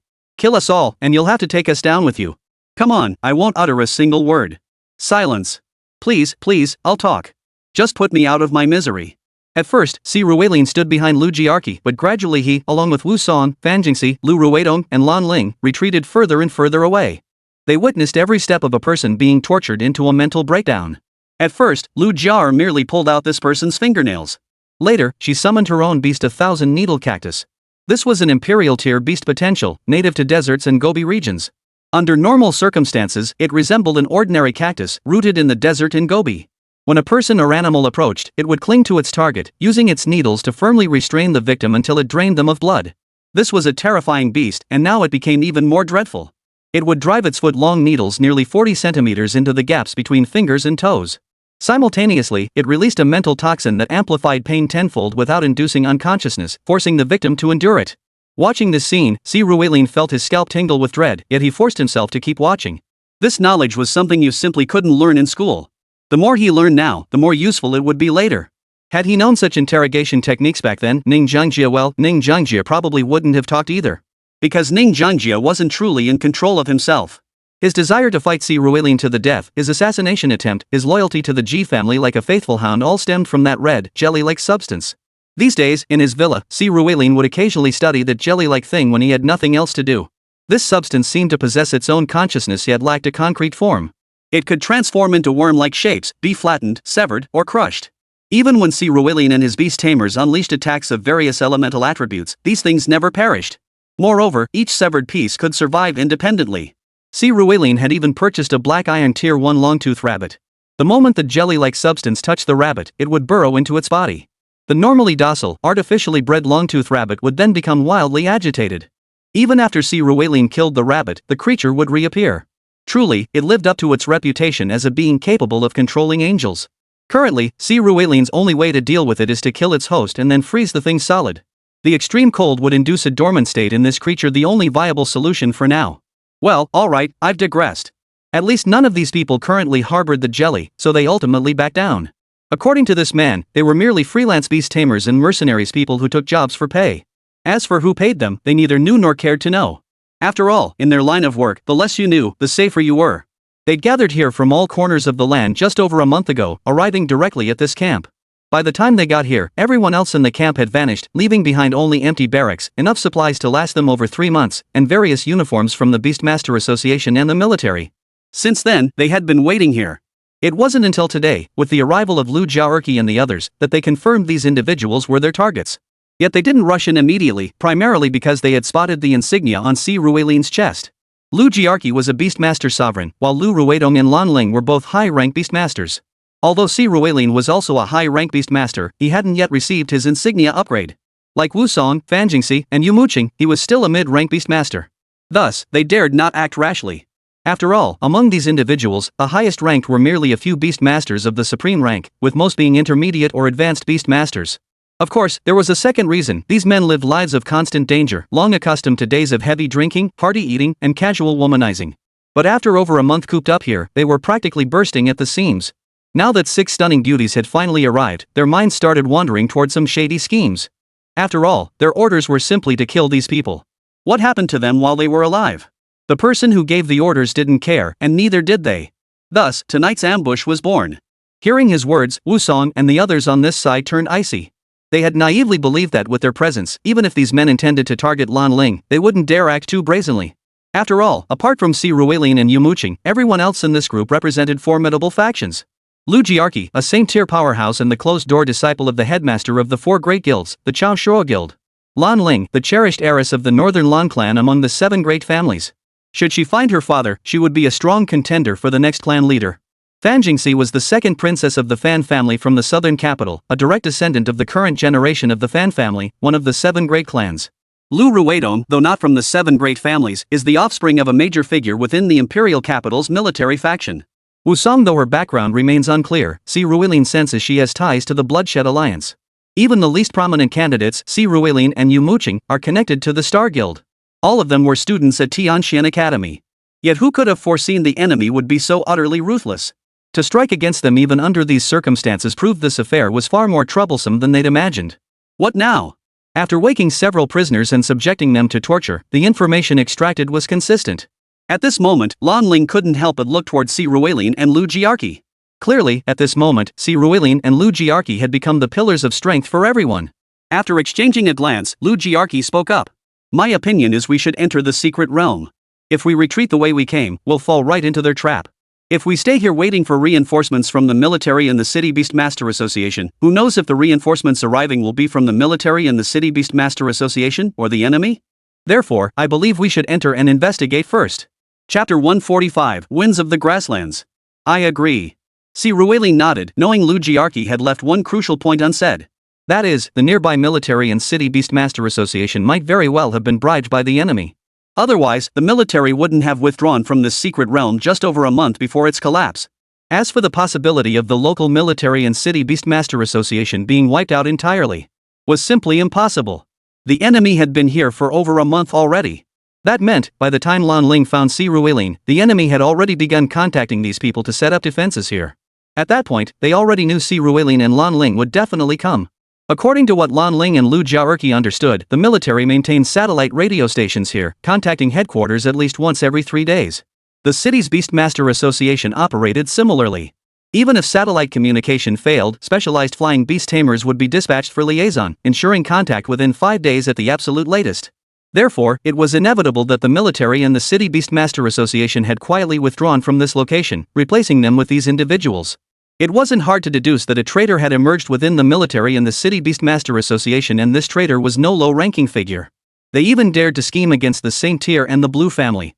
Under these circumstances, if Si Ruilin and his group were to use the military radio here to send a message to the City Beastmaster Association and the military, the ones who might actually arrive wouldn't necessarily be personnel from those organizations.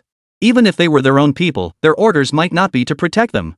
Therefore, the best course of action now is to enter the secret realm first, ascertain the situation regarding Lan Ling's father, and then address subsequent issues. Once they leave this area and enter any county town, those people will be in for a world of trouble. At this thought, everyone nodded in agreement. As for the people here, they would simply be killed. As for confessions and such, the video evidence would suffice. To Si Ruilin and his group, these mercenaries were worthless lives. Originally, Si Ruilin had considered handling the killings himself. After all, among these men, he was the only one who looked like he'd actually killed before. But the moment he started, he realized he'd been overthinking it. It was obvious that Lan Ling, Lu Ruidong, and Lu Jiarqi all had blood on their hands. No wonder they had all accompanied their masters or school instructors to battlefield secret realms, even if only in logistical support roles. They had witnessed real battlefields and undoubtedly had hands stained with blood. The only two who seemed slightly out of place were Wu Song and Fan Jingxi. Even Yumo Qing appeared remarkably efficient, striking with precision and ruthlessness that surpassed the other three. Witnessing her resolve, Wu Song and Fan Jingxi gritted their teeth and grew more ruthless in their own actions. Though momentarily dazed after each kill, they recovered quickly. After slaughtering everyone here and dumping the bodies into the snowdrifts outside, Si Ruilin's group tidied up. Though they hadn't slept well that night, everyone had rested well in the afternoon, so they were still quite energetic. Facing the rising sun, they gathered before the massive portal. With a single step forward, Si Ruilin and his companions entered the secret realm of the northern grasslands. With a swish, their vision cleared to reveal a vast expanse of lush, green grassland.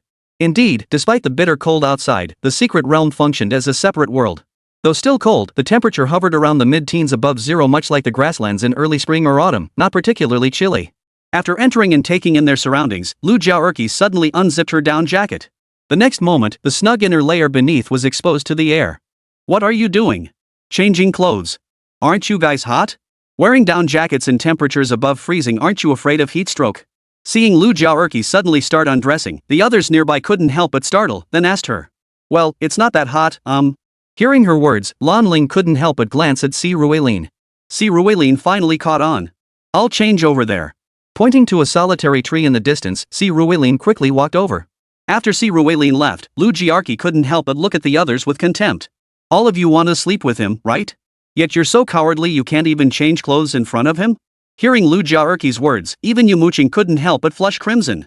Yet as their faces flushed, their eyes instinctively turned toward Lan Ling. Yumo Qing, Wu Song, Fan Jingxi, and Lu Ruidong wanting to sleep with Si Ruilin was no secret. But when did Lan Ling start wanting to sleep with him too? Feeling their stares, Lan Ling couldn't help but inwardly curse. That Lu Jiaerqi really had a big mouth spilling everything. Put. Who wants to sleep with him? I only said I hadn't said anything. Hurry up and get ready, change your clothes now. Facing their hesitant stares, Lan Ling turned away and began changing. About 10 minutes later, Si Ruilin returned wearing full mountaineering gear and grass boots. Seeing everyone dressed, they released their beasts and cautiously stepped out of the safety zone. This place wasn't like the outside world. Out there, demon beasts were practically non-existent. Even if a few occasionally appeared, they posed little threat. Any truly dangerous ones had been eliminated the moment the portal collapsed. So despite the bitter cold outside, the only real challenge Si Ruilin and his team faced was the harsh weather. Unlike here, this was an intermediate-level portal realm.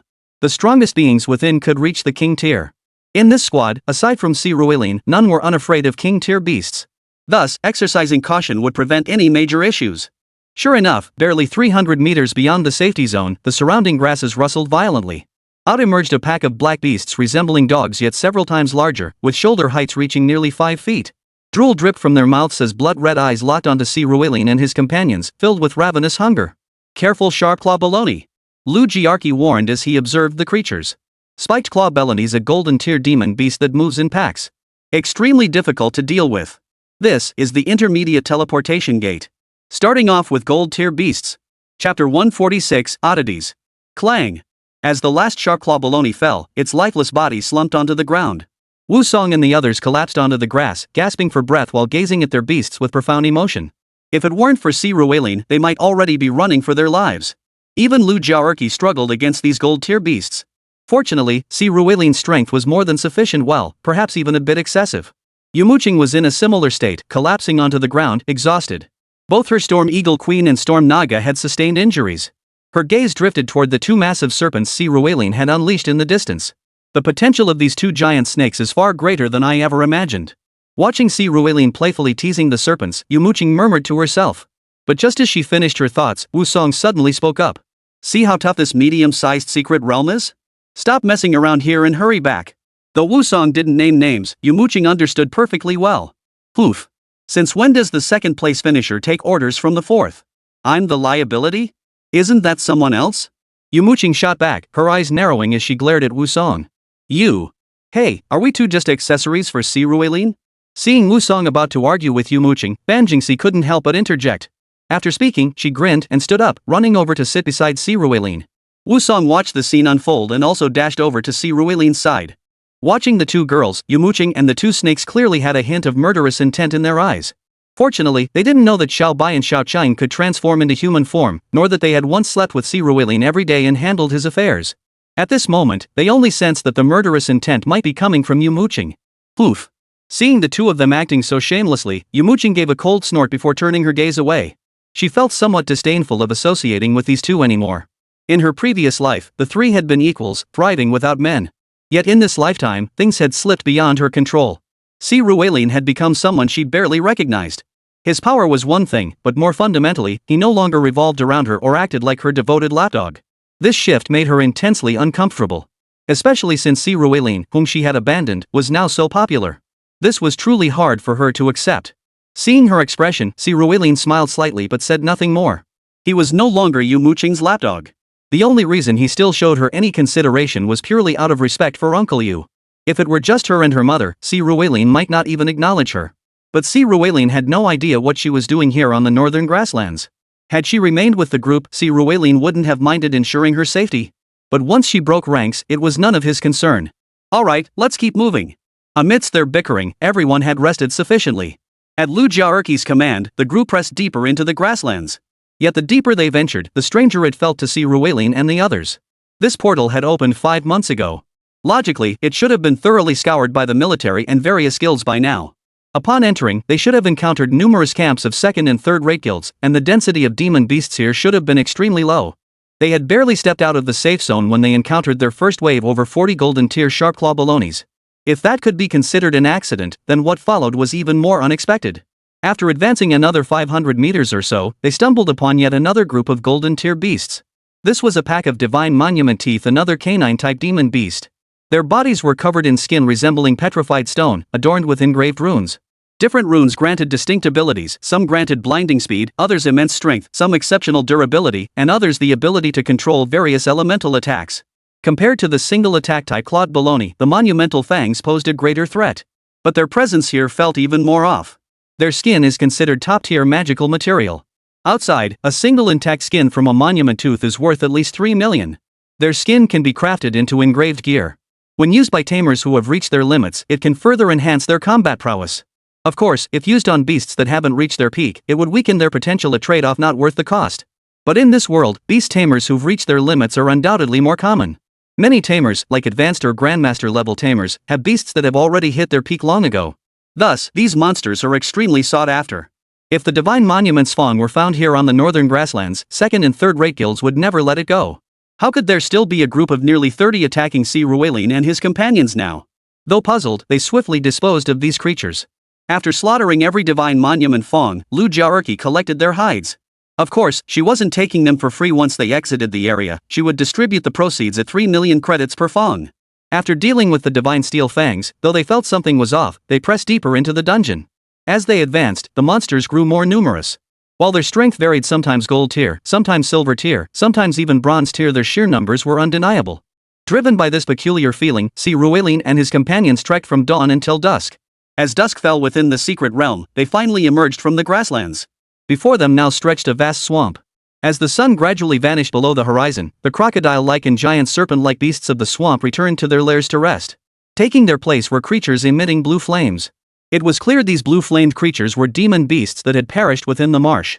Behind them all loomed the colossal form of a saber-toothed tiger, engulfed in dark blue flames. Chapter 147, The Fireseed of the Dead Soul. This is beyond the norm.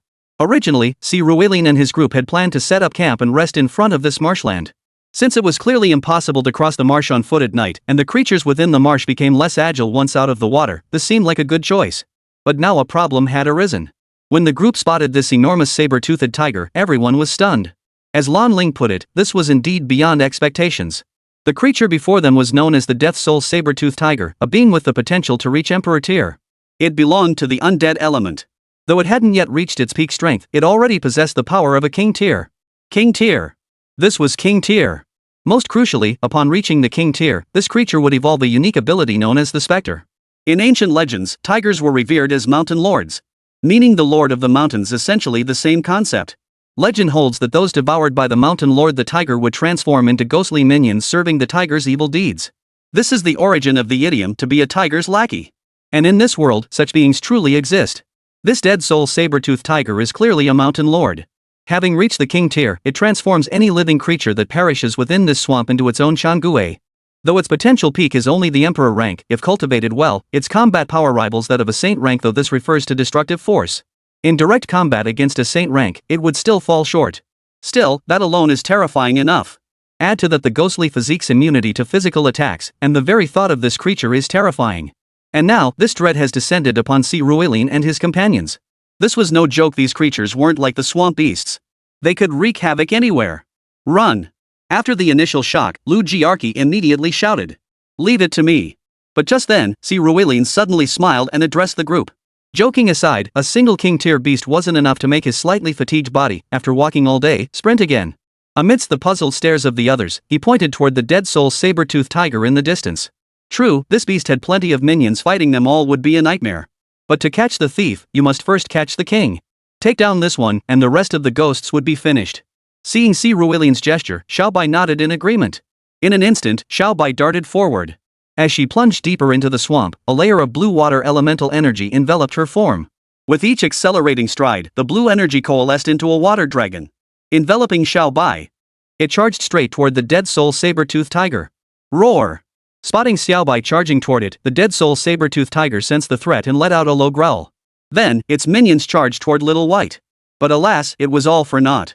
The moment these minions touched the blue energy enveloping Little White, they were instantly repelled. Some couldn't even withstand the impact, instantly turning into a ball of blue flame that vanished into the air. Seeing its minions fail and Xiaobai's speed too swift to stop, the dead soul saber-toothed tiger gritted its teeth and charged forward. With its soul flames burning fiercely, it charged straight at Little White. Boom! Xiaobai and the dead soul saber-tooth collided with a thunderous crash. In that instant, half the swamp was filled with blue water elemental energy, while the other half was engulfed in blue fire elemental and ghost elemental energy. But this stalemate didn't last long. Within mere breaths, the blue water energy completely overwhelmed the ghost energy. A howl. Sensing its life was in peril, the dead soul saber-toothed tiger attempted to flee. It forcibly channeled its inner power, temporarily suppressing Xiaobai's water energy, then prepared to escape. Unfortunately, Xiaobai's tail had already closed in on it within those few breaths. With a powerful lash. Crack! The dead soul saber-toothed tiger was flung onto a clearing in the swamp. As it lifted its head, ready to flee, it saw an enormous, towering wave crashing down upon it. This was swampland after all, and the tidal wave Xiaobai conjured here was far beyond what these creatures could withstand. Splash! Crash! A series of thunderous crashes echoed. Xiaobai's strike not only obliterated the dead soul saber-toothed tiger but also significantly eroded the marshland itself. A swamp had transformed into a lake. The crocodiles and giant snakes that had just hidden were swept out by the force of the strike and scattered in all directions. A clash between king-tier beings. What business did these gold and silver-tier creatures have meddling in their affairs? Outside, when they couldn't sense Xiaobai's sovereign-tier power, those wolves and dogs still dared to strut around. Now that they clearly felt the aura of a sovereign, they still dared to come? These beasts weren't complete fools, they possessed considerable cunning. Just as the beasts scattered in flight, a single flame suddenly flared up on the corpse of the dead soul saber-toothed tiger, whose soul fire had been extinguished. Seeing that flame, Wu Song suddenly cried out. The dead soul's ember. Si Ruilin, give this to me. I'll pay 100 billion for it. Oh? Is this thing really worth that much? Hearing Wu Song's words, Si Ruilin couldn't help but look at her with some confusion. This thing is incredibly valuable. It's the soul core of the dead soul saber-toothed tiger.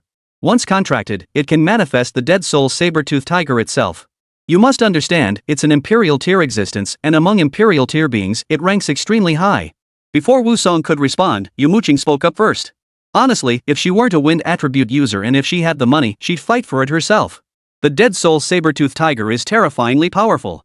Wu Song spending 100 billion to acquire this was undoubtedly a profitable move. However, upon hearing Yumo Qing's words, Si Ruilin waved to Wu Song and instructed Xiaobai to deliver the dead soul fire seed to him. Money doesn't matter. I'm short on funds anyway. If you can contract it, go ahead and do so. Chapter 148, Hot Springs. Seriously? Of course it is. Let's make the contract. Hearing Si Ruilin's words, Wu Song now looked at him earnestly. To be fair, Wu Song did have a soft spot for Si Ruilin. The guy was strong, handsome, and had a decent personality. But to say she loved him deeply? That was pure bull. They'd only been classmates for half a year. At most, it was a mix of admiration for his strength and a certain attraction that made her feel positively toward him. But right now, at this very moment, that admiration was rapidly fermenting within her heart. If they were still at Tianxian Academy, she might even have considered sneaking into his room at night. She believed Si Ruilin's dalliances with those women outside campus were purely because he had certain needs. Yeah, girls tend to mature earlier than boys, so she knew exactly what Si Ruilin needed. If asked to offer herself before, she would have hesitated. But now, this emotion was steadily gaining the upper hand. But she couldn't just pounce on Si Ruilin right now.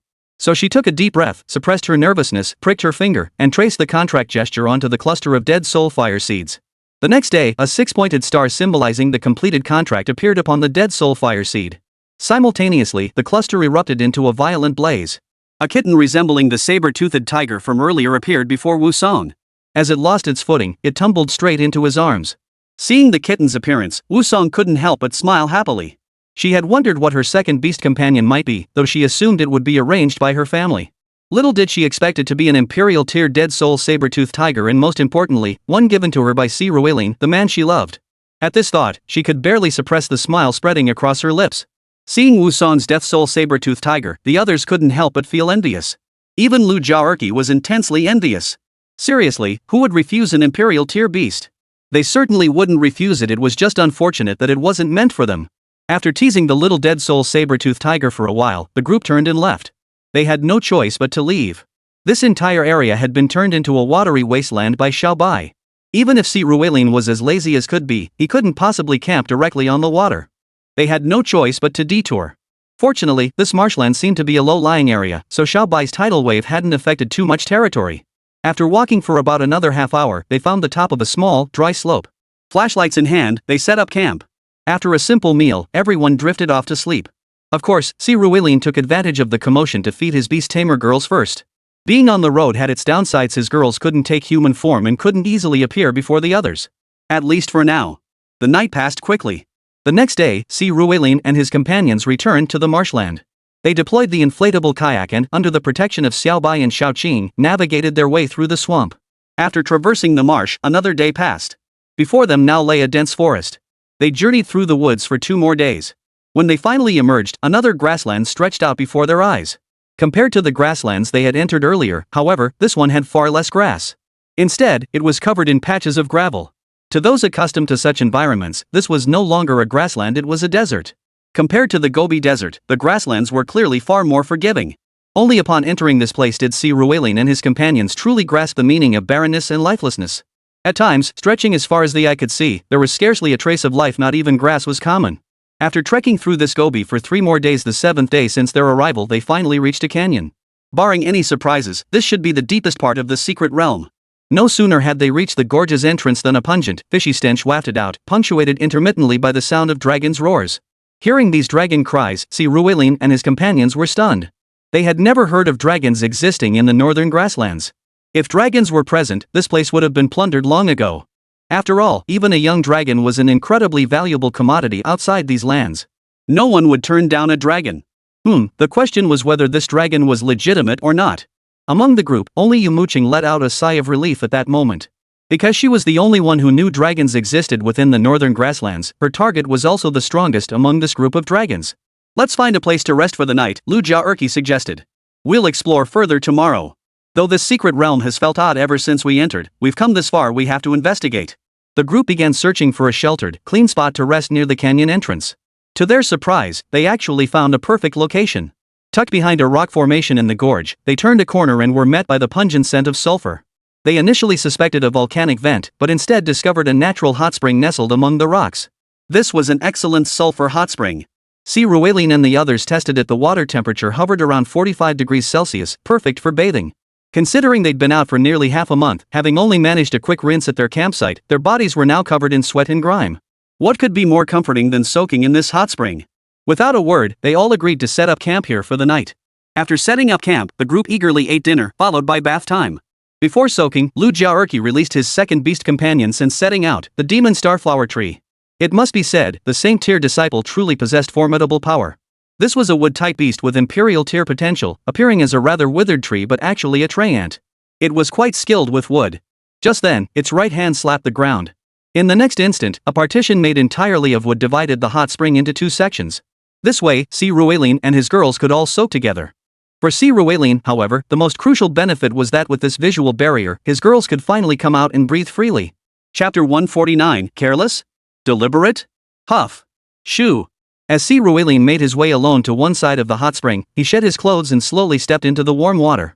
Once the water reached his chest, he waved his hand, signaling all his girls to come out. The moment they emerged, the girls instinctively opened their mouths to speak, only to be silenced by Si Ruelin's immediate shushing gesture. They instantly realized this wasn't the time for reckless chatter, and each fell silent as still as quails. They slowly swam over to Si Ruelin's side. Master, when will we be able to freely appear before others? Clinging to Si Ruelin's shoulder, Su Daji murmured coquettishly. Well, you can still go out occasionally.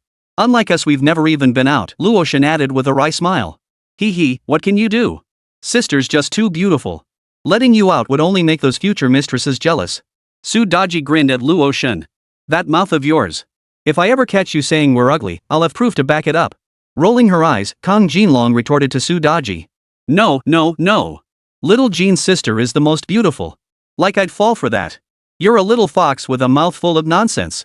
Listening to the girls whispering around him, Si Ruelin just chuckled. He wasn't about to settle this dispute, all the bickering only made their bond stronger.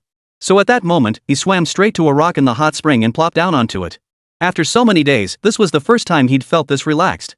As Si Ruelin sat on the rock gazing at the sky, Ao Run swam over. She wrapped her arms around his waist, guiding him to rest against her chest, and began washing his hair.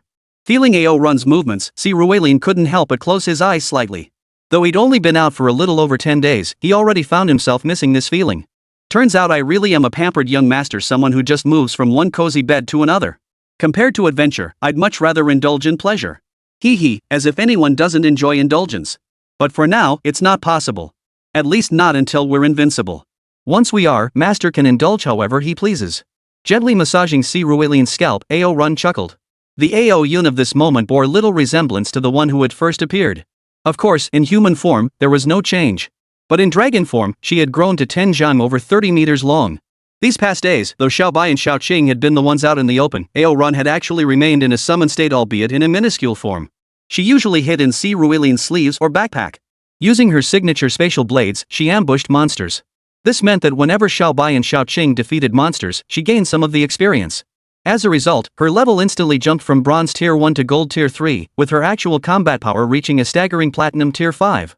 Though she still couldn't roam freely in this secret realm, she now possessed some self-defense capabilities.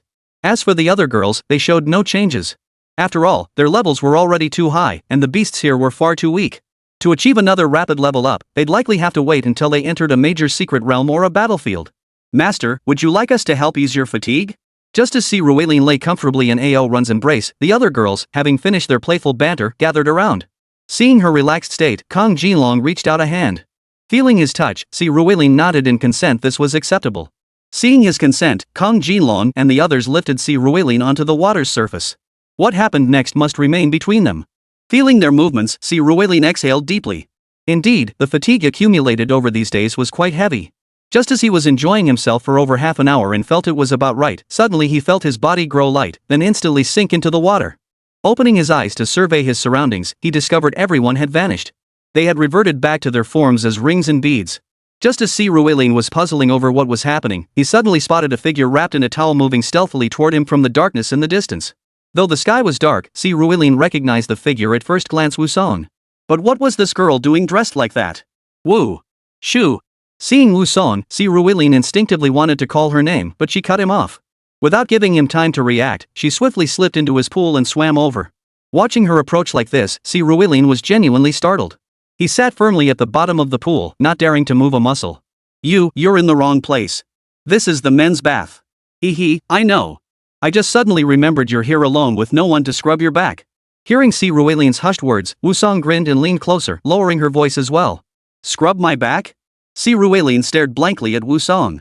What kind of nonsense was this? Did he really need her help? But Wusong didn't give him a chance to resist. She swam right behind him, and Si Ruelin immediately felt a towel touch his back.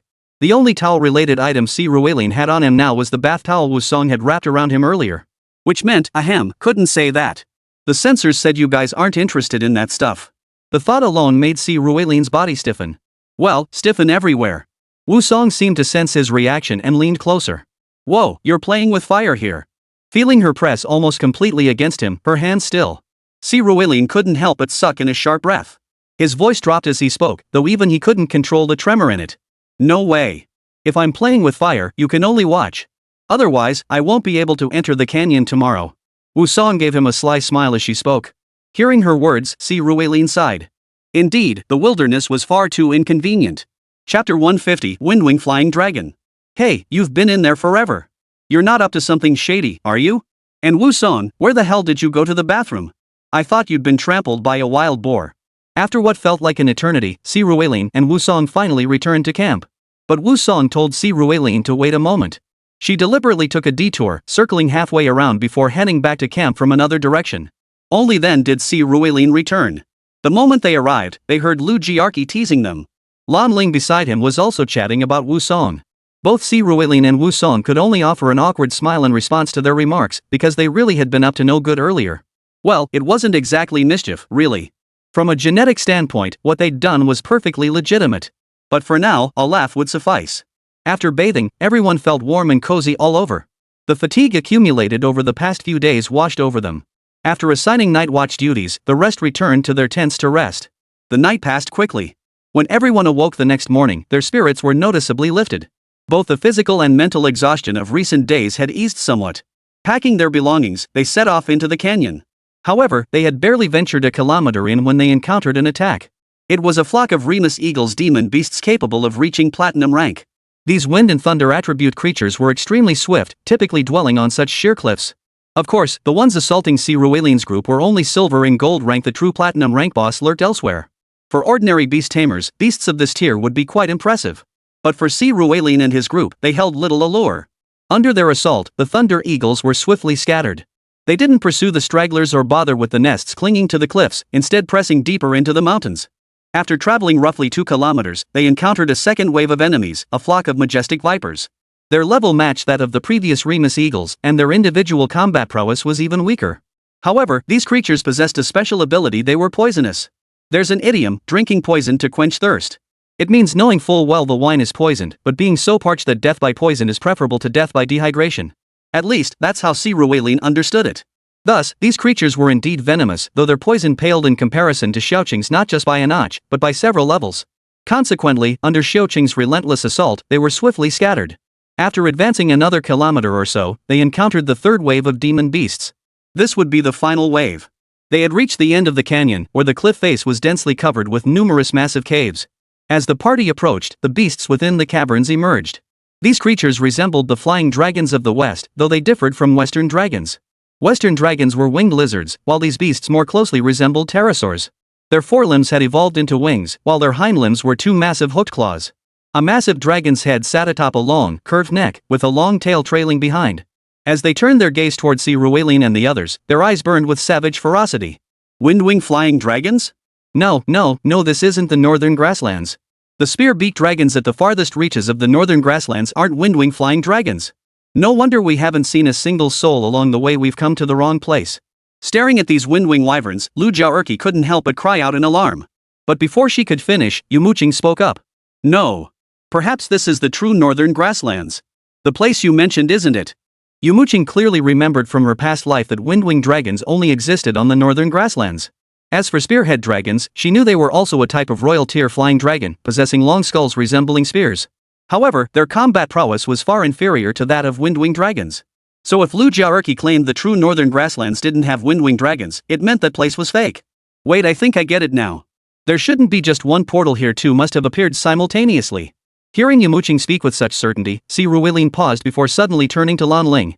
Everyone present was intelligent with Sea Rueline's explanation. They all understood. After Lan Ling's father, Lan Bowen, went missing, her grandfather, the head of the Lan family, Lan Lifan, had dispatched multiple search parties to find him. Yet no one had uncovered even a shred of evidence. This led Lan Ling's grandfather to suspect internal trouble within the Lan family. Consequently, he instructed Lan Ling to seek Yang Yunjun in Tiangang City for information on Lan Bowen. Yang Yunjun's final lead pointed to Lan Bowen heading toward the northern grasslands. The so-called northern grasslands had been combed through multiple times by the Lan family, the military, the City Beastmaster Association, and even the Chao Shua Guild, yet not a single trace had been found. Any passage leaves traces. Even the most formidable beings cannot erase a person's presence entirely. Therefore, the moment Yumo Qing declared this location to be the northern grasslands, everyone immediately understood. 2 medium-sized teleportation portals must have appeared simultaneously. Moreover, they must have been very close to each other. However, some members of the military and the City Beastmaster Association concealed one of the medium-sized portals, reporting only one. Lan Bowen had arrived through that portal, while the one everyone knew about was the other. Yang Yunjun, through unknown means, had obtained the coordinates for this portal, which is why they had come here. The opposing side, from the very beginning, had established a camp identical to the one near portal number 2.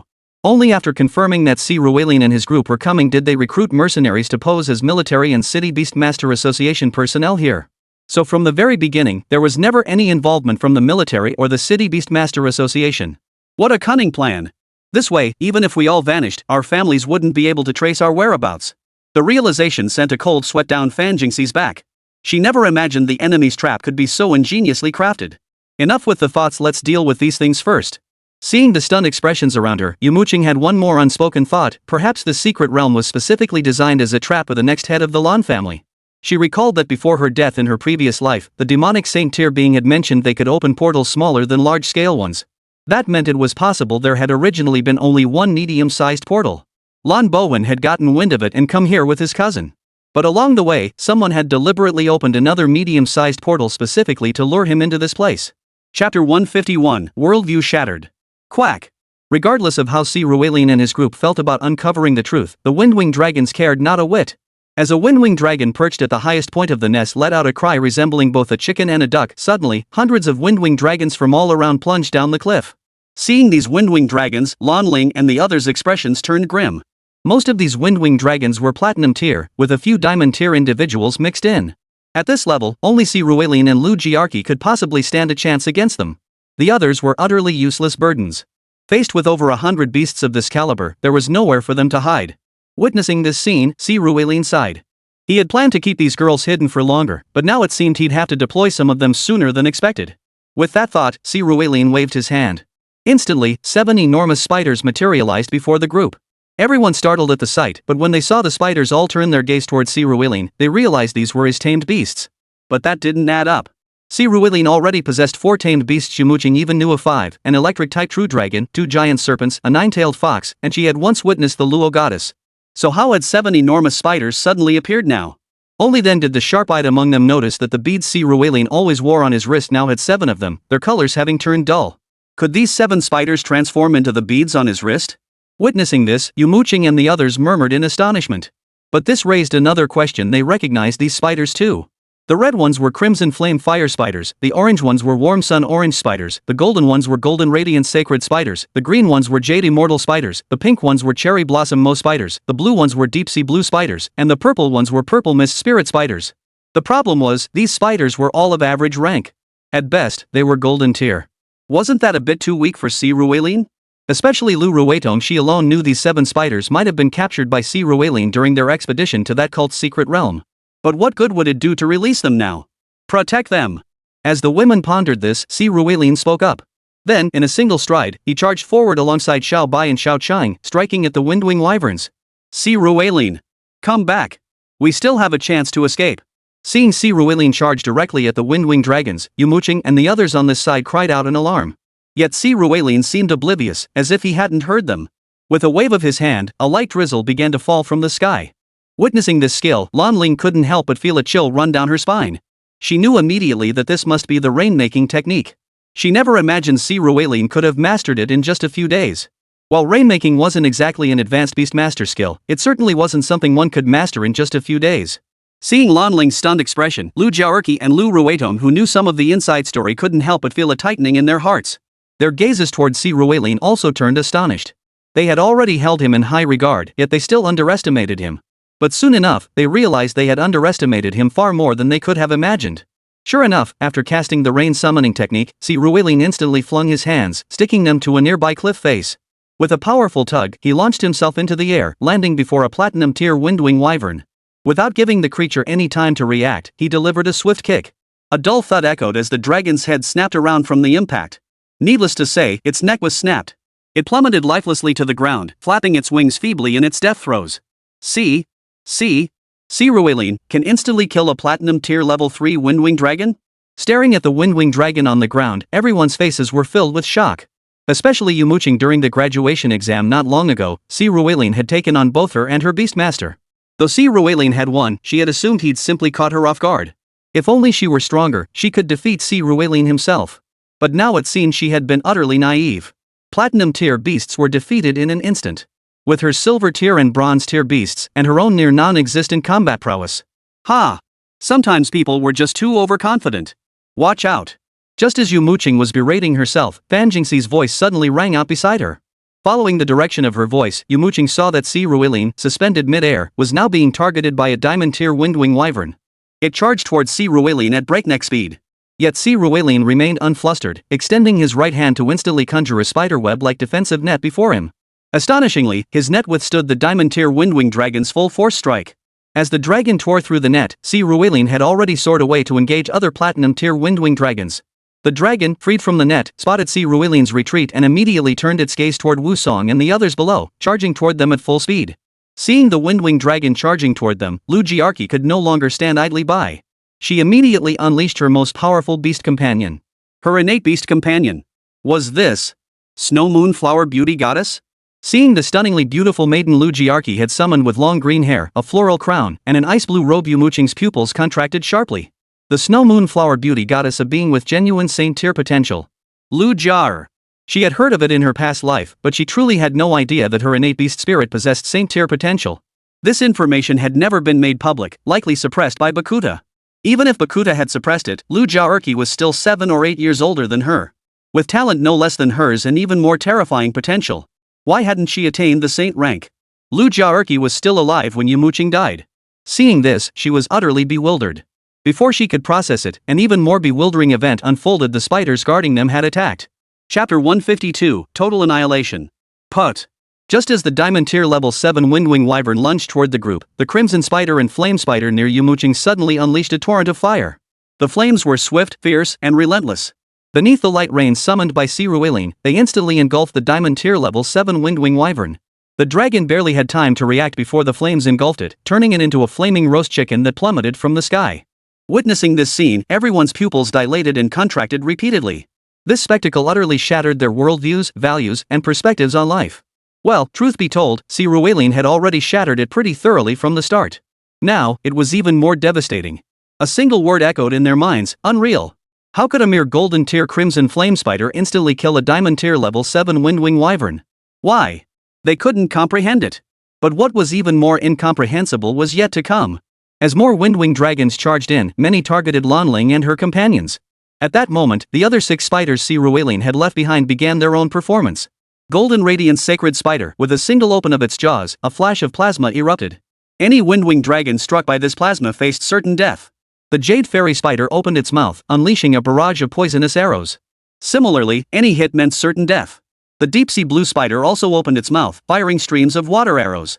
These attacks were equally unbearable for the Windwing dragons. Even if some Windwing dragons occasionally broke through the fire, lightning, poison, and water attacks of these 4 spiders and approached them, the Sakuramo spider would sweep its forelimbs, instantly sending countless petals hurtling toward the charging dragons, piercing them like sieves. For any that managed to get closer, the Purple Mist Spirit Spider would wield the power of darkness, manipulating the shadows to form razor-sharp spikes that pierced through the dragons. Even if wounded, the Warm Sun Orange spiders would be there to heal them and restore their stamina. Watching these 7 spiders work together with effortless precision, the swarm of Windwing dragons charged like moths drawn to a flame. Yumo Qing and the others on this side were utterly dumbfounded. They had thought they understood Sirueline well, especially Wu Song. After all, last night, beyond the actual challenge assessment, they had done everything possible and impossible together. Yet now she realized Sirueline remained a huge question mark in her eyes. Sirueline truly baffled them. But Sirueline couldn't care less about that now. He was thoroughly enjoying the fight. Ever since acquiring Pango's blood essence, he hadn't truly fought a worthy opponent. Today was finally his chance. He didn't need to worry about the Windwing Dragon King posing any threat to him. With Xiao Bai and Xiao Cheng around, any danger couldn't get close enough to him. He only needed to face opponents of comparable strength. Thus, he relentlessly honed his martial arts skills. After slaying a Platinum Tier, 9th rank demon beast, he suddenly realized the space around him had emptied. The once densely packed Windwing flying dragons had vanished. Glancing around again, he realized that in just that brief moment, Xiao Bai, Xiao Cheng, and Qi Zhuo had already slaughtered 70 to 80% of them. Of the over 100 Windwing dragons, only 20 or 30 had escaped back. They huddled behind their king, their eyes filled with terror, debating whether to flee or follow their leader for one final charge. And this Windwing Dragon King clearly wasn't about to back down. Gak gak gak. With a piercing cry, the Windwing Dragon King spread its wings and instantly charged toward Xiao Bai, currently the strongest among them. Watching the Windwing Dragon King soar toward her, Xiao Bai couldn't help but chuckle softly. Truly courting death. In that instant, Xiao Bai's tail struck the ground, unleashing a surge of water beneath her. This time, however, it wasn't for attack. It carried her soaring directly into the air. Spotting Xiao Bai charging toward it, the Windwing Dragon King spread its wings, unleashing a barrage of wind blades toward her. Once more, the technique she'd used against the Death Soul saber-toothed tiger manifested around Xiao Bai. A water dragon coalesced from the water surrounding her body, charging straight at the Windwing Dragon King. The dragon's wind blades couldn't even break the water's surface. The white dragon collided directly with the Windwing Dragon King. With a thunderous crash, the Windwing Flying Dragon King was instantly hurled through the air, spitting out a mouthful of blood. Yet it must be said, the dragon's bloodline proved remarkably resilient. Even so, it hadn't been killed outright or knocked down. Instead, its wings tilted as it attempted to flee. Panic filled its pupils, now narrowed to vertical slits. But having come this far, how could Xiao Bai let it escape? Xiao Bai opened its massive jaws, unleashing a colossal water ball that slammed into the Windwing Dragon King's back with a sharp crack. This time, the Windwing Dragon King couldn't escape. Its body shrank as it plummeted from the sky, crashing onto the ground with a thunderous boom. Its exhaled breath now outweighed its inhaled air. But what brought it even deeper despair was the massive wave carrying Little White, which now crashed down upon it as well. Splash! As the torrent's impact subsided, the Windwing Dragon King perished within the canyon. Witnessing their king's demise, the remaining Windwing flying dragons immediately sought flight. Yet, unnoticed, a woman clad in blue robes and another with a deathly pale face appeared on the cliff behind them. Whoosh! Whoosh! As the bitterly cold wind swept in, carrying an endless barrage of bone arrows toward the Windwing wyverns, they could only stand their ground as targets. Amidst waves of mournful cries, they plummeted from the cliff-top sky. When the dust settled, every single one of the over 100 Windwing dragons deep within the canyon had been annihilated. Not a single survivor remained. Watching the fleeting figure atop the cliff and see Ruilin's composed expression, Yumo Qing and the others beside him realized Si Ruilin actually had a backup plan. He actually possessed humanoid beasts.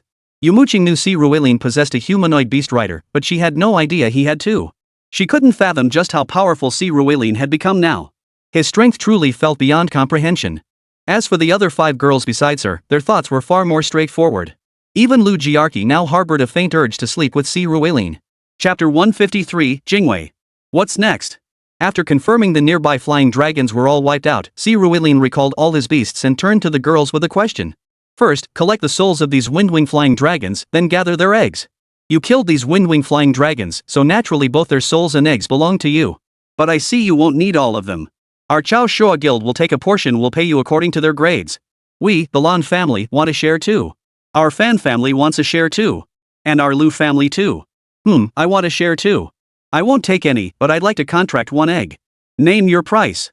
Hearing Lu Jiarqi's words, Lan Ling, Fan Jingxi, Wu Son, and Lu Ruitong, who had previously shown no interest in contracts, immediately chimed in. Are you kidding? These are wyverns flying wyverns, no less. Even if it's just a soul contract, downgraded by 1 tier, it's still golden tier. For everyday tasks like delivering messages or for ordinary guild members and family members to use, it's still a pretty decent toy. The last to speak was Yumo Qing. She had no faction backing, but her sole purpose for coming here was to contract that Windwing flying dragon emperor. Oh, go ahead and choose one. Name your price, just contract it. But clearly, Si Ruilin didn't think much of any Windwing flying dragon. He casually said to Yumo Qing. Hearing Si Ruilin's words, Yumo Qing gave him a deep look, then joined the others in getting busy. They proceeded to contract the souls of these fallen Windwing flying dragons. After everyone had divided up the rings containing the contracted souls, they began collecting the dragon eggs scattered across the cliff walls within the nests. Soon, they had gathered every single dragon egg. As the group continued collecting, they reached the very top of the cliff, the nest of the 4-winged dragon king. There, they spotted 3 eggs. At that moment, a fiery red bird was preparing to carry one of the eggs away. The instant Yumo Qing witnessed this, she unleashed her Storm Eagle Queen. Originally only at Bronze Tier 7 during the trial, it had now ascended to Bronze Tier 10. The moment it was released, it shot forward like an arrow from a bowstring, slamming the fiery red bird to the ground with a single claw strike. After securing the fiery red bird, Yumo Qing hurried to the 3 eggs. She inspected them and finally exhaled in relief. Thank goodness, the eggs aren't damaged. Si Ruilin, why don't you contract this one? As Si Ruilin approached from behind, Yumo Qing's innate Queen's Decree talent faintly sensed that the egg before her was indeed the Imperial Tier 4-winged flying dragon emperor's egg. She glanced at the egg, then at Si Ruilin, took a deep breath, picked up the egg, and handed it to him. Ha? Me? Well, this egg. I sense it has considerable potential. And since you're someone who contracts all types, binding this egg won't be a loss for you. Seeing Si Ruilin's puzzled expression, Yumo Qing couldn't very well tell him the egg was Imperial Tier. Hesitating briefly, she changed her wording. But Si Ruilin waved it off with a smile. I'm not particularly interested in that 4-winged dragon, but this little bird here catches my attention. As he spoke, Si Ruilin pointed toward the little bird still pinned beneath the claws of the Storm Eagle Queen. As if understanding his words, the previously lifeless little creature lifted its head and looked at Si Ruilin. This little bird is just a Bronze Tier level 3 rainbow feather pheasant. You want to contract it? Hearing Si Ruilin's words, Wu Son, standing behind him, couldn't help but ask in confusion. Rainbow feathered pheasants, a common little demon beast, rarely exceeding Bronze Tier 3. They're quite pretty, though. Out in the wild, they mainly survive by eating insects and stealing others' eggs, especially eggs.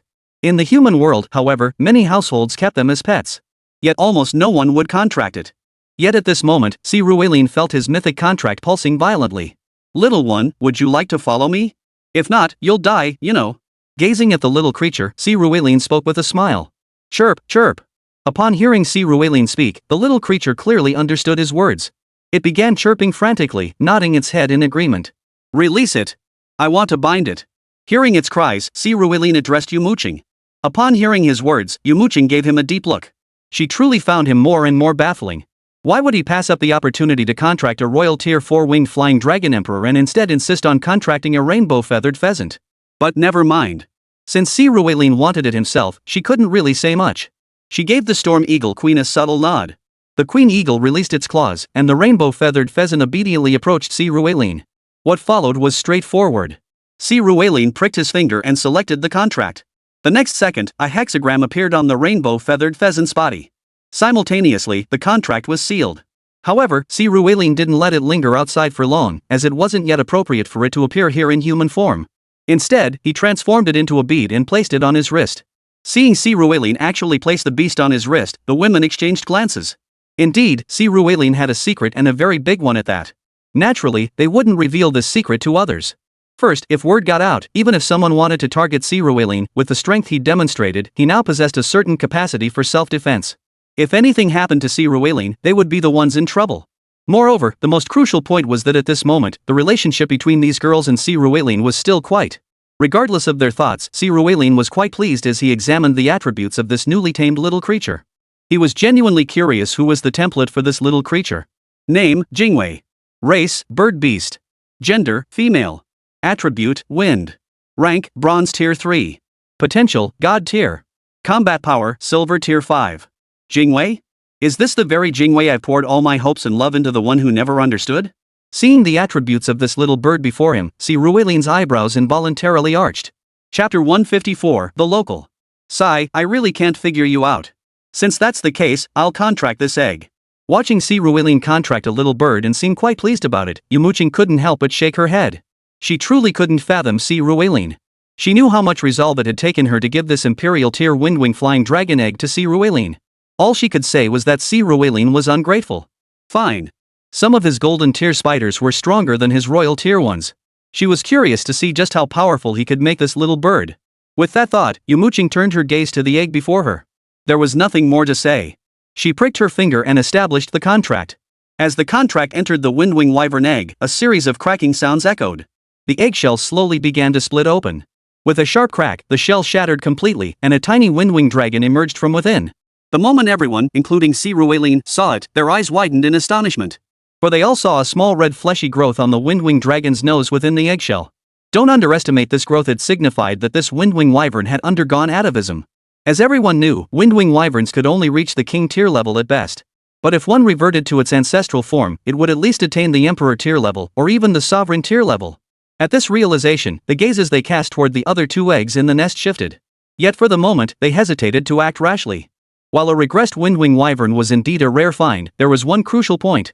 As the name suggests, the windwing wyvern belongs to the wind dragon lineage. At this moment, none of Lu Jiaerqi and the others possessed either wind or dragon attributes. Lu Jiaerqi was wood type. Fan Jingxi was psychic type. Wu Song was ghost type. Lu Ruitong was a beast type. Lan Ling was water type. The only wind type here is Yumo Qing. So if they had wind type abilities, contracting them would be one thing. But if they couldn't use them and had to return them for clan or guild members to use, that would be a bit awkward to explain. For a moment, they all fell silent. Seeing their expressions, Si Ruelin, who had just finished reviewing Jingwei's attributes, turned his gaze toward them. Though emotionally clueless, he wasn't stupid. He knew exactly why these women were here. Without hesitation, he spoke up.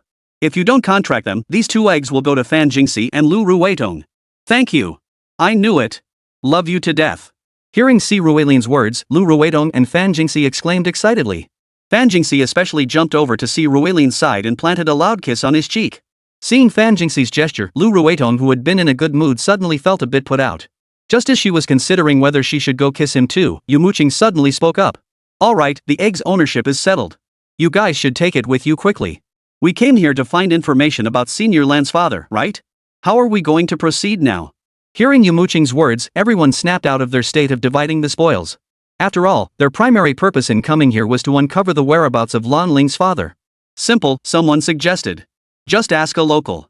Just as the group felt stumped, unsure where to begin, Si Ruelin suddenly spoke up. He then released the rainbow-feathered pheasant he had just tamed. The moment the rainbow pheasant appeared, Yumo Qing and the others couldn't help but narrow their eyes. The rainbow pheasant looked no different from the original one. Yet for some reason, this young bird now radiated a palpable sense of danger. As soon as it appeared, it instinctively opened its beak to speak, but Si Ruelin shook his head to stop it. The pheasant understood he was warning it not to reveal its ability to talk or transform into human form. It promptly lowered its head again. But before doing so, it shot a fierce glare at the Storm Eagle Queen. It remembered well that this creature had pinned it to the ground just moments ago. This grudge would be settled later. Let's give you a name first. Starting today, you'll be called Jingwei. You've been here for some time now. Have you seen any humans like us come through? Looking at Hong Yuji, Si Ruilin smiled as he gave her a name, then turned to ask her. Chirp, chirp. Upon hearing Si Ruilin's words, Jingwei paused to think. Suddenly, she nodded and chirped, then flapped her wings, signaling for Si Ruilin and the others to follow her. Seeing she remembered, everyone quickly followed her out of the Windwing Dragon King's lair. After climbing to the bottom of the canyon, they headed toward its exit. However, they didn't exit the canyon directly. Halfway through, within the territory of the mighty demon Cuckoo, it halted. The formidable poisonous crows that Si Ruilin's group had scattered earlier had actually returned. It must be said, however, that the majestic vultures likely belonged to the crow family, and members of that family were notoriously intelligent. Having just suffered a severe beating and lost dozens of their comrades, upon seeing Si Ruilin's group again, they didn't even glance at them, let alone come to seek revenge. Pretending not to see them, it must be said, this behavior did spare them immediate annihilation. Yet their eventual extinction remained inevitable. Once Si Ruilin and his group left this area, they would inevitably alert the military or other forces to launch a hunt. When that happened, the birds would still meet their end unless they were captured and bound by contract. But they might as well live one day at a time. Though intelligent, they couldn't grasp the intricacies of the situation. Without these formidable magic vultures causing trouble, Si Ruilin and his group would be much safer. After following Jingwei to a certain spot, she pointed her beak toward a hidden opening in the cliff face. The opening was extremely well hidden. Without her pointing it out, they would never have spotted it. After recalling Jingwei, Si Ruilin flung out his puppet line and led the group into the cave. The moment they entered, a foul stench hit them. It seemed this was where the formidable poisonous birds had defecated, and these toxic droppings were the source of the stench. The group immediately donned gas masks before proceeding. Fortunately, the passage wasn't deep. After about 3 minutes, a corner appeared before them. Beyond the bend, a skeleton, nearly devoured clean, came into view. As the group saw it, their minds buzzed simultaneously, a single thought clouding their thoughts. Could this be Lan Ling's father? Chapter 155, Ice. This is our Lan family's clothing. Just as Si Ruilin and the others had this thought, Lan Ling's body swayed uncontrollably. As Lu Jiao hurried to steady her, Lan Ling trembled and said, "Let's go see for ourselves." Lan Ling's words cast a shadow over everyone's hearts. Together, they approached the skeletal remains, now almost entirely devoured by either the fearsome poisonous vulture or maggots. The skeleton was now almost entirely devoid of flesh, yet the inedible clothing remained relatively intact. A faint blue character could still be discerned rusted onto the hem of one garment. The style resembled Lan Ling's clothing, though one was male and the other female. Yet upon seeing this garment, Lan Ling, who had been on the verge of collapse, suddenly regained her composure. "This isn't my father. It's Uncle Baifeng." Lan Ling had once mentioned that the person who had gone out with his father at the time was Lan Baifeng, the son of Chao Zheng, the most likely heir to the Lan family now. At first, Lan Ling and the others had wondered if it was the father and son who had set up the trap to harm Lan Bohan. But now, Lan Bohan's body was nowhere to be found. Instead, they discovered Lan Baofeng's corpse. This significantly reduced suspicion on Chao Zheng's side. Everyone immediately began examining Lan Baofeng's body. He appeared to have been poisoned and suffered severe injuries. The fatal wound was here on his chest, likely struck by an ice elemental attack that pierced his heart, ultimately causing death. After a thorough examination, Lu Jiaoerqi concluded that Lan Baofeng had been murdered. He was first poisoned, then suffered at least 7 broken bones. However, the most fatal injury was a sharp object that shattered his chest cavity and pierced his heart. Si Ruilin couldn't identify the specific weapon, only that it was sharp. But Lu Jiaoerqi could determine from the marks on the broken bones that it was an ice elemental attack. Ice-based? Upon hearing Lu Jiaoerqi's words, everyone's gaze instinctively sharpened. Among the prominent clans within the Yanhuang territories, few seemed to master ice elemental arts.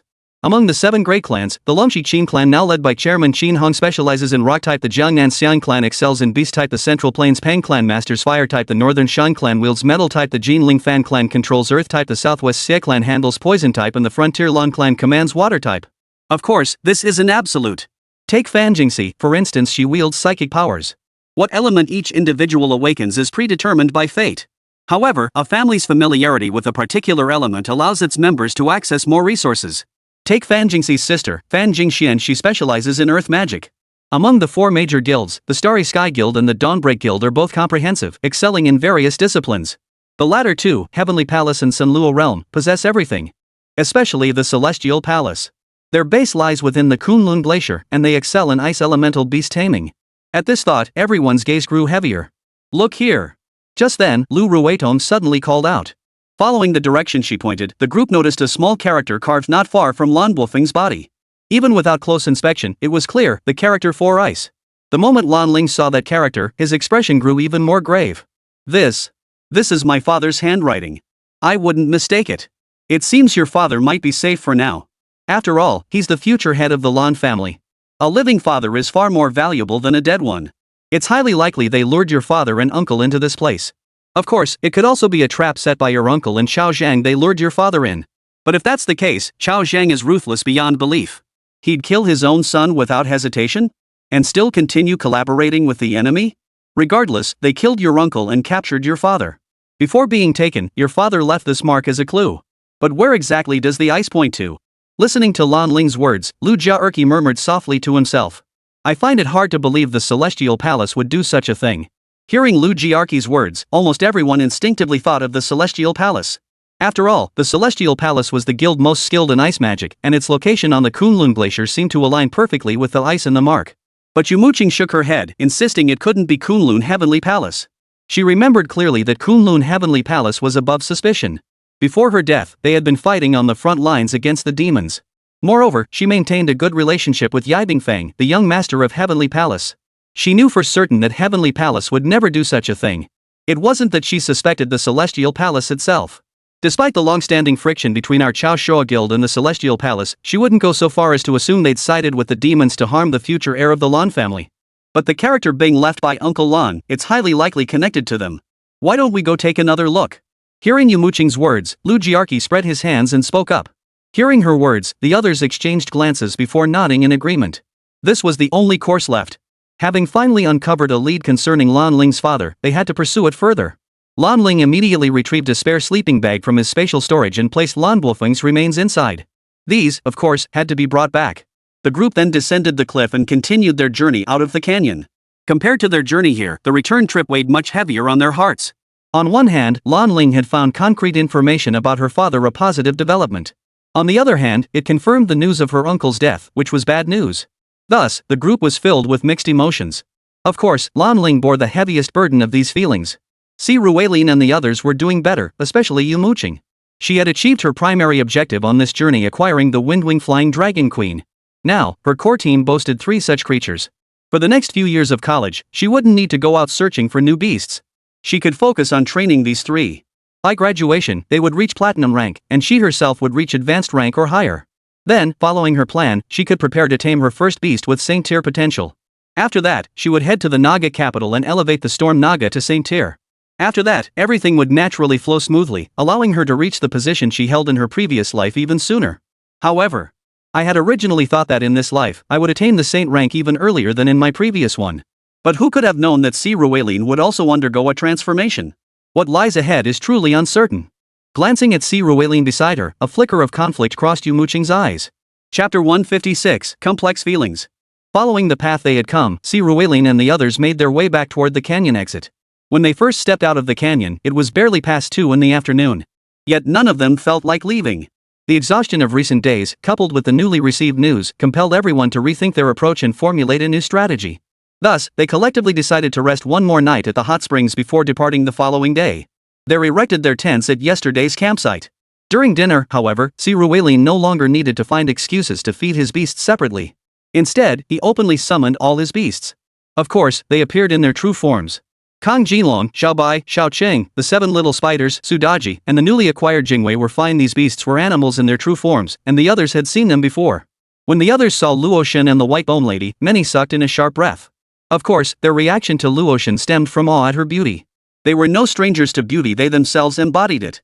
Moreover, many of their own spirit beasts were exceptionally beautiful women, like Yumo Qing's Storm Naga or Lu Jiaerqi's Snow Moon Flower Goddess. But in Luoshan's presence, they all felt a pang of self-consciousness. This beauty was simply too stunning. The White Bone Lady, however, was startled. For at this moment, the White Bone Lady revealed her second stage combat form. The White Bone Lady also possessed 2 stages. In her first stage, she appeared as her original pale-faced self. Though she carried a heavy aura of gloom, she was still a beautiful female ghost. The second stage, however, was terrifying. Her skin would wrinkle and cling to her bones, creating a truly hideous appearance. Even Si Ruelin had witnessed this form once.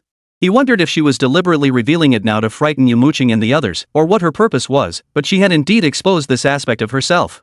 But Si Ruilin paid it no mind, instead joining his beast companions in eating. After finishing their meal and resting a bit, everyone tacitly headed back to the hot springs. This time, however, Wu Song didn't run off.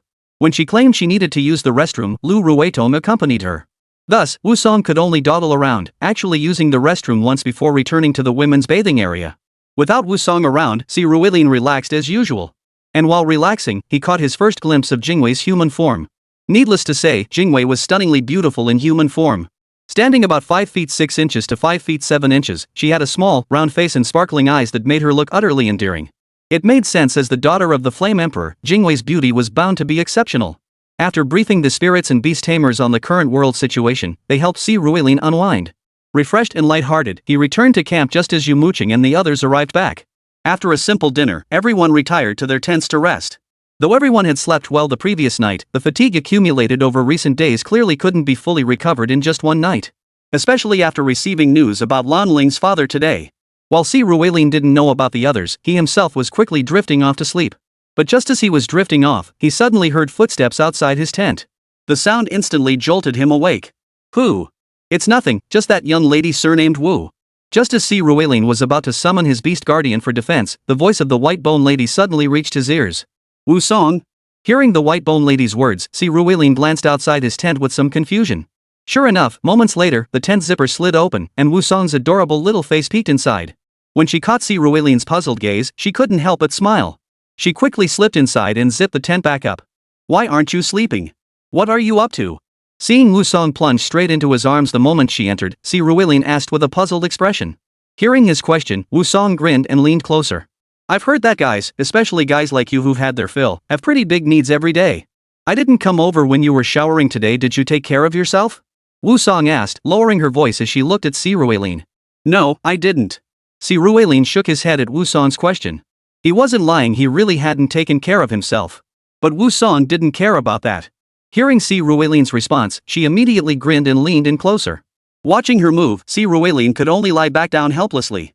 He really didn't dare make too much noise now. What if he woke up the others? Well, if they woke up, they woke up. He was unmarried, and she was unmarried. Even if it became public, what would it matter? But Wu Song clearly didn't seem to want to make it public just yet. After nearly an hour of their activities, Wu Song finally wiped her mouth, dressed herself, and quietly slipped back into her tent. What she didn't know was that the moment she slipped back inside, the eyes of Fan Jingxi, Yumo Qing, Lu Ruetong, Lan Ling, and Lu Jiarqi all snapped open simultaneously.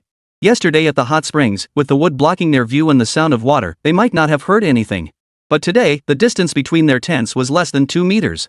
Especially out in the wilderness, who could truly sleep soundly? So Wu Song's movements were heard loud and clear by all of them. Listening to Wu Song's movements, their states of mind grew strangely unsettled. Yumo Qing was stunned. She couldn't believe Wu Song and Si Ruilin would dare to do such a thing. Si Ruilin was her loyal suitor. Even if Wu Song made the first move, how could he do this? Lu Jiarqi, however, was amused. She'd long suspected these women harbored ulterior motives toward Si Ruilin. Yet she never imagined the first to make a move would be Wu Song, the youngest looking of them all. As for Lan Ling, beyond shock and surprise, she remained surprisingly composed. With her father's situation still unresolved, such thoughts simply didn't occupy her mind. Lu Ruetong, meanwhile, felt a flushed panic. She was also itching to join in, but as the daughter of a military family, she simply couldn't bring herself to do something like this. Just as she wrestled with her thoughts, they heard Fan Jingxi's tent flap open. She slipped quietly into Si Ruilin's tent. Chapter 157, She Can Do It, Why Can't I? Ha? Fan Jingxi, what are you doing here? As Fan Jingxi pulled back Si Ruilin's tent flap and slipped inside, Si Ruilin had just finished smoothing out his rumpled sleeping bag and was about to lie down when he saw her crawl in. Si Ruilin, who had already felt somewhat uneasy, now felt even more guilty. What? Wu Song can come, but I can't? As the old saying goes, if others can go, so can I. Hearing Si Ruilin's words, Fan Jingxi leaned closer to him, then placed her index finger over his lips, lowering her voice to match his. No. What's not? Not yours, not mine, or not Wu Song's? Did she force you? Hearing Si Ruilin's words, Fan Jingxi hurriedly asked. Well, not exactly. You see, you and Wu Song are alike. Though Wu Song has powerful connections behind him, you're a member of the Fan family. It's not like I could marry into your family.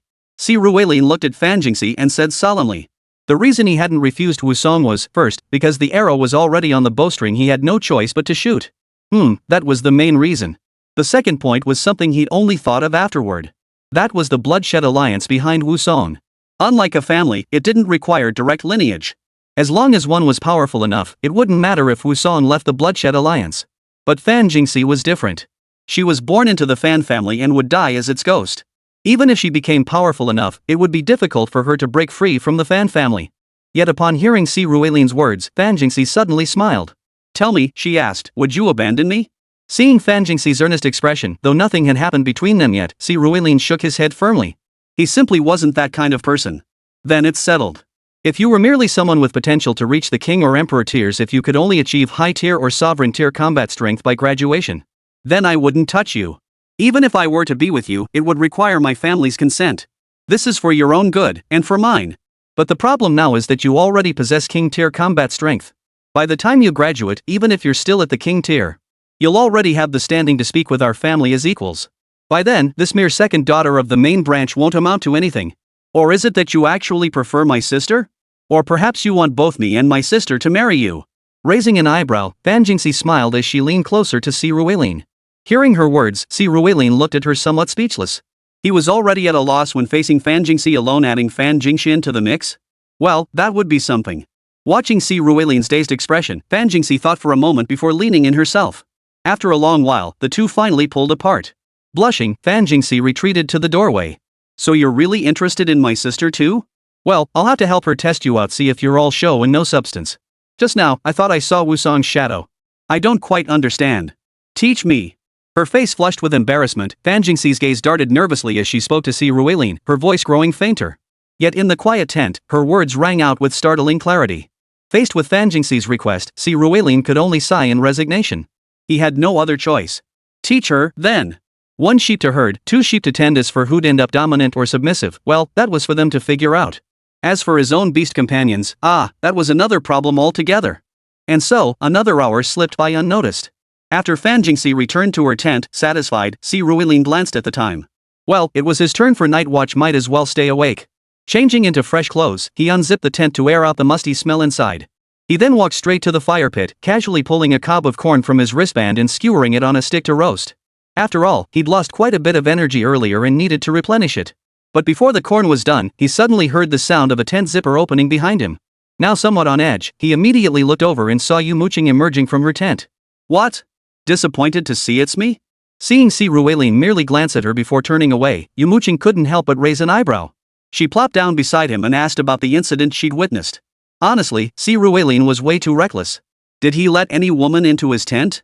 If she wanted to go in, would he refuse her? She was overthinking it.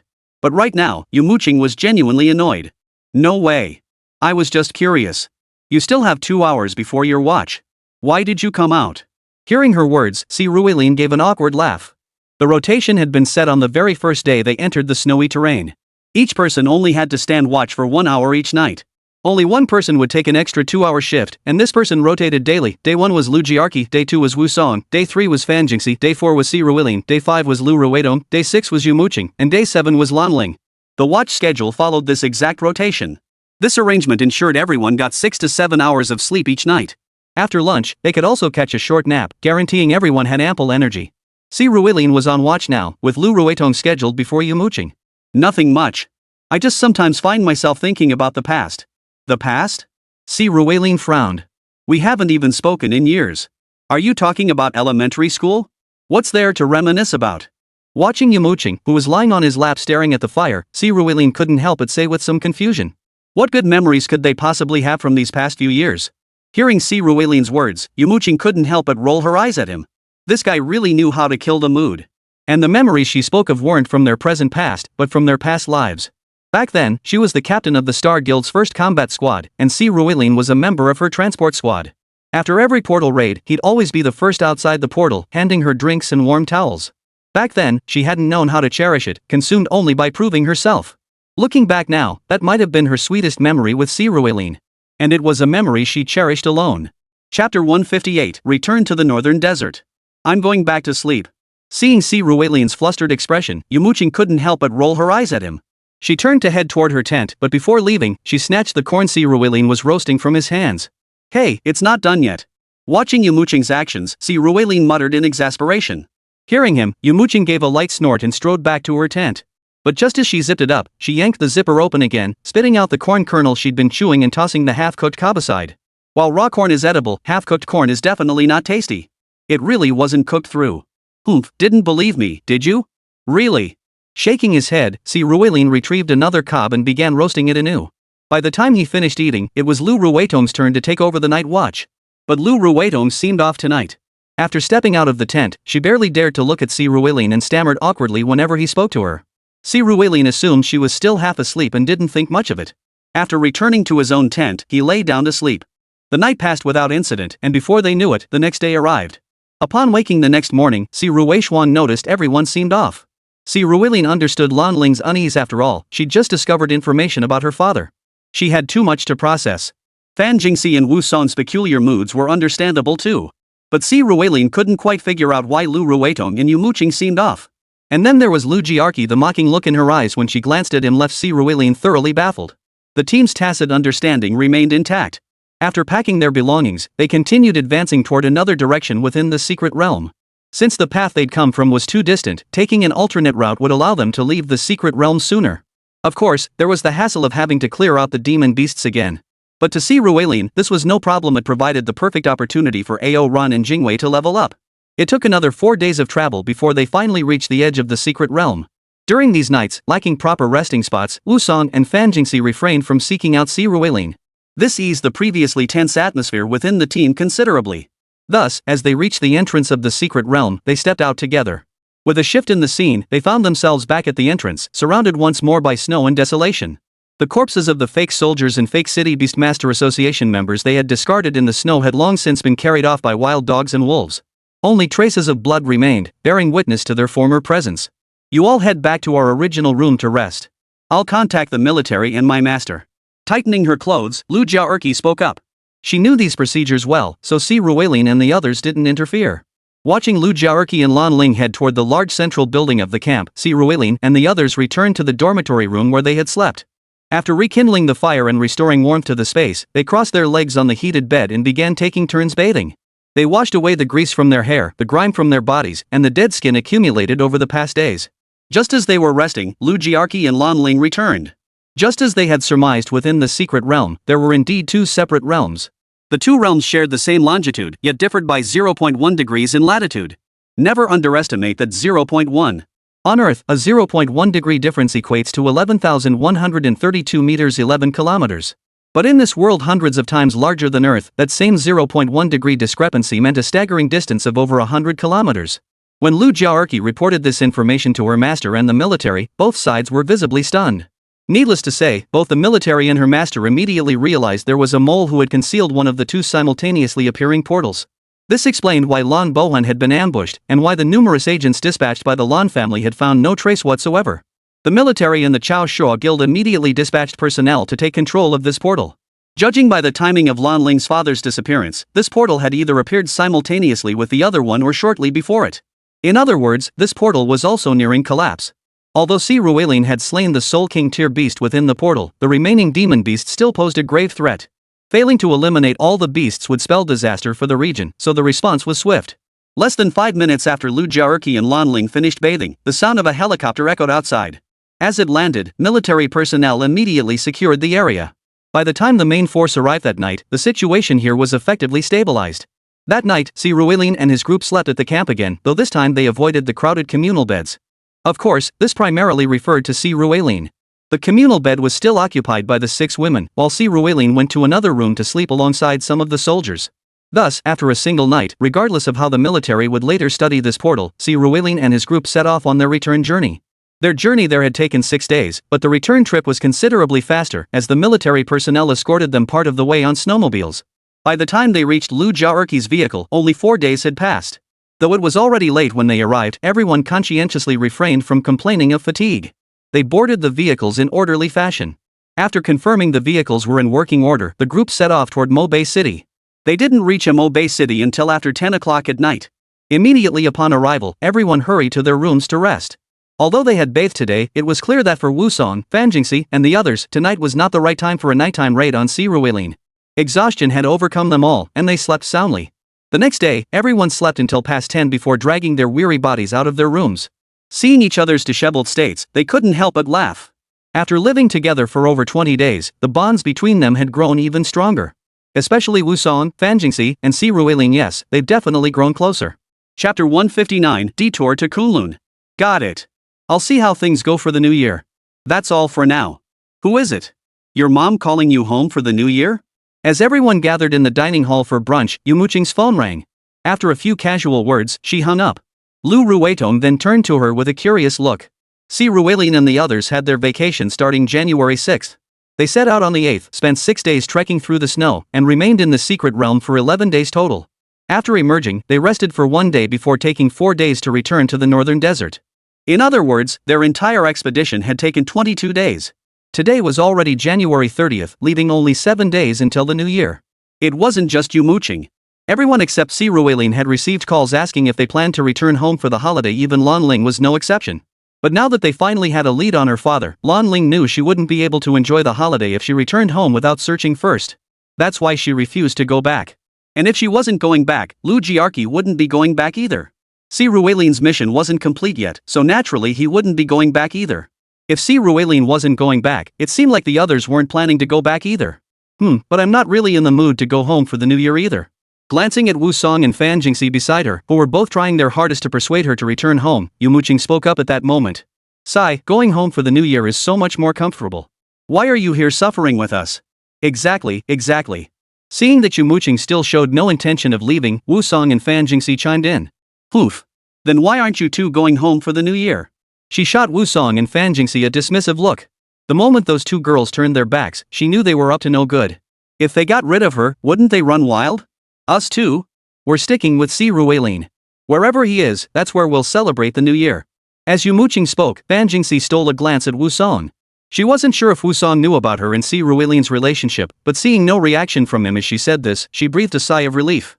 Truthfully, Fanjingxi felt a bit scared now. Ever since her relationship with Si Ruiling had deepened, she realized she couldn't bear to be apart from him. She was genuinely worried. What if one day their affair was discovered?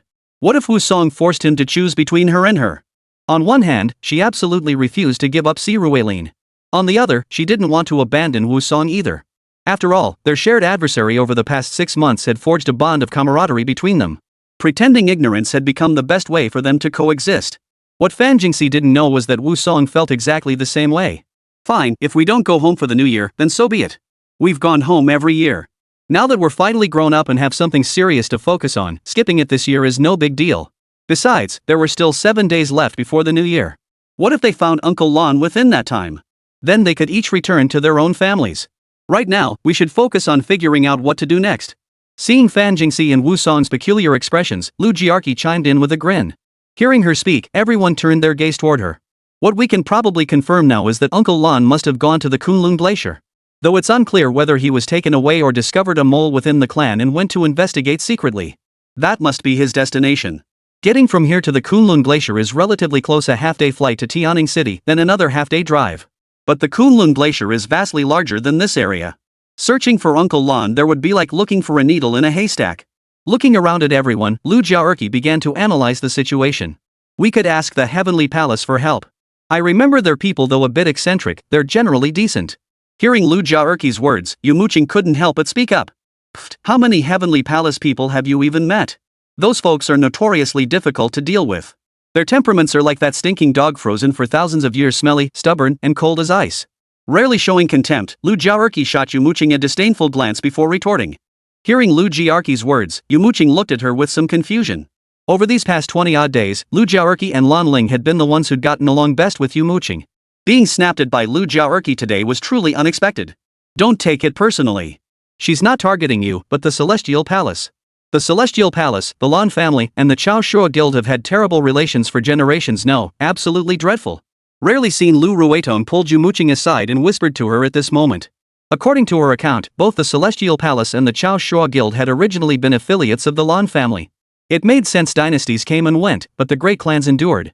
Though the 7 great clans only gradually took shape after the cataclysm, with the advent of the new era. But counting from that point, they've still existed for over 300 years.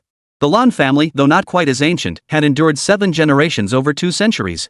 It was only after producing a same-tier ancestor that they attained the status of a great family. The first leader of the Chao Shua Guild, the father of Bakukuta's master, was recruited by the Lan family.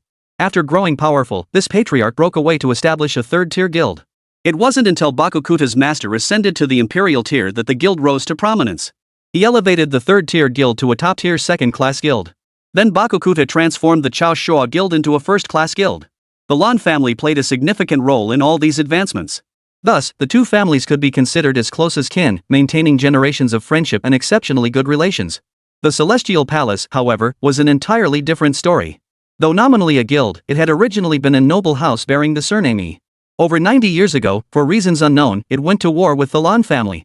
Defeated, it came under the Lan family's control.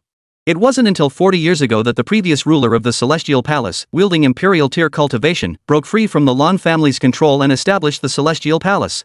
As an ally of the Lan family, the Chao Shua guild fiercely suppressed the Celestial Palace's development in its early days.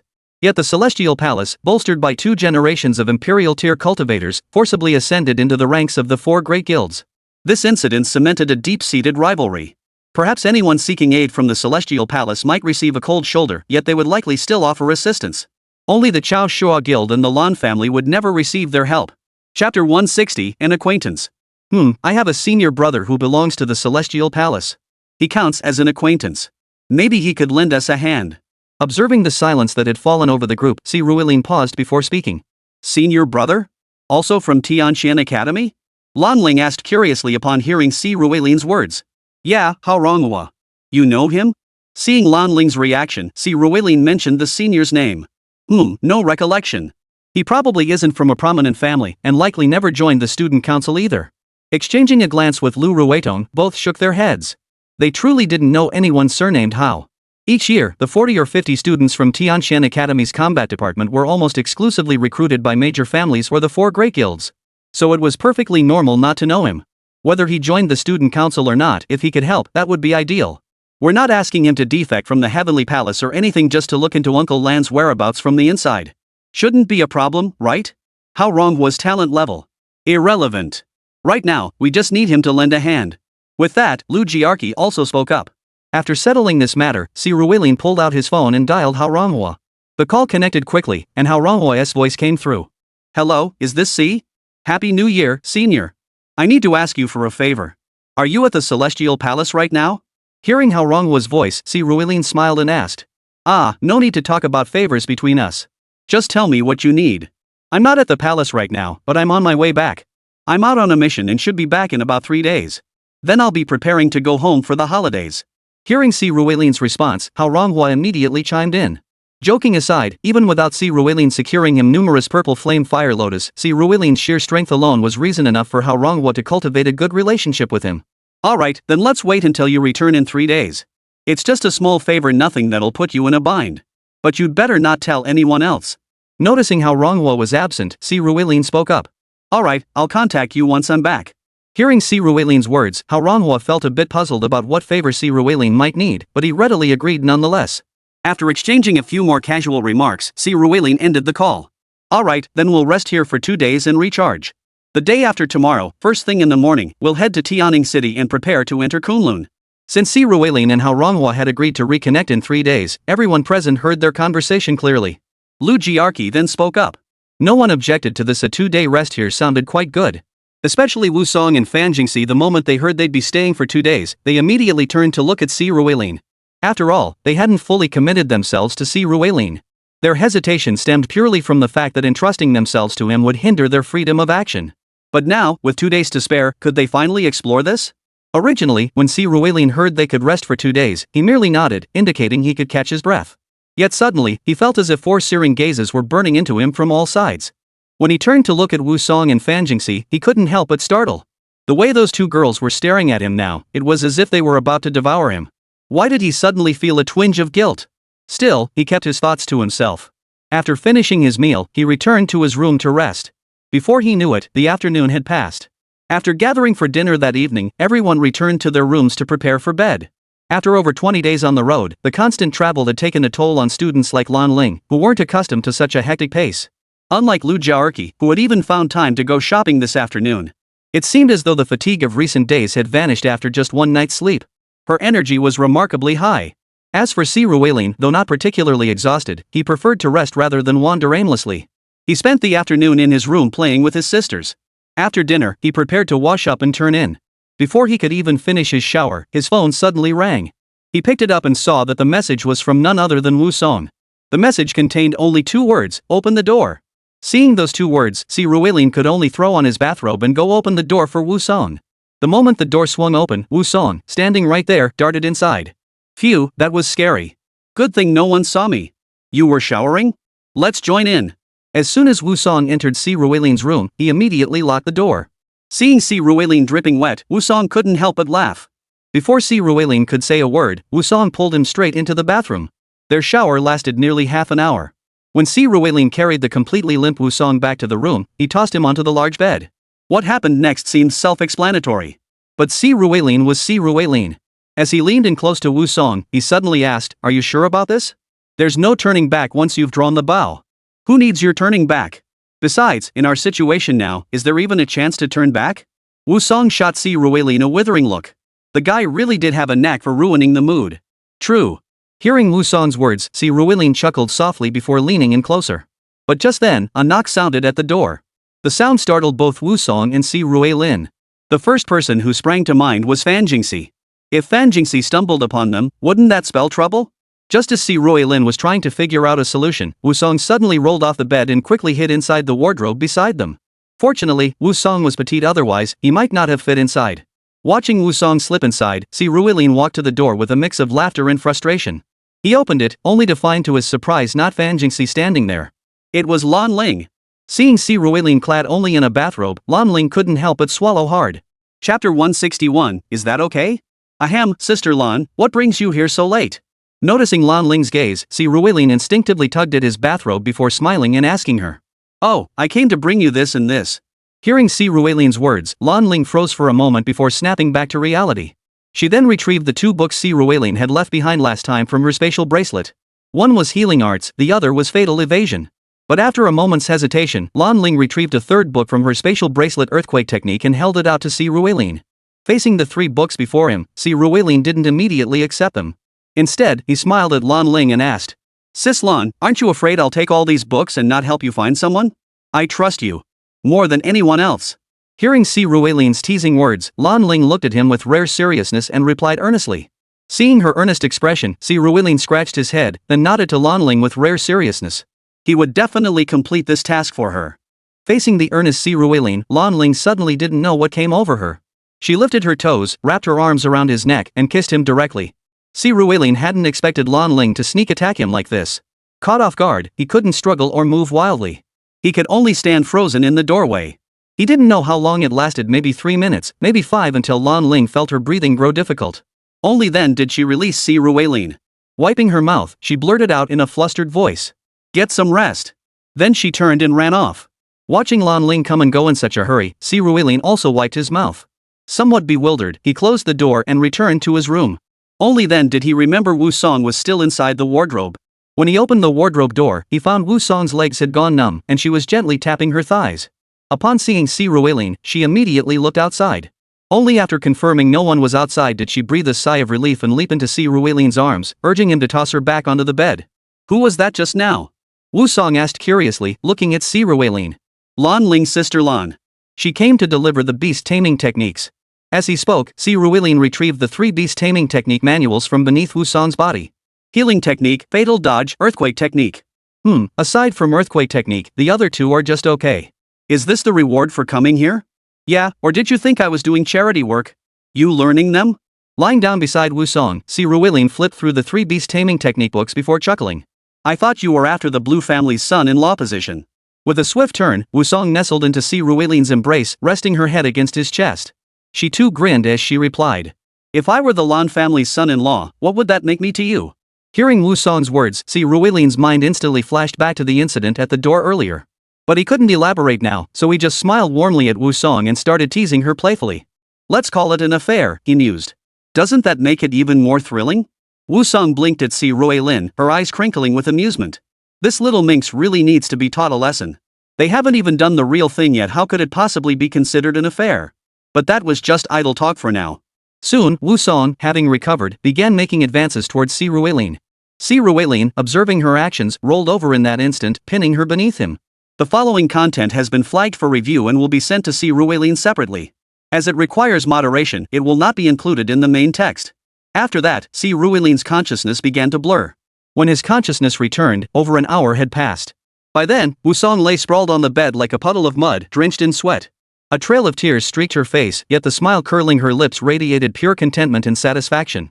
Let me carry you to wash up. You're soaked in sweat. You'll sleep better clean.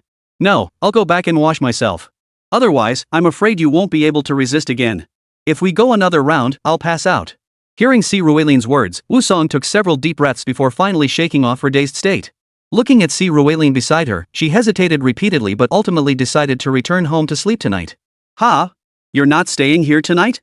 Ugh, are you afraid I won't be able to resist, or that you won't be able to resist? Hearing Wusong's words, Si Ruilin couldn't help but feel surprised. After everything that had happened, she still didn't want to sleep at his place? Fine, I can't resist. Oh my, pick me up and take me back. She shot Si Ruilin a withering look. What a blockhead, didn't he know girls were easily embarrassed? She instinctively tried to roll off the bed, but at that moment, not even a single finger on her entire body could move. So she had no choice but to let Si Ruilin carry her back. But Si Ruilin didn't just take her back directly. He carried her to take another shower first, dressed her properly, and only then brought her home. On the way back, they crept like thieves, making sure no one was around before returning to Wusong's room. After laying Wusong down, she urged Si Ruilin to leave. But just as he was about to go, she suddenly said, "Remember to ask the hotel staff for a new sheet. I took yours." At Wusong's words, Si Ruilin froze momentarily before recalling what was on the sheet. He grinned, gave a thumbs-up gesture, and then left her room. He headed straight to the linen closet, requested a clean sheet from the attendant, and returned to his room. But as soon as he approached, he spotted Fan Jingxi lurking furtively by his door. When she spotted Si Ruilin, her eyes lit up. "Wusong's back?" "Yes, he's gone. What are you doing here?" Seeing Fan Jingxi's figure, Si Ruilin felt a bit dazed, accompanied by a slightly uneasy feeling. But clearly, Fan Jingxi had neither the time nor the inclination to engage in small talk with Si Ruilin. Snatching the room key from Si Ruilin's hand, she opened his door and pulled him inside. After stepping inside, she closed the door behind her. She then removed the coat she was wearing, revealing a somewhat conservative lingerie set beneath, now fully exposed before Si Ruilin's eyes. "This is my best look. Is it okay? What do you think?" Chapter 162, Interference. "Ha? Why haven't Fan Jingxi and Wusong come down for dinner? They said they're leaving the day after tomorrow, so they want to sleep in. They told us not to worry about them." "Oh? They're sleeping in because they're leaving?" By noon the next day, when Si Ruilin came downstairs for lunch, Lan Ling, Lu Zheqi, Lu Ruidong, and Yumo Qing were already waiting there. With the new year approaching, it was practically impossible for the few guests in the vast hotel not to gather together. The earlier exchange had been Lan Ling asking the question and Lu Ruidong answering it. As for the one who had finally shot a teasing glance at Si Ruilin, that was Lu Jiarqi. It must be said that the hotel's soundproofing was indeed excellent. Combined with its location in the northern desert, the walls were built exceptionally thick for insulation. That's why no one noticed Si Ruilin taking 6 showers last night. Well, at least as far as Si Ruilin could tell, Lan Ling, Lu Ruidong, and Yumo Qing definitely hadn't noticed. But Lu Jiarqi's amused smile made Si Ruilin feel a bit uneasy. His solution to guilt? Avoidance. Avoiding the issue might be shameful, but it worked. As long as he kept quiet, could Lu Jiarqi really go around saying Si Ruilin had slept with Wusong and Fan Jingxi? Let him talk. Si Ruilin didn't really care anyway. After finishing their meal, Si Ruilin and the others spent the entire day resting at the hotel. The next day arrived in the blink of an eye, the day before their departure. This time, Si Ruilin and the others couldn't rest, as they needed to replenish the supplies in their spatial bracelets. This 22-day expedition had essentially depleted the supplies in everyone's spatial bracelets, especially food and fresh water, which had been heavily consumed. So today, Si Ruilin and the others went to fully replenish their supplies. Of course, Si Ruilin also added a few extra items. But when he went to restock supplies, he noticed Fan Jingxi and Wusong had seemingly split off from the group. One went to a nearby lingerie store and bought several sets of underwear, while the other went to another shop and purchased some stockings, schoolgirl uniforms, and similar clothing. As for who these clothes were intended for, Si Ruilin didn't need to elaborate. With departure set for tomorrow, and them skipping yesterday's rest day, Si Ruilin was probably in for another round of extra showers tonight. But Si Ruilin remained remarkably calm about it. He actually enjoyed days like this. Once he helped Lan Ling find her father, he felt it might be time to help his beast-taming girls take the next step, right? The thought actually gave him a little thrill. Sure enough, after returning from restocking supplies, Si Ruilin was quite busy tonight. By the time he escorted Fan Jingxi back to her room, it was past midnight. He immediately collapsed onto his bed and fell asleep. 6 hours later, before 7 o'clock, Si Ruilin and his group set off. To be honest, Si Ruilin was still quite sleepy, but he figured he could catch up on sleep on the plane, so it wasn't too uncomfortable. And so, they flew for over 4 hours. By the time Si Ruilin and his group disembarked, it was already past 1 p.m. Although the Heavenly Palace faction here was at odds with the Lan family and the Chao Shua Guild, the latter still had representatives stationed locally. Upon exiting the airport, they were met by someone who escorted them to a 5-star hotel in Tianning City. After settling in, the group resumed their usual routine of eating and drinking. The next day, the group boarded a 7-seat SUV and headed toward Tiangong. Unbeknownst to them, someone was watching their vehicle on camera, smiling smugly. Yes, they were being watched. In fact, the moment they stepped out of Tianning City Airport yesterday, they had been targeted by the very people of the Heavenly Palace. Come on, as the future young master of the Lan family, the heir apparent of the Chaoshua Guild, the second young miss of the Fan family, and the legitimate eldest daughter of the Lu family. Wherever these four went, every local power broker had to be aware. If anything happened to these young ladies on their turf, it would be their responsibility. So the moment the Tiangong operatives identified them, they reported it to their supervisor. And that supervisor had now relayed all this information to the woman smiling cheerfully at the surveillance monitor. Miss, perhaps we shouldn't overstep. Though they're here on legitimate business, if things get too heated, it won't be easy to explain to the palace master. Watching the smiling woman, a man beside her couldn't help but wipe sweat from his brow as he addressed her. What's the rush? I'm just trying to make things a little more difficult for them. I'm not going to do anything. Go. Tell the people below that there's an avalanche risk at the Kunlun Glacier. No outsiders allowed. Hearing this, the woman couldn't help but curl her lip as she spoke. She wasn't exactly picking a fight, as this was indeed what their team had recently surveyed. The surveyor had mentioned a localized risk, but she'd blown it up to cover the entire Kunlun Glacier. She had no idea what Lu Jiarqi and his team were doing here. But as long as she could thwart their plans, she'd be perfectly happy. Yes. The people here were willing to comply with this order. After all, it was harmless. Even if it caused trouble, they could just say it was childish play. So they immediately dispatched men to intercept the vehicle. What he didn't know was that there was a traitor within the Heavenly Palace. Sure enough, less than 10 minutes after the order was issued, Si Ruilin's phone rang. He picked it up to find none other than Hao Ronghua. Hey, Si, are you heading this way? Almost there. Just over 100 kilometers left to the Kunlun Glacier.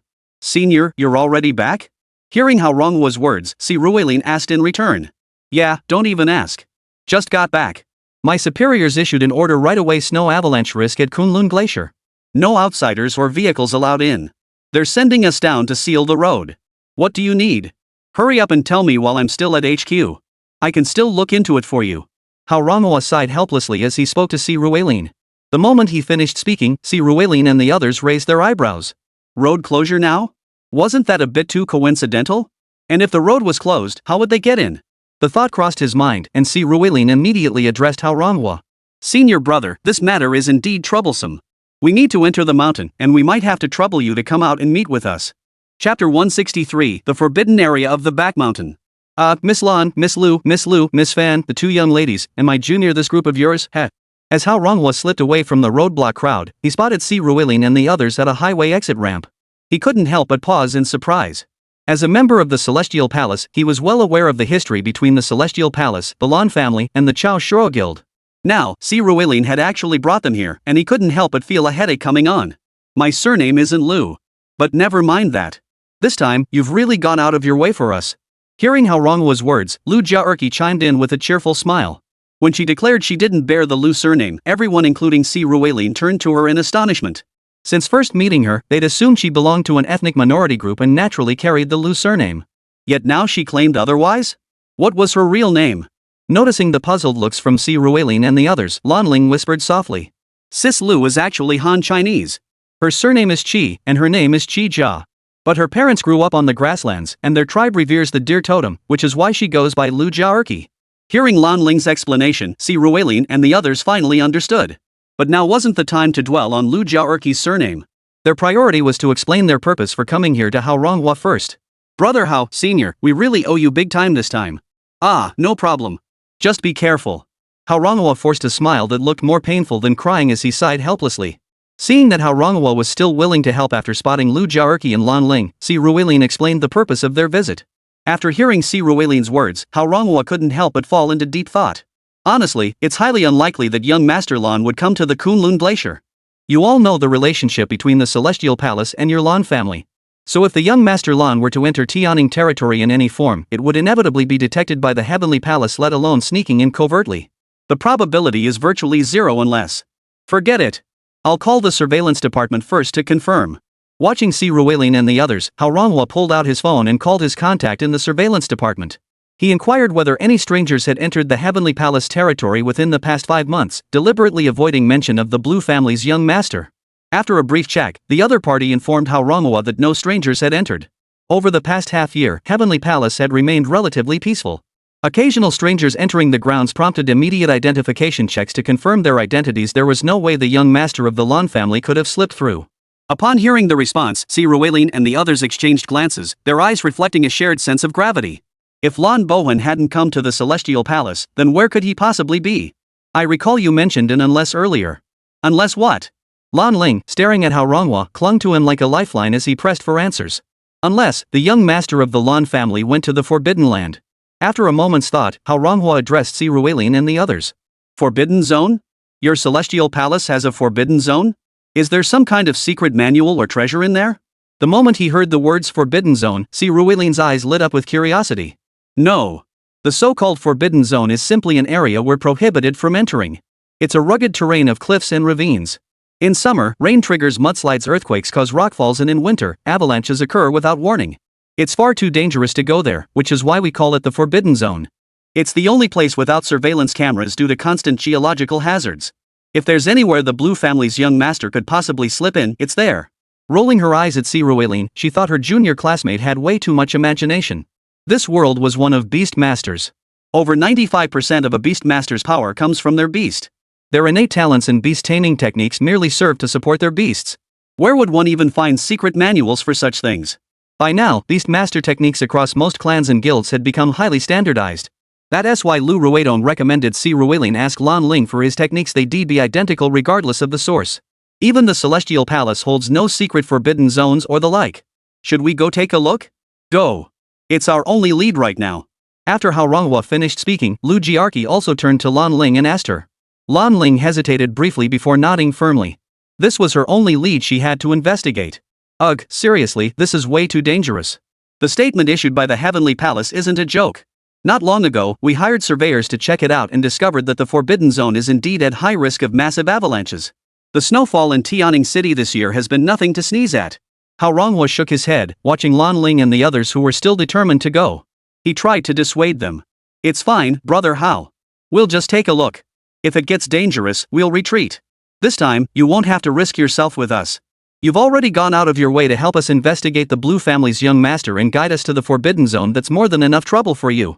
Although Si Ruilin had indeed caused Hao Ronghua trouble, he wasn't so clueless about social etiquette. Hao Ronghua had already helped them, and if the Heavenly Palace found out, they'd likely make his life miserable. Asking Hao Ronghua to lead them to the Forbidden Zone would be downright shameless. If the Heavenly Palace discovered it, they'd likely expel him. Most crucially, Hao Ronghua's reputation would be ruined. Even if the Lan family or the Chao Shua Society took him in, he'd inevitably be branded a traitor. Shattering someone's livelihood was something Si Ruilin and his group would never do. Upon hearing Si Ruilin's words, Hao Ronghua nodded in agreement. Alright, then be careful out there. After that, Hao Ronghua explained the route to the forbidden area to Si Ruilin and his group. Once they had memorized it, Hao Ronghua returned to the roadblock. He could guess that the higher-ups had stationed them here specifically to intercept Si Ruilin's group, or more accurately, to stop Lan Ling and Lu Jiarqi. The higher-ups might not know their purpose here, but as long as it could disrupt their plans, the palace's leadership would be more than happy to oblige. Especially now that the palace master was in seclusion, with power resting in the hands of her daughter, the young palace master. She couldn't care less about their purpose here. As long as she could make them suffer, she'd be delighted. Chapter 164, Forbidden Grounds of the Celestial Palace. Have Lan Ling and Lu Jiarqi been intercepted? As noon approached, the young palace mistress of the Celestial Palace, Yi Bingfeng, having finished her meal, arrived at the command hall and inquired of her subordinates. No. We set up checkpoints at every intersection, but the last report we got was that they got on and off the highway about 30 kilometers away from us. They haven't come back up since. Upon hearing Yi Bingfeng's question, someone nearby quietly reported. No news? They got off there? Pull up the map. Yi Bingfeng's brow furrowed at the news before she spoke. Soon, a map of the area near the Celestial Palace appeared on the screen before her. The very center marked the location where Si Ruilin and his team had exited the highway. After studying the location for a moment, Yi Bingfeng's pupils suddenly contracted. I understand. Their target is the Forbidden Zone. Quickly, send people to accompany me there. A line drawn on the map easily connected to the Forbidden Zone's location.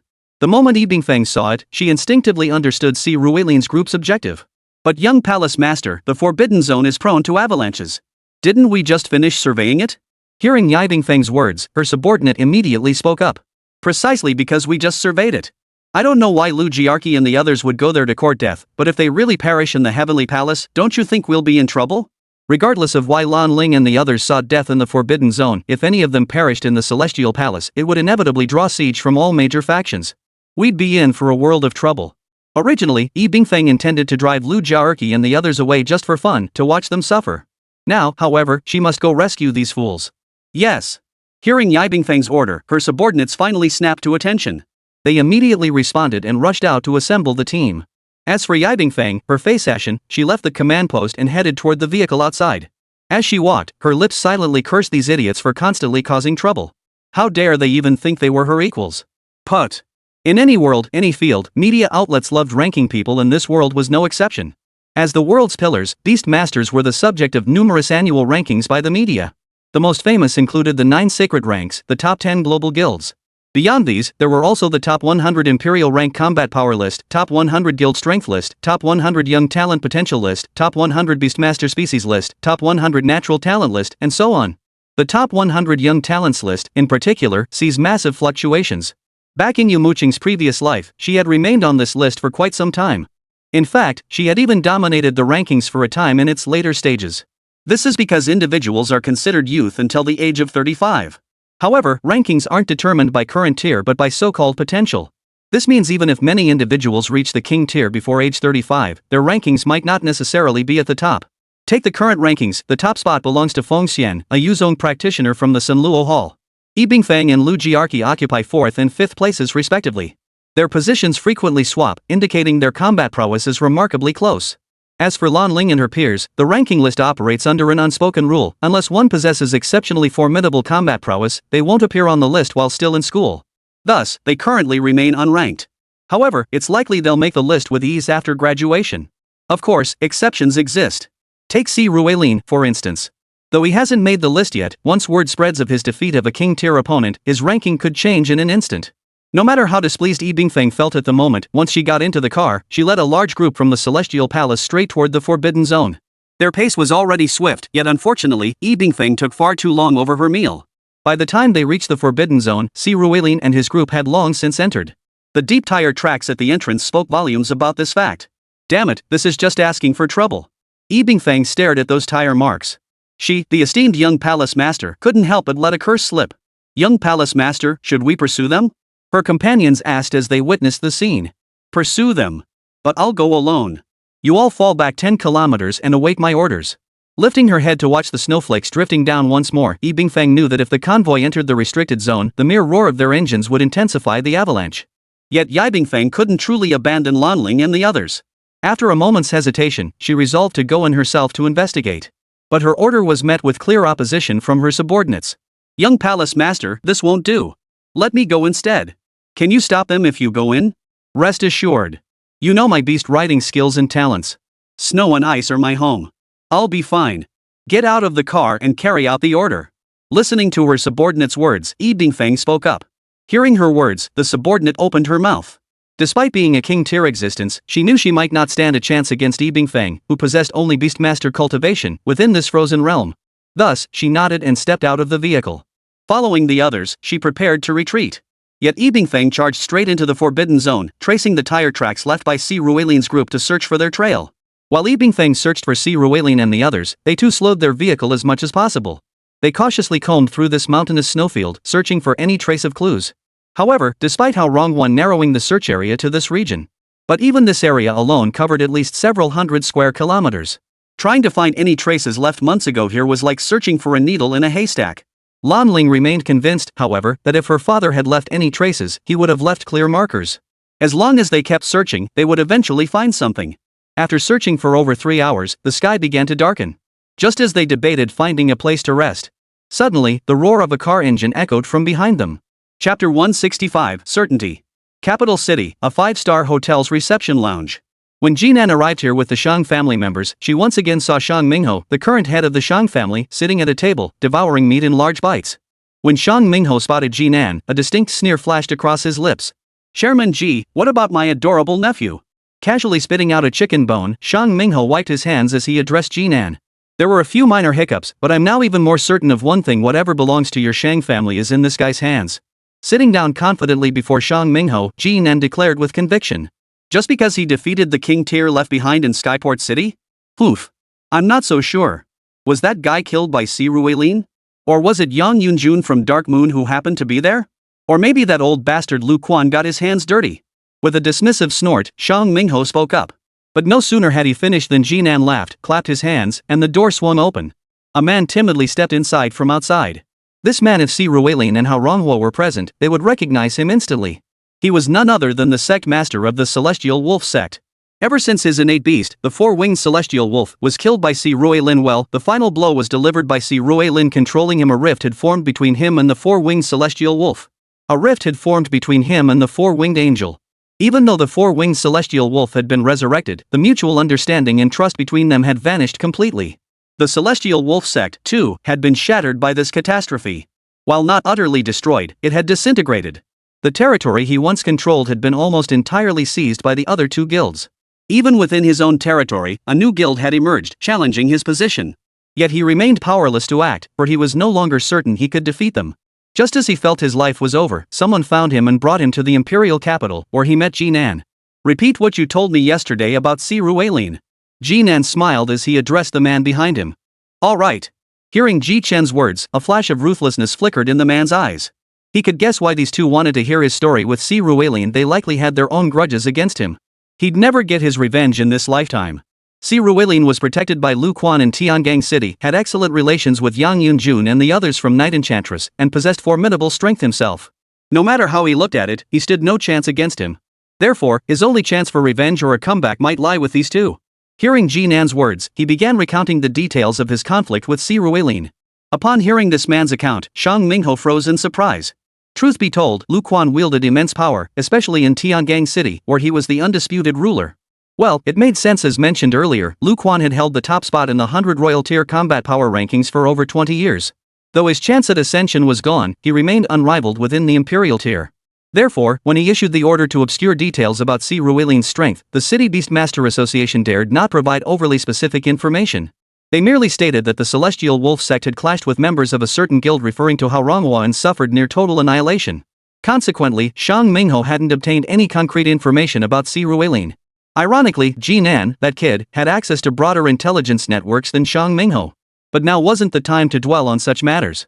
When Shang Mingho heard the Tianlang sect leader say Si Rueilin had instantly killed his King Tier 4-winged Celestial Wolf with just a white snake, his eyes lit up instantly. Two monumental issues arose from this. He knew about Si Rueilin's white snake. Si Rueilin had used it during the entrance exams. Back then, though, the snake's combat power was probably only around silver tier. Jinan had even believed that equipping his son with a bronze tier, 10th level gargoyle would be sufficient to handle Si Rueilin. Yet, during the freshman competition, his son was instantly defeated by Si Rueilin. Even so, in Shang Mingho's estimation, Si Rueilin's white and green snakes could only muster silver tier combat power at best. Yet in just a few short months, that white snake and green snake had grown to the point where they could instantly kill a king tier opponent. What tier were they now? Even if they weren't at the emperor tier, they must have at least reached the 8th or 9th tier of the king tier. But how could one possibly reach the 8th or 9th tier of the king rank in just a few months? And most crucially, Si Rueilin is only an intermediate beastmaster. These white and green snakes are acquired beasts. Acquired beasts have a fundamental issue: once their power far surpasses that of their beastmaster, they cease to obey. Instead, there's a risk of backlash.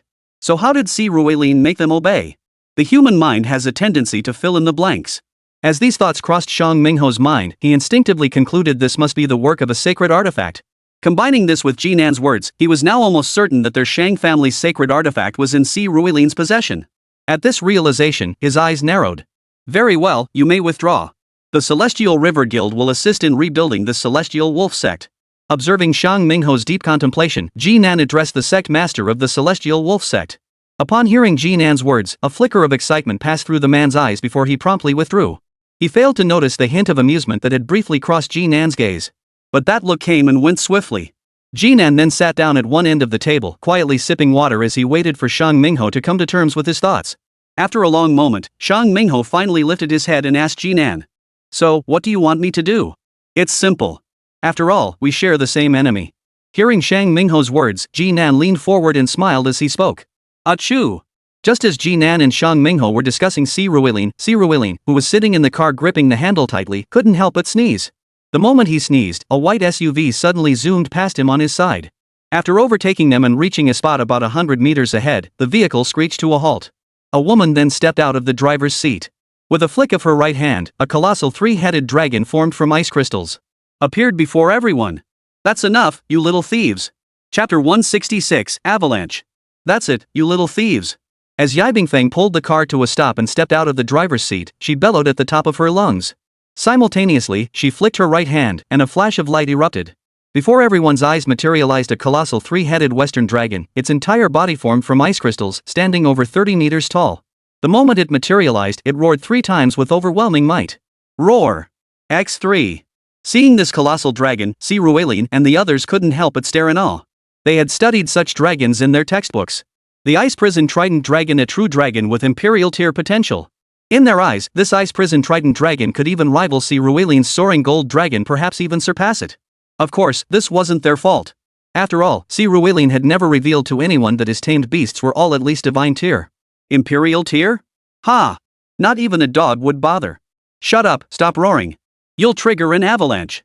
Just as Yumo Qing and the others stood in stunned silence, the three-headed ice dragon hadn't even finished its cry when Yibingfeng suddenly patted its body and exclaimed in alarm. Sure enough, following her gaze, they noticed the distant snow-capped mountains seemed to have suddenly shrunk slightly. Of course, without a point of reference, ordinary people would likely miss it, especially now that the sun had set, leaving only the nearby peaks bathed in the last rays of sunlight. As expected, Lu Jiaerqi hadn't noticed it at this moment. When she finally spotted Yibingfeng and her ice prison trident dragon blocking the road, she slammed on the brakes and immediately honked the horn. Are you out of your mind? Honking like that? Don't you fear triggering an avalanche? Hearing the prolonged honking, Yibingfeng sprinted over, pounding on Lu Jiaerqi's driver's side window while yelling. Avalanche? Don't scare me with that. Lan Ling and I grew up in the north too. We've never seen an avalanche, but you have. Besides, you were fine bellowing like a dragon just now, but I can't honk my horn? And I only honked because you suddenly appeared out of nowhere. Good dogs don't block the road, move it, move it. Hearing Yibingfeng's words, Lu Jiaerqi rolled down his window, his face brimming with impatience. Hey, I've seen shameless people before, but never anyone as shameless as you. What? You barge into someone's home and still think you're in the right? I won't stand for this today. Get the hell out of here. Hearing Lu Jiaerqi's words, Yibingfeng crossed her arms, pointed at her, and retorted. Well, I'm not leaving. What? Kunlun belongs to your family now? If you're so brave, why don't you declare Kunlun's independence? Declaration of Independence? My family loves our country. Unlike you, a Han Chinese pretending to be a minority. Shameless. Did you get extra points on the college entrance exam for that? You're the shameless one. Pretending to be pure and virtuous all day long, letting outsiders call you the Ice Princess. How dare you? Oomph. No one has ever called me Ice Princess. But some people, constantly being called the Pearl of the Grasslands? Have you gotten too big for your britches? Watching Yibingfeng and Lu Jiaerqi lock horns and start bickering non-stop, Shi Ruilin and the others in the car were utterly dumbfounded. Alright, these two had been rumored to dislike each other from the start, but who knew it was this intense? Their verbal sparring showed no mercy whatsoever. Watching this unfold, Lan Ling knew that continuing this standoff was futile. She stepped in and said, Miss E, I sincerely apologize. We came here searching for my father. We discovered an icy character he left behind in a secret realm he once visited, leading us to believe he might have come to the Kunlun Glacier. That's why we came looking. We didn't mean to trespass. If we can't find him after searching, we'll leave on our own. Young lady of the Lan family, you've come to the wrong place looking for your father. Anyone from the Lan family entering our territory would be detected immediately. If he were here, we would know. Your words are like slapping our heavenly palace in the face. As for ice, come winter, the entire north is covered in it. You can try searching elsewhere. Looking at Lan Ling, though Yibing didn't confront him as sharply as she did Lu Jiaerqi, her attitude was still decidedly unfriendly. She waved impatiently, signaling for them to leave quickly. Mind your own business. We're searching right here, what are you gonna do about it? Hearing Yibingfeng order them to leave, Lu Jiaerqi lost his temper. He jumped out of the car, slammed the door shut with a bang, then glared at Yibingfeng with wide eyes, his expression stern. Hey, this is the Kunlun Glacier, not your grasslands. In my territory, you think you can push me around?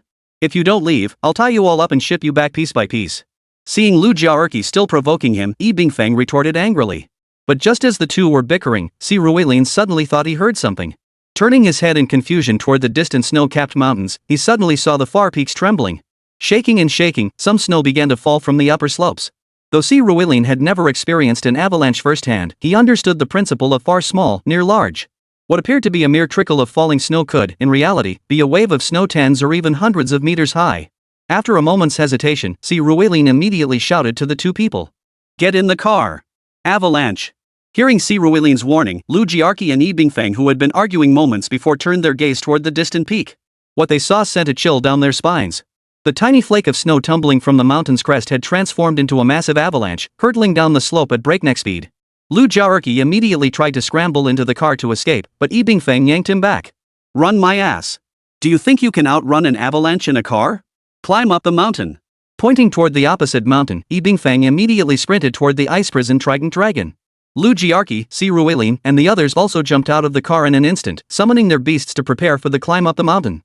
But the mountain was completely blanketed in snow. The only one capable of flight, Yumo Qing Storm Eagle Queen, wasn't large enough to carry even her owner with ease, let alone anyone else. In this critical moment, all eyes turned to Si Ruilin. With a few whizzing sounds, his puppet strings shot toward the distant forest, pulling him upward. Of course, as he ascended, he didn't forget the others. Chapter 167, Secret Portal. Hold on tight. After Si Ruilin first pulled Wu Song and Fan Jingxi to a large tree, he spotted Lan Ling and Lu Ruitong. Fortunately, these two were sensible and hadn't strayed far, sparing Si Ruilin the need to rescue them individually. He swung down, scooped them up one on each side, and hauled them directly to another tree. Now only Yumo Qing, Lu Jiarqi, and Yi Bingfeng remained. However, Yi Bingfeng possessed the Ice Prison Trident Dragon, making self-defense manageable. Yumo Qing had the Storm Eagle Queen. While the Storm Eagle Queen might struggle to carry Yumo Qing away, transporting her to a nearby tree posed no difficulty. As for Lu Jiarqi, she summoned her magic starflower tree and instantly shot out a vine.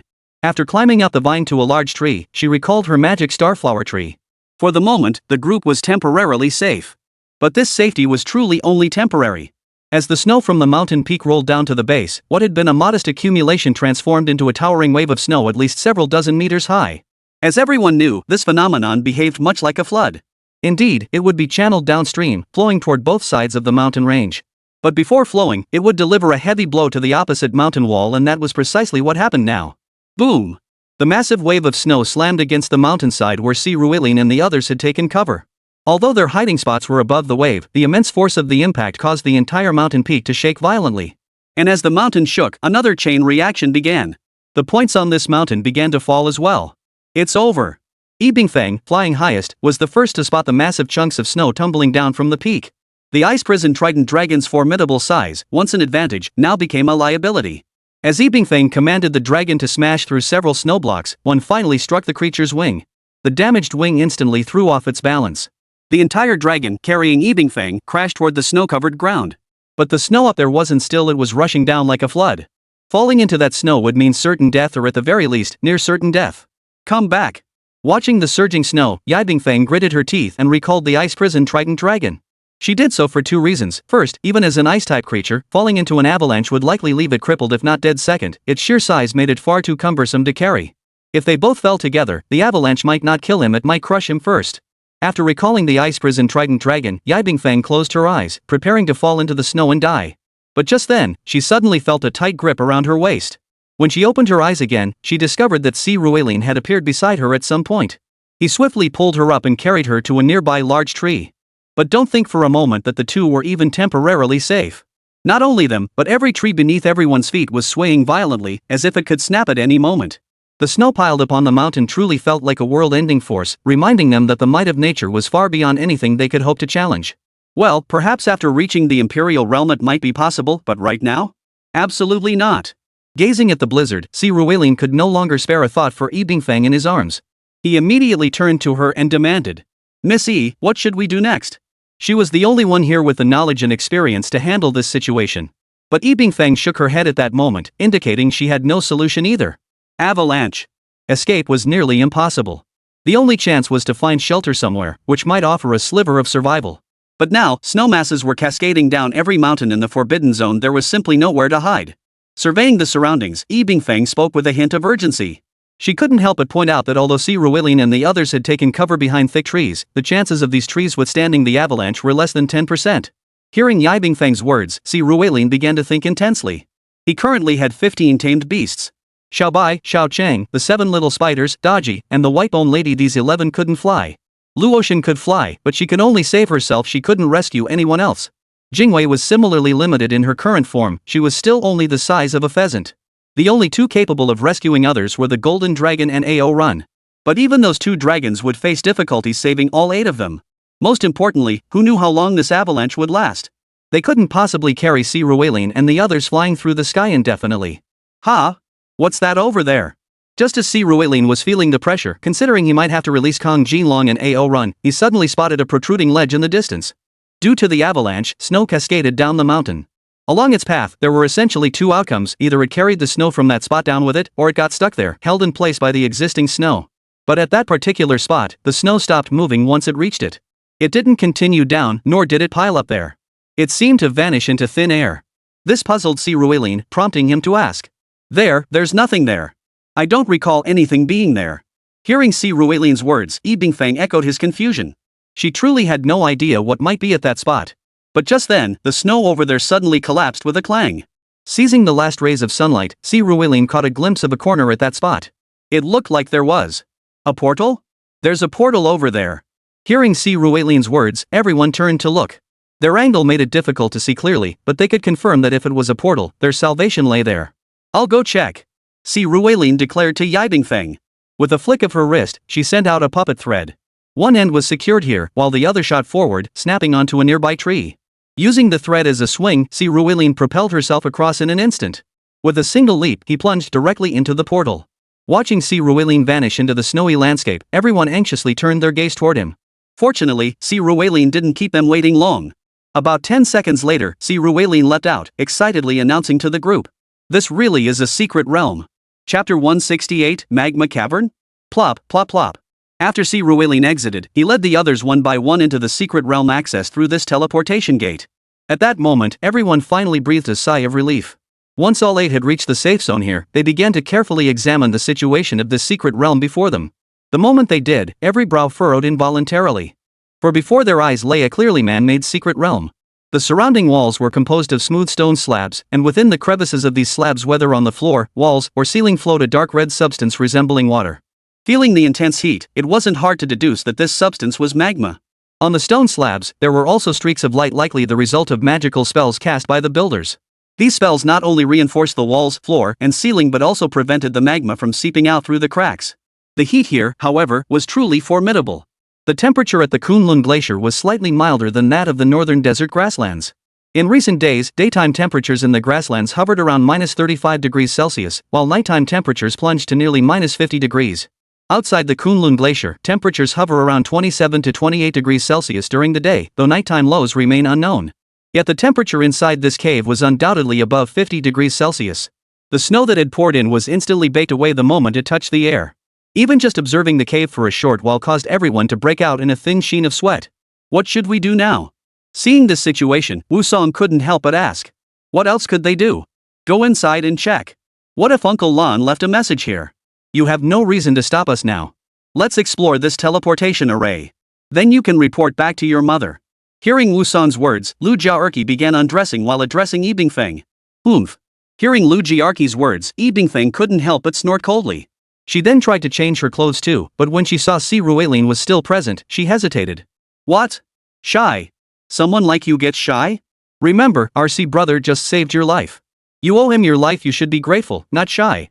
Seeing Yi Bingfeng's expression, Lu Jiaerqi couldn't help but tease her. I'll certainly thank him for saving me, but right now, I'm just not in the mood. Hello, I'm Yi Bingfeng. You saved me earlier, so I owe you a big favor. Hearing Lu Jiaerqi's teasing, Yi Bingfeng's expression turned serious. She extended her hand to Si Ruilin and introduced herself. My name is Si Ruilin. Pleased to meet you, Miss E. Si Ruilin? I know you. Rumor has it you're the super genius who just enrolled at Tianxian Academy this year. I never imagined they could actually get you to come. Hearing the name Si Ruilin, Yi Bingfeng paused for a moment. Clearly, the information circulating among the 4 great guilds was remarkably similar. If Lu Jiaerqi knew Si Ruilin, it made perfect sense that Yi Bingfeng would too. Ha! Hearing Yi Bingfeng's words, Si Ruilin smiled too. He didn't elaborate on exactly what they'd offered to persuade him. Just as Si Ruilin and Yi Bingfang were speaking, Lu Jiarqi and the others had already changed into their outfits. But when Si Ruilin looked at them, he couldn't help but freeze in surprise. Because the outfits these 6 girls had chosen were, well, a bit too, simple. Sure, Si Ruilin understood it was scorching hot, around 50 degrees Celsius, but their outfits were just way too revealing. Among them, Lan Ling was the most covered. She wore a white off-the-shoulder spaghetti strap top that revealed her navel with every arm movement. Her lower half was clad in tight, knee-length leggings resembling yoga pants, hugging her legs and buttocks with an almost clingy precision. Beside her, Yumo Qing wore a black bodysuit that appeared substantial in fabric but was actually heavily perforated with cutouts.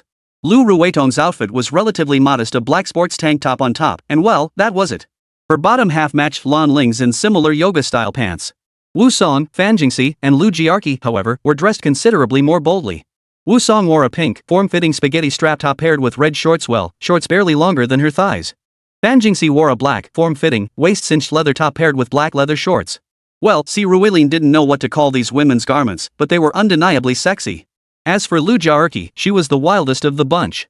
Her top consisted solely of a fur-trimmed bustier, while her bottom was a pair of denim hot pants, nothing else. It was certainly refreshingly cool. Finished looking? Aren't you going to change? As Si Ruilin observed the others, Yumo Qing nudged him and said with some irritation, "Hey. Oh, okay. I'll change." Hearing her, Si Ruilin went to the side. His change, however, was much simpler, a cotton short-sleeve top, paired with knee-length boxer shorts, and he just grabbed a pair of running shoes to finish. By the time Si Ruilin finished changing, 7 out of the 8 people in their group had already changed. Only Yi Bingfang remained, now red-faced and sweating profusely, looking like a shrimp that had been boiled to death. Her down jacket was too hot to wear, so she took it off and held it in her hands. But it was precisely because she had shed the down jacket that Si Ruilin noticed just how impressive Yi Bingfang's figure really was. She stood about 5 feet 10 inches, Si Ruilin estimated. He glanced at her shoes, a pair of flat ankle boots, suggesting that was her actual height. Her upper body was clad in a form-fitting white sweater, accentuating her figure to the point of rivaling Xiaobai's curves.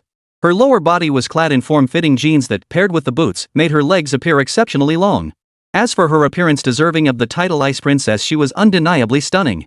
Her oval face, paired with eyes that were both fiercely spirited and yet somehow pitifully vulnerable, along with sharply defined brows, gave her an aura that instantly made one feel she was not to be trifled with.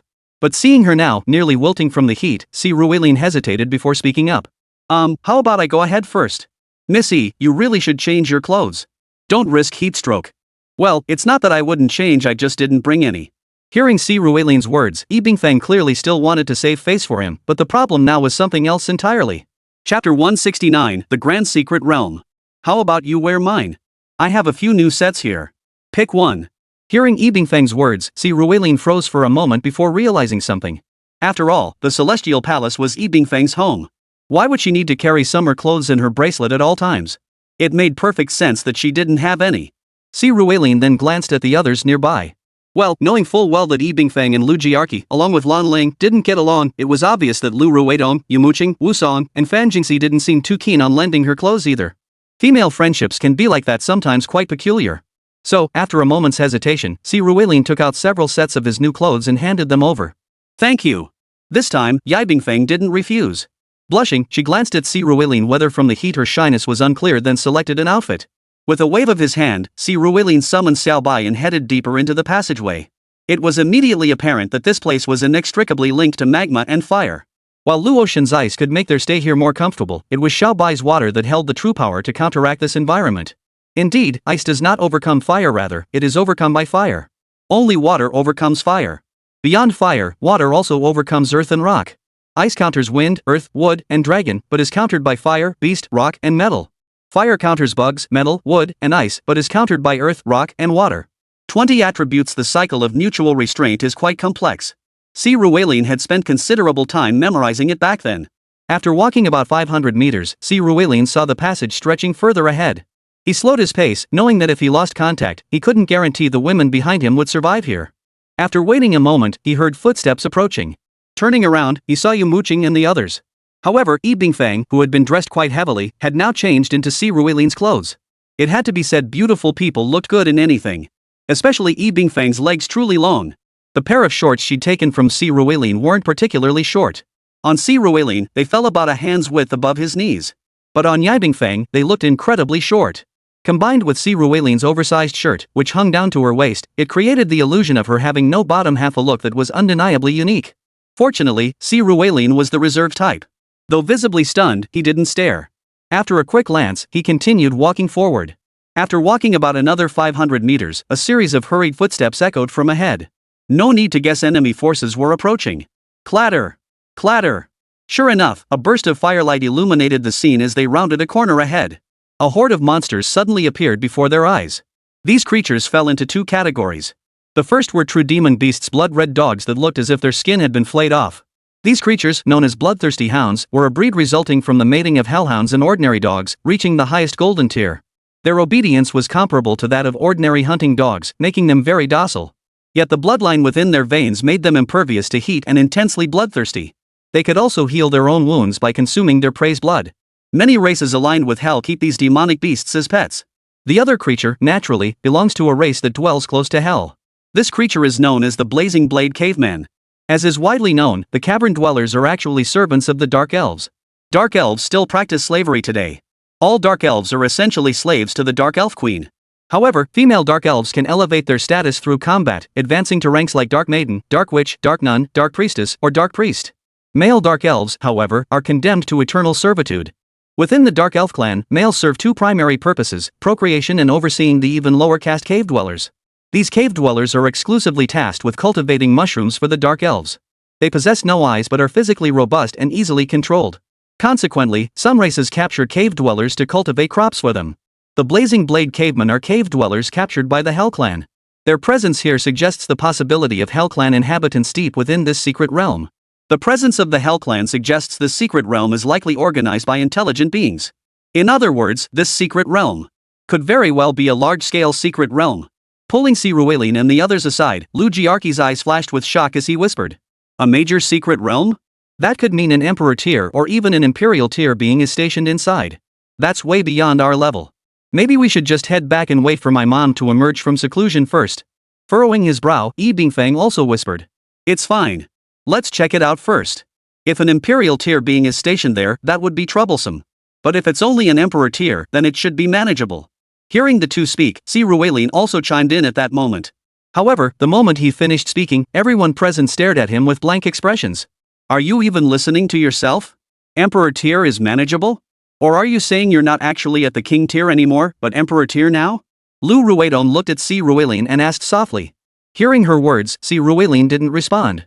He merely scratched his nose before turning his gaze toward the fiery-bladed cave dwellers approaching in the distance, along with those bloodthirsty hounds. Alright, now's not the time to dwell on this. Take them out. Don't let them escape and send word. With that, Si Ruelin waved his hand, summoning three figures once more. One was Jingwei, here to gain experience. One was Deep-Sea Blue Spider, the water-type blue spider spirit. The third was the White Bone Lady. Obviously, she'd be far more agile in such a passageway.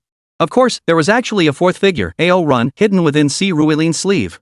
But now wasn't the time for Ao Run to reveal himself. With everything prepared, Si Ruelin waved his hand.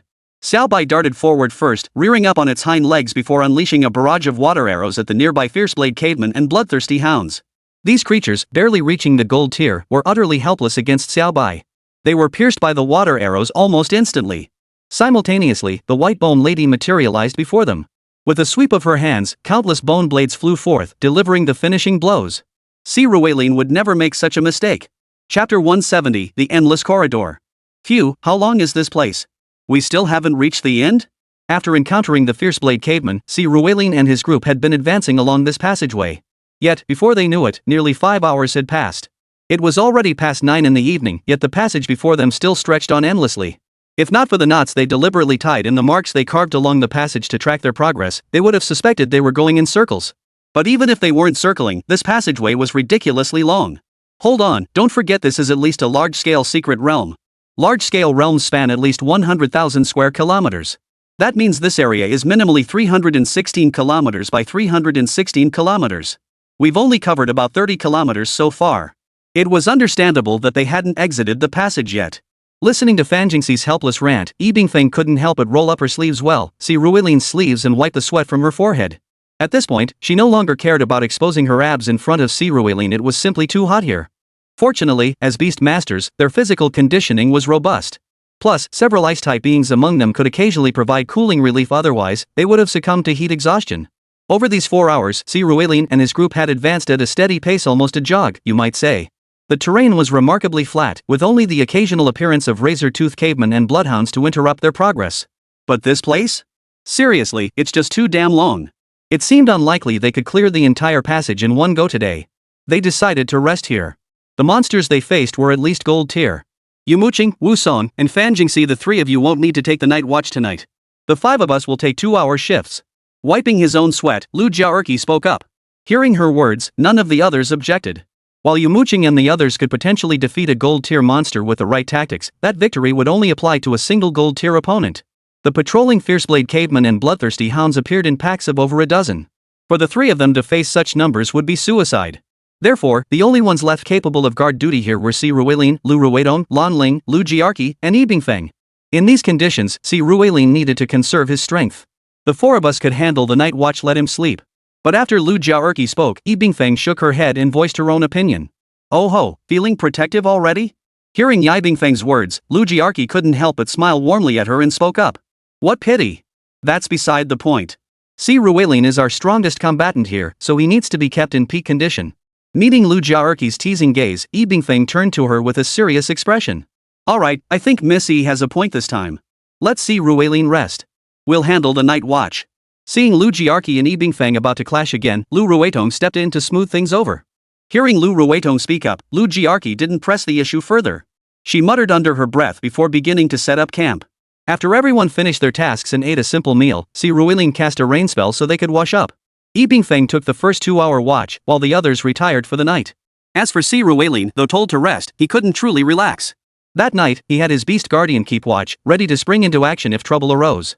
Fortunately, though they encountered 3 more waves of razor blade cavemen, Lu Ruidong and her team handled them all.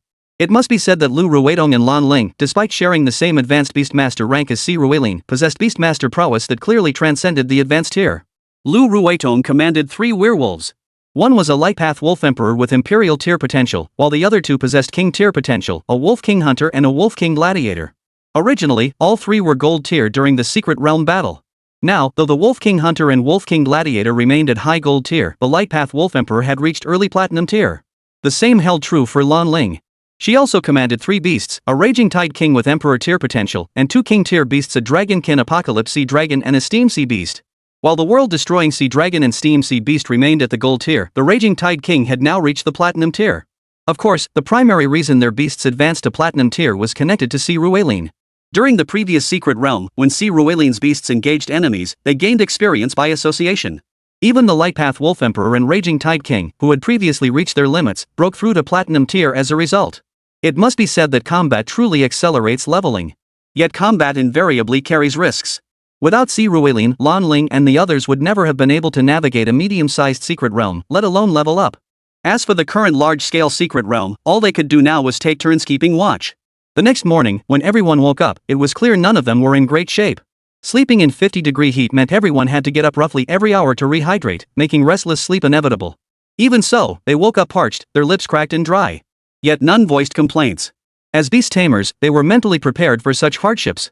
Only Wusong and Fan Jingxi hadn't anticipated facing these trials before graduation. Though bearable, it was unexpected. After replenishing their fluids and finishing breakfast, the group pressed onward through the passageway. Just as they advanced, the avalanche outside finally ceased. The moment it stopped, Yi Bingfeng's men who had retreated 10 kilometers earlier immediately charged forward. Gazing at the forbidden zone now buried beneath the snow, everyone felt a chill run down their spines. Neither the young master nor the others had emerged from the forbidden zone this time. They were truly in deep trouble. You lot, find everyone still inside the Celestial Palace and come dig them out. I'll go find the Palace Master. After staring blankly for several seconds, Yi Bingfeng's subordinate snapped out of it and addressed the group. He then turned his helpless gaze toward the summit of Kunlun Mountain. Chapter 171, High-Ranking Demon. The situation outside could wait. At that moment, Si Ruilin and his group were still stubbornly fighting their way through what seemed like an endless corridor. Yesterday they had walked for over 4 hours, covering more than 30 kilometers. They rose before 6 this morning to continue their march, pushing on until around noon, another 5+ hours covering roughly 60 kilometers. Combined, they traversed nearly 100 kilometers, yet the passage before them still stretched endlessly ahead.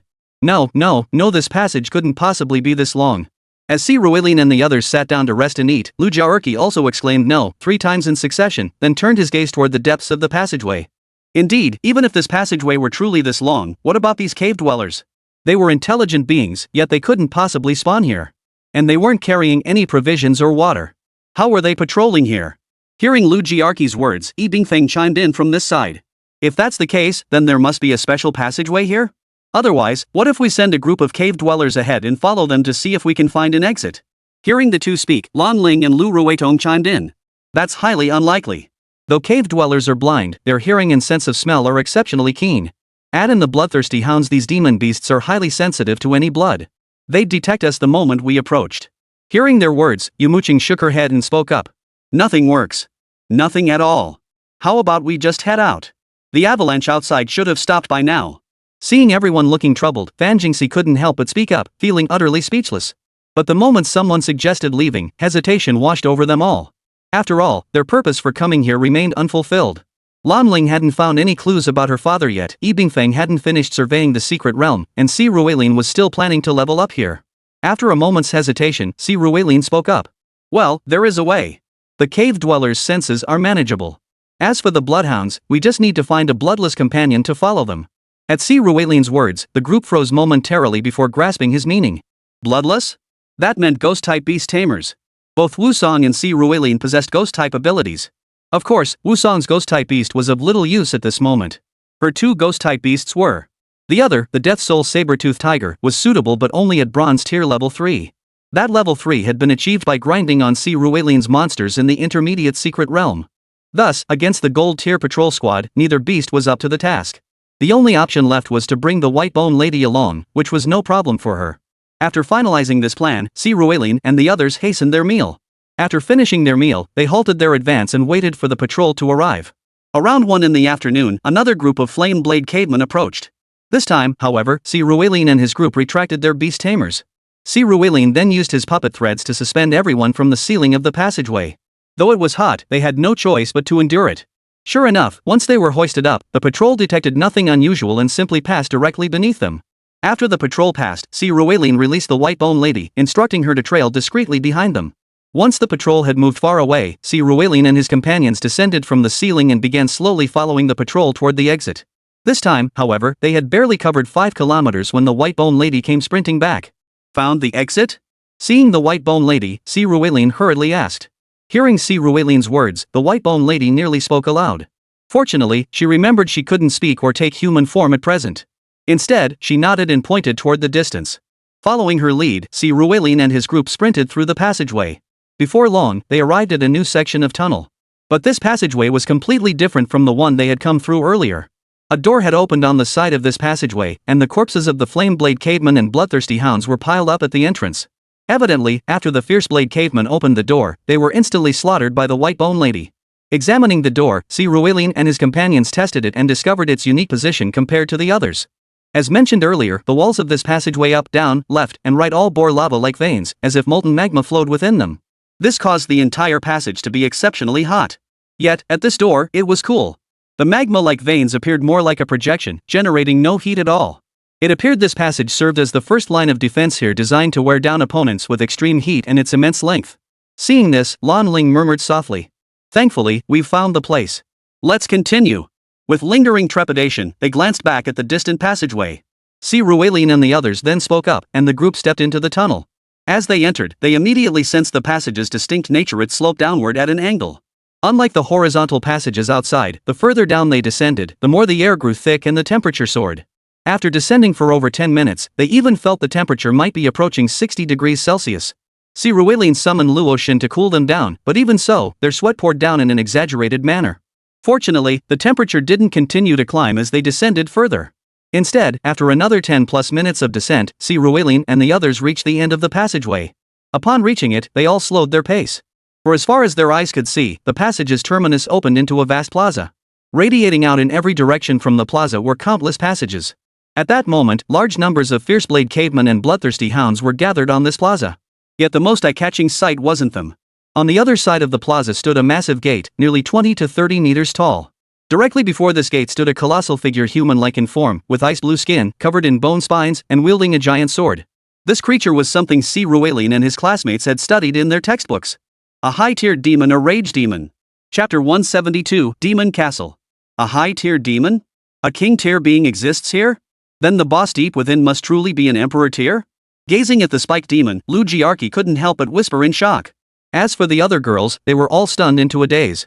King-tier demons they'd only encountered 2 so far. One had been slain and turned into Wu Song's beast companion, while the other had fallen to see Ruiline's blade. But a king-tier demon was an entirely different matter, especially since this place couldn't possibly be the core of the secret realm. At best, this place was the first minor boss guarding the secret realm's entrance. Yet they were confronted with a royal-tier demon right off the bat? Was there no justice? No rules? Sigh. Since we're already here, protect yourselves. Compared to the others, however, Si Ruiling breathed a sigh of relief amidst his shock. A faint smile crept onto his lips. A high-tier demon? The experience points must be top-tier too. Hearing Si Ruiling's words, Wu Song and the others had wanted to caution him, but the words died on their lips. If it were anyone else, victory might be uncertain. But Si Ruiling? They believed in him. Be careful.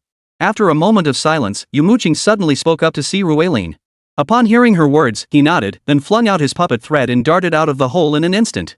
The moment Si Ruiling burst out, the entire plaza was thrown into commotion. Especially the blood demon guarding the gate. Its crimson eyes snapped open, studying Si Ruiling with amusement. To it, Si Ruiling was nothing but a suicide mission. But unfortunately, Si Ruiling didn't see it that way. Come out. Kill them all. Mid-air, Si Ruiling swept his hand. Instantly, all his summoned beasts materialized in the sky. The moment these monsters sensed their overwhelming aura, it was already too late, for these creatures had already plunged into the horde. Kang Jinlong's lightning, Shabai's tidal surge, Xiaoqing's venom, Luotian's frigid breath, the signature moves of the 7 little spiders, Sudaji's claw winds, Whitebone Lady's bone spears, Ao runs, Jingwei's, well, she was just tagging along for the experience.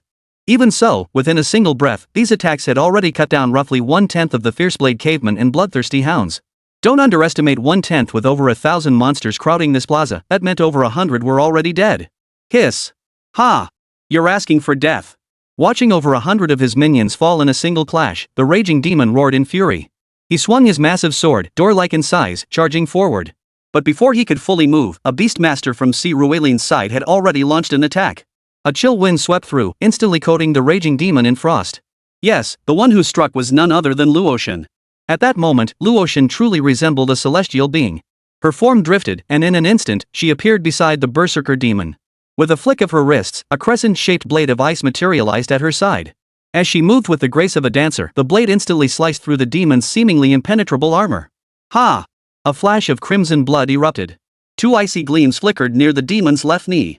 In the next instant, the seemingly invincible berserker demon had its left leg severed by Luotian. Yet true to its name, the berserker demon showed no fear or panic. Instead, seizing the momentum of its own fall, it swung its massive sword at Luotian. Unflinching and unyielding, Luotian extended her left hand. Instantly, an intense chill emanated from her palm, blocking the demon's sweeping blade. Crackle! With several sharp cracks, the demon's blade froze solid in the frigid air, fissures spreading across its surface. Then came a crisp snap. Snap! The entire sword froze solid and shattered instantly. As terror filled the demon's eyes, Luotian's free hand swept out. The crescent-shaped blade of ice sliced cleanly across its throat. Blood gushed from its throat, but with another flick of her wrist, Luotian instantly froze the spurting blood within its cavity. Clearly, for Luotian, leaving blood everywhere is just too unsightly. But she really should have discussed this with the others first. Because when she finished off that berserker demon and looked back at her companions, she realized they'd nearly wiped out all the cave dwellers and bloodhounds in the area. The ground was now littered with the creature's severed limbs, heads, and intestines. Seeing the scene, Luotian couldn't help but sigh. If not for Si Ruiling's order to keep their voices down in front of these women, she would have cursed them out. Though honestly, Si Ruiling genuinely wondered what it would look like for such a stunningly beautiful face to curse someone out. Fortunately, the slaughter didn't last long. Soon, Si Ruiling's girls had wiped out every last cave dweller and bloodthirsty dog in the area. He selected a clean spot mid-air to land on. Only after confirming no enemies remained did he beckon, summoning Fan Jingxi and the others out. He then approached the massive gate, studying it closely. Unfortunately, it was just an ordinary iron door without any carvings or decorations, likely hastily constructed by demons. Once everyone was ready, Si Ruiling nodded to the White-Bone Lady. She immediately channeled her skeletal power. Instantly, 2 massive skeletal arms materialized behind her, pressing against the iron gate and slowly pushing it open. As the door swung open, Si Ruiling and the others couldn't help but gasp in shock once more. Before them now lay a vast subterranean chamber. At the very bottom lay a vast magma pool, its surface still bubbling with molten lava. Rising above it stood a colossal black castle. Encircling the castle were dozens of iron chains, each so thick it would take 7 or 8 grown men to encircle them, suspending the massive structure midway over the churning magma. Behind the gate they had passed through lay a tunnel. Countless demons were driving legions of cave dwellers to labor under the command of dwarves, creatures entirely black except for their glowing red eyes. Witnessing this scene, Si Ruelin and his companions were stunned. How could they possibly fight this? But soon, these creatures made the choice for them.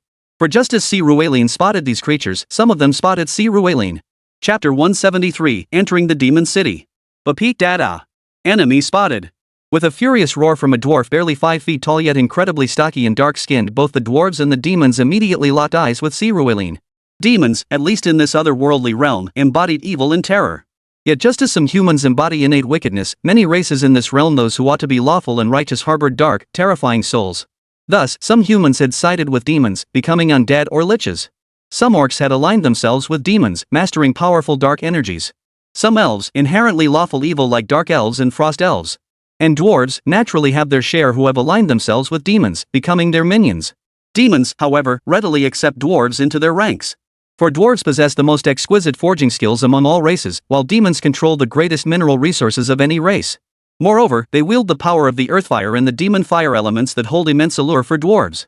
Why did the more powerful demons retreat when they invaded Earth, now trapped in an eerie equilibrium? One reason is humanity's ability to become the unique beast masters. While the masters themselves aren't exceptionally strong, their beasts are immensely powerful.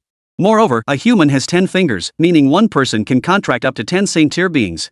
Of course, this is practically impossible in reality. Human energy is finite, no one can contract 10 saint-tier beasts. Currently, the individual with the most saint-tier contracts globally is John Kaku, the world's 3rd-ranked expert and president of the world's 5th-ranked guild, the Holy Alliance. He possesses a total of 4 saint-tier beings. Beyond that, even figures like Qin Hong and Zhang Xianwen only command 3 saint-tier beasts, with the rest being emperor tier. Yet even so, the sheer number of saint-tier beasts under human control bridges the gap in saint-tier power between humans and the Hell Clan. The second reason humanity can push back so decisively lies in human technology. While human weapons proved ineffective against these monstrous foes. However, defensive structures like concrete walls provided solid protection on the battlefield. Simultaneously, advancements in transportation and communication technology granted humanity overwhelming advantages across the planet. The rapid transport capabilities of aircraft, trains, and automobiles were far beyond anything the demons could match. Those who fought major battles know that when the front lines are deadlocked, the contest boils down to logistical transport capabilities. It was precisely because of this that humanity pushed the demons back to hell. The battlefield space itself was locked in a stalemate. Lacking any research and development capabilities, the hellish forces consolidated the dwarves who had previously aligned with them, ultimately forming the Dark Dwarves. Dark Dwarves possess all the traits of their dwarven ancestors: resistance to fire and extreme heat, immense strength, exceptional craftsmanship, and the ability to wield dark magic. Within the demonic coalition, they hold a position of considerable prestige. Their standing even surpassed many ordinary mid-tier demons. Just as now, many demons enslaving the cavern dwellers must obey the commands of these Dark Dwarves. Upon detecting the intruders, these Dark Dwarves immediately drove their burrowers and hellhounds towards Si Ruelin's group. Witnessing this, Si Ruelin and his companions instinctively prepared to retreat. But at that very moment, a thunderous crash erupted. The roof of the square behind them collapsed. Then, a massive, garlic-shaped creature plummeted from above, smashing not only the plaza but also the passageway they had entered through. "It's a demon nest!" Yibingfang cried out upon seeing the creature. Demon nest, a peculiar creature of hell. Hell's demons do not primarily reproduce through mating, though that is possible, but through the hellish pillars. These pillars connect to demon nests via a unique energy, allowing the demon nest to incubate a demon embryo within the pillar's host. Once these demonic infants matured, they transformed into the lowest tier demon children. These children would then be taken by different types of demons according to their needs. In their respective demonic realms, they would consume energy, evolve into a second form, and become other types of demons. Entities like abyssal lords, archdevils, succubi, hellhounds, and fiends all evolve through this process. The presence of a demonic nest here suggests the secret realm might be far more troublesome than imagined. It likely wasn't randomly carved out by the world's will. It's highly likely someone summoned it here as a bridgehead for counterattacking humanity. Otherwise, there's no way to explain why a demon nest would appear here. As she screamed, the creature extended countless tentacles. The 3 longest ones directly above bore 3 eyes, glaring at Si Ruelin and his companions. Then, countless serrated tentacles lunged toward Si Ruelin and his companions. "Take it down!" Watching the demon nest's tentacles surge toward them, Si Ruelin bellowed in response. Simultaneously, the beasts he had just recalled reappeared. 7 small spiders materialized outside first, immediately spinning webs to block attacks from other demons, dwarves, and cavemen. The rest of the group charged the demon nest together. But the demon nest, despite being only a common king tier, possessed terrifying defenses. After all, they existed to protect demon spawn, so their defensive capabilities were naturally formidable. The moment contact was made, the nest's tentacles were nearly severed by C. Rueline's tamed beasts. Terrified, it immediately retracted its eyes and tentacles. Facing this massive flesh, even C. Rueline's many Imperial Tier, 10th level female companions found themselves unable to breach its defenses. Meanwhile, the demonic hordes outside were closing in. We can't waste any more time here. If these demons trap us, we're finished. Witnessing this, Lu Jiaerqi also spoke frantically. Then there's only one path left. Hearing her words, C. Rueline followed the direction of the gate and looked straight ahead. There, directly in front of them, lay the location of the demon castle. They knew full well a boss awaited there, knew it was perilous, yet it seemed their only option now. Leave it to me. Charge, dragon. Seeing the look in C. Rueline's eyes, everyone understood where he meant they had to go. At that moment, Yi Bingfeng stood up again. With a wave of her hand, the ice prison trident dragon, whose wing had been injured by a snowblock yesterday, appeared once more. After a night's rest and special treatment last night, it had recovered considerably. While flying long distances was unlikely, reaching the castle posed no problem. As soon as the ice prison trident dragon materialized, the entire group scrambled onto its massive back. Chapter 174, Escape. Let's go! As C. Rueline and the others climbed onto the dragon's back, C. Rueline released his puppet threads, securing everyone to the dragon's hide. He then called out to Yi Bingfeng, who stood atop the dragon's head. Let's go! Roar! X3. Upon hearing Yi Bingfeng's command, the ice prison trident dragon roared in response. It flapped its massive wings with tremendous force, soaring toward the demonic castle. Just as it left the tunnel behind, C. Rueline recalled his beast. Only the flying golden dragon remained to guard their flank. Sure enough, the moment they took flight, spellcasters among the demons and dwarves shifted their targets. Spells streaked like meteors toward C. Rueline and his companions. The golden dragon's eyes widened. A flash of lightning flickered across the horn atop its head, instantly conjuring a barrier of electricity that shattered the attacks aimed at the ice prison trident dragon. This allowed the ice prison trident dragon to rapidly close in on the demon castle. Unfortunately, with so many demons outside, let alone within the demon castle itself, just as the ice prison trident dragon was about to reach the demon castle, thousands of gorgons suddenly emerged from within. These low-tier demons resembled large, flayed monkeys. But never underestimate them, their claws were razor-sharp, and they could naturally unleash fireballs, making them monsters capable of reaching the platinum tier. Meanwhile, the ice prison trident dragon was only at the diamond rank and had sustained significant injuries. When the group saw these gorgons, two words echoed in everyone's mind: we're done for. Sure enough, the moment they spotted the GOG launched their attack toward the ice prison trident dragon hovering mid-air. Block them! Recalling the golden dragon now would be too late, and the ice prison trident dragon's back offered little spare space. Thus, C. Rueline could only deploy 3 spiders for defense. The moment they materialized, they instantly spun webs to intercept the fireballs in the air. Unfortunately, it was still a step too late. While most fireballs were intercepted, several platinum-tier gorgon fireballs pierced through the 3 spiders' defenses and reached the ice prison trident dragon. But the women atop the ice prison trident dragon weren't pushovers. They immediately unleashed their own beasts to attack the fireballs. With a thunderous boom, all the fireballs were shattered at that moment. But just as everyone thought they could breathe a sigh of relief, the shattered fireballs suddenly defied the laws of physics and began to coalesce once more. It was the high flame burst. The boss had struck. Witnessing this, Lan Ling cried out in shock. Her voice had barely faded when a thunderous explosion erupted. The coalesced fireballs detonated once more. At the critical moment, the 3 spiders simultaneously shot out silk threads, clinging to the castle walls and forcibly dragging the ice prison trident dragon away from the explosion's epicenter. But even without being directly hit, the immense shockwave instantly hurled the ice prison trident dragon away. The girls clinging to its body were still secured by C. Rueline's puppet threads, but Yi Bingfeng, perched on the dragon's head, was instantly flung away. Fortunately, C. Rueline had been monitoring the situation. With another flick of his wrist, he pulled Yi Bingfeng back. As she watched herself plummet toward the lava below, she had resigned herself to certain doom. Unexpectedly, C. Rueline had saved her once more. When she saw C. Rueline's sharp jawline, she was at a loss for words. In just 2 days, he had saved her twice. She felt she owed him more than just her life. Of course, that was just a fleeting thought. She quickly snapped back to reality. Now was not the time for such musings. As the ice prison trident dragon's body was sent flying by the impact, it soared over the city walls and crashed into the castle grounds. But Yi Bingfeng wouldn't let her beast suffer a second injury. Just as the ice prison trident dragon was about to hit the ground, she had already recalled it. As for the person on its back, C. Rueline and the 3 little spiders would naturally come to the rescue. Plop!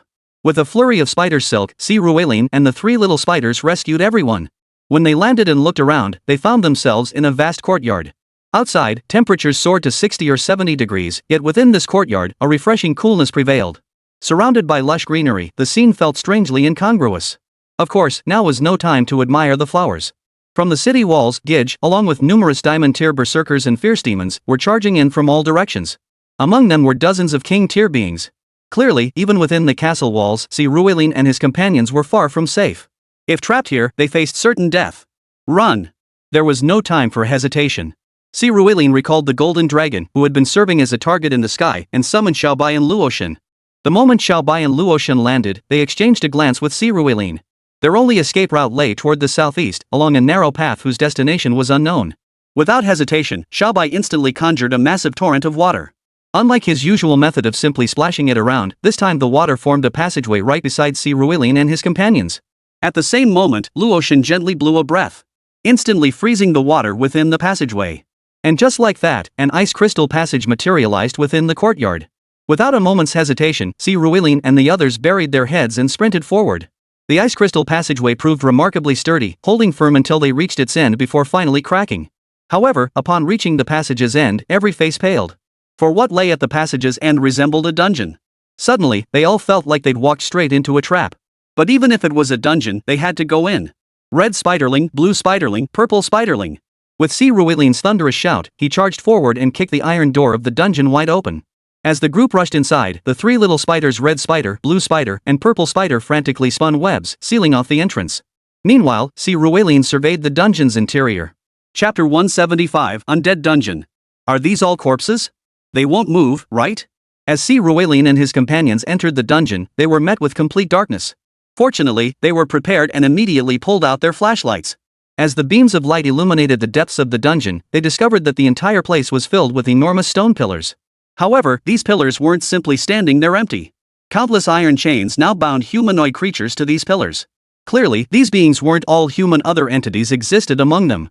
Gazing at the skeletal remains, Wusong and Fan Jingxi couldn't help but whisper to each other. But sometimes, you just shouldn't speak. No sooner had Fan Jingxi finished his words than the skeletal remains chained to the pillars suddenly began to stir. The chains, originally bound to match the victim's lifelike postures, now only held skeletal frames or skin stretched over bones. As the corpses stirred, the chains slackened, and these creatures surged forward in a frenzied rush. Without needing Si Ruilin's command, his three little spiders immediately launched their attack on the skeletons. What surprised Si Ruilin, however, was that these three spiders were only at the first tier of the Emperor rank, while their opponents possessed the combat strength of the 7th tier of the Emperor rank. Yet, they found these opponents slightly challenging to defeat. Each strike could only shatter one skeleton at a time, not a whole swarm. These creatures seemed to possess diamond tier combat strength. Run! Don't linger here. After mentally calculating the situation, Si Ruilin shouted the warning aloud. Hearing his words, Yumo Qing and the others nearby lowered their heads and sprinted toward the opposite side of the dungeon. At that moment, Si Ruilin summoned Luoshan and the White Bone Lady once more. He ordered Luoshan to completely freeze the entrance, while the White Bone Lady cleared the path ahead. Only then did he join the others in their frantic dash. But these undead were absurdly powerful. Unlike slow-moving zombies, they moved with astonishing speed. For a moment, Si Ruilin felt overwhelmed. He contemplated whether to have his other beast-summoning companions shift into human form to fight. After all, this wasn't the time to hold back. Better for everyone to know his girls were saint tier than for them to actually get injured or even killed. There's a door. But just then, Lu Jiaerqi, who had been running ahead, suddenly shouted. Looking in that direction, they indeed spotted a gate in the wall not far ahead. This gate resembled a prison entrance, a barred door. But the gate seemed to be made of some special metal, looking incredibly sturdy. I'll handle it. Fan Jingxi charged forward. After all this time, she finally had a chance to prove her worth. Instantly, she summoned her beast companion, a wind sprite from another world, a beast with imperial tier potential and psychic wind attributes. As she materialized, her eyes flashed with a brilliant white light. Then, with a distinct click, the prison gate swung open. After Si Ruilin and the others escaped, she controlled the door to slam shut again. The moment the doors closed, the zombies surged forward. Sure enough, something was amiss with the prison gates. The zombies couldn't break through, left only to howl helplessly against the barrier. But this didn't mean Si Ruilin and the others were safe. Don't forget, at the prison cell entrance, the hellish demons had already launched their attack, relentlessly ramming against the frozen door. Witnessing this, the group didn't pause to rest, they immediately sprinted forward. What? Which way is forward? They had no idea. All they knew was that running forward was the only option. But even within the prison cell itself, running forward wasn't without danger. For the passageway of this prison cell was now teeming with enemies. These enemies were high-tier demons. Compared to the violent demons Si Ruelin and his group had encountered outside, these high-tier demons possessed even more abstract appearances. These creatures had only one body, with legs formed by 4 octopus-like tentacles. Their upper bodies lacked arms, instead bearing a dozen whip-like appendages. Right in the center of these whips grew 4 claw-like protrusions.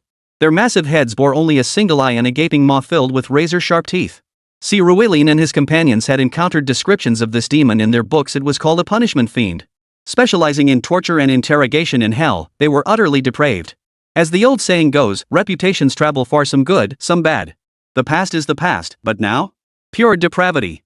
This was precisely what that saying referred to. Their power was terrifying. To Si Ruelin, they possessed at least diamond tier strength, with some even reaching early king tier combat capabilities. Clearly, the battle here had nothing to do with anyone else, but Si Ruelin didn't care. After all, for his tamed beasts, only king tier beasts could provide experience for leveling up. Thus, within this labyrinth of dungeons, Si Ruelin and his companions zigzagged through the passages, utterly lost in direction, driven only by the frantic urge to flee. Finally, after nearly 6 hours of running, meaning it must have been around 8 o'clock in the evening, they reached the exit of this dungeon, a clearly ascending staircase passage. Guarding it now was a punishment fiend, even larger than the previous king tier punishment fiend blocks.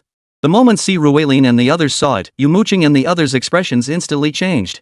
They could sense the terrifying aura emanating from this creature. This seems to be an emperor tier. We're done for. There might truly be an emperor tier entity here. Gazing at the terrifying execution demon, their legs went weak, nearly causing them to collapse. Ironically, Si Ruelin couldn't help but chuckle. Before he could speak, the white bone lady charged forward first. Joking aside, a mere emperor tier 1, how strong could it be? Among all the girls under Si Ruelin's command, only she remained at the 10th tier of the king tier. This emperor tier 1st tier demon was the perfect stepping stone for her to ascend to the emperor tier. As the white bone lady charged at the imperial tier punishment demon, Evening Fang and the others were about to speak when they saw a smirk curve Si Ruelin's lips. Clearly, Si Ruelin didn't think much of this opponent either. Simultaneously, a phrase Si Ruelin had uttered upon entering flashed through their minds: if an imperial tier were stationed here, that would be troublesome. But if it's only an emperor tier, well, that's manageable. So he really does possess emperor tier strength? Chapter 176, a royal tier being? Whether Si Ruelin possessed emperor tier strength would soon be revealed. For when Lady White Bones charged toward this punishment demon, it reacted with blinding speed. Its body whipped sideways, sending dozens of whip-like tentacles lashing toward her. At that moment, the white bone lady spread her hands, summoning 3 rotating bone shields to protect her. They effortlessly deflected the tentacles of this emperor tier punishment demon. Seizing this opening, the white bone lady closed in upon the punishment demon. But don't mistake proximity for an advantage. This punishment demon was far from easy to deal with. Those 4 tentacles of the creatures weren't mere decorations. 2 of them shot toward the white bones lady like lightning bolts. But she was no mere ornament either. Her body contained the power of millions of skeletal remains. Though only at the 10th tier of the king tier, she possessed the combat prowess of the 10th tier of the emperor tier. This emperor tier first rank threat was nothing more than a minor inconvenience to her. Before Si Ruelin and the others could react, the white bone lady suddenly flicked her wrists. 2 bone spears shot from her palms, piercing the Xingma's tentacles left and right and pinning them to the ground. The strike caused the punishment demon to cry out in agony. Arg! After the agonized scream, the punishment demon's large eyes turned even redder. The bone spikes protruding from its arms violently lunged toward the white bone lady. But instead of retreating, she advanced, stomping her feet and leaping into the air. With another flick of her wrists, she caught 2 bone blades in her hands. Facing the bone spikes, she didn't retreat. Instead, she charged straight at them without flinching. Thud! A series of loud thuds echoed. Si Ruelin and the others watched as the punishment demon's bone spikes pierced straight through the white bone lady's body. Simultaneously, the bone blades in her hands plunged into the punishment demon's enormous eye. Arg! The searing pain unleashed the punishment demon's immense strength, violently flinging the white bone lady away. As she flew backward, she kindly helped dislodge the bone blade lodged in its eye. Green fluid instantly sprayed everywhere from the eye socket. Witnessing this, Luotian couldn't help but frown slightly. She had a bit of a cleanliness obsession. As for Yumo Qing and the others, they gasped in shock, covering their mouths when they saw the white bone lady being impaled. But now, seeing her seemingly unscathed, they couldn't help but look at Si Ruelin in astonishment. To this, Si Ruelin could only offer a wry chuckle. Don't forget, the white bone lady's greatest strength wasn't her potential, but the millions of skeletal remains she possessed. Even the most powerful attack could only severely wound one of those millions of bones within her body. It couldn't even kill her. The damaged parts would simply regrow. Thus, the white bone lady had grown accustomed to this battle-style trading wounds for survival. It carried no burden for her. After all, she herself was undead, a ghost-type entity. She felt no pain, making this approach exceptionally well suited to her. But the punishment fiend facing her clearly didn't have that many lives to throw around.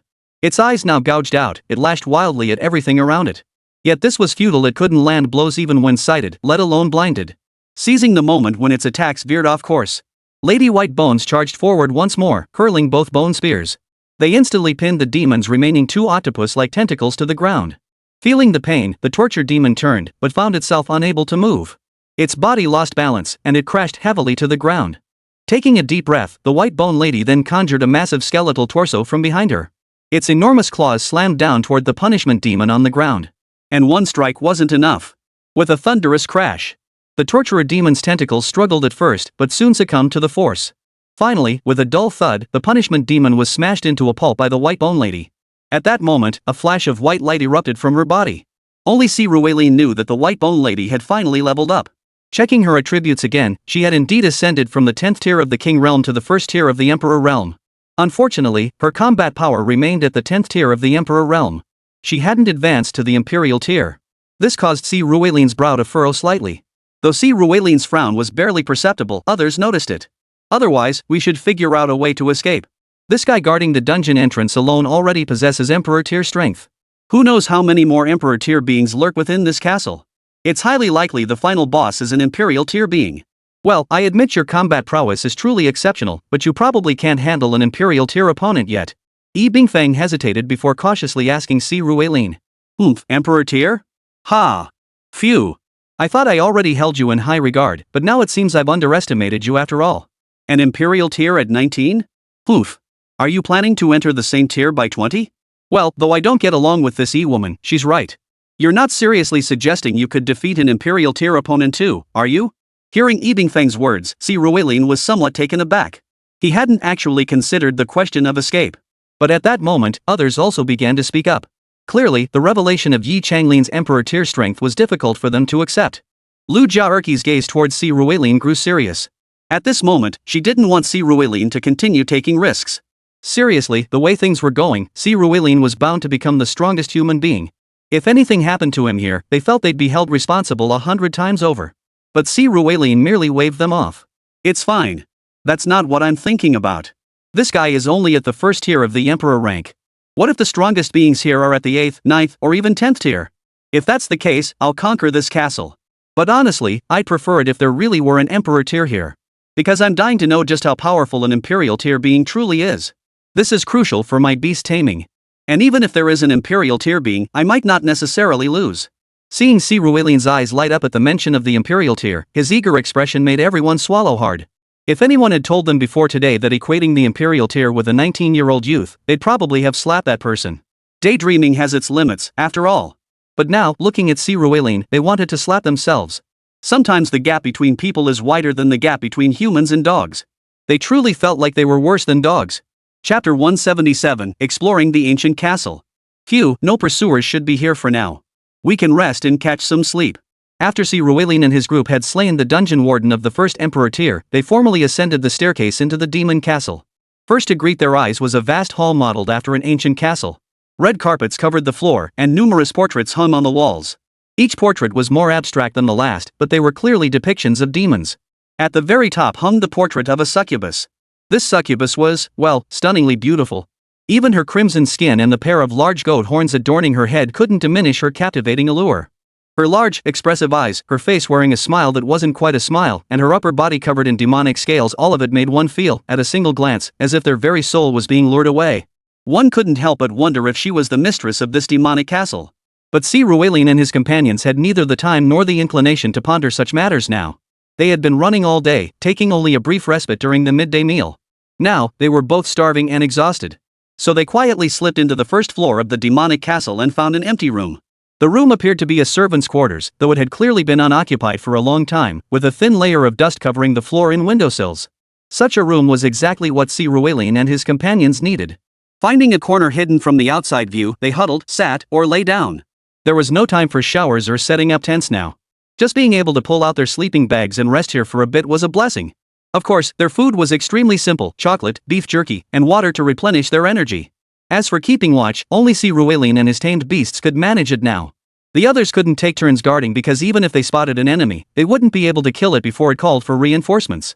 Fortunately, Si Ruelin had numerous beasts under his command, so he didn't need to worry about a shortage of his own. Rarely, they managed to catch a few hours of sleep here, though none of them slept for long. They awoke after only 4 or 5 hours. First, the high-pressure environment made restless sleep inevitable. Second, the light source here came from the underground magma, and magma certainly didn't sleep.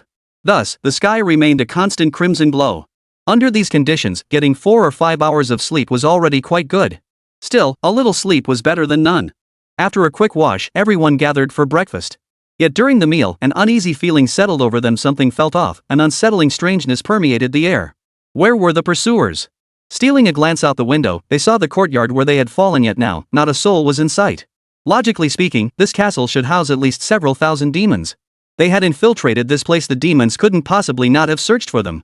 Even if they were confident about dealing with the strange dark energy zombies and execution demons underground, they should have sent someone to investigate. Once they discovered that the Emperor Tyr execution demon leader had been killed by Si Ruelin, they would have known that Si Ruelin and his group had infiltrated the castle. Regardless, a search of the castle was inevitable. Yet they slept for 4 or 5 hours. According to Si Ruelin's conversation with the girls on night watch, not a single demon, not even a hair, had appeared during that time. It felt as though the entire castle was deserted. Yet they were certain the castle wasn't empty. When they ascended from the dungeon, they had clearly seen the castle was immaculately tidy, undoubtedly cleaned by demons. Moreover, the demons in the courtyard had vanished. Where could they have gone? Everything here felt utterly bizarre. What should they do next? Lu Jiarqi turned to Si Ruelin and asked him. Originally, Lu Jiarqi was the leader of Si Ruelin's squad. She was the oldest, had the most experience, and possessed the second strongest abilities. Even Si Ruelin was willing to follow her lead. But now, it was clear she was beyond her limits. This secret realm had surpassed everything she could handle. So now, even if it felt like forcing someone into a role they weren't ready for, Si Ruelin had to take charge. We can't just stay here forever. We need to get out and search. Rubbing his chin, Si Ruelin could think of nothing else. Hearing him speak, everyone nodded in agreement.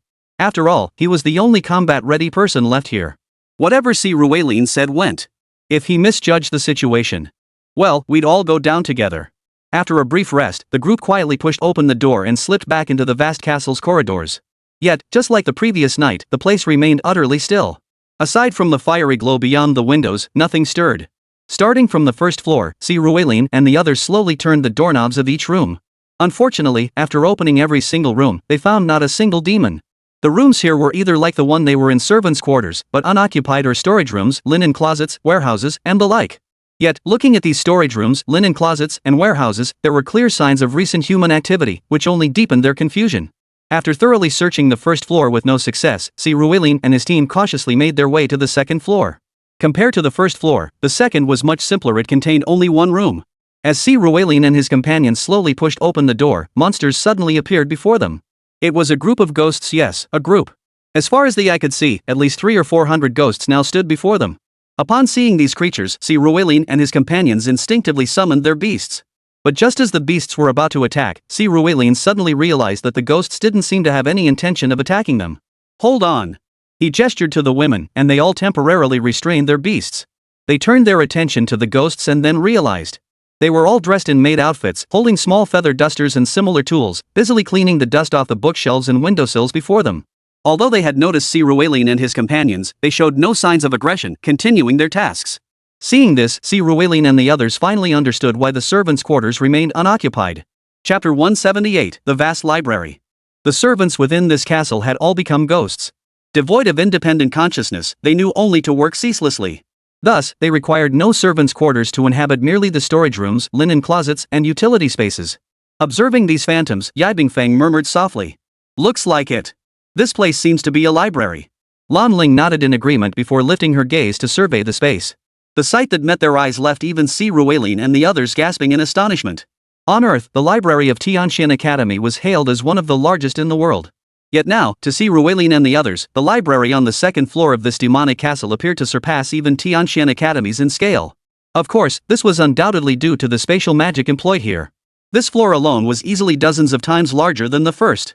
And if one looked upward, it became clear this was not merely a single level. Beyond the countless 20 to 30 meter high bookshelves, a ring of staircases wound upward. Looking up the stairs revealed a second level, a third level, a fourth level. Whether there were more levels beyond that, Si Ruelin and the others couldn't tell due to the angle. Even if there were only 4 levels, the place was still astonishingly vast. No wonder these ghosts were all cleaning here now. Cleaning an entire library like this truly wasn't an easy task. These books weren't human books. Well, of course not, human books couldn't possibly exist here. As Si Ruilin and the others surveyed the space, Wusong and Fan Jingxi approached the bookcases. Wusong casually pulled one volume from the shelf and glanced at it. They discovered they couldn't make heads or tails of the writing on the pages.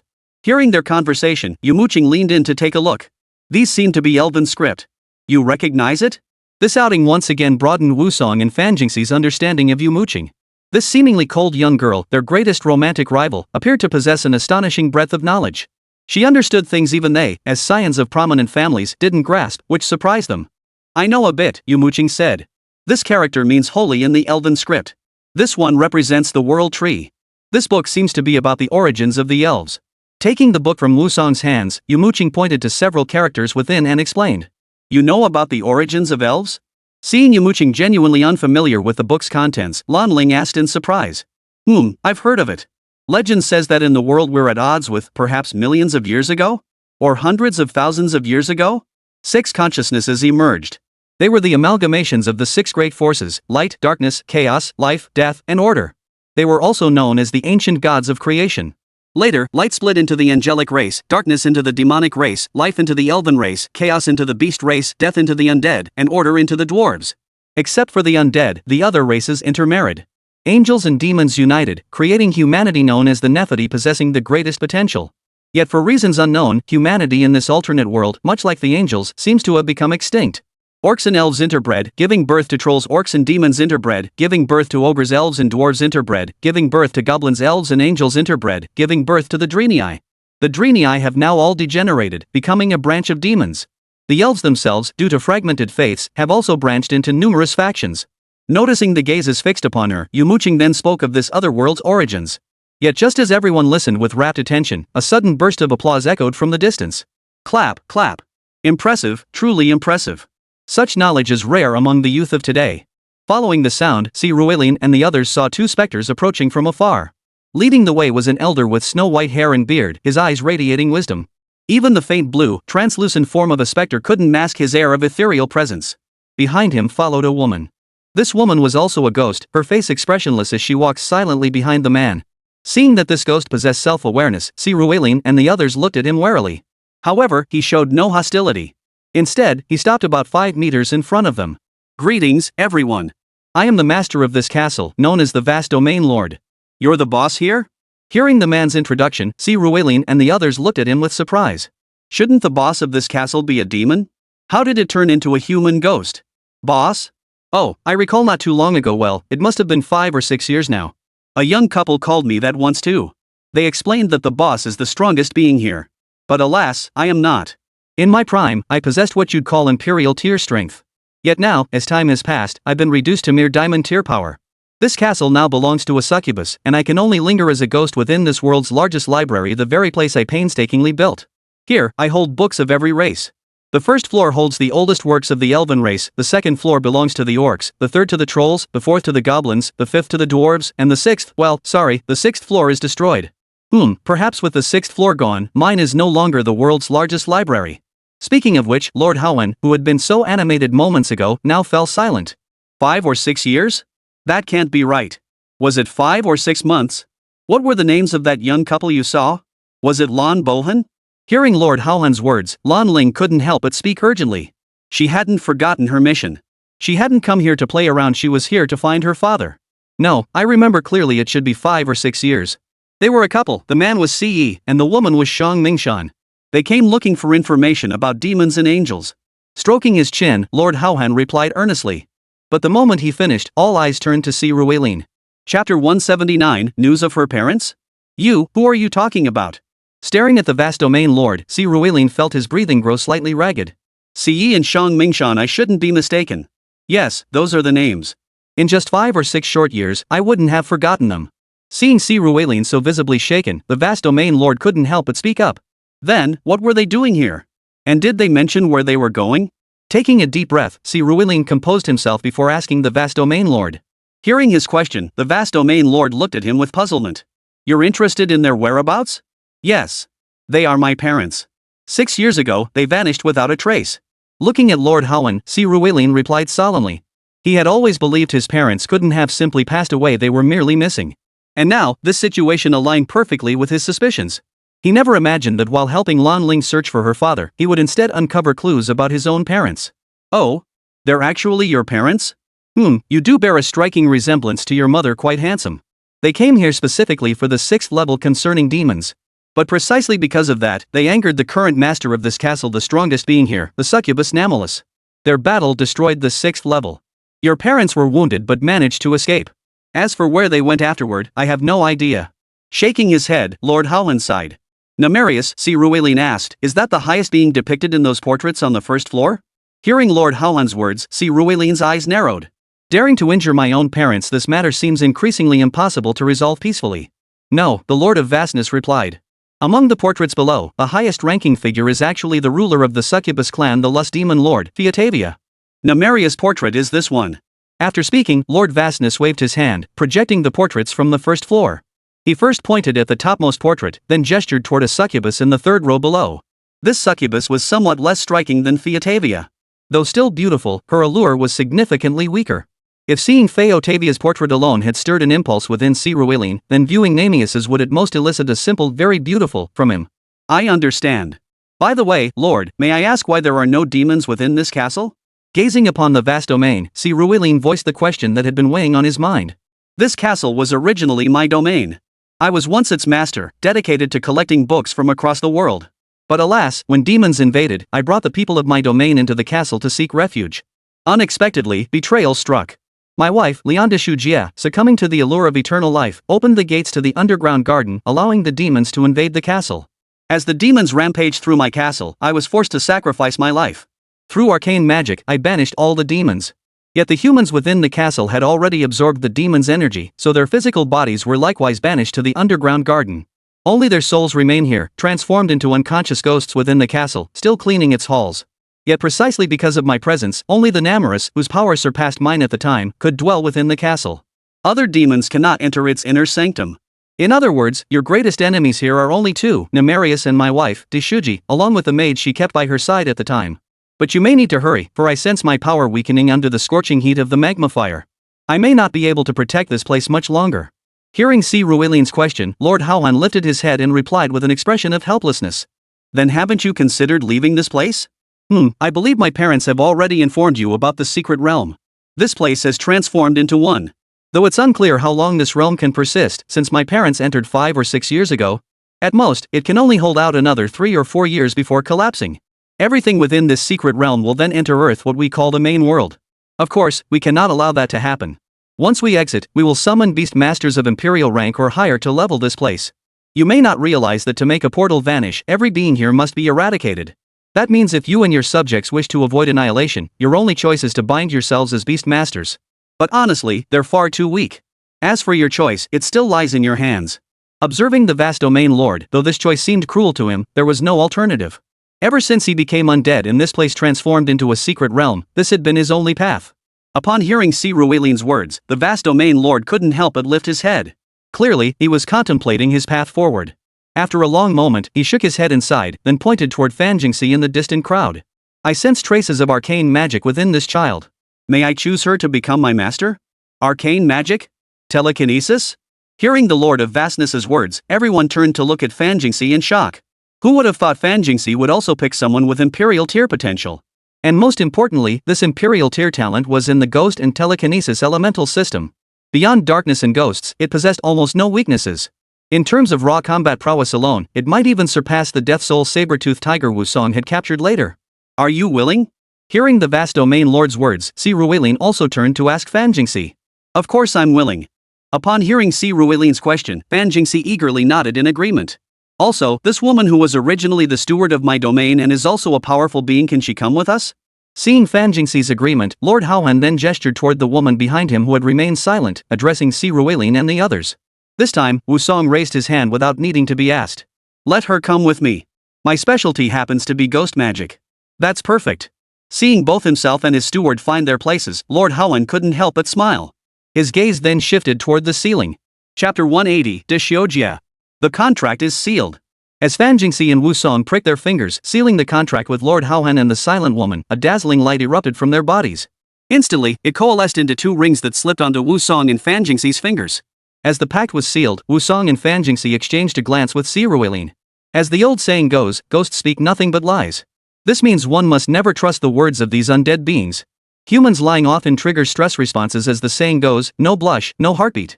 Conversely, most people blush or feel their heart race when lying. Ghosts, however, lack thermal perception in blood, making them truly incapable of blushing or feeling their heart race. Some might wonder, why then did Ruelin seek to subdue these 2 entities? Truthfully, if Ruelin had his way, he wouldn't have wanted to subdue these 2 ghosts at all. But he harbored a lingering worry: the vast domain lord hadn't fully disclosed everything about his parents. What if they had been investigating information about demons? Or what if they had told him where they were going? His silence now didn't guarantee he wouldn't speak later. More importantly, this fellow had revealed numerous details about his parents, indirectly confirming they were still alive. Thus, both professionally and personally, Ruelin felt obligated to take them with him. And then there was one final, minor consideration. His and his butler's abilities were quite formidable. Within Ruelin's squad, he remained the undisputed strongest. But the second strongest spot had suddenly shifted to Wusong and Fan Jingxi. The female ghost Wusong had subdued, whom he'd named the Silent Librarian, had little potential to speak of. But now, she was already at the king tier. Moreover, with the command of the vast domain lord, she wouldn't exhibit the disobedience seen in other high-tier spirit beasts. She would follow Wusong's commands completely. Wusong's commands held priority second only to the venerable lords. As for Fan Jingxi, even with the vast lord's current decline, he still possessed king-tier combat prowess and top-tier king tier at that. With Fan Jingxi's cultivation, his return to the imperial tier was entirely possible. This was precisely why Ruelin had arranged for Fan Jingxi and Wusong to take them under their wing. Because if they ever harbored any disloyal thoughts, these 2 were now Ruelin's own people, making it easier to deal with them later. The 3 exchanged glances, and Fan Jingxi released the vast domain lord. Now that you're bound by contract, what about the barrier here? Also, most of the books here will likely end up with the Celestial Palace Guild or the Imperial Court. Is there anything you absolutely must take with you? Ruelin turned to the vastness lord and asked. Don't worry for now. As long as I'm here, the barrier will remain intact. You needn't fear demons breaching it. After I depart, the barrier will persist for about 48 hours. After that, it'll be up to you whether you can outbid the demons for these books. As for the books here, honestly, I'd love to take them all. Heh, I know that's wishful thinking. Alright then, follow me. I'll collect some educational books. They might help my master, this young lad, become more knowledgeable and powerful in the future. After hearing Ruelin's words, Lord Haohan hesitated briefly before stepping toward the upper levels of the library. With each floor he traversed, he would collect some books to bring back. Sometimes it was a few books, other times over a dozen. All told, they gathered over 70 books. While not insignificant, it was hardly a burden for Ruelin and his companions, who possessed spatial bracelets. Once everything was prepared, Ruelin and his companions rested, ate lunch, and fully recovered before leaving the second-floor library. They began ascending toward the 3rd floor. But as they reached the staircase entrance to the 3rd floor, they saw a group of people who had been waiting there for quite some time. Most of them wore the same maid uniforms as the ones inside the library earlier.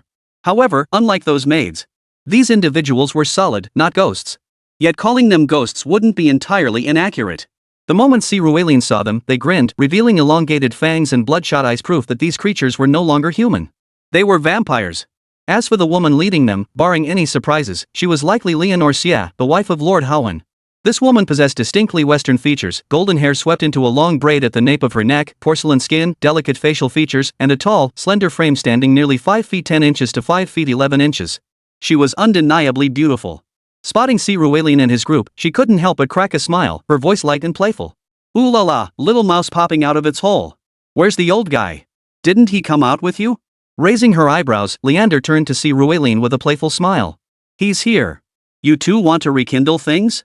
As he spoke, Ruelin instructed Fan Jingxi to release the vast domain lord.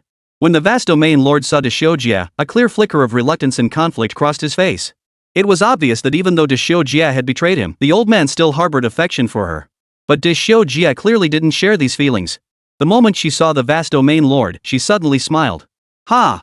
To see you again in my lifetime is truly a delightful surprise. Especially seeing you like this, your soul nearly drained dry, your body decrepit and aged, it truly brings me immense delight. I don't understand why you stopped me back then. Wouldn't it have been better to enjoy eternal life together? The Empire has already abandoned you, yet you cling to your ridiculous faith. And what did it get you? You couldn't save anyone, not even a single soul. Dexy said to Lord Haohan, his face twisted with madness. Perhaps I truly couldn't save anyone. But some things must be done, right? Leon. After a moment's pause, Lord Haohan lifted his head once more and spoke slowly. Spare me your lectures. I have only one thought now.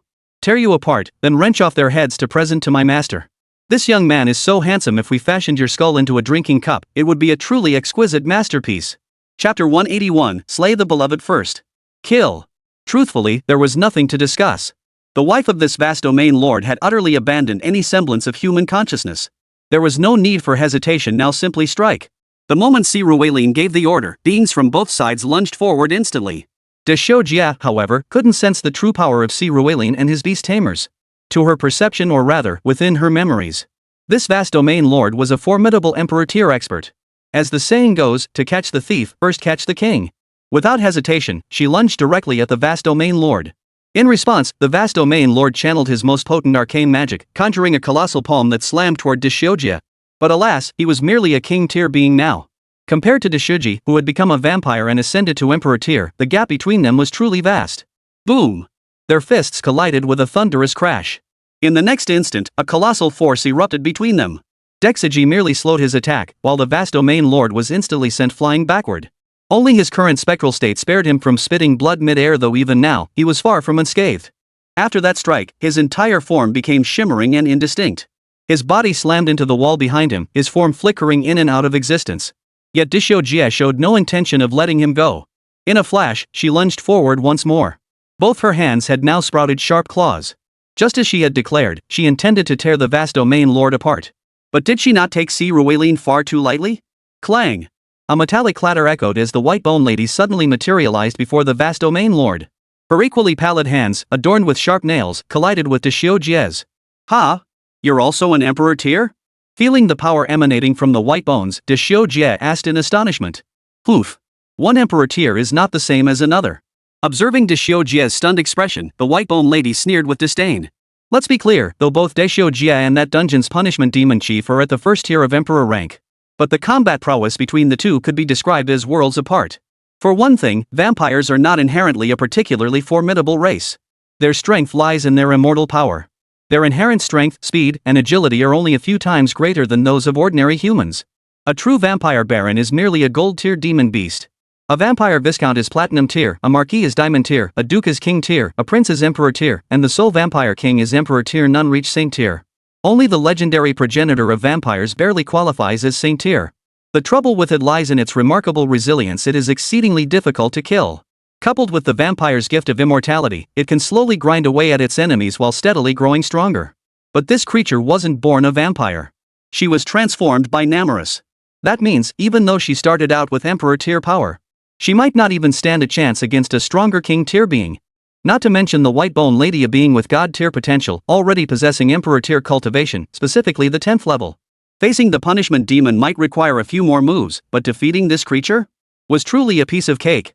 As the white bone lady gradually increased her pressure, De Xiujia watched in horror as his own hands began to bend backward. No, impossible. Impossible. De Xiujia felt the white bone lady's movements.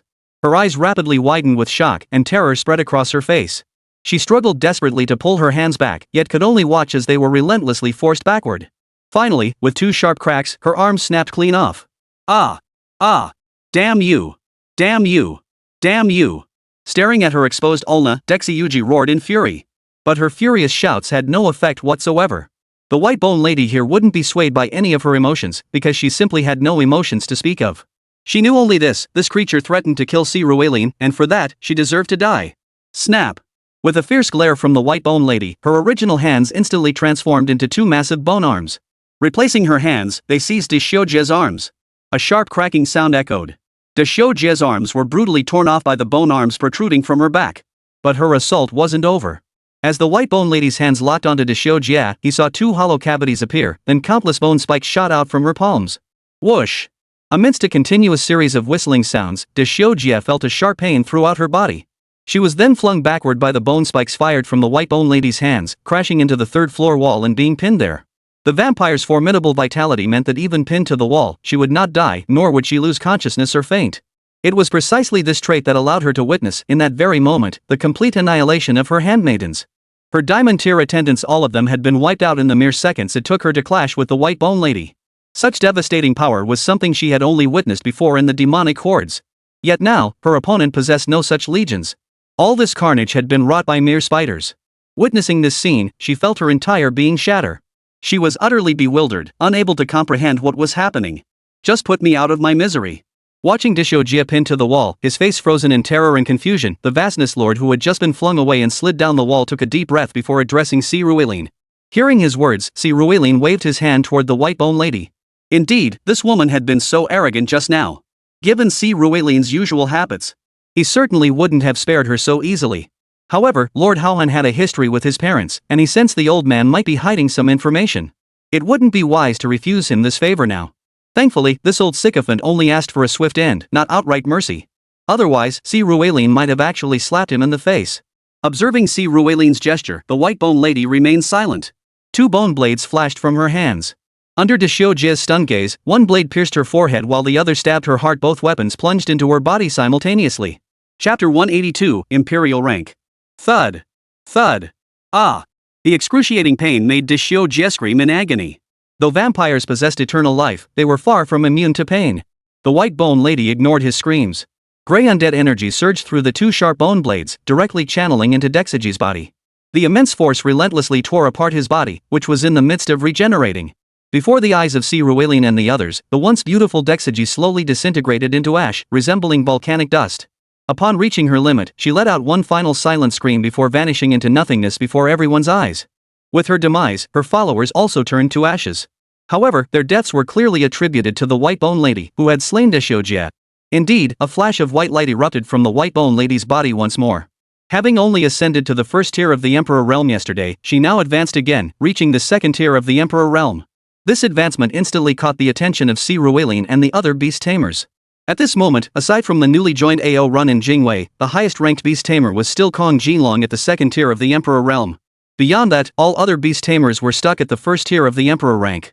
Now, Lady White Bones, this newcomer who had only joined Si Ruilin on the 61st floor of the heaven-piercing earth-penetrating tower, had become the second to advance to Emperor tier level 2.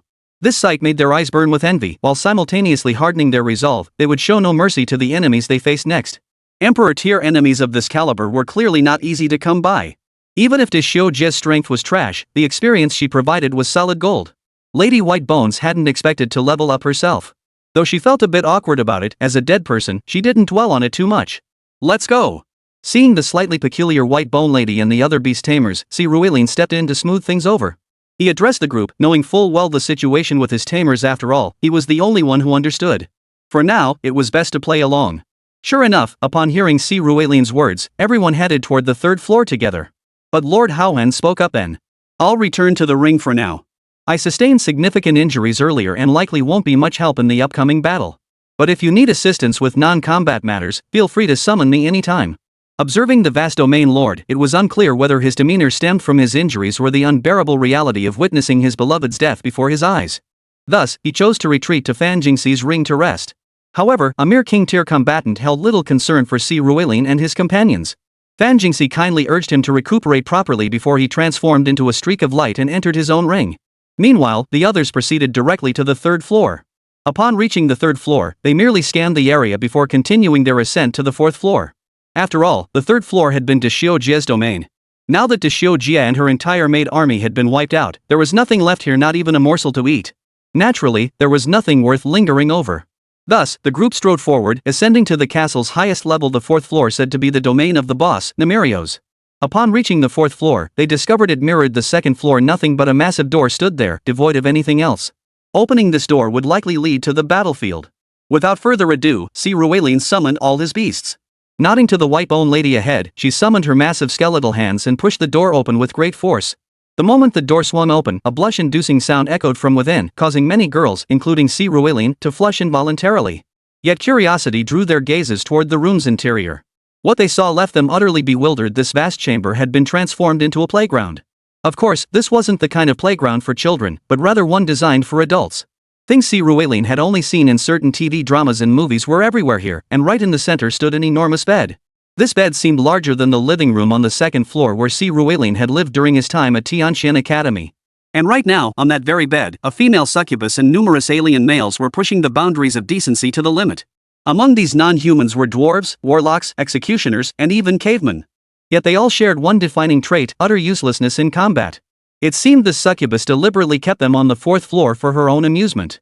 The sound of the main door creaking open drew the attention of all the non-humans on the bed toward the entrance. The dwarves, ogres, and warlocks all flashed expressions of panic. None possessed even bronze-tier combat strength. It was precisely this weakness that allowed them to evade the protective barrier of Lord Hauhan. Here, any individual could slaughter them all. And someone who could breach the dungeon and the 3rd floor of Deck Siege? That was far beyond their capabilities. Instantly, these creatures cowered, instinctively retreating backward. Meanwhile, the succubus Nemerius had also noticed the commotion at the entrance. What a letdown, she muttered softly. Rising from the large bed, she gently licked her finger and gazed toward Si Ruelin and the others in the distance. But when her gaze fell upon Si Ruelin, her eyes lit up. Oh my, there's actually such a handsome young man here. Handsome boy, I'll give you a chance to live. Become my male concubine, kiss the top of my foot, and I'll spare your life. It must be said that Nemelius lacked some of the allure she possessed in the portrait. Yet in the real world, the moment Si Ruelin saw her, he found himself struggling to control his feelings. After all, Si Ruelin possessed formidable willpower. He could sleep with Xiao Jin and the others for over half a year without harboring any improper thoughts. Well, perhaps he did have them, but he dared not act on them. Yet now, seeing Nemerios, he found himself losing control. Damn it, you're just desperate for a man die. But just then, Yumo Qing behind him suddenly growled in fury, simultaneously commanding her storm naga to unleash a barrage of wind blades. Hearing her words, Nanius's eyes narrowed. Nowadays, even the lowest of the low dare to act brazenly in my presence. As the words fell, an overwhelming sense of pressure instantly engulfed everyone. Chapter 183, let's get this show on the road. Bang. There was no actual physical contact. Relying solely on her aura, she shattered every wind blade storm naga had unleashed. Simultaneously, that overwhelming pressure swept towards Si Ruelin and the others. However, it was precisely Yumo Qing's sudden attack that snapped Si Ruelin out of that dazed, mesmerized state. When he looked around, he realized just how absurdly powerful this succubus truly was. Every single person beside him was now in a state of intoxication. In other words, this creature's enchantment power could even affect women. Even among Si Ruelin's tamed beasts, only the 9-tailed fox Daji was still struggling and resisting. The others were all dazed and confused. Fortunately, Si Ruelin had regained his senses. Charge! At Si Ruelin's command, the energy within him surged into all his tamed beasts. Instantly, they snapped out of their dazed state. Feeling the overwhelming pressure emanating from Nemerios, they were consumed by rage. They immediately stepped forward, releasing their own formidable pressure that collided head-on with Nemelius's. Boom! The collision of the two waves of energy produced a shockwave that rippled through the air. Nemelius's male favorites in the distance were instantly shaken to death, blood gushing from their 7 orifices. As for Si Ruelin's side, although Lu Jiaerqi and the others suffered some concussive damage, it wasn't enough to injure them. However, the shock jolted them out of their dazed state. Upon regaining their senses, they couldn't help but glance at Nemelius in terror. True to her reputation as a succubus, a single glance was enough to ensnare them. Simultaneously, they cast cautious glances toward Yumo Qing. That little minx was truly formidable. While Si Ruelin remained ensnared by the enchantment, she had snapped out of it immediately. It seemed there was a reason why people had always believed her potential surpassed Si Ruelin's. And Si Ruelin had just discovered another weakness in himself. His mental fortitude was mediocre. But with Daji present, he never imagined he'd fall victim himself. It seemed that after this outing, he would need to research ways to enhance his mental strength. Truth be told, he was overthinking it. He was merely a 19-year-old advanced beastmaster. To put it bluntly, he should be instantly killed by an Emperor tier opponent right now.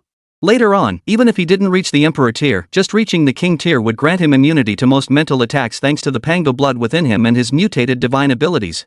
As for Daji, she had paid the price for her inexperience. Had she used her mental energy to shield both herself and Si Ruelin when opening the gate, she wouldn't have suffered such a setback upon their first encounter. Her shock at the succubus's depravity had left her guard down, allowing the demon to exploit the opening. But next time, she wouldn't give these creatures another chance. Ha, heh, you lot, how dare you kill my male concubine? Do you have any idea how much effort it took me to find these darlings in this godforsaken place? But whatever. With this man of yours, they really are beneath my notice now. Still, before that, I need to deal with you first. Regardless of how much Si Ruelin and his men agonized over their plans, the succubus now watched her male companions crushed by overwhelming pressure. The expression on her face was nothing short of spectacular.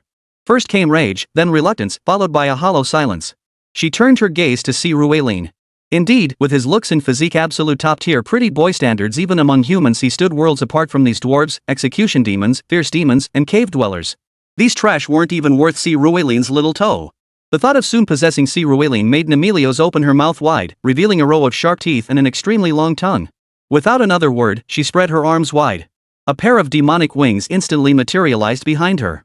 Simultaneously, she swept her hands forward, unleashing a barrage of fireballs the size of laundry tubs.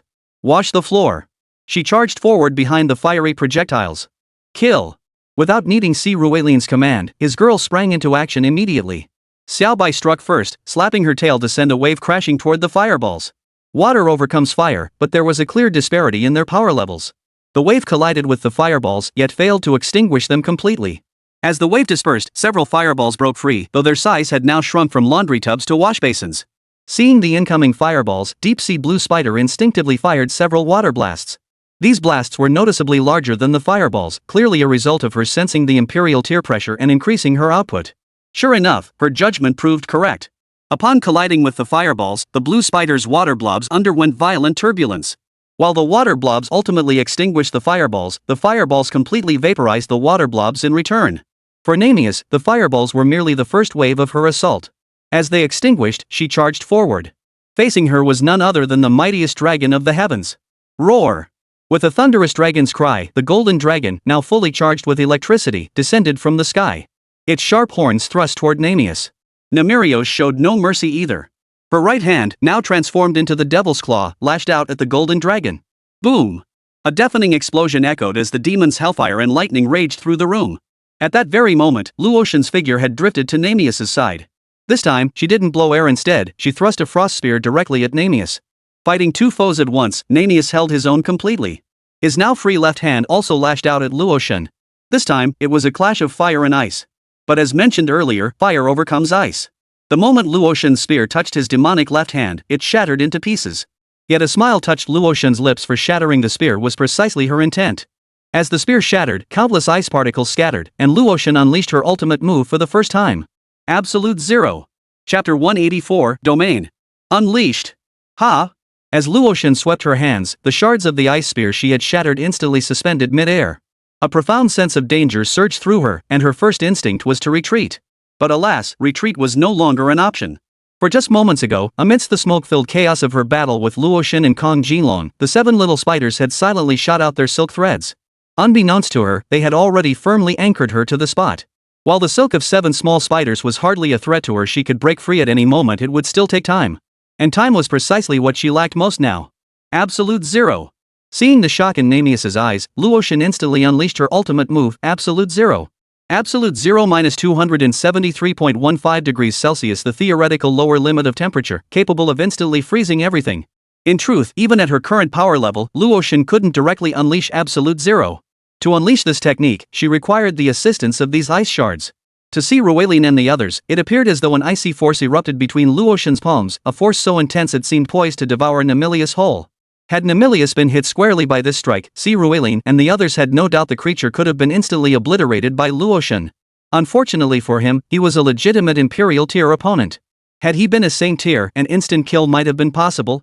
But Si Ruelin's girls, with their mere Emperor tier 10 combat power, were no match for her. Yikes! Just as Absolute Zero was about to engulf her, a sudden roar erupted from her lips.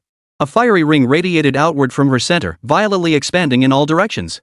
The spider silk spun by Kong Jinlong, Luotian, and the 7 little spiders beside her was shattered almost instantly by her forceful charge. Yet Absolute Zero's assault did not cease. So at that moment, she pushed her speed to its absolute limit and charged toward the opposite side. Crack! Crack!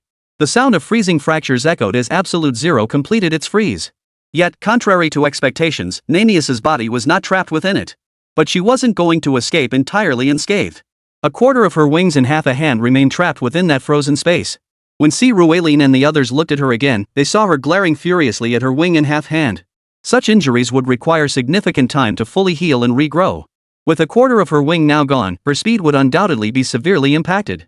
Watching this scene, Nemelius nearly ground his teeth to dust. She had been wounded so badly by these worthless trash. You all deserve to die. You all deserve to die. Arg! With a furious roar, Nemerios resolved to hold nothing back. Instantly, that fiery ring shot out again, this time not just targeting Si Ruelin's beast beside her, but engulfing Si Ruelin and his group entirely. Watch out! Get behind me! Seeing the fiery rings approaching, Si Ruelin immediately shouted to the other women. Their reactions were quick, they instantly ducked behind him. Summon wind and rain, puppet threads. As they took cover behind him, Ruilin simultaneously unleashed wind and rain and puppet threads in an attempt to block the ring's damage. Unfortunately, his puppet threads capable of withstanding platinum-tier demon beasts were reduced to ash the instant they touched the ring. The summon wind and rain spell barely activated before the fire ring instantly vaporized all moisture around Ruilin. The immense shockwave shattered his defenses. In that critical moment, Ruilin could only shield his head with both hands, preparing to block the fire ring's assault. Yet as the ring slammed into his body, excruciating pain surged through him. The impact itself wasn't overwhelming, his Pango's blood essence body could withstand it, but the searing heat that followed the agony made Ruilin involuntarily suck in a sharp breath. This was a domain? Forcing his head up, Ruilin stared at the distant Nemesis, murmuring in astonishment. He had expected the Imperial rank to be powerful, but never imagined it would be this formidable. Meanwhile, Ruilin's girls had already charged toward this creature. How dare she harm Ruilin? It was truly unforgivable. How are you holding up? Just as Ruilin's beasts charged at Nemesis, Wusong behind him couldn't help but ask. In their eyes, Ruilin's injuries were severe. The outer sides of his hands and the shin bones of his legs were charred. His clothes were riddled with holes, his hair singed and curled, and his entire body reeked of roasted flesh. But they knew this roasted flesh was none other than Ruilin's own. Almost instantly, witnessing Ruilin's pitiful state, all 7 girls felt tears welling up in their eyes. Even Lu Jiarqi and the newly acquainted Yibingfeng felt their teeth clench and their eyes widen in horror. Ruilin, however, let out a long breath and shook his head. Don't worry, I'm fine. You guys stay back a bit, it'll give you time to react. Pointing toward a distant corner, Ruilin instructed them. The reason he didn't tell them to leave the room immediately was that they couldn't leave anyway. The ring of fire had formed a barrier within the room. Unless they killed Nemesis or she voluntarily opened the ring, escape was impossible. This was precisely why Nemesis and Ruilin's parents had destroyed the entire 4th level during their battle. No one could leave until the fight ended. Though he didn't know how his parents' 2 king-tier beings had escaped from the clutches of the Emperor-tier Nemesis, he could imagine they must have endured a grueling battle. Now, Ruilin's confrontation with Nemesis wasn't just for himself. He was also seeking vengeance for his parents. After addressing the 7 girls, Ruilin didn't retreat, he charged forward toward Nemesis. He needed to command his beastmaster closer. Perhaps he could offer some assistance. Observing Ruilin's actions and hearing his words, the girls understood they couldn't offer much help here. Not hindering him was the best they could do. They immediately scrambled toward the corner of the room Ruilin had indicated, watching as he charged forward, joining his tamed beasts in the assault on Nemesis. Chapter 185, The Ambush. Damn it! Damn it! Damn it! Watching the beasts before him relentlessly attack, each perfectly synchronized with Ruilin's commands, Nemesis grew increasingly frustrated with every strike. To her eyes, these beasts were nearly an entire tier below her own level, and none had mastered the art of domain magic. Yet even so, these creatures could actually withstand her attacks, and their strikes could even inflict damage on her. How was this possible? She'd nearly been ambushed before entering her domain, and now that she was inside, she was still struggling so much. Her rage meter was climbing relentlessly. Watching Nemesis' rage meter climb, Ruilin and his allies showed no signs of panic. Though they appeared to be holding their own against Nemesis, they knew full well they were walking a tightrope. They were merely holding their ground against Nemesis through their flawless coordination and formidable offensive power. One misstep, one missed block of Nemesis' attack, and they would be finished. Even Ruilin was utterly certain of this. Who would have thought a domain could be this powerful? Watching Xiaoqing's attack miss its mark in the distance, only to be dragged away by the warm sun orange spider, while Xiaobai took its place and barely managed to block Nemesis' fireball, Ruilin couldn't help but mutter under his breath. Before entering the domain, they had sensed the pressure Nemesis exerted, but honestly, it hadn't felt particularly overwhelming. Ruilin's beasts, in one-on-one combat, definitely couldn't defeat Nemesis. But if it weren't the 7 little spiders, but the other girls instead. A 2-on-1 fight would be a close match, a 3-on-1 would give them the upper hand, and a 4-on-1 would allow them to suppress or even defeat their opponent. But the moment the enemy's domain activated, Ruilin realized Nemesis' combat power was skyrocketing. This domain couldn't truly be called a fire domain either. If it were genuine, Yumo Qing and the others would have been roasted long ago. At best, this was Nemesis' hell domain. Even so, the intense heat within this hellish domain became as controllable to her as her own limbs. It was somewhat akin to the awakened state of a devil fruit in one piece. Everything around her became an aid, while her physical prowess and strength received a massive boost within this space. Most crucially, a fiery ring now formed around her, identical to the one that had repelled Jin Long and Luotian earlier. Just as Ruilin's girls finally charged forward, poised to strike her, the ring of fire would instantly explode, repelling them all. Now, facing Ruilin's 13 tamed beasts, Ao Run and Jingwei were not present. She not only held her own but even gained the upper hand. While she couldn't land attacks on Ruilin's beasts, her defenses held firm against their assaults. If this battle continued, the slightest misstep from her sisters could spell disaster. If not for Si Ruilian's team demonstrating truly excellent coordination, his girls might already be suffering casualties. They had virtually zero margin for error now. Watching his beasts locked in combat, Si Ruilian occasionally deployed puppet threads to pull his creatures back while his mind raced for a way to break through the enemy's defenses. But just then, Ao Run's body suddenly materialized from his ring and floated gently to Si Ruilian's side. Master, feeling a bit stuck? Seeing Ao Run's large eyes blinking innocently, Si Ruilian couldn't help but roll his own eyes. Of course. Do you have any ideas now? Si Ruilian asked curiously in response to Ao Run's question. Well, Master, this one packs a powerful punch, but her defenses are likely average. Especially since she's missing half a wing and her left hand is injured that leaves a huge opening when she gets close. The hardest part is breaking through her fire ring. But that's no problem for me. Fluttering her enormous eyelashes, Ao Run spoke up. Hearing her words, Si Ruilian frowned. He knew Ao Run specialized in spatial manipulation, so these tactics wouldn't trouble her much. Yet there was one crucial, core issue. Ao Run's strength was simply too weak. Though she had gained experience from these two secret realms, reaching Platinum Tier 3 with combat power as high as Diamond Tier 6. She could even provide support against King Tier opponents. Yet against Emperor Tier adversaries, she was vastly outmatched. If Si Ruilian's girls fighting Nemesis were dancing on a tightrope, then Ao Run was dancing on a hair's breadth. She wouldn't even need to make a mistake, just one misstep could snap that hair-thin thread. Nemesis wouldn't even need to land a true strike, just a slight graze or brush against her, and Ao Run might not survive. Don't worry, Master. I know what I'm doing, Xiao Jin. Seeing the gravity in Si Ruilian's eyes, Ao Yun anticipated he wouldn't let her take such a risk. Yet she spoke first, taking the initiative. Without giving Si Ruilian a chance to refuse, she soared upward, locking eyes with the soaring golden dragon that had just been forced back mid-air. At that very moment, Jin Long began channeling lightning. As for the other girls, no further words were needed. They immediately launched a fierce assault on Nemesis, buying time for Ao Run and Jin Long. Nemesis, sensing something amiss with the two dragons. But she couldn't break through the defensive line Xiao Bai and the others had built in an instant. Get out of my way. Watching the lightning on Jin Long's horn grow brighter and more intense, she grew increasingly impatient. Finally, Nemesis erupted. With a mighty roar, the fiery ring that had enveloped her burst outward, violently shattering Xiao Bai and the others' defenses. But just as she prepared to charge at the golden dragon, Daji suddenly appeared before her. The instant her eyes met Daji's, her mind went blank. Though she quickly shook off Daji's hold, that split second was enough. Daji smiled. As she entered just now, the grudge she bore the one that had bewitched her was finally avenged. As for the price Nemesis paid, it was her life. Go! The instant Nemesis broke free from Daji's control, she heard a voice echoing through the air. Chapter 186, The Whereabouts of Her Parents? Spatial Gate. Hearing Si Ruilian's roar in the distance, Nemesis suddenly saw a dark spatial gate appear before her. She knew without being told that another spatial gate must have opened before that white golden horned dragon. Sure enough, in less than 0.1 seconds, the shrunken dragon head appeared within her field of vision. Her previous fire ring hadn't even returned yet when a vacuum-like void suddenly formed beside her. She tried to flap her wings to escape, but the injury on her left shoulder prevented her from dodging in time. She attempted to brace her hands against the dragon's head, but the wound on her left hand rendered her unable to execute the movement. Her only recourse was her right hand.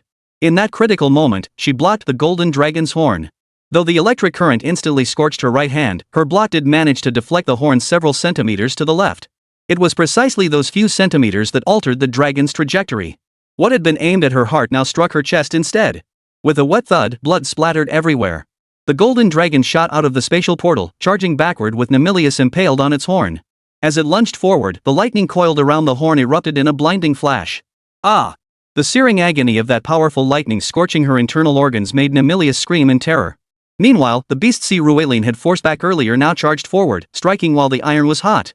Xiao Bai's water arrows, Xiao Qing's poison darts, Luoshan's ice spears, the attacks of the 7 little spiders, the bone spurs of the white bone lady, and Daji's whipping tail. All struck Nemelis's body in near simultaneous fury. Get out of my way. The immense damage relentlessly battered Nemelis's body. In that moment, she once again unleashed her primal power, violently blasting away all of Si Ruilian's beasts. Among them was Ao Run. Even from a great distance, the blow left her gravely wounded. Fortunately, as an innate spirit tamer, her injuries were manageable, and she recovered quickly. Still, Si Ruilian immediately recalled her into his spirit ring. It's up to you now. Good work. You should rest now. Hearing Ao Run's slightly trembling voice, Si Ruilian immediately responded. When his gaze returned to Nemesis, the frown that had furrowed his brow out of concern for Ao Run slowly relaxed. It was clear that Ao Run's gamble sacrificing his own injuries to save a life had been an unqualified success. Nemelis's condition at this moment was utterly pitiful. A gaping hole pierced her chest from Jin Long's horn. It had missed her heart by mere centimeters, yet her internal organs were severely damaged. The additional wounds inflicted by Xiao Bai and the others were equally devastating. Her head bore the mark of Luo Shen's ice spear, blinding one eye while freezing half her skull. Her right hand, the only one still functional, was charred black by the golden dragon's lightning and pierced by Xiao Qing's venom, now exposing stark white bone. Her lower abdomen bore 2 bloody holes from Xiao Bai's water arrows. Above her shoulder, the white bone lady's bone spines pierced through, pinning her firmly against the wall. Her lower body and both legs were struck by various attacks from the 7 little spiders. Her situation was utterly miserable, as wretched as it could possibly be. Worst of all, her severe injuries now made it impossible to sustain her domain. With a faint creak, she reluctantly withdrew the barrier that had enveloped the entire room, her gaze turning venomously towards Si Ruilin and the others in the distance. Ah! Ah! With a piercing scream, she painfully dragged herself along the wall, clinging to the bone spines of the white bone lady before collapsing onto the floor, gasping for breath. Ha! Never imagined I'd lose to you trashy Emperor tier scum. You lot, you're not just Emperor tier potential, you've got at least Saint tier potential. Saint tier, a beast master who commands 14 Saint tier beasts. Jingwei hadn't even appeared yet. TSK, hell, this is trouble. Lifting his head, he fixed his remaining eye firmly on Si Ruilin as Nemelius raved wildly. This isn't your concern anymore. Tell me, about 5 or 6 years ago, what happened to that man and woman you dealt with on the 4th floor of the library? Be honest. Tell me straight, and I'll give you a clean finish. Observing Nemelius' state, Si Ruilin now posed his own question. Compared to killing Namarus, Si Ruilin was more concerned about news regarding his parents at this moment. Oh? That couple? I don't mind telling you. They possessed a holy tier relic, a severed finger, I believe. They used it to break through my domain and escape. As for their exact whereabouts, come here, and I'll tell you. Hearing Si Ruilin's words, Nemelius smiled and began to explain. Upon hearing this, Si Ruilin gave a subtle signal to the 7 little spiders before walking alone toward Nemelius. He stopped about 5 meters away from her, and Nemelius knew he wouldn't be allowed to advance any further. At that moment, she continued. That couple, they must have gone to Divinewood Peach Garden. Divinewood Peach Garden? Hearing Nemelius's words, Si Ruilin's brow furrowed once more. He knew of the Divinewood Peach Garden, one of the permanent, super-large secret realms within the Yanhuang territory. Currently, there were 7 such colossal secret realms within the Yanhuang domain. They were Death Highlands, Twilight Battlefield, Central Wilderness, Raging Tide Beach, Far North Glacier, Thunderfall Peak, and Divinewood Peach Garden. Each of these 7 permanent battlefields faced distinct enemies. Death Highlands primarily faced the undead race. The Afterglow battlefield is a multi-species arena. Demons, orcs, trolls, and humans all roam its lands. The Central Wastes are a vast, rocky desert where orcs and demons are the primary foes. The dwarves also reside here, with the Northwind Guild situated just outside the portal to the Central Wastes. Raging Tide Beach is home to the Naga, though they are not the primary adversaries. The main threats here are the Murlocs, Lobstermen, Crabmen, and the dreaded Deep-Sea Titans. The Far North Glacier, the primary enemies here are Ice Elves. The Starfall Guild's headquarters lies deep within this secret realm, not on the surface. Thunderfall Cliffs, while lacking a primary adversary, this region serves as the stronghold of the Dark Elves. Finally, Divinewood Paradise stands as the most human-friendly among the 7 eternal great secret realms. This is the domain of the Forest Elves, Night Elves, and Traians, 3 races generally benevolent toward humanity. Simultaneously, it falls under the jurisdiction of the Sinluo Hall, the 4th largest guild in the Yanhuang realm. Chapter 187, Law Class. Indeed, the Divinewood Paradise. They must have stumbled upon this place by accident, only to discover the library amassed by that vassal of the vastness. They were searching within it for books concerning demons. Unfortunately for them, I discovered them. I had intended to keep that man as my male concubine, so I showed mercy and didn't kill those 2 little ants outright. But who would have guessed they possessed a Saint tier relic? I recall it was the finger of a holy tier beast tamer. They used that finger to break through the barrier and escape. Thinking back now, it feels like such a waste. Ha! Speaking of those 2, why do I feel you bear a striking resemblance to them? Could it be, you're their child? Watching Si Ruilin deep in thought, Nemelius continued speaking to herself. But halfway through, she suddenly seemed to notice something, then began speaking with a hint of amusement. Upon hearing her words, Si Ruilin showed no intention of responding. He merely stared at her and began to back away. Watching Si Ruilin's retreating steps, the smile on Nemelius's face grew even broader. Ha! Your entire family really knows how to restrain me. But it doesn't matter. Your parents didn't beat me this badly back then. Now that I'm dying, if I can take their child with me, that would be perfect. Ha! Puppet threads. Seeing Nemelius suddenly erupt into madness, Si Ruilin's eyes narrowed sharply. He instantly released his puppet thread, which instantly linked with the puppet thread released by Qi Zhuer behind him. As Qi Zhuer yanked it back with all her strength, Si Ruilin retreated at an incredible speed. As for Nemelius, he instantly grew enormous. Seeing this, Si Ruelin and the others instantly understood Nemilius was preparing to self-detonate. The mere thought sent chills down their spines. Remember, Nemilius was an Imperial tier being. An Imperial tier self-detonation would obliterate not just this vast secret realm, but the entire castle itself. Witnessing this, everyone's gaze turned toward Nemilius in stunned silence. Including Si Ruelin, their eyes nearly popped out of their sockets. But at that very moment, a faint shadow flickered across Wu Song's fingertip. It was none other than the female ghost she had just subdued, the one who had remained silent behind the vast domain lord. Now, gazing at Nemilius in the distance, the ghost suddenly extended a finger and placed it to her lips. Shoo! With her silent gesture, the raging Narmalus instantly froze in place. As its master, Wu Song now understood the ghost's nature. Si Ruelin, kill her now. My spirit companion is called the Silent Librarian. She possesses a law-type skill that can instantly silence all beasts capable of producing loud noises. Hearing Wu Song's words, Si Ruelin didn't even need to issue a command. As he was being pulled back by Chijuer, Jin Long charged forward in an instant. Crossing paths with Si Ruelin, the golden glinting dragon horn plunged deep into the body of Nemilius, which had ceased its expansion. The piercing caused her body to deflate instantly, and a faint pink aura began to leak out violently from within her. This pink mist was actually the energy within her body. Pierced and released like this, even if she wanted to self-detonate, she had no chance. What a pity, what a pity, what a pity! After uttering 3 sighs of regret, a look of deep emotion flickered across Nemilius's face. But in the very next instant, her body was torn to shreds by the golden dragon. Countless fragments of corpses scattered in all directions. Simultaneously, vast amounts of experience surged from the bodies of Si Ruelin and the other beast tamers. 5 distinct flashes erupted. A white light of advancement blazed from Jin Long, Xiaobai, Xiaoqing, Luoshan, and Daji. Among Si Ruelin's subordinates, Jin Long had now reached the 3rd tier of the emperor rank.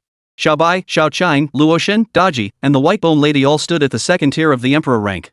Though the damage dealt by the 7 little spiders wasn't high, they were also very close to the 2nd tier of the emperor rank. However, the fastest advancement undoubtedly belonged to Ao Run, whose fatal strike against Nemarius had profound influence. Transformed into a ring, she now flashed with bursts of white light. When the white light faded from her body, she had ascended to Diamond Tier 5, a staggering 12-level leap. Her combat power now reached the 7th tier of the king rank. Witnessing this, Si Ruelin couldn't help but mutter in admiration. If only he'd let Qingwei unleash a few wind blades too. Now she was the only one still lagging far behind in level. But honestly, the greatest gain from defeating tamers for Si Ruelin's girls wasn't the level ups, nor was it learning that their parents weren't dead and had vanished without a trace. It was the insight and development they gained regarding domains. Si Ruelin was different from Wu Song, Fan Jingxi, Lan Ling, and the others. Their families included Imperial tier masters, even Saint tier experts. When they needed to accumulate knowledge about domains and laws, their families could help them solve that problem. Unlike Si Ruelin, who had no one to turn to. That's why Namorous was truly invaluable to Si Ruelin now. She was practically the perfect mentor, not exceptionally powerful, being a succubus, but exceptionally skilled in spellcasting and psychic attacks. If Si Ruelin and his companions had faced an Imperial tier punishment fiend or a fierce fiend today, well, it would have been easier. Those 2 types of demons were practically idiots, physically strong but mentally deficient. But if they encountered upper-tier demonic races like archdevils, abyssal lords, or demigods, Si Ruelin would likely flee because against them, he truly stood no chance. Fortunately, everything was now resolved. After slaying the castle's boss, Si Ruelin and her companions only needed to figure out how to escape the fortress. With a wave of his hand, Si Ruelin recalled all his beasts. They'd all been thoroughly exhausted in this battle and needed proper rest. Let's head out too. We still have some time to rest and strategize how to deal with those demons outside. After recalling his beasts, Si Ruelin turned his gaze toward Fan Jingxi and the others in the distance and spoke. Hearing Si Ruelin say this, everyone nodded in agreement before leaving the room. But none of them noticed the pink powder drifting within the room, lingering suspended in the air for an extended period. Chapter 188, Caught Off Guard. Phew, this time we really owe it to the spirit beast you just summoned. Who would have thought she'd be a law-type spirit beast? At least we won't have to worry about encountering self-destructing or overly noisy spirit beasts anymore. After leaving the 4th floor, the group headed straight for the 1st floor. Now that it was confirmed the demons outside couldn't enter, they could finally relax and rest. The vast domain lord had said that after being subdued, he would be safe for 24 hours. After 2 battles, over 21 hours of that time remained. Dexiji proved surprisingly easy to defeat, taking only a few minutes from start to finish. This Namalus, however, took a full 2 hours to defeat. For an Imperial tier beast, that was quite excessive. Fortunately, they had prevailed. Now sprawled on the beds, Jin Ruedong gazed enviously at Wu Song. A law-type beastmaster was truly a rare find. Heh, not bad, not bad. Hearing Lu Ruetong's words, Wu Song grinned. Of course, not everyone present envied him. Si Ruelin, Fan Jingxi, and Yumo Qing certainly weren't among them. Si Ruelin was a different story. He was only interested in beast tamers whose mythical awakenings resonated with his own. He had become incredibly selective. He wouldn't even glance at a king-tier beast, let alone a saint-tier one. He only desired a god-tier existence. As for Fanjingxi, having subdued the boundless lord with imperial-tier potential, she naturally felt no envy. Yumo Qing, having subdued an imperial-tier windwing wyvern on the northern grasslands, felt no envy either. Only Lan Ling, Lu Ruidong, Lu Jiaerqi, and Yi Bingfeng had gained nothing, hence their envy. But breaking it down, Lan Ling came searching for her father. Of course, within this secret realm, there seemed to be no trace of Lan Bowen. She came for nothing. Yet she had her own purpose. Lu Jiaerqi came to guide Lan Ling, and she had gathered a large number of spirit beasts on the northern grasslands, so she wasn't entirely without gains. Yi Bingfeng had been unexpectedly swept into this place. Simply escaping with her life was enough to satisfy her, so she didn't mind either. The only one feeling a bit envious was Lu Ruidong. But there was nothing to be done. Lu Ruidong specialized in beast attributes, particularly werewolves, and they hadn't encountered any along the way. So she had neither gains nor blame. Let's grab a bite to eat and get some sleep. After that, we'll figure out how to escape. Oh, and Shao Si released the vast domain lord. This is his estate, he should know the way out. After a brief chat, Si Ruilin cut straight to the point and addressed the group. Hearing Si Ruilin's words, everyone nodded in agreement. They then fetched clean water to wash their hands before gathering around and bringing out plenty of food to eat. At that moment, Fanjingxi also released the vast domain lord from her ring. After several hours of recuperation, Lord Haowen had recovered considerably. Though his expression still bore traces of exhaustion, his soul form appeared stable. When he saw the group actually eating a meal here, he turned to see Ruilin and the others in surprise, exclaiming with astonishment. You've already dealt with Nemilius? Yes. She's been disassembled into countless fragments scattered all over the 4th floor. We summoned you this time to inquire about how we might depart the castle next. Nodding, Fanjingxi addressed the vast lord courteously. Leaving the castle isn't difficult. There are 3 routes out. The main gate is out of the question. Demons patrol the courtyard. The underground garden you came up through, now the dungeon, is another. The 3rd is near the warehouse, or a hidden passage leads to a back exit. Rest well for now. In a moment, the pink substance on your bodies. Upon hearing that Si Ruilin and the others had indeed killed Namarus, Lord Haowen couldn't help but let a smile spread across his face. In a sense, they had avenged him. Without hesitation, he spilled everything about the exits. But just as he finished speaking, he suddenly noticed the pink powder covering Si Ruilin's group on their clothes, hair, and skin. His gaze sharpened. This must be what erupted from Nemilius's body after her death, probably a mixture of her energy and blood. Yet it hadn't dissipated even after so long. Imperial tier experts truly are extraordinary. Listening to Lord Haowen's words, Yumo Qing brushed some of the powder onto her own hand and remarked with a hint of emotion. In her previous life, she had slain countless demons. Some had attempted self-destruction, only to be suppressed by her. She had seen powders similar to this before, but never from a succubus. Moreover, the powders from other demons weren't this color. This young lady truly possesses considerable knowledge. You're half right, but not entirely correct. This powder is indeed the product of a demon's energy and blood fusing together. The stronger the demon, the longer this powder persists. But in truth, this powder carries a significant drawback. As is widely known, the 7 great demons of hell embody 7 distinct emotions, and the hellish creatures they represent are the very embodiments of these emotions. Those who come into contact with this powder gradually become dominated by the emotions it contains. Take the great demon clan led by the demon king of hatred, for example. Those tainted by their powder become consumed by hatred for all things. The abyssal lords, led by the demon of destruction, make people violent and destructive. The evil gods, led by the demon of madness, drive people insane and frenzied. The torture fiends of the pain demon king make people feel agony, while the rage fiends of the fury demon king make people violent, ultimately driving them mad. The succubi of the lust demon king's clan plunge victims into carnal desire. This substance is the most potent aphrodisiac. You've been covered in it and inhaled quite a bit. It hasn't taken effect yet, but when it does, well, you have both men and women here. Though it might be a bit troublesome for Mr. C. But the antidote isn't a major issue. The real trouble would be if it took effect while you're trying to break out. Looking at the group, Lord Haowen couldn't help but explain with a hint of urgency. Upon hearing his words, everyone silently cursed under their breath. This guy, could he not just say what he needs to say? Why not just tell them these things will cause that thing if they touch them? Is it just a matter of being useless now, or is Si Ruilin completely useless? Exchanging glances, they rose as one. They had to clean themselves immediately. Chapter 189, The Solution. What's wrong? Nothing. Although the castle currently lacked running water, Si Ruilin and the others still had ample supplies stored in their spatial bracelets. Moreover, each servant's quarters featured a private bathroom, ensuring at least a shower was no problem. Of course, Si Ruilin and Wu Song bathed separately. However, to avoid any unexpected situations, only Si Ruilin bathed alone. The others bathed together. This way, while Si Ruilin bathed, he could also clean his beast companion at the same time. Don't forget, they had been on the front lines just moments ago. It seemed, however, that these beasts possessed strong resistance to the seductive poison. As Si Ruilin cleaned them, they showed no signs of discomfort.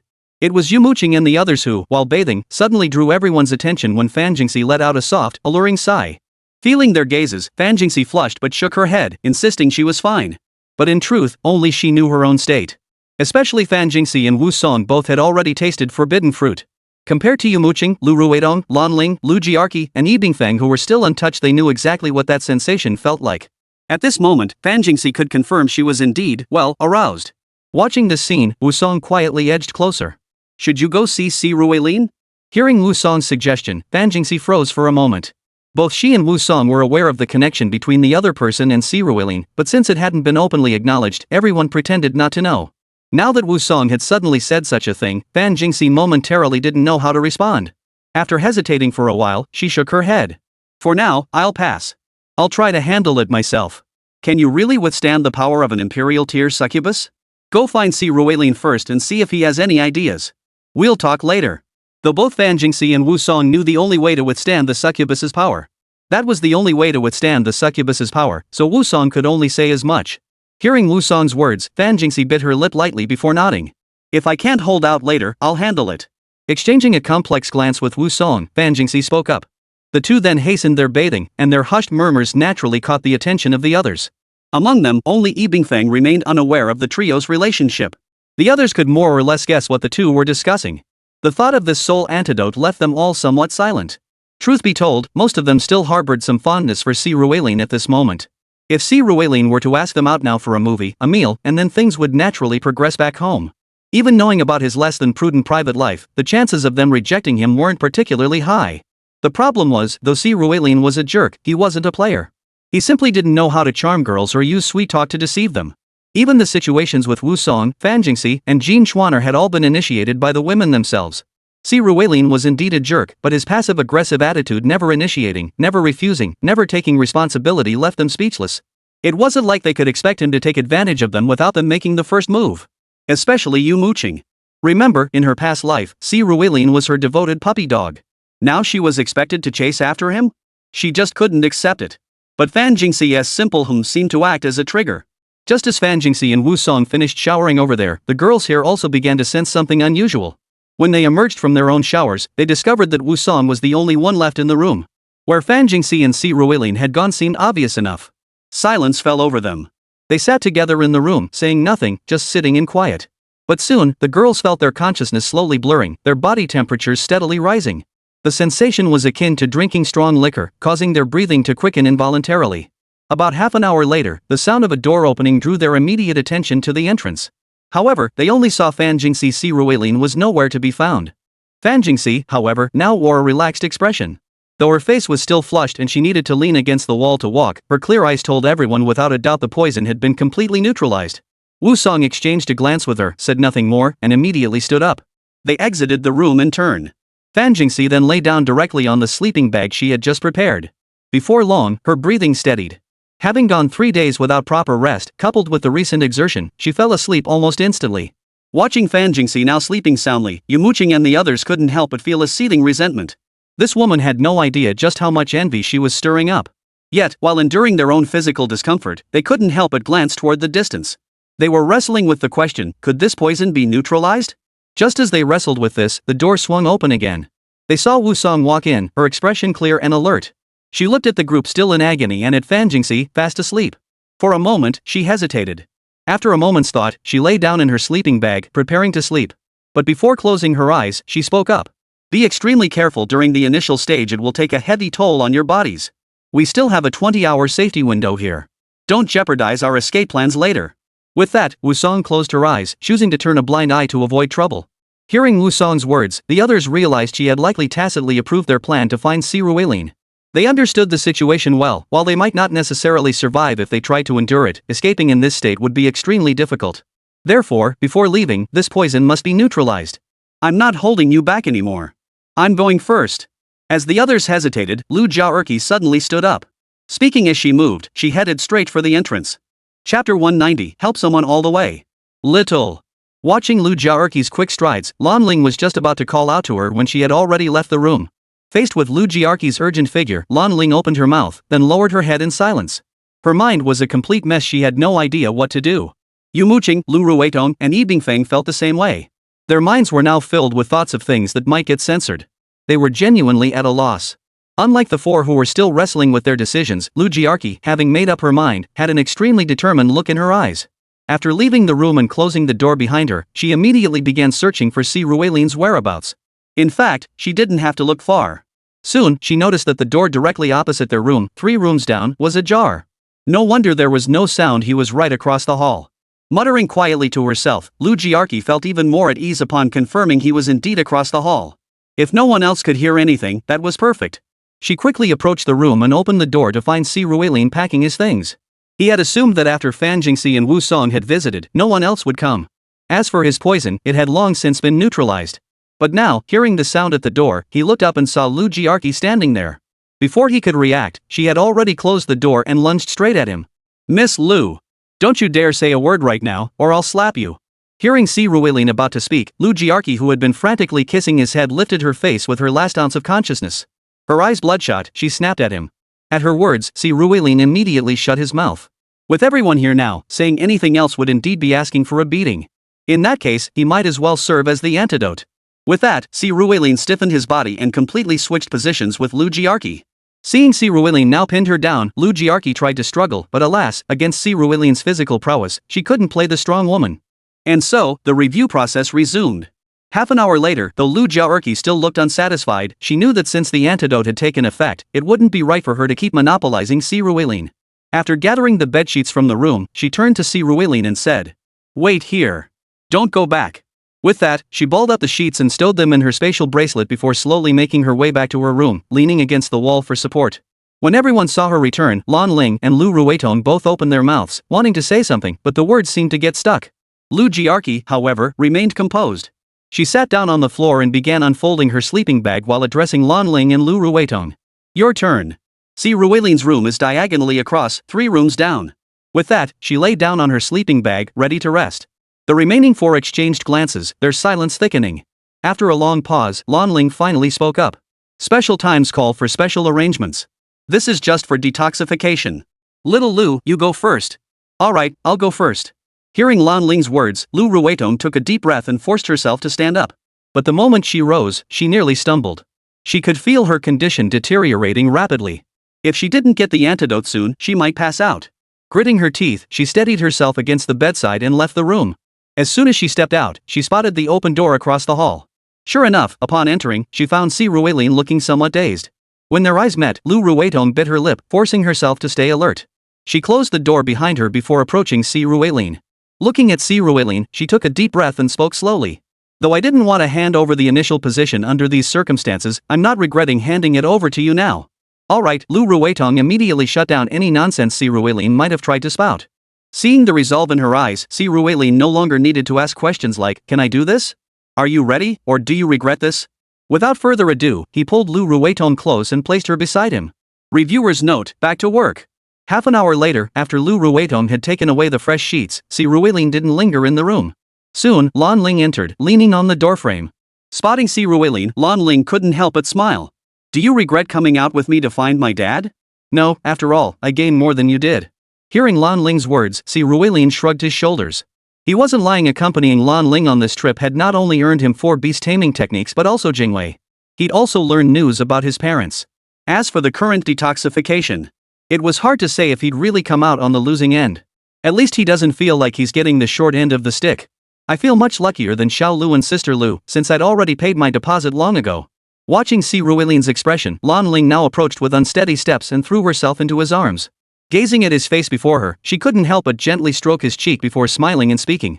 The deposit she referred to, of course, was what happened that day after returning from the northern grasslands. In the hotel, when she presented Si Ruilin with the beast taming technique, she acted on impulse. She hadn't planned when the next move would come, never imagining it would be today. Facing Lan Ling, Si Ruilin had nothing to say. If he had felt somewhat hesitant and unsure whether to act when dealing with Fan Jingxi, Wu Song, and later Lu Jiarqi, then after experiencing Lu Jiarqi and Lu Ruidong, Lan Ling no longer held any reservations for Si Ruilin.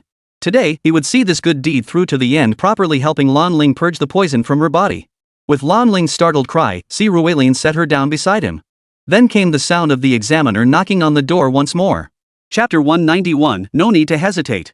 Xiaoyu, in a bit, should you go first or should I? While Lan Ling was receiving treatment, Yi Bingfang let out a sigh of relief. She shifted uncomfortably, hesitated for a moment, then turned to the only one who hadn't yet undergone treatment, Yumo Qing, and asked, "Sissy, you're going too?" Hearing Yi Bingfang's words, Yumo Qing raised an eyebrow in surprise. After all, Yumo Qing knew Yi Bingfang well, from her previous life.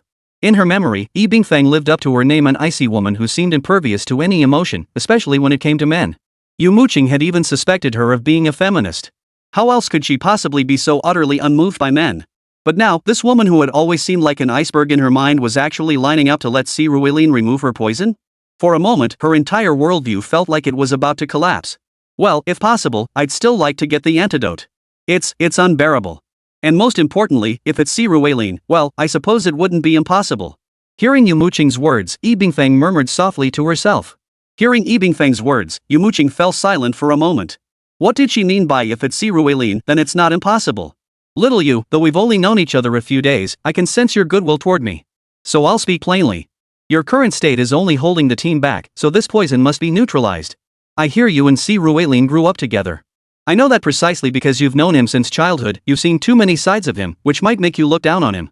But from what I've observed of Si Ruilin these past days, as a man, aside from being a bit of a flirt and having somewhat weak willpower, he's practically perfect. He's handsome, has a great physique, is tall enough, has a gentle and stable personality, and most importantly, he's incredibly strong. You heard what Nemelius said at the end, right? She said Si Ruilin's tamed beasts are at least Saint tier. Of course, I don't believe every single one of his beasts is Saint tier. But those two true dragons? That nine-tailed celestial fox? Definitely. That skeletal monster? That otherworldly, inhumanly beautiful spirit beast? Those two snakes? There's an 80% chance they're Saint tier too. That makes 5 Saint tier beasts. If he grows up safely, he'll become the strongest in this world, maybe even across all realms. Sleeping with him? Not a disgrace. Seeing Yumo Qing so stunned she was nearly speechless, Yi Bingfang thought she couldn't get past her mental block. So he tried to persuade her. Hearing Yi Bingfang's words, Yumo Qing fell even deeper into silence. Inside, her mind was screaming. After all, Si Ruilin had once been her devoted admirer. How could it be that after reincarnating, even though she was clearly stronger than she had been at this stage in her previous life, she now found herself playing the role of his devoted admirer? I'm back. I'm going to rest first. Just as a quiet moment settled between Yi Bingfang and Yumo Qing, the door suddenly swung open. Lan Ling walked in from outside. Seeing Yumo Qing and Yi Bingfang still seated there, her face flushed slightly. After a moment's hesitation, she returned to Lu Jiaoerqi's side, spread out her sleeping bag, and lay down. Watching Lan Ling's actions, Yi Bingfang glanced at Yumo Qing. Seeing her still unmoved, she gritted her teeth and stood up. Regardless of Yumo Qing's state, she truly couldn't hold on any longer. Seeing Yi Bingfang actually leave, Yumo Qing opened her mouth but no words came out. After Yi Bingfang departed, she too sank into a state of self-doubt and awkwardness. For her, the time that followed felt like an eternity. As for Si Ruilin on the other side, he was somewhat surprised to see Yi Bingfang arrive this time. But in his view, it was all about the antidote, nothing more to discuss. Their eyes met, and the next steps required no further explanation. For Yumo Qing, this time dragged on like years. But for Si Ruilin and Yi Bingfang, it flew by. Half an hour later, Yi Bingfang's poison had been neutralized. She gave Si Ruilin a deep look before supporting her waist and returning to their room. Upon returning, however, she discovered that Yumo Qing, who had been conversing with her moments before, had collapsed unconscious in the room. Wu Song and the others, all facing the wall as they slept, hadn't noticed her collapse. This made Yi Bingfang cry out in alarm. "Wake up, everyone! Yumo Qing has fainted." "What? This girl is incredibly resilient. Her body is burning hot. What should we do now? What else can we do? Let's take her to Si Ruilin." At the sound of Yi Bingfang's words, Wu Song and the others who had only been pretending to sleep jumped up. Their eyes immediately darted to the unconscious Yumo Qing. In a flurry of activity, they lifted her up and carried her to Si Ruilin's room. When Si Ruilin saw that it was Wu Song and the others carrying Yumo Qing in, he froze in surprise. He immediately took her over and began examining her. Though he deeply disliked Yumo Qing's mother and held no affection for Yumo Qing herself for obeying her, his connection to Uncle Yu meant he couldn't let anything happen to her. Fortunately, after a thorough check, Yumo Qing's vital signs were stable. Her fainting was caused by the namerous gas, which had led to dehydration and confusion, ultimately causing her to lose consciousness. The only way to save her now was to help her detoxify. I'm leaving her in your care. All right. Seeing Fanjingxi's expression, Si Ruili nodded. It wasn't that he wanted to take advantage of the situation, it was simply the only way to save her now. As Si Ruilin prepared to administer treatment, Wu Song and the others shot him a disapproving glance before reluctantly retreating to their rooms. They each lay down in their sleeping bags, though whether they could actually sleep was another matter entirely. For a moment, every pair of eyes widened like copper bells clearly, sleepiness was nowhere to be found. For Si Ruilin, however, his work was finally nearing completion. He could finally get some proper rest. Chapter 192, Preparing to Escape. It was unclear how much time had passed before Yumo Qing finally snapped out of a peculiar sensation. Yet the first thing she saw upon waking was a flat chest. The sight left her momentarily stunned. Jolting her head up, she caught sight of Si Ruilin's profile. Staring at this sight, she froze for a moment before realizing what she was seeing. Her pupils instantly dilated and she shot upright. But the moment she sat up, a sharp pain shot through her lower abdomen, nearly sending her tumbling back down. Fortunately, her reflexes were quick and she managed to brace herself in time. Supporting herself allowed her to survey the surroundings from above. She was still in the servants' quarters of that castle. This must be Si Ruilin's room, as no one else was present. As for herself and Si Ruilin, they were in a rather primitive state. The disarray scattered around them confirmed what had transpired between them moments ago. For a moment, Yumo Qing's heart was filled with complex emotions. On one hand, she felt furious that Si Ruilin had taken advantage of her vulnerability. She hadn't even asked him to help with the antidote, so how could he? On the other hand, she resented Wu Song and the others for meddling. Her last memory was indeed fainting, but before that, she hadn't asked for help. Yet another part of her felt profound relief that it was Si Ruilin who had neutralized the poison, not some random stranger. Simultaneously, a wave of emotion washed over her, a profound sense of gratitude for having survived. Such complex emotions surged through her, causing Yumo Qing to sigh involuntarily. Ah. You're awake? Perhaps Yumo Qing's sigh was too loud, for Si Ruilin stirred from his slumber. Opening his dazed eyes to look at her, he couldn't help but ask. What happened today? Let's pretend it never happened. Don't tell my parents. Yumo Qing looked at Si Ruilin and said sternly. After speaking, she tried to stand up. Though the pain made her body pause involuntarily, she still forced herself to endure it, got out of bed, quickly changed into her clothes, and then gave Si Ruilin one last deep look before turning and leaving directly. Watching her retreating figure, Si Ruilin couldn't help but shake his head with a smile. You didn't even say thanks for saving your life. You act like I got the short end of the stick. Wasn't it you who spread the rumor around school that we slept together? As he spoke, Si Ruilin also rose from the bed. Glancing at the time, they'd been resting here for nearly 10 hours, it was about time to leave. But just as he was about to wash up, Yumo Qing suddenly returned. Right in front of him, she gathered up the bedsheet and shot Si Ruilin a fierce glare. Clearly, she heard every word he just said. Thanks. The two words were practically ground out between her teeth. This time, Yumo Qing truly left, leaving Si Ruilin standing there awkwardly, scratching his nose. Fortunately, he wasn't the type to dwell on things, and he quickly forgot about the incident. He headed to the bathroom to wash up, taking the opportunity to check on his beast again. Once he confirmed the succubus powder had no effect on his beast, he began preparing for the breakout. Before long, Si Ruilin reunited with the others. At this moment, the ones in the best condition were naturally Si Ruilin, Wu Song, and Fanjingxi. After all, the three of them had already become familiar with the detoxification process beforehand. Though their reunion now carried a certain awkwardness, at least their bodies were unharmed. Among the others, however, there were varying degrees of peculiarity in their conditions. Among them, Lu Jiarqi appeared to be in the best condition. After a night's rest, she showed no signs of severe injury. It made sense. Among them, she and Yi Bingfeng were the oldest. Compared to Yi Bingfeng, Lu Jiarqi, who had lived on the grasslands for years, possessed the best physical condition of the group, second only to Si Ruilin. Her current condition was the strongest. Next in line was Yi Bingfeng. Age truly was a significant factor. As for Lan Ling, Lu Ruidong, and Yumo Qing, they were all in similar shape. But Yumo Qing was good at putting on a brave face. It seemed only Lan Ling and Lu Ruidong were the most severely injured. But for the current situation, these were minor issues. After confirming everyone was fit for action, Si Ruilin and the others began releasing their beasts to eat and replenish nutrients, getting everything ready.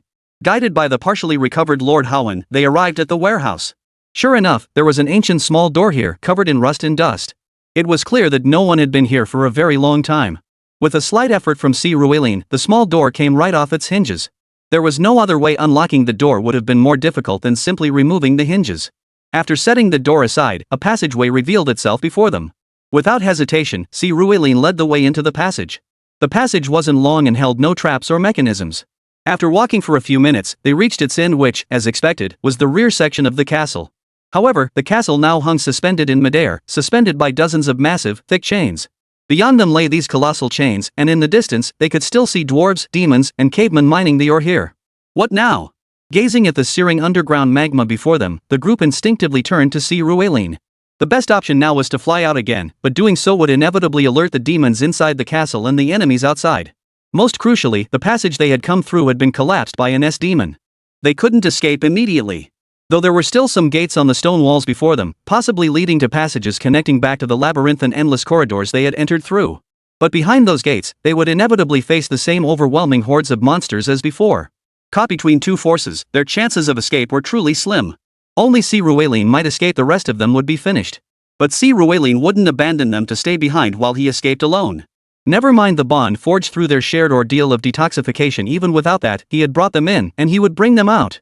Before fighting Nemesis, it might have been difficult, but now? He had a solution. Thinking this, he touched the little finger of his right hand. Chapter 193, Escape to Freedom. A.O. Run. As Si Rueline murmured her name, A.O. Run lifted her head from the ring on his little finger. Glancing at the group of girls gathered around him, she remained silent, instead looking at Si Rueline as if she couldn't speak. Take us there. Hearing Si Rueline's command, A.O. Run nodded in understanding. When she first arrived here, she was merely a gold-tier beast tamer. Back then, she could fly Si Rueline back and forth, but carrying others was impossible. But now, having attained Diamond Tier rank and King Tier strength, transporting 8 humans to a fixed location through spatial transfer was no longer a difficult task. A.O. Yun scanned the cliff face opposite them. Soon, she identified a suitable location. Pointing in that direction with her tail, she waited for Si Rueline to confirm it was acceptable. At that moment, a faint blue glow emanated from her eyes. Before Si Rueline and the others, a spatial portal gradually materialized at that spot, blue on the outside, deep black within. When the portal opened wide enough for one person to squeeze through, A.O. Run nodded to Si Rueline.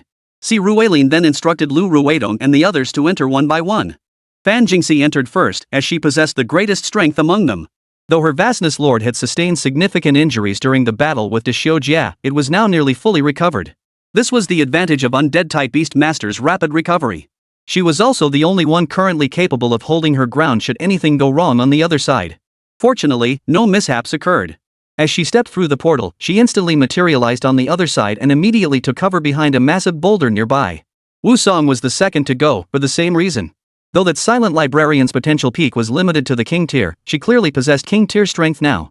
Moreover, her mastery of law-type abilities made her exceptionally formidable. Next to go were Yi Bingfeng, followed by Lu Jiarqi, Lan Ling, Lu Ruedong, and finally Yumo Qing. Only after all 7 girls had passed through did Si Rueline step forward and enter the portal. Once Si Rueline had also reached the other side of the portal, A.O. Run closed it.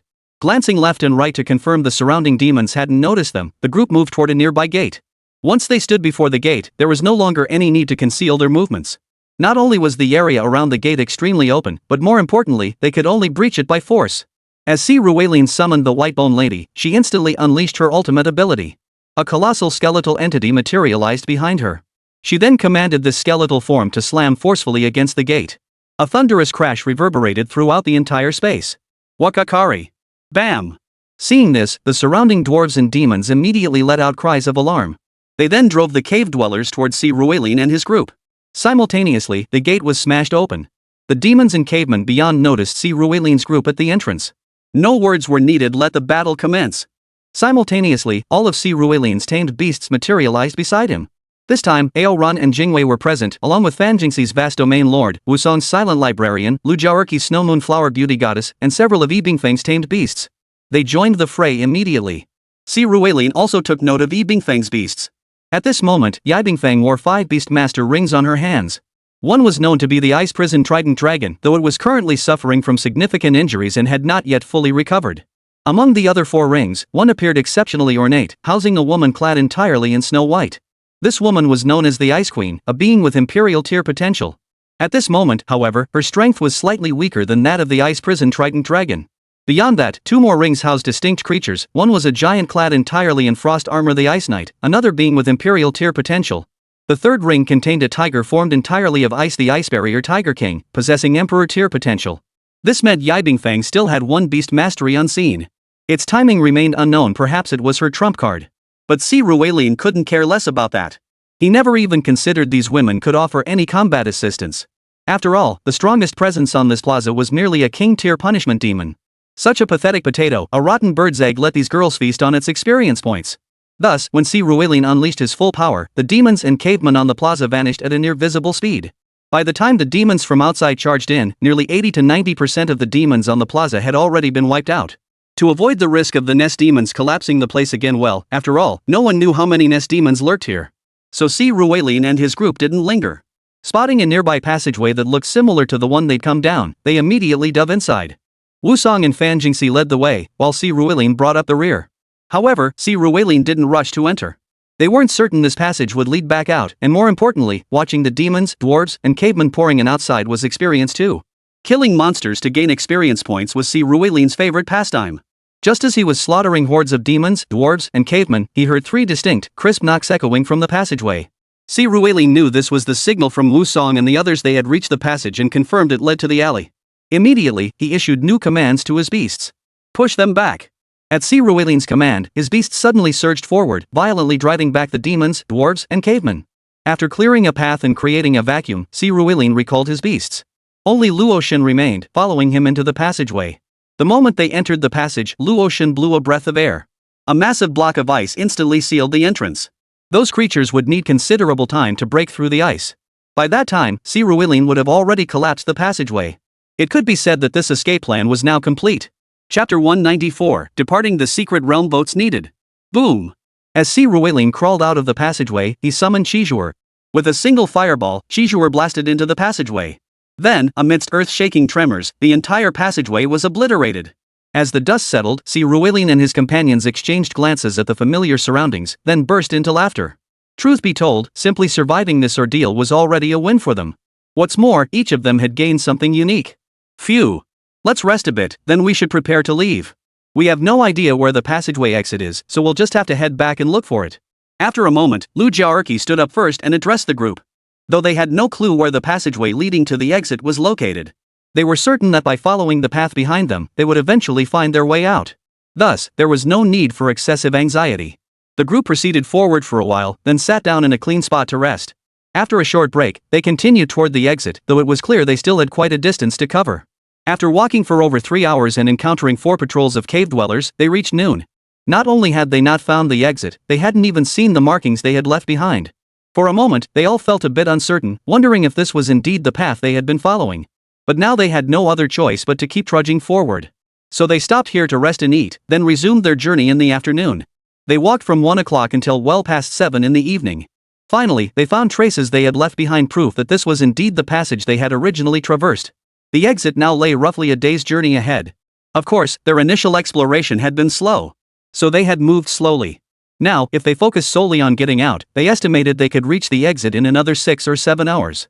In other words, if they pushed themselves relentlessly and continued walking now, they might make it out of this secret realm before dawn. But unfortunately, they were truly too exhausted to go on. Don't forget what this entire group had endured last night. Si Ruilin was still holding up relatively well apart from the pain he'd inflicted on himself while helping them counteract the poison he had already recovered. The girls, however, had only just finished detoxifying last night.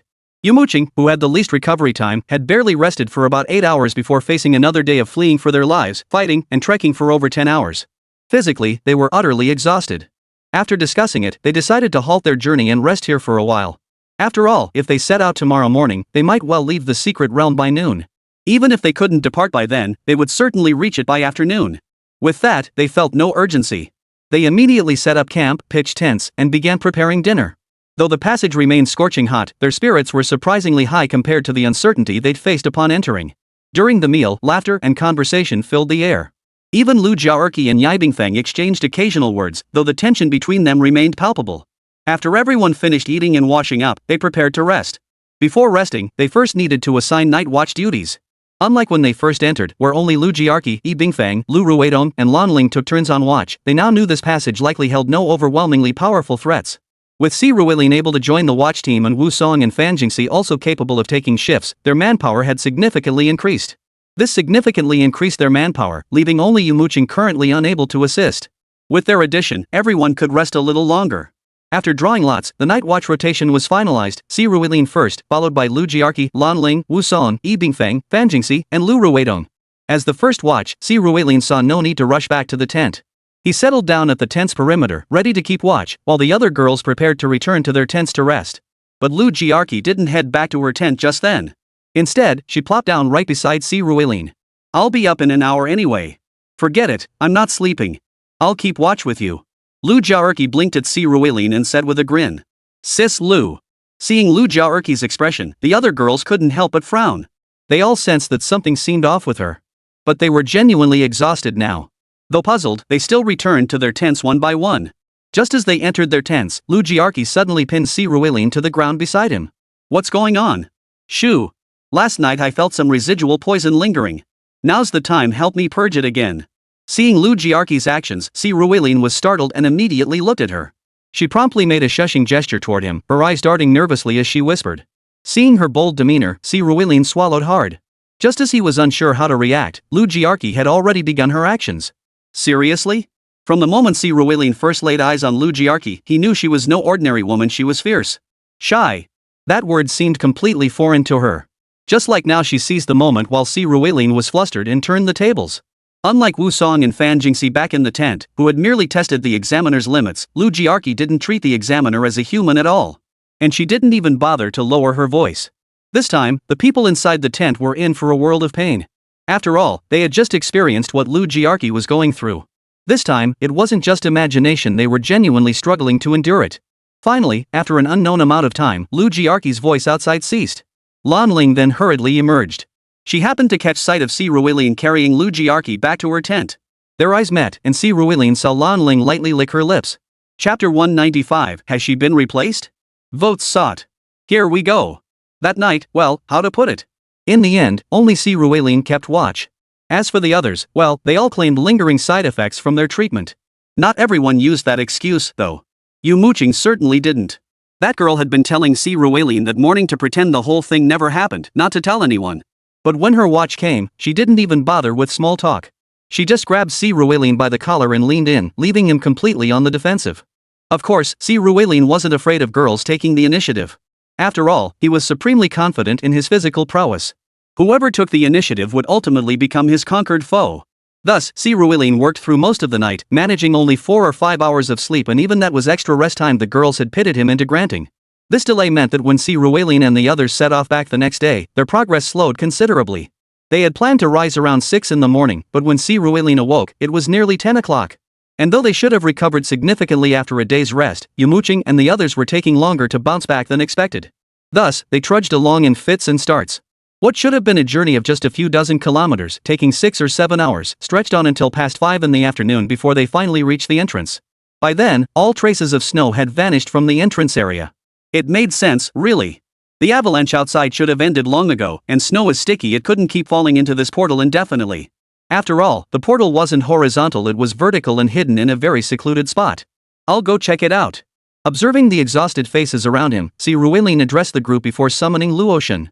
Together, they approached the portal cautiously and stepped through. His vision blurred for a moment, and the next second, he felt his body enter a world of pure white. Needless to say, snow surrounded him everywhere. The crushing weight of the snow pressed down on his body, momentarily robbing him of breath. Fortunately, Si Ruilin had prepared in advance, bringing Luotian along with him. When it came to ice and snow, Luotian was the expert. With a wave of her hands, the snow pressing against Si Ruilin instantly solidified, carving out a space to prevent him from being crushed. After catching his breath, Si Ruilin nodded to Luotian. Keep expanding it, then try climbing up. See if we can break through. Alright, no problem. Hearing Si Ruilin's words, Luotian acknowledged with a nod before starting to expand the space. She picked a spot at random and began digging a tunnel diagonally upward. As it turned out, the snow here wasn't particularly thick. After digging only about 20 meters or perhaps just 4 meters if they had gone straight up, they broke through. As Si Ruilin and Luotian climbed out of the snow cave, they saw the sun gradually setting in the west, the moon already rising in the distance, and the scattered stars in the sky. Si Ruilin couldn't help but smile. Thankfully, they had made it out alive. What followed was straightforward. After returning to the teleportation gate, Si Ruilin led everyone out. Once they had all changed back into their winter clothes, the group scrambled and tumbled their way out of the snow cave. Seeing the sky again filled them all with excitement, but this time, no one dared to shout or scream. One by one, they simply pumped their fists silently before sliding down the snowy slope and heading toward the valley entrance. Starting their trek around 6 p.m., they walked until nearly midnight. Don't get the wrong idea, even after 6 hours of walking, they hadn't left this restricted zone. After all, Ruwailin and the others had driven for 4 or 5 hours to get here initially. Even driving slowly, 4 or 5 hours would have taken them over 100 kilometers deep. Now, relying solely on their legs, covering over 100 kilometers in just 6 hours across snow-covered roads was impossible. The reason for mentioning the time is that although they hadn't left the restricted area, they did spot the people who had come searching for them. When Yibingfang's men saw that Yibingfang and the others were safe and sound, the anxiety and unease that had weighed on their hearts these past days finally lifted. Young Palace Master, you scared the life out of me. You have no idea, because you were trapped in the Forbidden Zone, the entire Yanhuang region was thrown into turmoil. The Lan family, the Chao Shua Guild, the Fan family, the Lu family, even the Tianshan Academy and Elder Qin were all alerted. The Palace Master emerged from seclusion the very first day you vanished. She was stationed here just days ago, but with the new year arriving tomorrow, no, today she's just returned to oversee the affairs. It's truly wonderful you're out now. We won't need to dig anymore. Let's get you back to rest immediately. No, we must continue digging. We discovered a vast secret realm inside. Its age is unknown, but it's been there for at least 5 or 6 years. Listening to his subordinates, Yibingfang instinctively prepared to order them back to work. But Ruwailin stopped her. We can dig and explore anytime. Sister E, didn't you hear him? The New Year's celebrations start today. Let's discuss this after the holidays. Hearing Ruwailin's words, Yibingfang froze in surprise. Alright. Truthfully, it wasn't just her entire team was taken aback. After all, Yibingfang was famously cold and aloof, especially toward the opposite sex. For Ruwailin to speak to her like that, he had some nerve. But what happened next shocked them even more. Instead of getting angry, Yibingfang instantly agreed with him. Oh, right. If you hadn't reminded me, I would have completely forgotten. Even if the secret realm inside is crucial, it can wait a few more days. Everyone, let's head back together. But before we leave, remember to reinforce the passageway. We don't want to have to dig it open again after the new year. Hearing Yibingfang's words, her subordinates were momentarily dumbfounded. Staring at her, they couldn't help but feel puzzled. Was this woman really the young palace master? When had the young palace master ever been so reasonable? Though inwardly perplexed, Yibingfang had already spoken, so she could only comply.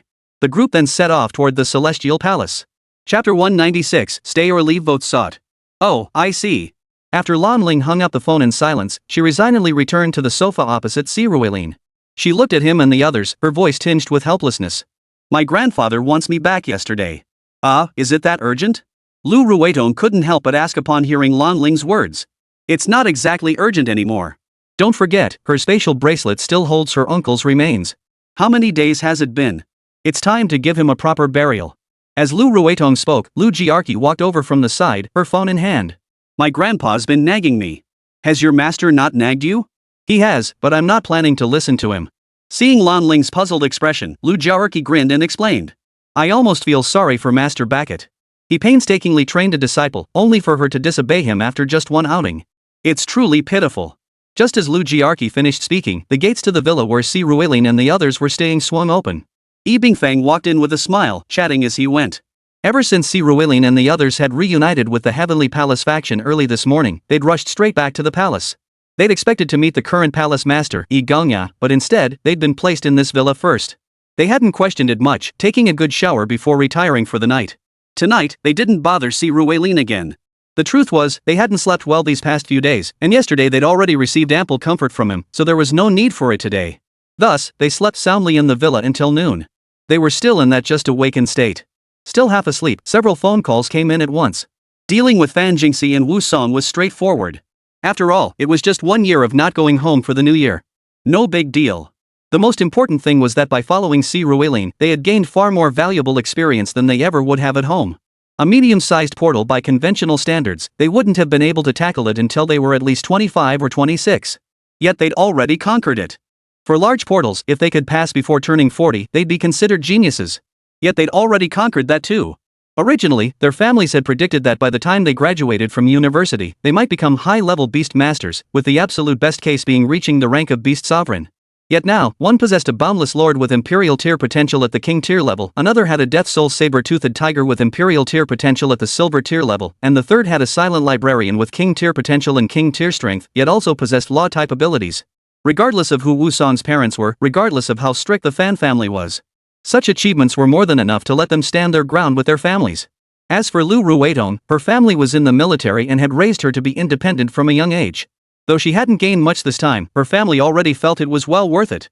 Well, of course, if she herself were included in the assessment, who knows if her family would still feel the same. But at least she wasn't saying anything, so they wouldn't find out anytime soon. As for Si Ruelin and Yumo Qing, no one called Si Ruelin. Yumo Qing, on the other hand, received a call from her mother. They barely exchanged a few words before she hung up. It seemed Yumo Qing's relationship with her mother wasn't as good as Si Ruelin had imagined. Besides them, the only two others who might be called back were Lan Ling and Lu Jiarqi. But judging by Lan Ling's hesitant expression, it seemed she was considering rebelling too? Fortunately, Yi Bingfang arrived at that moment. What? Your mom agreed to let you follow Si Ruelin to Shenmue Taoyuan? Exactly. The main reason Lu Jiarqi and Lan Ling were so conflicted right now was that although there was still no news about Lan Ling's father, they had received news about Si Ruelin's parents. Needless to say, Si Ruelin would undoubtedly head to Shenmue Taoyuan to find his parents. But if Lu Jiarqi and Lan Ling followed their family's arrangements, they wouldn't be able to go. Naturally, I didn't agree. But I didn't ask either, since I never planned on going to Shenmue Taoyuan with you two anyway. Shaking her head, Yi Bingfang spoke up with a smile at that moment. Hearing her words, truth be told, everyone present couldn't help but pause in surprise. They truly hadn't realized Yi Bingfang could sever ties with Si Ruelin so decisively. Only Yumo Qing's gaze toward her shifted to one of admiration. True to her reputation as a friend from a past life, men only ever slowed their sword drawing speed. But before she could fully embrace that thought, Yi Bingfang continued speaking. Yi Bingfang, the current young palace master of the Celestial Palace, possess the potential to succeed as its ruler. When that time comes, I shall command you, Si Ruelin, to become my husband. What do you say? Her eyes sparkled as she gazed at Si Ruelin. Hearing her words, the other girls all stood up involuntarily. Even Yumo Qing turned to look in their direction, stunned. But someone was quicker than her. Fan Jingxi immediately rushed over, hooked her arm around Si Ruelin's, and declared. Of course it's not fine. He's going to be my man someday. Put. Shameless. I'm his first woman. He's mine. Hearing Fan Jingxi's words, Wu Song no longer sided with her. He narrowed his eyes and retorted to Fan Jingxi. Ha! Since when did the Celestial Palace become hereditary? But I've got my sights set on becoming the head of Chao Shua. Want to join me? Seeing the two of them, Lu Jiarqi joined in, lifting Si Ruelin's chin with a playful smile. Alright, you lot are scaring Si Ruelin. Seeing the state these guys were in, Lu Ruetong couldn't help but sigh helplessly. Her family was in the military. While her influence was considerable, it was primarily within the armed forces. Knowing Si Ruelin well, she understood he had no desire to enlist. Fighting for the nation against foreign enemies? That he would do willingly. But being under someone else's command? Not so much. Especially since Si Ruelin himself held quite a few secrets. Where did his beast tamers come from? What was the story behind their potential? And why did these acquired beasts transform into orbs?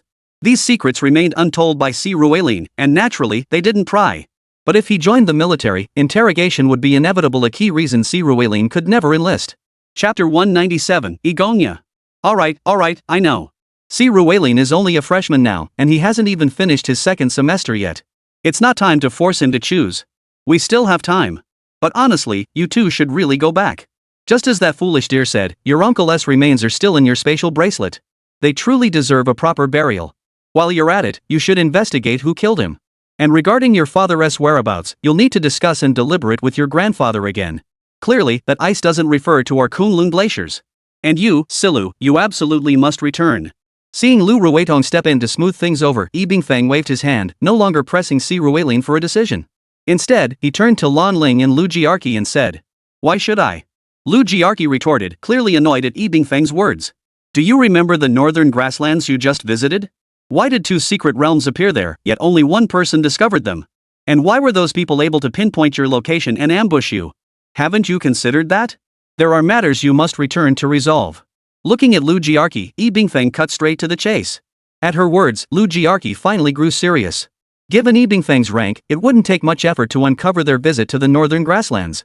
This incident confirmed one thing: the enemy had infiltrated agents within the military, the City Beastmaster Association, and even the Chao Shua Guild. These individuals might not be traitors to the nation, but they were certainly traitors to the cause. Originally, she had thought her master could handle it no matter what. But now, after hearing her master's earlier phone call and what Yi Bingfang had said, it seemed there might be some trouble ahead. It's fine. You two go back and handle your own matters. Don't worry about us here. Shenmue Peach Blossom Garden should be manageable. Seeing the hesitation in their expressions, Si Ruelin smiled and waved them off. Though he wished Lan Ling and Lu Jiarqi would continue adventuring with him. But they genuinely had commitments, and Si Ruelin wouldn't press the matter. Hearing Si Ruilin speak so decisively, the two exchanged a glance and nodded. Understood. We'll head back tomorrow. Today is New Year's Eve, we ought to celebrate properly. That was exactly my plan. Sister E, could you please prepare some ingredients for us? We'd like to celebrate the new year here. Hearing Lu Jiaerqi's words, Lu Ruitong smiled and chimed in. You don't even have to ask. I've already got everything ready. The wine and dishes will be delivered shortly, and I've got noodles too. We'll make dumplings for dinner tonight. But now, Shao Si, come with me. My mother wants to see you. Don't worry, it's good news. Seeing everyone's eager expressions, Yi Bingfeng smiled at Si Ruilin and said to him. Hearing that Yi Gongya wished to see him, Si Ruilin couldn't help but feel nervous. Yet, since they were on the grounds of the Celestial Palace, refusing was impossible. So he could only nod. After glancing at his clothes to make sure they were presentable, he left the villa with Yi Bingfeng. Outside the villa, they climbed into an SUV and drove straight toward the summit of the Kunlun Glacier. Soon, they arrived at the highest peak. Here stood an immense estate of truly magnificent grandeur. Of course, this estate wasn't solely occupied by Yi Gongya. The estate was actually divided into 4 distinct sections: front, back, left, and right. The front hall served as the administrative center, housing all departments of the Celestial Palace. During regular hours, it bustled with constant activity, a never-ending stream of people. Today is New Year's Eve, so it's a bit quiet, otherwise, it's usually bustling. The left hall is the supply distribution area. The Celestial Palace assigns tasks in the front hall. Upon completing a task, you'll receive points or items, which are then distributed in the left hall. The right hall houses the warehouse and equipment area. Only the rear hall is where Yaganjia, Yibingfeng, and other high-ranking Heavenly Palace officials reside. The villa where Si Ruilin and his group stayed was arranged by the Heavenly Palace for guests. Riding in this SUV, Si Ruilin and his group drove straight to the largest villa in the rear palace. After Si Ruilin and Yibingfeng got out of the car, they headed directly to the study on the second floor of this villa. Mom, Si Ruilin is here. Come in. After Yibingfeng respectfully knocked and announced Si Ruilin's arrival, a commanding female voice echoed from within. As the two pushed open the door and stepped inside, Si Ruilin was greeted by a room that appeared quite rustic. Much of the furniture was solid wood, giving the space an old-fashioned feel. Yet the woman seated behind a massive stone and wood desk looked anything but old. Though no introduction from Yibingfeng was needed, Si Ruilin knew this woman must be the current palace mistress of the Celestial Palace, Yibingfeng's mother, Yi Gongya. Yet she certainly didn't look like the mother of a 26-year-old child. She appeared to be only around 30, with fair, firm skin. Her long hair was neatly coiled behind her, and she wore an ice blue gown. In terms of pure presence alone, she could even be compared to the goddess of the Luo River. Even if her looks fell slightly short after all, she was human. She was still the most beautiful woman Si Ruilin had encountered in all his years. Mother, Si Ruilin is here. Good day, Lady Yigong. Fortunately, Si Ruilin was no stranger to beauty. Though genuinely surprised by Yi Gongya's appearance, he maintained his composure, responding with polite courtesy. He certainly has the looks, though he is a bit young. Bingfeng is 7 years older than you. Mom, what are you saying? Hearing Si Ruilin's words, Yi Gongya lifted her head to glance at him. Clearly, she was quite satisfied with his appearance, looks, abilities, and potential. The only issue was his age. Strictly speaking, Si Ruilin was only 18 years and 3 months old, having celebrated his birthday in late November. Yi Bingfeng, however, was already 26, a full 7 years his senior. While beast tamers, bolstered by their beast taming skills and the nourishment from their beasts, certainly lived longer and retained their youthful appearance longer than ordinary people. But men? They've always been the most devoted creatures on this planet. From teenagers in their mid-teens to octogenarians, they invariably favor young women aged 18 to 25, beautiful young ladies. Chapter 198, Millennium Ice Crystal seeking gold tickets. Alright, I won't say more. Matters between you young people should be resolved by you young people. But as a mother and the leader of the Celestial Palace, you saved my daughter this time and helped our Celestial Palace discover a major secret realm. The rewards you deserve, I shall bestow upon you. Is there anything you desire? Seeing Yi Bingfeng's coy expression, Yi Gongya knew there was no need for further explanation. She turned to Si Ruilin and asked directly. What I want? Upon hearing Yi Gongya's words, Si Ruilin instinctively wanted to ask her for the 2 beast control techniques he still lacked. Back in the library, Teacher Ji had reserved 6 beast control techniques for him.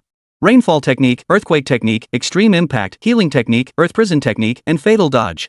Lan Ling had already given Si Ruilin all 4 beast taming techniques she'd brought from home. They were rainmaking, healing, earth prison, and fatal dodge. This meant Si Ruilin still needed extreme impact and earthquake technique.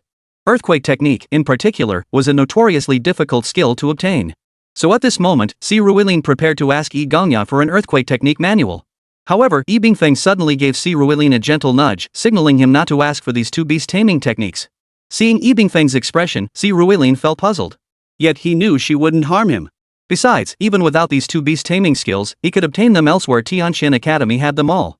Thus, the words on Si Ruilian's lips transformed into what he said now.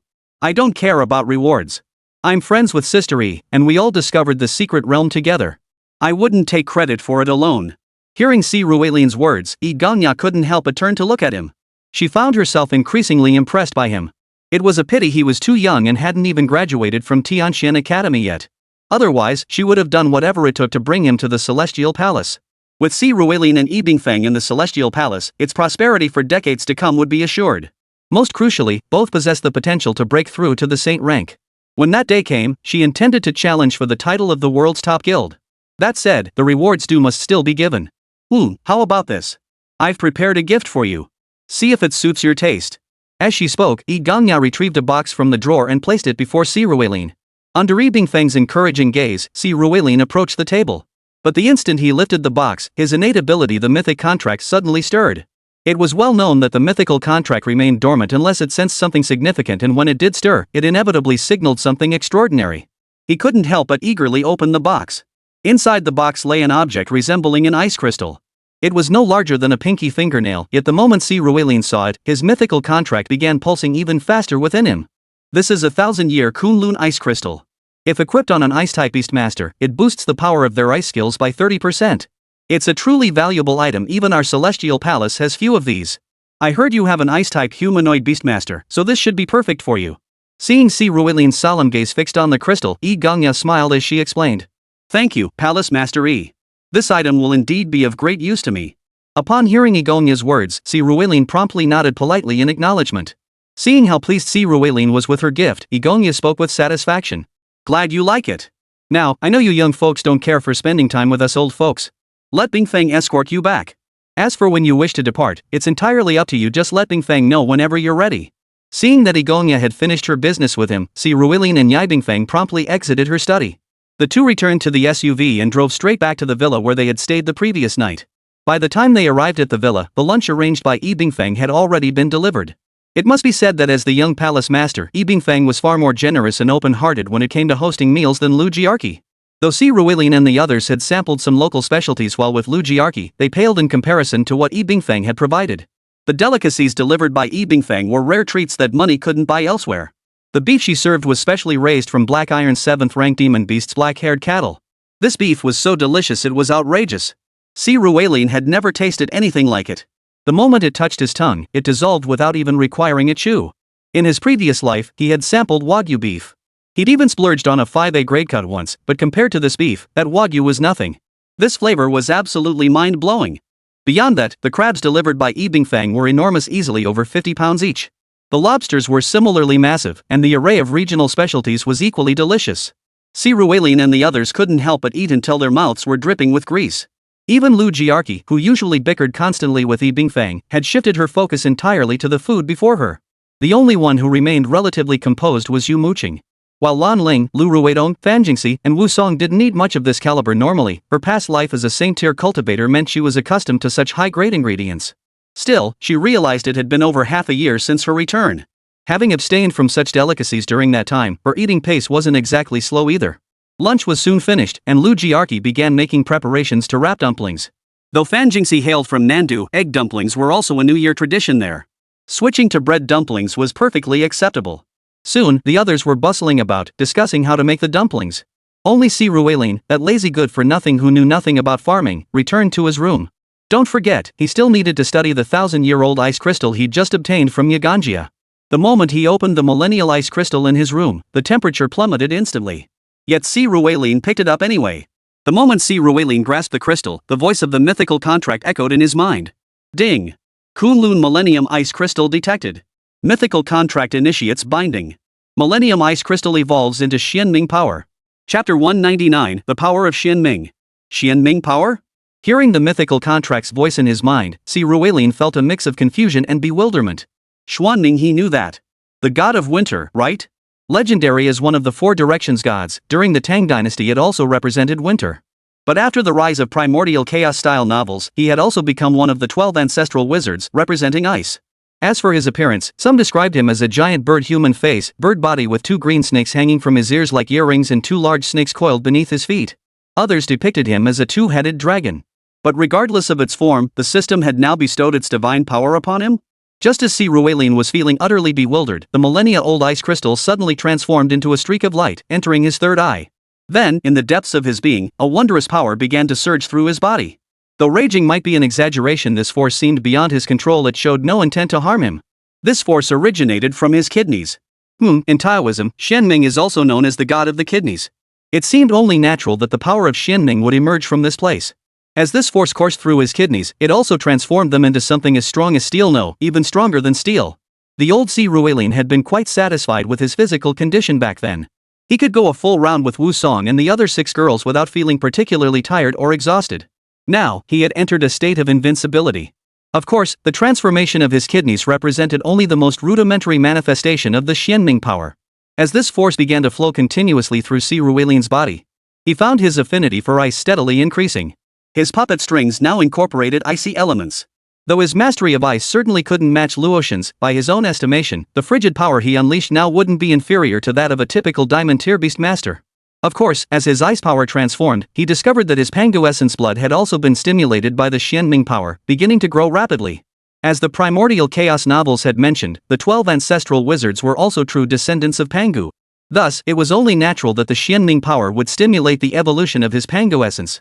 Feeling the Pangu essence within him boil once more, Si Ruelin's lips curled upward.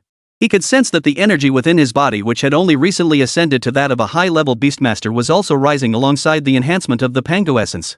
Finally, when the energy within him reached a certain limit, with a soft crack, Si Ruelin felt his body and brain undergo another evolution. He now sensed his physical prowess had leaped from platinum to diamond tiers 3-4, while his spells, puppet threads, and frost power instantly reached diamond tier levels. Now, even facing a demon beast around diamond tier 5, he might not necessarily lose. More importantly, his cultivation level had broken through once more. He had now formally entered the realm of the sovereign. This was indeed good news, but it also brought bad news. The good news was that his level had risen, making him stronger.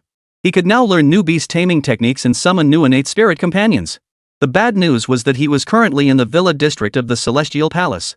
With a thunderous boom, a pillar of light pierced the heavens, shooting straight upward from Si Ruelin's location.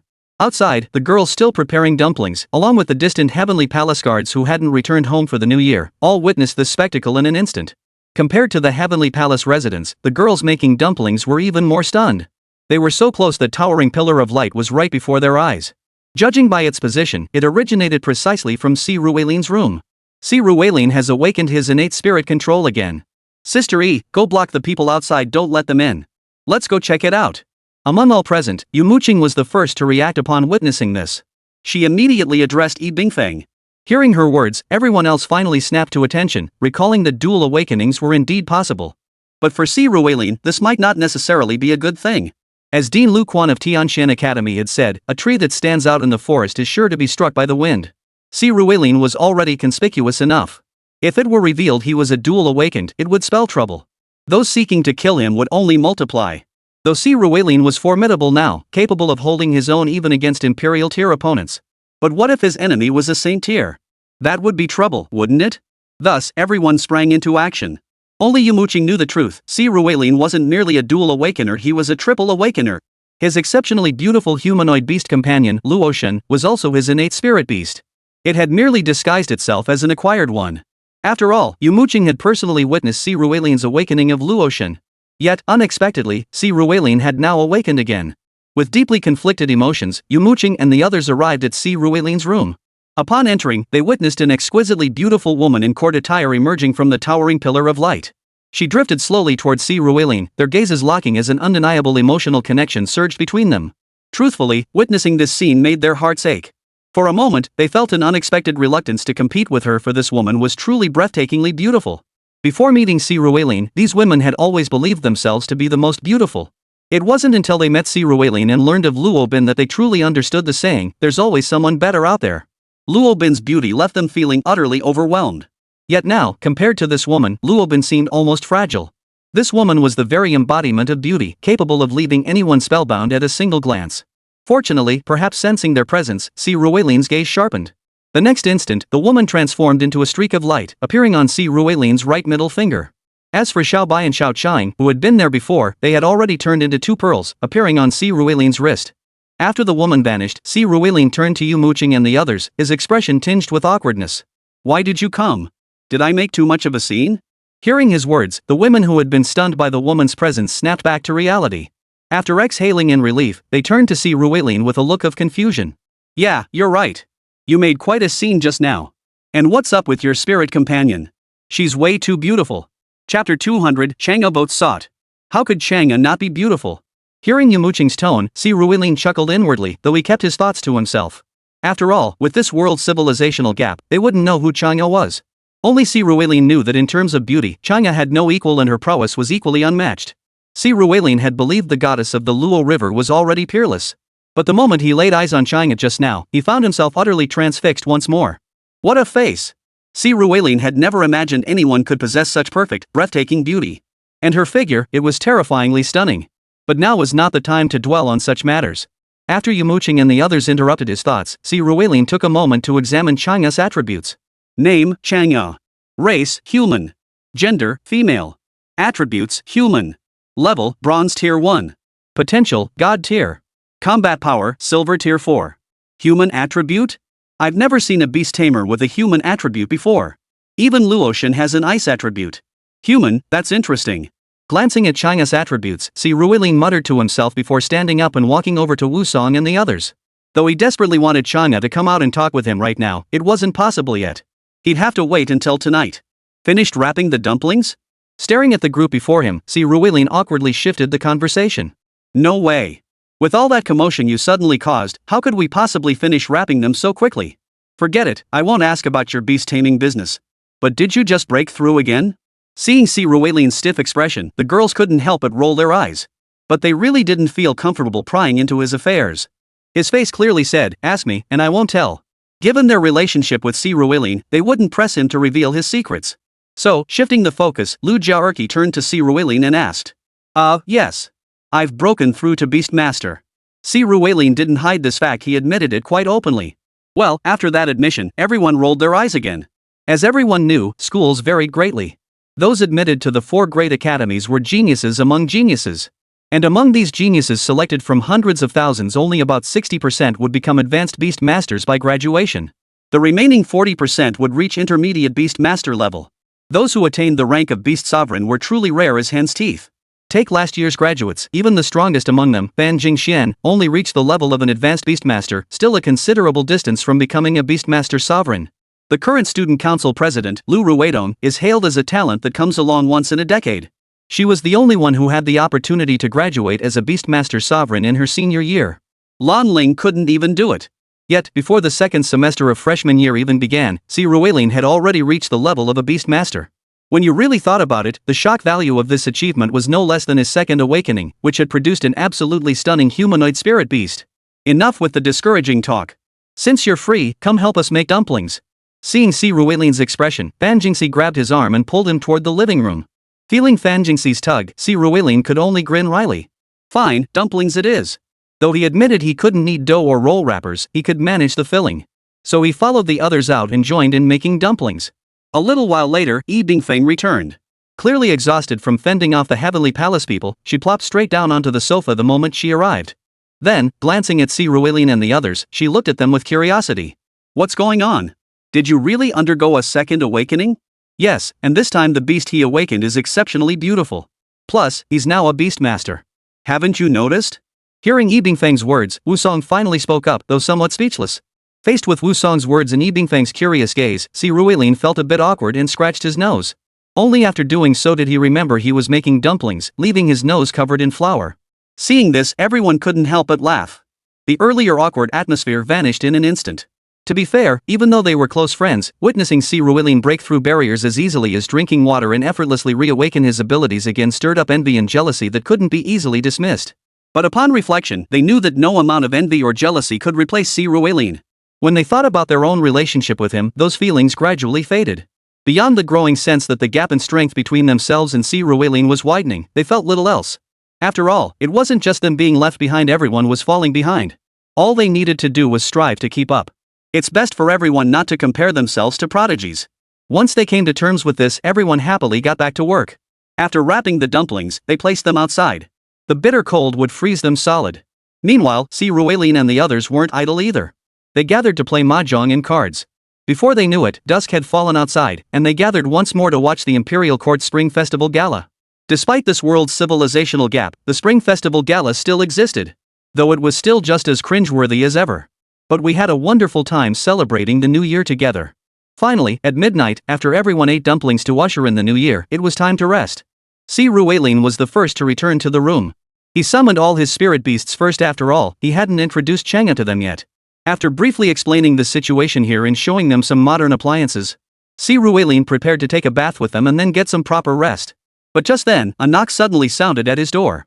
When Si Ruelin opened the door with a puzzled look, he found Lu Jiarqi standing there, grinning at him. She and Lan Ling were heading home tomorrow. Leaving her alone tonight? No way. Judging by her expression, Si Ruelin knew he probably wouldn't be cuddling the newcomer Chang'e to sleep tonight. But there was plenty of time ahead. Opportunities would come. Chapter 201, the out-of-place Sanluo Realm bonus chapter vote request. The day of the Lunar New Year arrived. At noon, Lan Ling and Lu Jiarqi reluctantly boarded a car, leaving the Celestial Palace to return to Tianning City. They planned to visit home first before making any decisions. As for Si Ruelin and the others, they remained in the villa, savoring the leisurely pace of the holiday. Of course, this so-called leisurely life amounted to little more than playing mahjong, watching TV, gaming, or occasionally slipping Si Ruelin into a room to purge the lingering toxins. To be perfectly honest, Si Ruelin actually quite enjoyed this kind of life and relished it. Unfortunately, now was not the time for enjoyment. While helping the girls purge the residual toxins, Si Ruelin searched his phone for information about the Divinewood Peach Garden. Si Ruelin's parents had vanished 6 years prior. Based on the timeline and the words of the vast domain lord, after their disappearance, they had arrived at the Celestial Palace and subsequently entered this secret realm. Most crucially, their arrival was no accident. They knew there was a vast library here and came specifically to search for information about demons. This revelation raised numerous questions. First, how did Si Ruelin's parents even know about this secret realm and the vast library within it? And what was the story behind that holy tear finger they possessed? After escaping this place, what purpose did they serve by heading to the Divinewood Peach Garden? Moreover, even after reaching the Divinewood Peach Garden, he had no way of knowing whether they had achieved their goal. All these years, his parents never returned or made themselves known. What misfortune befell them? Were they trapped somewhere, or imprisoned? No one knew. Si Ruelin could only piece it together bit by bit. Whenever Si Ruelin thought of his parents, his head would throb with frustration. He despised riddles more than anything in life, yet his own parents had become the greatest riddle of all. Of course, they might not have intended to be riddles. Unlike Lan Ling's father, who left behind the word ice for others to guess his whereabouts, they left no trace at all. Si Ruelin's parents had left absolutely no trace behind. It was pure coincidence that he stumbled upon their whereabouts. But now that he knew, he couldn't just not go find them. Their first task now was to head to the southern frontier. However, even upon reaching southern frontier, they couldn't head straight to Divinewood Peach Garden. Don't misunderstand the guild in the southern frontier. The Sanluo Hall doesn't actually control the entrance to the Divinewood Peach Garden. Anyone can enter freely. But according to the information Si Ruelin had uncovered, the Divinewood Peach Garden was located in the heart of a vast, mysterious toxic swamp. This swamp covered an area of nearly 500,000 square kilometers, and its dangers were well known. Most critically, due to the Divinewood Paradise's presence, certain wood-type and poison-type entities have infiltrated the marsh. This has caused a layer of highly toxic substances to perpetually shroud the marsh. Entering while wearing protective gear is impossible. Located in the southern frontier, the region maintains year-round temperatures around 40 C 104 F. In some areas, dense concentrations of decaying flora and fauna produce methane, raising temperatures to over 50 C 122 F.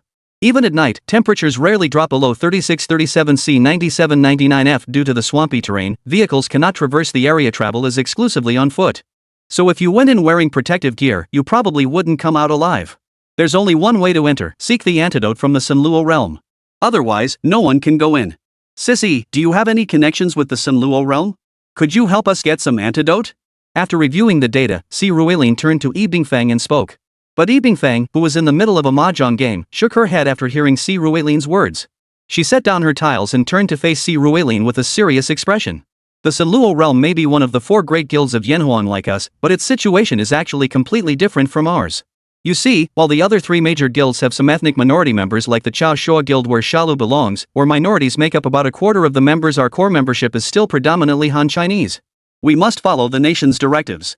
Sunluo Hall, however, is a guild formed entirely by ethnic minorities, not a single Han member. They show almost no interest in interacting with outsiders. Beyond confirming they won't betray the nation, we have virtually no interaction with them. Their leader, apparently called the Boundary Lord, is surnamed Long, though I don't know her full name. I've never met her myself. I heard my mother only encountered her once. That encounter occurred several years ago, apparently tied to the rankings. Fengxian, currently ranked first on the Sunluo Realm's youth list, clashed with someone from the Xie family and was ultimately subdued. But it ended on a sour note. That's when my mother met her, though they never developed any real rapport. To be perfectly honest, if you're heading to the southern frontier, approaching the Xie family might actually be easier than going through the Sunluo Hall. Running a hand over her chin, Yai Bingfeng shared everything she knew with Si Ruilin and the others. Upon hearing her words, Si Ruilin and Lu Ruitong exchanged a knowing glance. The Xie family, they actually knew someone there. Without delay, Si Ruilin pulled up the contact of the person they'd exchanged New Year greetings with just yesterday and initiated a voice call. After just a few rings, a lazy voice came through the phone. Hello, brother Si? Xia, you're still asleep? He glanced at the time. Holy cow, it was already past 3 in the afternoon, and he hadn't gotten up yet? Ha, I was staying up late last night, so I slept in a bit. Just tell me what you need, I won't let it interfere with my work. Hearing Si Ruilin's words, Xiaobo forced himself to sit up, his voice suddenly alert as he asked what Si needed. For him, currying favor with Si Ruilin had almost become his mission. Even though it was vacation now, his ears were constantly filled with news about Si Ruilin. Before the break, Si Ruilin had already broken through to become a high-rank beast tamer. Then during the exams, he had physically suppressed Yumo Qing's 2 imperial tier potential beasts. Then, he and Lan Ling ventured into a medium-sized secret realm, one that had never been explored before, and managed to slay its king tier boss. Rumor had it he'd recently visited the Heavenly Palace and emerged unscathed from a large-scale secret realm. For Xiaobo, befriending Si Ruilin might just be the key to reclaiming what was rightfully his. Chapter 202, Turning Earth to Steel. Brother Xia, there is actually one matter where I might need your help. In a few days, we're heading to the southern frontier, and we want to enter the Divinewood Peach Garden. As Xiaobo spoke, Si Ruilin chimed in. But upon hearing Si Ruilin's request, Xiaobo couldn't help but hesitate. Enter the Divinewood Peach Garden? That's a bit tricky. That place is under the jurisdiction of the Sunluo realm, and our Xia family has a very poor relationship with them. I'll think of a way over the next few days. When do you plan to come? I'll arrange accommodations and such for you first. Upon hearing Si Ruilin and the others plan to visit the southern frontier and enter the Sunluo realm, Xiaobo couldn't help but express his hesitation. As mentioned earlier, the Sunluo realm is a guild composed entirely of ethnic minorities. The Xia family, however, was founded by Han Chinese. These two factions had been at odds since before the new era, locked in constant conflict that occasionally erupted into bloody clashes. Back then, the Xia family held overwhelming power, while these ethnic minorities were fragmented and disorganized. A single Xia household could suppress over a dozen tribes. Later, with the powerful military might of the Yanhuang faction driving out the demons, they forcibly suppressed both the Xia family and these tribes, forcing both sides into a period of peaceful coexistence. Yet these tribes soon realized that even under peaceful coexistence, they could never surpass the Xia family in development. Thus, they united to form the Sunluo Realm Guild, challenging the Xia family's dominance. Yet the deep-seated animosity between the two sides has not faded with the end of hostilities. Today, both sides remain locked in a tense standoff. Only the presence of 2 military corps stationed there prevents open conflict. As for Shinmu Taoyuan, Si Ruilin and his group truly sought out the wrong people. They should never have approached the Xia family, for the Xia family is precisely the kind of people the Sunluo realm would never allow entry. Upon hearing Xiaobo's words, Si Ruilin exchanged glances with the others. Regardless, they still intended to try. After discussing with Xiaobo about the timing of their visit in a few days, Si Ruilin ended the call. Shaking his head, he muttered. No point dwelling on it now. We'll figure it out when we get there. Where there's a will, there's a way. Dwelling on it now serves no purpose. I'd be better off using this time to study which beast taming techniques to learn next. As he spoke, Si Ruilin flipped his hand, pulling out the remaining 3 beast taming technique manuals Lan Ling had given him. The techniques he could still learn were Earth Prison Technique, Healing Technique, and Fatal Dodge. The same issue arose with Fatal Dodge as he grew stronger, and with AO Run protecting him, the sense of urgency wasn't particularly strong. Earth Prison was primarily defensive. He had some thoughts about Healing Technique. During the battle against Namerus, many of Si Ruilin's beasts had been injured, especially AO Run. If not for the experience gained from slaying Namerus, which allowed her to level up 10 times over, she might still be recovering from her wounds. Thus, healing magic immediately came to Si Ruilin's mind. With him and the warm sun orange spider, they should be able to handle the injuries of his beasts and the beasts of the other girls. But just then, Lu Ruitong suddenly spoke up. Are you planning to learn healing as your next beast master skill? Yeah, any suggestions? Si Ruilin's greatest ability was mythical contracts. Beyond that, he wasn't much different from ordinary people, and he was a transmigrator, so the knowledge in his mind wasn't quite the same as others. But that's about it. So he still listens to the opinions and suggestions others offer him. Of course, he doesn't take everything at face value after all, no one else knows the details of his mythic contract. Well, my suggestion is that you start by learning this earth prison technique. It has an additional property, it can fortify the ground. Clearly, for us heading to the southern frontier now, whether it's the toxic swamp or the divine wood peach garden, this beast taming skill will be far more useful. As for healing spell, honestly, it won't be very useful. The three main races in the divine wood peach garden get along well with humans. And if things come to blows, they have saint tier power. Whether you know healing spell or not won't make much difference. Noticing Si Ruelin's gaze, Lu Ruetong also spoke up. Hearing her words, Si Ruelin's brow furrowed involuntarily. Hesitantly, he picked up the earth prison spell in his hand. While it stung his pride to admit he couldn't defeat a saint tier opponent, the reality was he simply couldn't win right now. If he really had to face a saint tier opponent, the healing he'd added wouldn't be of much use. In that case, it would be better to use the earth prison spell to reinforce the ground and add some defense. Alright, I'll learn the earth prison spell. Hearing Lu Ruetong's words, Si Ruelin promptly returned the healing spell and deadly dodge to his bracelet before settling down to study the earth prison spell. When Yumo Qing and the others saw Si Ruelin actually starting to practice right there. For a moment, all eyes turned to him. This time, they weren't playing mahjong. They were eager to see how Si Ruelin's aptitude for mastering beast taming techniques compared to his rapid progress and formidable beast handling skills. But soon, they faced another blow. Si Ruelin truly learned beast taming techniques with astonishing speed. After carefully reading through the manual once, he closed his eyes and began practicing exactly as the book instructed. In just 1 hour before dinner time had even arrived, Si Ruelin had already mastered it. The moment his eyes fluttered open, the voice of the mythical contract echoed in his mind once more. Ding! Congratulations, host, on mastering earth prison technique. The earth prison technique has evolved into finger-pointing steel. Point to steel could instantly harden the ground to steel-like solidity. Like earth prison, it could raise earthen slabs from the ground to imprison opponents, prevent escape, or provide defensive barriers for oneself and allies. Point to steel? Not bad. Excited by this new skill, Si Ruelin leapt off the sofa, rushed to the window, opened it, and aimed point to steel at multiple spots across the villa's small courtyard. Boom! The next second, an earthen slab roughly 3 meters tall and 2 meters wide surged upward from the ground. Though it appeared solid, Si Ruelin immediately unleashed his newly mastered frozen puppet threads, firing them at the slab. A series of sharp clinks echoed as his ice puppet threads failed to pierce the slab. While they could adhere to it, they proved utterly incapable of breaking it. Seeing this level of strength, Si Ruelin's lips curled upward. Ice puppet thread possessed diamond-tier destructive power. Yet now, it couldn't even pierce this newly encountered earthen wall. Could this mean this thing might actually withstand a king-tier attack? How utterly absurd. Chapter 203, Southern Frontier Votes Sought. Southern Frontier, Tianming City. After spending 2 more days at the Celestial Palace with Si Ruelin and the others, they celebrated the 3rd day of the Lunar New Year. Early on the 4th day, they headed to Tianming City and boarded a flight bound for Tianming City. This direct flight from the northwest to the south was considerably longer than the journey from Tianjian City to Tiangang City. They boarded the plane around 8 a.m. and didn't arrive in Tianming City until after 7 p.m. a flight lasting over 11 hours. By this time, night had already fallen in the Celestial Palace, but here in Tianming City, the sun still blazed high in the sky. Anyone who had attended elementary school knew that at the same time, the further west you went, the later it got dark. Tianming City was a perfect example of this. So when Si Ruelin and the others emerged from the terminal, gazing at the sky outside, they couldn't help but feel a bit like they'd traveled through time. But before they could process this sensation, a figure darted toward them. Hey, Brother Si, Chairman Lu, and 3 junior sisters. Tired from the ride? As the man approached Si Ruelin and the others, he gave them a playful salute with a broad smile before chatting away. This person was none other than Xiaobo. Compared to his somewhat proper demeanor on campus, his current appearance was decidedly unorthodox. He wore a shirt printed with large floral butterflies, paired with bizarre pink beach shorts, flip-flops, oversized sunglasses, and a thick chain around his neck. Honestly, if Si Ruelin and the others hadn't recognized him, at first glance, he could easily be mistaken for some street thug. You've got quite the look going on there, Lu Ruetong remarked first, taking in Xiaobo's appearance. And, President, you manage us student council members at school, but do you manage us at home too? Besides, you know my family situation. Dressing like this is safe. Xiaobo gave Lu Ruetong a smug little grin before chiming in with a laugh. Then he led Si Ruelin and the others toward the parking lot outside the airport. The moment they stepped outside the airport, Si Ruelin and the others couldn't help but gasp.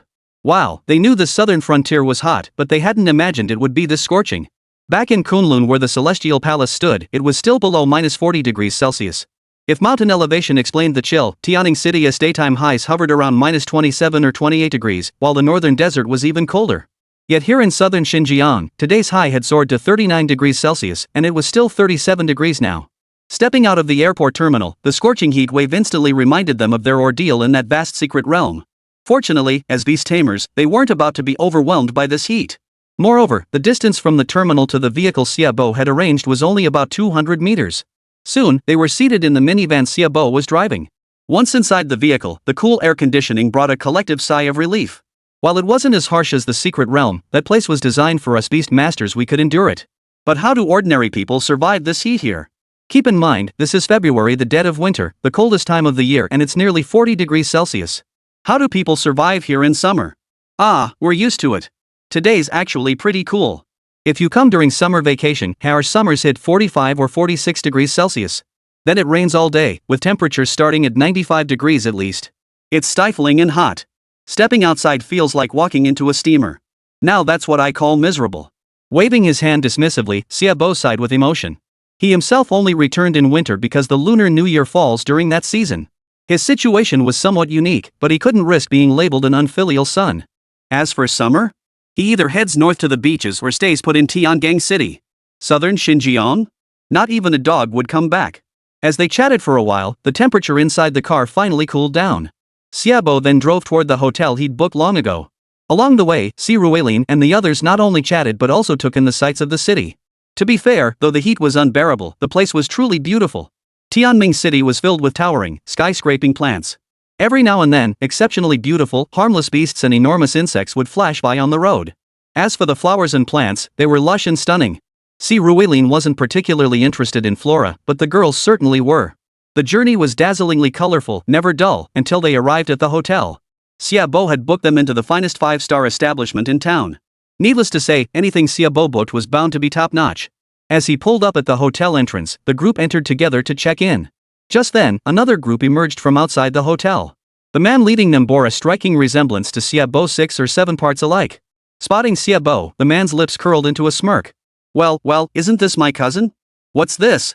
Have your usual shady friends come running to you again? Ha! TSK, this time they're quite the quality lot, aren't they? As he approached Si Ruilin and the others, he spotted Wu Song, Fan Jingxi, Yumo Qing, and Lu Ruidong trailing behind Si Ruilin. His eyes lit up, and he spoke with a flirty tone.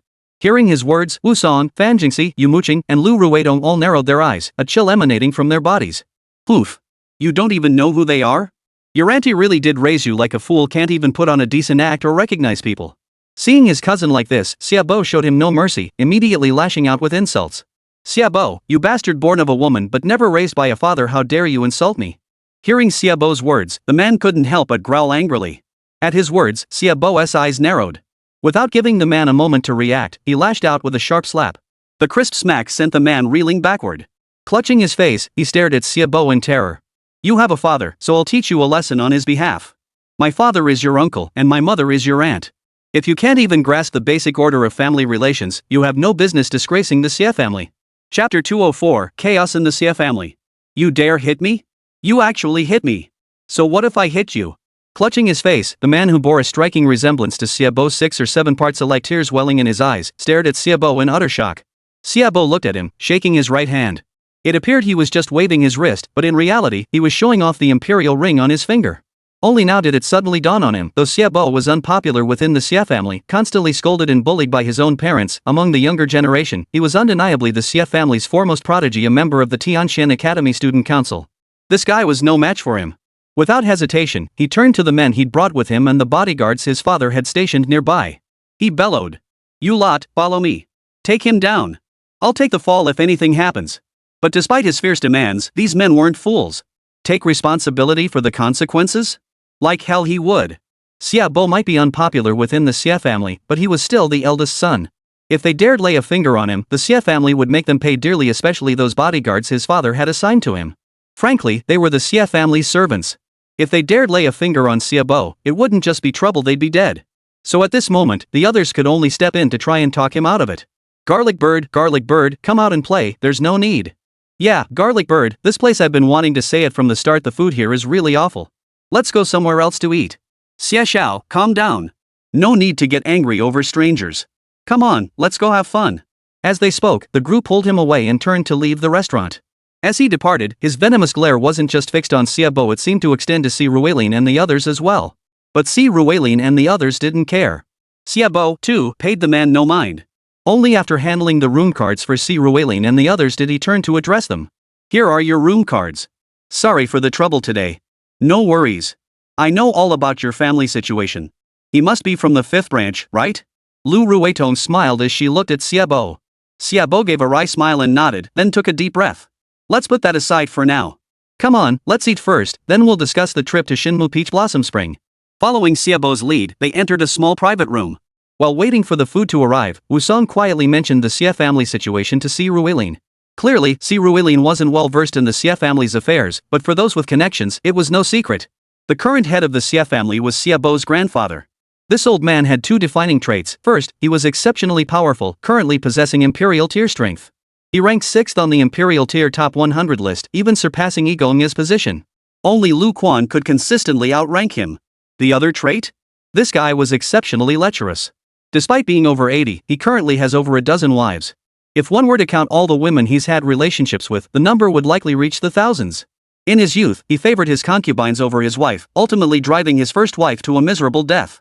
Xiaobo's father was his grandfather's eldest son, and this man perfectly inherited his grandfather's nature, continuing his playboy ways until his 30s before entering a politically arranged marriage and having children. Even after marriage, he continued his nightly revelries, constantly rotating through women. Unfortunately, he lacked his father's power and influence. Thus, a decade ago, he met his end in an accident. His death left the then 12-year-old Xiaobo deeply unwelcome in his own household. His mother, bound only by political ties, harbored no affection for him or his father. After 3 years of maintaining appearances for the sake of appearances, when Xiaobo turned 15, she left the Xia household, returned to her own family, and remarried. This left Xiaobo's position within the Xia family utterly ruined. Though he bore the title of eldest grandson within the Xia family, he was nothing more than a dispensable figure. Even the inheritance rights had essentially been arranged by his grandfather to pass to his 5th uncle. His 5th uncle's mother was the current matriarch of the Xia family and the woman his grandfather favored most. His grandfather's affection for her stemmed partly from her beauty, but time is a cruel killer, even the most striking features fade with age. Secondly, she proved exceptionally capable in managing the household affairs. The Xia family rarely needed Xiaobo's grandfather to intervene much, she could handle everything. Third, and most crucially, she was exceptionally adept at navigating relationships. Knowing Xiaobo's grandfather's lustful nature, she acted like a seasoned madam, constantly arranging young, beautiful girls for him. Beforehand, she would give these girls medicine to damage their bodies, rendering them unable to conceive, before presenting them to Xiaobo's grandfather. This approach won grandfather Xiaobo's favor while minimizing competition for herself.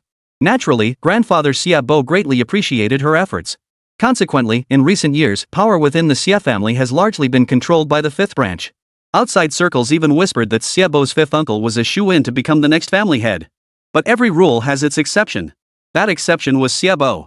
4 years ago, upon awakening, Xiaobo manifested an S-tier talent, Immortal Struggle. This ability grants immunity to the death of one of his tamed beasts once per use. Though its cooldown period is extremely long, it remains a game-changing divine skill on the battlefield. Simultaneously, he awakened an innate spirit beast with Emperor tier potential, the realm-breaking sovereign. Si Ruilin had seen this spirit beast before. Currently only at the gold tier, its strength was passable. But what was merely passable in his eyes was considered a true prodigy in the outside world. His outstanding entrance exam results into Tianxian Academy finally earned him the first genuine recognition from his grandfather, who had always been indifferent toward him. After all, the Xia family was a beastmaster lineage, one that couldn't rely solely on personal preference for succession. There were strict requirements regarding strength. Especially his cousin from his 5th uncle's household, the one who'd just been slapped. He was a complete failure. 3 years younger than Xiaobo and 1 year older than Si Ruilin, he awakened his talent 2 years prior but only AB rank 1, dual 100 towers. This allowed 2 beasts with conflicting attributes to attack without cancelling each other out. He possessed no innate beast taming abilities and ultimately only gained admission to a local Beastmaster University in Tianning City. Clearly, such a talent was insufficient to become the head of the Xia family. Consequently, Xiaobo's grandfather has recently begun grooming Xiaobo as his successor. Chapter 205, I don't care. Noble families are such a mess. Listening to Wusong describe the situation in Xiaobo's family to Si Ruilin, he couldn't help but mutter under his breath. It was truly hard to imagine how frustrating it would be if he himself became successful one day, acquired a prestigious family, and then had to start dealing with these kinds of matters. Fortunately, he didn't have to worry about such matters for now. As Si Ruilin withdrew his thoughts, he joined Xiaobo and the others in eating and drinking. After the meal, everyone retired to their respective rooms to rest. Tonight, no one came looking for Si Ruelin. So, for once, he could sleep holding Chang'e close. But honestly, holding Chang'e wasn't as comfortable as sleeping with Luo Shen or the White Bone Lady. After all, one was ice elemental and the other was undead. Holding her in his arms felt soft and icy, but when he opened his eyes and saw Chang'e's breathtakingly beautiful face, sometimes the chill was bearable. But while Si Ruelin and his companions rested here, chaos erupted at the Xia residence. Xia Jiayu, the cousin who'd been slapped by Xia Bo today, returned home reeking of alcohol and seething with rage. Even his name hinted at how unwelcome Xia Bo was within the family. In prominent families like the Xies, names followed a strict character sequence. Take the sisters Fan Jingxian and Fan Jingxi. Even as girls, they both carried the family character Jing. Yet Xia Bo, the eldest grandson of the main branch, had only one character in his name. This alone speaks volumes about the hellish life he endured at home, and how utterly disregarded and undervalued he was by his parents. But now wasn't the time to dwell on such matters. The focus was on Xie Jiayu. Today's events, the more he thought about it, the angrier he became. He'd been holding back, but now he was about to explode. He couldn't erupt in front of outsiders, so the moment he returned home, he exploded. He marched straight to his parents' room. The moment he entered, his gaze fell on the teacup sitting on the coffee table. He snatched it up and slammed it onto the floor with a loud crash. Hearing the crash, his parents, who had been upstairs, came down immediately. Seeing their son's furious expression, they froze for a moment. Then Xie Jiayu's mother couldn't help but speak up right away. "Oh dear, my darling son, who's upset you now? Why are you smashing things? Who else? That bastard Xia Bo. He actually dared to hit me. And Dad, what kind of bodyguard did you hire? He hit me, and these guys just stood there. I told them I'd kill him. But they didn't even lift a finger." Hearing his mother's words, Xie Jiayu now turned to his father Xia Bo's fifth uncle, Xia Fengming, and roared angrily. Hearing his words, Xia Fengming couldn't help but sigh and say, "He's your cousin. Aren't your bodyguards from the Xia family? Would they dare lay a hand on your cousin?" Compared to his four older brothers in the Xia family, Xia Fengming seemed to have inherited his mother's genes. Among this generation of the Xia family, he was indeed considered quite capable. He had also awakened his innate spirit control ability. Though his talent was average, only reaching grade A, with the resources of the Xia family tilted in his favor, he now possessed early emperor tier strength. In the eyes of the Xia family patriarch, he was barely sufficient to inherit the Xia legacy. However, the next generation, according to the patriarch's wishes, should go to Xia Bo. Xia Fengming and his wife are naturally quite unwilling, but there's nothing they can do. As mentioned earlier, the family isn't a one-man show. For the sake of the family's prosperity, it's perfectly normal for the position of next generation head not to be passed to one's own biological son. They simply found it difficult to accept. So before Xia Bo demonstrated his potential, they mostly ignored him. But once he began showing promise, the entire family turned against him. As for his uncle Xia Bo and Aunt Xia, who currently held the reins of power, Xia Bo truly had no room to resist. At home, he appeared spoiled and careless about his image. This gave Xie Jiayu a misguided impression that if his parents could bully Xia Bo, he could too. Today, however, Xia Bo delivered a direct lesson. When Xie Jiayu mentioned being beaten by Xia Bo, Xia Fengming remained composed, but his wife's face instantly darkened. "It's all because you lack capability," she snapped. "If you had any real talent, Jiayu would already be the undisputed next head of the family. Why should that worthless man get to strut around in front of the old master? Bitch this, that. He's still my eldest brother's son, part of the Xia family. He has potential, of course the old man would favor him. If only Jiayu had that kind of potential. What's wrong with our Jiayu? Talent is all in the eye of the beholder. If others call our Jiayu a B-tier talent, I'll say he's SSS tier. So what? No matter how you spin it, you're the one lacking ability. Yes, our Jiayu doesn't have innate spirit control. Who cares about those ancient, broken imperial tier or emperor tier innate spirits? You, his father, just get our Jiayu a same tier 1 problem solved. You're ing crazy. What the hell are you talking about?" Hearing his wife spout such nonsense, Xia Fengming was stunned. Saint tier? Did she even know how many saint tier cultivators existed worldwide? Was that something he, Xia Fengming, could possibly attain? Enough, stop arguing. I know that bastard has the old man protecting him, I can't touch him for now. But his scummy friends? They dared mock me? This absolutely won't be left unpunished. Listening to his parents start bickering again, Xia Jiayu gritted his teeth and said, "Those good-for-nothing friends of his actually dared to mock my son? They've lost their minds. You can handle this, right?" Hearing Xia Jiayu's words, his mother's eyes instantly narrowed. She then turned to Xia Fengming and shouted, "Xia Bo's friends, I need to investigate them. Check my ass. I want you to go get those bastards right now this instant and make them apologize to my son." Hearing Xia Fengming suggest an investigation, his wife erupted in fury.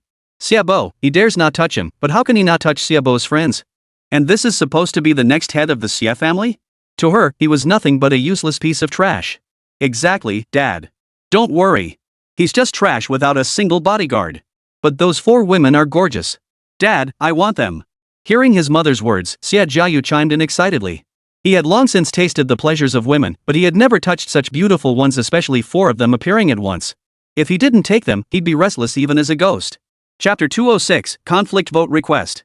If Si Ruilin knew Xia Jiayu's thoughts, he'd probably grant him his wish. Granted his wish even as a ghost. But for now, they were still asleep. On Xia's side, though Xia Fengming hesitated, wondering what kind of people Xia Bo's friends really were, his wife and children's insistence stirred a glimmer of hope in his heart. What if Xia Bo's friends were all just ordinary people? Xia Bo had slapped his own son, this was a debt he would certainly repay. But confronting Xia Bo directly was difficult. At least while the old patriarch was alive, Xia Bo was the legitimate eldest grandson and the most likely candidate to inherit the family headship in the next generation. Xia Bo was untouchable, but targeting his friends would send a clear warning. After a moment's hesitation, Xia Fengming's eyes flashed with malice as he spoke. Fine. I'll send Xia Qi over immediately. Xia Qi, though bearing the Xia surname, was actually a retainer of the Xia family, Xia Fengming's most reliable blade and strongest subordinate. Sending Xia Qi meant absolute certainty. I'll go with old 7. Hearing Xia Fengming agree to help capture those 4 women, Xia Jiayu couldn't help but shout excitedly. This incident clearly revealed just how useless Xia Jiayu truly was.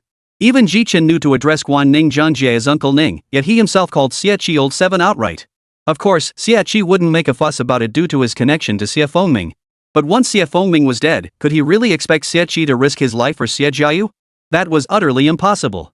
Clearly, neither Xia Fengming nor his wife cared about such matters at this moment. Perhaps the Xia family had reigned supreme in this region for far too long, so long that they'd forgotten their place as the 7th among the 7 great families. They were not invincible. As the orders were issued, numerous retainers from Xia Fengming's branch gathered. Urged on by Xia Jiayu's impatient demands, they drove straight to the hotel. But just as they were setting off, Xia Bo, who had already returned to the mansion, received word. The moment he got the news, he immediately called Si Ruilin. Hey, brother Xia, what's up so late? Suddenly got an idea? Si Ruilin, who was currently in his room sleeping with Chang'e in his arms, froze upon seeing Xia Bo's call. Nevertheless, he answered. Xia Jiayu, my cousin, has taken his anger out on you guys. He's leading a group to arrest you now. It's highly likely they're targeting President Liu and the others. Hurry and get them out of there. Hide them somewhere. I'm on my way. Don't come over. Hearing Xia Bo's words, Si Ruilin paused, then suddenly burst into laughter. Ha? What do you mean? Hearing Si Ruilin's response, Xia Bo, who had already started walking out, abruptly stopped in his tracks. What could you possibly accomplish by coming? Block Xia Jiayu's men, and then what? What's in it for you? As for Sister Liu and Fan Jingxi's identities, you must know about them. So you needn't worry about our safety. What you should do now is wait until they're almost upon us, then go find your grandfather and reveal Sister Liu and Fan Jingxi's identities to him. Hearing Si Ruilin's words, Xia Bo's pupils instantly widened. This is a ruthless move. The greatest taboo among aristocratic families is internal conflict. If grandfather discovered that his close friend had befriended the legitimate daughter of the Liu family, the military powerhouse of the imperial capital, and the second legitimate daughter of the Fan family of the southern capital, both among the most brilliant students at Tianxian Academy, and had invited them over to play, only to have Uncle Wu's family send men to capture them, beat them, and even attempt to, well, forget whether Uncle Wu would survive. At the very least, in his grandfather's eyes, Uncle Wu's position as the next family head would be shaken. The 5th branch might even get a piece of the pie. Truth be told, Xia Bo was genuinely tempted at this moment. Yet he still asked. What about you? What are you going to do? Are the visitors powerful? Hearing Xia Bo's question, Si Ruilin asked curiously. Not particularly. The leader is Xia Qi, a retainer of my 5th uncle. His strongest beast is a Wind Thunder Roar canine demon beast at the 5th rank of the sovereign tier, and that's his only sovereign tier beast. Then you can rest easy. He can't even beat Fan Jingxi and Wu Song. Alright, keep an eye on the time. You can execute the plan now. After hearing Xia Bo describe their strongest asset merely as 7th tier king-class dog, Si Ruilin dismissed the threat outright. He simply stated his instructions before hanging up. Listening to the dial tone from Si Ruilin's end, Xia Bo was dumbfounded. What kind of king tier couldn't even defeat Wu Song and Fan Jingxi? Wu Song and Fan Jingxi, weren't they just newly promoted intermediate beast masters? Their strongest beasts were only silver tier, right? When did they gain such authority? When did the king tier become so insignificant? Despite his shock, Xia Bo returned to the living room and sat down. Just as Si Ruilin had said, if he went now, at most he could stop Xia Jiayu from doing something foolish. It wouldn't cause any real impact on the 5th branch. But if they caused trouble, well, oomph. And upon closer reflection, He'd heard rumors that Si Ruilin possessed combat strength capable of handling king-tier opponents. Given that, there was no need for him to rush over. Sigh. This one's on me. Xia Jiayu nervously tapped his leg and muttered under his breath before glancing anxiously at the clock. About half an hour later, he stood up again and walked toward the small courtyard where his grandfather resided. But just as he reached the entrance, someone stopped him. This person was an elderly woman, a servant brought by Xia Bo's fifth grandmother. Rumor had it she'd once had a substantial relationship with his grandfather. Yet she'd been sensible enough never to demand any official recognition, choosing instead to remain by fifth grandma's side as her most trusted confidant.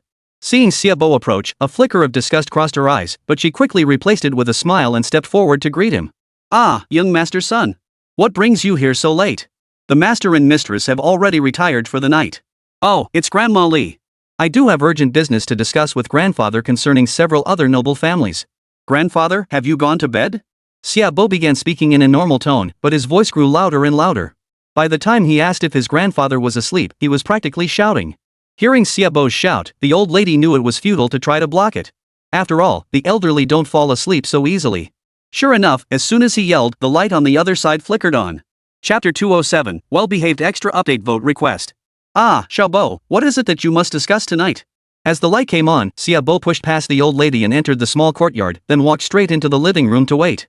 After waiting another 5 minutes or so, an elderly man emerged from the house. He walked with the grace of a dragon and the stride of a tiger, his hair and beard entirely white. He wore a silk nightgown. This was his grandfather, the current head of the Xie family and sixth on the imperial rankings 100-strong list Xie Keshin. Following behind him was a beautiful woman. She appeared to be only in her 30s, but in reality, she was over 60. One could only say she possessed innate beauty and had maintained herself exceptionally well. She was Xie Keshin's fifth wife, Feng Yizhen, now the matriarch of the Xie family. The earlier remark had been her resentful criticism of Xia Bo. Xia Bo, however, responded with a cheerful chuckle. Grandma, I know I'm being a bit forward, but I really have some good news I wanted to share with Grandpa. Ah, the eldest son is just thinking of the Xie family. Young people can't keep good news to themselves. Now, I'm the only family member left. If you won't tell me, who else would you tell? Go on, what's the good news? Hearing Xia Bo's affectionate words, Xie Keshin felt quite pleased. He waved his hand to cut off Feng Yizhen's further words and said cheerfully, Well, today, a few classmates came to my school. A few classmates? Is that worth disturbing your old man? Feng Yizhen's brows furrowed at Xia Bo's mention of classmates. Grandma, they're not just ordinary classmates. I've told you before Lu Ruitong is the eldest daughter of the Lu family from the capital. She's now the president of our school's student council. Fan Jingxi, though she's only a freshman this year, is the second daughter of the Fan family from Nandu. Her talent is equally formidable. Then there are 3 others. One is Yumo Qing, she's the one who went viral this year after awakening the SSS rank Queen's Pardon and the Imperial Tier Innate Spirit Storm Naga. Si Ruilin, a once-in-a-century prodigy who topped this year's college entrance exams. His mother, I believe, is the defector from the Shang family. And his latent potential is even more formidable. Even Principal Lu Quan had an exceptionally close relationship with him. I heard he even made an extra run through the heaven-piercing tower, and he once saved my grandson's life. Then there's this Wu Song, I don't know who he is, but Grandpa, you seem to know him. Seeing Xie Keshin's expression, Xia Bo proceeded to introduce everyone to him one by one. When he heard that the Lu family, the Fan family, and the Wu family's daughter had come seeking his grandson, along with 2 prodigies, Xie Keshin's eyes lit up instantly. Indeed, while others might not know who Wu Song was, he certainly did. The fact that his grandson had connections with these individuals was undoubtedly a top-tier blessing. If any of these girls took a liking to his grandson, it would be the strongest possible alliance. Xie Keshin immediately clapped his hands several times, exclaiming, Excellent! Excellent! Excellent! Excellent! Excellent! Excellent! You haven't wasted your schooling, lad. These are the very people who will support you when you become the family head. Build strong relationships with them, the closer, the better. Do you have enough funds? If not, I'll have your grandmother allocate more. Seeing Xie Keshin's delighted expression, especially when he mentioned Xia Bo would become the family head, Feng Yizhen's gaze beside him turned fierce. She had endured years of humiliation within the Xie family precisely to ensure the family head's lineage would pass to her son. Now this Xia Bo had suddenly appeared out of nowhere. What kind of nonsense was this? And Xia Bo, just because he'd befriended a few young aristocrats, he came flaunting his connections. She certainly didn't believe her own son, Jiayu, was any less capable than Xia Bo. Though seething inwardly, Feng Yizhen maintained a smile on her face. With an air of nonchalance, she assured Xie Keshin that she would transfer funds to Xia Bo tomorrow. Just as she finished speaking and was about to dismiss Xia Bo so she could retire for the night, old Madame Li suddenly approached and leaned close to Feng Yizhen's ear, whispering, Young Master's son has taken Xie Qi to arrest Xia Bo's friends. At these words, Phoenician's pupils instantly contracted.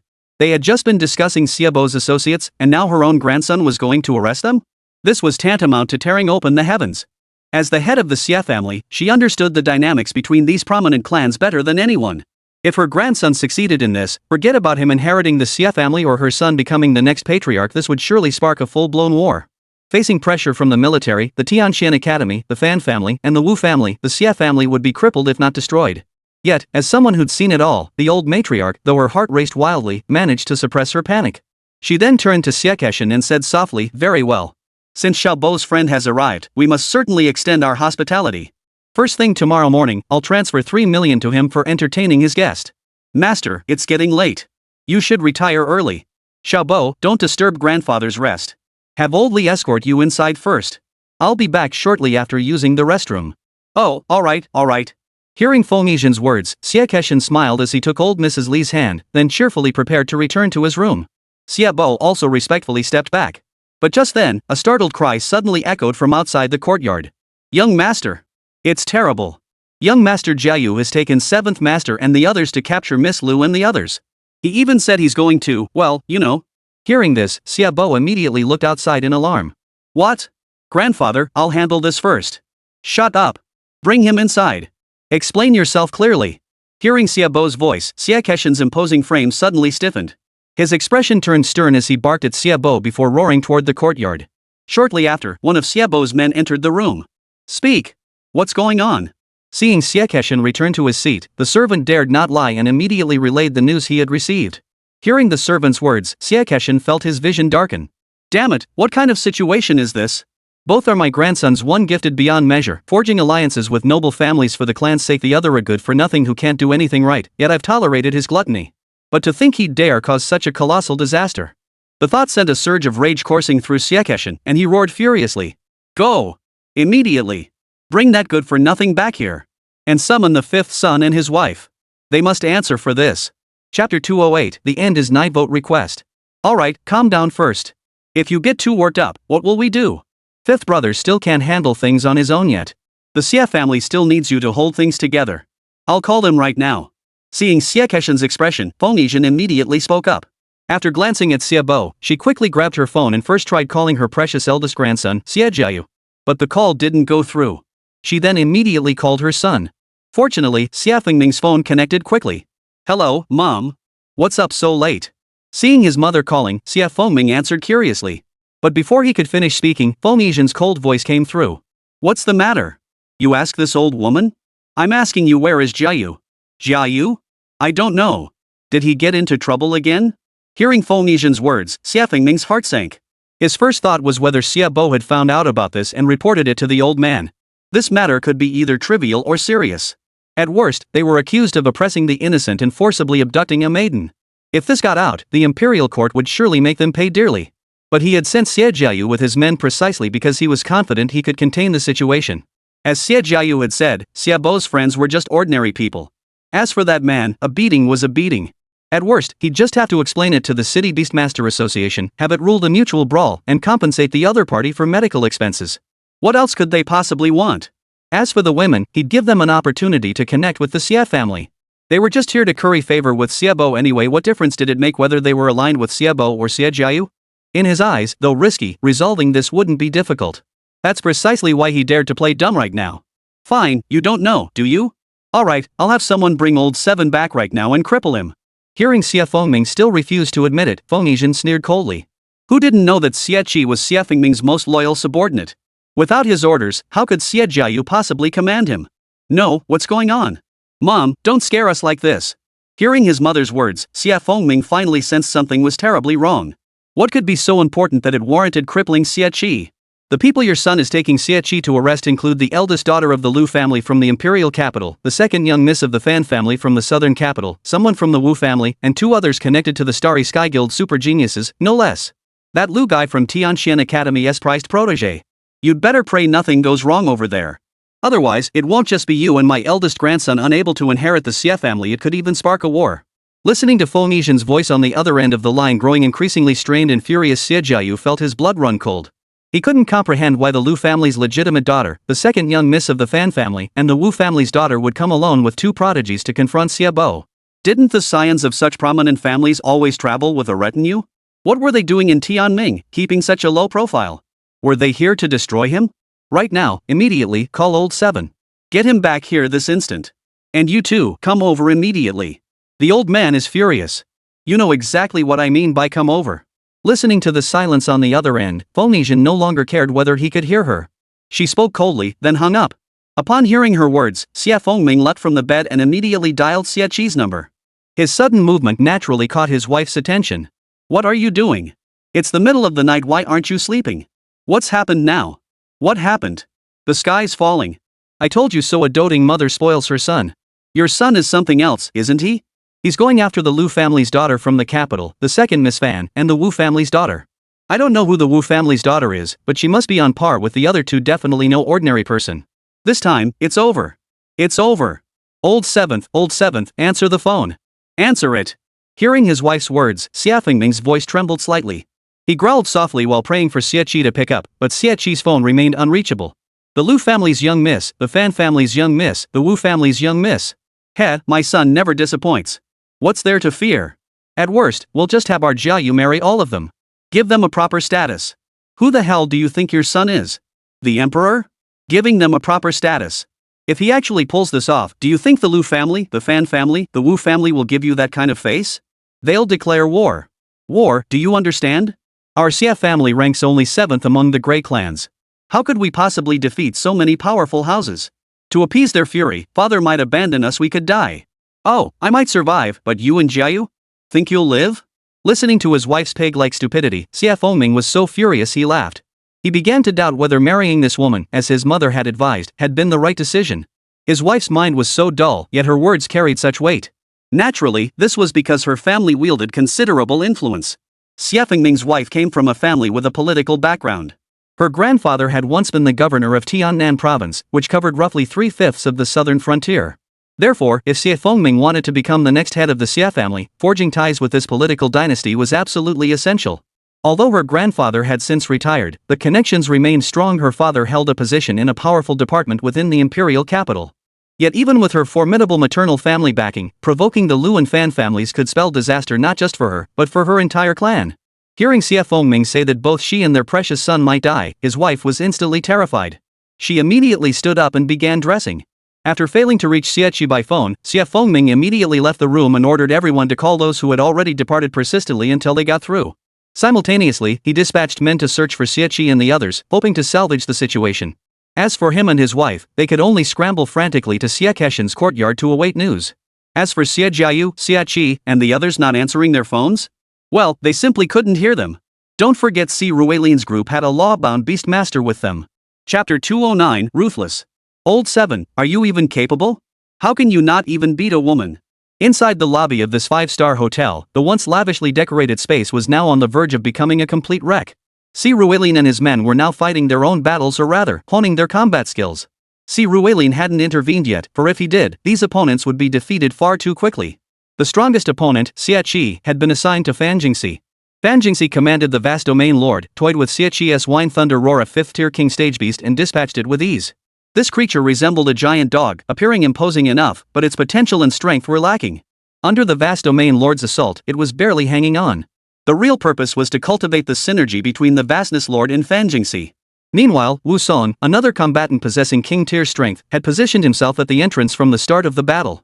The silent librarian's presence meant all phones fell silent, and anyone attempting to approach, be it person or beast, was dealt with. Crucially, the beast masters of the revered beast tamer tier brought by Xia Qi were also suppressed by her. As for the main battlefield, that was the domain of Lu Ruetong and Yumo Qing. Though Yumo Qing currently focused more on support, it was evident her command of beasts and application of Queen's decrees surpassed Lu Ruetong's. Given another year, Lu Ruetong might not even be her match. Truly worthy of last year's title as the strongest second strongest newcomer. As for Lu Ruetong, after growing through medium and large-scale secret realms, her 3 beast tamers, particularly the Lightpath Wolf Emperor, had already broken through the golden tier limitations, reaching platinum tier, level 2. Meanwhile, the Wolf King Hunter and Wolf King Gladiator had both reached the 10th tier of the gold rank. Leveraging the potential of their imperial and royal tiers, the trio could easily dispatch platinum tier beast tamers, if not with the ease of slicing through melons, then certainly with comparable effort. Working in tandem, they sent the Xia family's men and their beasts tumbling in droves. Finally, watching his protectors fall one after another, Xia Jiayu could barely hold on. He screamed at Xia Qi, desperate for him to finish off the opponents and come to his aid. Xia Qi, hearing his young master's voice, was equally impatient. But already at a disadvantage, the more he rushed, the faster he would lose. Sure enough, as Xia Qi's wind thunder roar faltered with panic, Si Ruilin, watching from afar, shook his head and declared, "It's over." The moment his words fell, Fan Jingxi and the vast domain lord seized the opening. As Fan Jingxi pointed swiftly at a spot on the wind thunder roar, he commanded, "Over there! Star rain arrows!" Simultaneously, Lord Vastness waved his hand. Above his head, a constellation of stars instantly materialized. These starlights then transformed into countless arrows, shooting toward the wind thunder roar. Though the beast attempted to dodge, its earlier overzealous advance left one leg exposed. One of its legs failed to reach safety in time, instantly riddled with holes by the hail of starlight arrows. "Awah!" With a mournful howl, Xia Qi's wind thunder roar crashed heavily to the ground in the distance. Wind thunder roar! Seeing his beast lie gravely wounded on the ground, Xia Qi roared in fury. Fan Jingxi turned her gaze toward Si Ruilin. She was still too young, too kind-hearted for a moment. She hesitated, unsure whether she should strike with full force. But as she turned her head, she saw Si Ruilin nodding at her. Seeing this, Fan Jingxi understood. Si Ruilin was signaling her to hold nothing back. Though her heart fluttered with hesitation, her gaze hardened into unwavering resolve. "Kill it!" "No!" Hearing Fan Jingxi's command, Xia Qi instinctively tried to recall the wind thunder roar. Yet the vast domain lord's speed was faster. In an instant, he channeled arcane energy into a colossal spear, thrusting it deep into the wind thunder roar's body. Put! The wind thunder roar was slain, and Xia Qi spat out a mouthful of blood. His expression wilted as he realized he was finished. He wasn't a natural-born beastmaster, he was self-taught. Otherwise, he wouldn't have been enslaved by the Xia family for all these years. The wind thunder roar had been tamed for him by Xia Fengming. But now, it was dead. He was now utterly worthless. The Xia family wouldn't find him another king-tier beast to train. He was already over 40 years old. He lacked the ability to train a new beast master. His career as a beast tamer was over.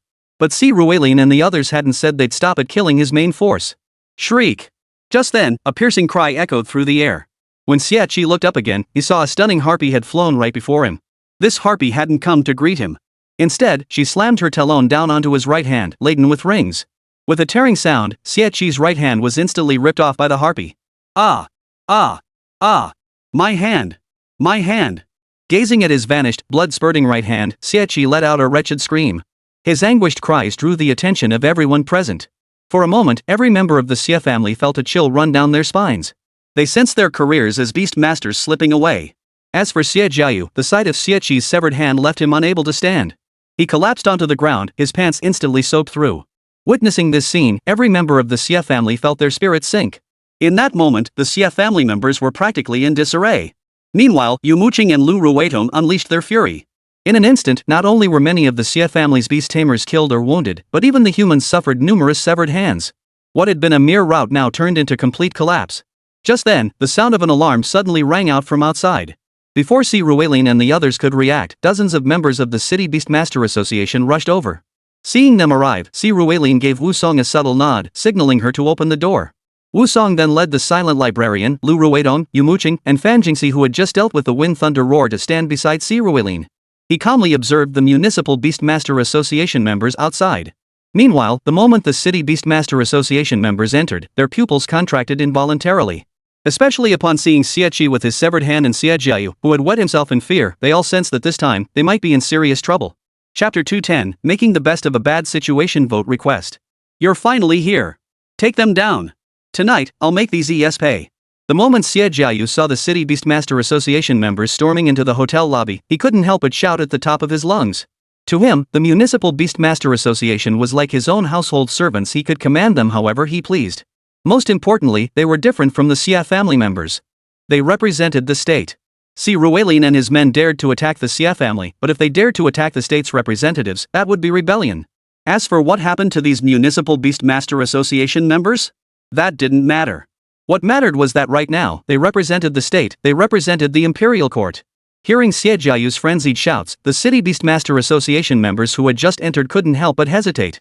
Though Xie Jiayu viewed them as little more than his own dogs, they were still human beings capable of distinguishing right from wrong. Despite the Xie family's heavy losses, they weren't fools. They could clearly see that the Xie family had provoked this trouble, coming specifically to cause trouble for Si Ruilin and his group. Having been thoroughly beaten and reduced to this pitiful state, they now dared to invoke the machinery of the state against Si Ruilin. Any sane person would know what to do in this situation. Unfortunately, the current head of the City Beastmaster Association was anything but a rational individual. This man's situation mirrored Xieqi's average talent, no innate spirit bond. His position as captain of the Municipal Beastmaster Association's criminal investigation team, despite commanding only a king-tier beast, stemmed from his connection to Xie Jiayu's maternal grandfather's faction. In truth, it wasn't just him. The entire Tianming City Beastmaster Association was aligned with Xie Jiayu's great-grandfather. Thus, upon hearing Xie Jiayu's command, he didn't hesitate for a moment before declaring, "Thugs detected attacking the Xie family's young master. Arrest them immediately. If they resist, shoot to kill. Be careful. The men are no problem. Spare the women. Young Master Xie will personally interrogate them tonight." Hearing the captain's orders, the other members of the City Beastmaster Association who had entered with him couldn't help but stare at him in shock. Could he really twist the truth like this? And more importantly, don't you know your own limitations? Haven't you seen Xieqi lying unconscious over there? Do you really think we can take on those 5 young thugs? Carry out the order. Seeing their hesitation, the captain of the City Beastmaster Association bellowed. He knew full well his men couldn't defeat the enemy. He was gambling that the enemy wouldn't dare to strike. Fortune favors the bold. He understood his situation all too well. If he played it safe, his life would remain stagnant. But if he could use this incident to gain favor with the higher-ups in the Xie family, even if it didn't guarantee a meteoric rise, it would at least offer him a chance to advance. And in his eyes, Si Ruilin and his group were far too young. They might dare to confront the Xie family, but they likely wouldn't have the guts to take on the City Beastmaster Association. Local officials are no match for immediate superiors. Though some members of the City Beastmaster Association sensed something was amiss, now that the commander had issued orders, they had no choice but to obey. Yes. With a resounding shout, the City Beastmaster Association members unleashed their beasts, preparing to charge forward. What now? What to do? Take them down. Watching the Municipal Beastmaster Association members charge in indiscriminately to arrest them, Fan Jingxi couldn't help but whisper to Si Ruilin.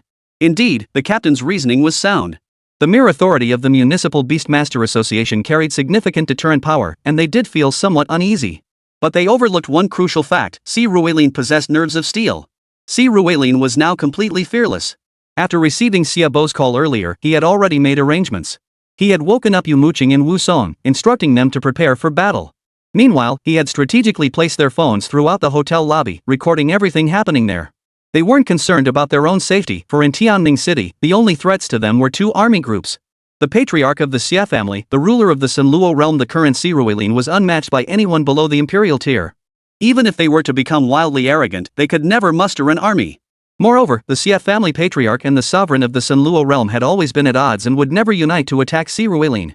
Thus, their only enemy was the Xie family patriarch. But even he alone would be utterly futile in stopping Si Ruilin and his group. Once they step outside, with the Fan and Lu family's influence, exposing the video would be child's play. What happens to the Xie family then is anyone's guess, but the 5th branch is finished for sure. Now, it was even better. The Xie family had gained the additional stigma of colluding with local government. This time, the Xie family might truly have to bleed heavily to weather this catastrophe. Watching the hesitant members of the Municipal Beastmaster Association preparing to charge forward, Si Ruilin was already ready to unleash his beast. But just then, a purple toxic haze suddenly filled the entire hall. It's poisonous. Retreat immediately. Seeing the clearly toxic fumes, the City Beastmaster Association members and the remaining Xie family members who could still move reacted instantly. Now wasn't the time to confront Si Ruilin and his group. Escape first. The absolute priority was to ensure Xie Jiayu didn't suffer even the slightest injury. Watching the panicked crowd flee, Si Ruilin and his group couldn't help but frown. Yet, they too prepared to retreat. Though they hadn't captured footage of the City Beastmaster Association attacking them, the audio recordings and the situation unfolding at the Xie residence were more than sufficient. With a flick of Si Ruilin's right hand, 5 phones instantly flew down from various corners of the lobby, landing in his grasp. After checking them to ensure they were intact, Si Ruilin and his group prepared to leave. But how to escape now was another problem. Members of the City Beastmaster Association had already positioned themselves in a defensive formation at the entrance after leaving the lobby. Charging out would inevitably lead to a confrontation. This time, however, it wouldn't be the other side initiating the conflict, they would be the ones launching the attack. Just as Si Ruilin and his group hesitated, a woman dressed as a waitress and wearing a mask suddenly jogged up to them. "Follow me." With that, the woman darted toward the rear. Chapter 211, Fermentation. Should we follow her? Watching the woman dash off after her words, Yumo Qing and the others turned to look at Si Ruilin. Lu Ruetong also whispered a question to him. Let's go check it out. Hearing her words, Si Ruilin paused briefly. His confidence stemmed from his expertise, so he nodded, signaling they should follow. The 5 of them immediately followed the woman into the back of the hotel. After winding through 7 turns and 8 twists, they escaped outside the hotel through a hidden door. As they entered the dimly lit alley, the woman ahead turned to look at them. Wearing a mask, her features were obscured, but her large eyes and oval face suggested she was a beauty. Her fiery red hair was tied back, accentuating her striking beauty. Her height and figure were also quite impressive. Though dressed in a waitress uniform, her figure was undeniably voluptuous, and she stood at a considerable height. Standing at nearly 170 centimeters, she towered over most men in the south, let alone women, making her appear exceptionally tall. Run now! You've crossed the Xie family and the City Beastmaster Association. You won't last in Tianming. This is all I can do for you. Excuse me, miss, one of them asked, may I ask why you're helping us? As the woman finished speaking and prepared to leave, Si Ruilin spoke up. There's no particular reason. I help anyone who's at odds with the Xie family. Hearing Si Ruilin's question, the woman waved her hand dismissively, signaling it didn't matter. If I may ask one more thing, you must be from the Sanluo realm, right? Could you introduce us to the Sanluo realm lord? Hearing this, Si Ruilin and the others exchanged glances. Almost instantly, they guessed her identity. Who else would dare to openly provoke the Xie family in broad daylight and ignore the City Beastmaster Association? It could only be someone from the Sanluo realm. It truly was a case of searching high and low in vain, only to find it effortlessly. Si Ruilin promptly stated their purpose for coming. Oh? You wish to see the Realm Lord? What business brings you here? And the Realm Lord may not grant you an audience. Hearing Si Ruilin and his companions request to meet the Realm Lord of the Sanluo realm, the woman looked at them with puzzlement. We wish to enter the Divine Wood Peach Garden, so we must seek the Senra Realm Lord's assistance. Si Ruilin made no attempt to conceal their purpose and spoke plainly. Enter the Divine Wood Peach Garden? Very well, follow me. As for whether the Realm Lord will assist you, I fear the chances are exceedingly slim. Upon hearing their request to enter the Divine Wood Paradise, the woman understood why they sought the Realm Lord. Only the antidote from the Sanluo realm could safely guide them through the toxic mistlands. Yet the likelihood of the Realm Lord assisting them was infinitesimally small. Still, since they'd crossed paths, she didn't mind lending them a hand. With that said, she turned and walked into the dark passageway, followed closely by Si Ruilin and the others. Of course, while following her toward the Sanluo realm, they weren't idle. Each of them edited footage of the hotel lobby incident and sent it to their families. Well, Yumo Qing didn't send her, sending it wouldn't have done Uncle Yu any good anyway. Uncle Yu was merely a low-ranking Yu-zone, the captain of a small squad within the Star Guild. He couldn't represent the entire Star Guild, and sending it to him would only cause him trouble. Thus, only Si Ruilin and the others sent it. Simultaneously, the Lu family, the Fan family, Wusong's obscure household, and even Dark Moon's Yang Yunjun all received this footage. And then what? Nothing. The entire internet exploded at that moment. The Lu family, the Fan family, the Wu family operating in the shadows, and Yang Yunjun of Dark Moon immediately launched an all-out online campaign exposing the Xie family's lawless actions. The moment the first video surfaced online, the Xie family knew about it, but knowing was useless. They tried to cover it up, but they couldn't. Not a single person spreading these messages online was any less powerful than the Xie family. Thus, the news spread like a virus across the internet. The Xie clan, tyrants of Tianming. Forcibly abducting women, oppressing the innocent, colluding with local officials. Is there anything the Xie family won't dare to do? This is the Beastmaster Association we taxpayers support. The Xie family has decided to pardon those they've oppressed. Dare to fight back? The Xie family, who can single-handedly hold up the heavens. As these headlines began to ferment across the internet, Xie Keshin felt darkness engulf his vision, nearly fainting on the spot. How could anyone cause such a colossal scandal? Simultaneously, calls from the Lu family, the Fan family, and Lu Quan had already come in. This matter absolutely could not be resolved so easily. As Xie Keshin struggled to placate these 3 families, his subordinate suddenly reported that a bounty for Xie Jiayu had appeared on the dark web. Rumor had it that members of the Bloodshed Alliance had already accepted the mission. Upon hearing this news, Xie Fengming's wife, who had been in a daze until now, finally snapped out of it. Her first reaction was to scream. They're insane. They want to kill my son. Oomph. If killing your bastard son could put this matter to rest, I'd kill him right now. Hearing the woman's shrieks, Xie Keshin's face darkened as he growled furiously. Xie Keshin, a man of insatiable lust, had fathered numerous children. Xie Keshan had 5 legally wedded wives in the Xie family alone. Before his 5th wife proactively arranged women for him and forbade him from having more children, he had 12 offspring, 7 sons. Those 7 sons, in turn, gave him 9 grandsons. Of course, some were less accomplished mere commoners who hadn't even become beastmasters. They were merely managing the Xie family's mundane business affairs. Now, with Xie Boizhu setting such a shining example, he couldn't care less about the lives of his sons or grandsons. As long as the future head of the Xie family was his own flesh and blood, that was all that mattered. Fifth son was indeed exceptional, but with such a poor grandson, disposing of the boy posed no difficulty. Should fifth son harbor any grievances, he could simply be stripped of his position as heir. Hearing Xie Kexin's words, Xie Fengming's wife let out a piercing scream. You're mad. Mad. All of you. Don't forget it was your Xie family who begged me to marry into this family. And now you treat us like this, my son and me. I'll tell my father. I'll tell my grandfather. Go ahead and tell them. Let me tell you, now that the City Beastmaster Association is involved, your family won't escape unscathed either. Our Xie family is a lineage of beastmasters. If they want to touch us, they'll have to think twice. There's still room for negotiation. Your father? Your grandfather? They're nothing. Removing them from their positions would be as easy as blowing out a candle. This time, your family is finished. Hearing his daughter-in-law's insolent words, Xie Kexin roared with fury. Chapter 212, Justifications. It's all your fault. If you hadn't tried to steal Jia Yu's position as heir to the Xie family, if you hadn't gone looking for trouble by bringing those people here, how could we have gotten into such a mess? Hearing Xie Kexin's words, Xie Fengming's wife was dumbfounded. Though not the sharpest tool in the shed, she understood that the Xie family was a colossal powerhouse far greater than their own. If even the Xie family couldn't withstand this, then their own family certainly couldn't. So what Xie Kexin said was very likely true. Just as her mind began to cloud, she suddenly spotted Xie Bo in the distance and immediately rushed toward him. Auntie, that's going too far. The Xie family belongs to grandfather. Who runs the household is his decision, it has nothing to do with me. Besides, Chairman Lu and the others are my classmates. My classmates came over to hang out with me, that shouldn't be a problem, right? It's all because of Jia Yu's cousin, that shameless scoundrel who dares provoke anyone. I recall grandfather gave us photos of the young ladies and masters from each family. Didn't Jia Yu memorize them? Seeing Auntie Wu's fury, Xie Bo pretended to panic and blurted out. Hearing Xie Bo's words, Xie Fengming immediately pulled his wife close. Indeed, their family couldn't stand firm on this matter. He couldn't very well admit his son was so foolish he couldn't even recognize the young ladies from each family. Enough, stop arguing. What we need to focus on now is resolving this situation. Old master, nothing has happened yet, so there's still room to turn things around.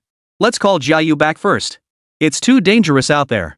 Seeing her son and daughter-in-law at a disadvantage, Fengming stepped in to smooth things over, addressing Xie Kexin. This time, the Xie family had definitely suffered a setback.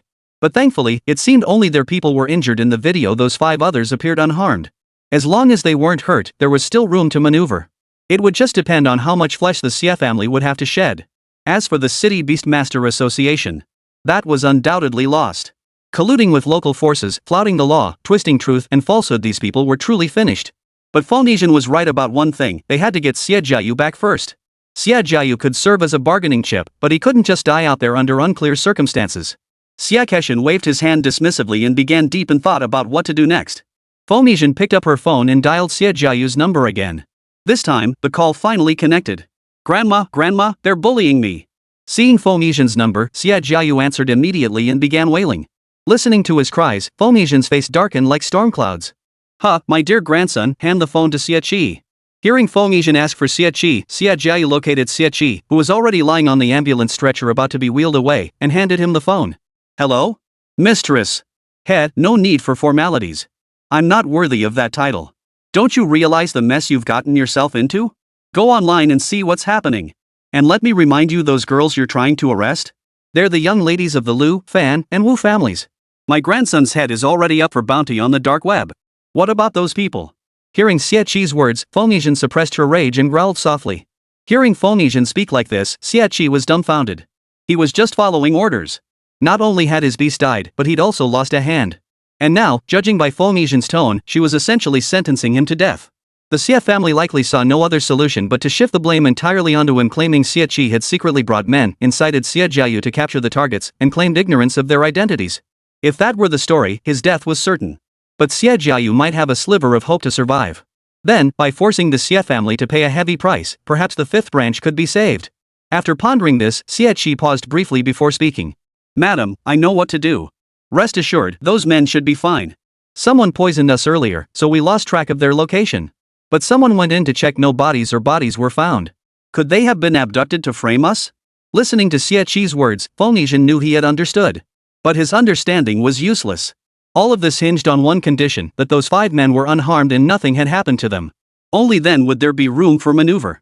If those 5 were dead or gravely injured, war would inevitably break out.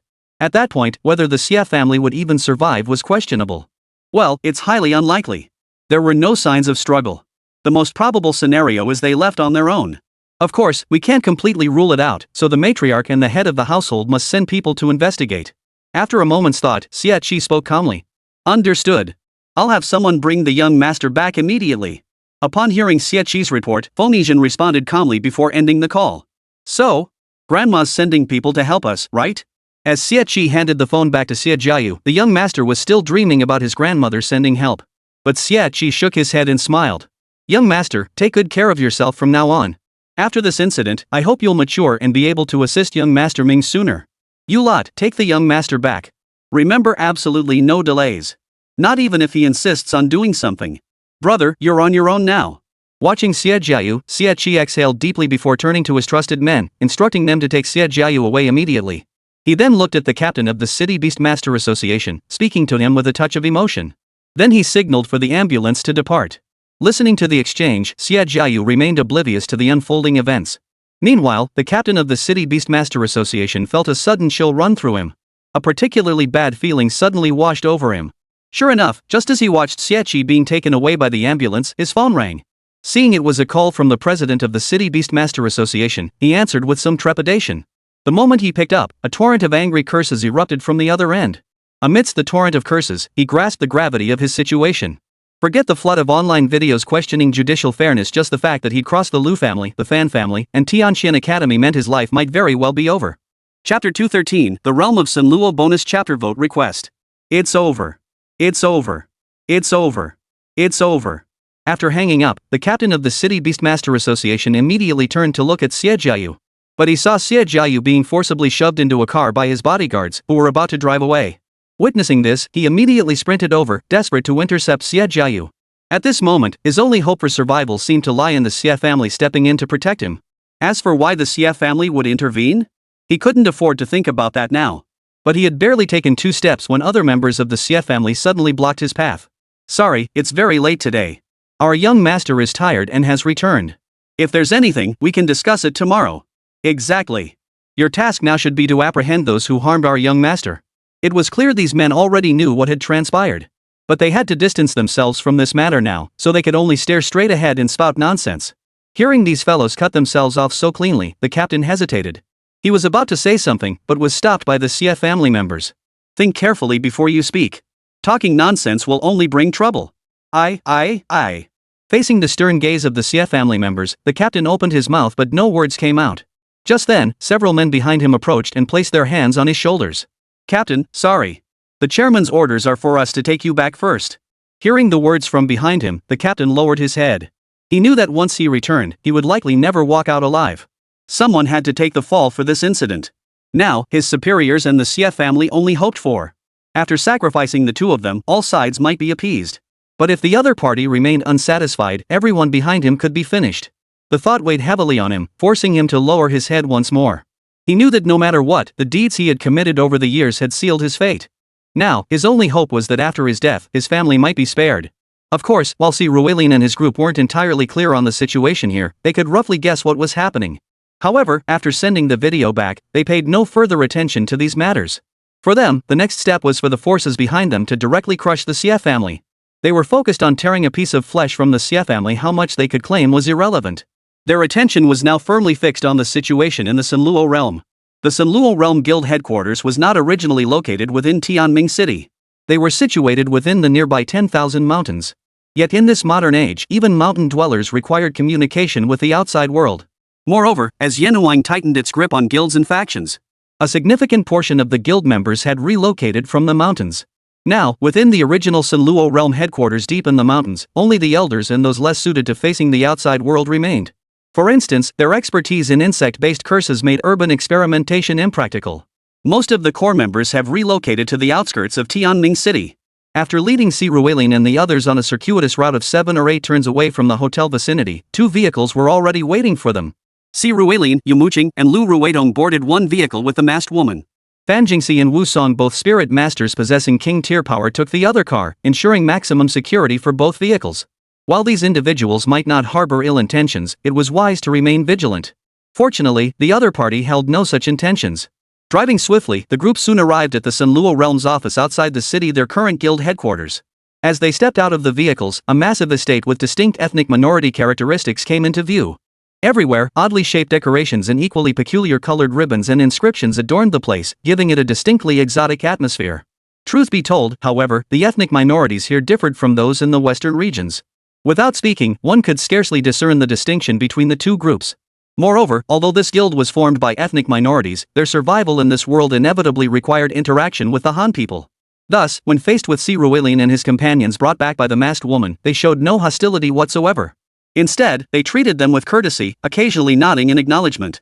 Naturally, Si Ruilin and his group reciprocated with equal friendliness. Thus, the group entered the estate and made their way to the largest tent within its grounds. Yes, a tent, though clearly constructed of steel and concrete, resembling a villa, its design remained that of a traditional tent. After traversing a long corridor, Si Ruilin and his group arrived before an enormous chamber. Inside this vast space sat over 20 individuals, each dressed in traditional ethnic minority attire, busily engaged in their respective tasks. Honestly, seeing them in such attire while operating computers and smartphones did feel somewhat incongruous. At the very center of the room, atop a high throne constructed from demon beast bones, sat a woman adorned in silver jewelry reminiscent of the Miao ethnic group from Si Ruilin's past life. She turned her gaze towards Si Ruilin and his companions with obvious curiosity. "You little rascals are quite something, turning the Xia household upside down like this." After sizing up Si Ruilin and the others, the woman couldn't help but chuckle. "Not at all, Lord Boundary Master. We were merely defending ourselves. If he hadn't come looking for trouble, we wouldn't have resorted to violence." Hearing the woman's words, Si Ruilin responded. While the woman had been sizing them up, Si Ruilin and his group had been observing her as well. Though seated upon that bone chair, she appeared to be quite short, probably only around 5 feet tall. What was truly surprising, however, was her youth. She was remarkably young. Unlike the well-preserved youth of someone like Igonya, hers was genuine, untouched by age.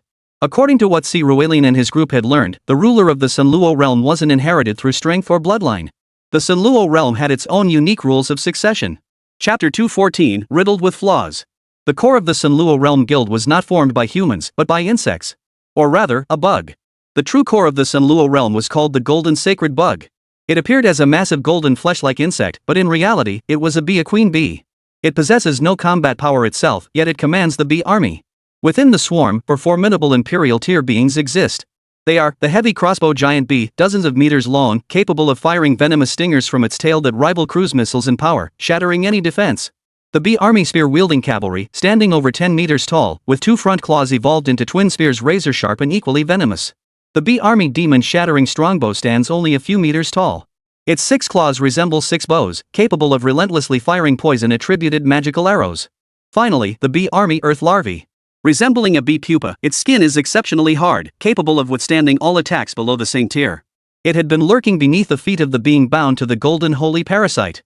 The golden sacred parasite possessed a unique ability called shedding. It did not perish with its host's death. Instead, if the host died, it would leave behind a shell devoid of flesh and reincarnate within the Senra realm's headquarters. It waits for the next host it selects, then re-emerges. Indeed, only those acknowledged by the golden sacred parasite could become the sovereign of the Sunluo realm. Thus, in a sense, the lord of the Sunluo realm could potentially be an 18-year-old child who has just awakened. As long as she gains the golden sacred bug's recognition, she would instantly become an existence possessing peak imperial tier combat power. Of course, since the Sunluo realm's inception, such an extraordinary occurrence has yet to unfold. The youngest realm lord to date is the one standing before them. Her name is Long Xiangrui, and she is 33 years old.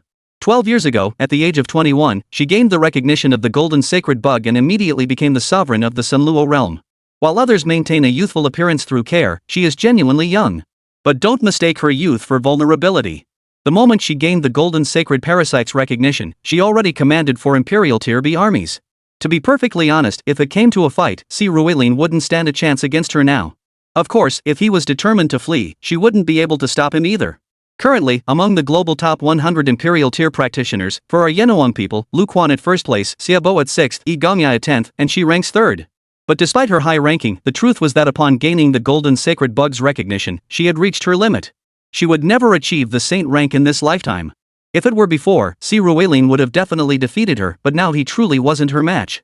Smooth-talking little rascal, Si Ruilin sneered. You think your petty tricks can fool me? Ha, you're not so innocent after all. Hearing Si Ruilian's words, Long Shangrui responded with a dismissive laugh.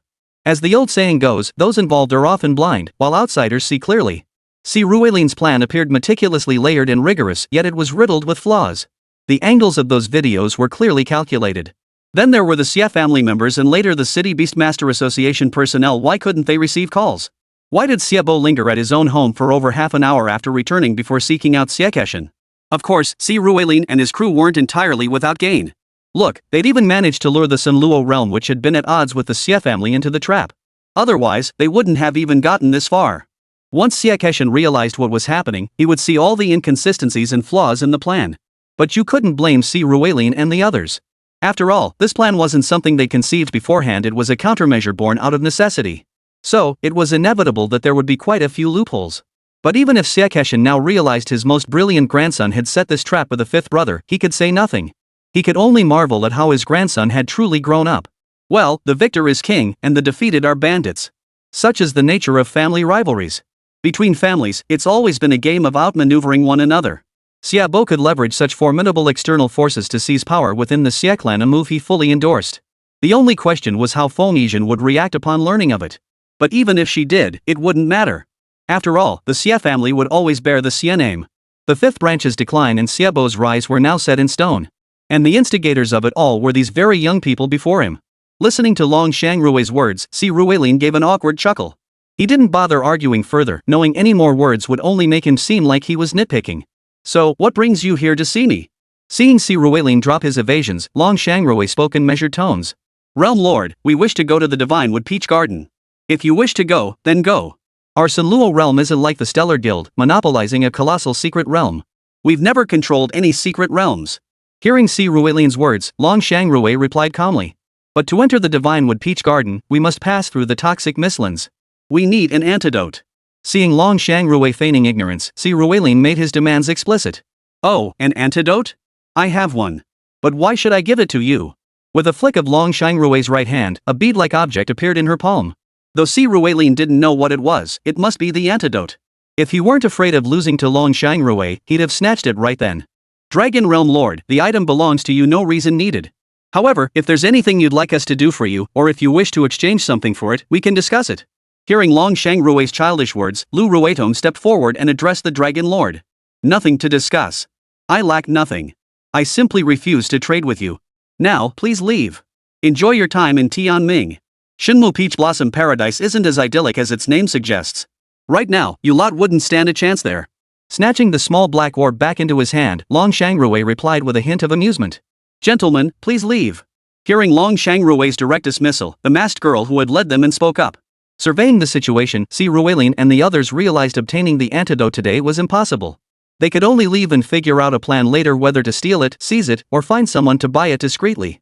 After a moment's hesitation, the group turned and departed. Chapter 215, Conditions. The Dragon Realm Lord refuses to help. What do we do now? As the group exited the Sunluo Realm's compound, the first rays of sunlight were already touching the earth. Yet unlike the sky above, which had shed all gloom to reveal bright clarity, the hearts of Si Ruilian and his companions were shrouded in a thick fog. Without the antidote, entering the Divine Wood Peach Garden was nearly impossible. Earlier, they discussed stealing it, robbing it, or buying it on the black market. The chances were slim, especially on the black market. If such an antidote were available there, Xiaobo wouldn't have found it so difficult.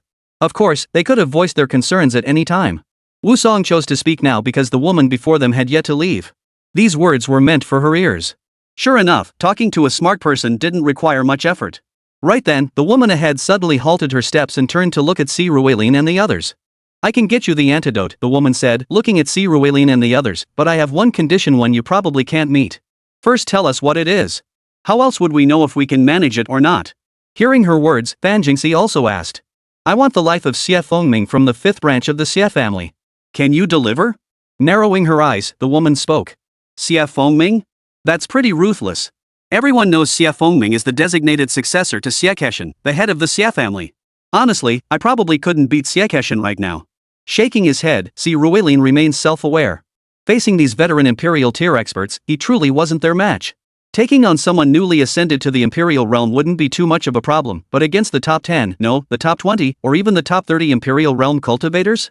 He doubted he could hold his own against any of them. Of course, without two Imperial realm experts, they couldn't hold him back. He could leave anytime he wanted. That's why I'm telling you, you can't complete the deal now, and you've already offended the Xie family. Once you're out, get out of here fast. Don't linger. Be careful, a cornered dog will bite. They might try to force you to stay. Hearing Si Ruilian's words, the woman shrugged her shoulders and turned to head back to the Sunluo realm. But just as she passed by Si Ruilian and the others, Si Ruilian suddenly spoke up. What if I have a way to kill Xie Fengming? How can you guarantee you'll give us the antidote then? Si Ruilian. That's completely reckless. Hearing Si Ruilian's words, Yumo Qing and the others couldn't help but speak up. They could force Xie Keshan to kill his own grandson, but they couldn't bring themselves to kill Xie Keshan's son. Doing so would inevitably push a top-tier imperial tier existence into a situation where they would be locked in a life or death struggle with them. If it came to that, Si Ruilian would likely be unable to leave Tianshan Academy before attaining the emperor tier. For the moment he stepped outside, he would have to guard against Xie Keshan coming to kill him. Yet Si Ruilian merely waved his hand dismissively, then fixed his gaze resolutely upon the woman. Meeting Si Ruilian's unwavering gaze, the woman hesitated slightly before removing her mask. Sure enough, a face of breathtaking beauty just as they had imagined was revealed before everyone. Yet the group had long since been desensitized by the sight of China and Luotian, so this face held less impact. Their shock now stemmed from recognition. They knew this face. You're Feng Xian? The current number 1 on the 100 talents ranking, Feng Xian? Lu Ruetong was the first to speak, her voice trembling with disbelief. They had spent ages speculating about her identity, never expecting it to be the legendary Feng Xian. Could they finally believe it? Observing the crowd, Feng Xian spoke a single sentence before turning and continuing toward the Sunluo realm. As she walked, her voice carried back. Once you've killed Xie Fengming, I'll naturally give you the antidote. Feng Xian's reputation was solid enough to guarantee the deal was real. But even if the deal was genuine, why would she want Xie Fengming dead? I'm not entirely sure either. Perhaps we should explore other options first. Watching Feng Xian enter the Sunluo realm, Wu Song and the others murmured among themselves. Even Yumo Qing, a reincarnated individual, clearly didn't know the nature of the conflict between Feng Xian and the Xie family. She only knew that the Xie family and the Sunluo realm were like oil and water, utterly incompatible. Whereas the Lan family, the Chao Shua Guild, and the Celestial Palace maintained a semblance of decorum, merely sabotaging each other behind closed doors, the Xie family and the Sunluo realm had no such pretense. Should their forces encounter each other within the secret realm, refraining from immediate combat would be considered restraint. Even the authorities would station neutral officials within both attack squads, who, upon sensing the other's presence from afar, would deliberately lead their teams to detour around them. The enmity had reached this level, yet even so, Yumo Qing never imagined it would escalate to the point of attempting to assassinate each other's leaders. Alright, let's move first. Find a secure location, and we'll analyze this further. Though shocked, now clearly wasn't the time to stand at the Sunluo realm's entrance speculating about their rivalry. So the group of 5 departed. They had barely stepped outside the Sunluo realm when, after just a few paces, 2 military jeeps suddenly pulled up in front of the group. Although Si Ruilian had heard Lu Ruetong mention earlier that transportation and departure wouldn't be an issue, she'd handle it, he hadn't expected her to directly contact the military headquarters here. Simultaneously, 2 men in plainclothes emerged from the vehicles and saluted Lu Ruetong first. Second Lieutenant Lu, we've received orders from higher command to escort you and your companions to the safe house. Thank you for your service. Hearing their words, Lu Ruetong promptly returned a military salute before speaking earnestly. She then led the group onto the military vehicle. However, once inside the vehicle, Wu Song and Fan Jingxi turned to Lu Ruetong in shock. When did you become a second lieutenant? How come we didn't know? Seeing the puzzled expressions on their faces, including Si Ruilian's, Lu Ruetong chuckled softly. But before she could speak, Yumo Qing interjected. You didn't know? She joined the military before college. She's in the military science track, so after graduation, she'll directly enter the army with the rank of second lieutenant. In a few years when we meet her again, she'll probably be holding a colonel's rank. Chapter 216, Redistribution. How do you know that? Lu Ruetong looked at Yumo Qing in surprise, taken aback that she de-exposed her secret. After all, aside from her family and Principal Lu Quan, no one in the student council knew she was in the military science program. Upon hearing her words, Yumo Qing merely smiled without elaborating. She couldn't very well say she'd reincarnated from the future, where she'd seen Lu Ruetong already holding a general's rank. It was a pity that even as a general, Lu Ruetong hadn't achieved the saint rank. Yumo Qing guessed it was likely due to insufficient innate talent. As a dedicated werewolf-type beast tamer, her innate talent was called Frenzied Wolf's Bloodlust, an SS-tier ability that drastically boosted a werewolf's attack and speed for a short time. However, using it left her in a near-death state afterward. Si Ruilian had witnessed this once during the Dark Mystery Realm incident. It was a life-or-death tactic. Though powerful, this talent imposed severe limitations, confining her to werewolf-type beasts. The Lu family could barely muster 3 such beasts for her, a considerable effort. Of these 3, only one was Imperial tier, while the other 2 were King tier. This illustrates just how difficult it is to gather beasts after acquiring this talent. The second reason likely stems from her early entry into the military. Burdened by excessive duties, she couldn't focus on breakthroughs, ultimately exhausting her potential before reaching the Saint tier. But in this lifetime, having crossed paths with Ruilin, who knows what the future holds. Similarly, the lives of Wu Song and Fan Jingxi had also been altered by Ruilin. Yumo Qing recalled Fan Jingxi's talent clearly, an SS tier mental enhancement. She could increase the mental coverage range of psychic type beast tamers by 30%. This was an exceptionally practical talent that grew more valuable over time. As for Wu Song's talent, it seemed to be an SS tier Dark Knight shadow ability. In places without light, it enhanced the recovery, perception, and attack power of undead type creatures. Her own Queen's Pardon, a rather weak card, only worked on the undead race. In their previous lives, these two had relied solely on these talents to match her step for step in university, only slightly disadvantaged by attribute synergies. But things were different now. Fan Jingxi possessed an Imperial tier potential, the vast domain lord whose mind held countless secrets from myriad worlds. As for Wu Song, he now possessed a Death Soul saber-toothed tiger with Imperial tier potential and a Law-type Beastmaster of Royal tier strength, the Silent Librarian. This time, even Yumo Qing felt uncertain about suppressing these two. All these changes stemmed from Ruilin's influence. The only question was whether Lu Ruiting would undergo similar transformations later on, granting her a chance to touch the threshold of the same tier. But for now, faced with Lu Ruitong's inquiry, she merely smiled without responding. Soon, two vehicles brought Ruilin and the others back to Tianming City, then drove straight to a residential complex not far from the Xie family manor. The residents of this complex were exceptionally peculiar. As mentioned earlier, the Xie family was a clan notorious for its insatiable lust, from top to bottom. Yet publicly, they could only have one wife. Otherwise, if the common folk discovered that every member of this prestigious family had multiple concubines, the public backlash would be disastrous. Thus, whenever the main or collateral branches of the Xie family acquired mistresses, whether the third, fourth, or fifth, they would arrange for them to reside in this residential complex. The choice of this location as a safe house was, of course, because it was hidden in plain sight. After last night's incident, the Xie family would undoubtedly scour the entire city searching for Ruilin and his group. Finding them first would give them the upper hand in negotiations. But even if the Xie family and the City Beastmaster Association searched high and low, they wouldn't start within the Xie family compound itself. After all, too many people knew them there, it wasn't a suitable hiding spot. This place, however, was different. The mistresses and concubines the Xie family would be searching for here, most of them weren't from prominent families. Neither they nor their families would know Fan Jingxi or Lu Ruitong. They just assumed these beautiful women were someone's new mistresses. And since they were all mistresses, no one would bother inquiring whose they were. Thus, here they were actually safer. Well, the only potential complication might be Ruilin, but thankfully, he's a total homebody. After the two soldiers settled the group into a spacious flat, they departed. As for Ruilin and the others, they first ate a belated breakfast before catching up on sleep. They hadn't slept a wink the night before. Forget about the Xie family, the Divinewood Peach Garden, killing Xie Fengming, or the antidote for now. First, catch up on some sleep. Meanwhile, as Ruilin and the others slept, Xie Keshin, who had likewise stayed awake all night, arrived at Xie Bo's small courtyard. After Xie Jiayu had been brought back last night, Xie Bo had excused himself.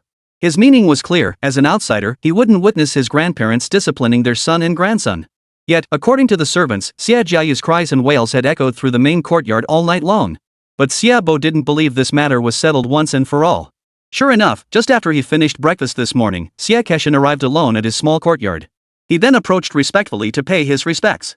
"Greetings, grandfather." You handled this matter well." Stride in with the bearing of a dragon and the gait of a tiger, Xie Keshin took his seat at the head of the main hall. After sipping his tea, he looked at Xie Bo and spoke. Upon hearing his grandfather's words, Xie Bo immediately knelt. "Grandchild, I know I was wrong. Do you know what you did wrong?"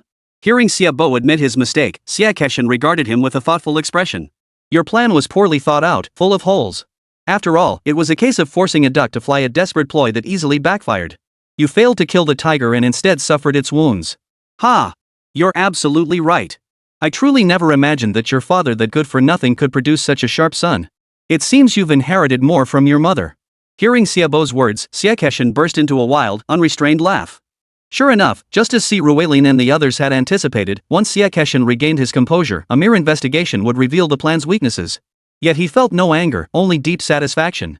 A patriarch of a prominent family couldn't afford to be a fool. Compared to being manipulated by others, manipulating others clearly served the Xie family's interests better. "After this matter is settled, I will transfer the hotel operations under your fifth uncle to your second uncle, the high-tech company to your third uncle, and one of the two assault teams from the coastal salt factory to Feng Su, who belongs to your second grandfather's family. How you manage these will depend entirely on your skill. But now is the time to end this farce. Looking at Xiaobo, Xiakeshin also announced his decision this time. Chapter 217, The Confession. Hey, brother C, it always comes down to you guys. My grandfather finally relented. It should be settled now. Whatever compensation you need, our family is ready to discuss it. After leaving Xiaobo's courtyard, Xiakeshin couldn't contain himself. He immediately grabbed his phone, went to his bedroom, and quietly called Si Ruilin. Si Ruilin, now residing in the Xia family compound, jolted awake from his slumber. His mind raced. The matter of eliminating Xia Fengming was difficult to broach with Xiaobo. After all, no matter how fiercely Xia Fengming clashed with Xiaobo, Xia Fengming remains Xiaobo's fifth uncle, the pillar of the Xia family and the most suitable candidate to succeed as the next family head. Unless Xiaobo could achieve the imperial rank while Xiakeshin was still alive, like Si Ruilin had done, the power would inevitably need to undergo a transition. Therefore, for the sake of the Xia family, Xiaobo could not possibly side with Si Ruilin and the others regarding the matter of killing Xia Fengming. After a moment's hesitation, Si Ruilin spoke up. We need to consider this further. Rest assured, this matter will be resolved within the next few days. At most, it will just put more pressure on the Xia family. Your task is more crucial, find us that antidote. Alright, but don't push things too far. I've only just managed to secure an attack team from the Xia family. If it all falls apart, we'll be in real trouble. The antidote, I'm keeping a close eye on it. I'll contact you as soon as there's any news. Got it. Listening to Xiaobo's cautious words, Si Ruilin responded with a smile. Then Si Ruilin hung up the phone. With Luo Xin on his left and the white-bone lady on his right, and Chang'an nestled on his stomach, he drifted off to sleep. They slept soundly until past 4 in the afternoon. It wasn't that they chose to wake up, hunger had simply roused them. After waking, Si Ruilin and the others first ordered takeout via their phones. They then freshened up in the bathroom. By the time they were all ready, the delivery had arrived. They ordered steamed chicken in a clay pot and bamboo tube rice, both local specialties of Tianming. The day before, they'd also tried crossing the bridge noodles, local grilled fish, and mushroom hot pot soup. To be perfectly honest, the absolute best dish in Tianming was undoubtedly the mushroom hot pot soup. That stuff was incredibly fresh to the point of being outrageous. But there was one problem: the mushrooms in that mushroom hot pot soup might be poisonous, so Si Ruilin and the others dared not order it for delivery. As for the crossing the bridge noodles, honestly, they weren't as good as the spicy, numbing version back in Si Ruilin's hometown. The grilled fish also can't hold a candle to the grilled fish from Sichuan. So ordering steamed chicken in a clay pot and bamboo tube rice is definitely the safe bet. Before eating, Si Ruilin paused and released all his beast companions. Back in the day, he'd always release them during meals. Yumo Qing and the others knew his tamed beasts were peculiar, they didn't eat specialized beast food. True dragon-type beasts, for instance, typically consumed raw meat. Spiders, for instance, usually fed on insects. The market sold enormous ones, giant meatworms nearly as thick as an adult's thigh and over a meter long, which served as sustenance for bug-type beast tamers. But Si Ruilin's beasts were different. They actually ate human food. By now, the girls had grown accustomed to this peculiarity. Today, however, after releasing them, Si Ruilin paused before addressing the 4 girls. I have something to tell you. Can you swear you won't tell anyone else? Absolutely no one. Gazing at the 4 girls before him, Si Ruilin was unusually serious. Yes. What is it? It sounds so mysterious. Don't worry, I won't tell anyone. Not even Sister Xiaolu, Sister Lan, or Sister Yi? Well, if you won't let me tell you, then I won't. Hearing Si Ruilin's words, the 4 girls who had been about to start eating paused their actions and exchanged glances. Yumo Qing nodded first, signaling she was fine with it. Then Fan Jingxi, Lu Ruitom, and Wu Song also spoke up. As for Sister Xiaolu, Sister Yi, and Sister Lan, I'll find a chance to talk to them myself. Right now, I only ask that you absolutely not tell anyone, not your parents, not the authorities. Understood? Gazing into their eyes, Si Ruilin emphasized once more. Seeing Si Ruilin's earnest expression, the 4 nodded in agreement once more. They had their own speculations. Si Ruilin's greatest secrets lay in his beast tamers, well, not just that. His beast taming techniques, his repeated summonings of innate spirit beasts, these mysteries piqued their curiosity. But since Si Ruilin didn't speak of them, they tacitly refrained from asking. And now that he might be about to reveal them, they had no intention of making these matters public. Instead, they intended to take these secrets to their graves. Faced with their repeated assurances, Si Ruilin hesitated slightly before opening up. Yes, he intended to share some of his secrets with these 4 girls. His choice to speak now served 2 purposes. First, to strengthen their trust in him. After all, they had come to accompany him in searching for his parents, and keeping things hidden forever felt wrong. Second, it would let them understand the unique nature of his beast taming abilities, so they wouldn't seem too taken aback when they had to cooperate. Third, since they were essentially in a romantic relationship, if they ever stumbled into his room and saw something they shouldn't, they wouldn't be too shocked or think he was a pervert. Well, okay, his reputation was out there, good and bad. The past was the past, but now, he really was a pervert. Truthfully, my talent the Mythic Contract isn't about taming mythical beasts as you might assume. My true talent, Mythical Contract, actually involves binding suitable beast tamers and transforming their potential into mythical beings. In other words, all my tamers are god tier. As he spoke, Si Ruilin clapped his hands. The next second, every one of his beasts except Luoshin and Chang'e instantly transformed into human form. Well, White Bone Lady was already humanoid, but now she'd fully restored her normal appearance. Though her complexion remained deathly pale, her figure and features were utterly transformed from moments before. Watching Si Ruilin's beasts suddenly transform before their eyes, Yumo Qing and the others were dumbfounded. Divine tier? These legendary beings actually exist? Chapter 218, Leave the expert work to the experts. Phew, after all these days, I can finally speak. Hello, I'm Jin Long. I am that white snake. My name is Vice Suzhan. I'm her younger sister, Sin Biqing. You can call her Little Bai and me Little Qing. I'm the eldest of the Spider Sisters. My name is Chizhur. My name is Luo Bin. Officially, I'm known as the Goddess of Luo. You can call me either Luo Bin or the Goddess of Luo. I'm Orange Spider Girl. If you ever get hurt, you can come find me. I am Jinjur. I'm Green Spider Girl. I am Pink Spider. I'm Blue Spider Girl. I am the seventh sister, Purple Spider. I am Lady White Bones. I am the nine-tailed fox, Dodgy. Just call me Dodgy. I'm Ao Run, a spatialist. Pleased to formally meet you all. I'm Jingwei. I am Chang'e. Seeing the stunned expressions before them, Si Ruilin's spirit beasts introduced themselves one by one. Hearing them speak, the crowd finally realized they truly were divine tier beings. For it was common knowledge that only saint tier beings could speak, and only divine tier beings could take physical form. But then again, they'd never actually seen a divine tier being before. In truth, in the 300+ years humans had been beast masters, not a single divine tier had ever appeared. Divine tier beings existed only in legend. Yet now, more than a dozen appeared at once, truly staggering. What was even more astonishing was, hello, but why are they all such beautiful young ladies? Damn, I wondered why you've been so indifferent to us lately.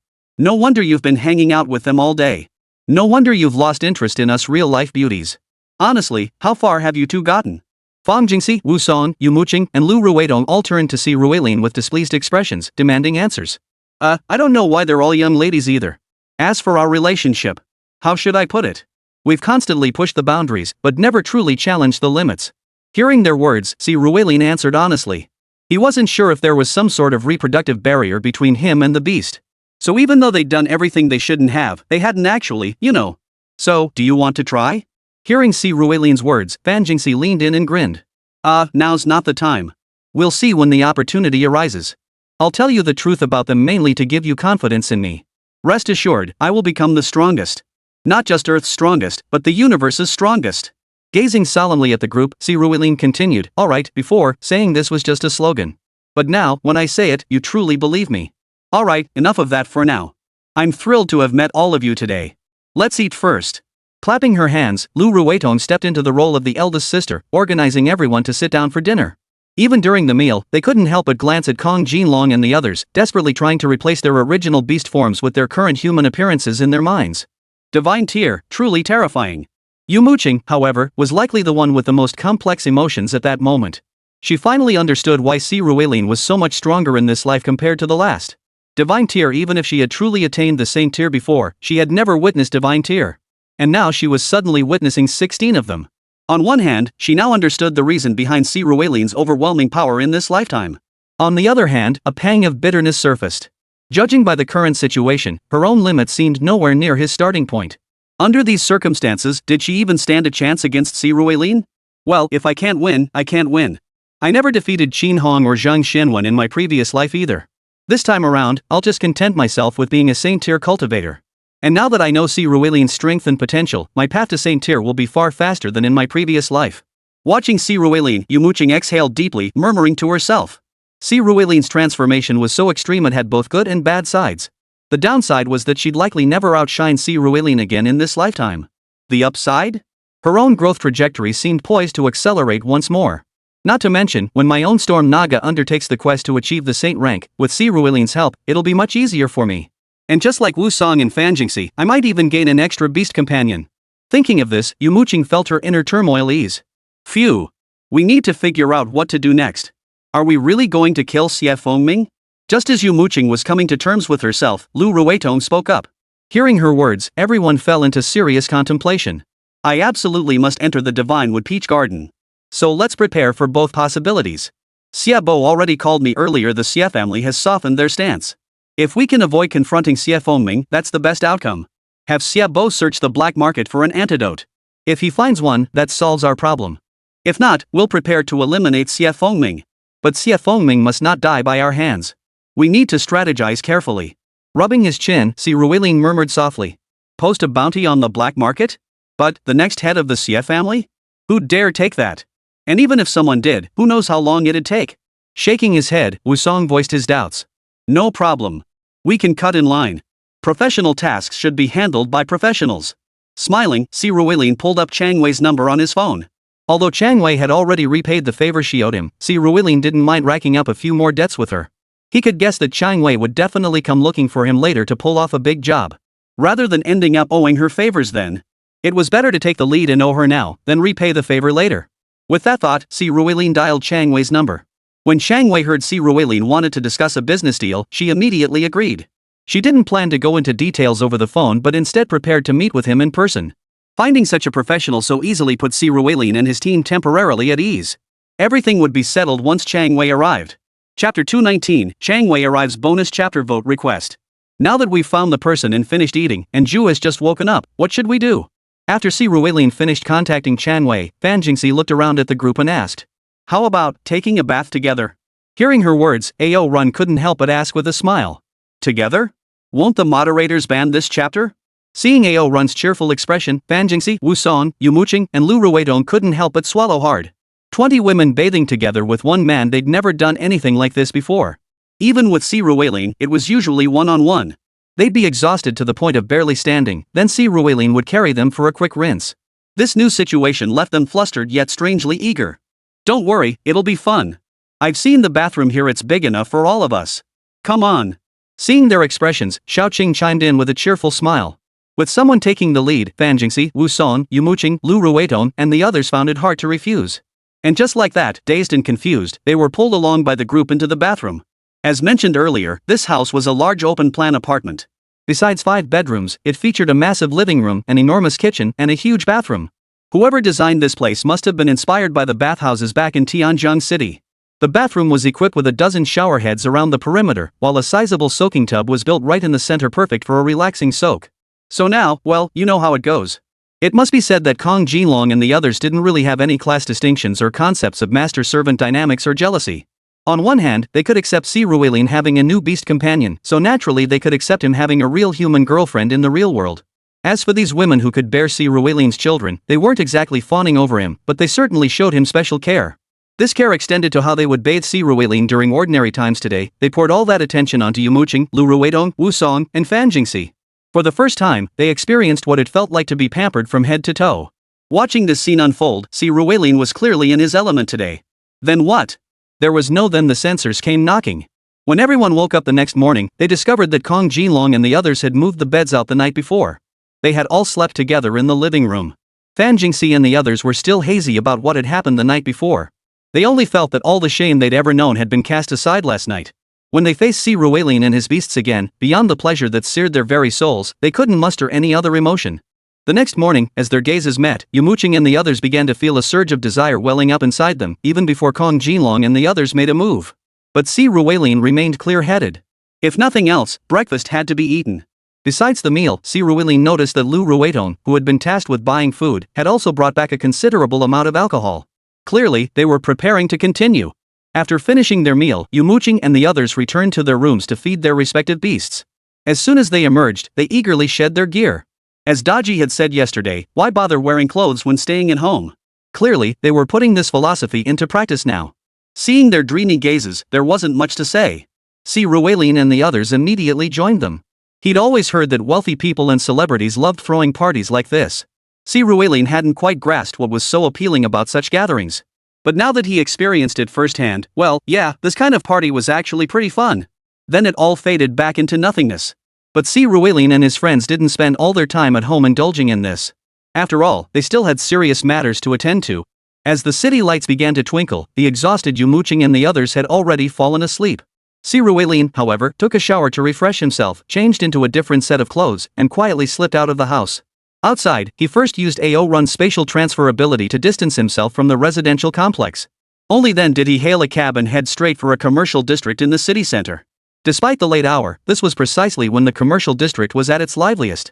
At a cafe, Si Ruelin ordered an ice cream and settled into a corner seat. He ate his ice cream while scrolling through his phone. About 5 minutes later, the chair opposite him slid open. Chang Wei, dressed in sleek black, sat down and grinned at him. "Long time no see. This time, it's not me owing you a favor, it's you owing me one, right?" "Yeah, you could say that. Anyway, I have a feeling you'll need my help eventually. Rather than making it awkward for you to ask later, I'd rather owe you a favor now. What would you like to drink?" Smiling, Si Ruelin addressed Chang Wei while scanning the QR code for ordering with his phone. "No thanks. We've got plenty of enemies. I can't drink anything that's been opened outside. Let's get back to the point.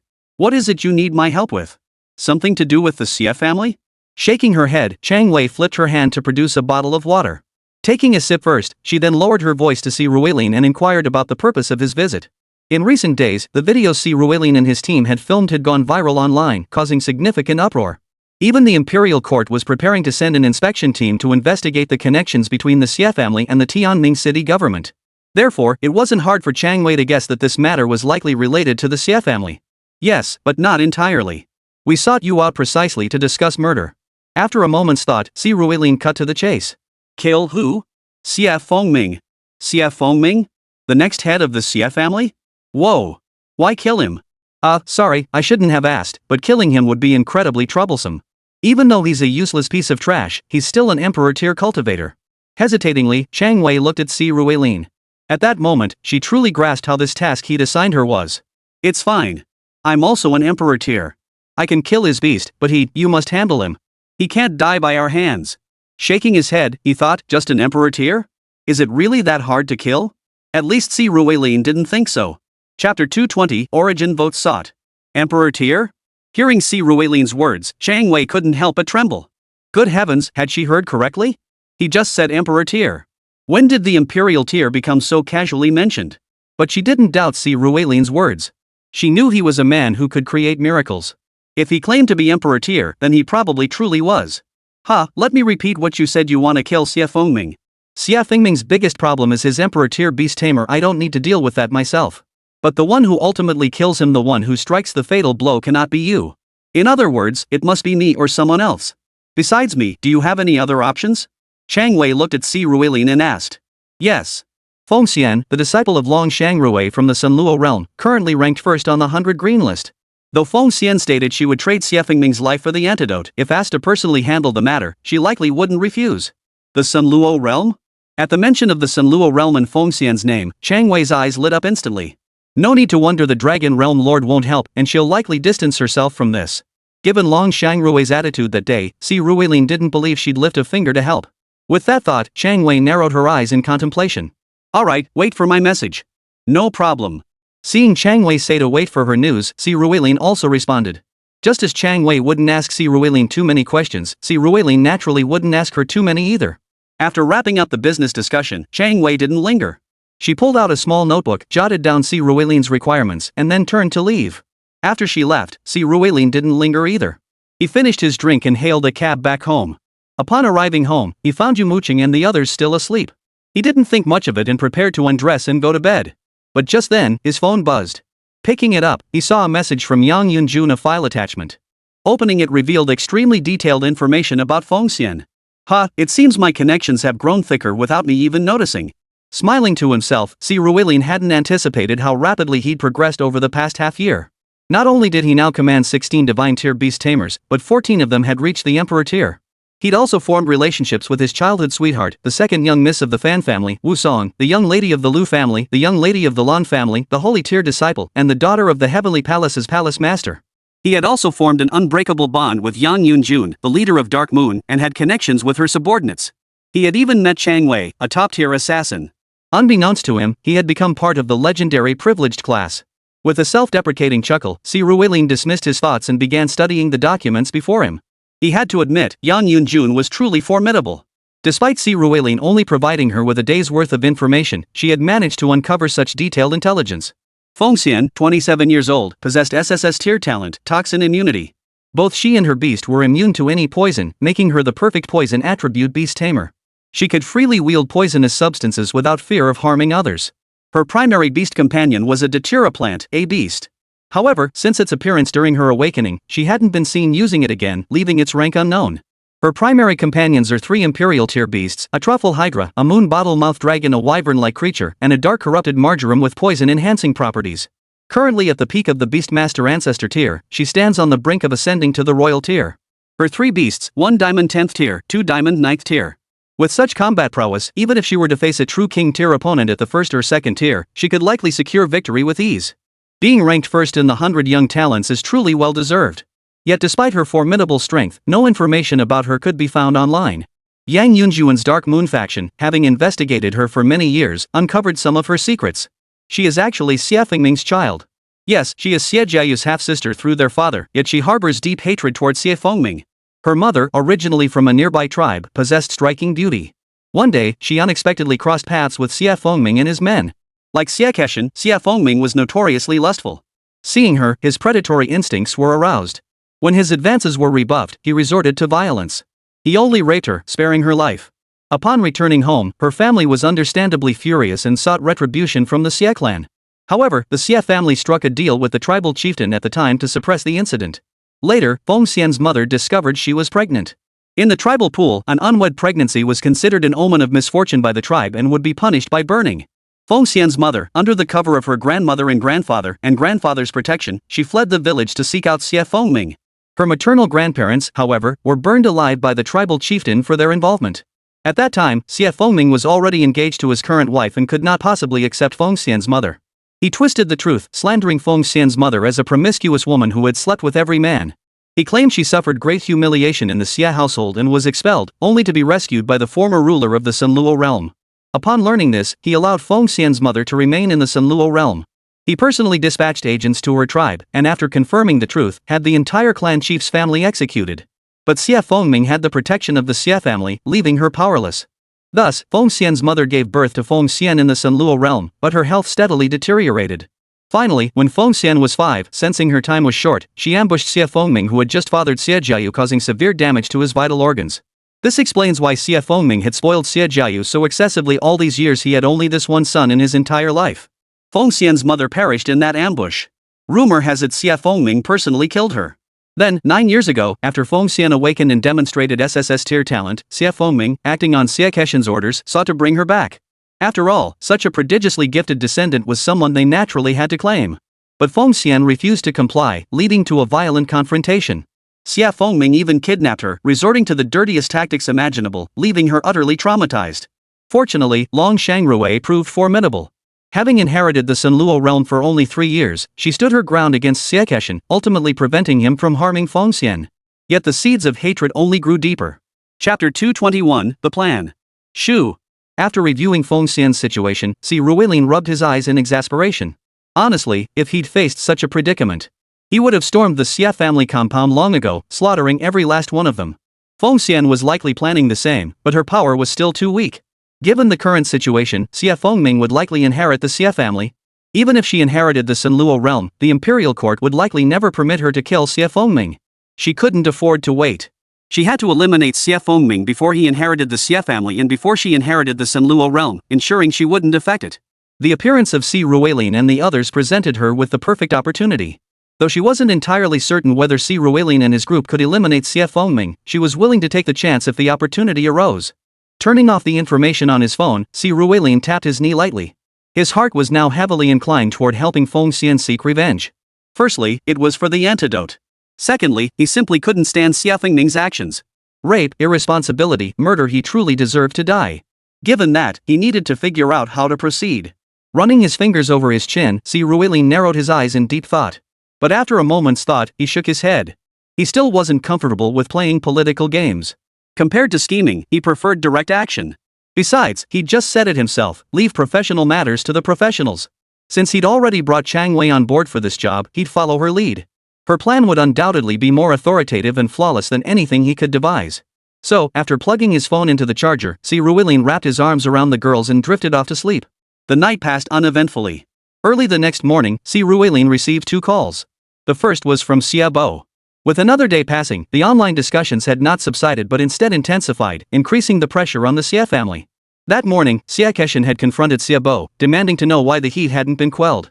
Consequently, Xie Bo was under immense pressure himself. To Xie Bo, Si Ruilin could only offer a silent apology in his heart.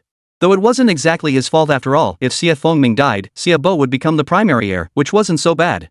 Second, around 10 in the morning, Chang Wei sent him a message arranging to meet at a desolate location.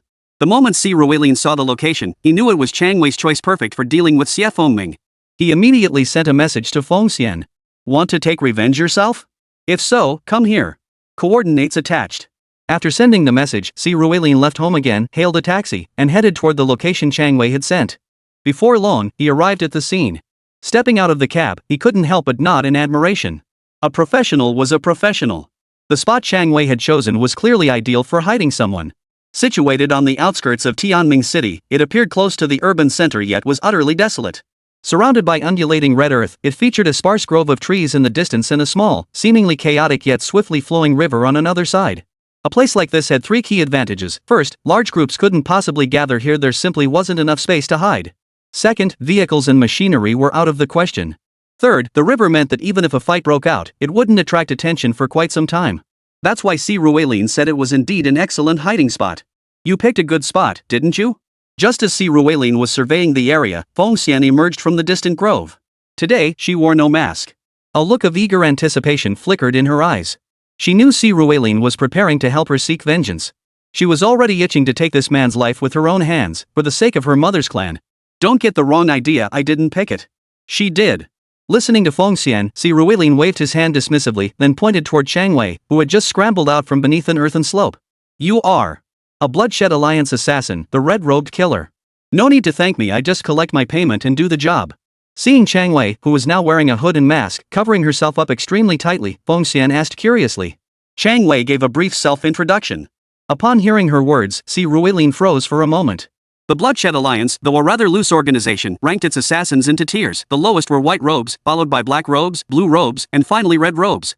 For Chang Wei to reach red robe rank with only Yuzone-level combat prowess was no small feat. Upon learning she belonged to the Bloodshed Alliance, Feng Xian glanced at Si Ruilin.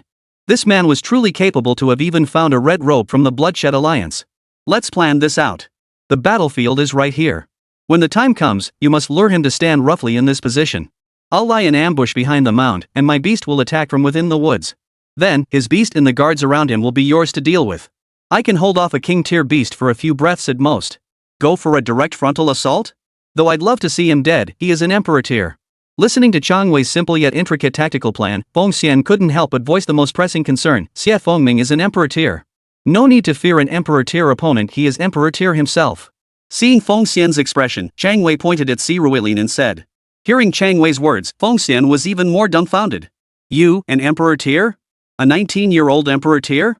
Seeing Feng Xian's eyes nearly pop out of her head, Si Ruilin didn't respond as he had with Chang Wei. He knew Feng Xian didn't trust him that easily. So at that moment, he waved his hand, summoning Xiao Bai and Xiao Chang. The moment the two giant serpents appeared in the clearing, they instantly radiated their own formidable aura. Though Feng Xian hadn't even reached the king tier herself, she had witnessed the aura of many emperor tier beast tamers within the Sunluo realm. She was certain this was emperor tier. And precisely because she recognized it, her shock at this moment was beyond measure. According to her master, Long Shangrui, she was already a prodigy of a kind that appeared only once in a century. But if she was a prodigy, what did that make Si Ruilin? Though Si Ruilin had dealt her a blow, overall, she felt quite pleased. Because her hopes for revenge had just grown exponentially. Chapter 222, Setting the Stage, Votes Needed. Hey, Brother Xia, we've discussed it and can remove those videos. But there are some matters we need to discuss privately with your Uncle Wu first. After meeting with Chang Wei and Feng Xian, Si Ruilin rode back to the city center in Feng Xian's car. Using AO Run's abilities to return home, he then discussed the situation with Yumo Qing and the others. Their consensus was clear, better to act now than risk complications later. It was best to resolve the matter today. So during lunch, Si Ruilin called Xie Bo. Meet my uncle? May I ask why? Upon hearing Si Ruilin request to meet Xie Fengming, Xie Bo's heart skipped a beat before he asked with some confusion. Brother Xie, we're family here, no need for secrets. We've been busting our asses all this time. We did all the legwork.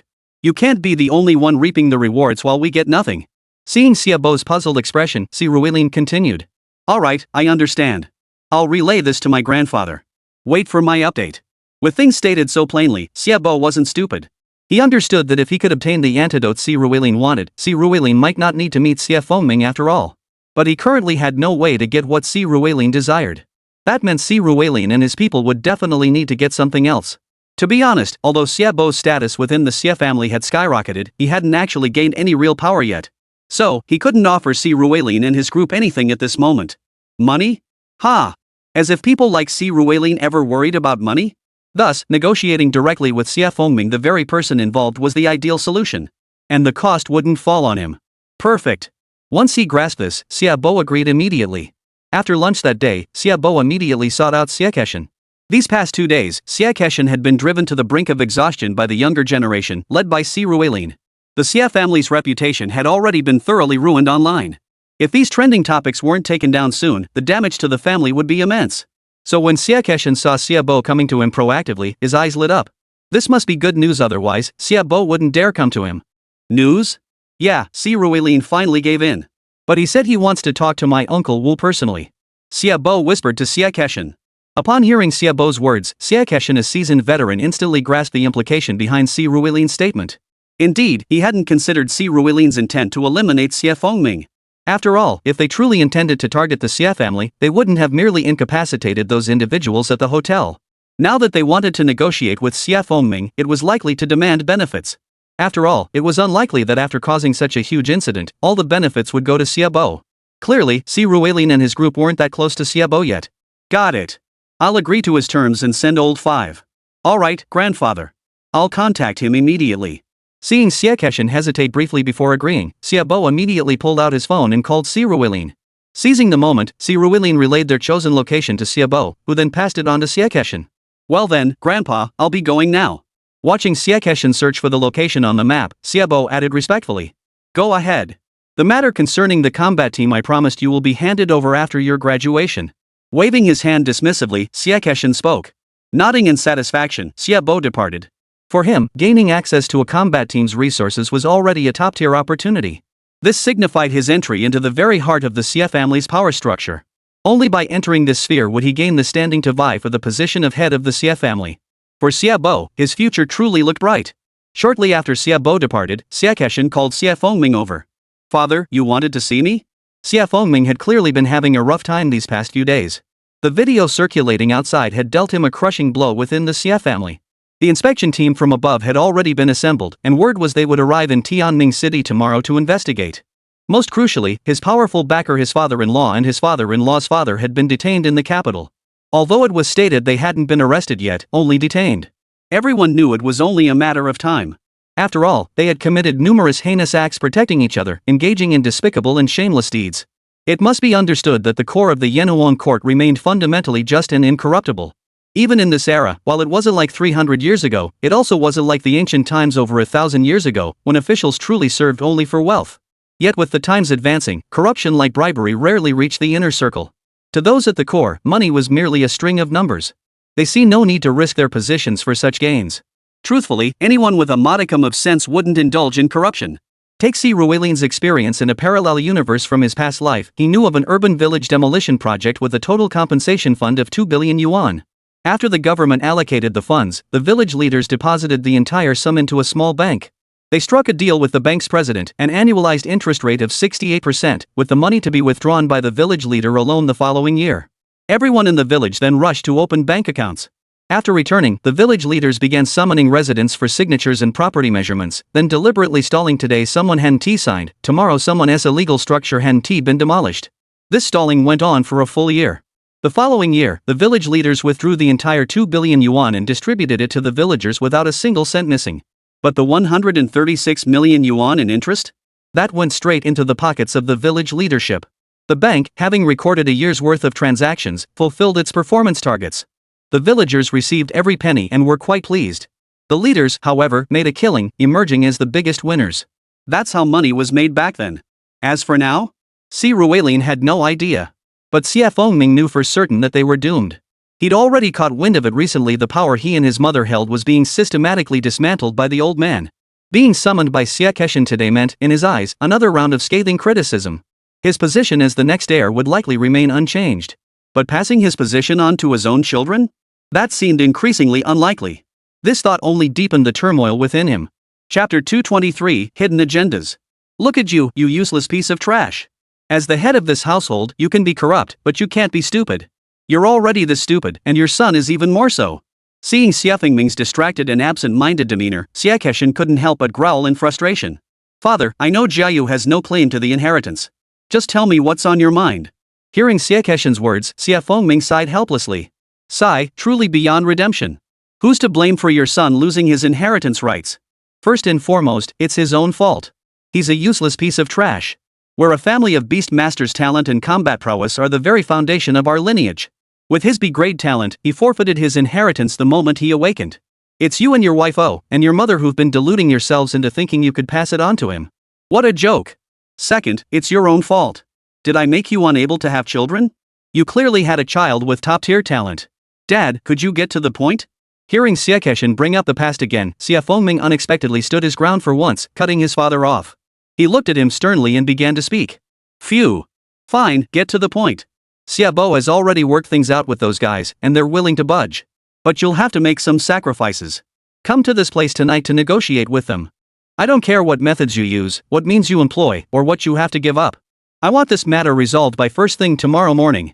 If you screw this up again, not only will your son lose his inheritance rights, but I'll have to reconsider yours as well. Power without brains will only drag the Xia family into the abyss. Fixing his gaze on Xia Fengming, Xia Kexin pointed at his chest and spoke slowly.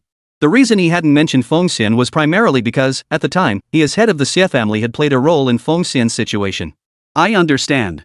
Hearing his father's words, Xia Fengming abruptly lifted his head. The situation was irreversible now. His only course was to minimize the damage as much as possible. Ending it here was the best choice. Therefore, the one most eager to reach an agreement with Si Ruilin and the others at this moment was not Xia Kexin, but Xia Fengming himself. Seeing that his son seemed to have understood, Xia Kexin waved his hand, signaling him to leave. The very sight of this young man made Xia Kexin's blood boil. Fengming, wait a moment. But just as Xia Fengming exited Xia Kexin's study, a voice suddenly called out to him from outside. Turning his head, he saw his mother approaching, accompanied by her personal maid. Your father called you to handle this matter? As the matriarch overseeing the inner courtyard, Fengxian naturally had access to the latest information. Watching her son, she quietly asked while helping Fengming straighten his clothes. Yes, mother. He nodded. There was no need to hide anything about this matter. What do you plan to do? I haven't decided yet. First, let's see what they want. If I can meet their demands, I'll do my best to satisfy them. But if they ask for the moon, I'll have them all arrested. I'll send those aristocratic brats back to their families. As for their leader, Si Ruilin, I'll see what happens. What's there to fear about severing ties with Tianqian Academy? It would also ensure Xia Bo could never return to Tianqian Academy or access its resources again. To put it mildly, Xia Fengming's ruthlessness truly suited him for the role of family head. He's already preparing to sever ties. You foolish boy, you've truly been assimilated by your wife. Growing more foolish by the day. Have you investigated these people's backgrounds? But clearly, Fengxian wasn't satisfied with his answer. Instead, she shot him a reproachful look. I have. Among them, Lu Ruidong is the current president of the Tianqian Academy Student Union. Her father and grandfather are both leaders in the Northern Military District. Their family wields considerable influence within the military. She's untouchable. Fan Jingxi is the second daughter of the current head of the Fan family in Nandu, untouchable. Wu Song, no records found. Precisely because there are no records, he's even more terrifying. Can't touch him either. Yumo Qing, an SSS tier talent, a rising star. If you can avoid touching her, don't. The leader, Si Ruilin, this kid is rumored to possess formidable combat prowess, even capable of defeating king-tier opponents. He and Xia Bo once ventured into a secret realm together, where Si Ruilin saved Xia Bo's life. That's why Xia Bo later became his drinking buddy. Yet precisely because of his immense potential and power, he caught the keen eye of Tianqian Academy's Dean Lu. Though best left untouched if possible, he remains the optimal breakthrough target if absolutely necessary. You've already uncovered his drinking buddy's connection with Xia Bo. What breakthrough are you even talking about? This time he bypassed Xia Bo to seek you out directly. Isn't that precisely because he refuses to play second fiddle to Xia Bo? You fool, have you lost your mind? If Xia Bo can form an alliance with him, why can't you? Whatever demands they make, you can negotiate them down, but you must agree to them. Even if they demand Xia Jiayu's death, you must agree. Then we'll simply turn him over to the City Beastmaster Association to turn himself in. He can't inherit the Xia family legacy anyway. As long as he avoids the death penalty and gets a suspended sentence, our family can get him out in a decade or so. Right now, the absolute priority is protecting you. Understand? Gripping Xie Fengming's collar, Fengming shouted furiously. How could she have given birth to such an idiot? Hearing his mother's words, Xie Fengming finally snapped out of it. He stared at her in horror. He never imagined his mother could be so ruthless she was willing to sacrifice her own grandson. But then again, it made sense. As the matriarch who had managed the Xie family's affairs for so many years, she possessed the cunning of a true strategist. She understood clearly that her own happiness in her twilight years depended entirely on herself, not her grandson. The Xie family could thrive under her lineage, but if not, she must secure her own future at all costs. He realized he was still far from possessing such decisiveness. I understand. Nodding, Xie Fengming spoke his piece, then turned and walked away with unwavering resolve. Neither he nor Fengming knew that at that very moment, Li Laonyang, who had remained by Fengming's side, had her eyes light up. At that very moment, a recording was sent to the phone of Xie Fengming's wife, who sat at home, her expression blank. Upon hearing that her husband and mother-in-law had planned to sacrifice their own son for their own stability, Xie Fengming's wife, already battered to the brink of insanity, flashed a glimpse of viciousness in her eyes. You ruined my father and grandfather. And now you want to harm my Jiayu too? If that's the case, then none of you deserve to live. With that thought, Xie Fengming's wife pulled out her phone and dialed a number. Chapter 224, Let the Fighting Begin. A heavy, oppressive atmosphere hung over the skies of Tianming City. After several days of clear skies, Tianming finally turned gloomy today. As dusk approached, the first raindrops fell upon the city, and a steady rain began to fall over Tianming. Yet the oppressive weather outside did not halt the long-planned negotiations. Around 7:30 p.m., after finishing their meal, Si Ruilin and the others left the residential complex. They boarded a 7-seater vehicle prepared in advance by the military and headed toward the designated location. At exactly 8 p.m., the vehicle pulled up. Si Ruilin and the other 4 passengers emerged from the rain, umbrellas raised. Listening to the sound of rain falling all around them, amplified by the accelerated flow of the river, Si Ruilin couldn't help but marvel once more. Professionals are professionals. Chang Wei must have factored tonight's rain into her plan. Engaging here meant no one would hear a thing absolutely perfect. Just as Si Ruilin and the others reached the open area, 2 headlights suddenly illuminated the distance. 2 figures then jogged out of the vehicle, one opening the door, the other holding an umbrella. Then, under the gaze of Si Ruilin and the others, a man who bore a striking resemblance to Xiaobo, though significantly older, also stepped out of the vehicle. Needless to say, this man was likely Xiaobo's 5th uncle, Xie Fengming. Escorted by his 2 bodyguards, he walked straight towards Si Ruilin and his group, stopping about 5 meters away. Indeed, Xie Fengming had brought only these 2 men with him. He couldn't really bring many more people anyway. After all, he was here to negotiate. Bringing too many would only make it obvious to everyone that the Xie family was backing down.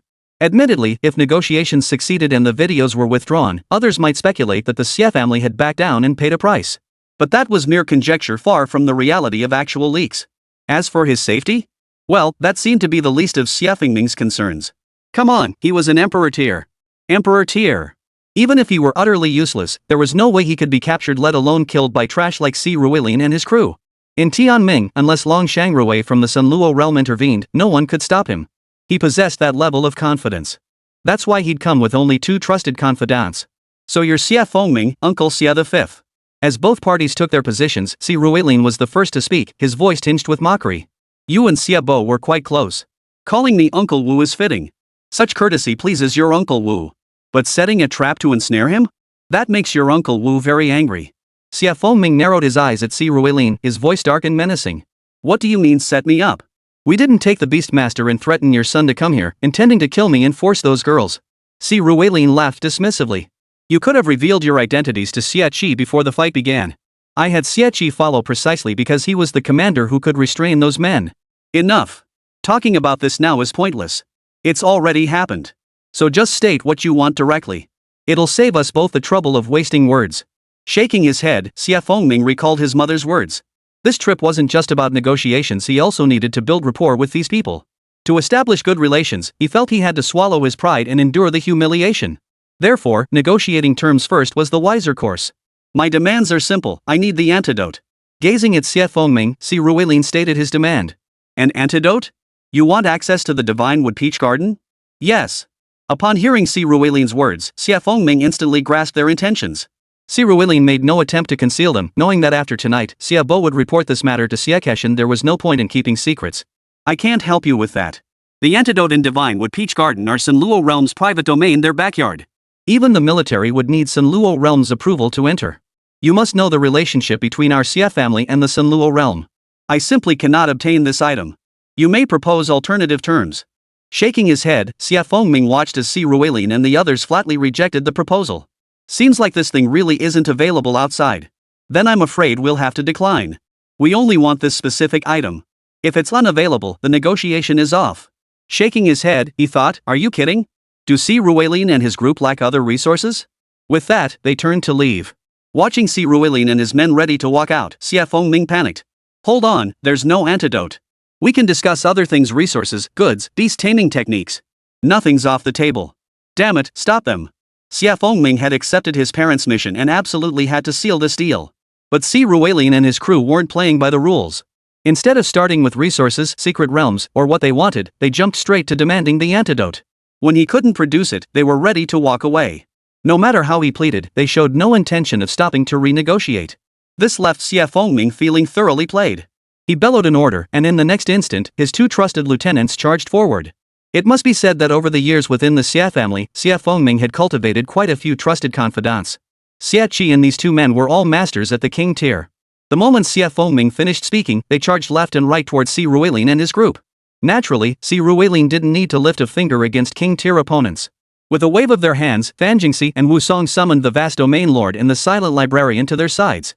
They immediately engaged the two men's beast companions in combat. Watching this unfold, Xia Fengming's pupils contracted involuntarily. He had assumed only Si Ruilin possessed king-tier combat prowess, but now it seemed his naivety had been exposed. There were two more king-tier experts here. Truthfully, this wasn't his fault.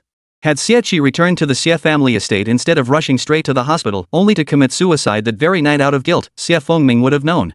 But now, he genuinely lacked this information. Heroes truly emerge from youth, but alas, it was time to end this. Watching his two men fail to hold back Si Ruilin and his crew, Xia Fengming couldn't help but rub his ring. No point in talking, it was time for him to step in. Chapter 225, Chaos Bonus Chapter Vote Request. Screech. A bird's cry echoed as a flash of golden light erupted. Behind Xia Fengming, a golden beast suddenly materialized. This beast was covered in golden feathers, yet its body resembled a western dragon, claws like a dragon's, wings on its back, though its scales had transformed into feathers. Its head resembled that of a falcon, golden plumage, a golden beak, and golden eyes. Combined with the lightning that occasionally flashed around it, the creature appeared terrifying in the rain-drenched night. Thunderbird Dragon. Si Ruilin and his companions were not surprised by this colossal beast, for they had already known before arriving that Xia Fengming's strongest beast was precisely this Thunderbird Dragon. Though classified as a sub-dragon, the Thunderbird Dragon possessed combat prowess rivaling that of a true dragon. Legend held that one parent was a golden elemental dragon, while the other was the famed Thunderbird, both peak imperial tier beings, which explained its extraordinary power. In this world, true dragons were divided into two major categories, as mentioned earlier. One type is the Eastern Dragon, resembling creatures like the Ao Yun or the Kong Jin Dragon. The other is the Western Dragon lineage. Western dragons are further subdivided into 9 major categories. The most ancient are the Genesis dragons, now dwelling in peculiar secret realms. There also exists a lineage of small dragons known as the Primordial Dragon Clan, descendants of the Genesis dragons. However, their power is not formidable, with the highest reaching only the Emperor tier. Later evolved were the Order dragons and Arcane dragons, dwelling within the rifts of the void, contemplating the secrets of arcane magic. Another type, the Chaos dragons or Black dragons, reside in the abyssal depths. They created the demonic races, yet the demons sealed the Black dragons, imprisoning them in the deepest depths of hell. Beyond these, 6 great elemental dragon clans exist: the Dragons of Light, the Golden Dragons; Fire Dragons, the Red Dragons; the Water Dragons, the Blue Dragons; Earth Dragons, Rock Dragons; the Death Dragons, the Bone Dragons; Sky Dragon Clan, Wind Dragon Clan. The Golden Dragon Clan itself has numerous branches: White Dragons, Golden Dragons, Light Dragons, Starlight Dragons, Rainbow Dragons, Tricolor Dragons, and more. The Blue Dragon Clan has also branched into Frost Dragons and Ice Dragons. The Rock Dragon Clan has spawned numerous offshoots: Crystal Dragons, Azure Crystal Dragons, Emerald Dragons, Amethyst Dragons, and more. The Bone Dragon Clan has also branched into the Ghost Dragon Clan and the Spectral Dragon Clan. The Phoenix Dragon Clan has branched into the Gale Dragon Clan and the Storm Dragon Clan. Take the renowned Xin Hong, the first Saint-tier human, for example. He commands 10 colossal dragons. Among them, the mightiest 5-clawed Golden Dragon and Heaven's Might Dragon Emperor are true dragons.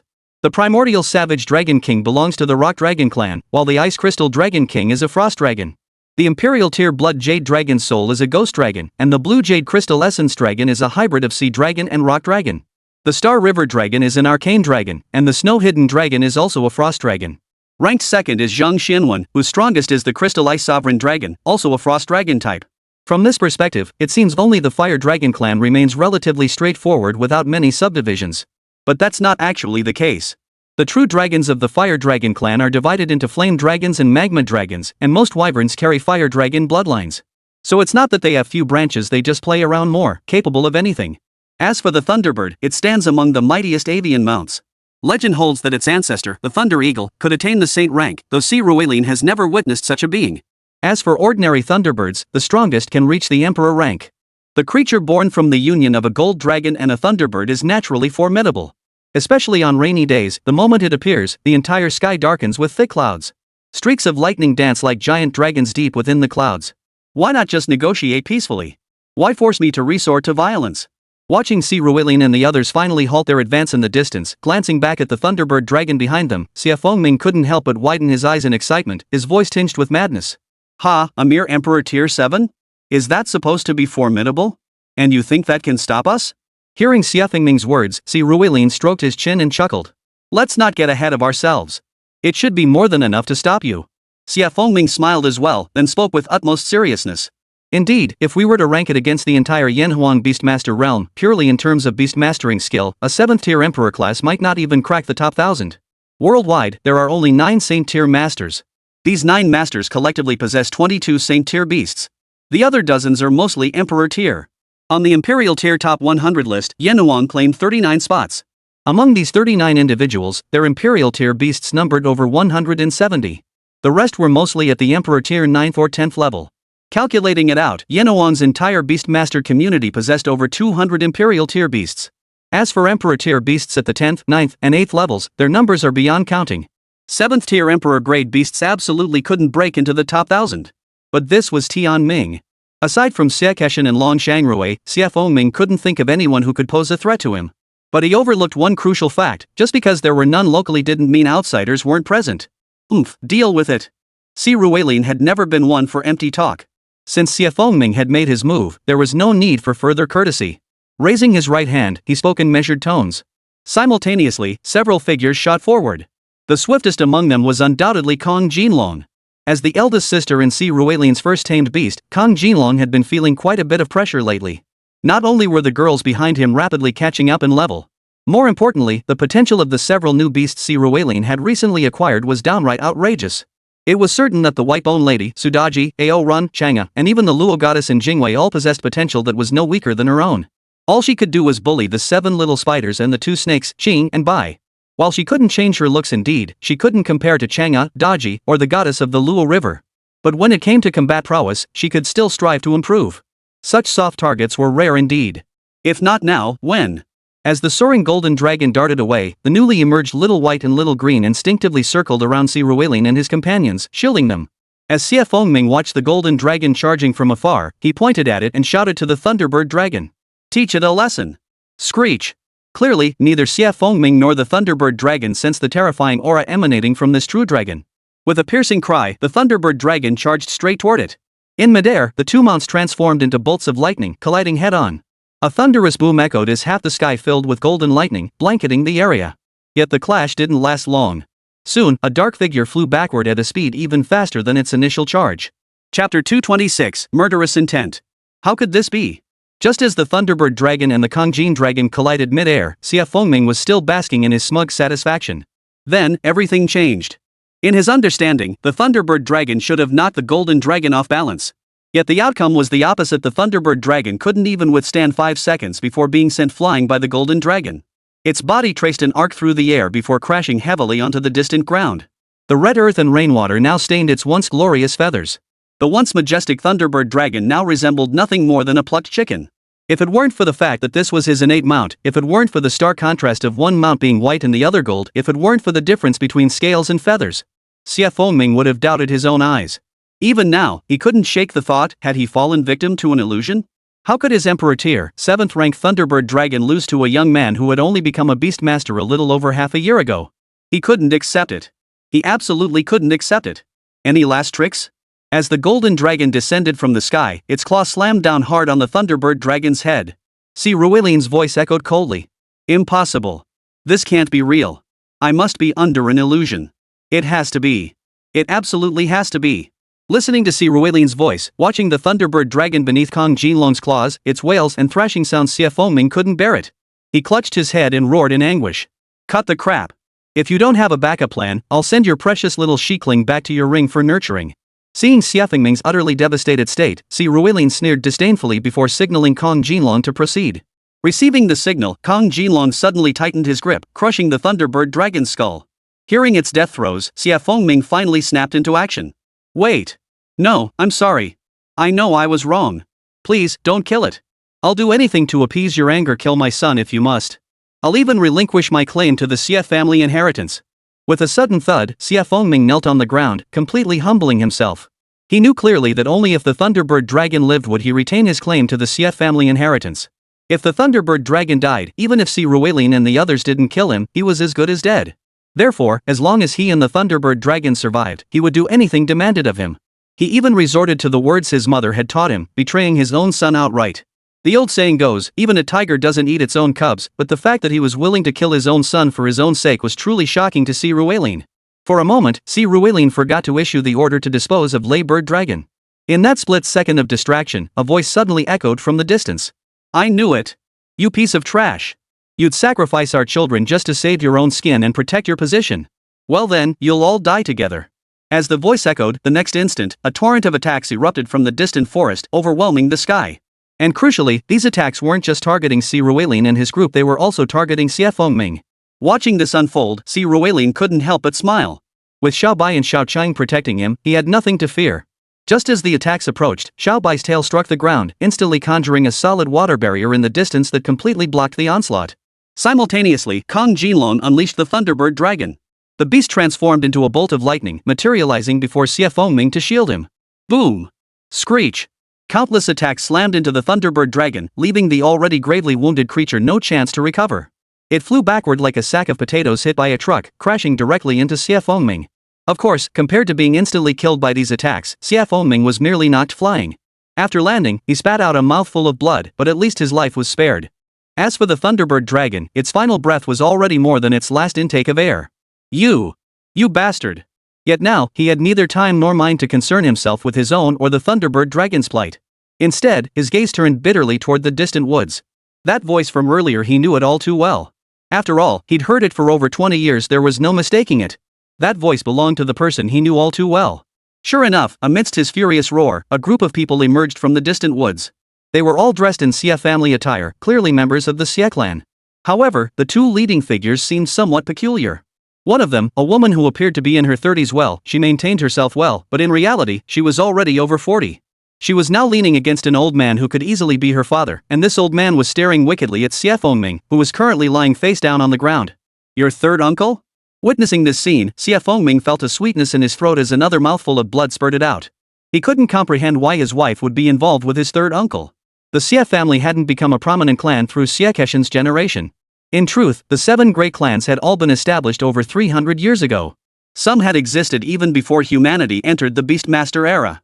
Xie Keshin was merely the current head of the family. Given the Xie family's notorious reputation for lust, Xie Keshin certainly wasn't his only brother. In truth, Xie Keshin's father was no less prolific, fathering 14 children, 8 sons and 6 daughters. Among those 8 sons, besides Xie Keshin, only one other achieved prominence, Xie Qilai, the very uncle now standing before Xie Fengming and the others. However, compared to Xie Keshin, Xie Qilai's talent was significantly inferior. He spent his entire life unable to reach the threshold of the Imperial tier, forever trapped at the 10th level of the Emperor tier. Now retired, he served as a revered elder of the Xie family, though he clearly maintained his own faction of influence. His presence here was no coincidence. The hand currently rubbing Xie Fengming's wife's waist made it abundantly clear that his relationship with her was far from ordinary. Most crucially, Xie Fengming's wife had just referred to our child. And this our certainly didn't refer to her in Xie Fengming. Chapter 227, Too Messy. What are you saying? You want to kill me? Watching his wife nestle against his third uncle's chest like a little bird, Xie Fengming roared with fury. For a moment, Si Ruilian felt Xie Fengming's vocal cords straining to the point of tearing from the sheer intensity of his suppressed voice. Don't blame me. Since you can't guarantee my son's safety, I have no choice but to seek protection from his real father. Yet hearing Xie Fengming's words, his wife remained surprisingly calm. Her words, like a sharp blade, repeatedly pierced Xie Fengming as she stared at him, his lips and mouth covered in blood. The real father, Uncle San Wai. Whispering softly, Xie Fengming turned to stare at Xie Qilai, his eyes nearly bulging. Because Xie Jiayu looked so much like him, even though their personalities differed and the boy's talent was abysmal, he had never doubted that Xie Jiayu was his son. But now he was told the reason why Xie Jiayu looked so much like him yet possessed such poor talent, because his father was also a member of the Xie family. Nephew, there's no need to thank Uncle San. Back then, you were out carousing every day. Your wife was new to the Xie family, feeling empty, lonely, and cold. She sought out your Uncle San, and he couldn't very well refuse. To prevent your marriage from falling apart, to stop you two from divorcing, your Uncle San stepped in to help. It was his duty, no need to thank him. With his arm wrapped around Xie Fengming's wife's waist, Xie Qiliai shamelessly continued his speech.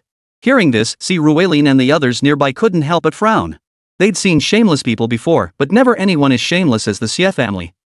Truth is, besides Uncle San, I've slept with plenty of other Xie family members. Your eldest brother? I've slept with him too. Too bad they're useless, nothing like Uncle San, who actually got me pregnant. You useless piece of trash, you've been drained dry by booze and women. That Feng Xian, she's not your child either, is she? Facing Xie Fengming's furious glare, his wife remained surprisingly calm. She even had the nerve to taunt him at this moment, revealing another secret. It turned out that within the Xie family, this fifth lady had more than one lover. I'm going to kill you. Under his wife's relentless provocation, Xie Fengming roared with fury.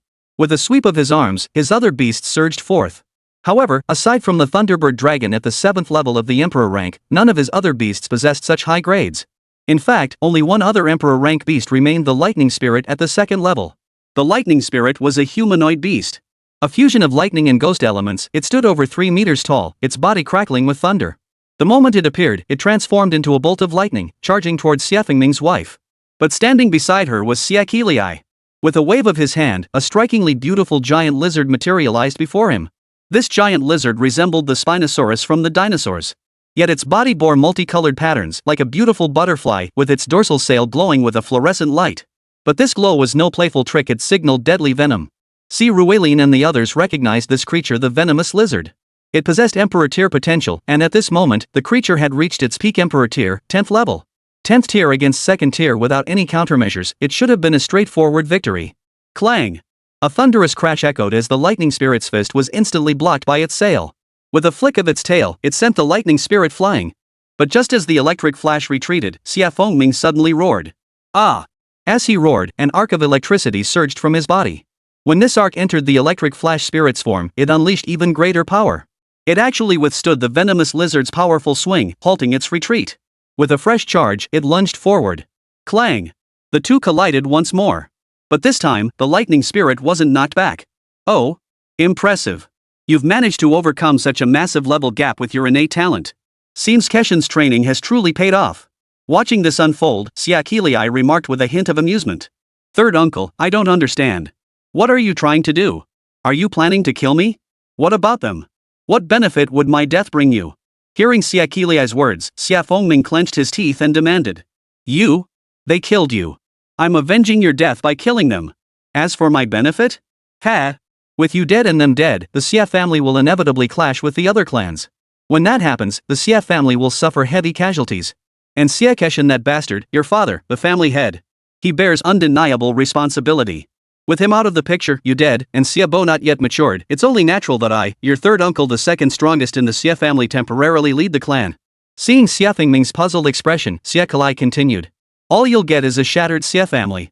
What good is it to you if the Xie family falls from the ranks of the 7 great clans? Hearing Xie Qiliai's words, Xie Fengming roared back in anger. Even if the Xie family were the foremost among the 7 great clans, what good would that do? It wouldn't be mine. But if the plan succeeds, even if the Xie family falls to a second-rate clan, it will be mine. Listening to Xie Qiliai's words, Xie Ruilin couldn't help but nod in agreement beside him. The man had a point, only what was in your pocket was truly yours. As for the wealth floating around outside, even if it belonged to the family, what did it have to do with him? Why waste time talking to him? Just kill him already. As Xie Qiliai continued laying out his ambitions to Xie Fengming, Xie Fengming's wife shot him a look of disgust and urged Xie Qiliai to kill him. Xie Qiliai smiled at that moment, then waved his hand. Instantly, 2 more beasts appeared beside the venomous lizard. One was a multicolored serpent known as the Blade of Kanwu. Its mouth and tail formed 2 razor-sharp blades drenched in venom. A single touch meant instant death. Like Xie Fengming, it possessed the potential of an Emperor tier beast, currently at the 9th level of Emperor tier. The other was an upright lizard man clad in emerald armor. This creature was known as the Murky Lizard Man. Lizardmen were a distinct species, akin to centaurs or merfolk, though generally of a higher rank. Its potential limit is also Emperor tier, currently at the 8th level. With these two beasts joining the fray, the lightning spirit which had been holding its own against the venomous lizard was instantly knocked flying. Then these three creatures lunged towards Xia Fengming. At this moment, Xia Fengming couldn't help but shout loudly. Aren't you going to move? If I die, you won't live either.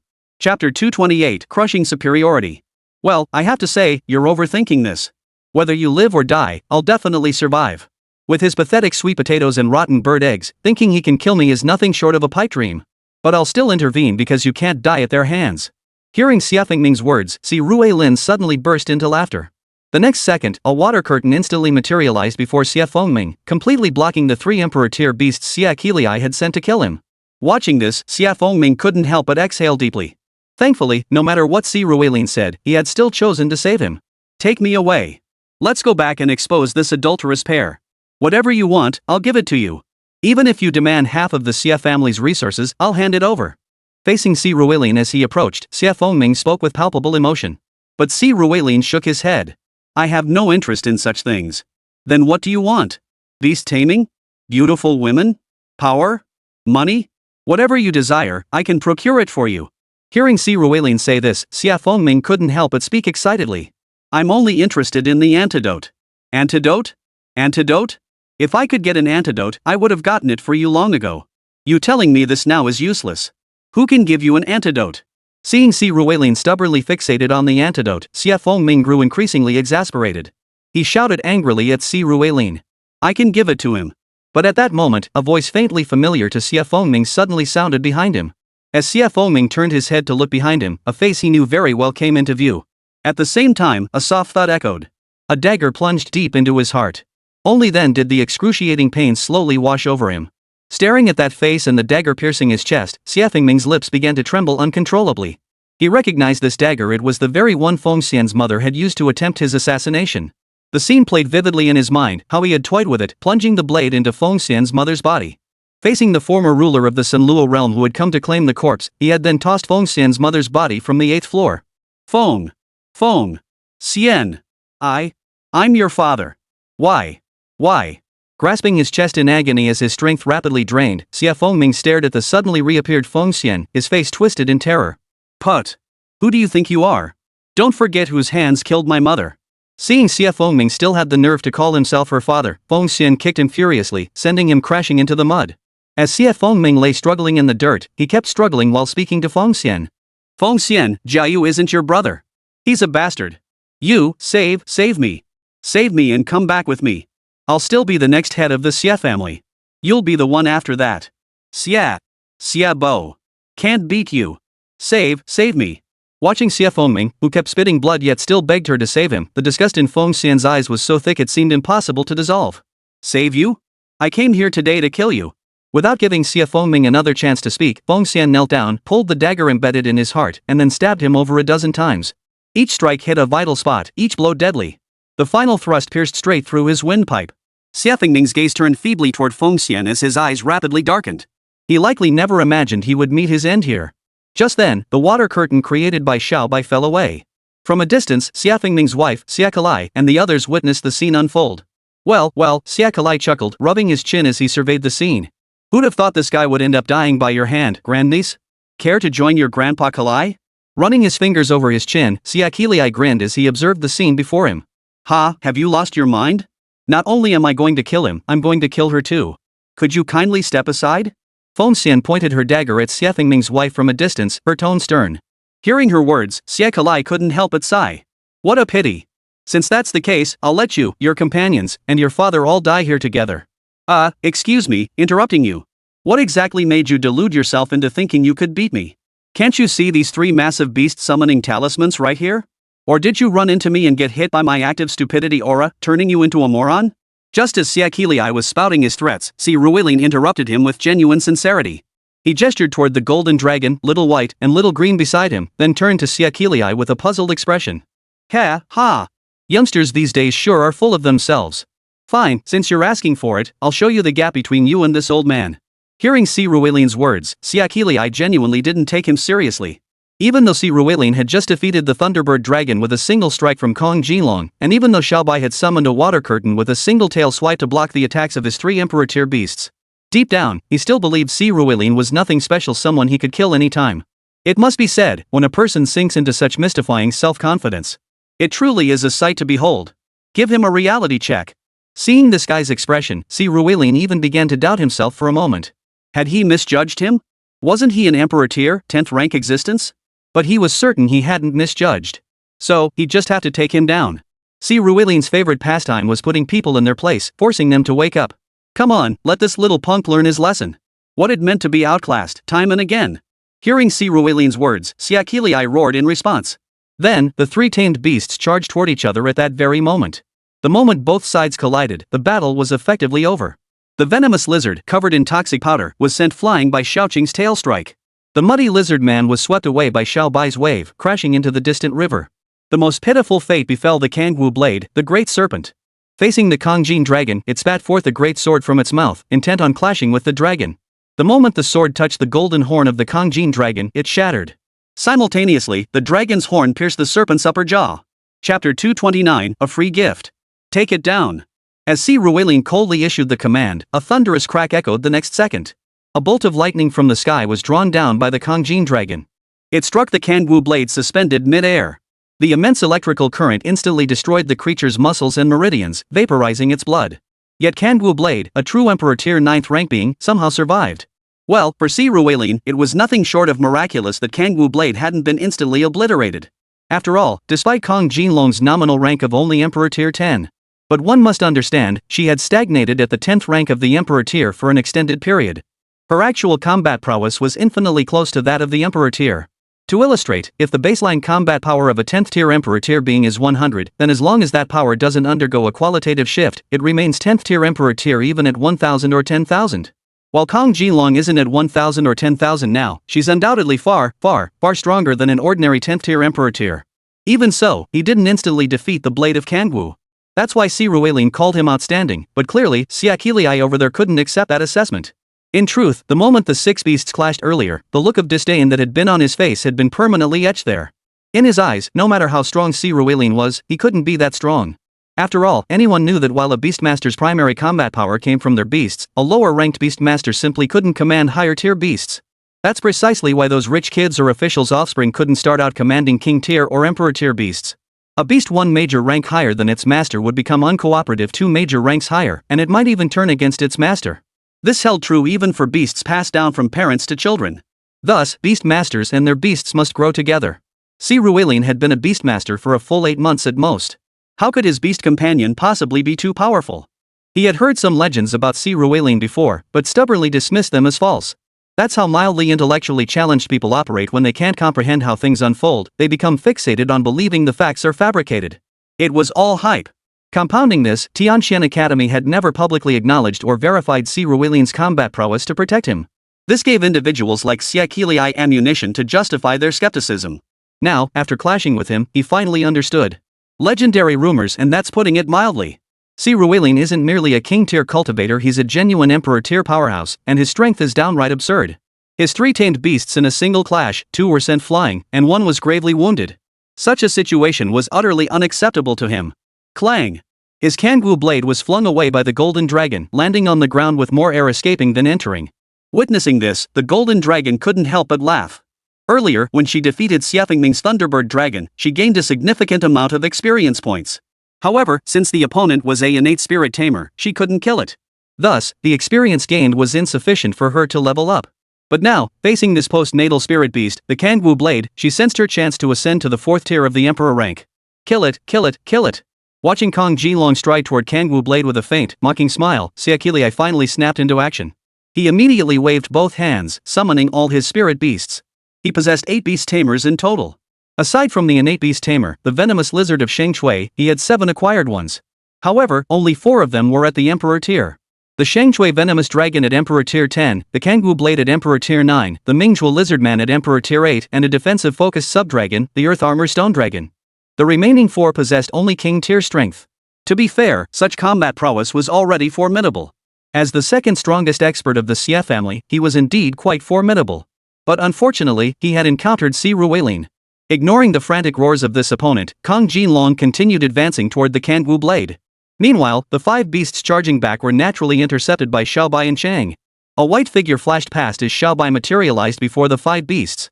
Fixing her gaze on the charging earth armor stone dragon, saliva gathered in her mouth once more. With a powerful blast, an instantaneous wave surged toward the beasts in a fan-shaped pattern. These king-tier beasts couldn't withstand Xiaobai's attack. They were instantly knocked flying. The earth-armored stone dragon managed to endure a fraction of the blow, but only a fraction. The earth armor stone dragon, as its name suggested, was of earth and rock attributes. Earth was countered by water, and rock was also countered by water. Thus, this attack dealt quadruple damage to it. What? Why were his other 3 beasts poison type, yet the earth armor stone dragon was earth and rock type? True, beasts of different types could cause complications when advancing to the imperial rank, but before reaching that stage, it wasn't much of an issue. With the Xie family's resources, he could afford to keep a non-poison type beast. But affording it doesn't mean he can train it well. This earth armor stone dragon possessed only the combat strength of an emperor tier level 2 beast. It barely held out for less than 2 seconds before being knocked flying. After crashing to the ground, it immediately entered a near-death state. Meanwhile, the muddy lizardmen and the venomous lizard from Shangchui emerged from the river and the nearby woods. At Xiaqiliai's shout, they charged forward, only to find Xiao Cheng blocking their path, a player who specialized in poison. But facing Xiao Cheng, the master of poison, meant they were destined for nothing but a brutal beating. Though it appeared to be 2 against 1, Xiao Cheng dispatched them with remarkable ease. As Xiaqiliai watched the earth armor stone dragon fall effortlessly, bewildered, and before his mind could fully process it, 2 more thuds echoed.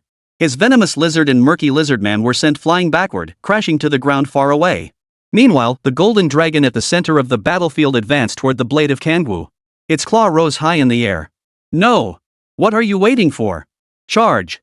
Watching his beasts about to be crushed by the golden dragon, Xiaqiliai roared at the beastmasters behind him. Yet upon hearing his words, the beastmasters hesitated. Seeking safety and avoiding danger was human nature. If even Xiaqiliai, an emperor tier powerhouse, couldn't stand against this man, what chance did they have? Chapter 230, Courage isn't the same as foolishness. Put. No. Just as these men hesitated, Jin Long arrived before the Kangwu blade. With a loud crunch, his massive claw crushed it like a ripe watermelon. In an instant, the blade's head was crushed into shards. Simultaneously, a flash of white light erupted from Jin Long's body. She had leveled up again. Her level had now reached the 4th tier of the emperor rank. Witnessing his beast companion brutally killed before his eyes, compounded by the backlash, Xiaqiliai immediately spat out a mouthful of blood. But the old man truly had some skill. Anyone else would likely have been utterly dejected by now, yet he still had the time and composure to rally the troops. See? He shows no mercy. If you don't kill him, you'll die too. Don't forget the next heir of the Xie family is already dead. Your only chance to survive now is to follow me. Whoever kills him will be rewarded with a king-tier treasure and a spot in the Xie family's battle squad. Seeing the hesitation behind him, Xiaqiliai bellowed furiously. Damn it, let's do this. Kill him. We're dead either way, let's do it. Sure enough, where there's a hefty reward, there will be brave souls. Moreover, the situation left no room for these men to retreat or flee. Upon hearing Xiaqiliai's words, the men behind him immediately roared in response. Several of them summoned their beasts and launched attacks toward Si Ruilin. In an instant, countless beast summoning techniques, much like those unleashed against Xie Fengming earlier, surged toward Si Ruilin. At this critical moment, Si Ruilin took a deep breath and clapped his hands together. Earth Prison Technique. Well, truth be told, this wasn't actually the Earth Prison Technique at all. Si Ruilin had just mastered Point to Steel. Simultaneously, an earthen wall rose before Si Ruilin. The attack struck the wall, yet they couldn't even chip away a single clod of earth, let alone collapse it. Witnessing this scene, the members of the Xie family behind Xiaqiliai were all dumbfounded. They knew the Earth Prison Technique, a common earth elemental beast taming skill that worked well when paired with aerial or ground attacks. It could indeed serve as a defensive technique, but how on earth could this thing withstand so many attacks? Now, Si Ruilin was telling them, not because of anything special, but simply because he was Si Ruilin. Whoosh! As the final wave of attacks dissipated, Si Ruilin dissolved the Earth Prison Technique. The instant it vanished, the figures of the White Bone Lady, Luoshin, Sudaji, Ao Run, and Jingwei materialized beside him. No words were needed. Daring to attack Si Ruilin? They must die. The next second, Si Ruilin's beasts pounced on the attackers and their own beasts. Seeing Si Ruilin's beasts unleashed, Xiaqiliai instinctively tried to recall his own, but alas, Si Ruilin's beasts were far faster. Joking aside, Si Ruilin's beasts were no ordinary creatures. Every single one of them had long since grown accustomed to the sensation of rapid leveling. Slowly bonding with Si Ruilin and leveling up gradually was acceptable, but now that there were punching bags offering rapid leveling, they'd be crazy not to seize the opportunity. Thus, without needing any command from Si Ruilin, they charged straight at these creatures. Xiaqiliai's remaining 3 beasts became the hardest hit zone. They immediately faced multiple lethal strikes: Xiaobai's water cannon, Xiao Qing's poison fangs, Luoshen's ice spear, White Bone Lady's bone spikes, and Su Daji's sharp claws. Even Ao Run and Jing Wei contributed their damage at this moment. In under 3 seconds, Xiaokalai's last 3 beasts were all killed on the spot. Except for Shang Chui's venomous lizard, which transformed into a stream of light and returned to its ring, the other 2 were as dead as the blade of Kangwu utterly destroyed. Having slain these Emperor-tier beasts, Si Ruilin's creatures naturally spared no other beasts or their masters. Yes, Si Ruilin killed even those from the Xie family. He wasn't new to killing. Slaughtering these men now held no moral qualms for him. In this life or death struggle, showing mercy would only endanger his own safety. Ah, don't kill me, no. I'm sorry, I was wrong. Run. This guy's gone mad, he's killing like a maniac. I don't want the king tier anymore. Don't kill me. Watching Si Ruilin's beasts slaughter their own masters and then turn on them, the beastmasters finally realized Si Ruilin was far beyond their ability to handle. Only now did they begin begging for mercy. Of course, their pleas weren't born of remorse, but the cold realization that death was imminent. Faced with their pleas, Si Ruilin showed no mercy. Soon, the men Siakilii had brought were slaughtered to the last man. Only Siakilii remained, paralyzed by the backlash of his own beast, clinging to life as he lay sprawled on the ground. Like a dead dog, he glared at Si Ruilin with a gaze filled with venom and hatred. Go ahead, kill me. Kill me, and you won't live either. The Xia family will avenge me. Siakilii roared at Si Ruilin. But upon hearing his words, Si Ruilin only laughed. Have you lost your mind? It was you who led your men to ambush the next head of the Xie family. You even admitted that the son of the next head is your child. Then, to silence witnesses, you came after me only to be outmatched and killed by me. The Xia family should be thanking me, not hunting me down? What kind of nonsense is that? Bull. It was clearly you who killed Xie Fengming. What does that have to do with me? Listening to Si Ruilin's words, Siakilii tried to wriggle out of it. But Si Ruilin suddenly crouched down and pulled a phone from his coat. On the screen played a video that had already stopped recording. Si Ruilin played the entire video for Siakilii to see. The footage started normally, Si Ruilin and his men arriving for negotiations, Si Ruilin demanding the antidote, Xie Fengming refusing, Si Ruilin preparing to leave only to be stopped by Xie Fengming, and finally Xie Fengming's Thunderbird Dragon being defeated by Si Ruilin's Golden Dragon. At the critical moment, Siakilii and his men appeared, ambushing Xie Fengming to reveal their ambitions and the truth that Xie Fengming's child was actually his son. Just as Xie Fengming was about to fight Siakilii and his men to the death, and Siakilii released his 3 tamed beasts, the camera suddenly shook violently. This was accompanied by the sound of Si Ruilin running and shouting. No! Kong Jin Dragon, save him! As the tremors subsided, Kong Jinlong's dragon horns could be seen piercing the upper jaw of the Kangwu blade. The broken sword in the body of Xie Fengming, stabbed over a dozen times, lay motionless on the ground. Chapter 231, Welcome aboard. Son of a, this can't be real, it can't. Yeah, it's not real. But who's to say? As the video ended, Siakilii glared at Si Ruilin with clenched teeth. Hearing his words, Si Ruilin nodded calmly before speaking with solemn seriousness. This isn't the truth, but now, if he says it is, then it is. Clang. Just as Siakilii was about to speak again, a dull thud echoed beside him. Turning his head, he discovered that Xie Fengming's wife had been bound and thrown here. He hadn't even noticed when it happened. Seeing the woman's evasive gaze, Siakilii suddenly recalled that she had vanished during the initial unfavorable phase of his confrontation with Si Ruilin. Had she fled then, only to be recaptured now?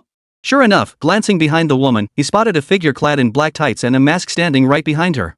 Clearly, this woman had been captured earlier. Just then, 2 more thuds echoed.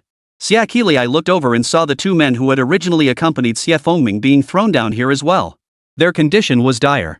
Their beast companions were dead, and they bore numerous injuries, yet they still clung to life, though that life would soon end. For as their bodies were hurled aside, Lu Ruidong's 3 werewolves had already snatched up Siakilii's weapon, the weapon of the muddy lizard man, from the distant ground. They approached the 2 men, each delivering a single, decisive stab straight into their hearts. With their eyes wide and lifeless, the 2 men stared at their attackers before finally fading into a dull gray, collapsing powerlessly onto the rain-soaked, muddy ground. Witnessing this, Siakilii knew that while his appearance had disrupted Si Ruilin's original plan, it was precisely because of his presence that he could now find a perfect excuse to extricate himself. Ha. Just as expected. There's no good end for traitors. The Xie family is finished. Rest assured, the Xie family won't perish. The balance among the great clans isn't something you and that other fellow can dictate. Listening to Siakilii's maniacal laughter, Si Ruilin replied calmly. He wasted no further words. After all, he knew well that villains often met their end through excessive talk, and he clearly had no connection to the righteous path. With a wave of his hand, Luoshen suddenly unleashed an ice spear. It instantly pierced Siakilii's body. Already severely weakened by the backlash from the Beastmaster's death, Siakilii could only groan before his head slumped lifelessly. After confirming Xie Qiliai's death, Si Ruilin and his group turned their gaze to Xie Fengming's wife. She trembled as she looked at them. No, don't kill me. I'm still useful. I'll do anything you ask. My grandfather is XXX, he's in the XX department in the capital. My father is XXX, he's also in the capital. Poof. Even if they weren't both arrested, do you really think we need your family's meager influence? Hearing this fellow's words, Lu Ruetong sneered disdainfully. I still have this body. You can make me do anything. I'm very skilled. Auntie, are you out of your mind? He already has us, what use would he have for you? Wu Song rolled his eyes at Xie Fengming's wife offering her own body. Si Ruilin had lost his mother, but he wasn't lacking maternal affection. He's got them, plus all those beast tamers, isn't that enough? Why must he go looking for an auntie? He's got issues. As for those who say old women have all sorts of tricks up their sleeves. Ha! When it comes to tricks, who could possibly outdo Si Ruilin and his crew? Damn it, you're just trying to get me killed. Let me tell you this, kill me, and my family won't let you off the hook. Enough with the fresh talk, just take her out. Seeing her bribes fail, Xie Fengming's wife began to rage with impotent fury. Hearing her threats, Si Ruilin and the others shook their heads. Si Ruilin stood up. Not killing her himself was the last shred of dignity he could offer her. But Wu Song and the others showed not a shred of hesitation about killing this. Put. As Fan Jingxi's vast domain lord used arcane magic to retrieve the murky lizardman's weapon and thrust it into Xie Fengming's wife's body, her chaotic curses finally ceased. Seeing her collapse in a pool of blood, the group exchanged glances. At that moment, Si Ruilin's spirit beasts gathered around. Clearly, every member of the Xie family present had been thoroughly eliminated. Chang Wei proved remarkably professional. Instead of rushing to speak with Si Ruilin and the others, she personally inspected every body present. Only after confirming each was utterly dead beyond any possibility of transforming into a spirit beast did she speak. The task is complete. Now you owe me a favor. Naturally, should you ever need anything, come find me. Whatever I can do to help, I will. As for owing Chang Wei a favor, Si Ruilin wouldn't renege on his word. Whatever he could do to help her, he would. Whether he'd help more than once, well, that was a story for another day. I trust you. I'll be going now. Hearing Si Ruilin's words, Chang Wei smiled briefly before turning and disappearing from the scene. Once she was gone, Si Ruilin and the others turned their attention to Feng Xian. Their primary objective in this endeavor was to obtain the antidote. If Feng Xian dared to deceive them, she likely wouldn't leave alive. Rest assured, I keep my word. But I have one more favor to ask. Under their collective gaze, Feng Xian exhaled deeply while staring at Xie Fengming's corpse. Then, with a flick of her wrist, she retrieved 5 pill-like objects from her spatial bracelet and tossed them to the group. She said, after this incident, it won't be long before the Xie family traces it back to me. I won't be able to return to the Sunluo realm. Can I go with you? Of course, I won't be tagging along for free. My combat skills? Let's not even go there. But you probably don't know how to use these antidotes, right? Feng Xian addressed Si Ruilin and the others. Hearing this, Si Ruilin and the others frowned. They genuinely didn't know how to use the antidote. As for adding Feng Xian to their group, wasn't a bad idea. At the very least, she knew this rainforest far better than they did. She could easily serve as their guide. With that thought, Si Ruilin and the others nodded in agreement. Lu Ruetong then extended her hand toward Feng Xian and said, "Welcome aboard." Chapter 232, He Decides. Young master, won't you eat something? Standing before his family's living room, watching the rain outside grow heavier, the butler of Xiaobo's small courtyard couldn't help but ask Xiaobo. Uncle Deng, I can't shake this uneasy feeling like something's about to happen. Do you think my fifth uncle and Si Ruilin will have a productive meeting? Hearing his steward's words, Xiaobo replied with a hint of worry. Young master, you're not worried about whether they'll reach an agreement. What you fear is them siding with fifth master. Seeing Xiaobo's expression, the butler smiled and said. Facing the steward's words, Xiaobo pressed his lips together, saying nothing more. Clearly, this was precisely his concern. For Xiaobo, the ideal outcome would be to simply inform Si Ruilin and the others, who would then trust him unconditionally. This would end the farce, earn Xie Keshen's respect, and demonstrate to the Xie family just how much influence he wielded outside the household. But alas, that dream had shattered the moment he called Si Ruilin. It made sense, really. Why would Si Ruilin and his people grant him such favor? The Xie family? Si Ruilin was connected to the Lu family, the Fan family, and reportedly even the Lan family, the Chao Shua Guild, and the Celestial Palace. His maternal clan was the Shang family, and he had ties to the Stellar Guild. Why would they need to give him any face? As for himself, he could probably only defeat Yumo Qing now. He'd heard that Wu Song and Fan Jingxi had obtained beasts far surpassing the golden tier, and their combat prowess and potential were beyond his reach. Given this situation, it was already generous of Si Ruilin to even consider him. Asking for too much now might cost him even this small favor of going to the nightclub together. Since the best outcome was unattainable, he could only serve as a bridge now. His greatest hope was that Si Ruilin wouldn't side with his fifth uncle, yet still reach an agreement with him. Bringing this matter to a close would be the optimal solution. Yet the darker the sky grew outside and the heavier the rain fell, the more anxious his heart became. It was nearly 10 o'clock at night, and he hadn't even eaten dinner yet. Ring. Just as Xiaobo stared at the butler, feeling somewhat at a loss, a sudden ringtone broke the silence. Xiaobo snatched his phone immediately. Sure enough, the caller was none other than Si Ruilin. "Hello, brother Si. How did your talks with my uncle Wu go?" Xiaobo asked urgently as soon as he answered the call. "It's over, brother Xie. It's over. Totally over. I'll send you a video right now. Bring people over immediately. As for whether to tell your grandfather, you decide." Hearing Xiaobo's words, Si Ruilin's voice on the other end grew even more frantic. Listening to that string of "it's over," Xiaobo's heart sank. After hanging up with Si Ruilin, the video was quickly sent over. Xiaobo immediately began watching it. This video must have been filmed by Si Ruilin himself, as it was shot from his first-person perspective. At first, everything seemed normal. Si Ruilin's group met with Xie Fengming's group. Si Ruilin demanded the antidote, and Xie Fengming claimed he didn't have it. Just as Si Ruilin turned to leave, Xie Fengming, for reasons unknown, suddenly lunged to restrain him. Witnessing this, Xiaobo felt his heart leap into his throat for the first time. He genuinely feared Si Ruilin and his men would be captured by Xie Fengming, which would spell disaster. But what shocked him even more was that Si Ruilin seemed to be stronger than Xie Fengming. His golden dragon struck down Xie Fengming's Thunderbird dragon with a single blow. Just as Si Ruilin prepared to teach Xie Fengming a lesson, countless attacks suddenly erupted. The golden dragon immediately retreated to defend Si Ruilin, while the Thunderbird dragon retreated to defend Xie Fengming. Only then did Xiaobo realize that all these attacks were actually targeting Xie Fengming. Xie Fengming's Thunderbird dragon was knocked flying, and he himself was struck until he coughed up blood. Just then, several figures emerged from the woods. That's third uncle and fifth aunt? Watching the video of the two embracing each other, one around the neck, the other around the waist, Xiaobo felt his worldview shatter. Indeed, the Xie family members were lecherous by nature, but they weren't that depraved. But soon, the subsequent footage revealed the truth: their family had indeed committed incest. Uncle Wu's son wasn't actually his biological child, he was Grandfather San's. And Grandfather San was plotting to kill Uncle Wu and Si Ruilin, provoking war between the Xie family and these other clans. This would force his grandfather to step down, allowing him to seize control of the Xie family. After revealing his scheme, Xie Fengming charged at Xie Qilai. But his Thunderbird dragon was already gravely wounded. Even if uninjured, it stood no chance against third grandfather, who commanded 4 Emperor-tier beasts. Sure enough, in a single clash, his beast was pierced through. The camera on Si Ruilin's side shook violently as he shouted, "Don't kill him." When the footage stabilized again, Xie Fengming was already dead. The beast that killed him was, without a doubt, his third uncle's Kangwu blade, though it had been pierced through by Si Ruilin's Kongjin dragon. But his uncle Wu was indeed dead. Then, it seemed Si Ruilin and his third uncle had clashed. At that moment, the phone was knocked away, and the video ended. Witnessing this scene, Xiaobo felt his legs go weak, nearly collapsing to the ground. Fortunately, he was young. He braced himself with his right hand and forced himself to remain standing. Now, he desperately wanted to know what happened next. But from Si Ruilin's earlier phone call, he'd sounded only flustered, not weakened. That meant he must have fought to the death with his third grandfather and ultimately emerged victorious. As for his third grandfather, well, it was obvious. He was probably dead.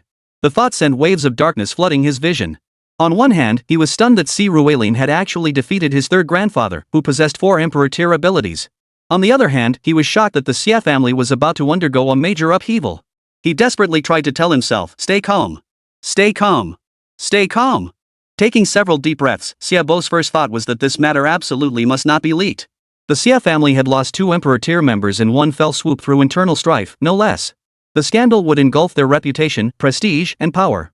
If exposed, it would create a massive whirlpool of public opinion, threatening to swallow the entire Xie family whole. The immediate priority was to clean up the scene, then calm Si Ruilin and the others, ensuring they kept this news sealed. Only then could he report the situation to his grandfather. What a mess! With a helpless sigh, Xie Fengming lamented aloud. Chapter 233, A Small Mind? Brother Si, are you alright? Half an hour later, when Xiaobo arrived at the clearing with his men, he spotted Si Ruilin from afar, sitting under a large tree sheltering from the rain. Si Ruilin was now alone here. Needless to say, Lu Ruitong and the others had already departed. Given the power Si Ruilin had displayed in the video, few could stop him if he chose to leave. Yet he wasn't unscathed. His rain-soaked clothes clung tightly to his body, and bandaged wounds marked his shoulder and abdomen, clear evidence of a perilous battle. Yet, despite only minor injuries, he had managed to kill his third uncle and over 100 of his loyal followers. This clearly demonstrated that Si Ruilin's combat prowess had reached the top tier in the country. Thinking of this, Xiaobo couldn't help but feel a pang of envy. Yet envy was useless. Such innate talent was utterly beyond his grasp. So, he quickly approached and nervously asked Siruiline. I'm okay, just a few minor injuries. But given the situation, have you figured out what to do next? Seeing Xiaobo approach, Siruiline rose from beneath the tree and asked in a low voice, his lips curled into a grim smile. The Xia family must remain united. How can we ensure this news doesn't leak out? Xiaobo whispered to Siruiline before speaking up. What kind of talk is that? We're brothers, don't you know me? I don't need anything. Originally, I just wanted to get an antidote, but your Uncle Wu doesn't have it either. So I figured, forget it. I'll go back and discuss it with you, then ask for some benefits from you. Thanks to Wu Song, we've already connected with the seller of the antidote. It was just about paying a bit more. Then your Uncle Wu suddenly stepped in. Even if he did, I never said I wanted to kill him, just teach him a lesson. But look what happened. This video isn't meant to threaten you, but I'm worried about your grandfather. After all, with the Xia family facing such a major crisis, he'll need scapegoats. So if we leave Tianming safely, this video won't be released. Patting Xiaobo's shoulder, Siruiline spoke to him with righteous indignation. Listening to Siruiline's words, Xiaobo felt a momentary pang of emotion. He felt remorse for having judged a gentleman by his own petty standards. Of course, he didn't fully believe Siruiline's words. But one thing Siruiline had said was true, releasing this video would deal a massive blow to the Xia family, effectively ending any chance of reconciliation. Right now, however, there was still room for negotiation. He understood clearly that Siruiline had come to Tianming specifically to enter Shenmu Taoyuan. He wasn't here to cause trouble for the Xia family. Similarly, the Lu, Fan, and Wu families held no grudges against the Xia family either. Given these circumstances, Siruiline's words carried considerable weight. Feeling Siruiline's sincerity, Xiaobo patted him on the shoulder. I'll handle this matter. You've worked hard, brother. Once school starts, I'll treat you to a night-at-night enchantress. These are minor issues. But right now, the Xia family might not be such a bad thing for you. Your third uncle said something I think is spot on. No matter how powerful a family is, it's useless if it's not yours. Only what you truly possess can be truly yours. Whispering close to Xiaobo's ear, Siruiline raised an eyebrow at him. Xiaobo nodded in agreement, then immediately had someone escort Siruiline away. After collecting all the bodies from the scene, he immediately returned to the Xia residence. Without needing anyone to tell him, he headed straight for Xia Keshin's mansion. Inside Xia Keshin's residence, he and Fengizhen were waiting for him. What had happened? Though he'd heard some rumors, Xia Keshin still took a deep breath. He needed Xiaobo to explain everything clearly. Grandfather, you must take care of your health now. If you were to collapse, the Xia family would be finished. As he spoke, Xiaobo transferred the video from his phone to the television beside them. Xia Keshin and Fengizhen watched the footage intently. When they saw Xia Fengming struggling to defeat Siruiline, shock washed over their faces. Had this young man truly attained Emperor tier combat prowess? For the first time, Xia Keshin understood what it meant to be a once-in-a-century once-in-a-millennium genius. Genuine envy made his eyes nearly pop out of his head. But their astonished expressions quickly turned grim. The ambush in the woods, the appearance of Xia Qiliai and Xia Fengming's wife, their true purpose for coming here, and the shocking truth about incest, all of it made Xia Keshin and Fengizhen's faces darken to the point of dripping with anger. Fengizhen, in particular, could never have imagined that her beloved grandson was actually a bastard. The subsequent scene of Xia Qiliai attempting to kill Xia Fengming left everyone utterly stunned. When Xia Keshin and Fengizhen saw Xia Fengming's body riddled with knife wounds and the Kangwu blade pierced through like a skewer by Jin Long, Fengizhen could no longer hold back. She cried out loudly. My son! First, help the lady inside. Has the body been examined? Are there any survivors? Does the video show any signs of editing? Watching Fengizhen collapse instantly to the floor, Xia Keshin called out to the elderly woman attending her. He helped her into the room first, clearly suppressing his own rage. His hands gripped the chair arms tightly as he addressed Xia Fengming. No survivors, third uncle. Grandfather, we never fought Siruiline. His beast pierced his heart with an ice spear. Fifth uncle's 2 guards were killed by third uncle's muddy lizard men. Fifth and 2. As for third uncle's elite guards, Siruiline killed them all. The body's injuries are still being examined, but there shouldn't be any discrepancies. I had someone review the video footage before I left, and there were no signs of editing. Of course there were no editing marks on the video. It captured everything Siruiline personally experienced. Only some of his words weren't recorded. What do you suggest we do about this? Hearing his grandson's words, Xia Keshin suddenly felt his age weigh heavily upon him. His mind was a fog of confusion. The next heir had been killed by his own younger brother, the second strongest member of the clan. If despair had a name, it would be Xia Keshin. This matter absolutely must not be revealed. Siruiline has promised me that as long as they depart safely, this incident will remain confidential. They feared you, grandfather, would grieve so deeply that you'd risk war with the other families just to keep them here. Gazing at Xia Keshin, Xiaobo steeled himself and spoke up. Chapter 234, Severely Weakened. I'm not insane. I'll do as you say. Xia Keshan narrowed his eyes as he addressed Xiaobo. Truthfully, upon hearing Xiaobo's report moments ago, his first thought had indeed been to have Si Ruilin and the others bury his third brother in Xia Fengming alongside him. More importantly, it was to eliminate witnesses. Even if it meant offending the other families and sparking a war, he wouldn't hesitate. But at the critical moment, he held back that impulse. Because it would be a strategy of killing 500 enemies while losing 2,000 of your own. Waging war against the other clans, he had absolutely no chance of victory. He could only rely on his own clan members to fill the void. When Lu Quan or the other Saint-tier figures could no longer tolerate the situation, they wouldn't destroy those noble families. The most likely outcome would be the annihilation of his own clan, the instigator of this conflict. And the odds of that happening seemed infinitely high.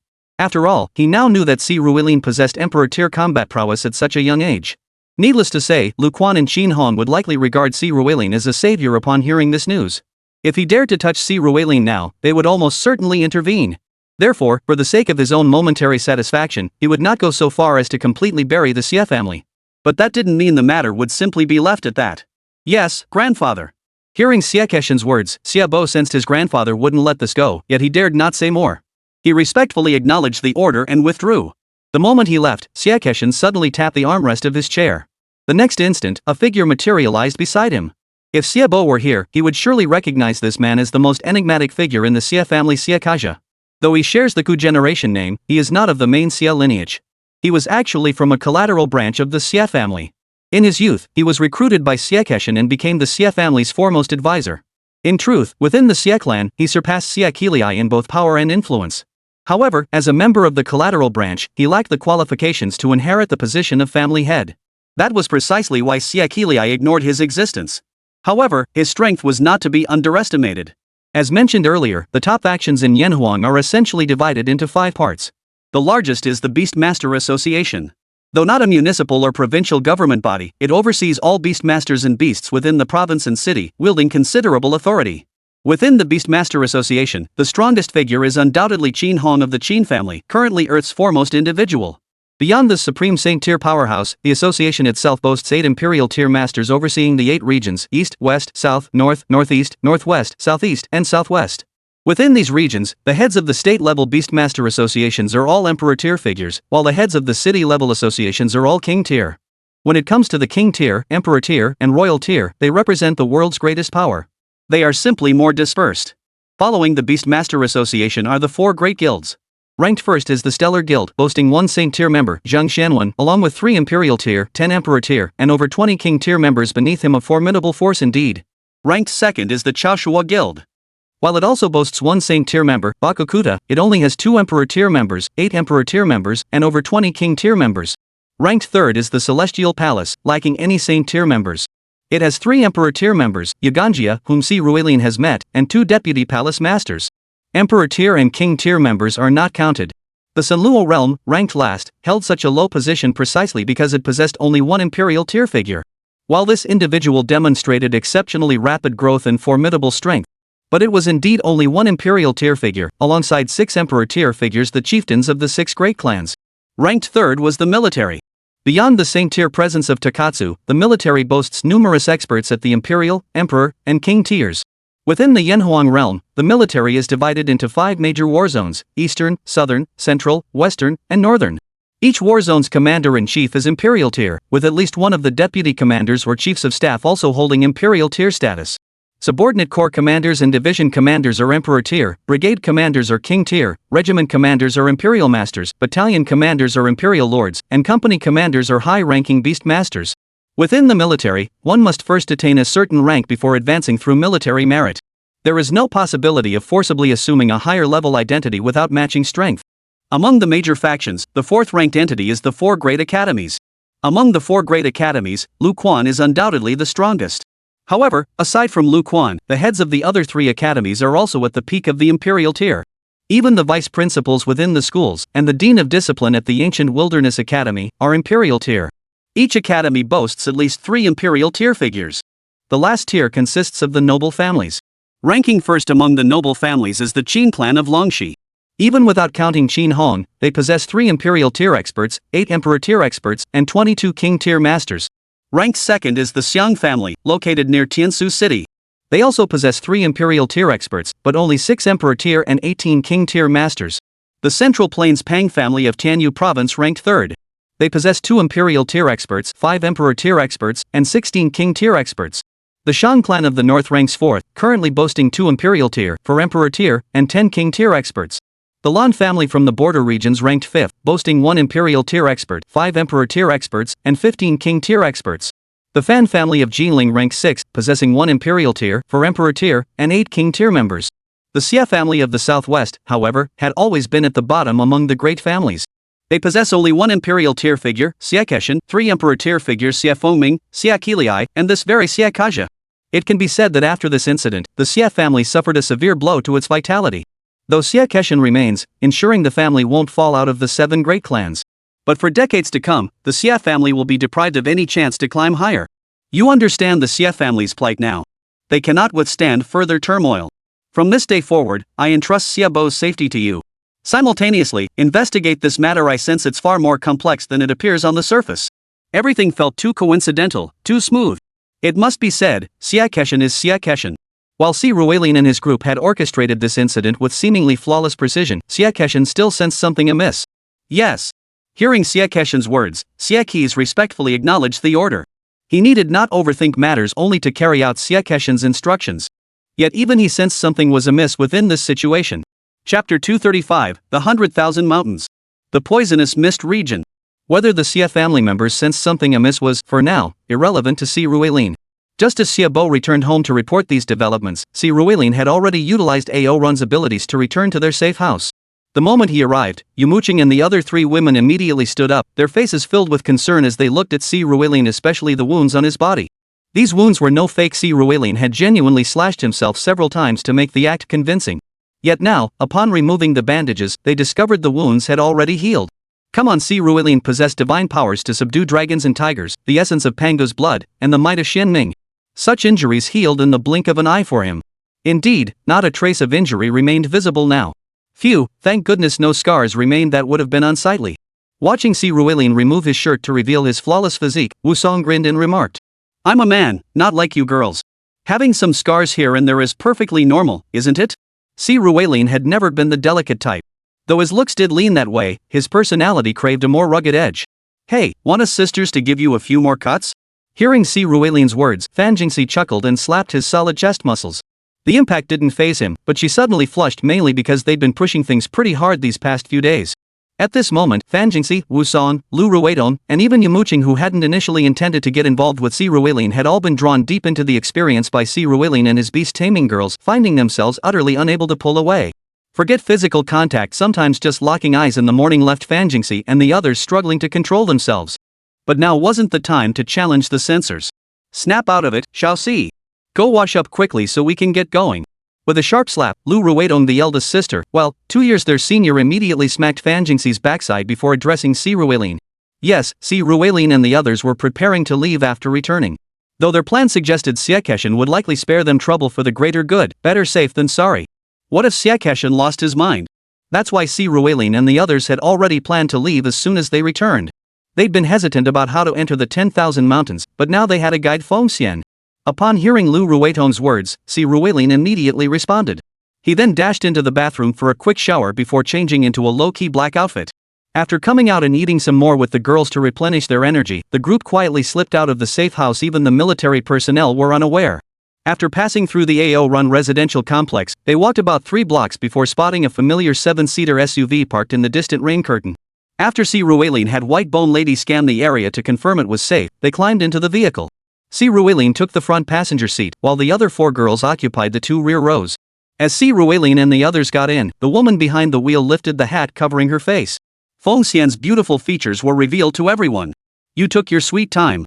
I've already slept through a whole nap. No choice, I had to wait for Xia Bo, plus, I need to shower and grab something to eat when I get back." Hearing Feng Xian's words, Si Ruelin chuckled in response. "Let's get going." Fortunately, Feng Xian was just venting. After sending the route to Si Ruelin, she started the engine and drove toward the outskirts of Tianming City. While driving, Si Ruelin studied the route she had mapped out.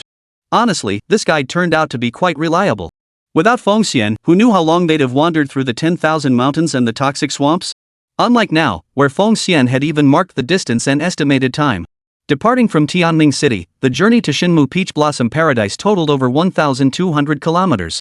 The first quarter, roughly 400 kilometers, was drivable along winding mountain roads, taking just one night to cover. After completing this section, the remaining 800 kilometers would require traveling on foot. This leg of the journey is further divided into two parts. The first is a river valley within the 10,000 mountains. Though treacherous and rugged, with the help of their beasts, traversing it shouldn't pose a major problem. The most perilous section lies beyond the Divine Wood Peach Garden, in the toxic miasma lands. According to Feng Xian's notes, the miasma here manifests in 4 distinct forms. The first is the most common type, a mixture of sulfur dioxide, sulfuric acid, ammonia, chlorine, and carbon monoxide. This is the original miasma gas found in this forest. Wearing gas masks would suffice to pass through. However, beyond this basic miasma, the area had also served as a battlefield between the human realm and the alien races from the portals, resulting in 3 additional types of toxic vapors. The first is the mist miasma, resembling a dense fog. Contact with it causes blindness, ultimately trapping victims within the toxic swamp. Then there's the parching heat miasma. This toxin induces extreme thirst, making skin, nostrils, tongue, every sensory organ feel parched. Ultimately, even in a rainforest with over 90% humidity, victims dehydrate into desiccated corpses and perish here. And the most terrifying of all is the black blood mist. Those afflicted by this curse first see their blood turn black. Gradually, their skin, veins, and eyeballs follow suit, until they are transformed into a black stone statue. Yet this is not the most terrifying part. The true horror lies in the fact that these black stone statues will explode. Any creature that comes into contact with this black blood will suffer the same fate. Precisely because of these 3 deadly poisons, anyone wishing to enter the Divine Wood Peach Garden must be equipped with an antidote provided by the Lord of the Senra realm for protection. Even with the antidote, passage isn't guaranteed. So what exactly is this antidote? And you say we wouldn't know how to use it, so how exactly is it used? If it's not ingested, how else could it be used?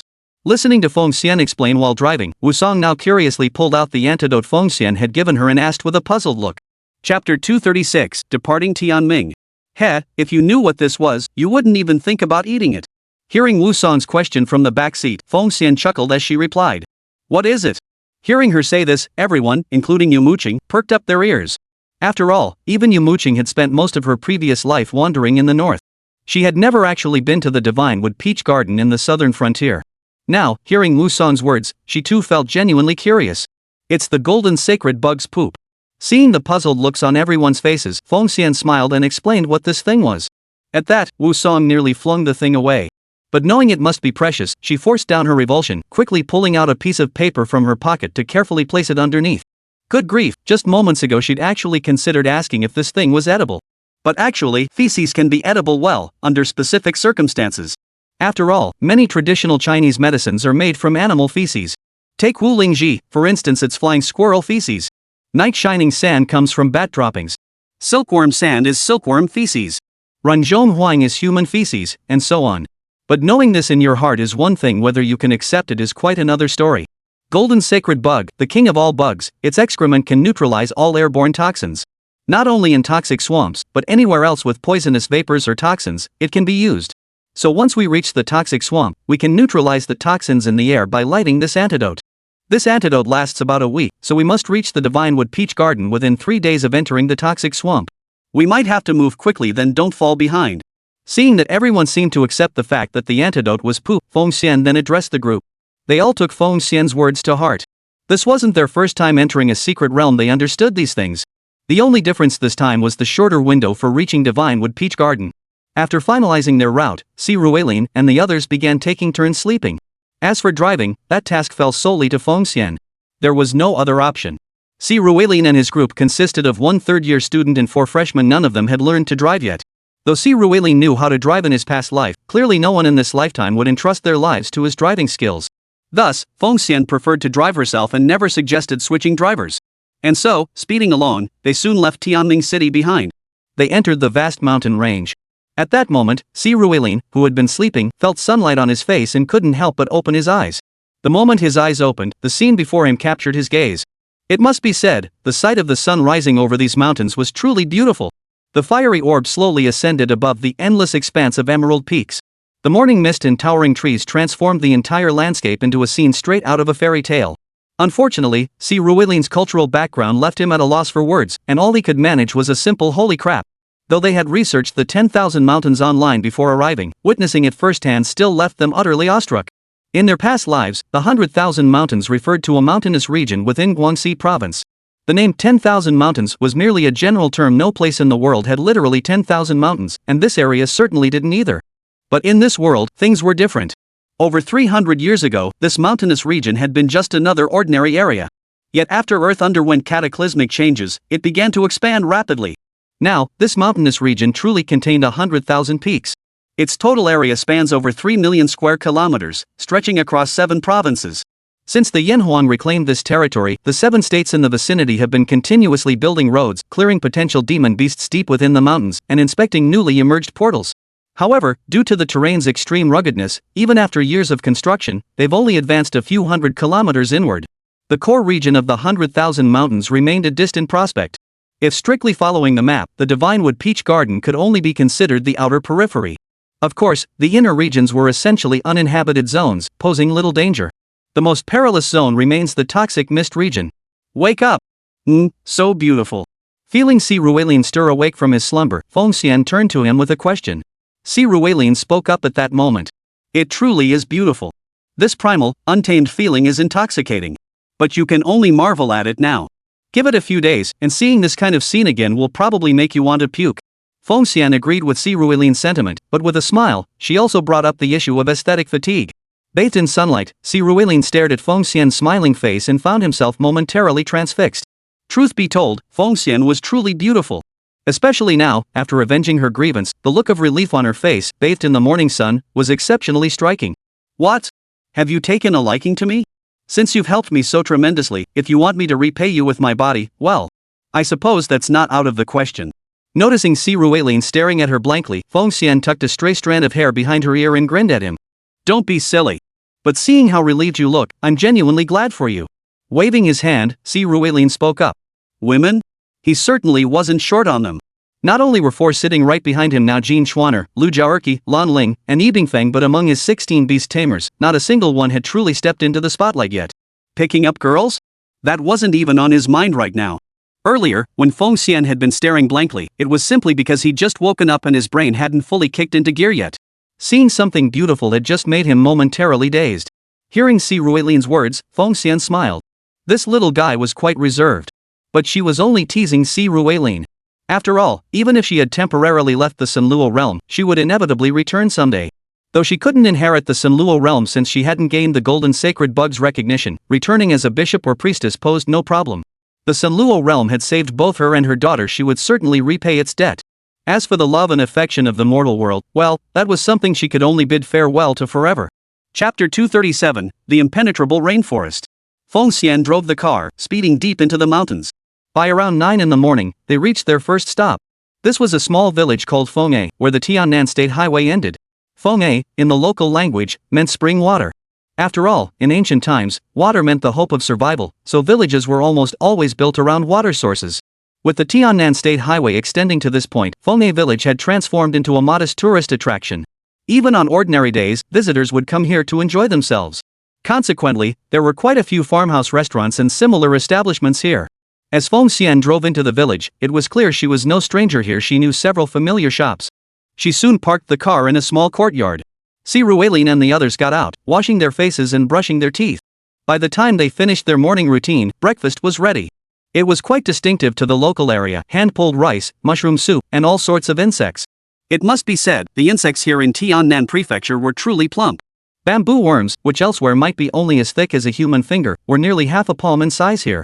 There were millipedes as long as a forearm, centipedes nearly as long as millipedes, scorpions the size of 2 palms, and a spider as big as a soccer ball. Clearly, these creatures had been corrupted by the otherworldly influence. Otherwise, Si Ruelin recalled that the insects he'd seen in his previous life weren't nearly this massive.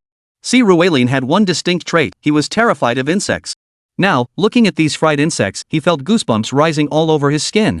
He hadn't been afraid as a child. He and his friends used to catch dragonflies and roast them for snacks. But then one day, out of sheer boredom, he caught a butterfly and held it close to his face to examine it closely. The more he looked, the more terrifying the butterfly seemed. Ever since then, he'd developed a phobia of insects. So now, seeing this insect feast, let alone eating it, just looking at it made him physically uncomfortable. He could only avert his gaze as much as possible, turn away, and eat his hand-held rice. Seeing Si Ruelin like this, the others who were happily munching on insects couldn't help but glance at him. Yes, everyone else was eating except Si Ruelin. Si Ruelin understood Feng Xian eating them after all, she'd grown up here and had been eating such things since childhood. But seeing Yumo Qing and the others partaking as well came as a surprise to him. Would you like some meat? Watching Fan Jingxi pick up a plump insect and hold it out to him, Si Ruelin shook his head frantically. Forget it, I'm not really hungry. I don't feel like eating anything too greasy. You're not scared of bugs, are you? Seeing the excuse Si Ruelin came up with, Wu Song chimed in with a smirk. Yep, he was afraid of bugs. Well, the final blow came from Yumo Qing. As Si Ruelin's childhood friend, she knew full well his bug phobia. She still remembered when they were kids playing at home and spotted a cockroach. Keep in mind Tianjiang City is in the north.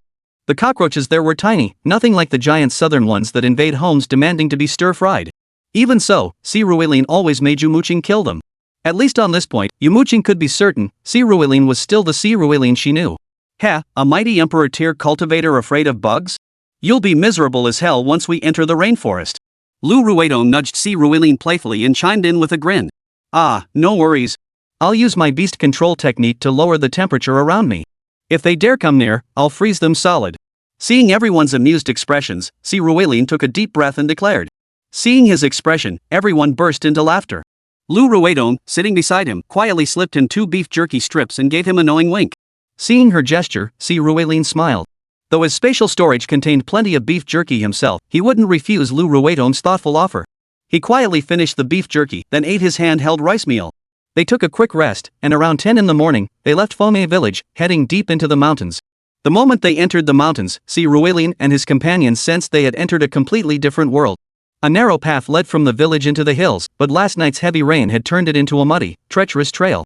Moreover, after the rain, the sun emerged, baking the forest's moisture into a thick, oppressive haze that hung over the area like a giant lid, completely enveloping the region and making it truly uncomfortable. As everyone knows, when the temperature reaches 38°C 100.4 F and humidity exceeds 70%, the body stops sweating. Staying in such conditions for just 2 hours can lead to heatstroke, even posing a life-threatening risk. And that's exactly what this rainforest felt like. The oppressive feeling was suffocating. Fortunately, Si Ruelin and his team had a solution. Faced with such conditions, there were only 2 viable approaches: reduce the temperature or lower the humidity. Lowering humidity was beyond their control, but reducing the temperature?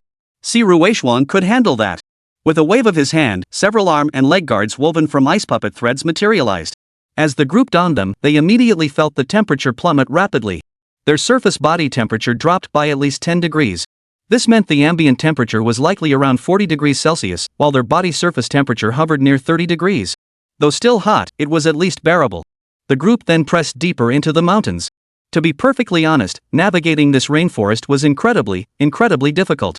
The ground was muddy and slippery. One wrong step could send you tumbling down a cliff. Fortunately, Si Ruelin and his companions were all beast masters. With their beasts watching over them, they managed to weather several close calls. The biggest hassle, however, was sleeping at night. In snowy terrain, they could simply dig a snow cave to sleep in, or pitch tents on the plains. But here, that wasn't an option. Threats like flash floods and falling rocks forced them to seek out specific locations to build shelters. Once again, it was thanks to Feng Xian joining them this time. Otherwise, Si Ruelin and the others would have had to suffer some setbacks before learning how to survive here. Thus, what was originally planned as a 3-day trek to cover the 400 kilometers outside the toxic mist zone ended up dragging on for 5 days. When they finally glimpsed the mist-shrouded valley in the distance, they couldn't help but sigh. At last, only 1/3 of the journey to their destination remained. Chapter 238, The Toxic Mist Zone. Watch me. Light this thing, you don't need to ignite it fully. Just get it smoldering so smoke drifts up. We have to pick up the pace this time, this stuff only lasts a week. We need some margin for error, so we must cross the poisonous mist valley within 3 days. Gazing at the drifting grayish-white gas above the valley before them, Feng Xian produced her antidote. After instructing Si Ruelin and the others on how to ignite it, they each fastened the golden sacred bug's excrement to their waists. Under Feng Xian's repeated warnings, they stepped into the valley. The moment they stepped inside, Si Ruelin and the others noticed something different.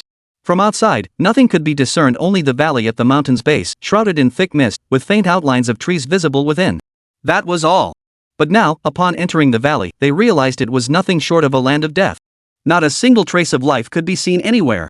Every single tree stood dead, leaning crookedly into the earth. The grass across this entire area had withered away, yellow, dry, and lying limp on the ground. Under such conditions, forget about insects or animals. Outside this area, Ruelin and his companions had seen animals almost constantly: insects, rabbits, hedgehogs, bats, and various birds. Occasionally, they spotted larger creatures, but the large animals in this world seemed far more fearful of humans than in Ruelin's previous life. Because the humans they encountered were almost always beast tamers. Compared to guns, beast tamers were clearly far more terrifying. Even a bronze-tier beast master could dispatch the mightiest Siberian tiger with ease. Consequently, every creature in this world harbored a deep-seated fear of humans. Yet no one came looking for trouble with humans. Yet in this particular area, it was dead silent. Nothing at all. Phew, let's go. In such a place, everyone felt uneasy, Fengxian included. After exhaling deeply, she led Ruelin and the others deeper into the toxic swamp. Soon, however, they discovered one advantage of this toxic swamp. As mentioned earlier, the rainforest was treacherous, with uneven paths covered in slippery mud. Yet here in the toxic swamp, perhaps due to that peculiar gas that dried everything, the ground was exceptionally dry. The grass on the ground was all withered and dry, not slippery at all. This allowed Ruelin and his companions to advance at a considerably faster pace. After walking for about half a day, they came upon another distinctive feature of the toxic mist zone: an ancient battlefield. As mentioned earlier, the toxic mist region came into being due to the sudden emergence of numerous portals. Initially, humans were unable to manage even the portals within their cities, leading to a catastrophic collapse of portals throughout the 10,000 mountains. Later, a great war erupted between humans and the demon beasts and alien races dwelling here. Though humans eradicated most of the alien races and demon beasts, the entire region was transformed into the toxic wasteland it is today. Skeletal remains litter the poisonous wasteland everywhere. What now appeared before Ruelin and his companions were the skeletal remains of alien races and demonic beasts distinctly different from human bones.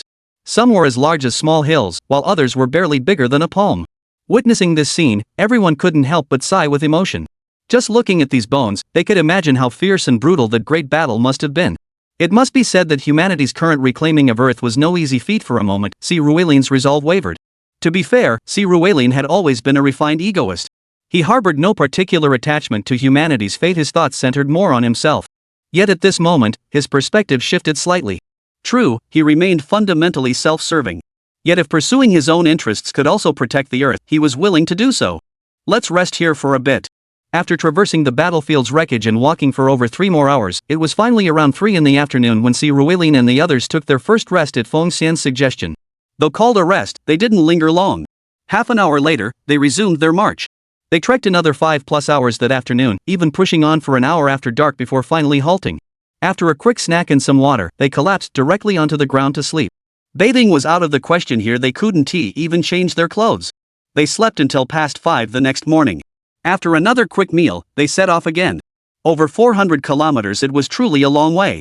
Fortunately, the terrain wasn't as treacherous as the rainforest. Walking at least 14 hours daily, they emerged from the toxic mist zone after just 2.5 days.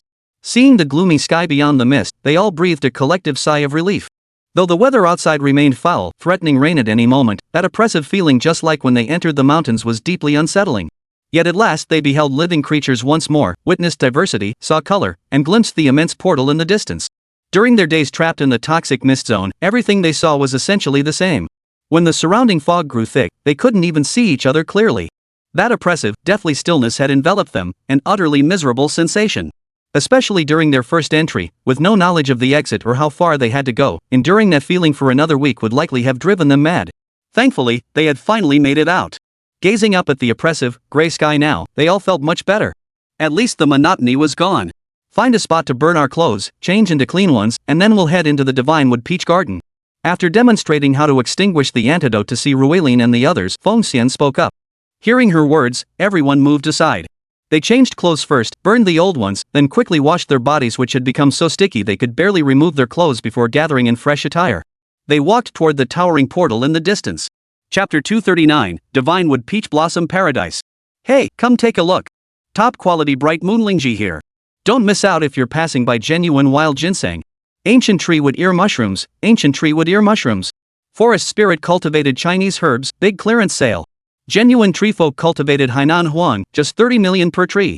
As Ruelin and the others emerged from the toxic swamp and headed toward the teleportation gate, signs of human presence gradually appeared amidst the oppressive weather, the occasional flitting birds, and the buzzing insects. As mentioned earlier, the Divine Wood Peach Garden isn't entirely controlled by the Sunluo realm. While the Sunluo realm was indeed the dominant power here, at least 3 directions around the teleportation gate, east, southeast, and south, were under its control. Beyond that, 2 other directions belonged to the military.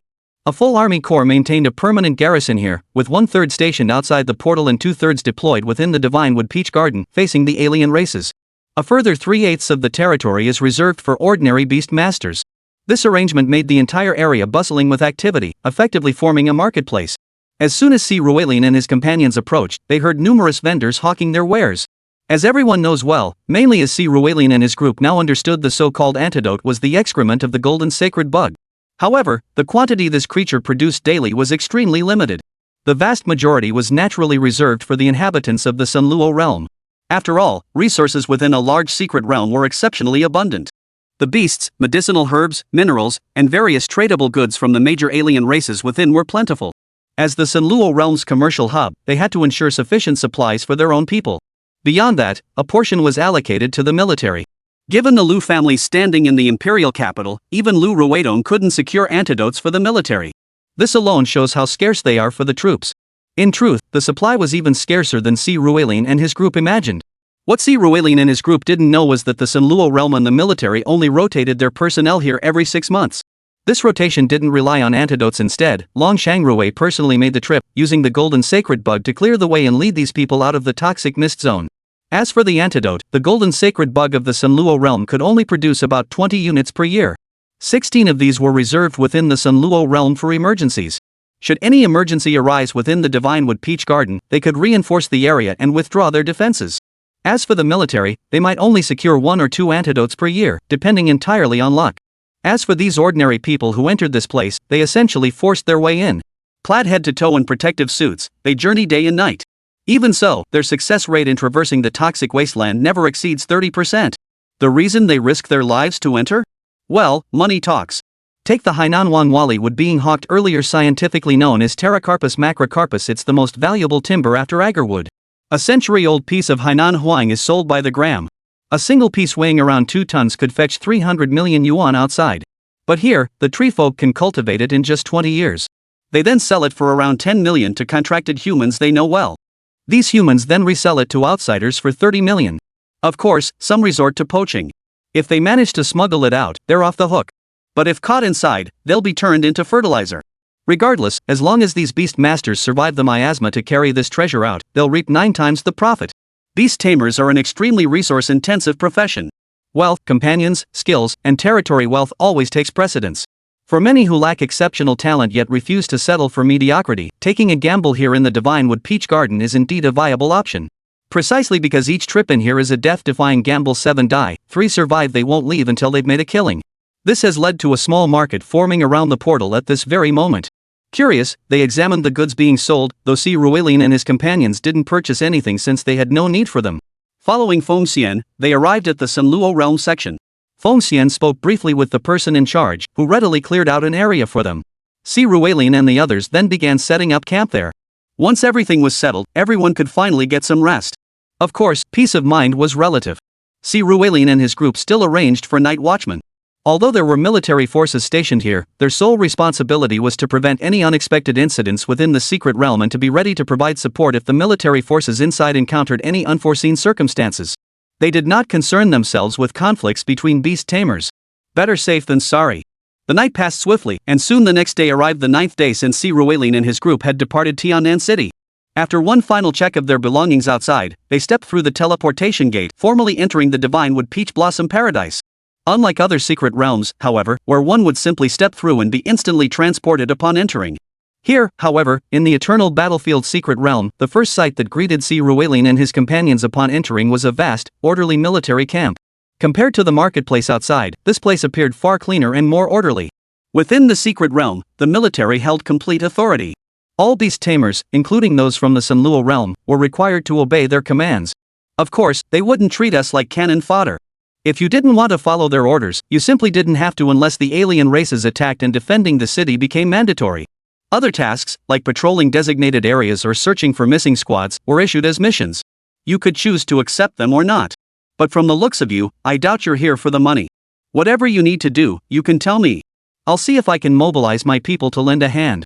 As the group entered the vast military camp, Feng Xian addressed Si Ruelin and the others. Upon hearing her words, Si Ruelin and the others shook their heads. Well, we haven't really asked around. We're here looking for people, but we're not sure if they're still here or even if they ever came. The most likely scenario is that they arrived 5 or 6 years ago and left immediately afterward. Looking at Feng Xian, Si Ruilin responded with some vagueness. Chapter 240, Sacred Mandala. So vague? Hearing Si Ruilin's words, Feng Xian responded hesitantly.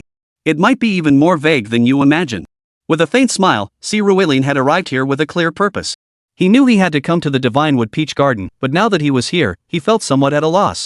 The battlefield's secret realm spanned at least 1,000,000 square kilometers, and the Divinewood Peach Garden was considered one of its largest areas. Spanning a staggering 8 million square kilometers, searching for his parents' whereabouts within such a vast expanse felt like a headless fly floundering about. For Si Ruilin and his companions, it was nothing short of looking for a needle in a haystack. So here they were, having arrived at this point. What to do next? They felt it was still quite a predicament. Moreover, Si Ruilin couldn't trust the military forces here, including those from the Sanluo realm. Though he didn't know why his parents had faked their deaths. But since they had chosen to fake their deaths to search for something, it would be wrong for him, their son, to go around spreading the news before they returned. Moreover, doing so could potentially endanger them. Thus, at this moment, he truly couldn't place his trust in many others including Feng Xian. Feng Xian, however, didn't seem to mind. After all, she too had kept many secrets from Si Ruilin. Their relationship was, at its core, one of cooperation.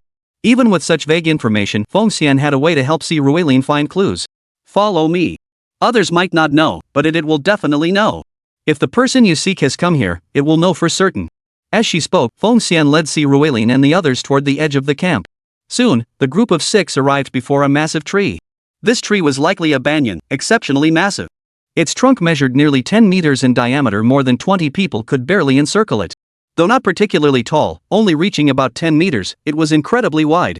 Its roots and branches spread out to cover an area of roughly 100 meters in all directions. As Feng Xian led them to the base of the tree, she waved her hand, summoning her own spirit beast. According to the intelligence Yan Yunjun had gathered for Si Ruilin, Feng Xian possessed 4 spirit beasts, an innate mandrake, an imperial tier truffle hydra, an imperial tier moon bottle cap beak dragon, and an imperial tier corrupted marigold. The one she released now was her innate spirit beast, a colossal mandrake. But when this mandrake appeared, Si Ruilin and Yumo Qing's pupils involuntarily contracted. For by its aura and form alone, the two had already discerned the mandrake's rank. Saint tier. X2. Indeed, based on Si Ruilin's assessment of its aura, this mandrake was a sacred tier entity. No wonder Feng Xian had scarcely ever used it. Truly, a saint tier spirit beast was simply too overwhelming. Essentially, given normal growth, achieving holy rank was merely a matter of time for her. Compared to Si Ruilin's assessment based on aura, Yumo Qing's recognition was far clearer. Because she knew this mandrake well. It was called the demon god Datura, the strongest among all Datura species, a saint tier being. But Yumo Qing wasn't certain whether the saint tier specimen had fully matured. She knew the name Feng Xian. When she perished, Feng Xian was still alive. Having failed to gain the recognition of the golden sacred parasite, she lost her chance to become the ruler of the Sanluo realm. Yet she later attained the imperial rank, becoming the chief high priestess of the Sanluo realm. She'd never heard of Feng Xian reaching the holy rank. And most importantly, if she had achieved the saint rank, she'd be 8 years older than me. With her equally SSS tier talent, she should have already attempted to break through to the saint rank by now. Yet I've never heard a single whisper about her. Only 2 possibilities exist. 1, she never attempted the saint rank, but that's highly improbable. If my memory serves, she reached the imperial rank at 37, 10 years later. It's inconceivable she'd linger at imperial rank for a decade without challenging the saint rank. The other possibility is that this demon god Datura plant perished. But it was even if it did perish, it should have been well cultivated. This was all a bit confusing. Observing Feng Xian and her demon god Datura before her, Yumo Qing murmured to herself. Though she claimed to have reached the saint rank in her previous life, that didn't mean she possessed omniscience or omnipotence. What she didn't know was that in her previous life, Feng Xian had indeed failed to break through to the saint realm. After reaching the emperor tier, she had sought revenge against Xie Fengming. At that time, he was already at the emperor tier, but naturally no match for her. She had slain him. However, Xie Fengming had also bound her with a blood contract, using her life as the catalyst. This crippled both the demon god Mandala's potential and her own innate talents. This sealed her fate in this lifetime. Emperor rank was her ultimate limit, with no possibility of reaching saint rank. In this lifetime, Xie Fengming met his end at her hands much earlier. Does she still possess the foundation for ascending to the saint rank? Well, pondering sainthood now is still premature. Not only her and Yumo Qing, but even Si Ruilin hadn't formally reached the emperor rank yet. Just as he and Yumo Qing were feeling a bit dazed, the demon god Mandala stirred. With a few gentle sways, the great tree before them suddenly lifted its head. Then, a face strikingly similar to a human's appeared before everyone. "Oh, it's Xiao Xian. What brings you here?" Upon seeing Feng Xian, the tree person's face slowly shifted, and an aged voice echoed forth. Hearing this voice, Si Ruilin and the others finally realized this tree wasn't a real tree at all, but a tree-ant.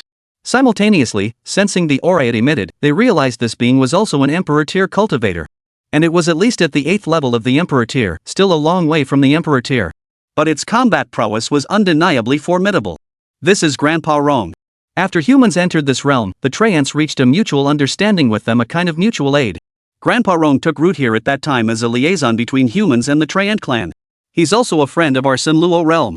Grandpa Banyan, could you please help my friend identify these two individuals? Observing the tree spirit's appearance, Feng Xian first introduced its background to Si Ruilin and the others before turning to him, gesturing for Si Ruilin to show it the photos. Si Ruilin didn't refuse. He pulled up photos of his parents from his phone and placed them before the tree spirit. Grandpa Banyan, thank you for your help.